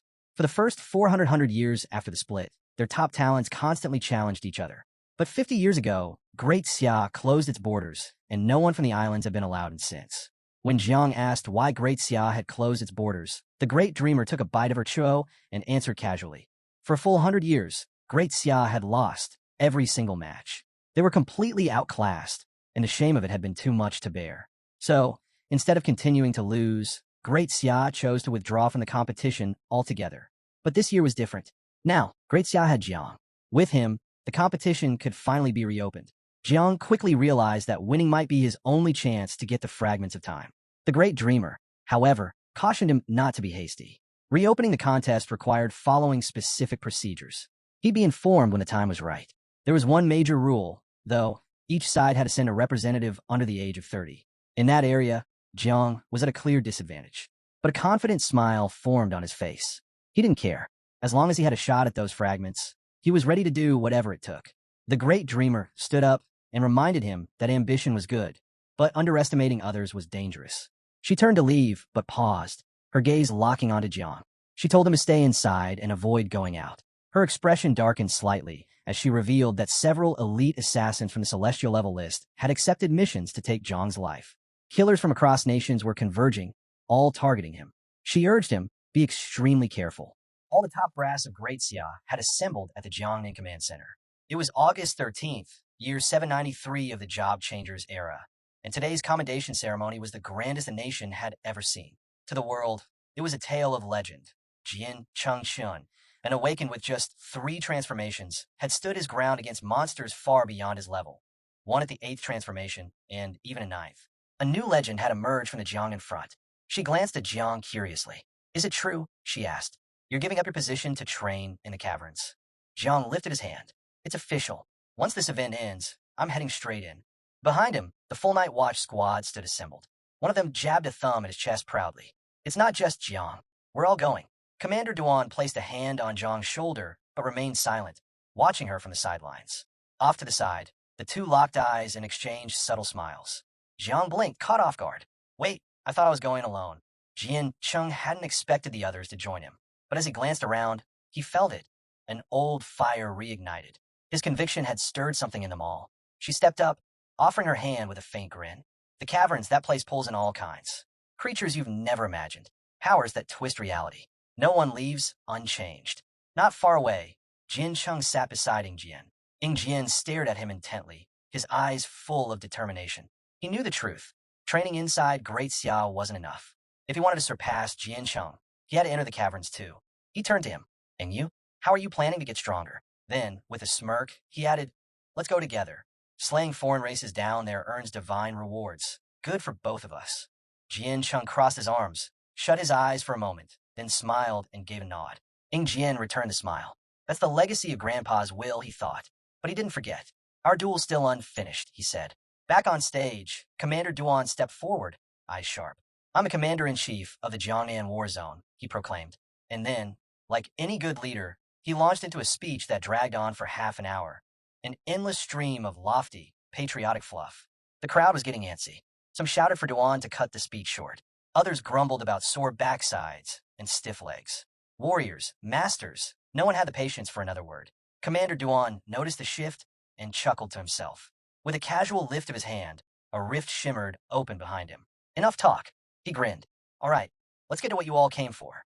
It was time for the main event, the decoration ceremony. He announced the next arrival, one of Great Xia's top 3 powerhouses, a master of 9 transformations, supreme commander of the Night Watch, leader of the Imperial Capital War Zone, the legend known as Great Dreamer, Sister. She was the one chosen to officially bestow Jian Chang's new title. The portal rippled, and Sister stepped through, holding someone's hand. Her eyes sparkled with delight. With a teasing look, she said, relax, Jian Cheng. No sister out here is talking trash about her little brother. They stepped onto the stage together. Resting a hand on his shoulder, she smiled. You nervous? Jian Cheng, clad in the full Warzone commander uniform, adjusted his sleeves with a smirk. Not even a little. The golden badge on his chest gleamed under the lights. From the crowd, she gasped, hand flying to her mouth. Her face flushed red, even as his big sister. How was he this good looking? Jiang stood still, arms crossed, watching him silently. A girl nearby leaned on her hand, cheeks red. She'd never seen anyone look like this. Even Commander Duan did a double take. Is he glowing? In the stands, one girl leapt up in shock, heart pounding. Behind her, another just smiled to herself. Not far off, Xiao froze, then covered her mouth with both hands, face bright red at the sight. Sister tilted her head, brushing her cheek with one finger as she grinned. You really pull off that uniform, she said with a wink. Jian Chung broke into a sweat. She's doing this on purpose again. Commander Duan finally stepped in, raising his hand high. Everyone, say his title. The crowd didn't miss a beat. Hands cupped around mouths, voices roared. Demonic insect. Jian Chung went stiff, eyes wide. What? That's what they came up with. All this ceremony, all this flair, only to crown him with that? Couldn't they have gone with something that didn't sound so gross? Still, Jian Chung stepped forward beside Sister, hands clasped behind his back, standing tall beneath the lights. Sister raised her hand high. By the will of the people, she declared, on behalf of the Night Watch and the armed forces of Great Xia, I officially bestow upon Jian Chung of the Jiangnan War Zone the title, Lord of Heavenly Disasters. That one landed with weight. Jian Chung turned to her, eyes lit up. Now that, he said, breaking into a grin, sounds a lot better than demonic insect. Sister stuck her tongue out with a mischievous smirk. Yeah, she planned the whole thing. Every bit of it. It was all just her messing with him. Behind them, the massive screen came to life, flashing with Jian Cheng's stats. Sister's smile faded as her tone shifted. Her gaze locked in. Jian Chun, she declared, is hereby appointed Guardian King of the Seas. Silence fell over the crowd. She continued, all 4 maritime territories are now under his command. He is entrusted with the nation's coastal defense. He answers to no single war zone. He can travel freely across Great Xia. His authority, absolute. In his presence, even the invincibles must stand as equals. Bueling stared, baffled. Wait, what does that even mean? She turned, eyes wide. Jiang stepped forward, his tone solemn. It means exactly what she said. Jian Cheng now guards the entire nation. A wave of shock swept through the audience. 18 years old, and already named Guardian King. It was like the heavens themselves had rewritten the rules. Up in the stands, his father stared down at the stage. The second he heard Guardian King of the Seas, something clicked. The High Command, he murmured. They're preparing to reopen contact with the 3 overseas islands. He turned to Old Gu beside him. They've handed him the maritime zones as his own domain. Doesn't that concern you? But Old Gu simply smiled, calm as ever. Worrying about things outside my reach. Never been my style. On stage, the great dreamer opened a sleek golden case. Inside lay a radiant badge. Jian Cheng reached forward slowly, eyes fixed on the brilliant insignia, ready to claim it. Sister's voice rang clear. A new era has begun, and now, the time has come to reclaim the 3 islands of the foreign domain. Her words echoed. The great dreamer stepped back as the moment settled in. In the crowd, Old Gu watched silently. Maybe what others failed to do, my disciple will. Sister turned to Jian Cheng and placed the gleaming badge in his hand. This is the peerless decree, she said. Keep it safe. Jian Cheng gave a slight nod. Appreciate it. Suddenly, a fierce gust swept over the stage. A figure appeared, clad in sleek armor, perched atop a massive white tiger. I'm Sasajin, the man declared, from the Sakura Kingdom, under the divine order of Yamada no Okami of Takamajahara. I come to pay my respects to Jian Chun of Great Xia through battle. In the crowd, Zhenhai's father leaned back, eyes narrowing. A third transformation? But his aura easily rivaled a peak 5th. Impressive, especially for someone from a minor kingdom. Commander Duan stepped forward, raising a brow. You're disrupting a national ceremony. The great dreamer is still speaking. But Sister's face had already turned ice cold. The instant Sasajin spoke, her gaze locked onto him with lethal intent. She was ready to strike, until Jian Cheng extended his arm in front of her. I'll handle it, he said calmly. His eyes gleamed with intent. No need for you to squash a bug. She studied him a moment longer, then stepped back, curious to see his growth firsthand. Sasajin dismounted, tiger roaring at his side. Your reaction is expected, he said. I issued a direct challenge, out of respect. Great Xia honors proper rituals, does it not? When a guest arrives from afar, they should be received with dignity. Jian Cheng said nothing. A faint mist rose from his body as he narrowed his eyes. Cut the act, he said. You're no shadow in the dark. If you're really an assassin, why appear in broad daylight? Who sent you? His voice sharpened. Or are you just a disposable pawn? Sasajin raised a finger, pointing at him. You'll find out soon enough, once we fight. Then he sneered. Or maybe you won't fight at all without those 9 miasma wings. What's the matter? Scared to admit you can't win without them? Lightning cracked through the air around Jian Cheng. A slow grin spread across his face. Bold words, he said. But sure, I'll play along. No wings. This stage isn't worth soaking in poison anyway. He stepped forward. In that moment, lightning exploded around him. God of Thunder Domain activated. A raging storm enveloped the battlefield, crackling with divine energy. Then he vanished. 3,000 lightning bolts of judgment. Bolts rained from the sky like holy wrath, hammering Sasajin with relentless force. The white tiger let out a gut-wrenching roar, body convulsing as electricity tore through it. Jian Cheng tilted his head slightly. You really thought this was a good idea? Suddenly, the tiger lunged forward with a furious howl. But something was off. Sasajin's figure shimmered, then vanished into the shadows. An illusion. Jian Cheng's eyes sharpened. With a growl, he activated divine elephant body and smashed his fist into the tiger's jaw. Crack! Teeth shattered. The beast flew backward like a rag doll, slamming into the stage with a thunderous crash. But where the body landed, shadows began to writhe and reform. Another illusion. Overhead, Sasajin appeared, floating mid-air, eyes glowing with eerie calm. You've already lost, he said. What you hit? Just a shadow, one of my abilities. Then his tone shifted. I'll tell you one thing. My power is immune to lightning. Not only that, it was crafted to destroy it. Jian Cheng's gaze darkened. Instantly, his stance changed. Sasajin surged forward, launching killer thunder. Just before impact, Jian Cheng vanished, his body flickering into pure lightning and blinking out of range. Sasajin's fist crushed the ground where he had stood. Without hesitation, the assassin unleashed a volley of daggers. They ripped through the air, grazing Jian Cheng and drawing blood. Thin red lines marked his skin. Jian Cheng flinched, surprised. You call that fast? Sasajin sneered. Compared to me, your thunder's nothing but a crawl. He stepped in closer. You've only ever won through luck. But this time, you've already been poisoned. No cure? You're dead. In the stands, Sister and Old Gu were already rising. Their auras flared, wrath burning in their eyes. But before either could act, Jian Cheng raised a hand. Stand down, he said, voice steady. If I don't finish this myself, then none of this title, this ceremony will matter. Sasajin laughed, spreading his arms. So what now? Gonna sprout those 9 miasma wings and let the crowd curse your name? Or maybe drink that ancient god's blood again and pass out for a week? Call your demonic dragon. Let the heavens erase it. Jian Cheng didn't respond, but a crimson aura began to rise around him, boiling with pressure. The ground beneath him cracked from the force. Perfect, he thought. Time to try something new. Sasajin's smirk wavered. He watched closely. Why hasn't the poison kicked in? Then Jian Cheng grinned. You really don't get it, huh? They call me the poison demon for a reason. Weak stuff like this? Can't touch me. He raised his hand. Dark energy swirled at his palm, growing heavier, darker by the second. His expression turned cold. Spear of the god of hell. His arm morphed into a black, glowing weapon, twisting with demonic power. Then, without warning, he lunged. Sasajin raised his sword just in time, but the blade began to crack under the sheer force. His eyes widened in horror. This energy, its dark type? He is darkness too. The sword trembled violently. Cracks spread like spiderwebs. Every instinct screamed, run. Energy surged around Sasajin as he began to fade. Farewell, Jian Cheng. But Jian Cheng's eyes gleamed with anticipation. A wicked grin spread across his face. You really think I'd let you run? Behind Sasajin, space tore open.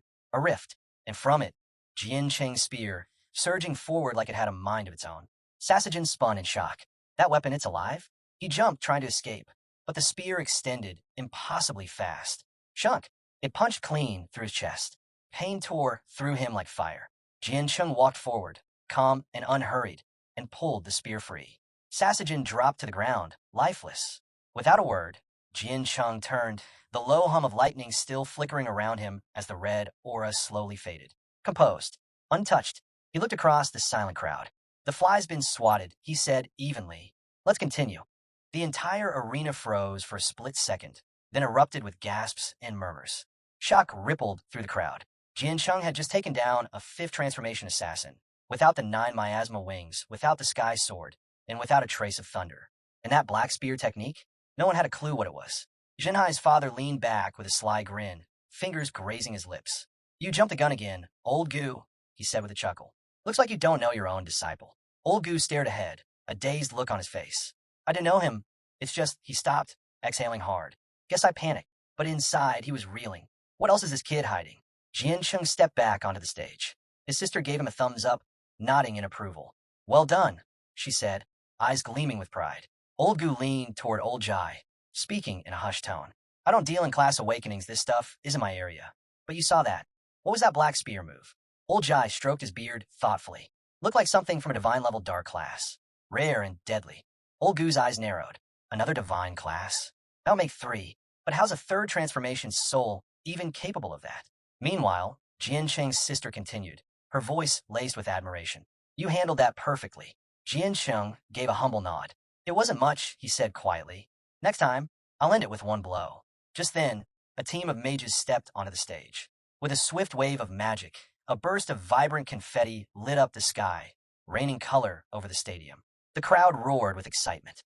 Lord of heavenly disasters, King of the seas, Jian Cheng stood tall, hand behind his back, scanning the audience, until his eyes found her. Luo Sandow. She stood by her father, joy lighting up her face. In her hands, a finely crafted box. Her father took a step forward, placing one hand over his chest. I am Luo Badeo, head of the Luo family, he announced. Together with my daughter Luo Sandow, we present this divine sword.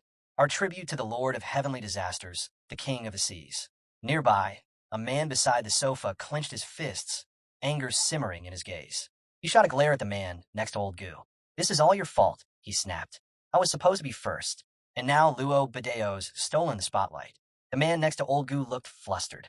Hey, don't pin this on me. Who would have thought the Luo family would go this far? Jinhai's father gave old Gu a sideways glance, sighing. I blame you. I got caught up talking and missed my window. Arms folded, old Gu shrugged it off. That's on you, not me. Up on stage, Luo Sandow gently opened the box.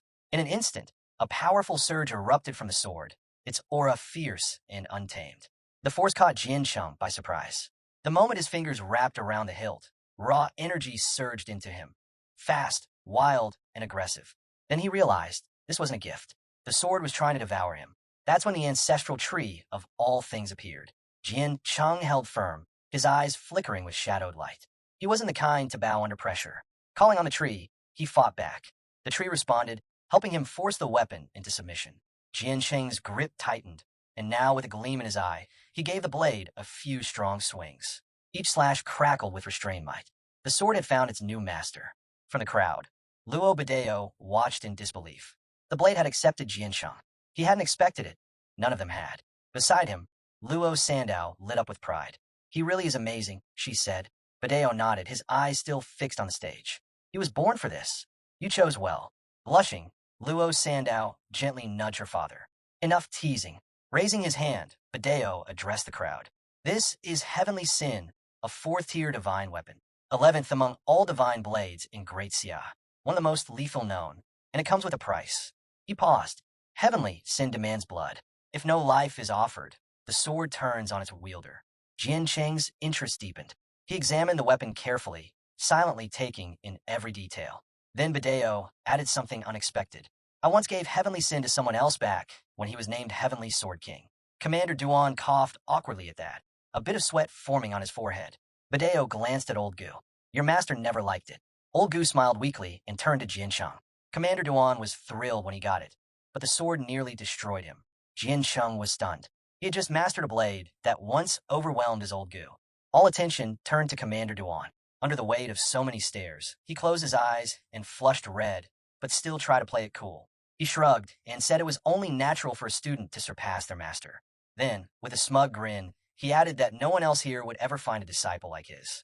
Old Gu blinked, slightly confused. Wait, are you mad? He asked. Before Duan could answer, a girl stepped forward with her grandfather. A hush swept through the room. Everyone instantly recognized the man beside her, King Mu Henian of the southern war zone of the Great Sea. They brought with them a seal box. Mu Henian presented it with a deep voice. Inside was the pearl of the sea god, an offering for the Lord of Heavenly Disasters, the King of the Seas. The crowd stirred with awe. This wasn't just some artifact. Jian Cheng's Southern Army had claimed it 30 years ago. The pearl held the very essence of the ocean itself. In the wrong hands, it could drown entire regions.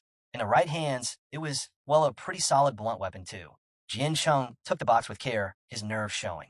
Thank you, he said sincerely. She blushed, clenching her fists as she responded with a soft smile. Thank you. Mu Henian gave her a gentle pat on the back and turned to Jian Cheng with a kind smile. No need for formality, he said. We're family. Right after, another pair approached the stage, a boy and his father. Istang Wanchan, the crown king of the southern war zone of Great Xia, nodded politely at Mu Henian and suggested he step aside, as it was time for their offering. Then they revealed it. 38 transformation demonic spheres. Soon after, a girl and her father stepped up. Ji Hongyin, commander-in-chief of Great Xia's war zone, came forward with a tribute of his own, 20 drops of God and demon blood for Jian Cheng.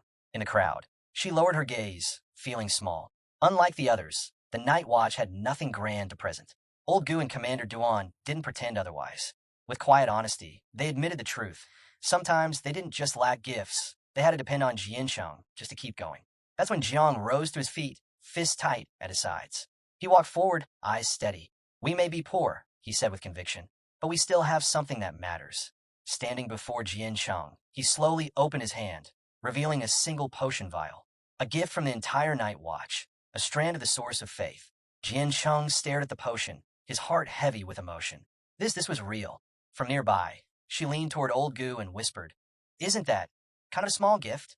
Old Gu's gaze remained fixed on the vial, his expression calm. Faith isn't measured by weight, he said softly. It's clean. It burns. It asks for nothing. That's what gives it worth. As Jian Chung accepted the potion, emotion surged through him. His eyes brimmed with tears, hands shaking from the weight of it all. He revealed the truth behind the strand of faith. It held the hopes and strength of over 800,000 people from Chujiang City. It had the power to absorb a blow capable of shaking a nation. Overwhelmed with gratitude, Jian Chung pulled Jiang into a tight embrace. Now he understood. This was why Jiang had been so busy. He'd been preparing this gift from the start. Softly, Jiang told him their journey into the underground cave was about to begin. This gift was everything he had left to give. Then, Commander Duan stepped forward with her beside him, both bearing serious expressions. Together, they handed Jian Chung a talisman. This is a turning point for you, Commander Duan said. And since we were so-called useless old goo and mistress, we had to offer something that counts. What they gave him was no ordinary charm. It was the heaven-slashing talisman. Forged with the essence of the heaven sword, it could block one strike, just one, but one powerful enough to destroy a nation. That single moment could decide everything. Jian Chung took the talisman carefully. She gave him a small, gentle smile. He looked up and asked, "Can I use it however I want?" Commander Duan nodded. "It's yours now." Without hesitation, Jian Chung turned and held the talisman out to Uncle Ji, bowing as he did. Knowing they were about to descend into danger, he asked Ji Gang to carry it for his own protection. Ji Gang blinked in confusion. Even Commander Duan looked surprised. Plenty of people called Jian Chung reckless, said he acted like he was invincible and didn't rely on others. But the truth was, the only ones he ever trusted as family were the ones standing with him now. Jian Chung had reached the sixth transformation. The god of war wasn't going to let him into the cave. Not easily. Still, he couldn't rest easy unless he knew Jiang and the others were protected. Jiang stepped forward, placing a firm hand on Jian Cheng's shoulder. His eyes steady, he vowed to follow Jian Cheng's orders and stand beside him, as a true warrior should. Then, he asked Jian Chung to accept the source of faith. Jian Chung smiled and opened a box. Inside were all the gifts he'd received that day. His old gear, powerful weapons, treasures beyond value. "Your family," he said simply. Then he handed the entire box to Jiang. "Share it with the Night Watch." Jiang stood frozen, unsure how to react. But Jian Chung, still smiling, kept it simple. "Don't think too much, just take it." After a pause, Jiang nodded. He'd already promised to follow Jian Cheng's lead, and he meant it. From the side, she and the others wiped at their eyes. She couldn't help it. Tears streamed down. Why did it always feel like they were taking too much from Jian Chung? Old Gu and Commander Duan stepped forward, voices calm but firm. "We're not outsiders," they reminded everyone. "We're family. That means we need to get stronger, strong enough to stand beside him, not behind." And then, the sky tore open, streaked with red light. Everyone looked up, ready for another ambush. But what came through the rift was an enemy. It was a presence, immense and commanding.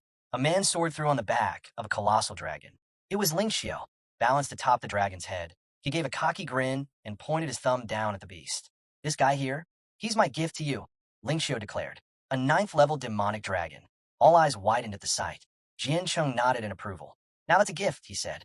"A beast like this will be perfect, especially for Little Nine and the others. Feeding them since their last brood has been a nightmare." She pointed at the dragon, wide-eyed. "Of course it's Ling Shiao," she laughed. "Only he would drop something this wild on us." Turning to her old Gu, she asked with a grin, "When do we get that strong?" Old Gu chuckled. "We've still got a lot of training ahead." Ling Shiao raised his glowing sword high, voice thundering across the stadium. "The flame of Great Xia will never burn out." The crowd roared back, fists high, chanting Jian Cheng's name with pride. But far away, deep inside the twisting, unstable space of the underground cavern, for powerful figures stood before a swirling portal. Word had reached them. On Great Sea's homeworld, millions of creatures tied to the 9 miasma wings had erupted into the world. Last time, the 10th seed of the Church of the Ancient God had unleashed divine force and wiped out those monsters by the millions. But the menace hadn't ended. It had only grown. Zhang Chongyi had led the god assassins deep into the cavern, obliterating all 13 demonic cities. If not for the sudden arrival of the ancient demonic ancestors, whose terrifying power still lingered in the air, the chaos would have swallowed everything. Among the gathered figures stood the Demon Lord, a towering presence from the ancient demon race. With a cold, steady gaze, he raised his hand and made his declaration.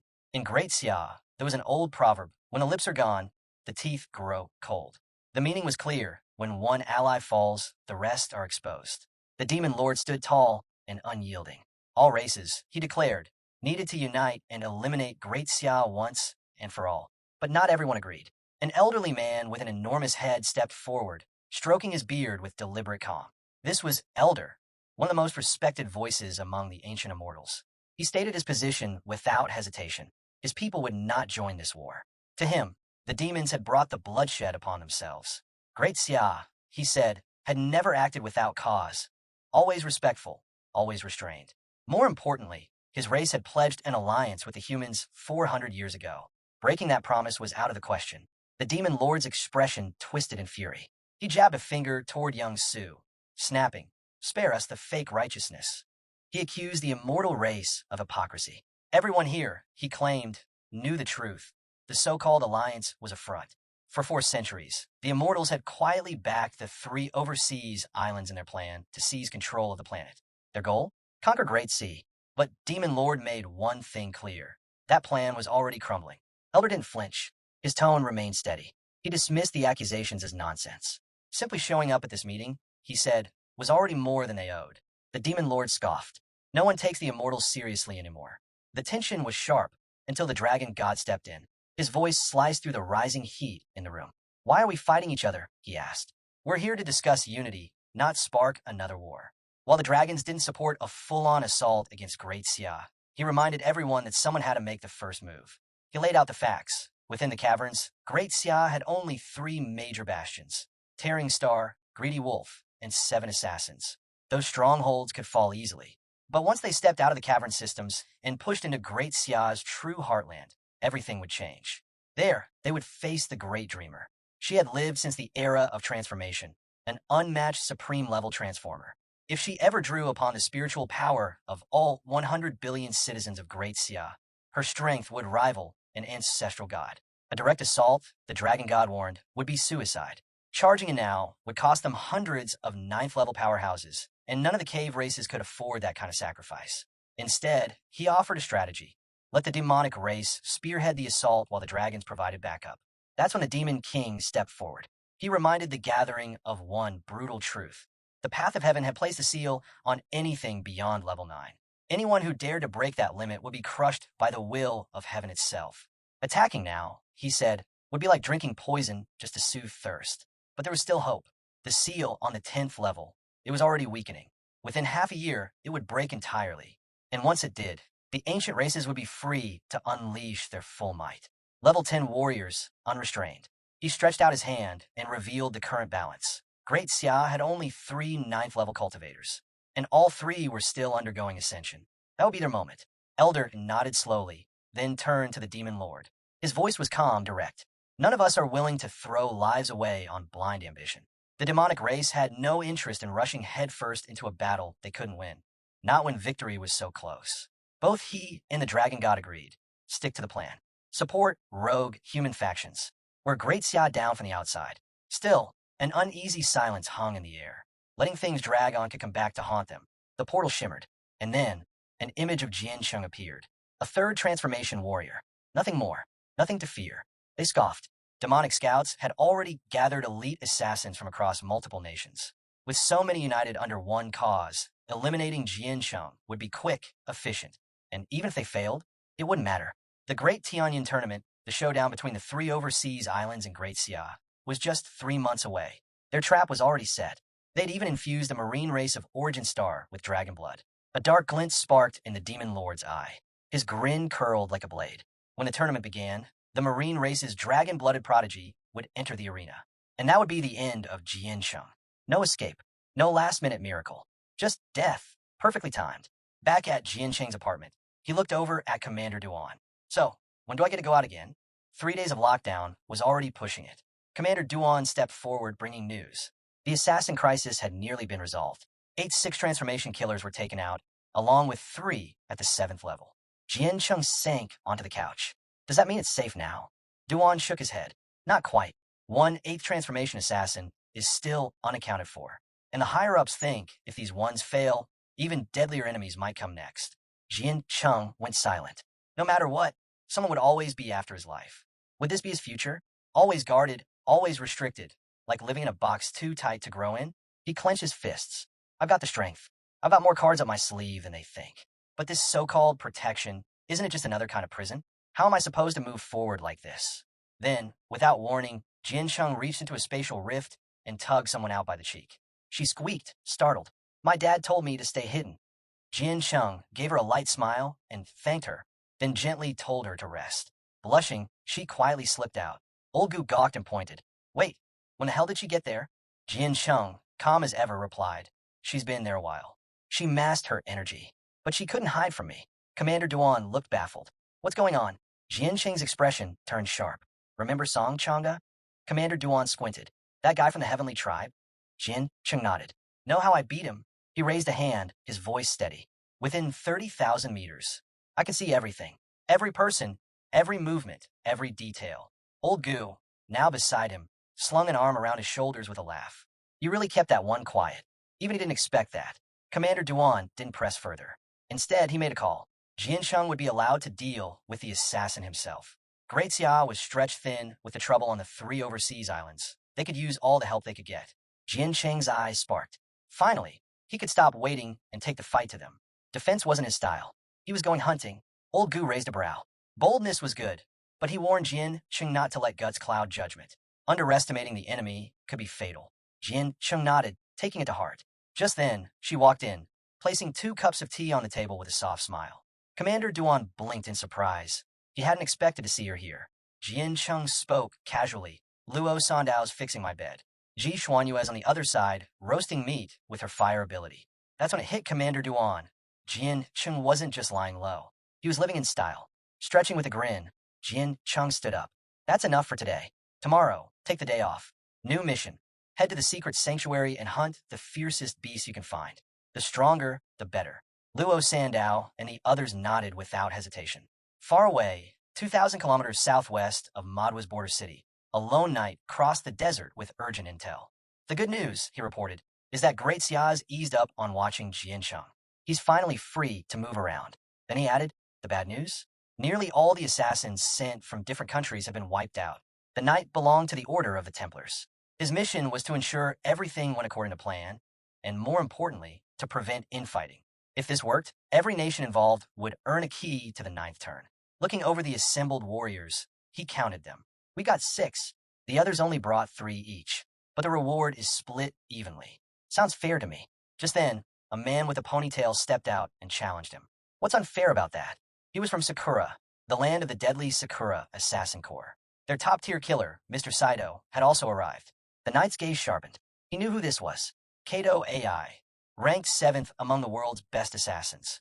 With a calm grin, Kato extended a hand in greeting.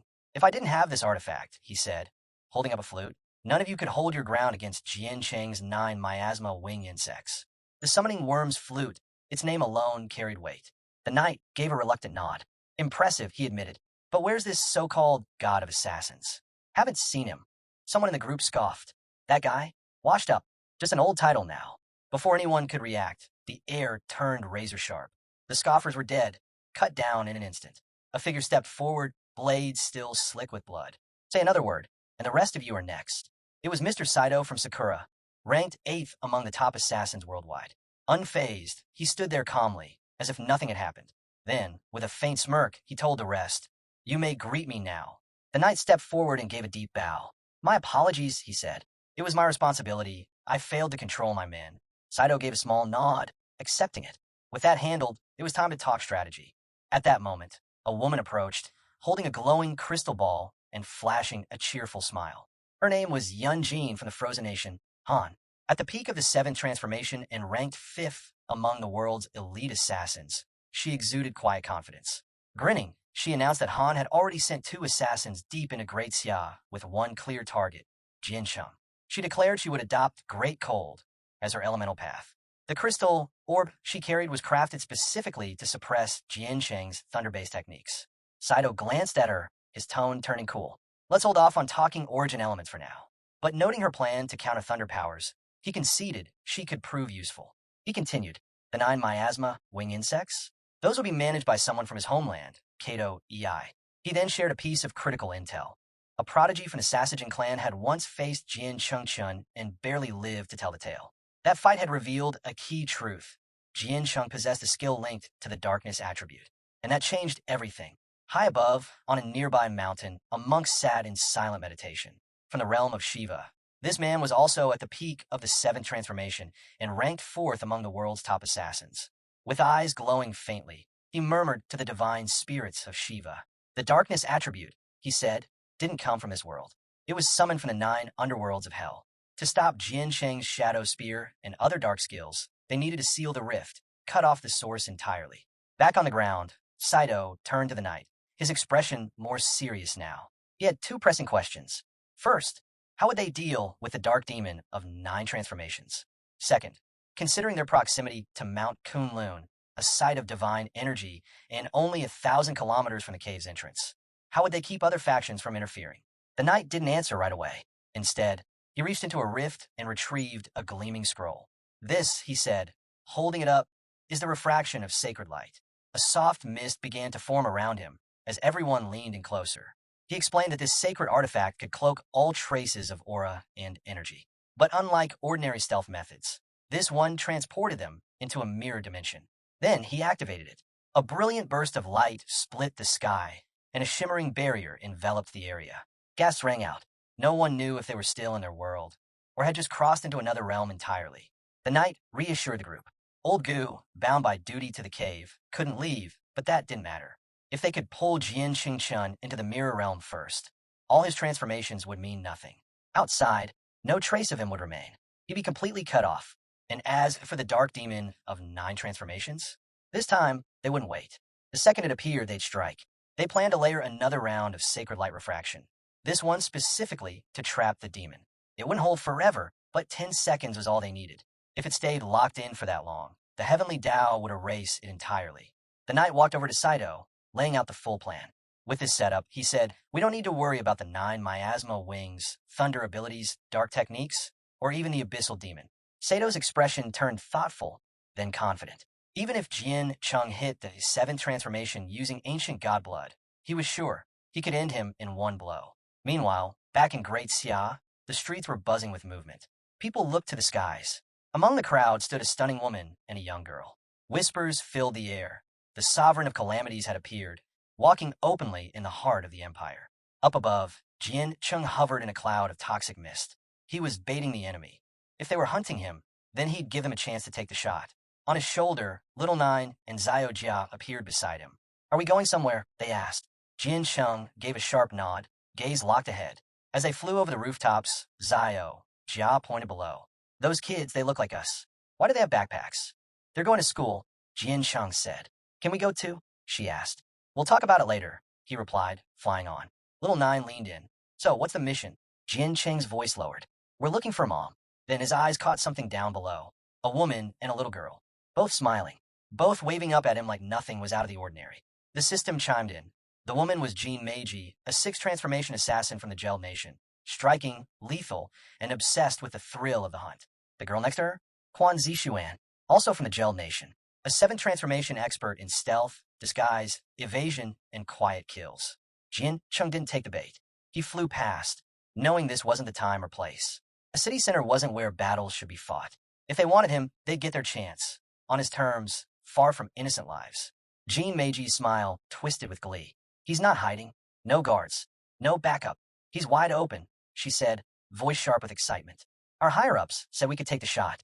If we pull it off, our nation's name will rise. But if things get tricky, she added, we stick to the plan, draw him to the Gobi Desert, and ambush him there. She turned to Quan Zishuan. Ready. Quan Zishuan's eyes lit up with energy. Already moving. Hours later, Jian Chun arrived at the edge of a dense forest. He slowed the swarm of insects behind him, just enough to leave a clear trail for whoever was following. Below, Jean Meiji was curled on the ground, clutching her leg, snakebite. Beside her, Quan Zishuan's eyes shimmered with tears. Please, she cried. She's been bitten. She's going to die. The act looked convincing at first glance, but Jian Chun wasn't buying it. Their performance was sloppy. Obvious. Still, he descended calmly into the clearing, eyes scanning the setup in silence. Quan Zishuan lit up as he landed, looking genuinely relieved. Jian Chun knelt beside Jean Meiji, offering a soft smile. You're beautiful, he said gently. Don't worry. I got you. Jean Meiji looked up, eyes shining with hope, tears slipping down her cheeks. Jian Chun held her gaze. You know, the moment I saw you, I felt something shift. It wasn't just sympathy. I want to save you. I want to marry you. He pressed a hand to his chest, then extended the other. Come on, I'll carry you to safety. She leaned forward slowly, but her hand drifted behind her back. A flicker of steel caught the light. Thank you, she whispered sweetly, weapon now in hand. Behind him, Quan Zishuan's smile darkened. You really are kind, she said, stepping in with glowing eyes and a blade ready to strike. Too bad. Jin Chung smiled. In one fluid motion, he twisted, his elbow crashing into Quan Zishuan's ribs, then followed with a brutal punch that slammed into Jin Meiji's face, knocking her back. At that moment, thick clouds of poisonous mist began curling through the trees. Quan Zishuan's face contorted in panic. She'd been played. She bolted, voice cracking. Don't kill me. I'll give you everything I've stashed. Every treasure. I swear. But Jian Chung was already moving. He activated his Thunder class skill, venomous fog rising from his body as he rocketed after her. She vanished into the trees at blinding speed. Even Jian Chung was momentarily surprised. She was faster than his lightning flash in terms of pure retreat. That technique was built for sharp bursts, not sustained chases. His eyes gleamed. Then he grinned. She wasn't running. She was leading him. Right into a trap. Even better. He wouldn't have to waste time tracking them all down. They'd come to him instead. One strike. That's all it would take. Far to the north, deep within the chaotic tunnels of Tianyuan Demonic Valley, 70,000 li from Pajun City, mayhem erupted below the surface. A red-haired man bolted through the flooded caverns, laughter echoing wildly behind him. Jang Chun, a fifth transformation warrior, was thoroughly enjoying the chaos he'd caused. Run for your lives, he shouted with glee. The Sea of Desires is coming. A monstrous torrent thundered through the tunnels behind him. He had redirected a flow straight from the Sea of Desires into the heart of the valley. The others couldn't keep up. The current surged past, sweeping them away in seconds. Furious voices roared behind him. Ding Chuanxiao, you lunatic. You're dead. But Ding just laughed harder. 6 transformation elites? Please. You guys couldn't even outrun a stray dog. Eventually, drenched and fuming, the warriors clawed their way out of the flood and collapsed in a nearby cave, gasping for air. They were exhausted and baffled. Why would Ding Chuanxiao pull something this reckless? Sitting beside a boulder with a smug grin, Ding broke the silence. Here's why, he said. Word is the Tanking Divine Clan lost one of their divine sons at Great Xia HQ. The others looked over, still trying to breathe normally. And just a few days ago, another divine son arrived here in the valley, he continued. Came with a whole squad, looking for revenge. Their goal? Wipe us all out. He leaned back like it was just another day. But we're not going down that easily. If we can't beat them head on, then they'd turn the battlefield itself into a weapon. That's why he flooded the valley, with the raw force of the Sea of Desires. Among the group, a green-haired woman stepped forward. Nangong Yin, 6th transformation. She wasn't impressed. You're not scared your own desires will drown you? She snapped. Ding grinned. I'm a Darkwater mage. I stay focused, I'm good. He added, casually, took out over 90 enemies with this little stunt. Divine Sun got away, though. Nangong Yin brushed past him, eyes cold. You just got lucky. Then she turned to the others and called out. Gear up. We're heading back to the Great Sea. The next fight's bigger. We're going up against the 3 overseas islands. And this time, it's for our nation's honor. Ding Chuanxiao's expression darkened. That won't be easy, he warned. The islanders aren't like us. They've pushed way ahead. New classes, rare elements, inscription systems. We're behind. His people were masters of chaotic battlegrounds, but when it came to head-to-head combat, they lacked the edge. Nangong Yin narrowed her eyes. What? Giving up already? It's been 50 years. You really think their new blood's unbeatable? Ding Chunxiao slowly raised his hand, thoughtful. You're right. A lot can shift in 50 years. His eyes turned sharp. They say this reset was kicked off by a prodigy who showed up at HQ. He paused, then added with a hint of amusement. Name's Jian Chung. Ranked number 1 among the 793rd generation of geniuses. He's one of ours. Word had it that Jian Chung possessed a rare dual divine class and had mastered the plague of the 9 miasma wings, a curse that had already spread to millions. Nangong Yin's gaze narrowed. Even the god of war stepped in for him. Jian Chung had the Grand Z's forbidden laws rewritten in his favor. Ding Chunxiao thumbed over his shoulder with a smirk. Looks like you kept up. No wonder you led the 793rd generation. That generation was known for its terrifying strength. Nangong Yin had personally led the Kingland War Zone to a crushing victory, securing the top rank. She looked at him. You weren't far behind either. Second place in the 788th generation is no joke. Ding Chuanxiao's face darkened. Why bring that up? He folded his arms. You trying to get under my skin? She waved him off. Don't flatter yourself. You still wouldn't stand a chance. And I didn't come here to fight. Her tone shifted. This time, The top 3 from each generation between 781 and 792 are entering the competition. From the 793 RD, only Jian Sheng is left. She paused. Jie Yin from the Gu family, ranked high in the 784th generation, was captured by the primordial gods. They tortured him to death. She glanced aside. Less than half of our top geniuses are still alive. Then, quietly, she said, the leader of the 781st generation, he's alive. And not just that, he's going to lead the team this time. 3 years ago, he'd taken down the second strongest genius of the demon race. But 2 years ago, he vanished after being ambushed by primordial demons. He took out 3 rank 6 demons before disappearing. Nangong Yin rested her hand on her waist. He went back to Pajan City to meet with Jian Sheng. He'll be rejoining us soon. As Ding Chunxiu processed her words, his eyes lit up. He wasn't dead. A wide grin broke across his face. He was going to see his hero again. Meanwhile, deep in a remote cave in Pajan City, Jian Sheng stood alongside Wuji. The elders studied him in silence. Wuji had once been full of raw energy and potential. Now, just 10 years later, he was known as the Sword Demon. Wuji responded humbly, "You give me too much credit. I just made it through." Jian Sheng's gaze was steady. "Do you think you can lead the team against the 3 outer islands?" Then he revealed a disturbing truth. Those islands had taken the class system beyond its limits. They'd succeeded in crafting divine class beings through artificial means. Wuji didn't make empty promises. "I can't guarantee a win, but I'll give everything I've got. This isn't the end, it's only the beginning. Whether we win or lose, we keep going." He looked up. Was it Jian Chun who started all of this? Jian Cheng nodded. Yes.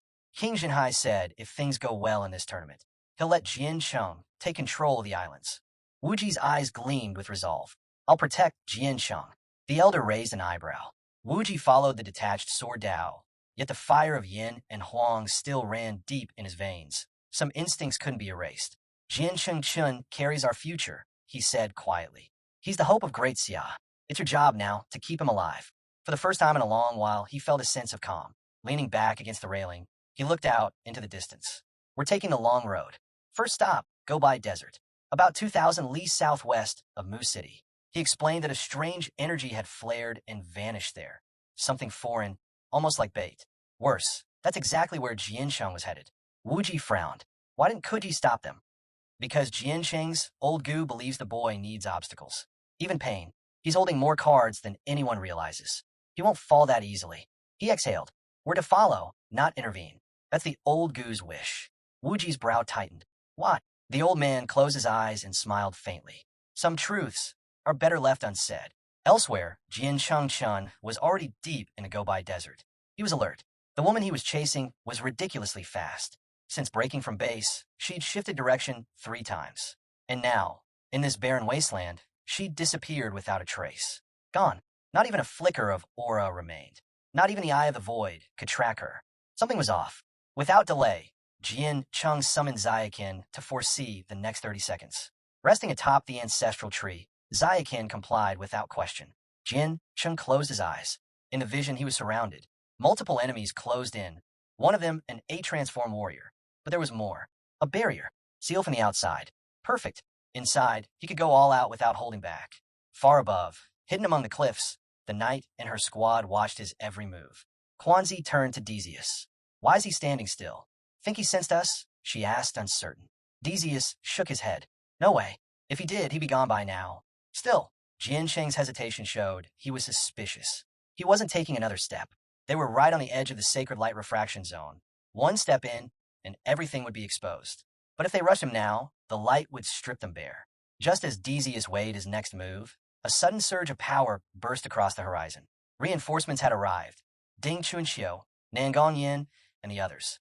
Ding called out from below, his voice sharp. It's a trap. Don't move. Hold on, we're coming.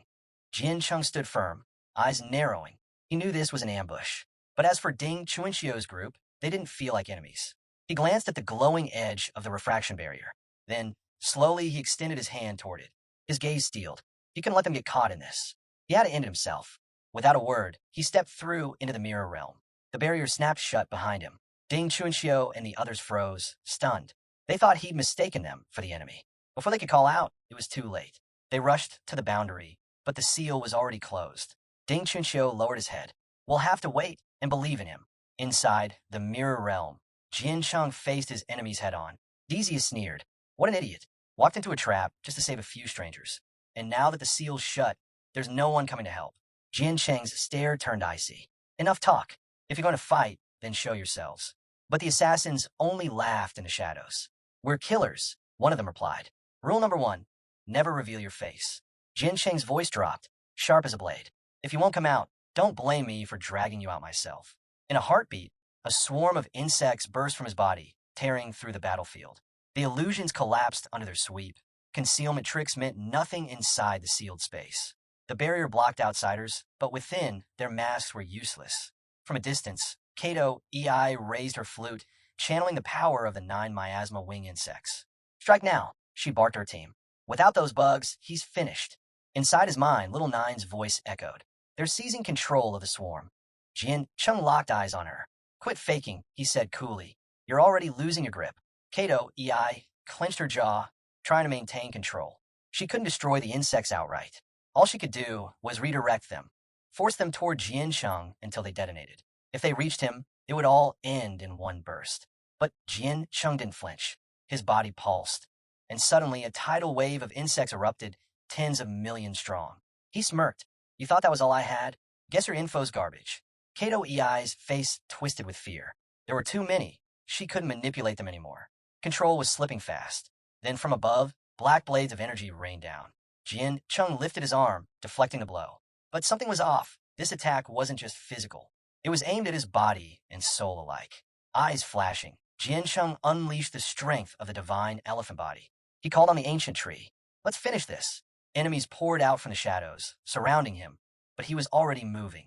He summoned the eternal domain of the god of thunder. Above him, a giant eye materialized in the sky, and a surge of lightning crashed down.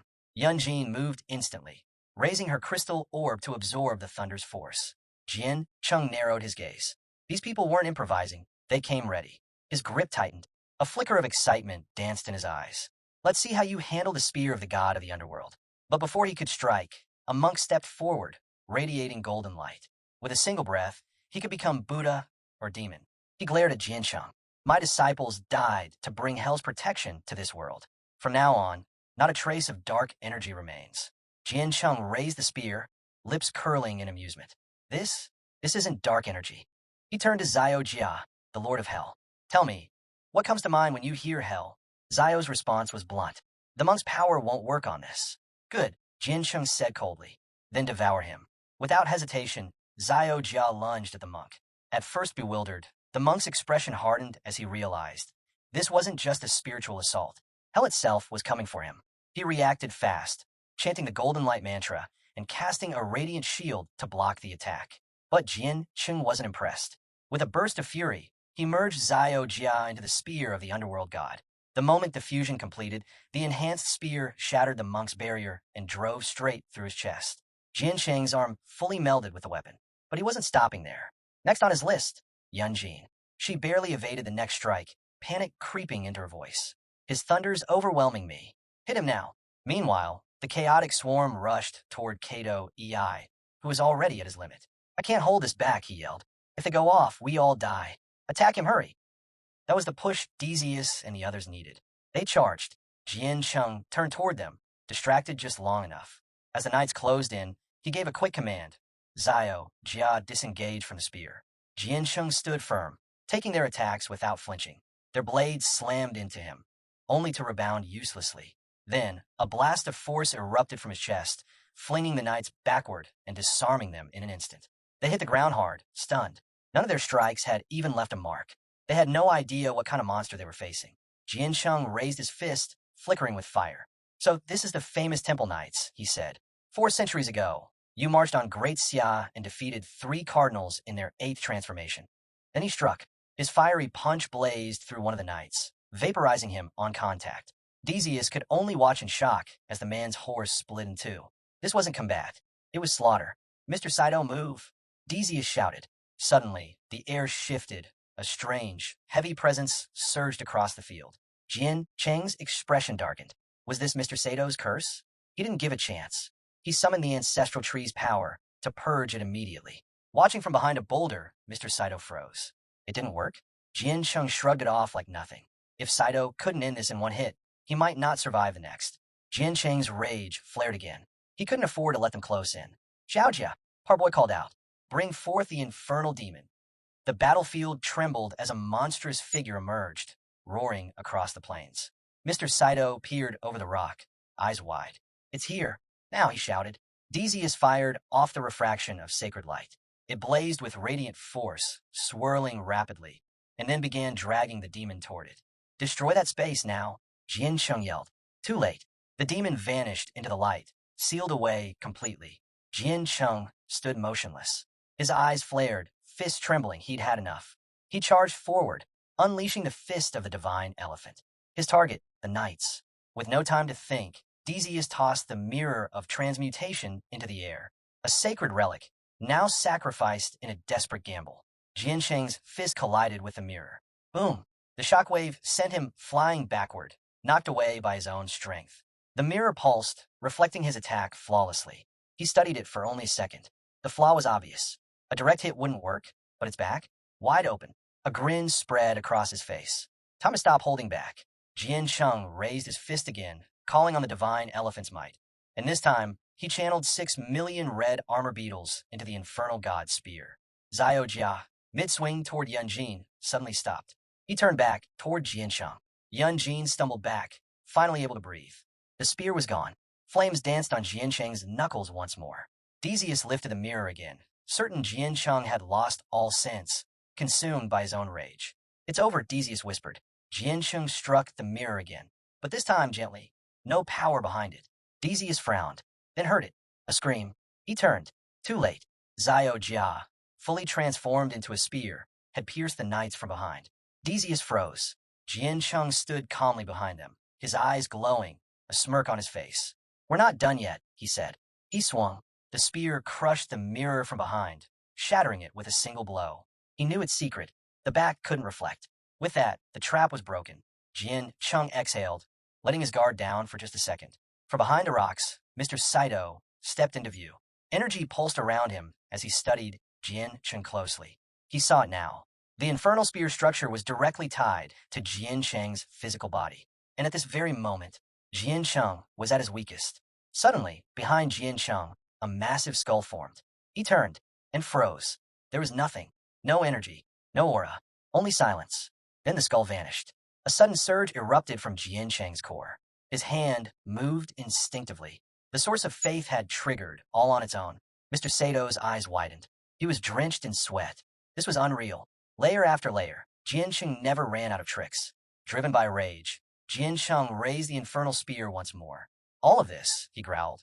You made me waste the trust Jiang placed in me and in the people of Chu Jian Cheng. He threw the spear. It pierced straight through Yun Jin's chest, shattering the crystal ball she held. And with that, the Thunder Domain came roaring back to life. Blood spilled from Yun Jin's lips. Kato Ei acted fast, summoning a barrier to shield himself. Jian Cheng turned his gaze toward him. Little Nine, stop holding back. Release every insect you've got. Right now, no food for 3 days if you don't. And forget about that new house. That was all it took. Little Nine didn't hesitate. She unleashed the full swarm. The insects swarmed Kato Ei's barrier, pounding it relentlessly from all directions. Terror flashed across his face as the shield cracked and began to crumble under the pressure. He fumbled for his flute, brought it to his lips, and played, pouring every last ounce of strength into a desperate final melody. This was it, his last stand. But before the insects could break through, Mr. Saito appeared behind Jian Cheng. His hands joined, channeling a strange, shifting force that pulsed through the battlefield. Destiny moves quickly, he said. Even the strongest fall when they rely on the same tricks. Jian Cheng turned, eyes locking with his. This wasn't over. Not even close. He called out to Zayakin, still sitting quietly beside the ancestral tree. Zayakin met his gaze and gave a slow nod. The skull Saito had summoned gaped wide, unleashing a blinding light as its eyes blazed with fury. Jiang locked onto it, his gaze unwavering. With a sharp motion, he activated his lightning technique. His body flickered and morphed into pure electricity. Without wasting a moment, Jiang called forth the ancestral tree, entrusting it with the task of dispelling the curse. The tree manifested with a burst of overwhelming energy, its power rippling outward in waves. Sato's expression twisted in disbelief and fury the moment he recognized the tree. His fists clenched tightly, His strongest move had just been effortlessly avoided by Jiang, and he couldn't understand how. Elsewhere, Little Nine, now in control of the swarm, had already finished off Kato L. His body lay still as the insects consumed him. With a satisfied smile, she reported her victory to Jiang, who couldn't help but acknowledge her efforts with praise. Jiang then raised his hand, summoning the underworld god's spear. With a commanding tone, he ordered Xiao Jia to seize Sato's soul. Obeying, Xiao Jia transformed into the spear, eyes glowing with a sinister light, and hurled himself straight at Saito. But Saito reacted quickly, slipping to the side just in time to evade the strike. His glare never left Jiang. Confusion and rage boiled in his eyes. How was Jiang tracking him so precisely? His concealment technique was supposed to be unmatched. No one should have been able to pinpoint his location. Jiang, still wielding the spear with one hand, raised the other. Thunder sparked to life in his palm. With a cold gaze, he gave Little Nine her next command: release the swarm. She didn't hesitate. A flood of insects surged forward, heading straight for Saito. Meanwhile, outside the barrier, a group of warriors had gathered. Seeing no sign of Jiang, some assumed he had perished. They whispered that he seemed foolish, far from the legend people described. But others disagreed. Jiang still had the 9 miasma wings. He wasn't out yet, and the fight could still shift in his favor. Still, they knew the enemy had laid a careful trap, accounting for every possible move. Wuji, wearing a solemn look, stared at the barrier. He stated flatly that even if all of them stormed in, there was no promise of making it out alive, let alone Jiang. Despite Jiang's raw talent and his 3-stage transformation, Wuji considered him reckless. In his eyes, Jiang might be a killer on the battlefield, but if he joined the campaign against the 3 foreign islands, he'd only slow them down. With that, Wuji turned away, clearly disappointed. He couldn't understand why God Jiang Wu had placed his trust in someone like Jiang. He ordered everyone to move out, insisting that Jiang wasn't worth the effort. The warriors nodded and began to follow him. Ding Chonk, however, lingered, his eyes locked on the barrier. A deep sadness filled him. He didn't want to leave Jiang behind. But just as they were about to step away, the barrier shattered with a deafening crack. Everyone spun around. Their eyes widened as a cloud of smoke rose from the impact. A figure stepped out from the haze, eyes glowing with a dark, ominous light. The pressure in the air shifted instantly. They all sensed it. This wasn't ordinary power. It was the aura of an awakened being, one who had reached the level of 8 transformations. Wuji's expression turned grim. He drew his sword and shouted for everyone to ready themselves. Ding Chonk did the same, bracing for battle. Across from them, Nangong narrowed her eyes, channeling energy into her hands as anger burned in her gaze. As the smoke cleared, Kato L was revealed, kneeling on the ground, defeated. Standing tall before him was none other than Jang Chun. Ding Chonk couldn't believe his eyes. He stared in stunned silence. Jiang had handled everything on his own. Nangong Yin's eyes darted between them, filled with confusion. None of it made sense. Just moments earlier, within the barrier, thunder crackled and insects swarmed. Overwhelmed by fear, Kato L dropped to his knees, hands raised in surrender. He begged Jiang to wait. He admitted defeat and apologized. Jiang walked forward with a smile and told him plainly, this was an old technique, and if Kato L thought he could trick his way out, he'd be dead on the spot. Apologies alone weren't enough. Kato L, still trembling, asked what he needed to do. Jiang's eyes sparkled with amusement as he pulled out a scroll. With a calm voice, he explained it was a soul contract. If Kato L wanted to live, he'd have to sign it and become Jiang's servant. Kato L hesitated. Death was one thing, but submission, that was a humiliation no warrior wanted. Jiang stood in a cloud of mist, still smiling. He promised Kato L that if he submitted, he would help him surpass his limits and guide him to the realm of 9 transformations. Kato L was torn. Then, Jiang extended his hand and summoned the Void Stone. Kato L's eyes locked onto it. He instantly recognized its power. It was the key for awakened warriors of Great Xia to ascend. It all came down to understanding the Tao. Before him, a golden door materialized and slowly opened, glowing brilliantly. Kato L reached for it, uncertain if this was the path to ultimate power. Jiang stepped closer, placed a hand on his shoulder, and just like that, the door shut. Kato L stared in horror, realization and despair filling his eyes. And with a curious glance, Jiang could see it clearly. Kato L was desperate for power. He asked him plainly, did he truly want to become his subject? Without the slightest hesitation, Kato L dropped to his knees and pledged loyalty to Jang Chun. Jiang summoned the scroll once more and took a moment to think. Then he opened it. Kato L, using his finger, began inscribing his name. The contract was binding. If he ever broke it, the heavenly Tao itself would reject him. Worse still, Jiang could end his life with a single thought, no matter where Kato L was. As soon as the signature was complete, the scroll sealed itself shut. Jiang's eyes lit up. Kato L was now bound to him completely. He reminded Kato L to follow every command exactly, without exception. With a fire in his eyes, Kato L clenched his fists and asked if Jiang was going after Sakura. If so, he was ready to follow him like a loyal beast, to fight and even die, no matter who stood in his way. Jiang simply closed his eyes and let out a dry cough. In truth, he had no interest in dragging Kato L into a war. He just wanted someone inside Sakura, someone to gather intel. And who better than Kato L? Thinking it through, he remembered how, in Sakura, admiration for strength had always been part of their tradition. Suddenly, the knight's barrier crumbled like shattered glass. Jiang turned toward it, wondering if the demon from the underworld had finally been wiped out by the heavenly Tao. Xiao Jia, now in beetle form, reported calmly. He had eaten the demon since it didn't manage to escape in time. Instead of being upset, Jiang found this news oddly satisfying. Saito stood nearby, stunned. Xiao Jia had devoured a creature from the underworld. Jiang, unfazed, shut his eyes again and coughed, telling Saito not to ask too many questions. As the last of the barrier dissolved, Saito explained that now that the artifact was destroyed, the collapse was inevitable. Jiang turned to him and gave a new order: return to Sakura. He told Saito to get everything in place, because soon he would name him the Great General. Saito nodded, accepting the command without hesitation. From a distance, Wuji's expression sharpened. He slowly reached for his sword. This wasn't how he thought things would play out. Jiang noticed his intense aura and locked eyes with him. As the smoke fully cleared, Wuji called out, asking if he was really Jiang. Jiang nodded without a word. That's when Wuji noticed the man behind him, Saito, the #1 assassin on the list. And yet, Saito was kneeling to Jiang. Suspicious, Wuji asked if Saito was planning some kind of sneak attack. Jiang explained calmly. Saito was no enemy now. He served under him. Jiang stepped forward, demanding to know who Wuji really was. The man crossed his arms and introduced himself proudly. Fengyun Wuji, the current leader of Grand Xia's Genius List, 781st edition. The people beside him? All former top 3 prodigies from earlier editions.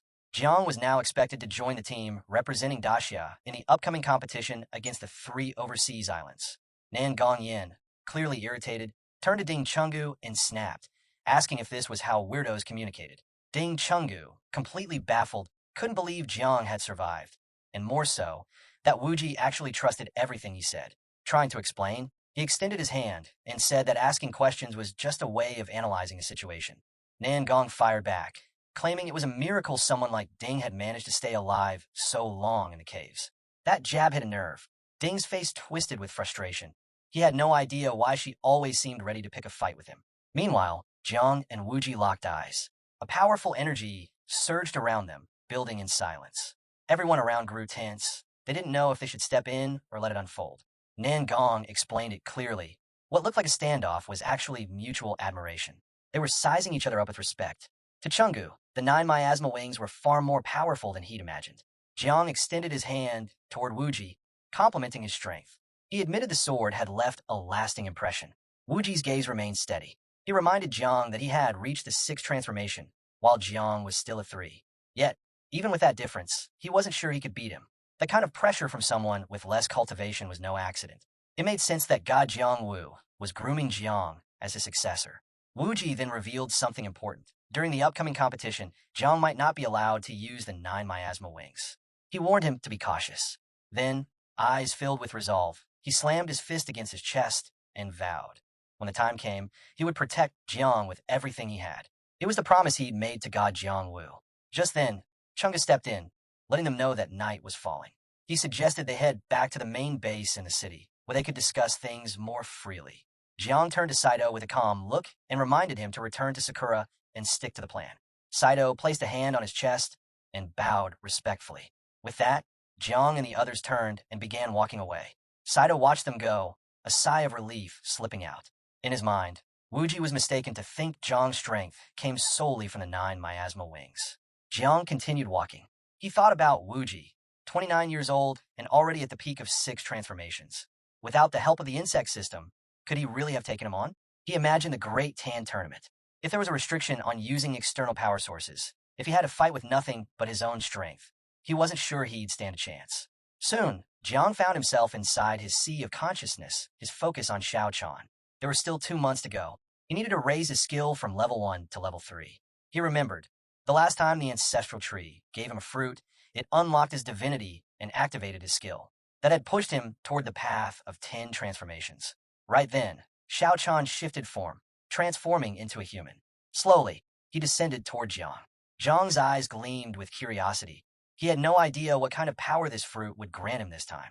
He picked it up, turning it over in his hands, remembering how the last one had ripened only after Xiao Jia collected scattered souls from Chu Zhang's battlefield.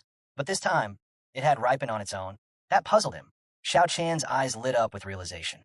She explained that when Jiang accepted Saito as his subject, the ancestral tree had drawn in all the scattered souls from the surrounding battlefield, enough to fully mature the fruit on its own. Jiang was stunned. He hadn't known the tree could gather souls by itself. Suddenly, Xiao Chan hugged him from behind. With a steady breath, Jiang closed his eyes and activated the fruit. It glowed instantly. The system chimed in. He had unlocked a functional fruit and received a special item, the Steel Faith Seal. Its activation came with a chilling requirement: destroy its god, shatter its spine, and collapse its civilization. This seal wasn't just a tool. It was a brand that could be imprinted on an entire race or class of living beings. Once marked, their very souls would carry a blazing symbol of unwavering faith. No matter their strength, their rebirth, or even generations of offspring, the mark would never fade. They would be eternally loyal to whoever held the seal. Jang Chun stared at the glowing system window floating before him. He was stunned. It said he now possessed an incredible new power, the ability to completely control an entire species or force. This power bound them at the very soul level. The system explained clearly, no matter how strong the marked individuals became, even if they traveled through time itself, once the Steel Faith Seal marked them, their loyalty to Jang Chun would last forever. Nothing could break this bond, not even if they died and were reborn, not their children or their children's children. The power of the Steel Faith Seal was absolute and inescapable. Another system message appeared, listing how to activate this power. Jiang Chun read it carefully. To use the seal on a group, he needed to do 3 things: destroy their gods, crush their main strength, and dismantle their entire civilization. Jiang Chun stroked his chin, thinking hard. These conditions are really tough, he admitted to himself. But then he realized, for such an unimaginably powerful ability, something far beyond normal human skills, the difficult conditions actually made sense. He thought about an example: destroying their gods. Like with the people of the 3 overseas islands, that probably means defeating their Lord of Flames. The other requirements, crushing their backbone and dismantling their civilization, still needed more thought. The system asked directly, link the mark of faith? Jiang Chun didn't hesitate. Yes. Instantly, a pitch-black symbol burned itself into the center of his right palm. He held his hand up, examining the strange mark closely. He could feel a faint, pulsing energy radiating from it. Xiao Chan noticed the change immediately. She stepped closer, her voice filled with concern. Jiang Chun, are you okay? Jiang Chun lowered his hand, giving her a small, reassuring smile. It's nothing urgent, just deep thoughts. His expression then turned serious. He raised his marked hand slightly.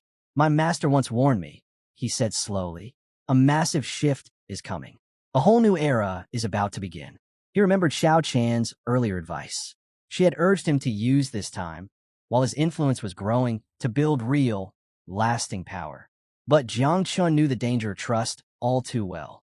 History proved it. Even a mighty human emperor 400 years ago hadn't been safe. His own closest followers betrayed him, tearing him apart in the caverns.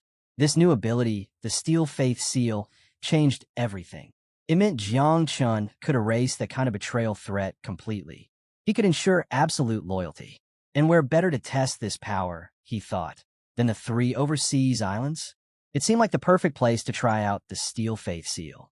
He turned to Xiao Chan. What do you think? He asked her directly. Xiao Chan stepped even closer, her eyes steady and serious. You're right, she stated firmly, and I will stand by you. Always. Suddenly, Jiang Chen's personal status window flashed open in his vision. Asterisk cultivation, asterisk 3rd transformation, level 69, asterisk professions, asterisk multiple asterisk mother bugs, asterisk asterisk little n. Level 69 progeny, 800 million asterisk Xiao Geo. Level 43 progeny, 6 million asterisk Xiao Chan. Level 2 Progeny. 168. A few hours later, Jang Chun was back in his apartment. He sank heavily into his couch, finally relaxing. The peace didn't last. Xiao Chan, the older man, leader of the Heavenly Punishment Squad, stormed through the door. His face was flushed bright red with anger. He marched straight towards Jiang Chun. "You!" Xiao Chan yelled, pointing a finger. "You've thrown the entire Heavenly Punishment Squad into chaos. Because of you." He took a furious breath. Months of careful planning, strategic tracking, covert operations. And what do? You walk right into the enemy's ambush point, and then you single-handedly wipe out every single assassin.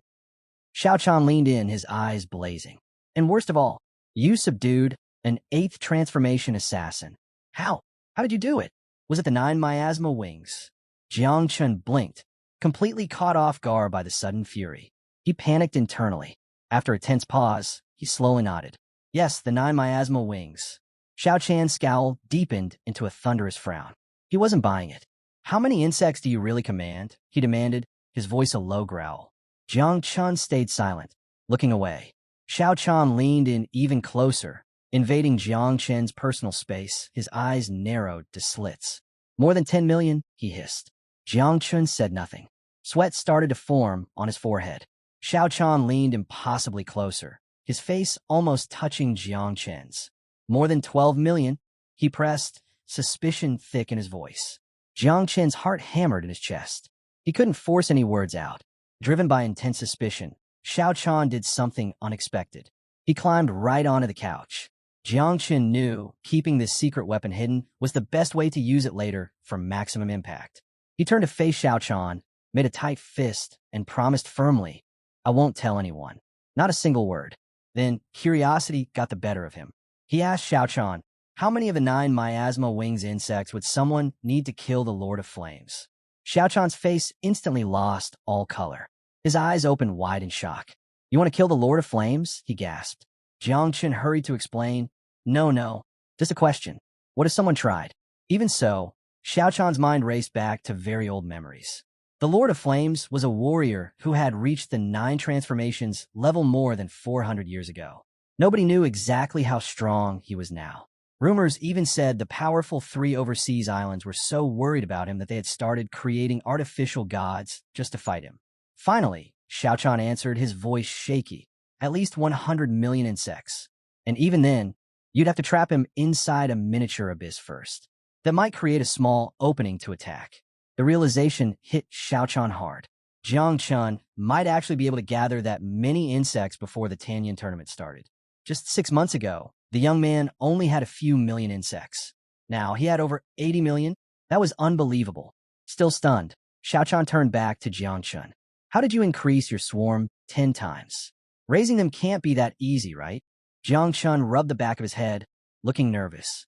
He admitted, "I used the battlefield. I fed them huge amounts of meat from wild beasts." Xiao Chan just stared. "Just meat? That doesn't sound hard." But Jiang Chun lifted his hand and shook his head. "The problem is the amount needed. Even the bloody Dragon King beast, a gift from the god of sword, wasn't enough. There was so little meat, each insect wouldn't even get 1 bite." Xiao Chan stood up suddenly, an idea sparking. "Use the supreme martial decree," he said. "Mobilize the whole nation to hunt wild beasts for you." Jiang Chen's eyes lit up with hope. "Can I really do that?" Xiao Chan nodded firmly. "Yes, I'll authorize it myself." He knew Jiang Chun couldn't depend only on the 9 Miasma wings in the tournament. Every match had 2 rounds. Each side got to pick the rules for 1 round. And for the very first elimination round, the opponent always chose the rules. They would definitely ban any kind of outside help like the insects. Jiang Chun stood up too. He clenched his fist tightly. Quietly, he stepped closer to Xiao Chan, put a hand on his shoulder, and looked straight into his eyes. His gaze was steady and determined. He was ready for the challenge. With a confident smile, Jiang Chun said, "Don't worry. I still have over 2 months left." He explained his plan. Alongside growing his insect army, he would focus intensely on training his own body and strength. Xiao Chan couldn't help feeling proud. His disciple always managed to do more than expected. It was getting late, so Xiao Chan said goodbye and left. Jiang Chun stayed sitting on the sofa. He rested his hand under his chin, thoughtfully scrolling through the glowing system window only he could see. His focus landed on his Supreme Warlord class. It was still only at the first transformation level. He knew he needed to get much stronger for the upcoming tournament. He had to push the Supreme Warlord class to the third transformation, and from there, he would aim for the fourth. Now that he had activated 3 powerful divine rank classes, leveling up would be slower. The special fruits he used for enhancement would take longer to absorb because the experience points were split between all 3 classes. Still, the requirement to level up the Supreme Warlord to its second transformation was clear. He needed to use skills directly related to this class to hunt and kill 10,000 wild beasts. Jang Chun's gaze became sharp and focused. If he truly wanted to reach his peak strength, he needed to make things harder for himself. Taking bigger risks usually meant getting bigger rewards. Once the Supreme Martial Decree was issued, his 9 Miasma wing swarm would likely grow huge again from all the beast meat, maybe even reaching 80 billion insects. But he also knew he couldn't keep relying on the ancestral tree to magically create new insect nests forever. He needed a better solution. A new idea formed. Use the abyss with a powerful 8th transformation spider queen used to rule. That deep, dangerous place would be the perfect base. He could raise his insects there and complete his hunting mission for the Supreme Warlord class at the same time. His mind was made up. He would go to that abyss and finish the quest to hunt 10,000 beasts right there. Meanwhile, far away in, Linka looked very serious. He turned to Hong Yan. Leave now, he ordered. We can't let anyone stay near this place. Someone might try to steal the tree. Hong Yan bowed respectfully and walked away quietly. Linka didn't waste any time. A new era is starting, he declared, and war is gathering strength down in the caverns. The Great Dreamer raised her hand calmly. First, we must secure Great Sea's main headquarters, she said. To do that, we need to take back the 3 overseas islands before the war explodes. She looked at them both. Right now, we need to plan how to retake the islands. Linku took a slow sip of his tea, his eyes sharp. The Great Dreamer reminded him this wasn't a new idea. She had first suggested reclaiming the islands 200 years ago. Since then, she had written dozens of plans for how to do it. But Linku still wasn't convinced. None of the plans ever seemed good enough to him. One big problem always stopped them: the Lord of Flames. Let's be honest, Linku said bluntly. The Lord of Flames is stronger than I am. If we don't deal with him first, we'll never get the islands back. Jiang Wuxian, Xuanji, added another problem. My true body must stay in the caverns, he stated firmly. It needs to be there to keep the pressure on our enemies. Leaving isn't possible. The Great Dreamer rested her cheek on her hand, looking away. My power, it only works inside Great Sea's main base, she admitted quietly. I'm much better at defending than attacking. A shadow of fear crossed Linku's eyes. He realized something very unsettling. They had no one powerful enough to fight the Lord of Flames and win. Linku slowly put his teacup down on the table. His mind raced. Old Jang Chun must have thought of something, he figured. He turned to Xuanji. Tell us your plan, he urged. Xuanji's eyes seemed to glow with a hidden light. He didn't give them a battle plan. Instead, he gave them an order: protect Jang Chun. Protect him with everything you have. He paused, letting the words sink in. Then he added, Jang Chun isn't just a distraction. Xuanji looked straight at Linku and the Great Dreamer. Aren't you curious? Why did I go to such great lengths to save Jang Chun when the Forbidden marked him? Linku lowered his gaze, thinking hard. The Great Dreamer leaned forward slightly. Finally, she asked the question out loud. Why? Linku answered before Xuanji could. Even though things look calm on the surface, he began, I know it's dangerous underneath. Lies, trouble, hidden groups, it's all quietly building up. He pointed to the deeper problem. The insects spreading through the caverns? That's like a bomb waiting to explode. His voice grew urgent.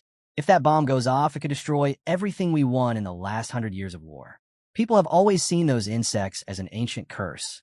Letting them spread freely is way too dangerous. Linku looked directly at Xuanji. You should order everyone to destroy those insects immediately. He shook his head, truly confused. I don't understand.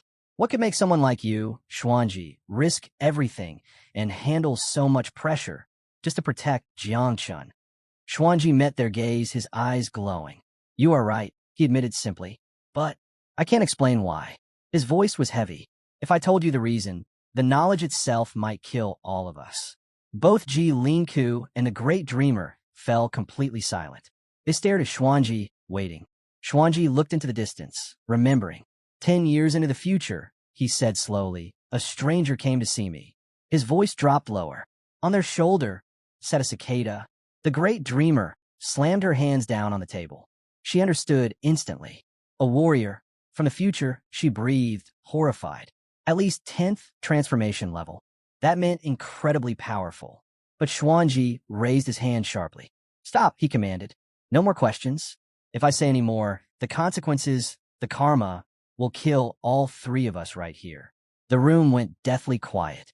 The great dreamer slowly sank back in her chair, her voice barely a whisper. So, our only mission is to protect Jang Chun? Xuanji nodded firmly. Yes, protect him. Use the full strength of the entire nation to protect him. Ji Linku was still confused, but he argued, if Jiang Chun is that important, wouldn't it be safer to keep him out of the Great Tanyan competition? Why let him compete? The great dreamer answered him, her face pale with dread. The 3 overseas islands, she explained, they can create beings with godlike power, even with Fengyun Wuji guarding him. I fear Jiang Chun might not survive the first round of that competition. Xuanji made one thing very clear. You will protect him, he ordered. But Jining saw a terrible future in his mind. He saw a battlefield covered with dead bodies. He saw his own head stuck on a sword. He saw Ji Linku's body full of sword wounds. He saw the great dreamer turned completely to stone. But even seeing this, Xuanji just smiled calmly and turned back. He said, the future of Great Xia is always bright. On Pinglai Island, one of the 3 sacred islands overseas, important people gathered inside a big temple called the Ceremonial Temple. A man with a long ponytail stood at the front behind a tall desk. Several powerful leaders sat facing him. This man had called them there using Sovereign Yan's name. He had gathered the leaders of the 7 armies and the 12 great families. This man's name was Yang Ming. He was called the Bloody Azura and was Sovereign Yan's first and oldest disciple. Yang Ming stood calmly with his eyes closed, a small smile on his face. He didn't waste any time talking. We aren't just joining the Great Tanyan tournament to win, he said. We're going to destroy them completely. He looked directly at old Jiang as he said this and smirked. Rumors said that even though Yang Ming was Sovereign Yan's first disciple, he was actually the least talented of them all. Old Jiang turned to the bearded man next to him, confused.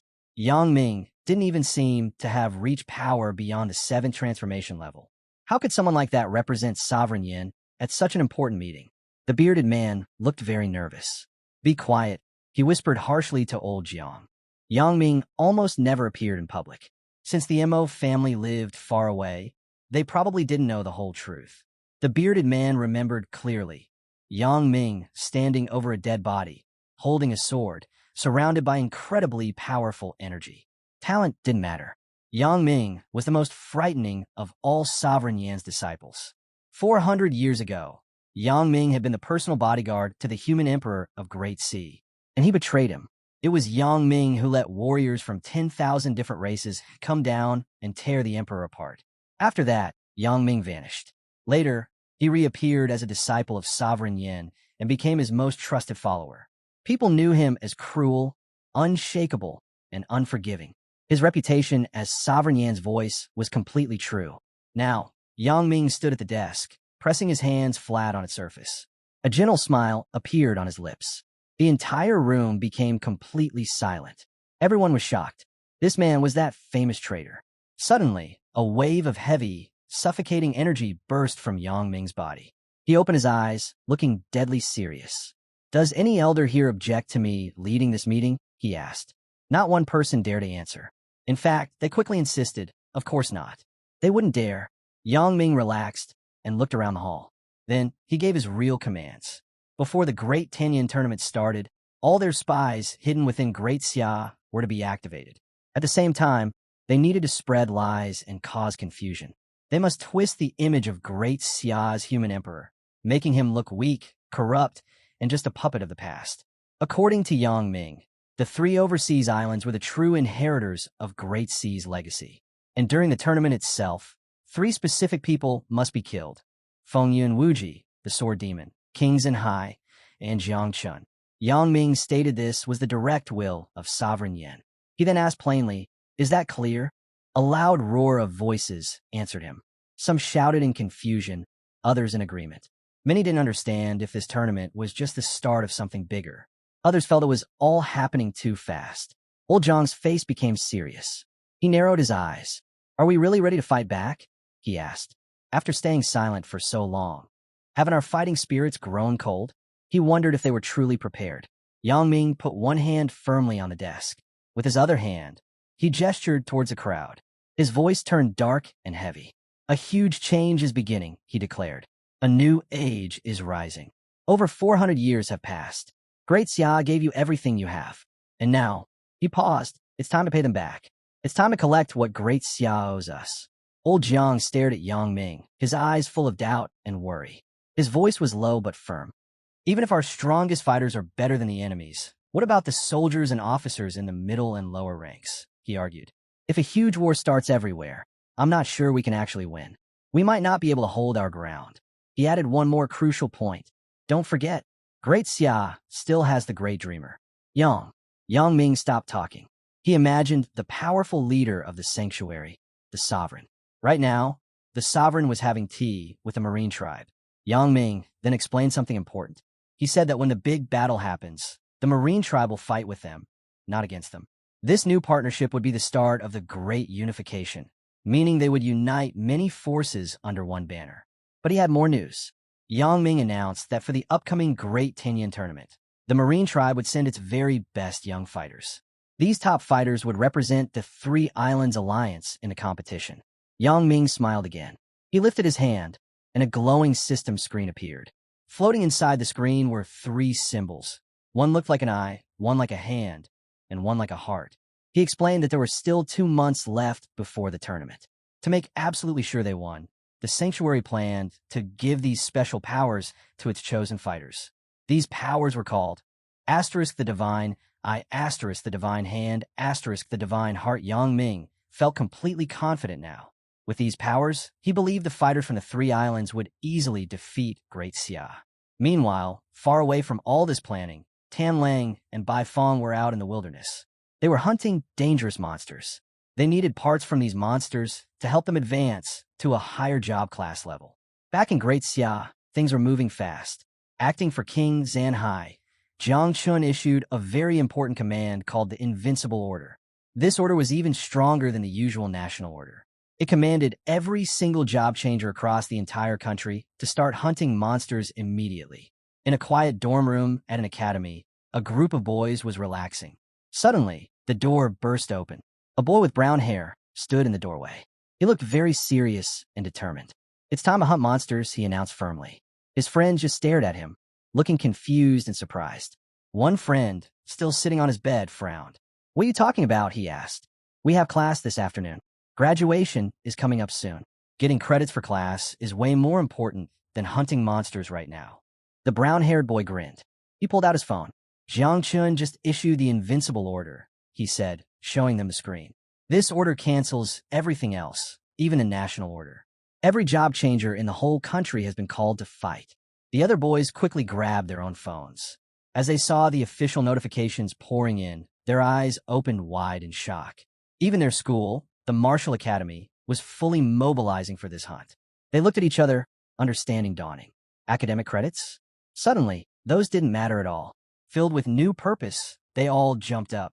They grabbed their weapons and gear and ran out of the room.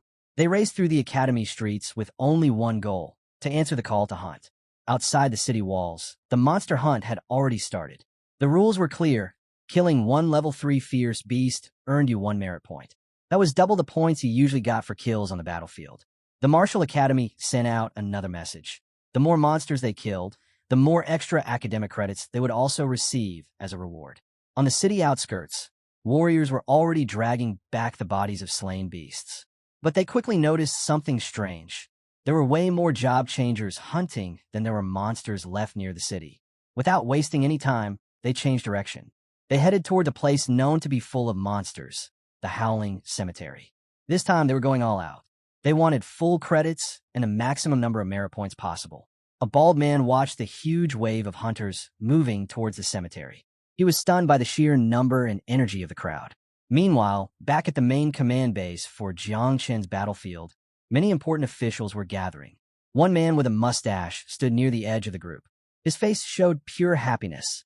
This was Xiao Zhainu's father. Grinning widely, he declared, "The Invincible Order. It's only issued once in 100 years. It's been activated. I will support my son-in-law with everything I have." Standing beside him, a man with a long ponytail nodded his head firmly. "I have reserve forces ready. I will send every last one to support Jang Chun." A man with purple hair nearby overheard them. His expression changed, becoming hard and determined.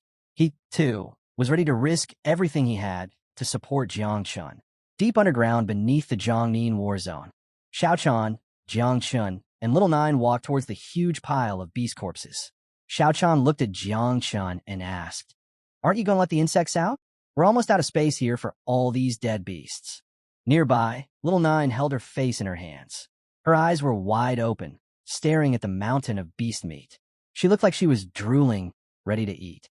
But Jiang Chun looked serious. First, he told Little Nine to take 80 million of the newborn insect larvae to feed. He gave her specific instructions. Focus on feeding the larvae the high-level beasts. Save the weaker, lower-level beasts for the young insects. Little Nine jumped excitedly. "Can't we all go out to eat together? We'd finish much faster," she suggested. Jiang Chun shook his head. "No, that would be too risky. If all the insects appeared at once, it would draw too much attention. Also, all this food wouldn't even be enough to satisfy their hunger if they all ate together." He explained his plan. The insects would eat in groups, one wave after another.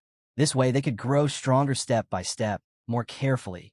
Jiang Chun raised his arm. A swirling, dark portal opened up right in front of him. The swarm of insects began pouring out of the portal. With a simple wave of his hand, Jiang Chun released them completely. They surged forward like a living river, covering the beast corpses and tearing into the meat. Xiao Chan stared, his mouth hanging open in shock. He was looking at way more than 80 million insects, maybe even more than that. He turned to Jiang Chun, a question forming. "After they eat all this, can they make more insects? Can they reproduce again?" Jiang Chun answered flatly, but clearly, no. Not yet. Most of these beasts are low level. For the insects to reproduce, they would need 10 times this amount, maybe even 100 times more. Xiao Chan blinked, surprised by the huge number, but then he started to smile. He watched the insects swarm over the massive corpses, quickly stripping them down to bare bones. Their appetite was truly monstrous, but he thought made sense. These were the descendants of the incredibly powerful 9 miasma wings insects. Feeding them was never going to be easy. The fact that they could survive and grow on regular beast meat was actually a good thing, a blessing. Plus, with the whole nation hunting beasts nonstop, gathering 10 or even 100 times more food wasn't impossible. Xiao Chan calculated in his head. He figured that within a month, they could get enough. Then the swarm would be ready to reproduce again. Jiang Chun turned toward Xiao Chan, calm and focused. "When the 9 miasma wings reproduce next time, I won't be taking them," he stated. His body simply couldn't hold any more insects. His plan was different. Let the new insects spread out across Abyssal Land. He wanted to turn Abyssal Land into the future home, the central nest for their entire swarm. Xiao Chan looked calm too and offered a simple solution. "Then we just need to send our soldiers into Abyssal Land to manage them." As more insects crawled out from Jiang Chen's hand, he stood firm. "This time, I want to go into Abyssal Land myself." It wasn't about not trusting other people, and it definitely wasn't about relying only on the 9 miasma wings' power. He wanted to become stronger himself, on his own terms. Xiao Chan's face immediately showed worry. "That place is far too dangerous," he protested. But Jiang Chun didn't change his mind. He reminded Xiao Chan of the rules for the first round of the big Tianyu tournament they were involved in. It was important. Xiao Chan sighed. He put his arm around Jiang Chen's shoulder. "All right," he said, his voice heavy with concern, "but you have to be very careful." Jiang Chun just smiled confidently. "I have plenty of hidden tricks I can use," he assured Xiao Chan. Whether he decided to use them or not was his choice, but he wasn't stupid. He wouldn't walk into serious danger unprepared. He turned to leave the feeding area, deciding to let the insects stay behind and finish eating. By the time he got back, they would be done. Just then, Little Nine fluttered down and landed gently on his shoulder. "Why didn't you go out to eat with the others?" Jiang Chun asked her. She looked down, a little shy. "I didn't want to stay here by myself," she admitted. "I want to go with you. I can still eat later if I'm with you anyway." She trusted she wouldn't go hungry near Jiang Chun. Her answer surprised Jang Chun a little. He didn't say no, but he was touched that she thought about staying with him even when she was clearly hungry. The great dreamer squeezed her pillow tightly, her face clearly annoyed. She had been just about to fall asleep again when Ji Lingxiu called her. She thought bitterly that if people would simply stop disturbing her naps, she might have already reached 10 transformations by now. Ji Lingxiu didn't bother with small talk. "This is urgent," he stated, watching her carefully. She let out a big sigh, sat up, and folded her arms across her chest, ready to listen. He explained that all across the Daxia territory, people were suddenly talking loudly. They were having wild discussions about the Tianyu tournament. Some people were even connecting the tournament to the old injustice involving Yin Wang. These voices were claiming that the three islands were actually the rightful heirs. The great dreamer narrowed her eyes.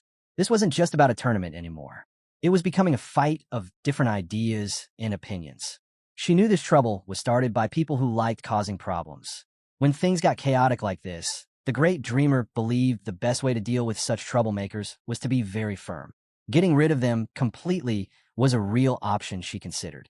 But Ji Lingxiu quickly reassured her. They were already taking care of it. Suddenly looking much brighter and almost playful, the great dreamer stood up. She stretched out her hand. She said that in her experience, loud rumors always die down when faced with truly wise people. She added that the dreams and hopes of millions of people needed to be cleaned up, made pure again. Her hand clenched into a tight fist. Her eyes became sharp and serious. Ji Lingxiu respectfully held out his hand towards her. "You really protect Daxia well, like its guardian goddess." She waved her hand dismissively. "Stop trying to flatter me. Just tell me the real reason you came here." Ji Lingxiu didn't hesitate. He revealed that Jang Chun had given out an invincible order. This order was disguised as a mission for people to change their class. But the real goal? To collect the dead bodies of fierce beasts. The great dreamer spotted the problem immediately. No class change, she pointed out, not even one that needs 6 transformations, requires that many beast corpses. Ji Lingxiu agreed. "You're right, the disguise is too weak. Anyone looking closely would figure it out." Calmly, the great dreamer placed her hand flat on the table. She suggested a better cover story. Say that Daxia is making imperial-level weapons. Hunting fierce beasts is just part of gathering the special, high-quality materials needed for that. Ji Lingxiu nodded. That story could work. Then he asked, "Do you know where Jang Chun is right now?" Meanwhile, far away, Jang Chun was in the middle of a fierce fight, his fists swinging fast.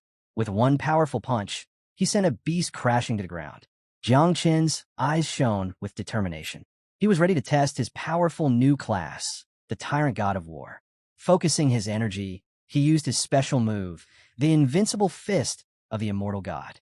He landed a heavy blow right on a monster's face. But surprisingly, the beast didn't die. It staggered, looking confused and dizzy, and then it turned and ran away. Jiang Chun stared at his own fist, confused. That wasn't enough. He had expected the punch to kill it instantly. After all, it was only a second-class fierce beast. Then he understood. His class might be incredibly powerful, but he hadn't practiced his skills enough yet. He couldn't use the class's full strength properly. Just as this thought crossed his mind, a whole group of beasts appeared behind him. Their eyes glowed as they fixed their gaze on him, their next target. Jiang Chen's expression turned serious. 3 beasts charged at him at the same time. He wasn't sure if his current speed was fast enough to dodge all 3 attacks. At that exact moment, Little Nine appeared. She transformed into her 9 Miasma wings form. Flying swiftly, she swallowed several of the beasts right out of the air. She turned towards Jiang Chun, her look serious. "Be careful," she warned him. But Jiang Chun wasn't happy. He narrowed his eyes, looking directly at her. "Who told you to step in?" he asked sharply. Her sudden attack had scared away the rest of the beasts. He looked down at the ground and sighed. "Stay in the nest," he instructed Little Nine. "Let me finish fighting them. Then you can eat them." Little Nine shifted back to her human form. She spoke softly. "It's dangerous for you out here alone." Jiang Chun gently put his hand on her head. "Don't worry about me," he said kindly but firmly. "I have more than just insects helping me. I have other powerful classes too, Thunder Growth of all things, and the Celestial Blade." He felt confident. Those beasts wouldn't be able to hurt him. He just needed a bit more time to make his body stronger and tougher. Little Nine. Jiang Chun saw a bright light flash in his eyes. His system showed, plus 1,000 experience points. He smiled big. 15 days had gone by. Deep inside the cave, Jang Chun did only one thing: hunt beasts. He killed 998 fierce beasts in total. He stood on a pile of dead beasts. He breathed out slowly and stretched his arms. His muscles hurt. He had all the experience he needed now. Next, he had to finish his special task to advance his class. The task said, kill 10 level 3 fierce beasts in 3 hours. No mistakes allowed. But first, dinner time. Jang Chun lit a small fire. He roasted some meat. He held a juicy drumstick in one hand. With his other hand, he reached into a glowing portal nearby. He stayed calm. He thought things through. No need to rush. First, eat well. Then sleep deeply. He gave little Nine full permission. She could hunt and eat any beast level 3 or lower in the earth abyss. Little Nine popped onto his shoulder. Her eyes shone with excitement. She didn't wait. She flew off fast. She released her nest of insects. The bugs swarmed the weaker beasts below. Soon, the task was done. Success. 2 months later, Jang Chun explored a new area. He saw something huge. A monster shaped like a giant scorpion stood tall. Its cold eyes stared at Jang Chun. It raised its poisoned stinger, ready to strike. Jang Chun smiled. A level 6 beast. At last, the scorpion attacked. Jang Chun moved quick. He jumped sideways just in time. The beast tried again. Jang Chun kept away. The scorpion's tail smashed the ground where he'd been standing. Jang Chun watched from a distance. The poison looked deadly. It happened. As the scorpion pulled its stinger from the dirt, Jang Chun acted. He dashed in from his side, fast and strong. He slammed his invincible fist punch into the beast's side. The power threw the scorpion backward. The beast got angry. It whipped its tail high. It shot out a cloud of poison mist. Jang Chun dropped low. He pressed one hand to the ground. He rolled fast to the side. He barely escaped the poison. He checked the air, thick and dangerous. That poison wasn't just deadly. It was vicious. Time to finish this. He activated God of War transformation. Red energy exploded around him. His shirt ripped apart from the force. He didn't care. This was his chance to test his new strength. The scorpion attacked again. Its stinger shot forward. But this time, Jang Chun didn't dodge. He blocked it with his bare fist. Then he punched back. His fist crushed the stinger into pieces. Jang Chun laughed. What good are you now? The beast panicked. It turned to run away. But Jang Chun was already in the air. His voice rang out too late. Energy surged around Jang Chun. He shot down like a rock at the fleeing beast. His fist smashed into it hard. The force slammed the monster into the ground. Dead. The system flashed. Plus 100, 086 EXP. Jang Chun's level jumped from 61 to 69. Then a happy system message appeared. He finished the 3rd stage of Dominant God of War. Several skills got stronger right away. Invincible Fist now gave 10% more fighting power. God of War transformation lasted 10 seconds. During this, Invincible Fist hit 10 times harder. Imperial Army form gave 10% extra support power. This grew stronger with his soldier strength. Standing on the dead beast, Jang Chun stared at the system screen. His face darkened with confusion. This time, no new path unlocked. No higher class to reach. Is this the strongest I can get? He wondered. His thoughts stopped. A group of high-level beasts charged at him. Their eyes were full of killing hunger. The earthly abyss was full of danger. And the tournament was coming soon. He had no time to waste. He gave the order. Little Nine and her insects could eat any beast they wanted, no matter the level. This place is your new home, he told her. Little Nine appeared again. From her body, a flood of insects poured out. They covered the whole battlefield. They swallowed everything in their path. Hours later, Jang Chun reached Jungin's underground warehouse. Jang Chun was exhausted. His shirt was ripped to pieces. He pulled off the torn pieces of cloth from his body. He looked at the ground with tired eyes. His first thought was, I need new clothes. Xiao Chan stood nearby. He had his arms crossed. He looked amused as he stared at Jang Chun, who was almost naked. It was obvious the earthly abyss had been tough on him. Jang Chun heard Xiao Chan and snapped out of his thoughts. He turned around, surprised. He gave a small nod. He didn't say out loud that he was the one who tore his clothes when he transformed earlier.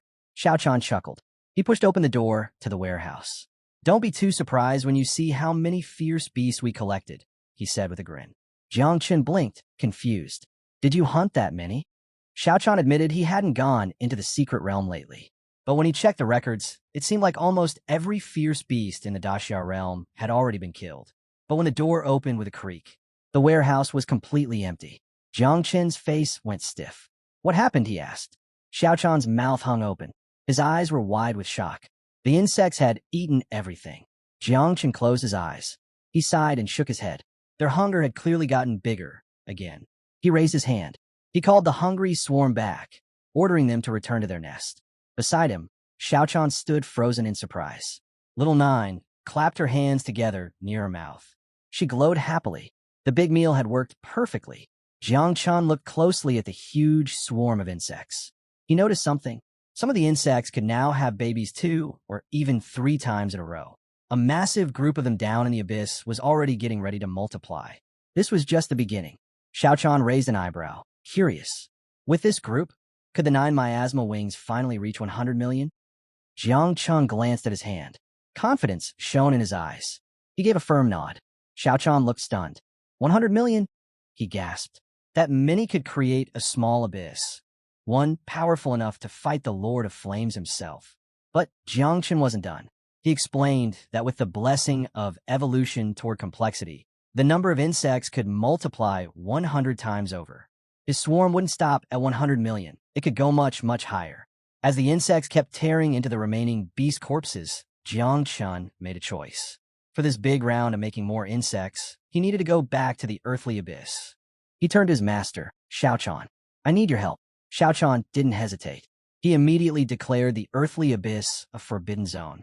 From now on, no one else could enter it. Jiang Chun looked down at the ground. He gave the command, begin reproduction. And then it started. Millions of insects poured out of his body. They swirled into the air like a huge black tornado. A countdown flashed in Jiang Chun's mind. 10 minutes, 9 minutes, 8 minutes. When the countdown dropped to 3 minutes, a strange feeling rushed through him. Jiang Chun raised a hand to his face. His eyes burned with intense energy. Suddenly, a voice echoed inside his head. It was cold and powerful. The disaster will cover the whole world. Everything will be eaten. Fear gripped Jiang Chun.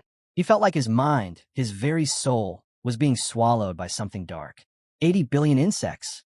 That was the number now. Was he losing control? Then, something even worse happened. An unknown force started eating away at the ancestral tree. Xiao Chan sat on one of its branches. She felt it immediately. Her eyes narrowed with deep worry. She called out to Jiang Chun. It's the desire for annihilation. Coming from the 9 miasma wings. If this keeps happening, it will eat you alive. Only little 9 can control it now. Jiang Chun's body began to shake. His vision got blurry. His strength failed him. He collapsed to his knees. He clutched his chest with his hand. Little 9, he gasped. And she answered.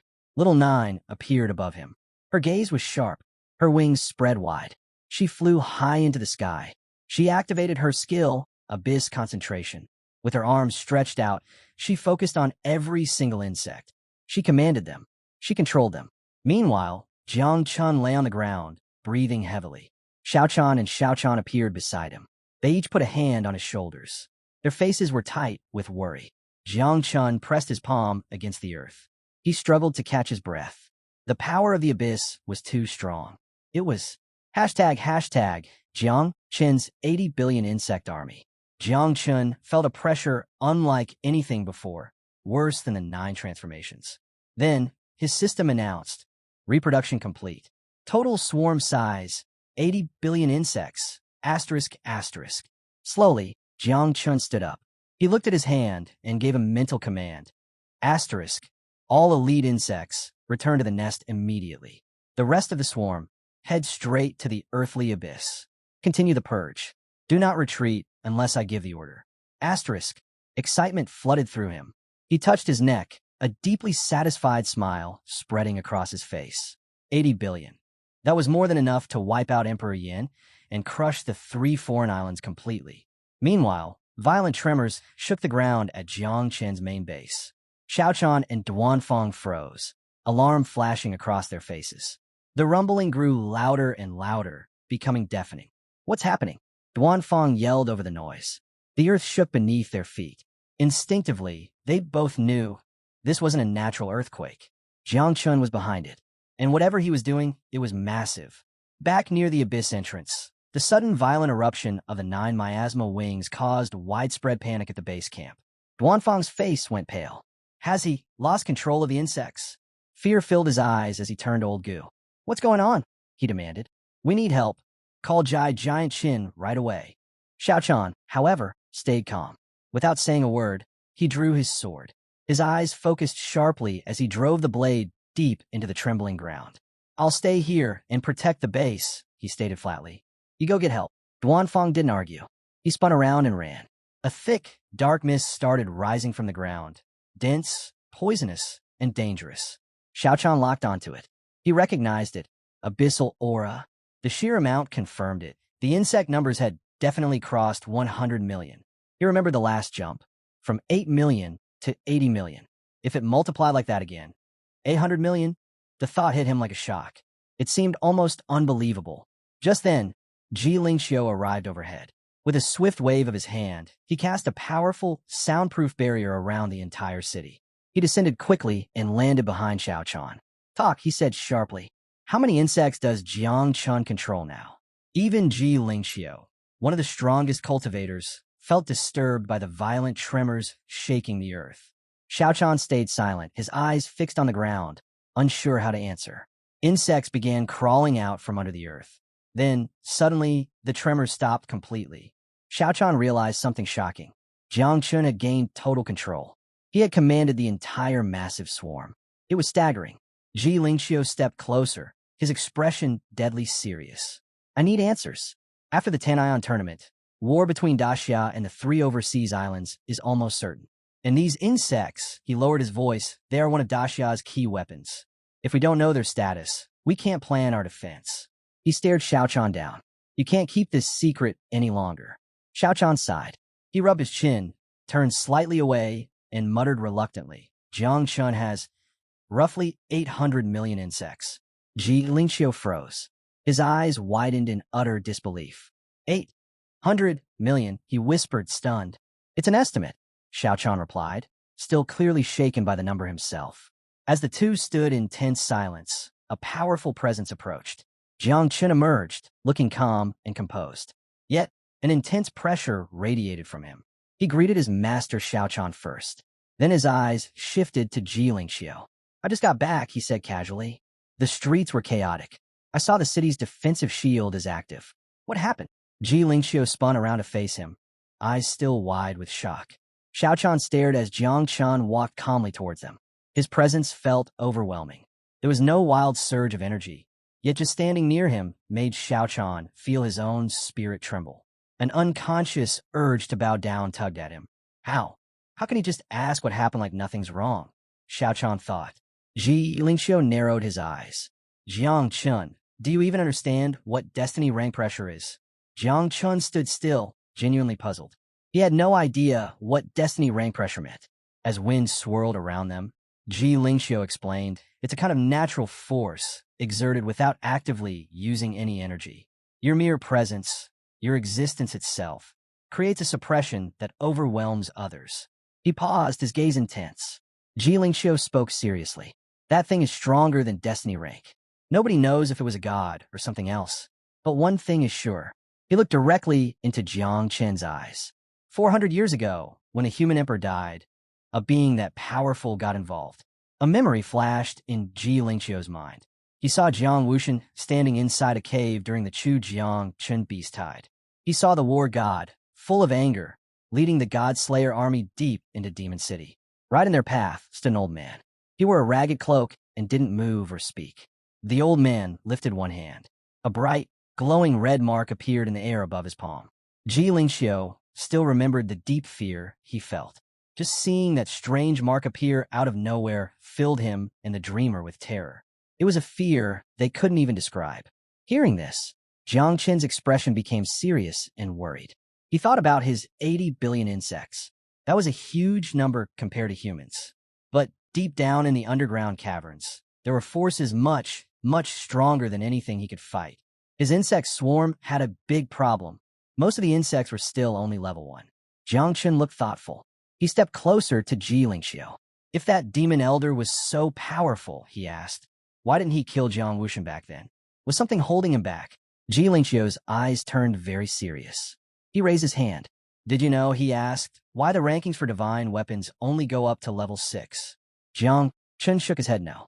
That limit isn't random, Ji Lingxiu explained. It's because of a bigger restriction. It's called the Seal of the Heavenly Path. A huge, glowing portal began to open behind Ji Lingxiu.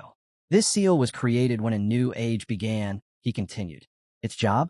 To keep things balanced. He made 3 powerful-looking swords appear in the air using his power. Look at the Human Emperor's sword. It's ranked number 1 in all of Daxia. But even that sword is stuck at level 6. Its real power is way stronger. But the seal, it locks it down. Jang Chun thought about the great warriors of the past, Jiang Wuxian, Ji Lingxiu himself, and the Great Dreamer. 400 years ago, the Seal of the Heavenly Path became fully active. It set a hard limit. Nothing could be stronger than 9 levels. That time period created the strongest people in Daxia's history. The Human Emperor Yinzan, the Sovereign of Fire, and others. Ji Lingxiu turned back to Jiang Chun. That same seal, he said slowly, is what stops beings from the 10th grade underground caverns and higher from interfering. He paused for emphasis. If they try to interfere, the heavenly path itself will destroy them. Nearby, Xiaochan turned his head, looking surprised. I haven't even changed jobs yet, he admitted, and I've never heard any of this before. Jiang Chun stayed quiet, thinking hard about everything Ji Lingxiu said. Then, he realized something important. His own system had recently shown a warning. It stopped him from making more insects after the last big group. Now he understood why. It was because of the seal of the heavenly path. Ji Lingxiu stretched out his hand. A giant sword appeared. He drove it point first into the ground. There are only a few days left until the Great Tanyan Tournament, he announced. When it starts, I'll be leaving from the war zone port in Demon City. Ji Lingxiu asked Jiang Chun to come back with them first. They needed to prepare and gather their strength. Xiaochan nodded, agreeing with the plan. Jiang Chun raised his hand. Then take me with you, he said. They all climbed onto the giant flying sword. As they flew through the sky above the city, Jiang Chun looked at Ji Lingxiu. He was curious. When exactly will the seal of the heavenly path for level 10 become fully active? Ji Lingxiu turned to face him, his face very serious. It's already starting. Slowly, he answered. But the prophecies say that in 3 months, the seal will be fully awake. He looked away, his voice becoming quieter. I once found a way to reach the 10th level, deep inside the ancient god sea of consciousness. But someone took it away. They erased it completely. Jiang Chen's eyes widened. A look of disappointment crossed his face. That's too bad, he said softly. They kept flying over the city buildings below. Jiang Chun, still deep in thought, had another question. What happens when the 10th level seal is fully unlocked? Even Du Qianqian leaned closer, wanting to hear the answer. Ji Lingxiu explained. Once the seal is completely open, the divine source buried deep under Clan will wake up fully. Images of the powerful ancestral tree appeared in their minds. Ji Lingxiu kept explaining. The divine source is a shortcut, a direct way to reach level 10. When the seal breaks, the clan divine source tree will instantly grow 10 special divine fruits. After that, he added, it will produce 1 new fruit every single year. He paused, making sure they understood the warning. Eating one of these fruits gives you a high chance of breaking through to the 10th level. But his voice became serious and lower. The cost is very high. If you use the fruit to reach level 10, you'll be stuck there forever. No more getting stronger. Ever. No one escapes this rule. Sunlight shone on the streets of Demon City as they arrived. A voice called out to Jiang Chun from up ahead. It was Ji Xinhua. She wore bright red clothes. She waved at him happily, a soft smile making her face look friendly. Jiang Chun blinked, surprised. That's Ji Xinhua, he thought. She smiled sweetly back at him, closing her eyes slightly with amusement. But Xiaochan was not happy. He looked very angry and pointed straight at her. Ji Lingxiu, he shouted. Is this the respect the Jai family shows now? Ji Lingxiu stayed calm, his hands behind his back. He replied evenly. Enough, old man. Stop making a scene. Qianqian, try to calm things down. She chuckled and reminded them. The great competition is almost here. There's no harm in relaxing a little. We just need to stay careful. Jiang Chun just covered his face with his hand and stayed quiet. Meanwhile, Xinhua waved goodbye to Xiaochan and smiled. Don't worry, she said playfully. Demon City is my home territory. Nothing bad will happen to Jiang Chun while he's here. Jiang Chun looked at her, still confused. You misunderstood, he said plainly.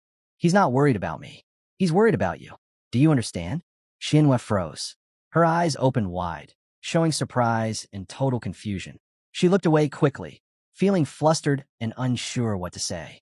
Jiang Qin's mind was full of questions. Why was she acting like this? Without saying anything else, Xianhua stepped forward. She took a ring and slipped it onto Jiang Qin's finger. This ring holds the divine and demonic blood of the gods, she said softly. My great-grandfather wanted you to have it. Inside the ring was the entire collection of the Jai family's powerful blood resources. Please, she added, take it. Jiang Chun stared at her. A small smile appeared on his lips, but his eyes narrowed slightly as he tried to figure out her motives. He looked down at the ring on his finger, feeling puzzled. Why was she being so incredibly generous? He turned directly to Xianhua and asked in a straightforward way, What's the deal? Why give me all this divine and demonic blood? She clasped her hands together. Her eyes looked straight at him, steady and sincere. There's no trick, she said with a gentle smile. My great-grandfather only said one thing. If you ever have children someday, they should take the Jiang surname. And, she continued, if you have any extra children, maybe let them take the Jai surname instead. Before Jiang Chun could even react or reply, she grabbed his hand and pulled him forward. Come on, we can talk more later, she said, already dragging him along. I want you to meet some new sisters I just became friends with. Jiang Chun blinked, totally caught by surprise. New sisters, he wondered. They walked toward the sleek car. Inside, sitting calmly in the back seat, was a stunningly beautiful woman. A fluffy foxtail rested beside her. Xianhua turned to Jiang Chun, smiling. This is Su Qianqian, she announced. She is the saint of the King Fox tribe from 10,000 B City. Her great-grandfather arranged for her to help you during the Great Tianyan tournament. She's promised, Xianhua added, to take very good care of you. Qianqian's eyes sparkled warmly at Jiang Chun. I've heard many things about you, she said softly. You're younger than I imagined, and even more handsome. Jiang Chun scratched the back of his neck nervously and gave her a small, awkward smile. Suddenly, it made sense to him. He realized, that's why Xianhua has been acting different lately. She made friends with a fox lady. All right, you two. Get in the car, Xianhua said cheerfully, opening the car door with a grin. And just so you know, she added, pointing a playful finger, Qianqian is already at the very peak of the 6th level. She's just as strong as Feng Yun Wuji. She held up one finger to emphasize her point. Everyone knows you're only at the 3rd level right now. Try to compete in the Tianyan tournament like that. She paused. Well, it's going to be very difficult. But hey, she continued with a teasing smile, no pressure. If you can't win, we'll just accept. Qianqian smiled and brushed her tail softly. Let's go to the hotel first, she said. They got into the car. Jiang Chun looked around inside the vehicle. He felt curious. Why are we going to a hotel? He asked. Xuanyue's face turned bright red right away. She looked away, feeling very flustered. She stayed quiet and didn't answer. Qianqian spoke up calmly. We're going to Pinglai Island, she explained. It's one of the 3 overseas islands. At that same time, far away, Sebastian stood on a burned battlefield. He was the top prodigy from the Divine Academy. Hot lava came up to his waist. His back had bad burns. These weren't from the lava. They were from fighting. Above him, huge bird-like beasts flew down. They looked fierce and ready to attack. Their eyes showed they wanted to kill. Sebastian didn't wait. He turned to face them. He raised his arms and used his special power, the Eye of the God of Fire. Lava rushed up from below. It flowed straight into his eye socket. Then he stared hard and used his technique, Fire of Purgatory. A burning beam of pure fire shot from his eye. It cut through the sky and hit the beasts. The beam sliced them all clean in half. Ashy pieces fell around him. Sebastian stood tall and watched them drop. One look, he muttered to himself, and a level 6 beast turns to ash. But he wasn't happy. He was in his 2nd transformation stage, but still only at level 6. He couldn't use the God of Fire's eye full power yet. He knew it would take more time. Still, he felt sure of one thing. For the Tianyan tournament, he would be ready. Sebastian tightened his fists. His eyes burned with determination.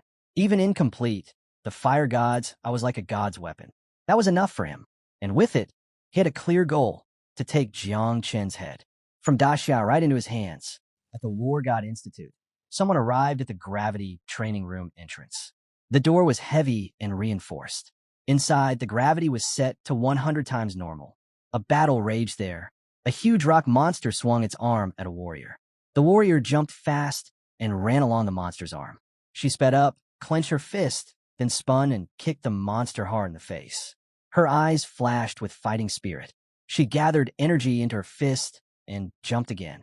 This time, she combined her skill, Divine Hand, right into her attack. Then she used her technique, Mounted Collapsing Fist. One powerful punch. A shockwave like an earthquake blasted through the monster. It shattered into pieces of rock. Breathing hard, she landed and put a hand on her waist to catch her breath. This was Ouyang Yi, the top prodigy of the War God Institute from the 3 overseas islands. Just then, the thick door opened with a creak. A man in gray clothes walked in, his arms behind his back. "How's the Divine Hand synchronization going?" he asked in a calm voice. Hearing her master, Ouyang Yi put her hands together respectfully and bowed her head. She climbed onto a pile of rocks to answer. "Synchronization is at 95%, she said sincerely. "In normal conditions, I can use all my close combat moves perfectly with the Divine Hand. But," she added, "my 2 golden level skills still have problems. I haven't mastered the spiritual energy flow yet." Her master watched her quietly. He raised a hand. 95% is amazing, he said. "You're still an immortal body. Wielding a god's arm with only 6 energy transfers? That's incredible by itself. Perfect mastery isn't realistic right now." He smiled and stepped closer. "With your current strength, even a 7-transfer cultivator couldn't beat you in a fair fight." But Ouyang Yi still hesitated. "Master," she asked, "is it true? That rumor about someone in the sanctuary? A 6-transfer who can use 3 divine parts?" The master nodded. "It's true," he said, "and I don't think he's reached his limit yet." Ouyang Yi listened quietly and said nothing more. Her master's eyes turned serious as he remembered that person. He's the first holy son of the sanctuary, the Flame Emperor's pride, the scariest genius across all 3 islands. In Wuxia. He pictured In Wuxia wrapped in powerful magic. This time, the Flame Emperor sent him for one reason, to make the Daxia team break down and kneel. He continued, "The whole tournament will be broadcast live. I want to see their faces when they realize who they're facing." October 24th, year 739 at Magic City Port, Jang Chun finally arrived. Guards escorted him as he stepped onto the dock. He looked around at the busy harbor, ready for what came next. Word count, 826. Jang Chun stepped forward, a happy sparkle in his eyes. All around him, people were waving signs and banners.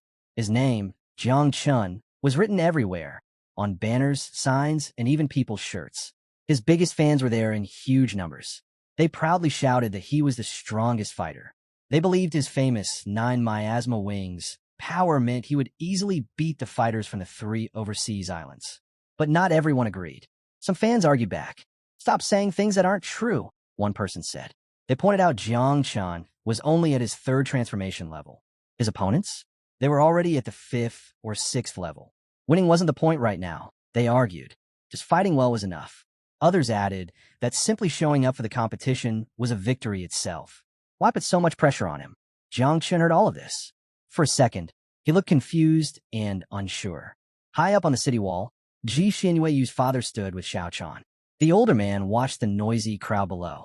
"You know," he said to Xiao Chan, "before fighters had official transformation levels, people used words like top influencer or dominant figure. I never really understood those terms until now. Seeing Jiang Chun in this reaction, it finally makes sense to me." Down below, excited fans rushed forward and hugged Jiang Chun tightly. He tried to say something, but no words came out. The sudden wave of attention completely overwhelmed him. He just stood there, stunned. Xiao Chan, watching from the wall, quietly shook his head in amazement. He had lived a long time, but he'd never seen a scene like this before. Meanwhile, Xiao Chan and Ji Lingxiu were already waiting on a large ship. Kaienkin helped Jiang Chun climb up onto the ship's deck. The moment Jiang Chun stepped onto the wood, his legs gave out. He collapsed, totally exhausted. Kaienkin gently put a hand on his back, trying to steady him. For Jiang Chun, dealing with all those fans felt harder and more draining than any fight. Xiao Chan looked straight at Jiang Chun, his voice stern but maybe a little amused. "You little brat, acting all shy and innocent now, after making such a huge scene and stealing everyone's attention." Then Ji Lingxiu stepped closer to Jiang Chun. He held out his hand with a confident smile. "I looked everywhere, Xiao announced. And I found the absolute best teammates for you. Jang Chun slowly pushed himself up. He took a careful look at the two new people standing nearby. Qian quietly moved to hide slightly behind Jang Chun as he stared at the newcomers. The man wearing glasses stepped forward first. I am Mang Xingshan, he said, head of Heron Academy, 6th-level practitioner, and the supreme sage of Confucianism and Taoism. A soft, gentle light shimmered around him, and faint magic circles briefly appeared at his sides. He adjusted his glasses and grinned. Don't worry about feeling alone anymore. The whole world already knows your name, Jiang Chun. Next, the man with long hair stepped up. I am Jiang Chun Mingxu, he stated, the top young genius from Wong, also 6th level. I hold the supreme secret of tea. A strong, pulsing energy radiated from him. He gave Jiang Chun a small, serious smile, showing he understood the situation. Qian leaned close to Jiang Chun and whispered very quietly, so only he could hear, one of them really likes to show off. The other one is super serious. Easy to tell them apart. Jiang Chun couldn't help but chuckle softly. You know what, Qian? That actually helps me understand them a lot. He felt a little less tense. He turned back to face Mang Xingshan and Jiang Chun Mingxu. He gave them a respectful, small bow. I will be in your care during this competition, he said sincerely. Both men smiled warmly and nodded back. We will support you, Mang Xingshan said. We've got your back, added Jiang Chun Mingxu. Watching this exchange from the side, Xiaochan and Ji Lingxiu exchanged a quick, puzzled glance. They seemed confused about something, but didn't say what. Ji Lingxiu walked over and flopped down onto a nearby couch. He casually rested his head on the couch's armrest. Then he looked directly at Ji Xianyueyu's father, Hong Yin, who was also on the ship. All right, Ji Lingxiu said calmly. Mind explaining exactly how this competition works now? Hong Yin nodded. He lifted his hand, and a bright, magical hologram suddenly lit up the air in front of everyone. It showed an island. The battle will happen on a small island located between Demon City and the 3 overseas territories, Hong Yin explained. Its name is Tanion Island. Ji Lingxiu raised his hand with a calm smile. When we say defeat the 6 generals, we mean exactly that. 6 specialized combat androids guard the gate. Beat them decisively, and you move forward. He scanned the 100 participants, noting their tense postures. The holographic display behind him flickered with simulated battle sequences, emphasizing the challenge ahead. He explained the solo nature of the first round. No alliances, no external assistance. Only the top 50 would advance. Rely solely on your own capabilities, he stressed. The participants exchanged uneasy glances, some cracking knuckles or adjusting equipment as they sat to study the hologram. A low murmur spread through the group, calculations of odds and whispered strategies. Hong Yin stepped forward, his voice cutting through the chatter. Survivors proceed to round 2 within Great Xia's specialized arena. He paused, letting the weight of his next words settle. Your performance here directly impacts round 2 advantages. Underestimate this at your peril. He gestured upward to the shimmering portal, its light curtain rippling like liquid. This broadcast reaches every corner of the Federation. Win with honor. Lose with dignity. His focus shifted to Fengyan Wuji. As captain, your responsibility extends beyond personal glory.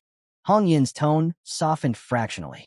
Jiang Chen's presence is politically necessary. His combat readiness remains insufficient for this tournament's caliber. He locked eyes with each team member. Protect him. Consider him your squad's anchor. Keep him secure at all costs. Qian snorted, jabbing Jiang Chen's cheek with her index finger. Don't worry, Captain. I'll stick to him like glue. Jiang Chen flinched, more from irritation than pain. Asterisk, a political burden? An anchor? Asterisk, humiliation heated his neck. Do they see me as a mascot?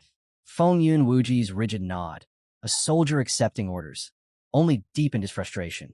Yet beneath the embarrassment, Jiang Chun recognized their genuine concern. They're shielding me because they care. His shoulders relaxed slightly. A reluctant half-smile formed as Qian kept poking. Hong Yin addressed the group again. Round 1's difficulty is calibrated for broad accessibility, and Round 2's open combat should pose minimal issues for seasoned fighters. Xiaochan edged closer to Jiang Chun, his brow furrowed. The Void God Realm's energy matrix is unstable. Elemental powers fluctuate wildly. He met his disciple's eyes. Your thunder techniques may fizzle or backfire. Prepare alternatives.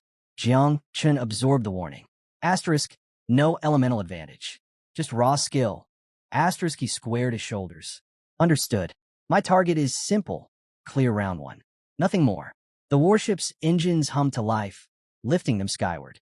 Jang Chun craned his neck, awed by the vessel's scale. It dwarfed their previous captured ship, a floating fortress. Xiao Chan noted his reaction. Level 3 divine weapon. Armored plating, retractable artillery bays, a mobile command center. Tan Island materialized on the horizon, its amphitheater of polished stone benches gleaming under the sun. Qian plopped onto a seat, patting the space beside her. Jang Chun sat, running a hand over the cool, veined marble. Is this entire structure a chessboard? He asked Hong Yin. Hong Yin sprawled comfortably. The board of stars. Decorative mostly. Its combat utility is limited to containment fields, trapping reckless opponents. A purple-haired attendant approached with a lacquer tray. Identity tokens for Void God Realm access, she announced. Hold yours during transit. Jiang Chun pocketed his badge, scanning the empty, opposing platforms. Are we the first arrivals? Qian stretched lazily. Plenty of time. 10 minutes isn't. A sharp whistle cut her off. 5 airships descended, landing with synchronized precision. Van Goghian shot up, face reddening. Theatrical nonsense. Using flight talismans just for a dramatic entrance. Ding Chunxiu yanked him down. Compose yourself. Their posturing changes nothing. Fengyan Wuji's eyes narrowed. Pressure radiated from the newcomers. A palpable force like thick humidity. 5 warriors bore pulsating magical artifacts. In Wuxia stood central. 3 distinct energy signatures coiling around him like serpents. Overcompensating, Fengyan Wuji thought. Multiple artifacts suggest insecurity, not strength. Jiang Chun tracked In Wuxia's smirk, the man's gaze deliberately lingering on him. Testing me already? He tightened his grip on his token, knuckles whitening.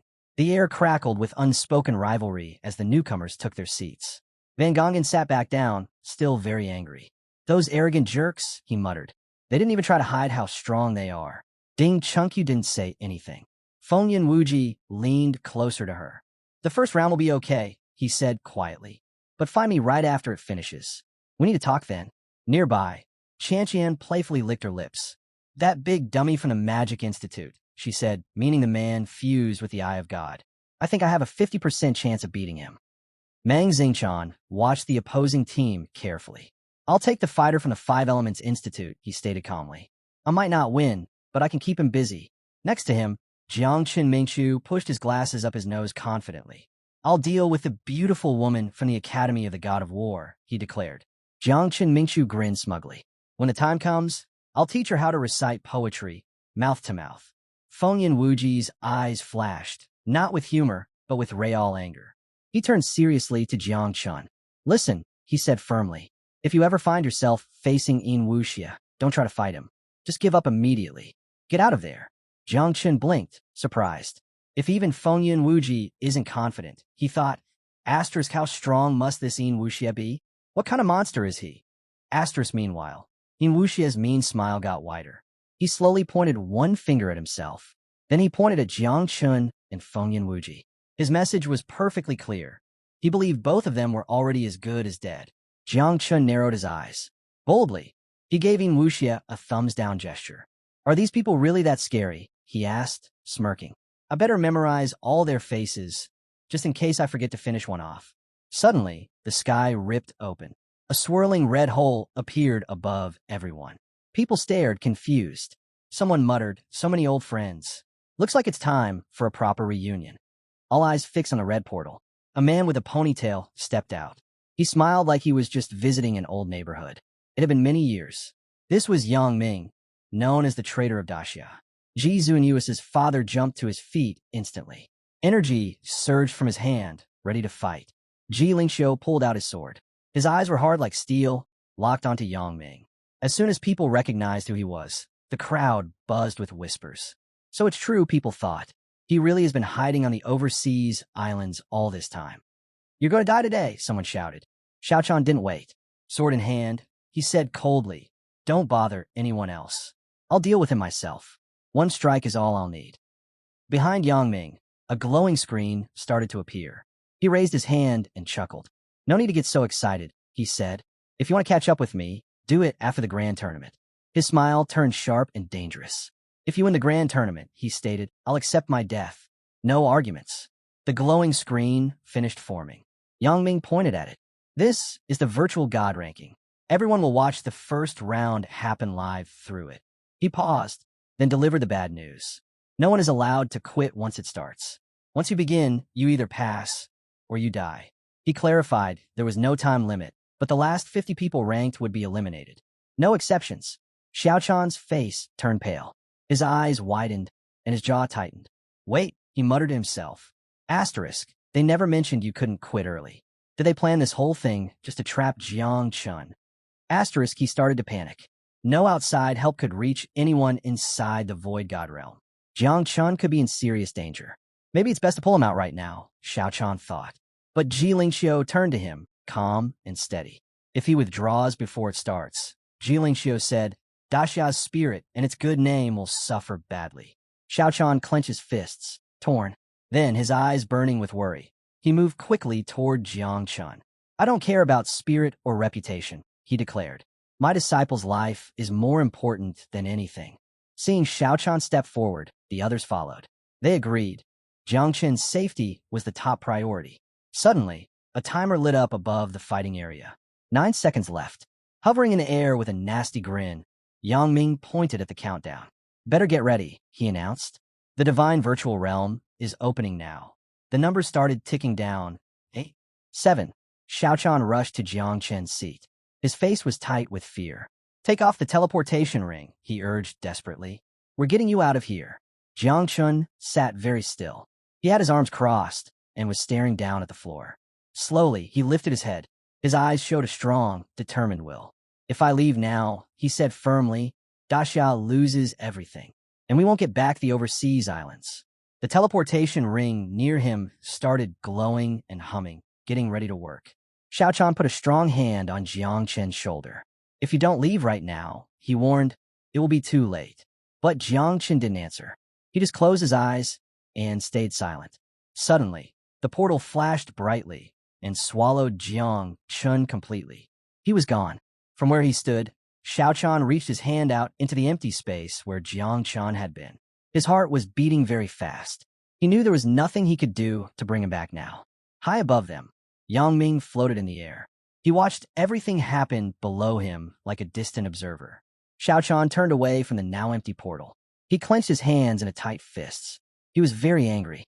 If anything happens to him, his voice shook with emotion. I promise, I will make the people of the 3 islands pay with their blood. Ji Xuanyue's father walked over and stood calmly beside Xiao Chan. He gently placed a hand on Xiao Chan's arm. Let it go, he said in a steady voice. Being afraid only makes your thoughts unclear. Right now, all we can do is wait. Who knows? Jiang Chun might do something amazing. Inside the divine realm, Jiang Chun suddenly appeared. He found himself standing in front of a huge stone door. A glowing symbol was carved deep into the center of the door. He stared at it, confused about what to do. Then, a system message popped up in his view. First trial. Outer exam. Break through 50 stone doors to escape the corridor. Asterisk, the instructions were simple, but also very harsh. Jiang Chen's eyes brightened. He made a tight fist. Flames burst into life around his clenched hand. Let's go, he whispered to himself. He jumped forward and punched the first stone door with all his strength. Using his invincible divine fist technique, loud cracks spread across the stone like a spider web. But then, the cracks began to fade away. The stone door was healing itself. Jiang Chen's eyes opened wide in surprise. It can fix itself, he thought. There was no time to stand around. He punched again, faster this time, and even harder. His plan was clear now. He had to break the door completely before it could repair the damage. Boom! The first door shattered into pieces of rubble. Jiang Chun moved on to the second door. He paused. This door looked different. It had more detailed carvings and felt stronger. He carefully studied the symbol on it.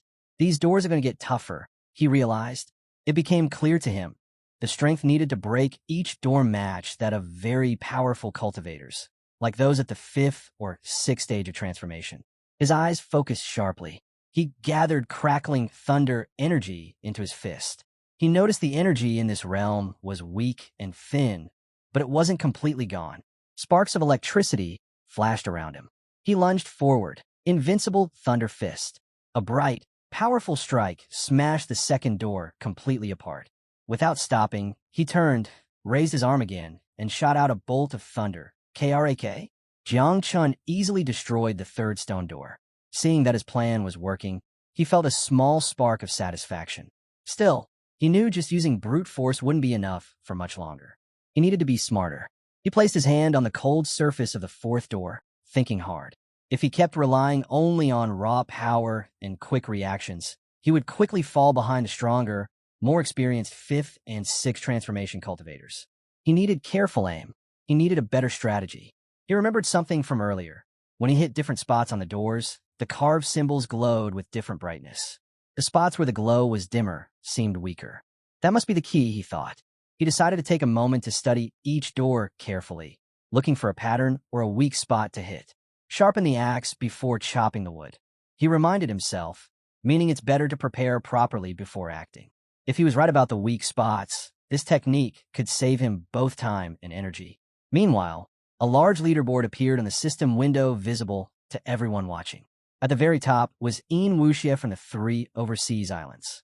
He had already cleared 17 doors. Right behind him were Yang, Yi, and Zhu Beishan. Also, Yang Ming sat quietly across from the others. He clasped his hands together and spoke in a cold, calm voice. There's an old saying, he stated. Being careful helps you avoid trouble for a very long time. His stare became hard. Yinzan is the smartest person alive. Just because Jiang Chun is last right now doesn't mean Yinzan's worries about him were wrong. The laughter in the room stopped immediately. The older men looked down, feeling ashamed. They realized how silly their earlier mocking had been. Suddenly, the system screen showed Jiang Chun again. He was standing still in front of the next stone door. People watching felt confused. He had passed the first 2 doors easily. Why was he stuck now? Some guessed he wasn't actually stuck. He was probably just thinking hard, figuring out the best way to get through. Ji Lingxiu watched the screen closely. He's getting better quickly, he said, though he sounded cautious. But the distance between him and the others, it's still very big. Xiao Chan, her face full of worry, replied softly, That doesn't matter to me. I don't care if he finishes last. As long as he comes out alive, that's all I want. Ji Lingxiu blinked, surprised. He hadn't expected such deep concern from Xiao Chan, who was usually very strict. Meanwhile, in the test realm, other talented people were starting to show their true strength. On the ranking board, positions 19 to 22 were held by members of the human dragon race. Unlike Jiang Chun, who carefully studied each door, these people moved slowly and casually. They only attacked a door once they reached it. No one could understand why they were holding back their power. Then, without warning, the human dragon race's top genius, Ao Kuan, suddenly moved. A huge burst of raw power exploded from his body. His eyes were confident. With enormous force, he threw himself straight at the stone door in front of him. The door shattered instantly into pieces. That was the signal. The other human dragon members followed his lead, speeding up and quickly climbing higher on the ranking board. Ao Kuan smashed through the stone doors as if they were made of dry leaves. He wasn't in the top ranks yet, but his speed was unstoppable. He was rapidly catching up to the top 10. When the system updated next, Ao Kuan had reached stone door number 23, putting him in 11th place. Close behind him was Alcan, now in 13th place after clearing his 21st door. Zaxuan Yu's father stroked his chin thoughtfully. His eyes darkened as he understood. In less than 2 minutes, he muttered, he's already passed Feng Yun Wuji. Even Xiaochan blinked in disbelief, shocked by how fast Ao Kuan was rising. Ji Lingxiu stood with his arms crossed. He said nothing, but his silence spoke volumes. Then, everyone looked back at Jiang Chen's screen. Only trails of lightning were visible. People stared, puzzled. Where had Jiang Chen gone? Suddenly, boom, a flash of bright thunder lit up the system screen. Jiang Chun had shattered another stone door easily. His fist was crackling with electricity. The older men watched carefully. Thunder energy wasn't common in this place. Not nearly enough to break a stone door in one hit. Something else must be happening. Was this a technique to move instantly using thunder? The leaderboard updated. Jiang Chun jumped from rank 51 to 49. He had passed door number 19. Ziku and Yu's father tapped Xiaochan's shoulder. Look again, he urged. Xiaochan blinked and looked up at the board. Her jaw dropped in surprise. Then, A wide smile spread across her face. Jang Chun was climbing. Fast. He was now in the top 50 and still moving up. Within moments, Jang Chun reached position 30. Walking down the corridor, he rubbed his wrist. The doors were definitely getting harder to break. Each one took more and more of his energy. He realized something important. He couldn't keep going at this pace for long. He could push himself now, but not forever. And using his ancient god essence? That would knock him out for a week. It wasn't an option. If only I could use the power from the red armored beetle colossus particles, he thought. That would really help. But that wasn't possible inside this test realm. Then, suddenly, he heard a voice inside his mind. It was one of his mother insects, reaching out to him. His eyes widened in shock. Xiao. He hadn't expected her to be able to contact him here. It shouldn't have been possible. High above, sitting on the branches of the giant ancestral tree, Xiao herself extended her hand. She looked slightly puzzled. Don't joke around, she said gently through their connection. My very being is made. Jang Chun froze mid-step as the realization hit him. The divine classes your enemies fused into their bodies? They work here. His voice was low, almost a growl. His eyes snapped wide open, the implications crashing over him. Inside his mind space, he mentally kicked himself, frustration sharp and sudden. How could I forget something so fundamental? Divine classes channeled externally were blocked, but those fused directly into the flesh bypassed the restrictions entirely. The power resided within the user, inseparable. Xiao dropped lightly from a nearby tree branch, landing without a sound. She nodded once, her expression unervingly calm. Exactly. The red armored beetle colossus can't physically manifest here. The space rejects such large external projections. But it can merge with you. A faint, knowing smirk touched her lips. Honestly, among all your assets, only your 9 miasma wings are truly crippled in this place. Everything else fused to you functions. Hope surged through Jang Chun, hot and bright. He ran a hand roughly through his hair, a fierce grin spreading across his face. Then let's do it. Fuse all the red armored beetles into my body. Now, his gaze swept the area, landing on Xiaojia. The insect emperor was perched precariously on a lower branch. Thick-framed glasses perched on his nose, deeply engrossed in a heavy, leather-bound book. He didn't even look up. Sorry, Xiaojia mumbled, turning a page with deliberate slowness. I'm busy studying. Critical research. No time for distractions. Jiang Chun blinked, momentarily derailed. Asterisk what? Since when did he get glasses? And what is he even reading in the middle of a trial? Asterisk, he marched over, the urgency returning.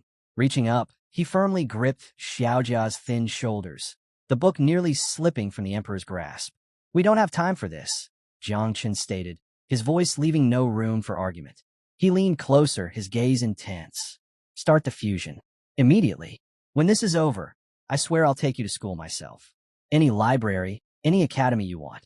Xiaojia's eyes widened behind the lenses, the promise clearly striking a chord. A flicker of interest replaced the forced studiousness. But Jiang Chun wasn't finished. His grip tightened slightly. Enough talking, he warned, his tone dropping lower, carrying the weight of authority. Do it, or I'll enact the insect race's family punishment right here. You remember the last time? Xiaojia visibly flinched at the threat, his shoulders slumping in defeat. He snapped the book shut with a sigh that was more theatrical than genuine. Fine. Always the bully. The fusion commenced instantly. A swirling vortex of crimson light erupted around Jiang Chun as all 6 million red armored beetles dissolved into pure energy, flowing into him like a torrential river. He gasped as the power slammed into his system. Red, vein-like energy pulsed violently beneath his skin, visible even through his clothes. His fists clenched involuntarily, knuckles turning white, as a fierce crimson aura ignited around him, radiating raw, violent energy. It felt like molten metal flooding his veins. If a few hundred beetles allowed me to unlock the ancient god's nervous network. Then, with 6 million, he focused on the towering stone doors blocking his path. Asterisk. These doors are less than nothing. Dust waiting to be swept aside. Jiang Chun didn't roar, didn't strain. He simply raised his fist, the red energy coalescing around it like a miniature sun. He unleashed the technique ingrained in his very bones. Fist of the prison heaven. Boom! The impact wasn't just sound. It was a physical shockwave of pure, condensed red power. It exploded outwards from his fist in a blinding sphere. The impossibly thick, magically reinforced stone doors didn't crack or crumble. They shattered. One after another, they disintegrated like fragile glass, collapsing into clouds of pulverized stone that rained down silently, leaving only empty archways. It was over in less than a heartbeat. In the system's control center, the massive virtual god ranking shimmered and updated with jarring suddenness. 1 SD. Jang Chun, Dasha. The display showed he'd not only finished the strength test, but had already transitioned into the next phase, the speed trial. 2 ND. Inwui, 3 overseas islands, still struggling at door 53 RD. Janjiang, door 47-4th. Ouyanging, door 46-5th. Shambadai, door 45-6th. Fengyun Wuji, Daxia, door 45. The bustling noise of the control center died instantly. Every screen, every conversation, every movement froze. Dozens of eyes locked onto the ranking board. Audible gasps cut through the sudden silence, followed by the sharp clatter of someone dropping a data tablet. Jaws hung slack, faces paled. Whispers started but died almost immediately, choked by sheer disbelief. The impossible had happened. Jang Chun had cleared the entire, grueling strength test in barely 1 second. Xuan Yu's father, a seasoned cultivator, stood rooted like a statue, his eyes wide enough to show white all around the irises. He spun mechanically toward Xiao Chan, his voice a strained rasp. How? How is this? Option 2 asterisk go through the maze and find the exit. You can only get hit 5 times max. Final rule asterisk break even 1 pillar, and you're out immediately. Jiang Chun frowned. Sword waves inside a maze? That's tricky, he thought quietly. But honestly, this feels easy for me. He used his void eye ability. His sight instantly expanded, showing him the entire maze layout. The pillars lit up, and many glowing sword waves shot out from them. Jiang Chen's eyes lit up with excitement. He didn't wait. He activated his thunderclass speed. Electric sparks surrounded him as he blasted forward at top speed. Sure out, Jiang, he called out calmly in his mind. Show me what happens in the next 3 seconds. Inside his mind, the spirit Shirao, Jiang closed her eyes. She placed a hand on her chest and used her power. Tiny, glowing insects flowed out from her like sparkling dust. Because of her Chujiang insects, Jiang Chun could now see exactly what would happen 3 seconds ahead. With a confident grin, he dashed through the waves like it was a simple game. Every sword blast missed him completely. Every turn he made was perfect. As long as Shirao Jiang showed him the future, nothing could hit him. He moved like lightning itself, gliding through the maze, dodging attacks before they even happened. Suddenly, the virtual god ranking updated again. Jiang Chun of Daxia has completed the speed test. Now entering. Trial 3, Constitution. Everyone watching froze. He had finished the second test in just 1 second. It seemed impossible. Everyone knew the maze reset for each person. There were no tricks or pre-learned paths. The director of the 3 Islands Institute of Engineering stood up, his mouth hanging open in shock. He was stunned. He had built the test system, and even he didn't know the fastest way out of the maze. As people started whispering loudly, several angry elders from the islands marched over to Yangming. This is cheating, one elder shouted at Yangming. Suspend him immediately. We need a full investigation. Yangming stayed silent. He just stared at the floor without speaking. That's when Gu stood up. He pointed straight at the angry elders, his face serious and strong. You're just mad because he's better than you. He continued, his voice loud. Let's remember something. You designed this test. You made the rules. You control the whole system. And now, just because one of our Daxiao warriors is doing better than you expected, you scream cheating? The elders looked uncomfortable. One elder stepped forward, his eyes burning with anger. Watch how you speak. Jiang Chun is only at the 3rd transformation level. There's no way he did this without cheating. It's impossible. Gu's eyes locked onto the elder, sharp and unafraid. Gu started getting angry. He stood firm and stared coldly at the elder. You've gone through 8 transformations yourself, and you still talk nonsense, he said scornfully. Tell me, are you even worthy of being called an elder of the Divine Warriors Institute? The elder's face turned dark with rage. And you, Gu added, his voice dangerous. You know I am a pillar of Daxia, and yet you dare to question my honor? Gu's anger was barely held back. Then, with a bold smirk, he sat down and casually flipped them the middle finger. He was completely fed up with their insults. To think you've been serving the immortal and marine races for so long, he muttered, loud enough for them to hear. No wonder your minds don't work right. The elder's eyes flashed with fury. One of them pointed a shaking finger at Gu, ready to fight back. But before things got worse, Yang Ming finally stood up. He raised his hand. Enough. His single word silenced the angry crowd. As the acting referee for this round, Yang Ming announced, I order a pause in the competition. We must investigate the suspicions about Jang Chun. Gu's eyes narrowed dangerously. Fury exploded inside him. He stood up again, golden energy swirling around his body. In a flash, he drew his sword and sent a powerful slash of energy straight at the elder. But the elder reacted fast. His face hardened. He raised his hand and sent his own wave of energy to block it. Looking to die, he roared. The two attacks were about to crash together violently. Suddenly, a wave of power surged between them. Everyone stopped, frozen. A massive wave of energy had shot out, cutting cleanly through the middle of the arena. It stopped both Gu's and the elder's attacks dead in the air. Everyone looked toward where the energy came from. Xiao had arrived. Calmly, he tossed a simple wooden log onto the ground. He sat down on it like it was a stool. Clear this area, he said plainly, pulling out a cup. I'm drinking. Yang Ming clenched his teeth tightly. Anger burned in his eyes. Are you trying to trick me, Xiao? Is this a trap? He shouted. But Xiao didn't react or look scared.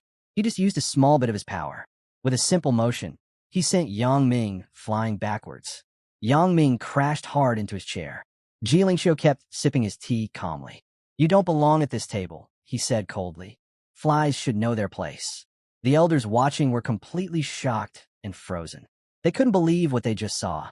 What happened? They thought. Suddenly, a calm, steady voice spoke inside Yang Ming's own mind. Don't do anything reckless, the voice said. It was Prince Jang Chun speaking directly to his thoughts. Yang Ming frowned, confused. Why is the prince stopping me now? He wondered. Asterisk, is he really saying we should just wait and let Jang Chun go first? Especially when this whole competition round is happening on our territory? Asterisk, but Prince Jiang Chen's mental voice stayed perfectly calm. Yes, Yang Ming is aggressive, the prince admitted, but he doesn't know how to stay calm himself. This is only the second trial. There's no need to panic yet. Meanwhile, deep inside the virtual competition realm, the young contestant Jiang Chun kept walking. He looked around casually, curious about his surroundings. He had no idea about the angry scene happening outside. Prince Jiang Chun continued his mental message to Yang Ming. Xiao is just showing off his power right now. That's all this is. If we plan to get rid of him, we'll do it during the stage called the Six Generals. That's the real challenge. That's where we make our move. The prince paused thoughtfully. If we lose control now, it will ruin the rest of our plans. Yang Ming stayed silent, listening, but a big question started bothering him. What exactly is this elimination of the Six Generals? He thought. Now he finally understood what Prince Jiang Chun had hinted at before.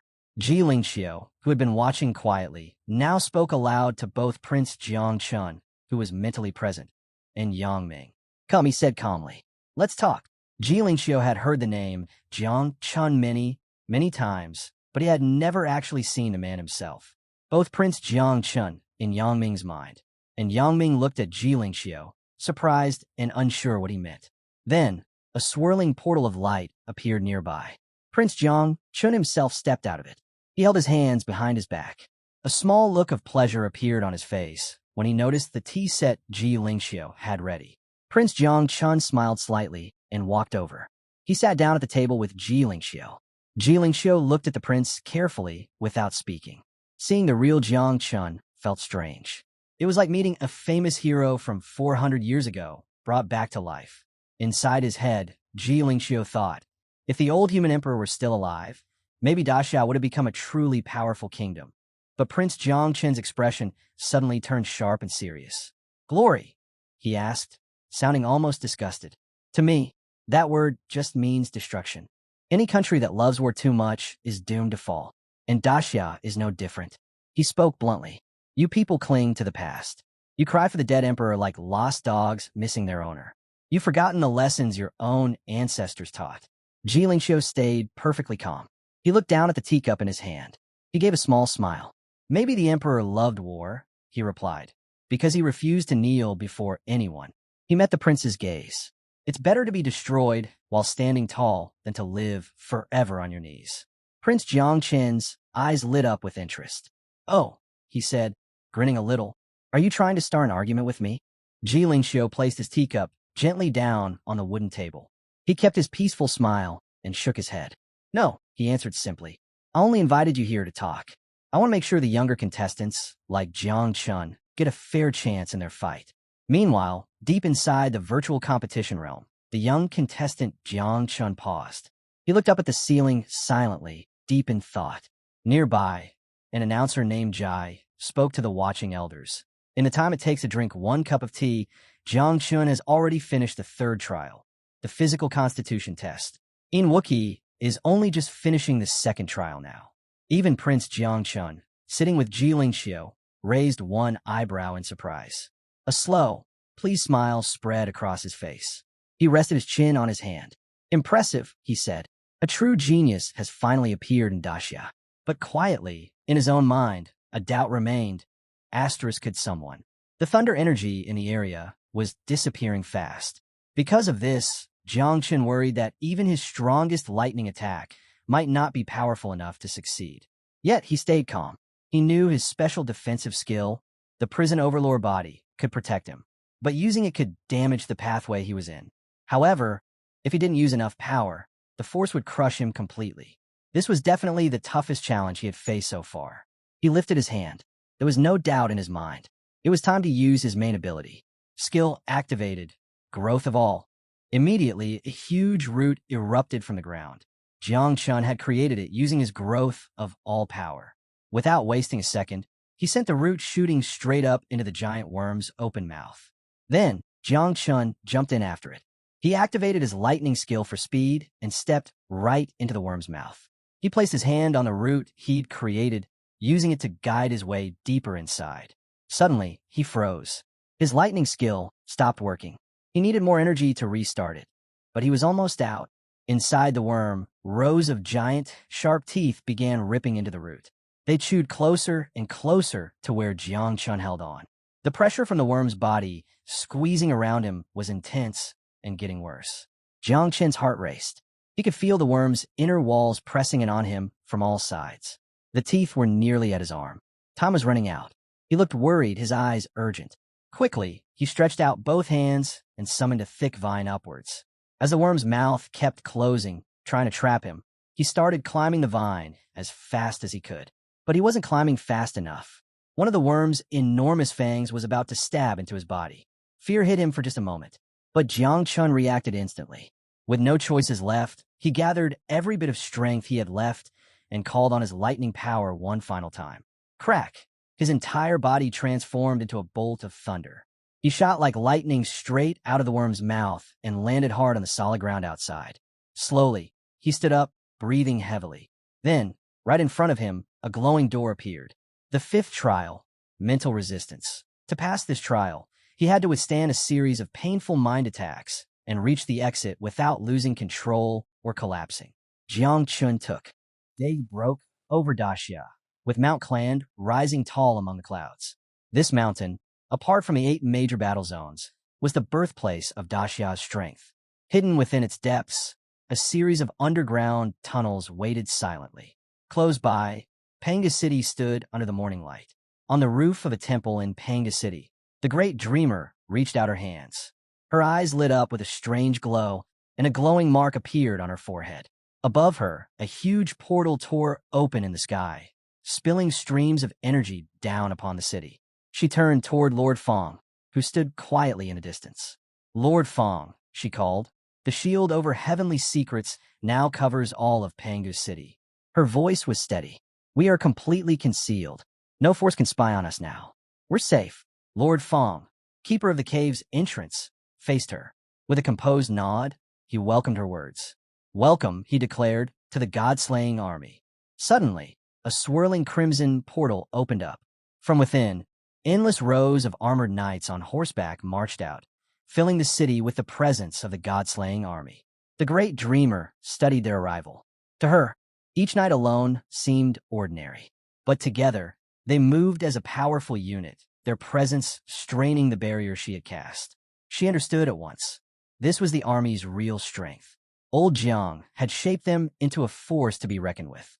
At that moment, Jiang appeared beside her, arms folded, a golden aura radiating from his form. Pride was clear in his stance. Her recognition meant much to him. The great dreamer turned to him, unflinching. "Don't let it go to your head," she said. "Why bring the god-slaying army here? Weren't they guarding the caves? You brought half of them away. Are you thinking of striking the 3 islands?" Jiang looked her in the eye. "The idea crossed my mind," he answered. "But there's something more urgent. Jiang Chen's safety is our top priority." His gaze grew intense. "I sense a great change coming." The great dreamer looked intrigued. "Really?" He pictured Jang Chun in his mind, surrounded by a swarm of tiny insects. "Jiang Chen's 9-winged fog," he explained, "has already multiplied. The number has passed 10 billion. The great dreamer's eyes grew wide. 10 billion? Jiang never mentioned that to me. "Don't fault him," he replied quickly. "I told him to keep it from you." His gaze was direct. Sometimes, the only way to truly keep a secret is if someone genuinely doesn't know it. She rested a hand on her hip, thinking it over before nodding. "Makes sense. Neither Master Gui nor Shiao are good at hiding anything anyway." She met his eyes again. "So is this what's at you on edge?" His eyes sharpened. "Near the underground caverns," he said, "an ancient power has awoken. It likely sensed Jiang Chen's presence. This being has sent out an order. Jiang Chun must be eliminated at any cost." He paused for a moment. "The old demon races, the immortals, the dragons, the beast tribes, all of them have joined forces.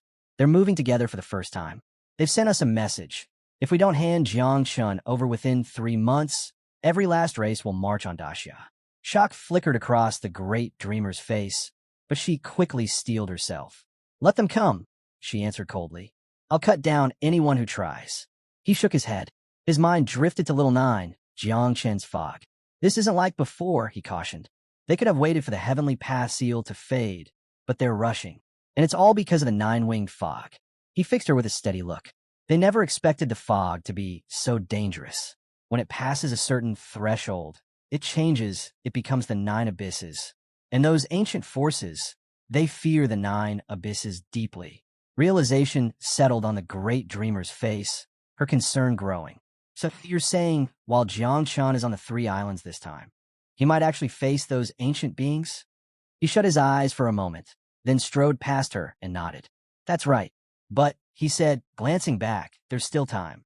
At that moment, rain began to fall, softly drumming against the temple and city below. He lifted his hand and gently shielded the great dreamer from the rain. "Don't spend so much time sleeping anymore," he advised, his voice low but warm. "See more of Daxia. Travel in." Meanwhile, Jiang Chun savored the moments with his daughter. The old proverb surfaced in his mind. At age 3, a daughter is worth gold. At 30, she's worth a kingdom. At 300, she's worth a potion of immortality. The memory brought him quiet happiness. Inside the virtual trial realm, Jiang surveyed his surroundings as unstable energy shimmered in the air. Suddenly, the system's voice rang out, announcing the 5th challenge, mental evaluation. The rule was simple: resist mental attacks and make it to the exit. Zhang's eyes flickered in surprise, but his confidence never faltered. This shouldn't be a problem, he thought. The ancestral tree's absence might make things trickier, but he wasn't concerned. This trial seemed well within his abilities. Suddenly, the air twisted violently before him, and a monstrous figure appeared, blocking his path. Its twisted eyes burned with malice, and it let out a roar that was meant to break spirits. But Jiang remained unfazed, his posture relaxed. Within his mind, Xiaochan had a very different reaction. She clung tightly to the old tree, her body shaking with fear. "It's terrifying." She begged the tree in her thoughts, desperate for protection. Back in the real trial space, Jiang calmly lifted a hand, covering half his face so that only one eye was visible. That eye began to glow a deep, intense red. He poured his mental power into his gaze, firing a beam of crimson energy straight at the creature. The blast cut through the monster as if it were made of mist, and it vanished instantly, completely destroyed by the force of Zhang's will. Watching from the other side of a viewing portal, Xishuan Yu's father suddenly rose from his seat, his eyes bright with pride and happiness. Master Gu, standing nearby, clenched his fist and broke into a wide grin, overwhelmed with relief and excitement. He and Shishuanyu's father shared a look. Neither could quite believe that Jang Chun had cleared another trial in seconds. The results screen showed it all. Jang Chun was now a full 5 minutes ahead of his closest rival. Meanwhile, the elders from the three islands could hardly contain their anger. Their faces grew darker by the moment, teeth grinding in frustration. This can't be real, one fumed inwardly. Even a mental cultivator couldn't crush an attack that fast. They didn't say it aloud, but every one of them was convinced Jiang Chun must be cheating. It was the only explanation that made sense.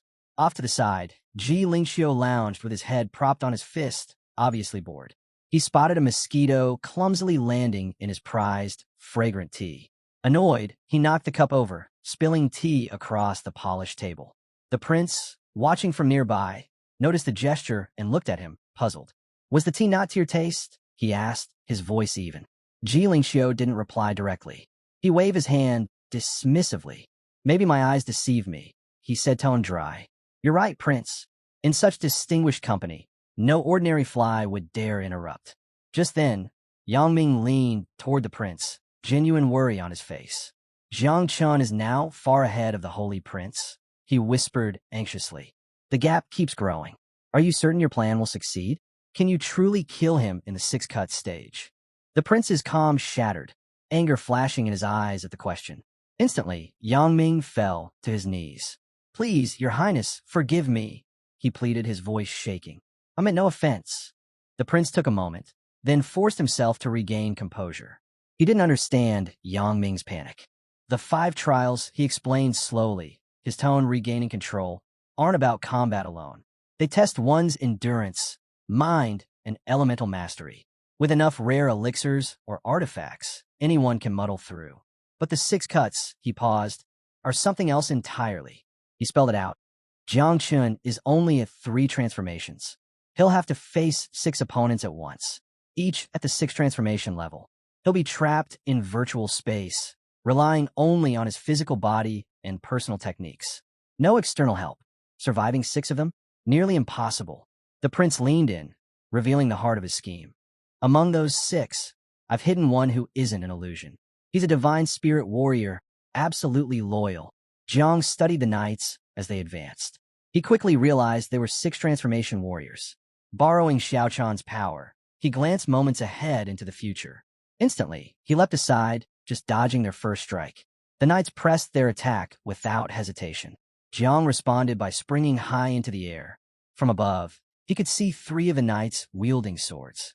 His gaze sharpened, and he clenched his fist, deciding to use his mightiest defense, the divine elephant body. He dropped to the ground with force, smashing his fist down. The blow crushed one knight instantly. Another tried to ambush him from behind, but Jiang was already moving. He spun, grabbed the attacker's spear, and with a sharp twist, snapped it clean in half. The knight froze in shock, but Jiang drove his knee straight into the knight's face, sending him flying into a pool of strange red liquid. The burning liquid began eating away at the knight immediately. His screams echoed through the space. 2 more knights barreled toward Jiang. He watched the burning knight for a split second, wondering if these warriors even understood fear. Calling on Xiao Chan's power once more, Jiang unleashed a powerful punch that sent both charging knights flying backward into the same deadly red liquid. They don't get it, Jiang thought grimly. Not until it's too late. That left only the last knight, the one with the sword. He stared coldly at Jiang, his eyes full of malice. "This is your end," the knight said with a sneer. "But I'll admit, it took some skill to even wake me." Outside the battle, observer room. Master Gu leaned forward, hand under his chin, watching the screen closely. He allowed himself a small smile. Zhang's already defeated the 4th general, he observed. This round is basically won. Xiao Chen's father stood nearby, arms folded and smiling. In Wuxia has sped up a bit, he acknowledged, but he's too far behind. There's no catching Jiang now. The elder from the 3 islands was furious, his worry plain on his face. "If this keeps up," he muttered, "we're finished." Yang Ming looked utterly relaxed, resting his head on his hand and smiling coolly. "Don't lose your composure, elder," he replied calmly. "Remember, it's the last one laughing who wins." Xiao simply picked up his tea, appearing completely untroubled. He offered a faint smile to Venerable Yinzuan. Venerable Yinzuan, Xiao asked smoothly, is your advisor Yang suddenly that confident about winning now? Prince Yinzuan lifted his hand, completely composed. Just teaching him a little patience, the prince replied calmly. In any competition, keeping a level head is the key. Back in the virtual battle, within the virtual realm, the last knights gripped their swords tighter. Energy flared around them as they charged at Jiang again. He stayed focused. Xiaochan, show me the next 3 seconds. Their sword strikes flashed in, razor-sharp and precise. But with Xiaochan's help, Jiang slipped past every blow. Watching them closely, he almost laughed. With sword skills like that, they wouldn't make a dime on the streets. Suddenly, one knight vaulted high into the air. Tyrant saber slash, he shouted, descending with his sword poised for a killing strike. Jiang looked up, heart hammering. This is bad. The knight seemed to fall in slow motion, but Jiang realized the attack was blindingly fast. Dodging was out of the question. He braced himself to take the hit head-on. The sword came crashing down, unleashing a tidal wave of energy. Jiang crossed his arms, channeling Xiaochan's power to absorb as much as he could, but it wasn't enough. The blade carved deep into his chest, pain exploding through his body. What is this? Jiang's mind reeled. Why can't I move? His limbs locked up, leaving him helpless. Seeing the opening, 2 more knights rushed in. Tyrant saber slash, they roared, unleashing their own brutal sword waves. Both attacks crashed into Jiang's wounded chest. No! Fear jolted through him as the devastating energy hurled him backward, straight toward the pool of burning red liquid. He let out a cry as blood spilled from his lips, his injury severe. Observer room reaction. Master Gu watched in shock, eyes wide, frozen in disbelief. This isn't right, he thought desperately. That sword energy never hurt him before. What changed? Nearby, Xiao Qin's father clenched his fist, his expression suddenly fierce and determined. He sensed the balance was shifting. The accusations of cheating hit Gu hard, as if he'd taken a punch to the gut. Every instinct in him roared to act. He wanted nothing more than to break through whatever stood between him and Jiang, to pull his friend out of this deadly trap. He lunged forward, ready to fight, but a strong arm locked around his waist, stopping him cold. Gu twisted, rage and worry fueling his struggle. Let me go, he snapped, voice raw. The older man holding him stayed firm, his grip like steel. Calm yourself, Gu, he said sharply. If you rush in now, you'll only make things worse. The rules are clear. No interference from outsiders until the competition is over. If you break that, you'll only endanger yourself, maybe even cost Jiang his chance. Gu's breath came in harsh bursts, his eyes full of wild determination. He glared past the older man at the projection, watching Jiang's life hang by a thread. To hell with rules, he spat. If they're cheating to kill him, then even if it kills me, I'll find a way in. Just watch. Across the room, the prince looked on, a bored smirk on his face. Leaning his head lazily on one hand, he swept the other towards Xiao in a mocking gesture. Looks like you're not so confident now, Master Xiao, he taunted, voice thick with fake concern. Can't accept that your champion might actually lose? Resorting to wild accusations. Xiao met the prince's stare, his face unreadable. Calmly, he lifted his teacup and took a slow sip, radiating a cold, unshakable composure. If defeat is so hard for you to swallow, Prince, he said quietly, then you already know what's true. Nothing I say will change that. The prince's smirk twisted into something sharp and mean. He nodded once hard. Oh, I know what's coming. And I'll make sure the whole world sees it too. Inside, a chill settled over him. He didn't care about the competition's outcome. All that mattered was Jiang's life. If Jiang dies in there, he thought, the reality hitting hard, there'll be no way to explain it to Gu. The aftermath. Back in the virtual world, Jiang plummeted, the ground spinning up to meet him, a roiling sea of red liquid below. Xiaochan panicked, her form flickering as she screamed, Jiang, below you, watch out. Her voice cut through the haze in Jiang's mind. His eyes snapped open, sweat stinging them. The strange energy barrier trapping him had vanished the instant he was thrown down. Move! His instinct screamed. Just before he hit, he thrust his palm downward, pouring everything into his growth of all things technique, desperate to survive. Thick, twisted roots burst from the stone walls, tearing free with a violent crack. They spiraled together beneath Jiang, weaving a dense, springy platform just in time to break his fall. He hit the net hard, the force knocking the wind from his lungs.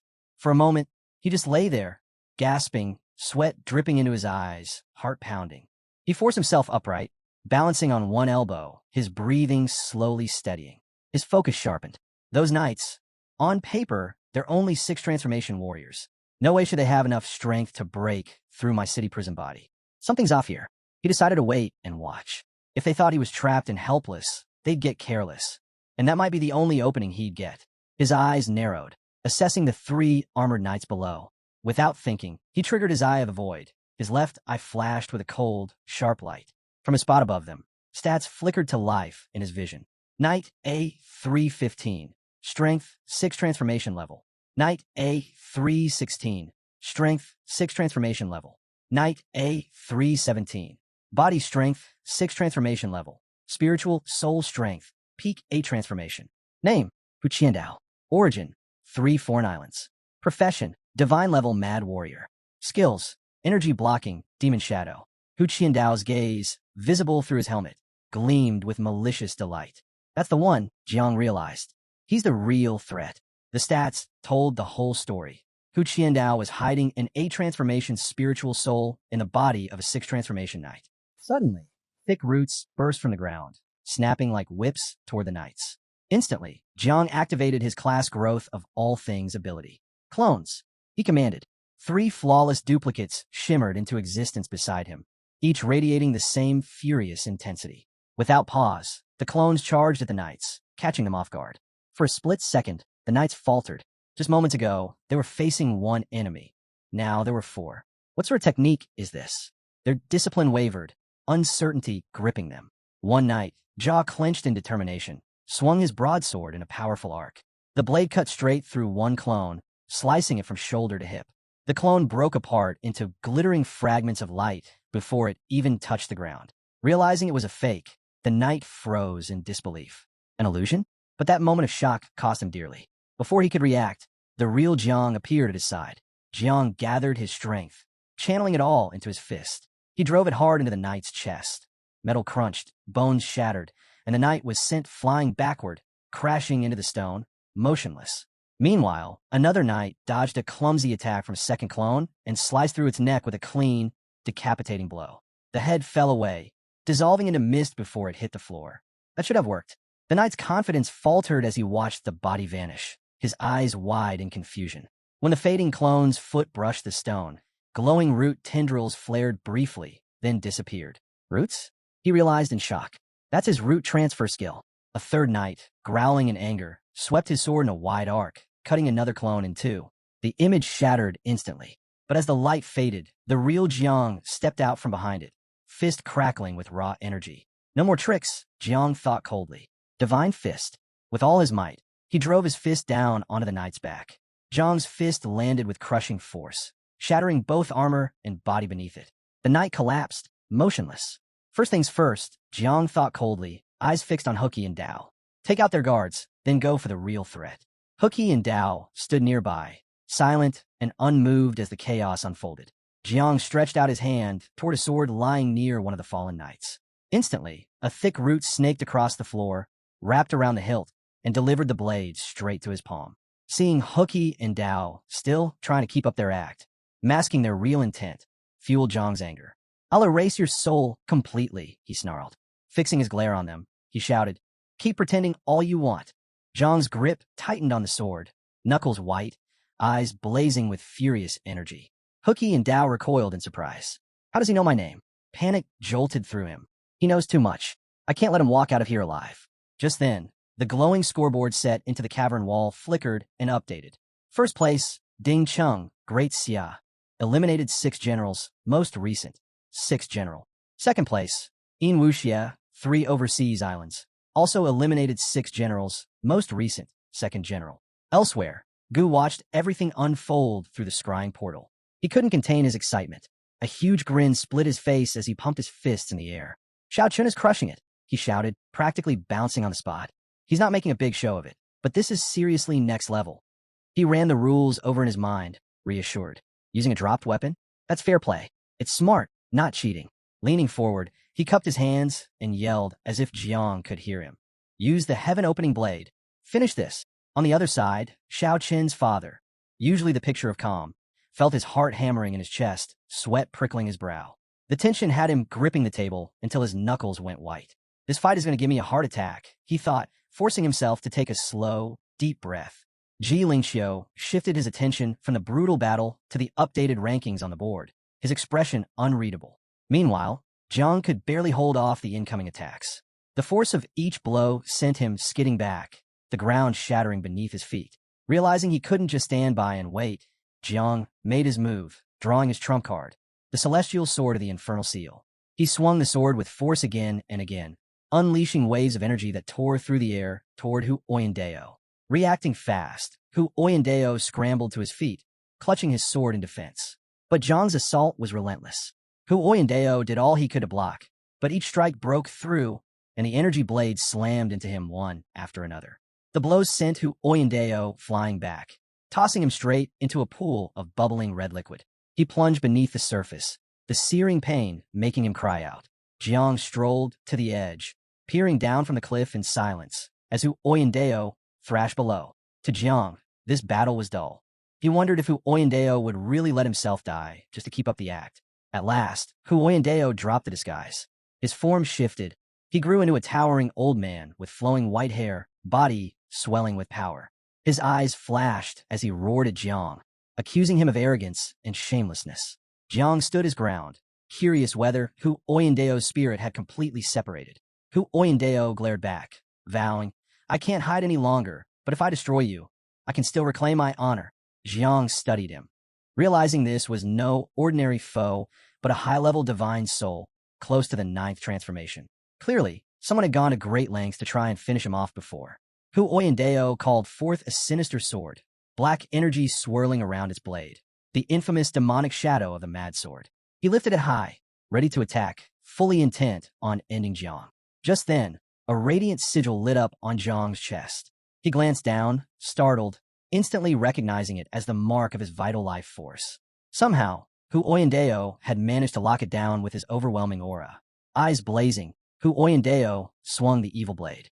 Its power exploded outward, taking shape as a host of colossal dragons made of energy, each one zeroing in on Jiang. He darted to the side, trying to slip past them, sensing the flow of energy, but their reach was enormous, giving him nowhere to run. A deep red glow erupted from Jiang, enveloping his body. He halted, gripping his sword. He knew the time left for his war god transformation was nearly gone. He realized he had no choice but to go all in. Jiang let loose his ultimate move, Hell Prison. His sword moved at blinding speed, slashing through the air hundreds of times. Every strike cut into the incoming dragons, tearing them apart until nothing remained. Hu Oyandeo was left stunned, furious that his powerful summons had been wiped out so effortlessly. The shock on his face was unmistakable. Up in the branches of the ancestral tree, Xiaochan watched the fight unfold, her gaze serious. She spoke, Jiang, there's a secret to your Overlord War God ability, something called the Imperial Prince Troop Formation. That means both the 9 Wings and the Red Armor Beetle are actually your soldiers. Jiang blinked, confused, scratching his head. Wait, what does that even mean? He asked. Back on the battlefield, Hu Oyandeo's eyes burned with intensity as he prepared his most devastating attack. Sensing the danger, Jiang acted fast. He focused his sword and slashed at the vital energy bond Hu Oyandeo had set. Then he leaped back, determination shining in his eyes. In a flash, he summoned his next defense, Imperial Armor of 1,000 Shields. Flames erupted from his fist as Hu Oyandeo unleashed another wave of roaring energy dragons. This time, Jiang didn't retreat. He charged forward, launching a powerful punch to meet the dragon's head-on. Energy exploded between them. Xiao Jia, Jiang called out. Hold him back for me. Xiao Jia appeared instantly, his eyes shining as he stretched his hands out, struggling to block the ferocious attack. If you let them through, my sister's coming for you, Jiang warned. With the dragon stalled, Jiang gathered his strength for a counterstrike. He unleashed his power, blasting the last of the dragons into fragments. Xiao Jia switched back to his beetle form and zipped away to safety. Nice work, Jiang called out in praise. Now Jiang was ready for his finishing move, the supreme divine fist of hell domination. Hu Qiandao stared in disbelief, fear flickering across his face. Before he could react, Jiang, blazing with energy, smashed his fist straight into Hu Qiandao's face. The force left Hu Qiandao completely stunned. He couldn't understand how Jiang could be this powerful. Jiang's energy swelled as he activated the Imperial Army formation, channeling even more strength into his fist. Light blazed around it, growing brighter and larger.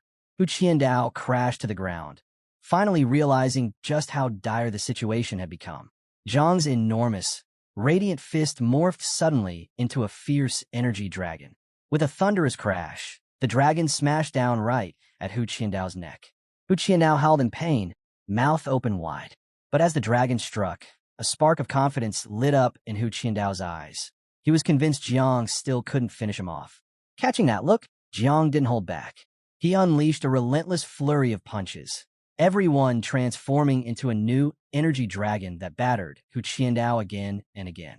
The cries of pain echoed as each blow landed, and soon Hu Qiandao was barely hanging on. Jiang could tell Hu Qiandao's divine soul was fading fast, his life force nearly gone.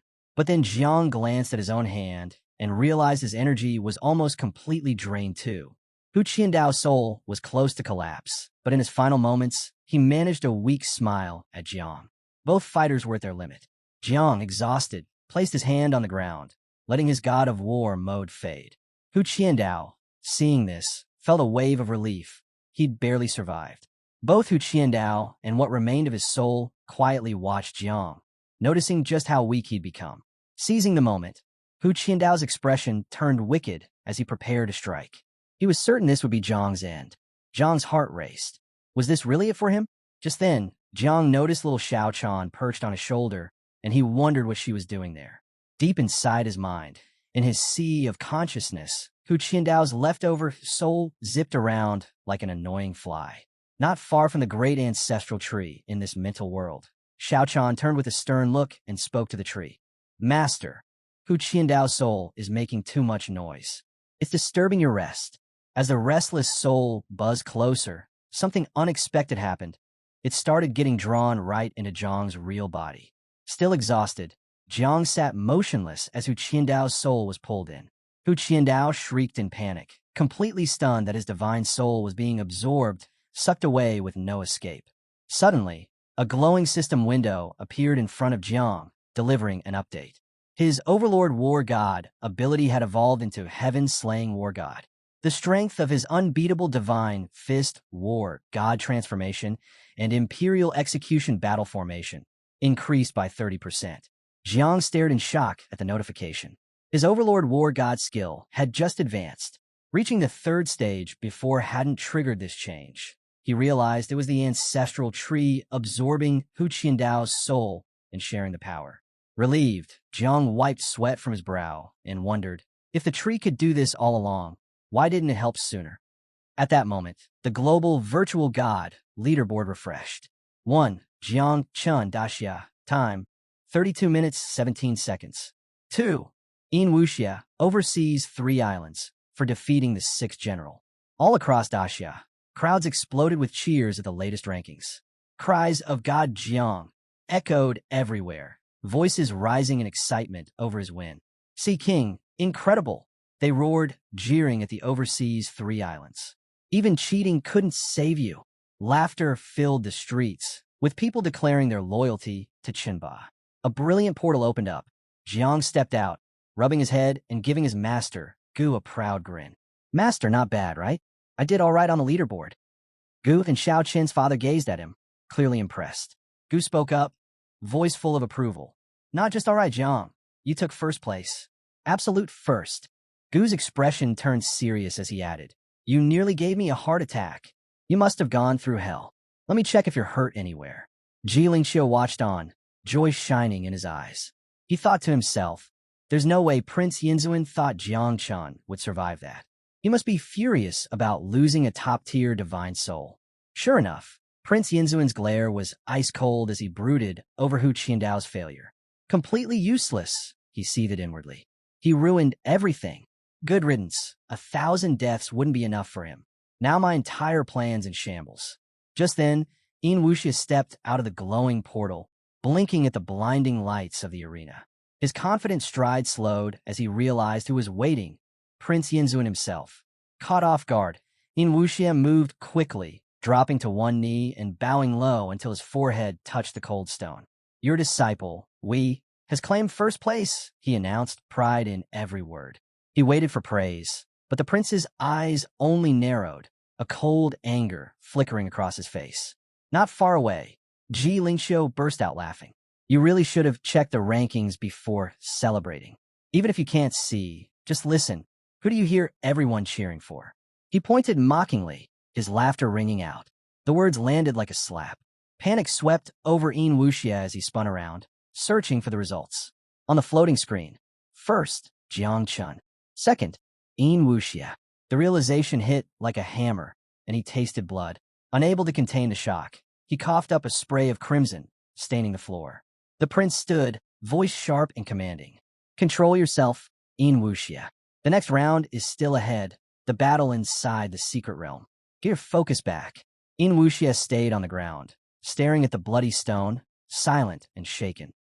Young Ji's body glows with magic as he tells to relax, reminding him that in war, victory and defeat are just two sides of the same coin.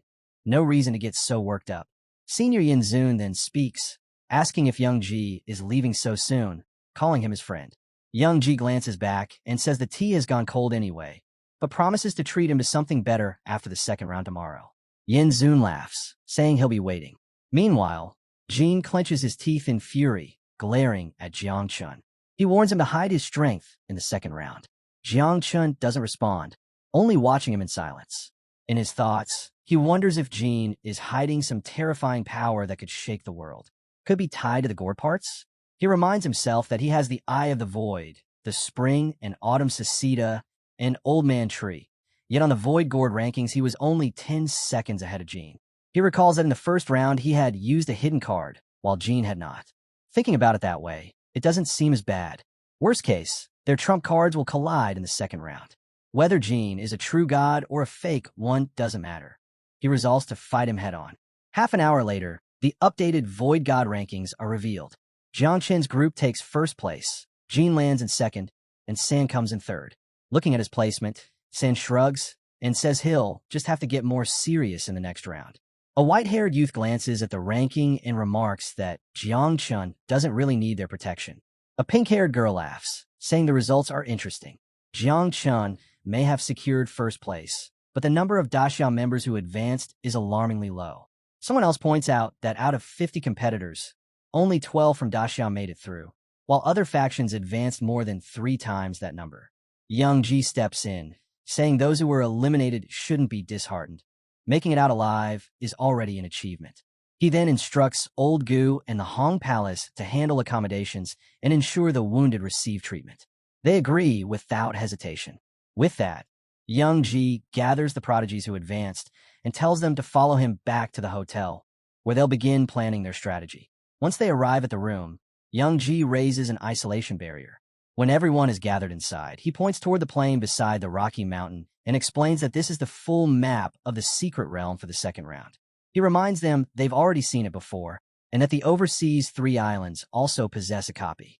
But since his faction is the one providing the secret realm, they naturally withheld some details. He tells them they must commit these locations to memory. He begins with Flame Maple Valley, describing it as a land overflowing with fierce fire element energy. He assigns it to Nangong Yin, reminding him that with his fire-type class, it will serve as his perfect battleground. Next, he introduces Ice Fiend Grotto, a ley line maze harboring an ice jiao deep within. He directs Deng Chunxiao to use it to his advantage, saying he can lure opponents inside where his power can be unleashed without restraint. Turning to Feng Yun, Young Ji orders him to link up with Jian Xun at the first chance and protect him. He then calls Su Qian, Meng Xing, and Zhang Ming Chu, giving them the same duty as Feng Yun's deputies in safeguarding Jian Xun. At this, the pink-haired girl questions the decision, asking if Sword God truly believes Jian Xun even needs protection. A bespectacled youth agrees, noting that Jian Xun's performance in the Void God realm surpassed them all, and that within the secret realm, he can wield the nine-wing miasma as well. Young-ji listens, then replies that he understands their doubts, but they must always prepare for the worst. As the king who pacifies the seas, his greatest victory is not glory, but ensuring Ji and Chun survive, no matter what. The group responds in unison, assuring him that he can rely on them, addressing him as Sword God. With that, he instructs everyone to rest and regroup tomorrow morning. But Jang Chun and Ji remain behind. Noticing this, young Ji asks if there's something on their minds. Jian Chun steps forward and tells him directly to stop. Young Ji encourages him to speak freely, thinking to himself that the boy is still young and perhaps just nervous. Yet Jian Chun speaks without hesitation. He wants to kill Yin Zun. Young Ji was so stunned that he smashed the table without realizing it, declaring flatly that such a thing was absolutely impossible. Even though 800 million nine-wing miasma might stand against a 9th rank, Yin Zun was no ordinary foe. He was a figure from the same era as a human emperor, his strength beyond imagination. Young Ji admitted that even he himself would likely last no more than 3 minutes against him. Yin Zun had the power to bestow God's parts on younger prodigies, let alone his own body. The might of a peak 9th rank fused with God's parts was overwhelming, and Young Ji warned Jiang Chun not to even dare think 800 million was enough. But Jiang Chun calmly revealed that he hadn't intended to keep anything from him. In truth, he possessed far more than 800 million. That revelation shook Young Ji to his core. He shouted in disbelief, asking if it was 80 billion, then scolded Jiang Chun for not saying so earlier. What was the point of all those elaborate arrangements?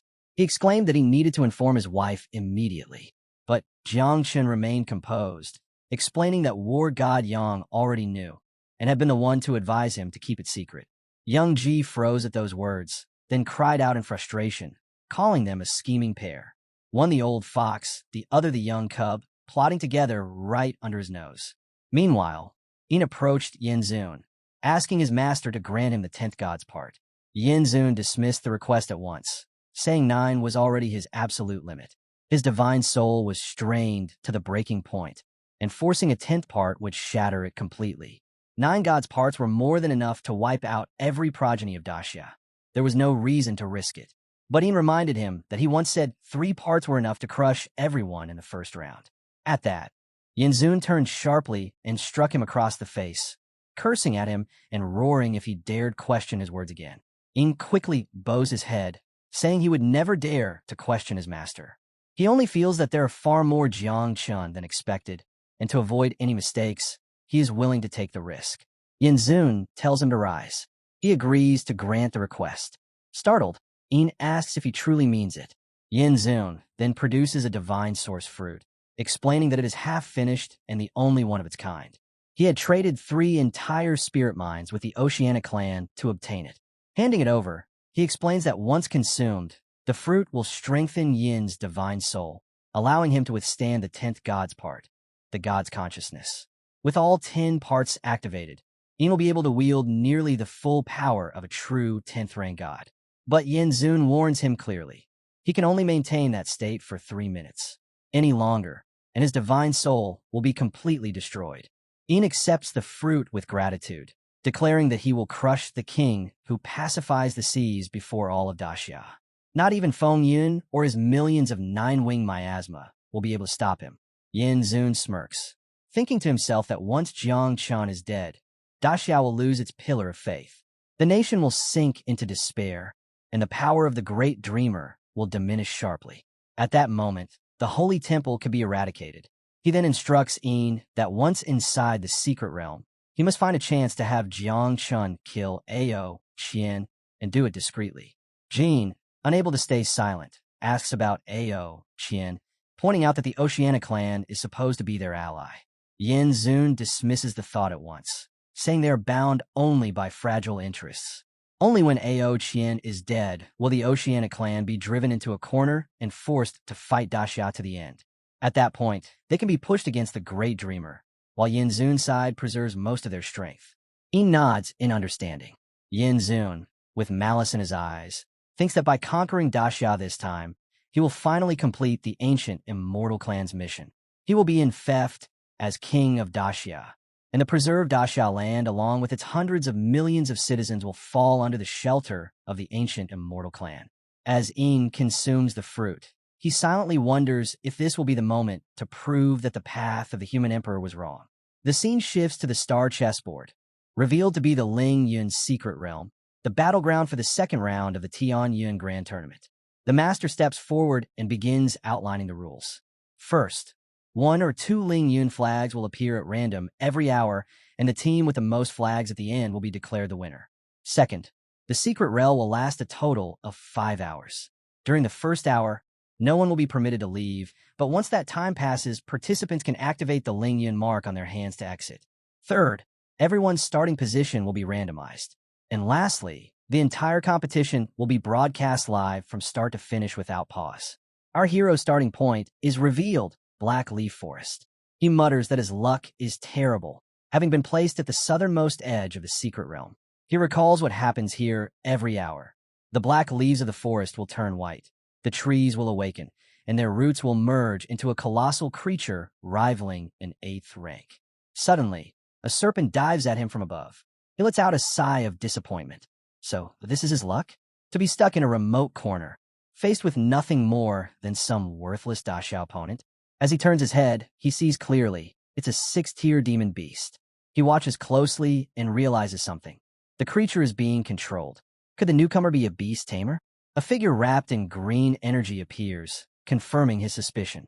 The stranger sneers that it is Jang Chun's misfortune to cross paths with him and warns that he will be devoured to the last scrap. He proclaims his ability, beast taming, though admits he has not yet installed any god's parts. Jang Chun smirks and asks, "Is that so?" The cultivator snaps his command, sending the serpent lunging forward, shouting its name as it strikes. But with a single swing of his blade, Jang Chun slices the serpent into clean segments. He answers with confidence, "Yes, it's me. I was starting to worry I wouldn't run into anyone." Then he scoffs, adding, "Trying to show off beast taming in front of me? That takes some nerve." The beast tamer panics and bolts, cursing his luck for running into Jang Chun so early. Desperate, he decides his only hope is to draw monsters toward him and use the chaos to escape. He fires a flare into the sky, which bursts into a brilliant lightning flash. Attempting to summon his technique, myriad beasts without borders, he waits, yet nothing comes. Confused, he stares around in disbelief. Jang Chun laughs and tells him the truth. The entire forest is saturated with dark energy. If he can find even a single beast nearby, Jang Chun says he'll admit defeat. Then he adds coldly that if it weren't for that little flare, the man would already have been dead 2 seconds ago. Inwardly, Jang Chun reflects that in front of his tens of millions of 9-wing miasma, a mere 5th rank is nothing more than a free skill and a free kill. All he needs now is to wait for others to show up, then he can strike them down as well.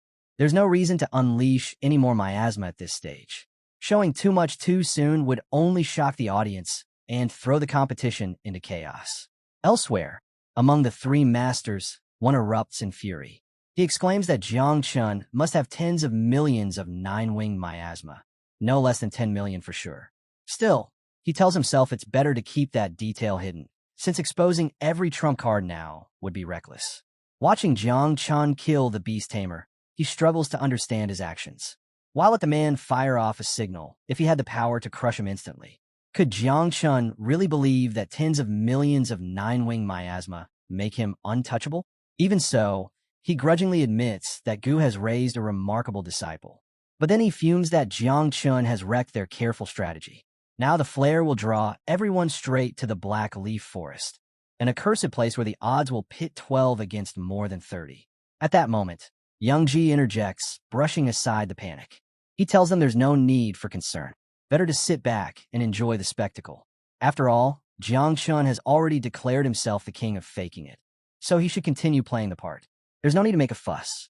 Just watch and enjoy as Jang Chun serves up a mere appetizer. The old monster's eyes go wide in disbelief, questioning what the grandpa means by that. Could Jang Chun really be acting this recklessly? But then he remembers it was that same grandpa who laid out their strategy before. If he is calm now, perhaps Jang Chun's trump card isn't just the tens of millions of 9-wing miasma.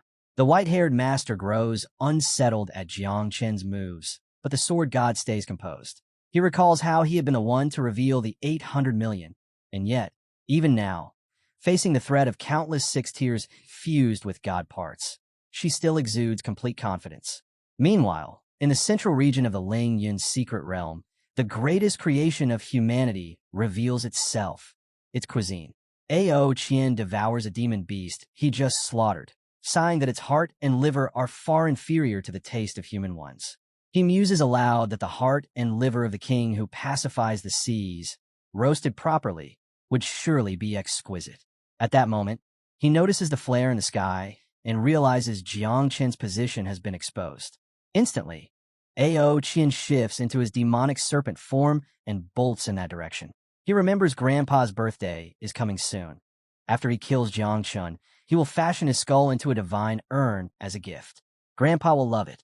Years ago, Jiang Chen's war zone plundered 2 sea god pearls from the Oceanic clan. This time, he vows he will collect interest. Elsewhere, Yin lifts his gaze to the sky, recognizing at once that the signal marks Jiang Chen's location. But why expose himself so early? Without wasting a moment, he unfurls the wings of God. Purple energy erupts, shattering the stone beneath him, and with a single beat, he soars toward the flare. On another front, a cultivator laughs mockingly at a white-haired youth. He jeers that the king who pacifies the seas has been found and swears he won't let him escape. Though the white-haired one ranks 5th in the Void God rankings, and he only 15th, he claims that even if he can't kill him outright, he can hold him down long enough. Just wait, he sneers. The king who pacifies the seas will be finished before long.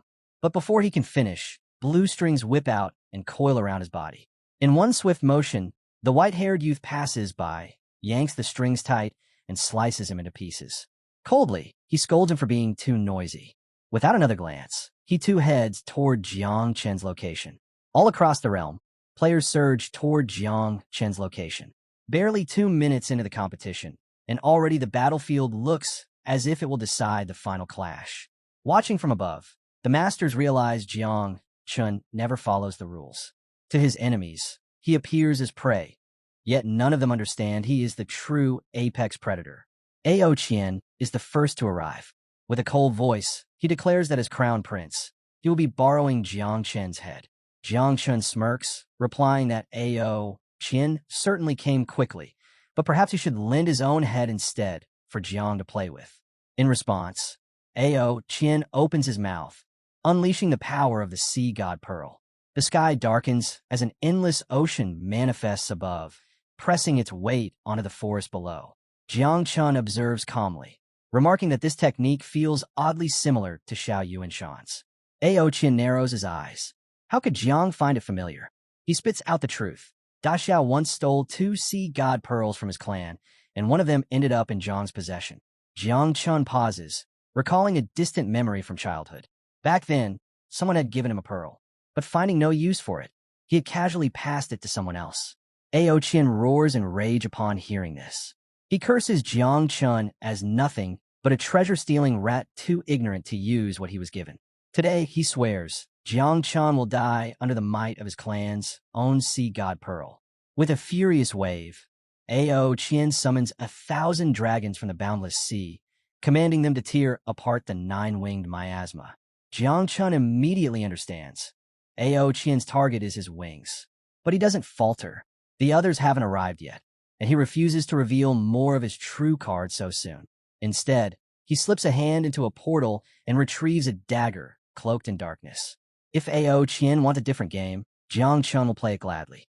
This dagger is no common weapon.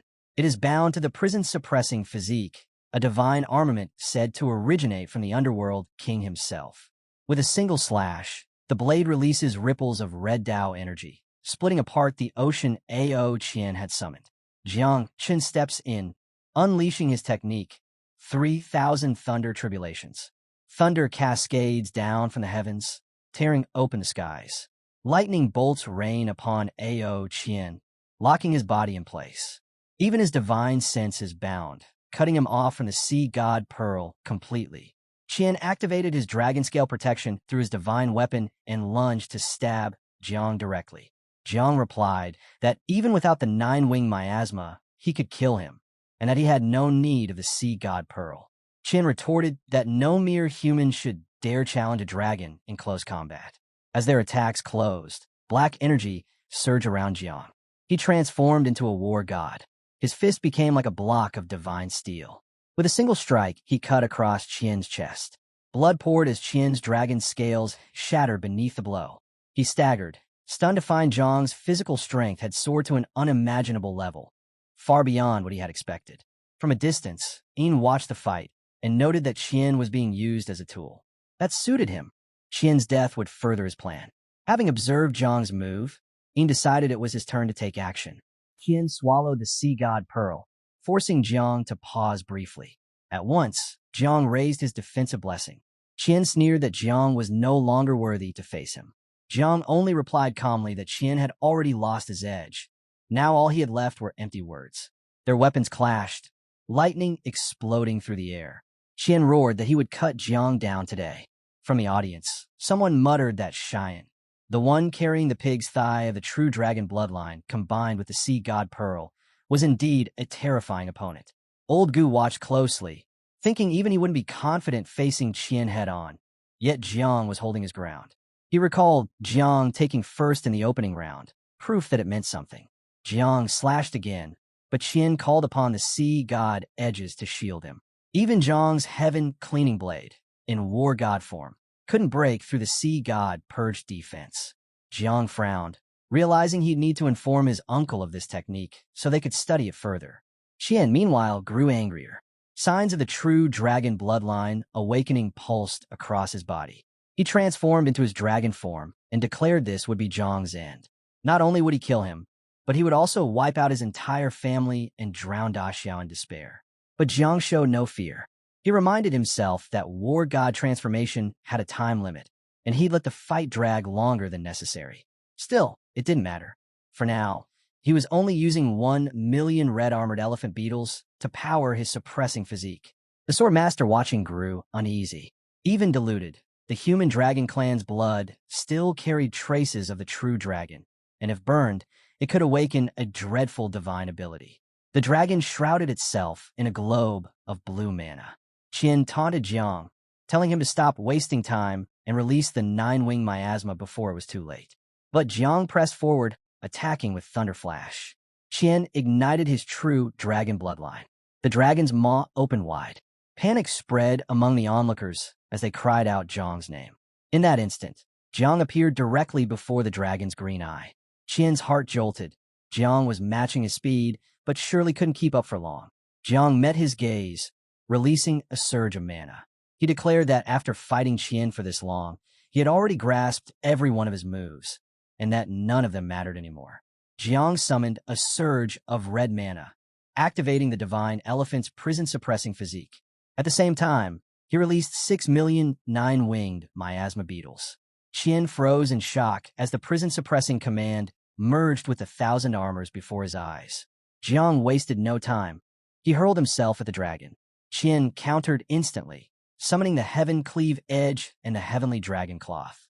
Jiang answered with his Imperial Annihilation formation, a flash of red mana cutting deep into the dragon's body. The beast reeled, yet Qian refused to yield. Through gritted teeth, Qian swore that victory was his. He declared that the Dragon Imperial of the Sea Tribe would slaughter Jiang's entire clan. But Jiang pressed harder, his strikes raining down 1,000 times over, opening countless wounds across the dragon's flesh.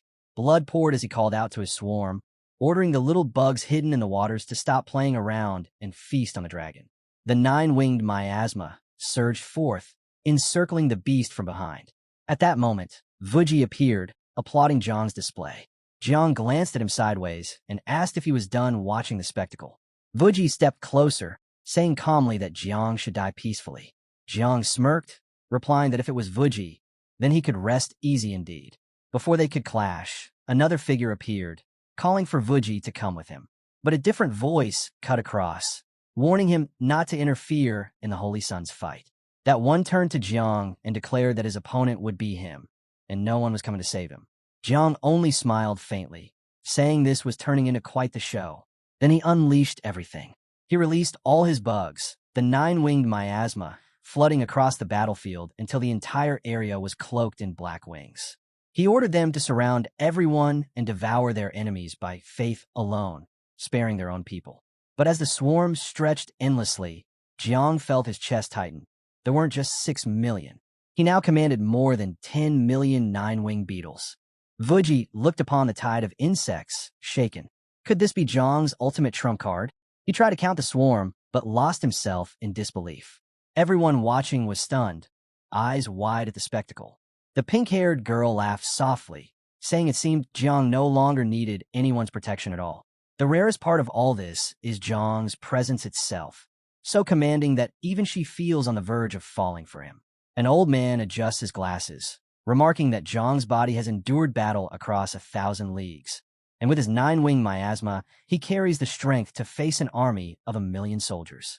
The sword god cuts in, telling him to stop with the poetry and start killing, where they'll miss their chance at the freshest prey. Old Gu laughs, saying this is exactly how it should be, and praises Jiang's extraordinary control and discipline. A man nearby wonders if he is the only one left in the dark about Jiang's true trump card. He senses Jiang is preparing something enormous, but chooses to trust him nonetheless.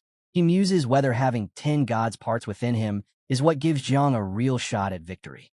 Watching the swarm, he sees hundreds of millions of 9-winged beetles sweeping across the battlefield like a storm. The force is overwhelming. Now he finally understands why the catacombs are so desperate to see Jiang dead. If this is Jiang's true card, it doesn't frighten him, but it does explain everything. Then, before their very eyes, Jiang activates his divine body. His gaze burns with the eyes of God. His hands blaze as the hands of God. His steps thunder with the foot of God. His wings stretch wide, radiant as the wings of God. His blood runs with the power of the blood of God. His chest pounds with the might of the heart of God. All his abilities awaken at once. His divine soul flares at its zenith. Standing tall, like a true deity, Jiang declares for all enemies to perish. In that moment, he is a god. As Yin awakened his divine soul, thunder and lightning coiled around him. Countless afterimages of himself appeared, standing in ranks, 10, 100, 1,000 reflections lined before him. He shouted that with 9 gods' parts, he had already forced open the door to the 9th rank, and one more still remained. A glowing mark blazed on his forehead as Yin activated the god's consciousness. His domain spread wide, his aura surging like a tidal wave. The crowd watching erupted in cheers, marveling at the display. They cried out that the Holy Sun was destined for godhood, and the 3 islands would surely prevail. Yin looked over the battlefield with cold amusement. Hundreds of millions of 9-winged beetles were indeed unexpected, but to him, they were still not enough to shift the balance. His eyes gleamed with malice. Once his domain unfolded, it would sever everything. Even if every beetle exploded at once, they would only stall him for a heartbeat or 2. By then, his enemies would already lie dead. The sword master, however, frowned. How could Yin's divine soul possibly endure the weight of 10 gods' parts? That was like forcing the gate to the 10th rank itself. This was not going to be an easy fight for anyone standing against him. Nearby, the purple-haired girl turned anxiously to old Jang, demanding to know if Jiang had any trump card beyond the tens of billions of 9-winged miasma beetles. Old Jang shook his head. He couldn't say for certain. But one thing was sure, Jiang would not die here. He recalled a memory, the day Jiang handed him something. It tied back to a prophecy left behind by someone who had returned from the future. 3 predictions in all, and one of them had been to give Jiang a broken box, a tool meant to confront a being beyond the 10th rank. The old man reminded her that Jiang had yet to unleash the 80 billion 9-winged miasma, had yet to kill Yin Zun, had yet to awaken the ancient existence. Clearly, the secret realm would not be his grave. The girl fell silent, her gaze fixed on Jiang. His towering presence reminded her of the colossal corpses of ancient gods she had once seen in the Ji family's secret realm. If he released all 10 billion beetles at once, she feared the secret realm itself would collapse. Perhaps he should begin with a mere billion. On the battlefield, Jiang lifted his voice. He reminded them all that they knew him as the king who pacifies the seas. But they had forgotten he bore another title. Drawing every swarm of 9-winged miasma to himself, he invoked his name as the Scorched Monarch. The words alone struck terror into the hearts of his enemies. Jiang wondered if the 9-winged miasma truly numbered a billion. Raising his hand, He commanded 300 million to surge forward and wipe out the trash. The swarm plunged into the enemy ranks, their screams piercing the battlefield. Then he ordered 700 million more to follow him and destroy his true opponents. At his command, the swarm fused into the shape of a colossal beast, charging headlong at his foe, who braced for combat. Clenching his fist, Jiang drove it forward, his aura shattering the ray of a nine-winged miasma. His opponent sneered, asking if Jiang really believed he could win relying only on insects. Jiang lifted 2 fingers, drawing a deadly slash. He thought grimly that if necessary, he could self-destruct a wave of them, even if it was a waste. In the next instant, the swarm detonated, the explosion tearing through the air and wrenching a scream of pain from him. Recovering quickly, he raised his hand and summoned his weapon. Channeling the 5 elements into a blade, he slashed through the remaining insects. The thought burned in his mind. With this power, he was a god, and today, he would deliver a fitting end to both his enemies and their swarm. The onlookers stared in awe, stunned by the sight of Jiang wielding the 5 elements as a blade, like the god of earth itself. Master Ji trembled, certain Jiang could not survive that kind of force. But Jiang turned his will upon the swarm, warning them that a white explosion was at their backs. He ordered the rest to retreat. At the same time, Qian roared, unleashing chaos of his own. Jiang went wild in response, preparing to annihilate every last insect. Activating the shield of royal earth, he raised his hand, a blue aura surging as he declared himself the monarch, and the insects his soldiers. Calling to them, he demanded they lend him their origin power. The 9-winged miasma surged over his body, and Jiang screamed as their strength merged with his. He realized bitterly that his divine soul could only sustain a formation of 400 million. Anything more was beyond its limits. Not even the old mantra could stabilize it. His soul would shatter, and the aftermath would leave him crippled for a long time. With that, Jiang halted the swarm. He drew out his divine weapon, Heaven Sins, its blade glowing crimson. Behind him, a colossal white ancestral tree rose, its shadow towering as Jiang himself shone blood-red. The insects gathered around him, and Jiang roared that today, the ancestral tree would join him in slaying a god. The crowd looked on in shock, terror filling their hearts at the sight of such a monstrous power. The girl muttered that just looking at it made her feel as if her divine soul would be ripped straight out. She couldn't even keep her eyes on it. The purple-haired girl and the old man were both shaken, stunned that Zhang's military formation could actually control 400 million 9-winged miasma beetles. The old man said even a 10th-ring divine soul shouldn't be able to withstand that level. Yet Zhang's body still hadn't collapsed. Back in the Void God Realm, during Zhang's fight with Ashian, he had suspected Jiang was using a military formation. But since the broadcast carried no sound and no soldiers could be seen, he wasn't certain. Now he had no doubts. The purple-haired girl stayed silent, while the old man admitted he once thought the 80 billion 9-winged miasma beetles were Zhang's ultimate trump card. Now he realized he had been wrong. Stroking his beard, the old man added that it was no wonder the ancient being in the catacombs had chosen to die with Jiang rather than allow him to live. If Jiang reached full growth and used 80 billion 9-winged beetles within a formation, the girl suddenly cut him off. She brought up the divine tree, asking if he remembered when Jiang self-destructed 1 million beetles to fight Shiao, and afterward he had begged her to erase everyone's memory. She confessed that when her dream energy had entered Chant's sea of consciousness, she had seen a tree over and over, until something blocked her vision. The old man gave her a sidelong glance, reminding her that when Jiang awakened his profession, that tree had appeared as well. Jiang wasn't just any cultivator. He was a divine-grade spirit cultivator. The girl shook her head, thinking of the pyramid system of professions. She insisted this wasn't about Jiang or even about herself. She couldn't say what it truly was, but it was outside the profession system altogether. If she had to rank it, the profession tied to the divine tree wasn't just divine grade. It stood above divine grade. The old man turned back to the battlefield screen, frowning. Haunt had been dormant for ages, but she was still a mental-type profession with incomparable insight. If she said this was something above divine grade, she couldn't be wrong. But then what could it be? The girl told him to stop dwelling on it, and asked instead whether Zhang's military formation could stand against Jiang himself. The old man began explaining. Military formations had levels, and the kinds of tanks they controlled differ by tier. A low-level formation could handle only 2 layers, while mid-level one could control 5. Arms folded across his chest, the old man continued. If someone harnessed the strength of a 100,000-strong god-slaying army, they could stand against more than 10 peak 9th-rank experts, and even manage to kill 1 or 2. But Jang commanded 400 million 9-winged miasma beetles, and the power he now wielded reached no less than 10 layers.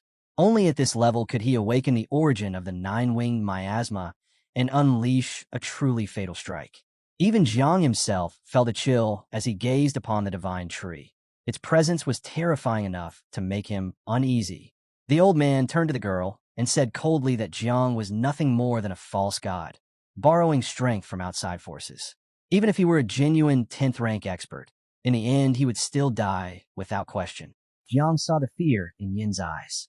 He wondered how long the so-called Holy Sun could endure. 1 minute, maybe 2? Tightening his grip on his sword, he declared that the 5 elements were his to command, that the forces of heaven and earth bent to his will. With a single swing, he unleashed a wave of blue mana, hurling it straight toward the divine tree as though he meant to shatter the entire secret realm upon it. Holding his blade aloft, red mana flared before the tree. Jiang spoke coldly, calling it nothing but an old man, and told it to prepare for his strike. Rays of purple light erupted as he summoned fire that devoured flame, ice that swallowed frost, metal that split the heavens, and earth that tore apart the ground. Then he invoked wood that consumed the soul, weaving red mana at the heart of the 9-winged miasma to raise an abyss from nothingness.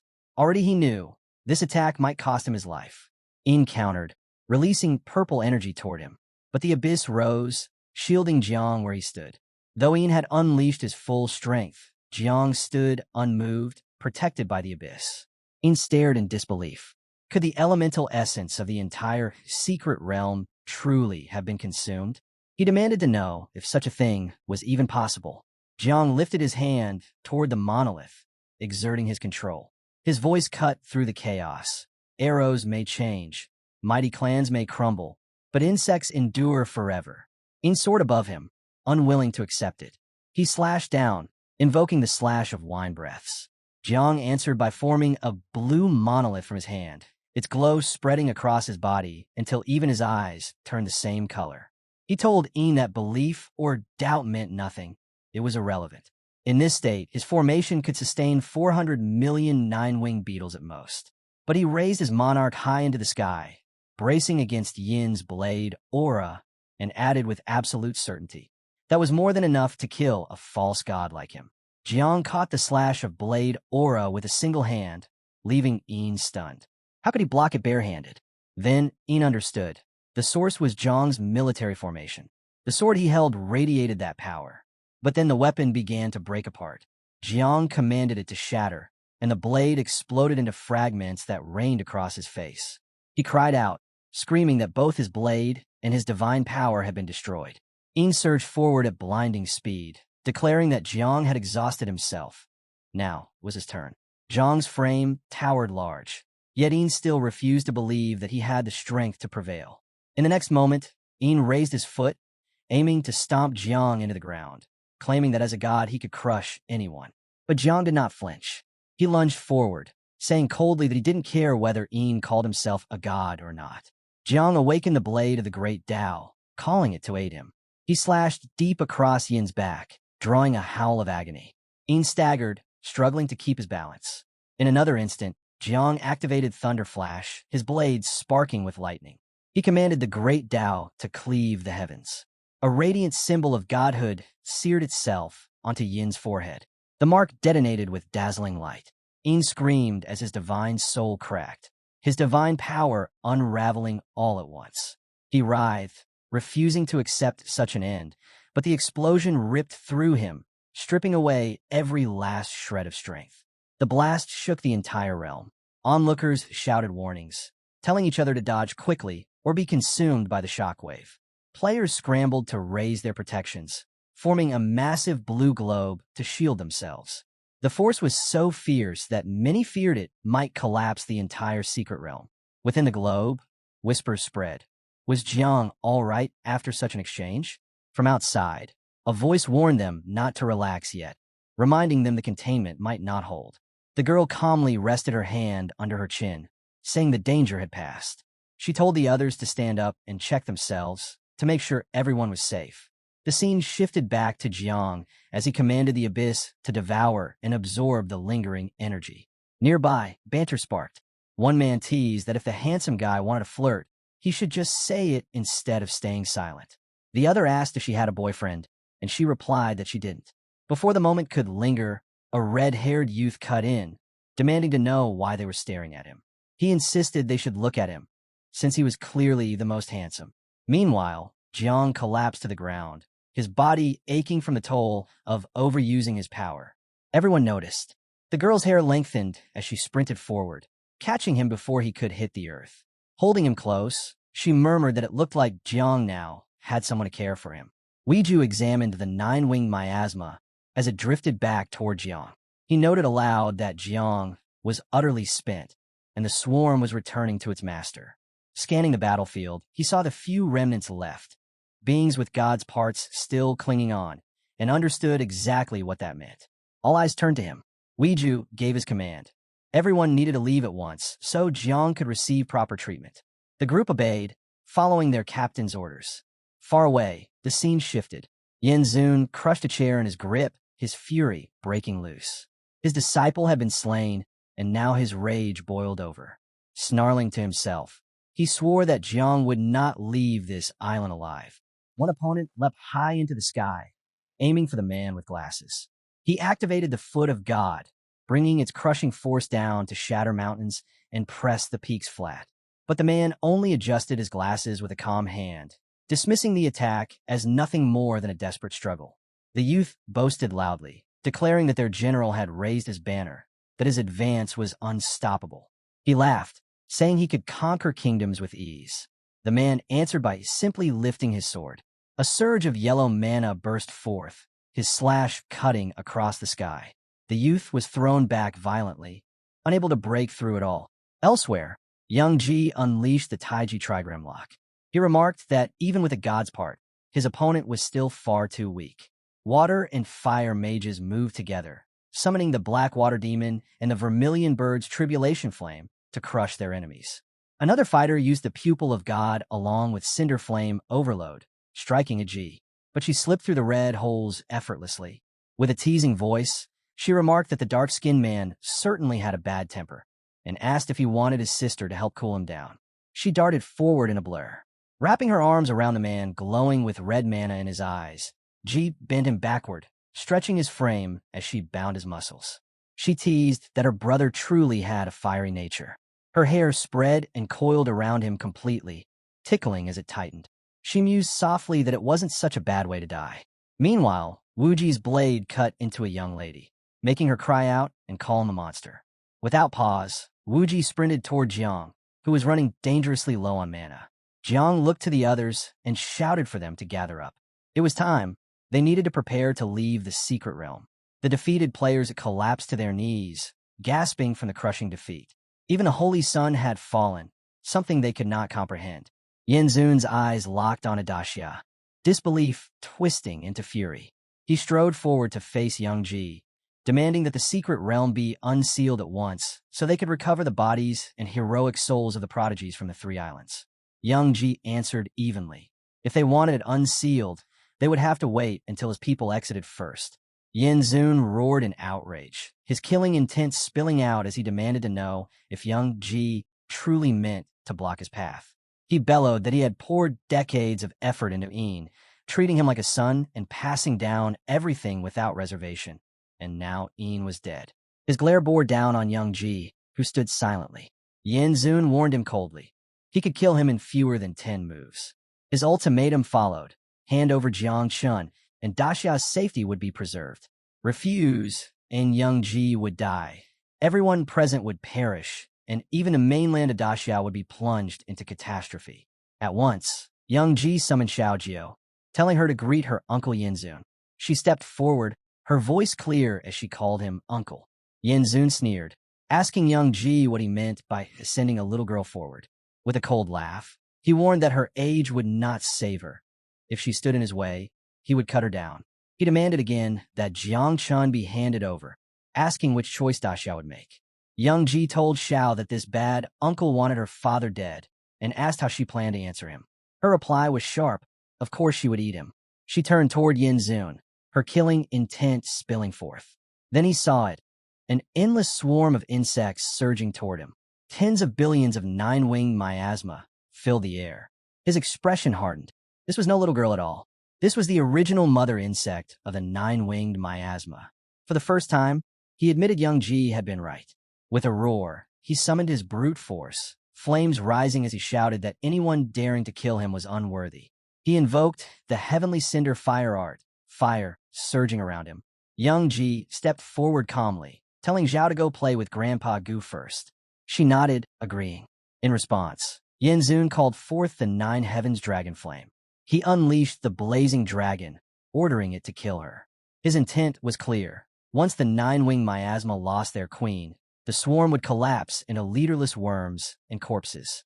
Without warning, Young Ji erects a towering astral wall that blocks the fire dragon path.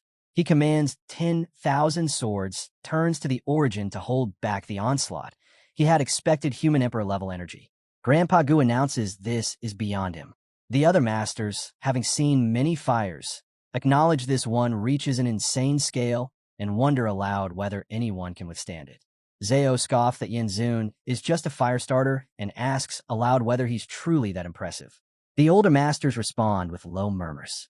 Yin Zun answers by declaring young Ji unworthy of the title Sword God of Daxia, insisting a mere knave should not make a name for himself. He then unleashes Amaterasu's myriad karmic flame, choking the area in hellfire and ordering sea and sky to burn.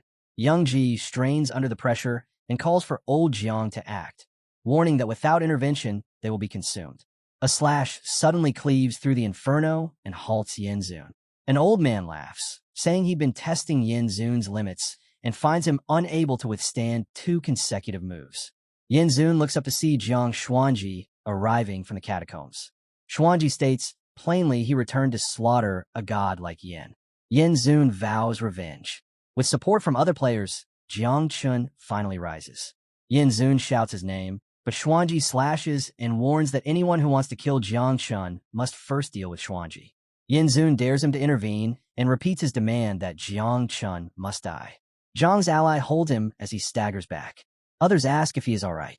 Jiang Chun answers that he is exhausted and admits he cannot face Yin Zun in combat. Shiao steps forward and tells him not to worry. When her insects arrive, she will devour Yin Zun.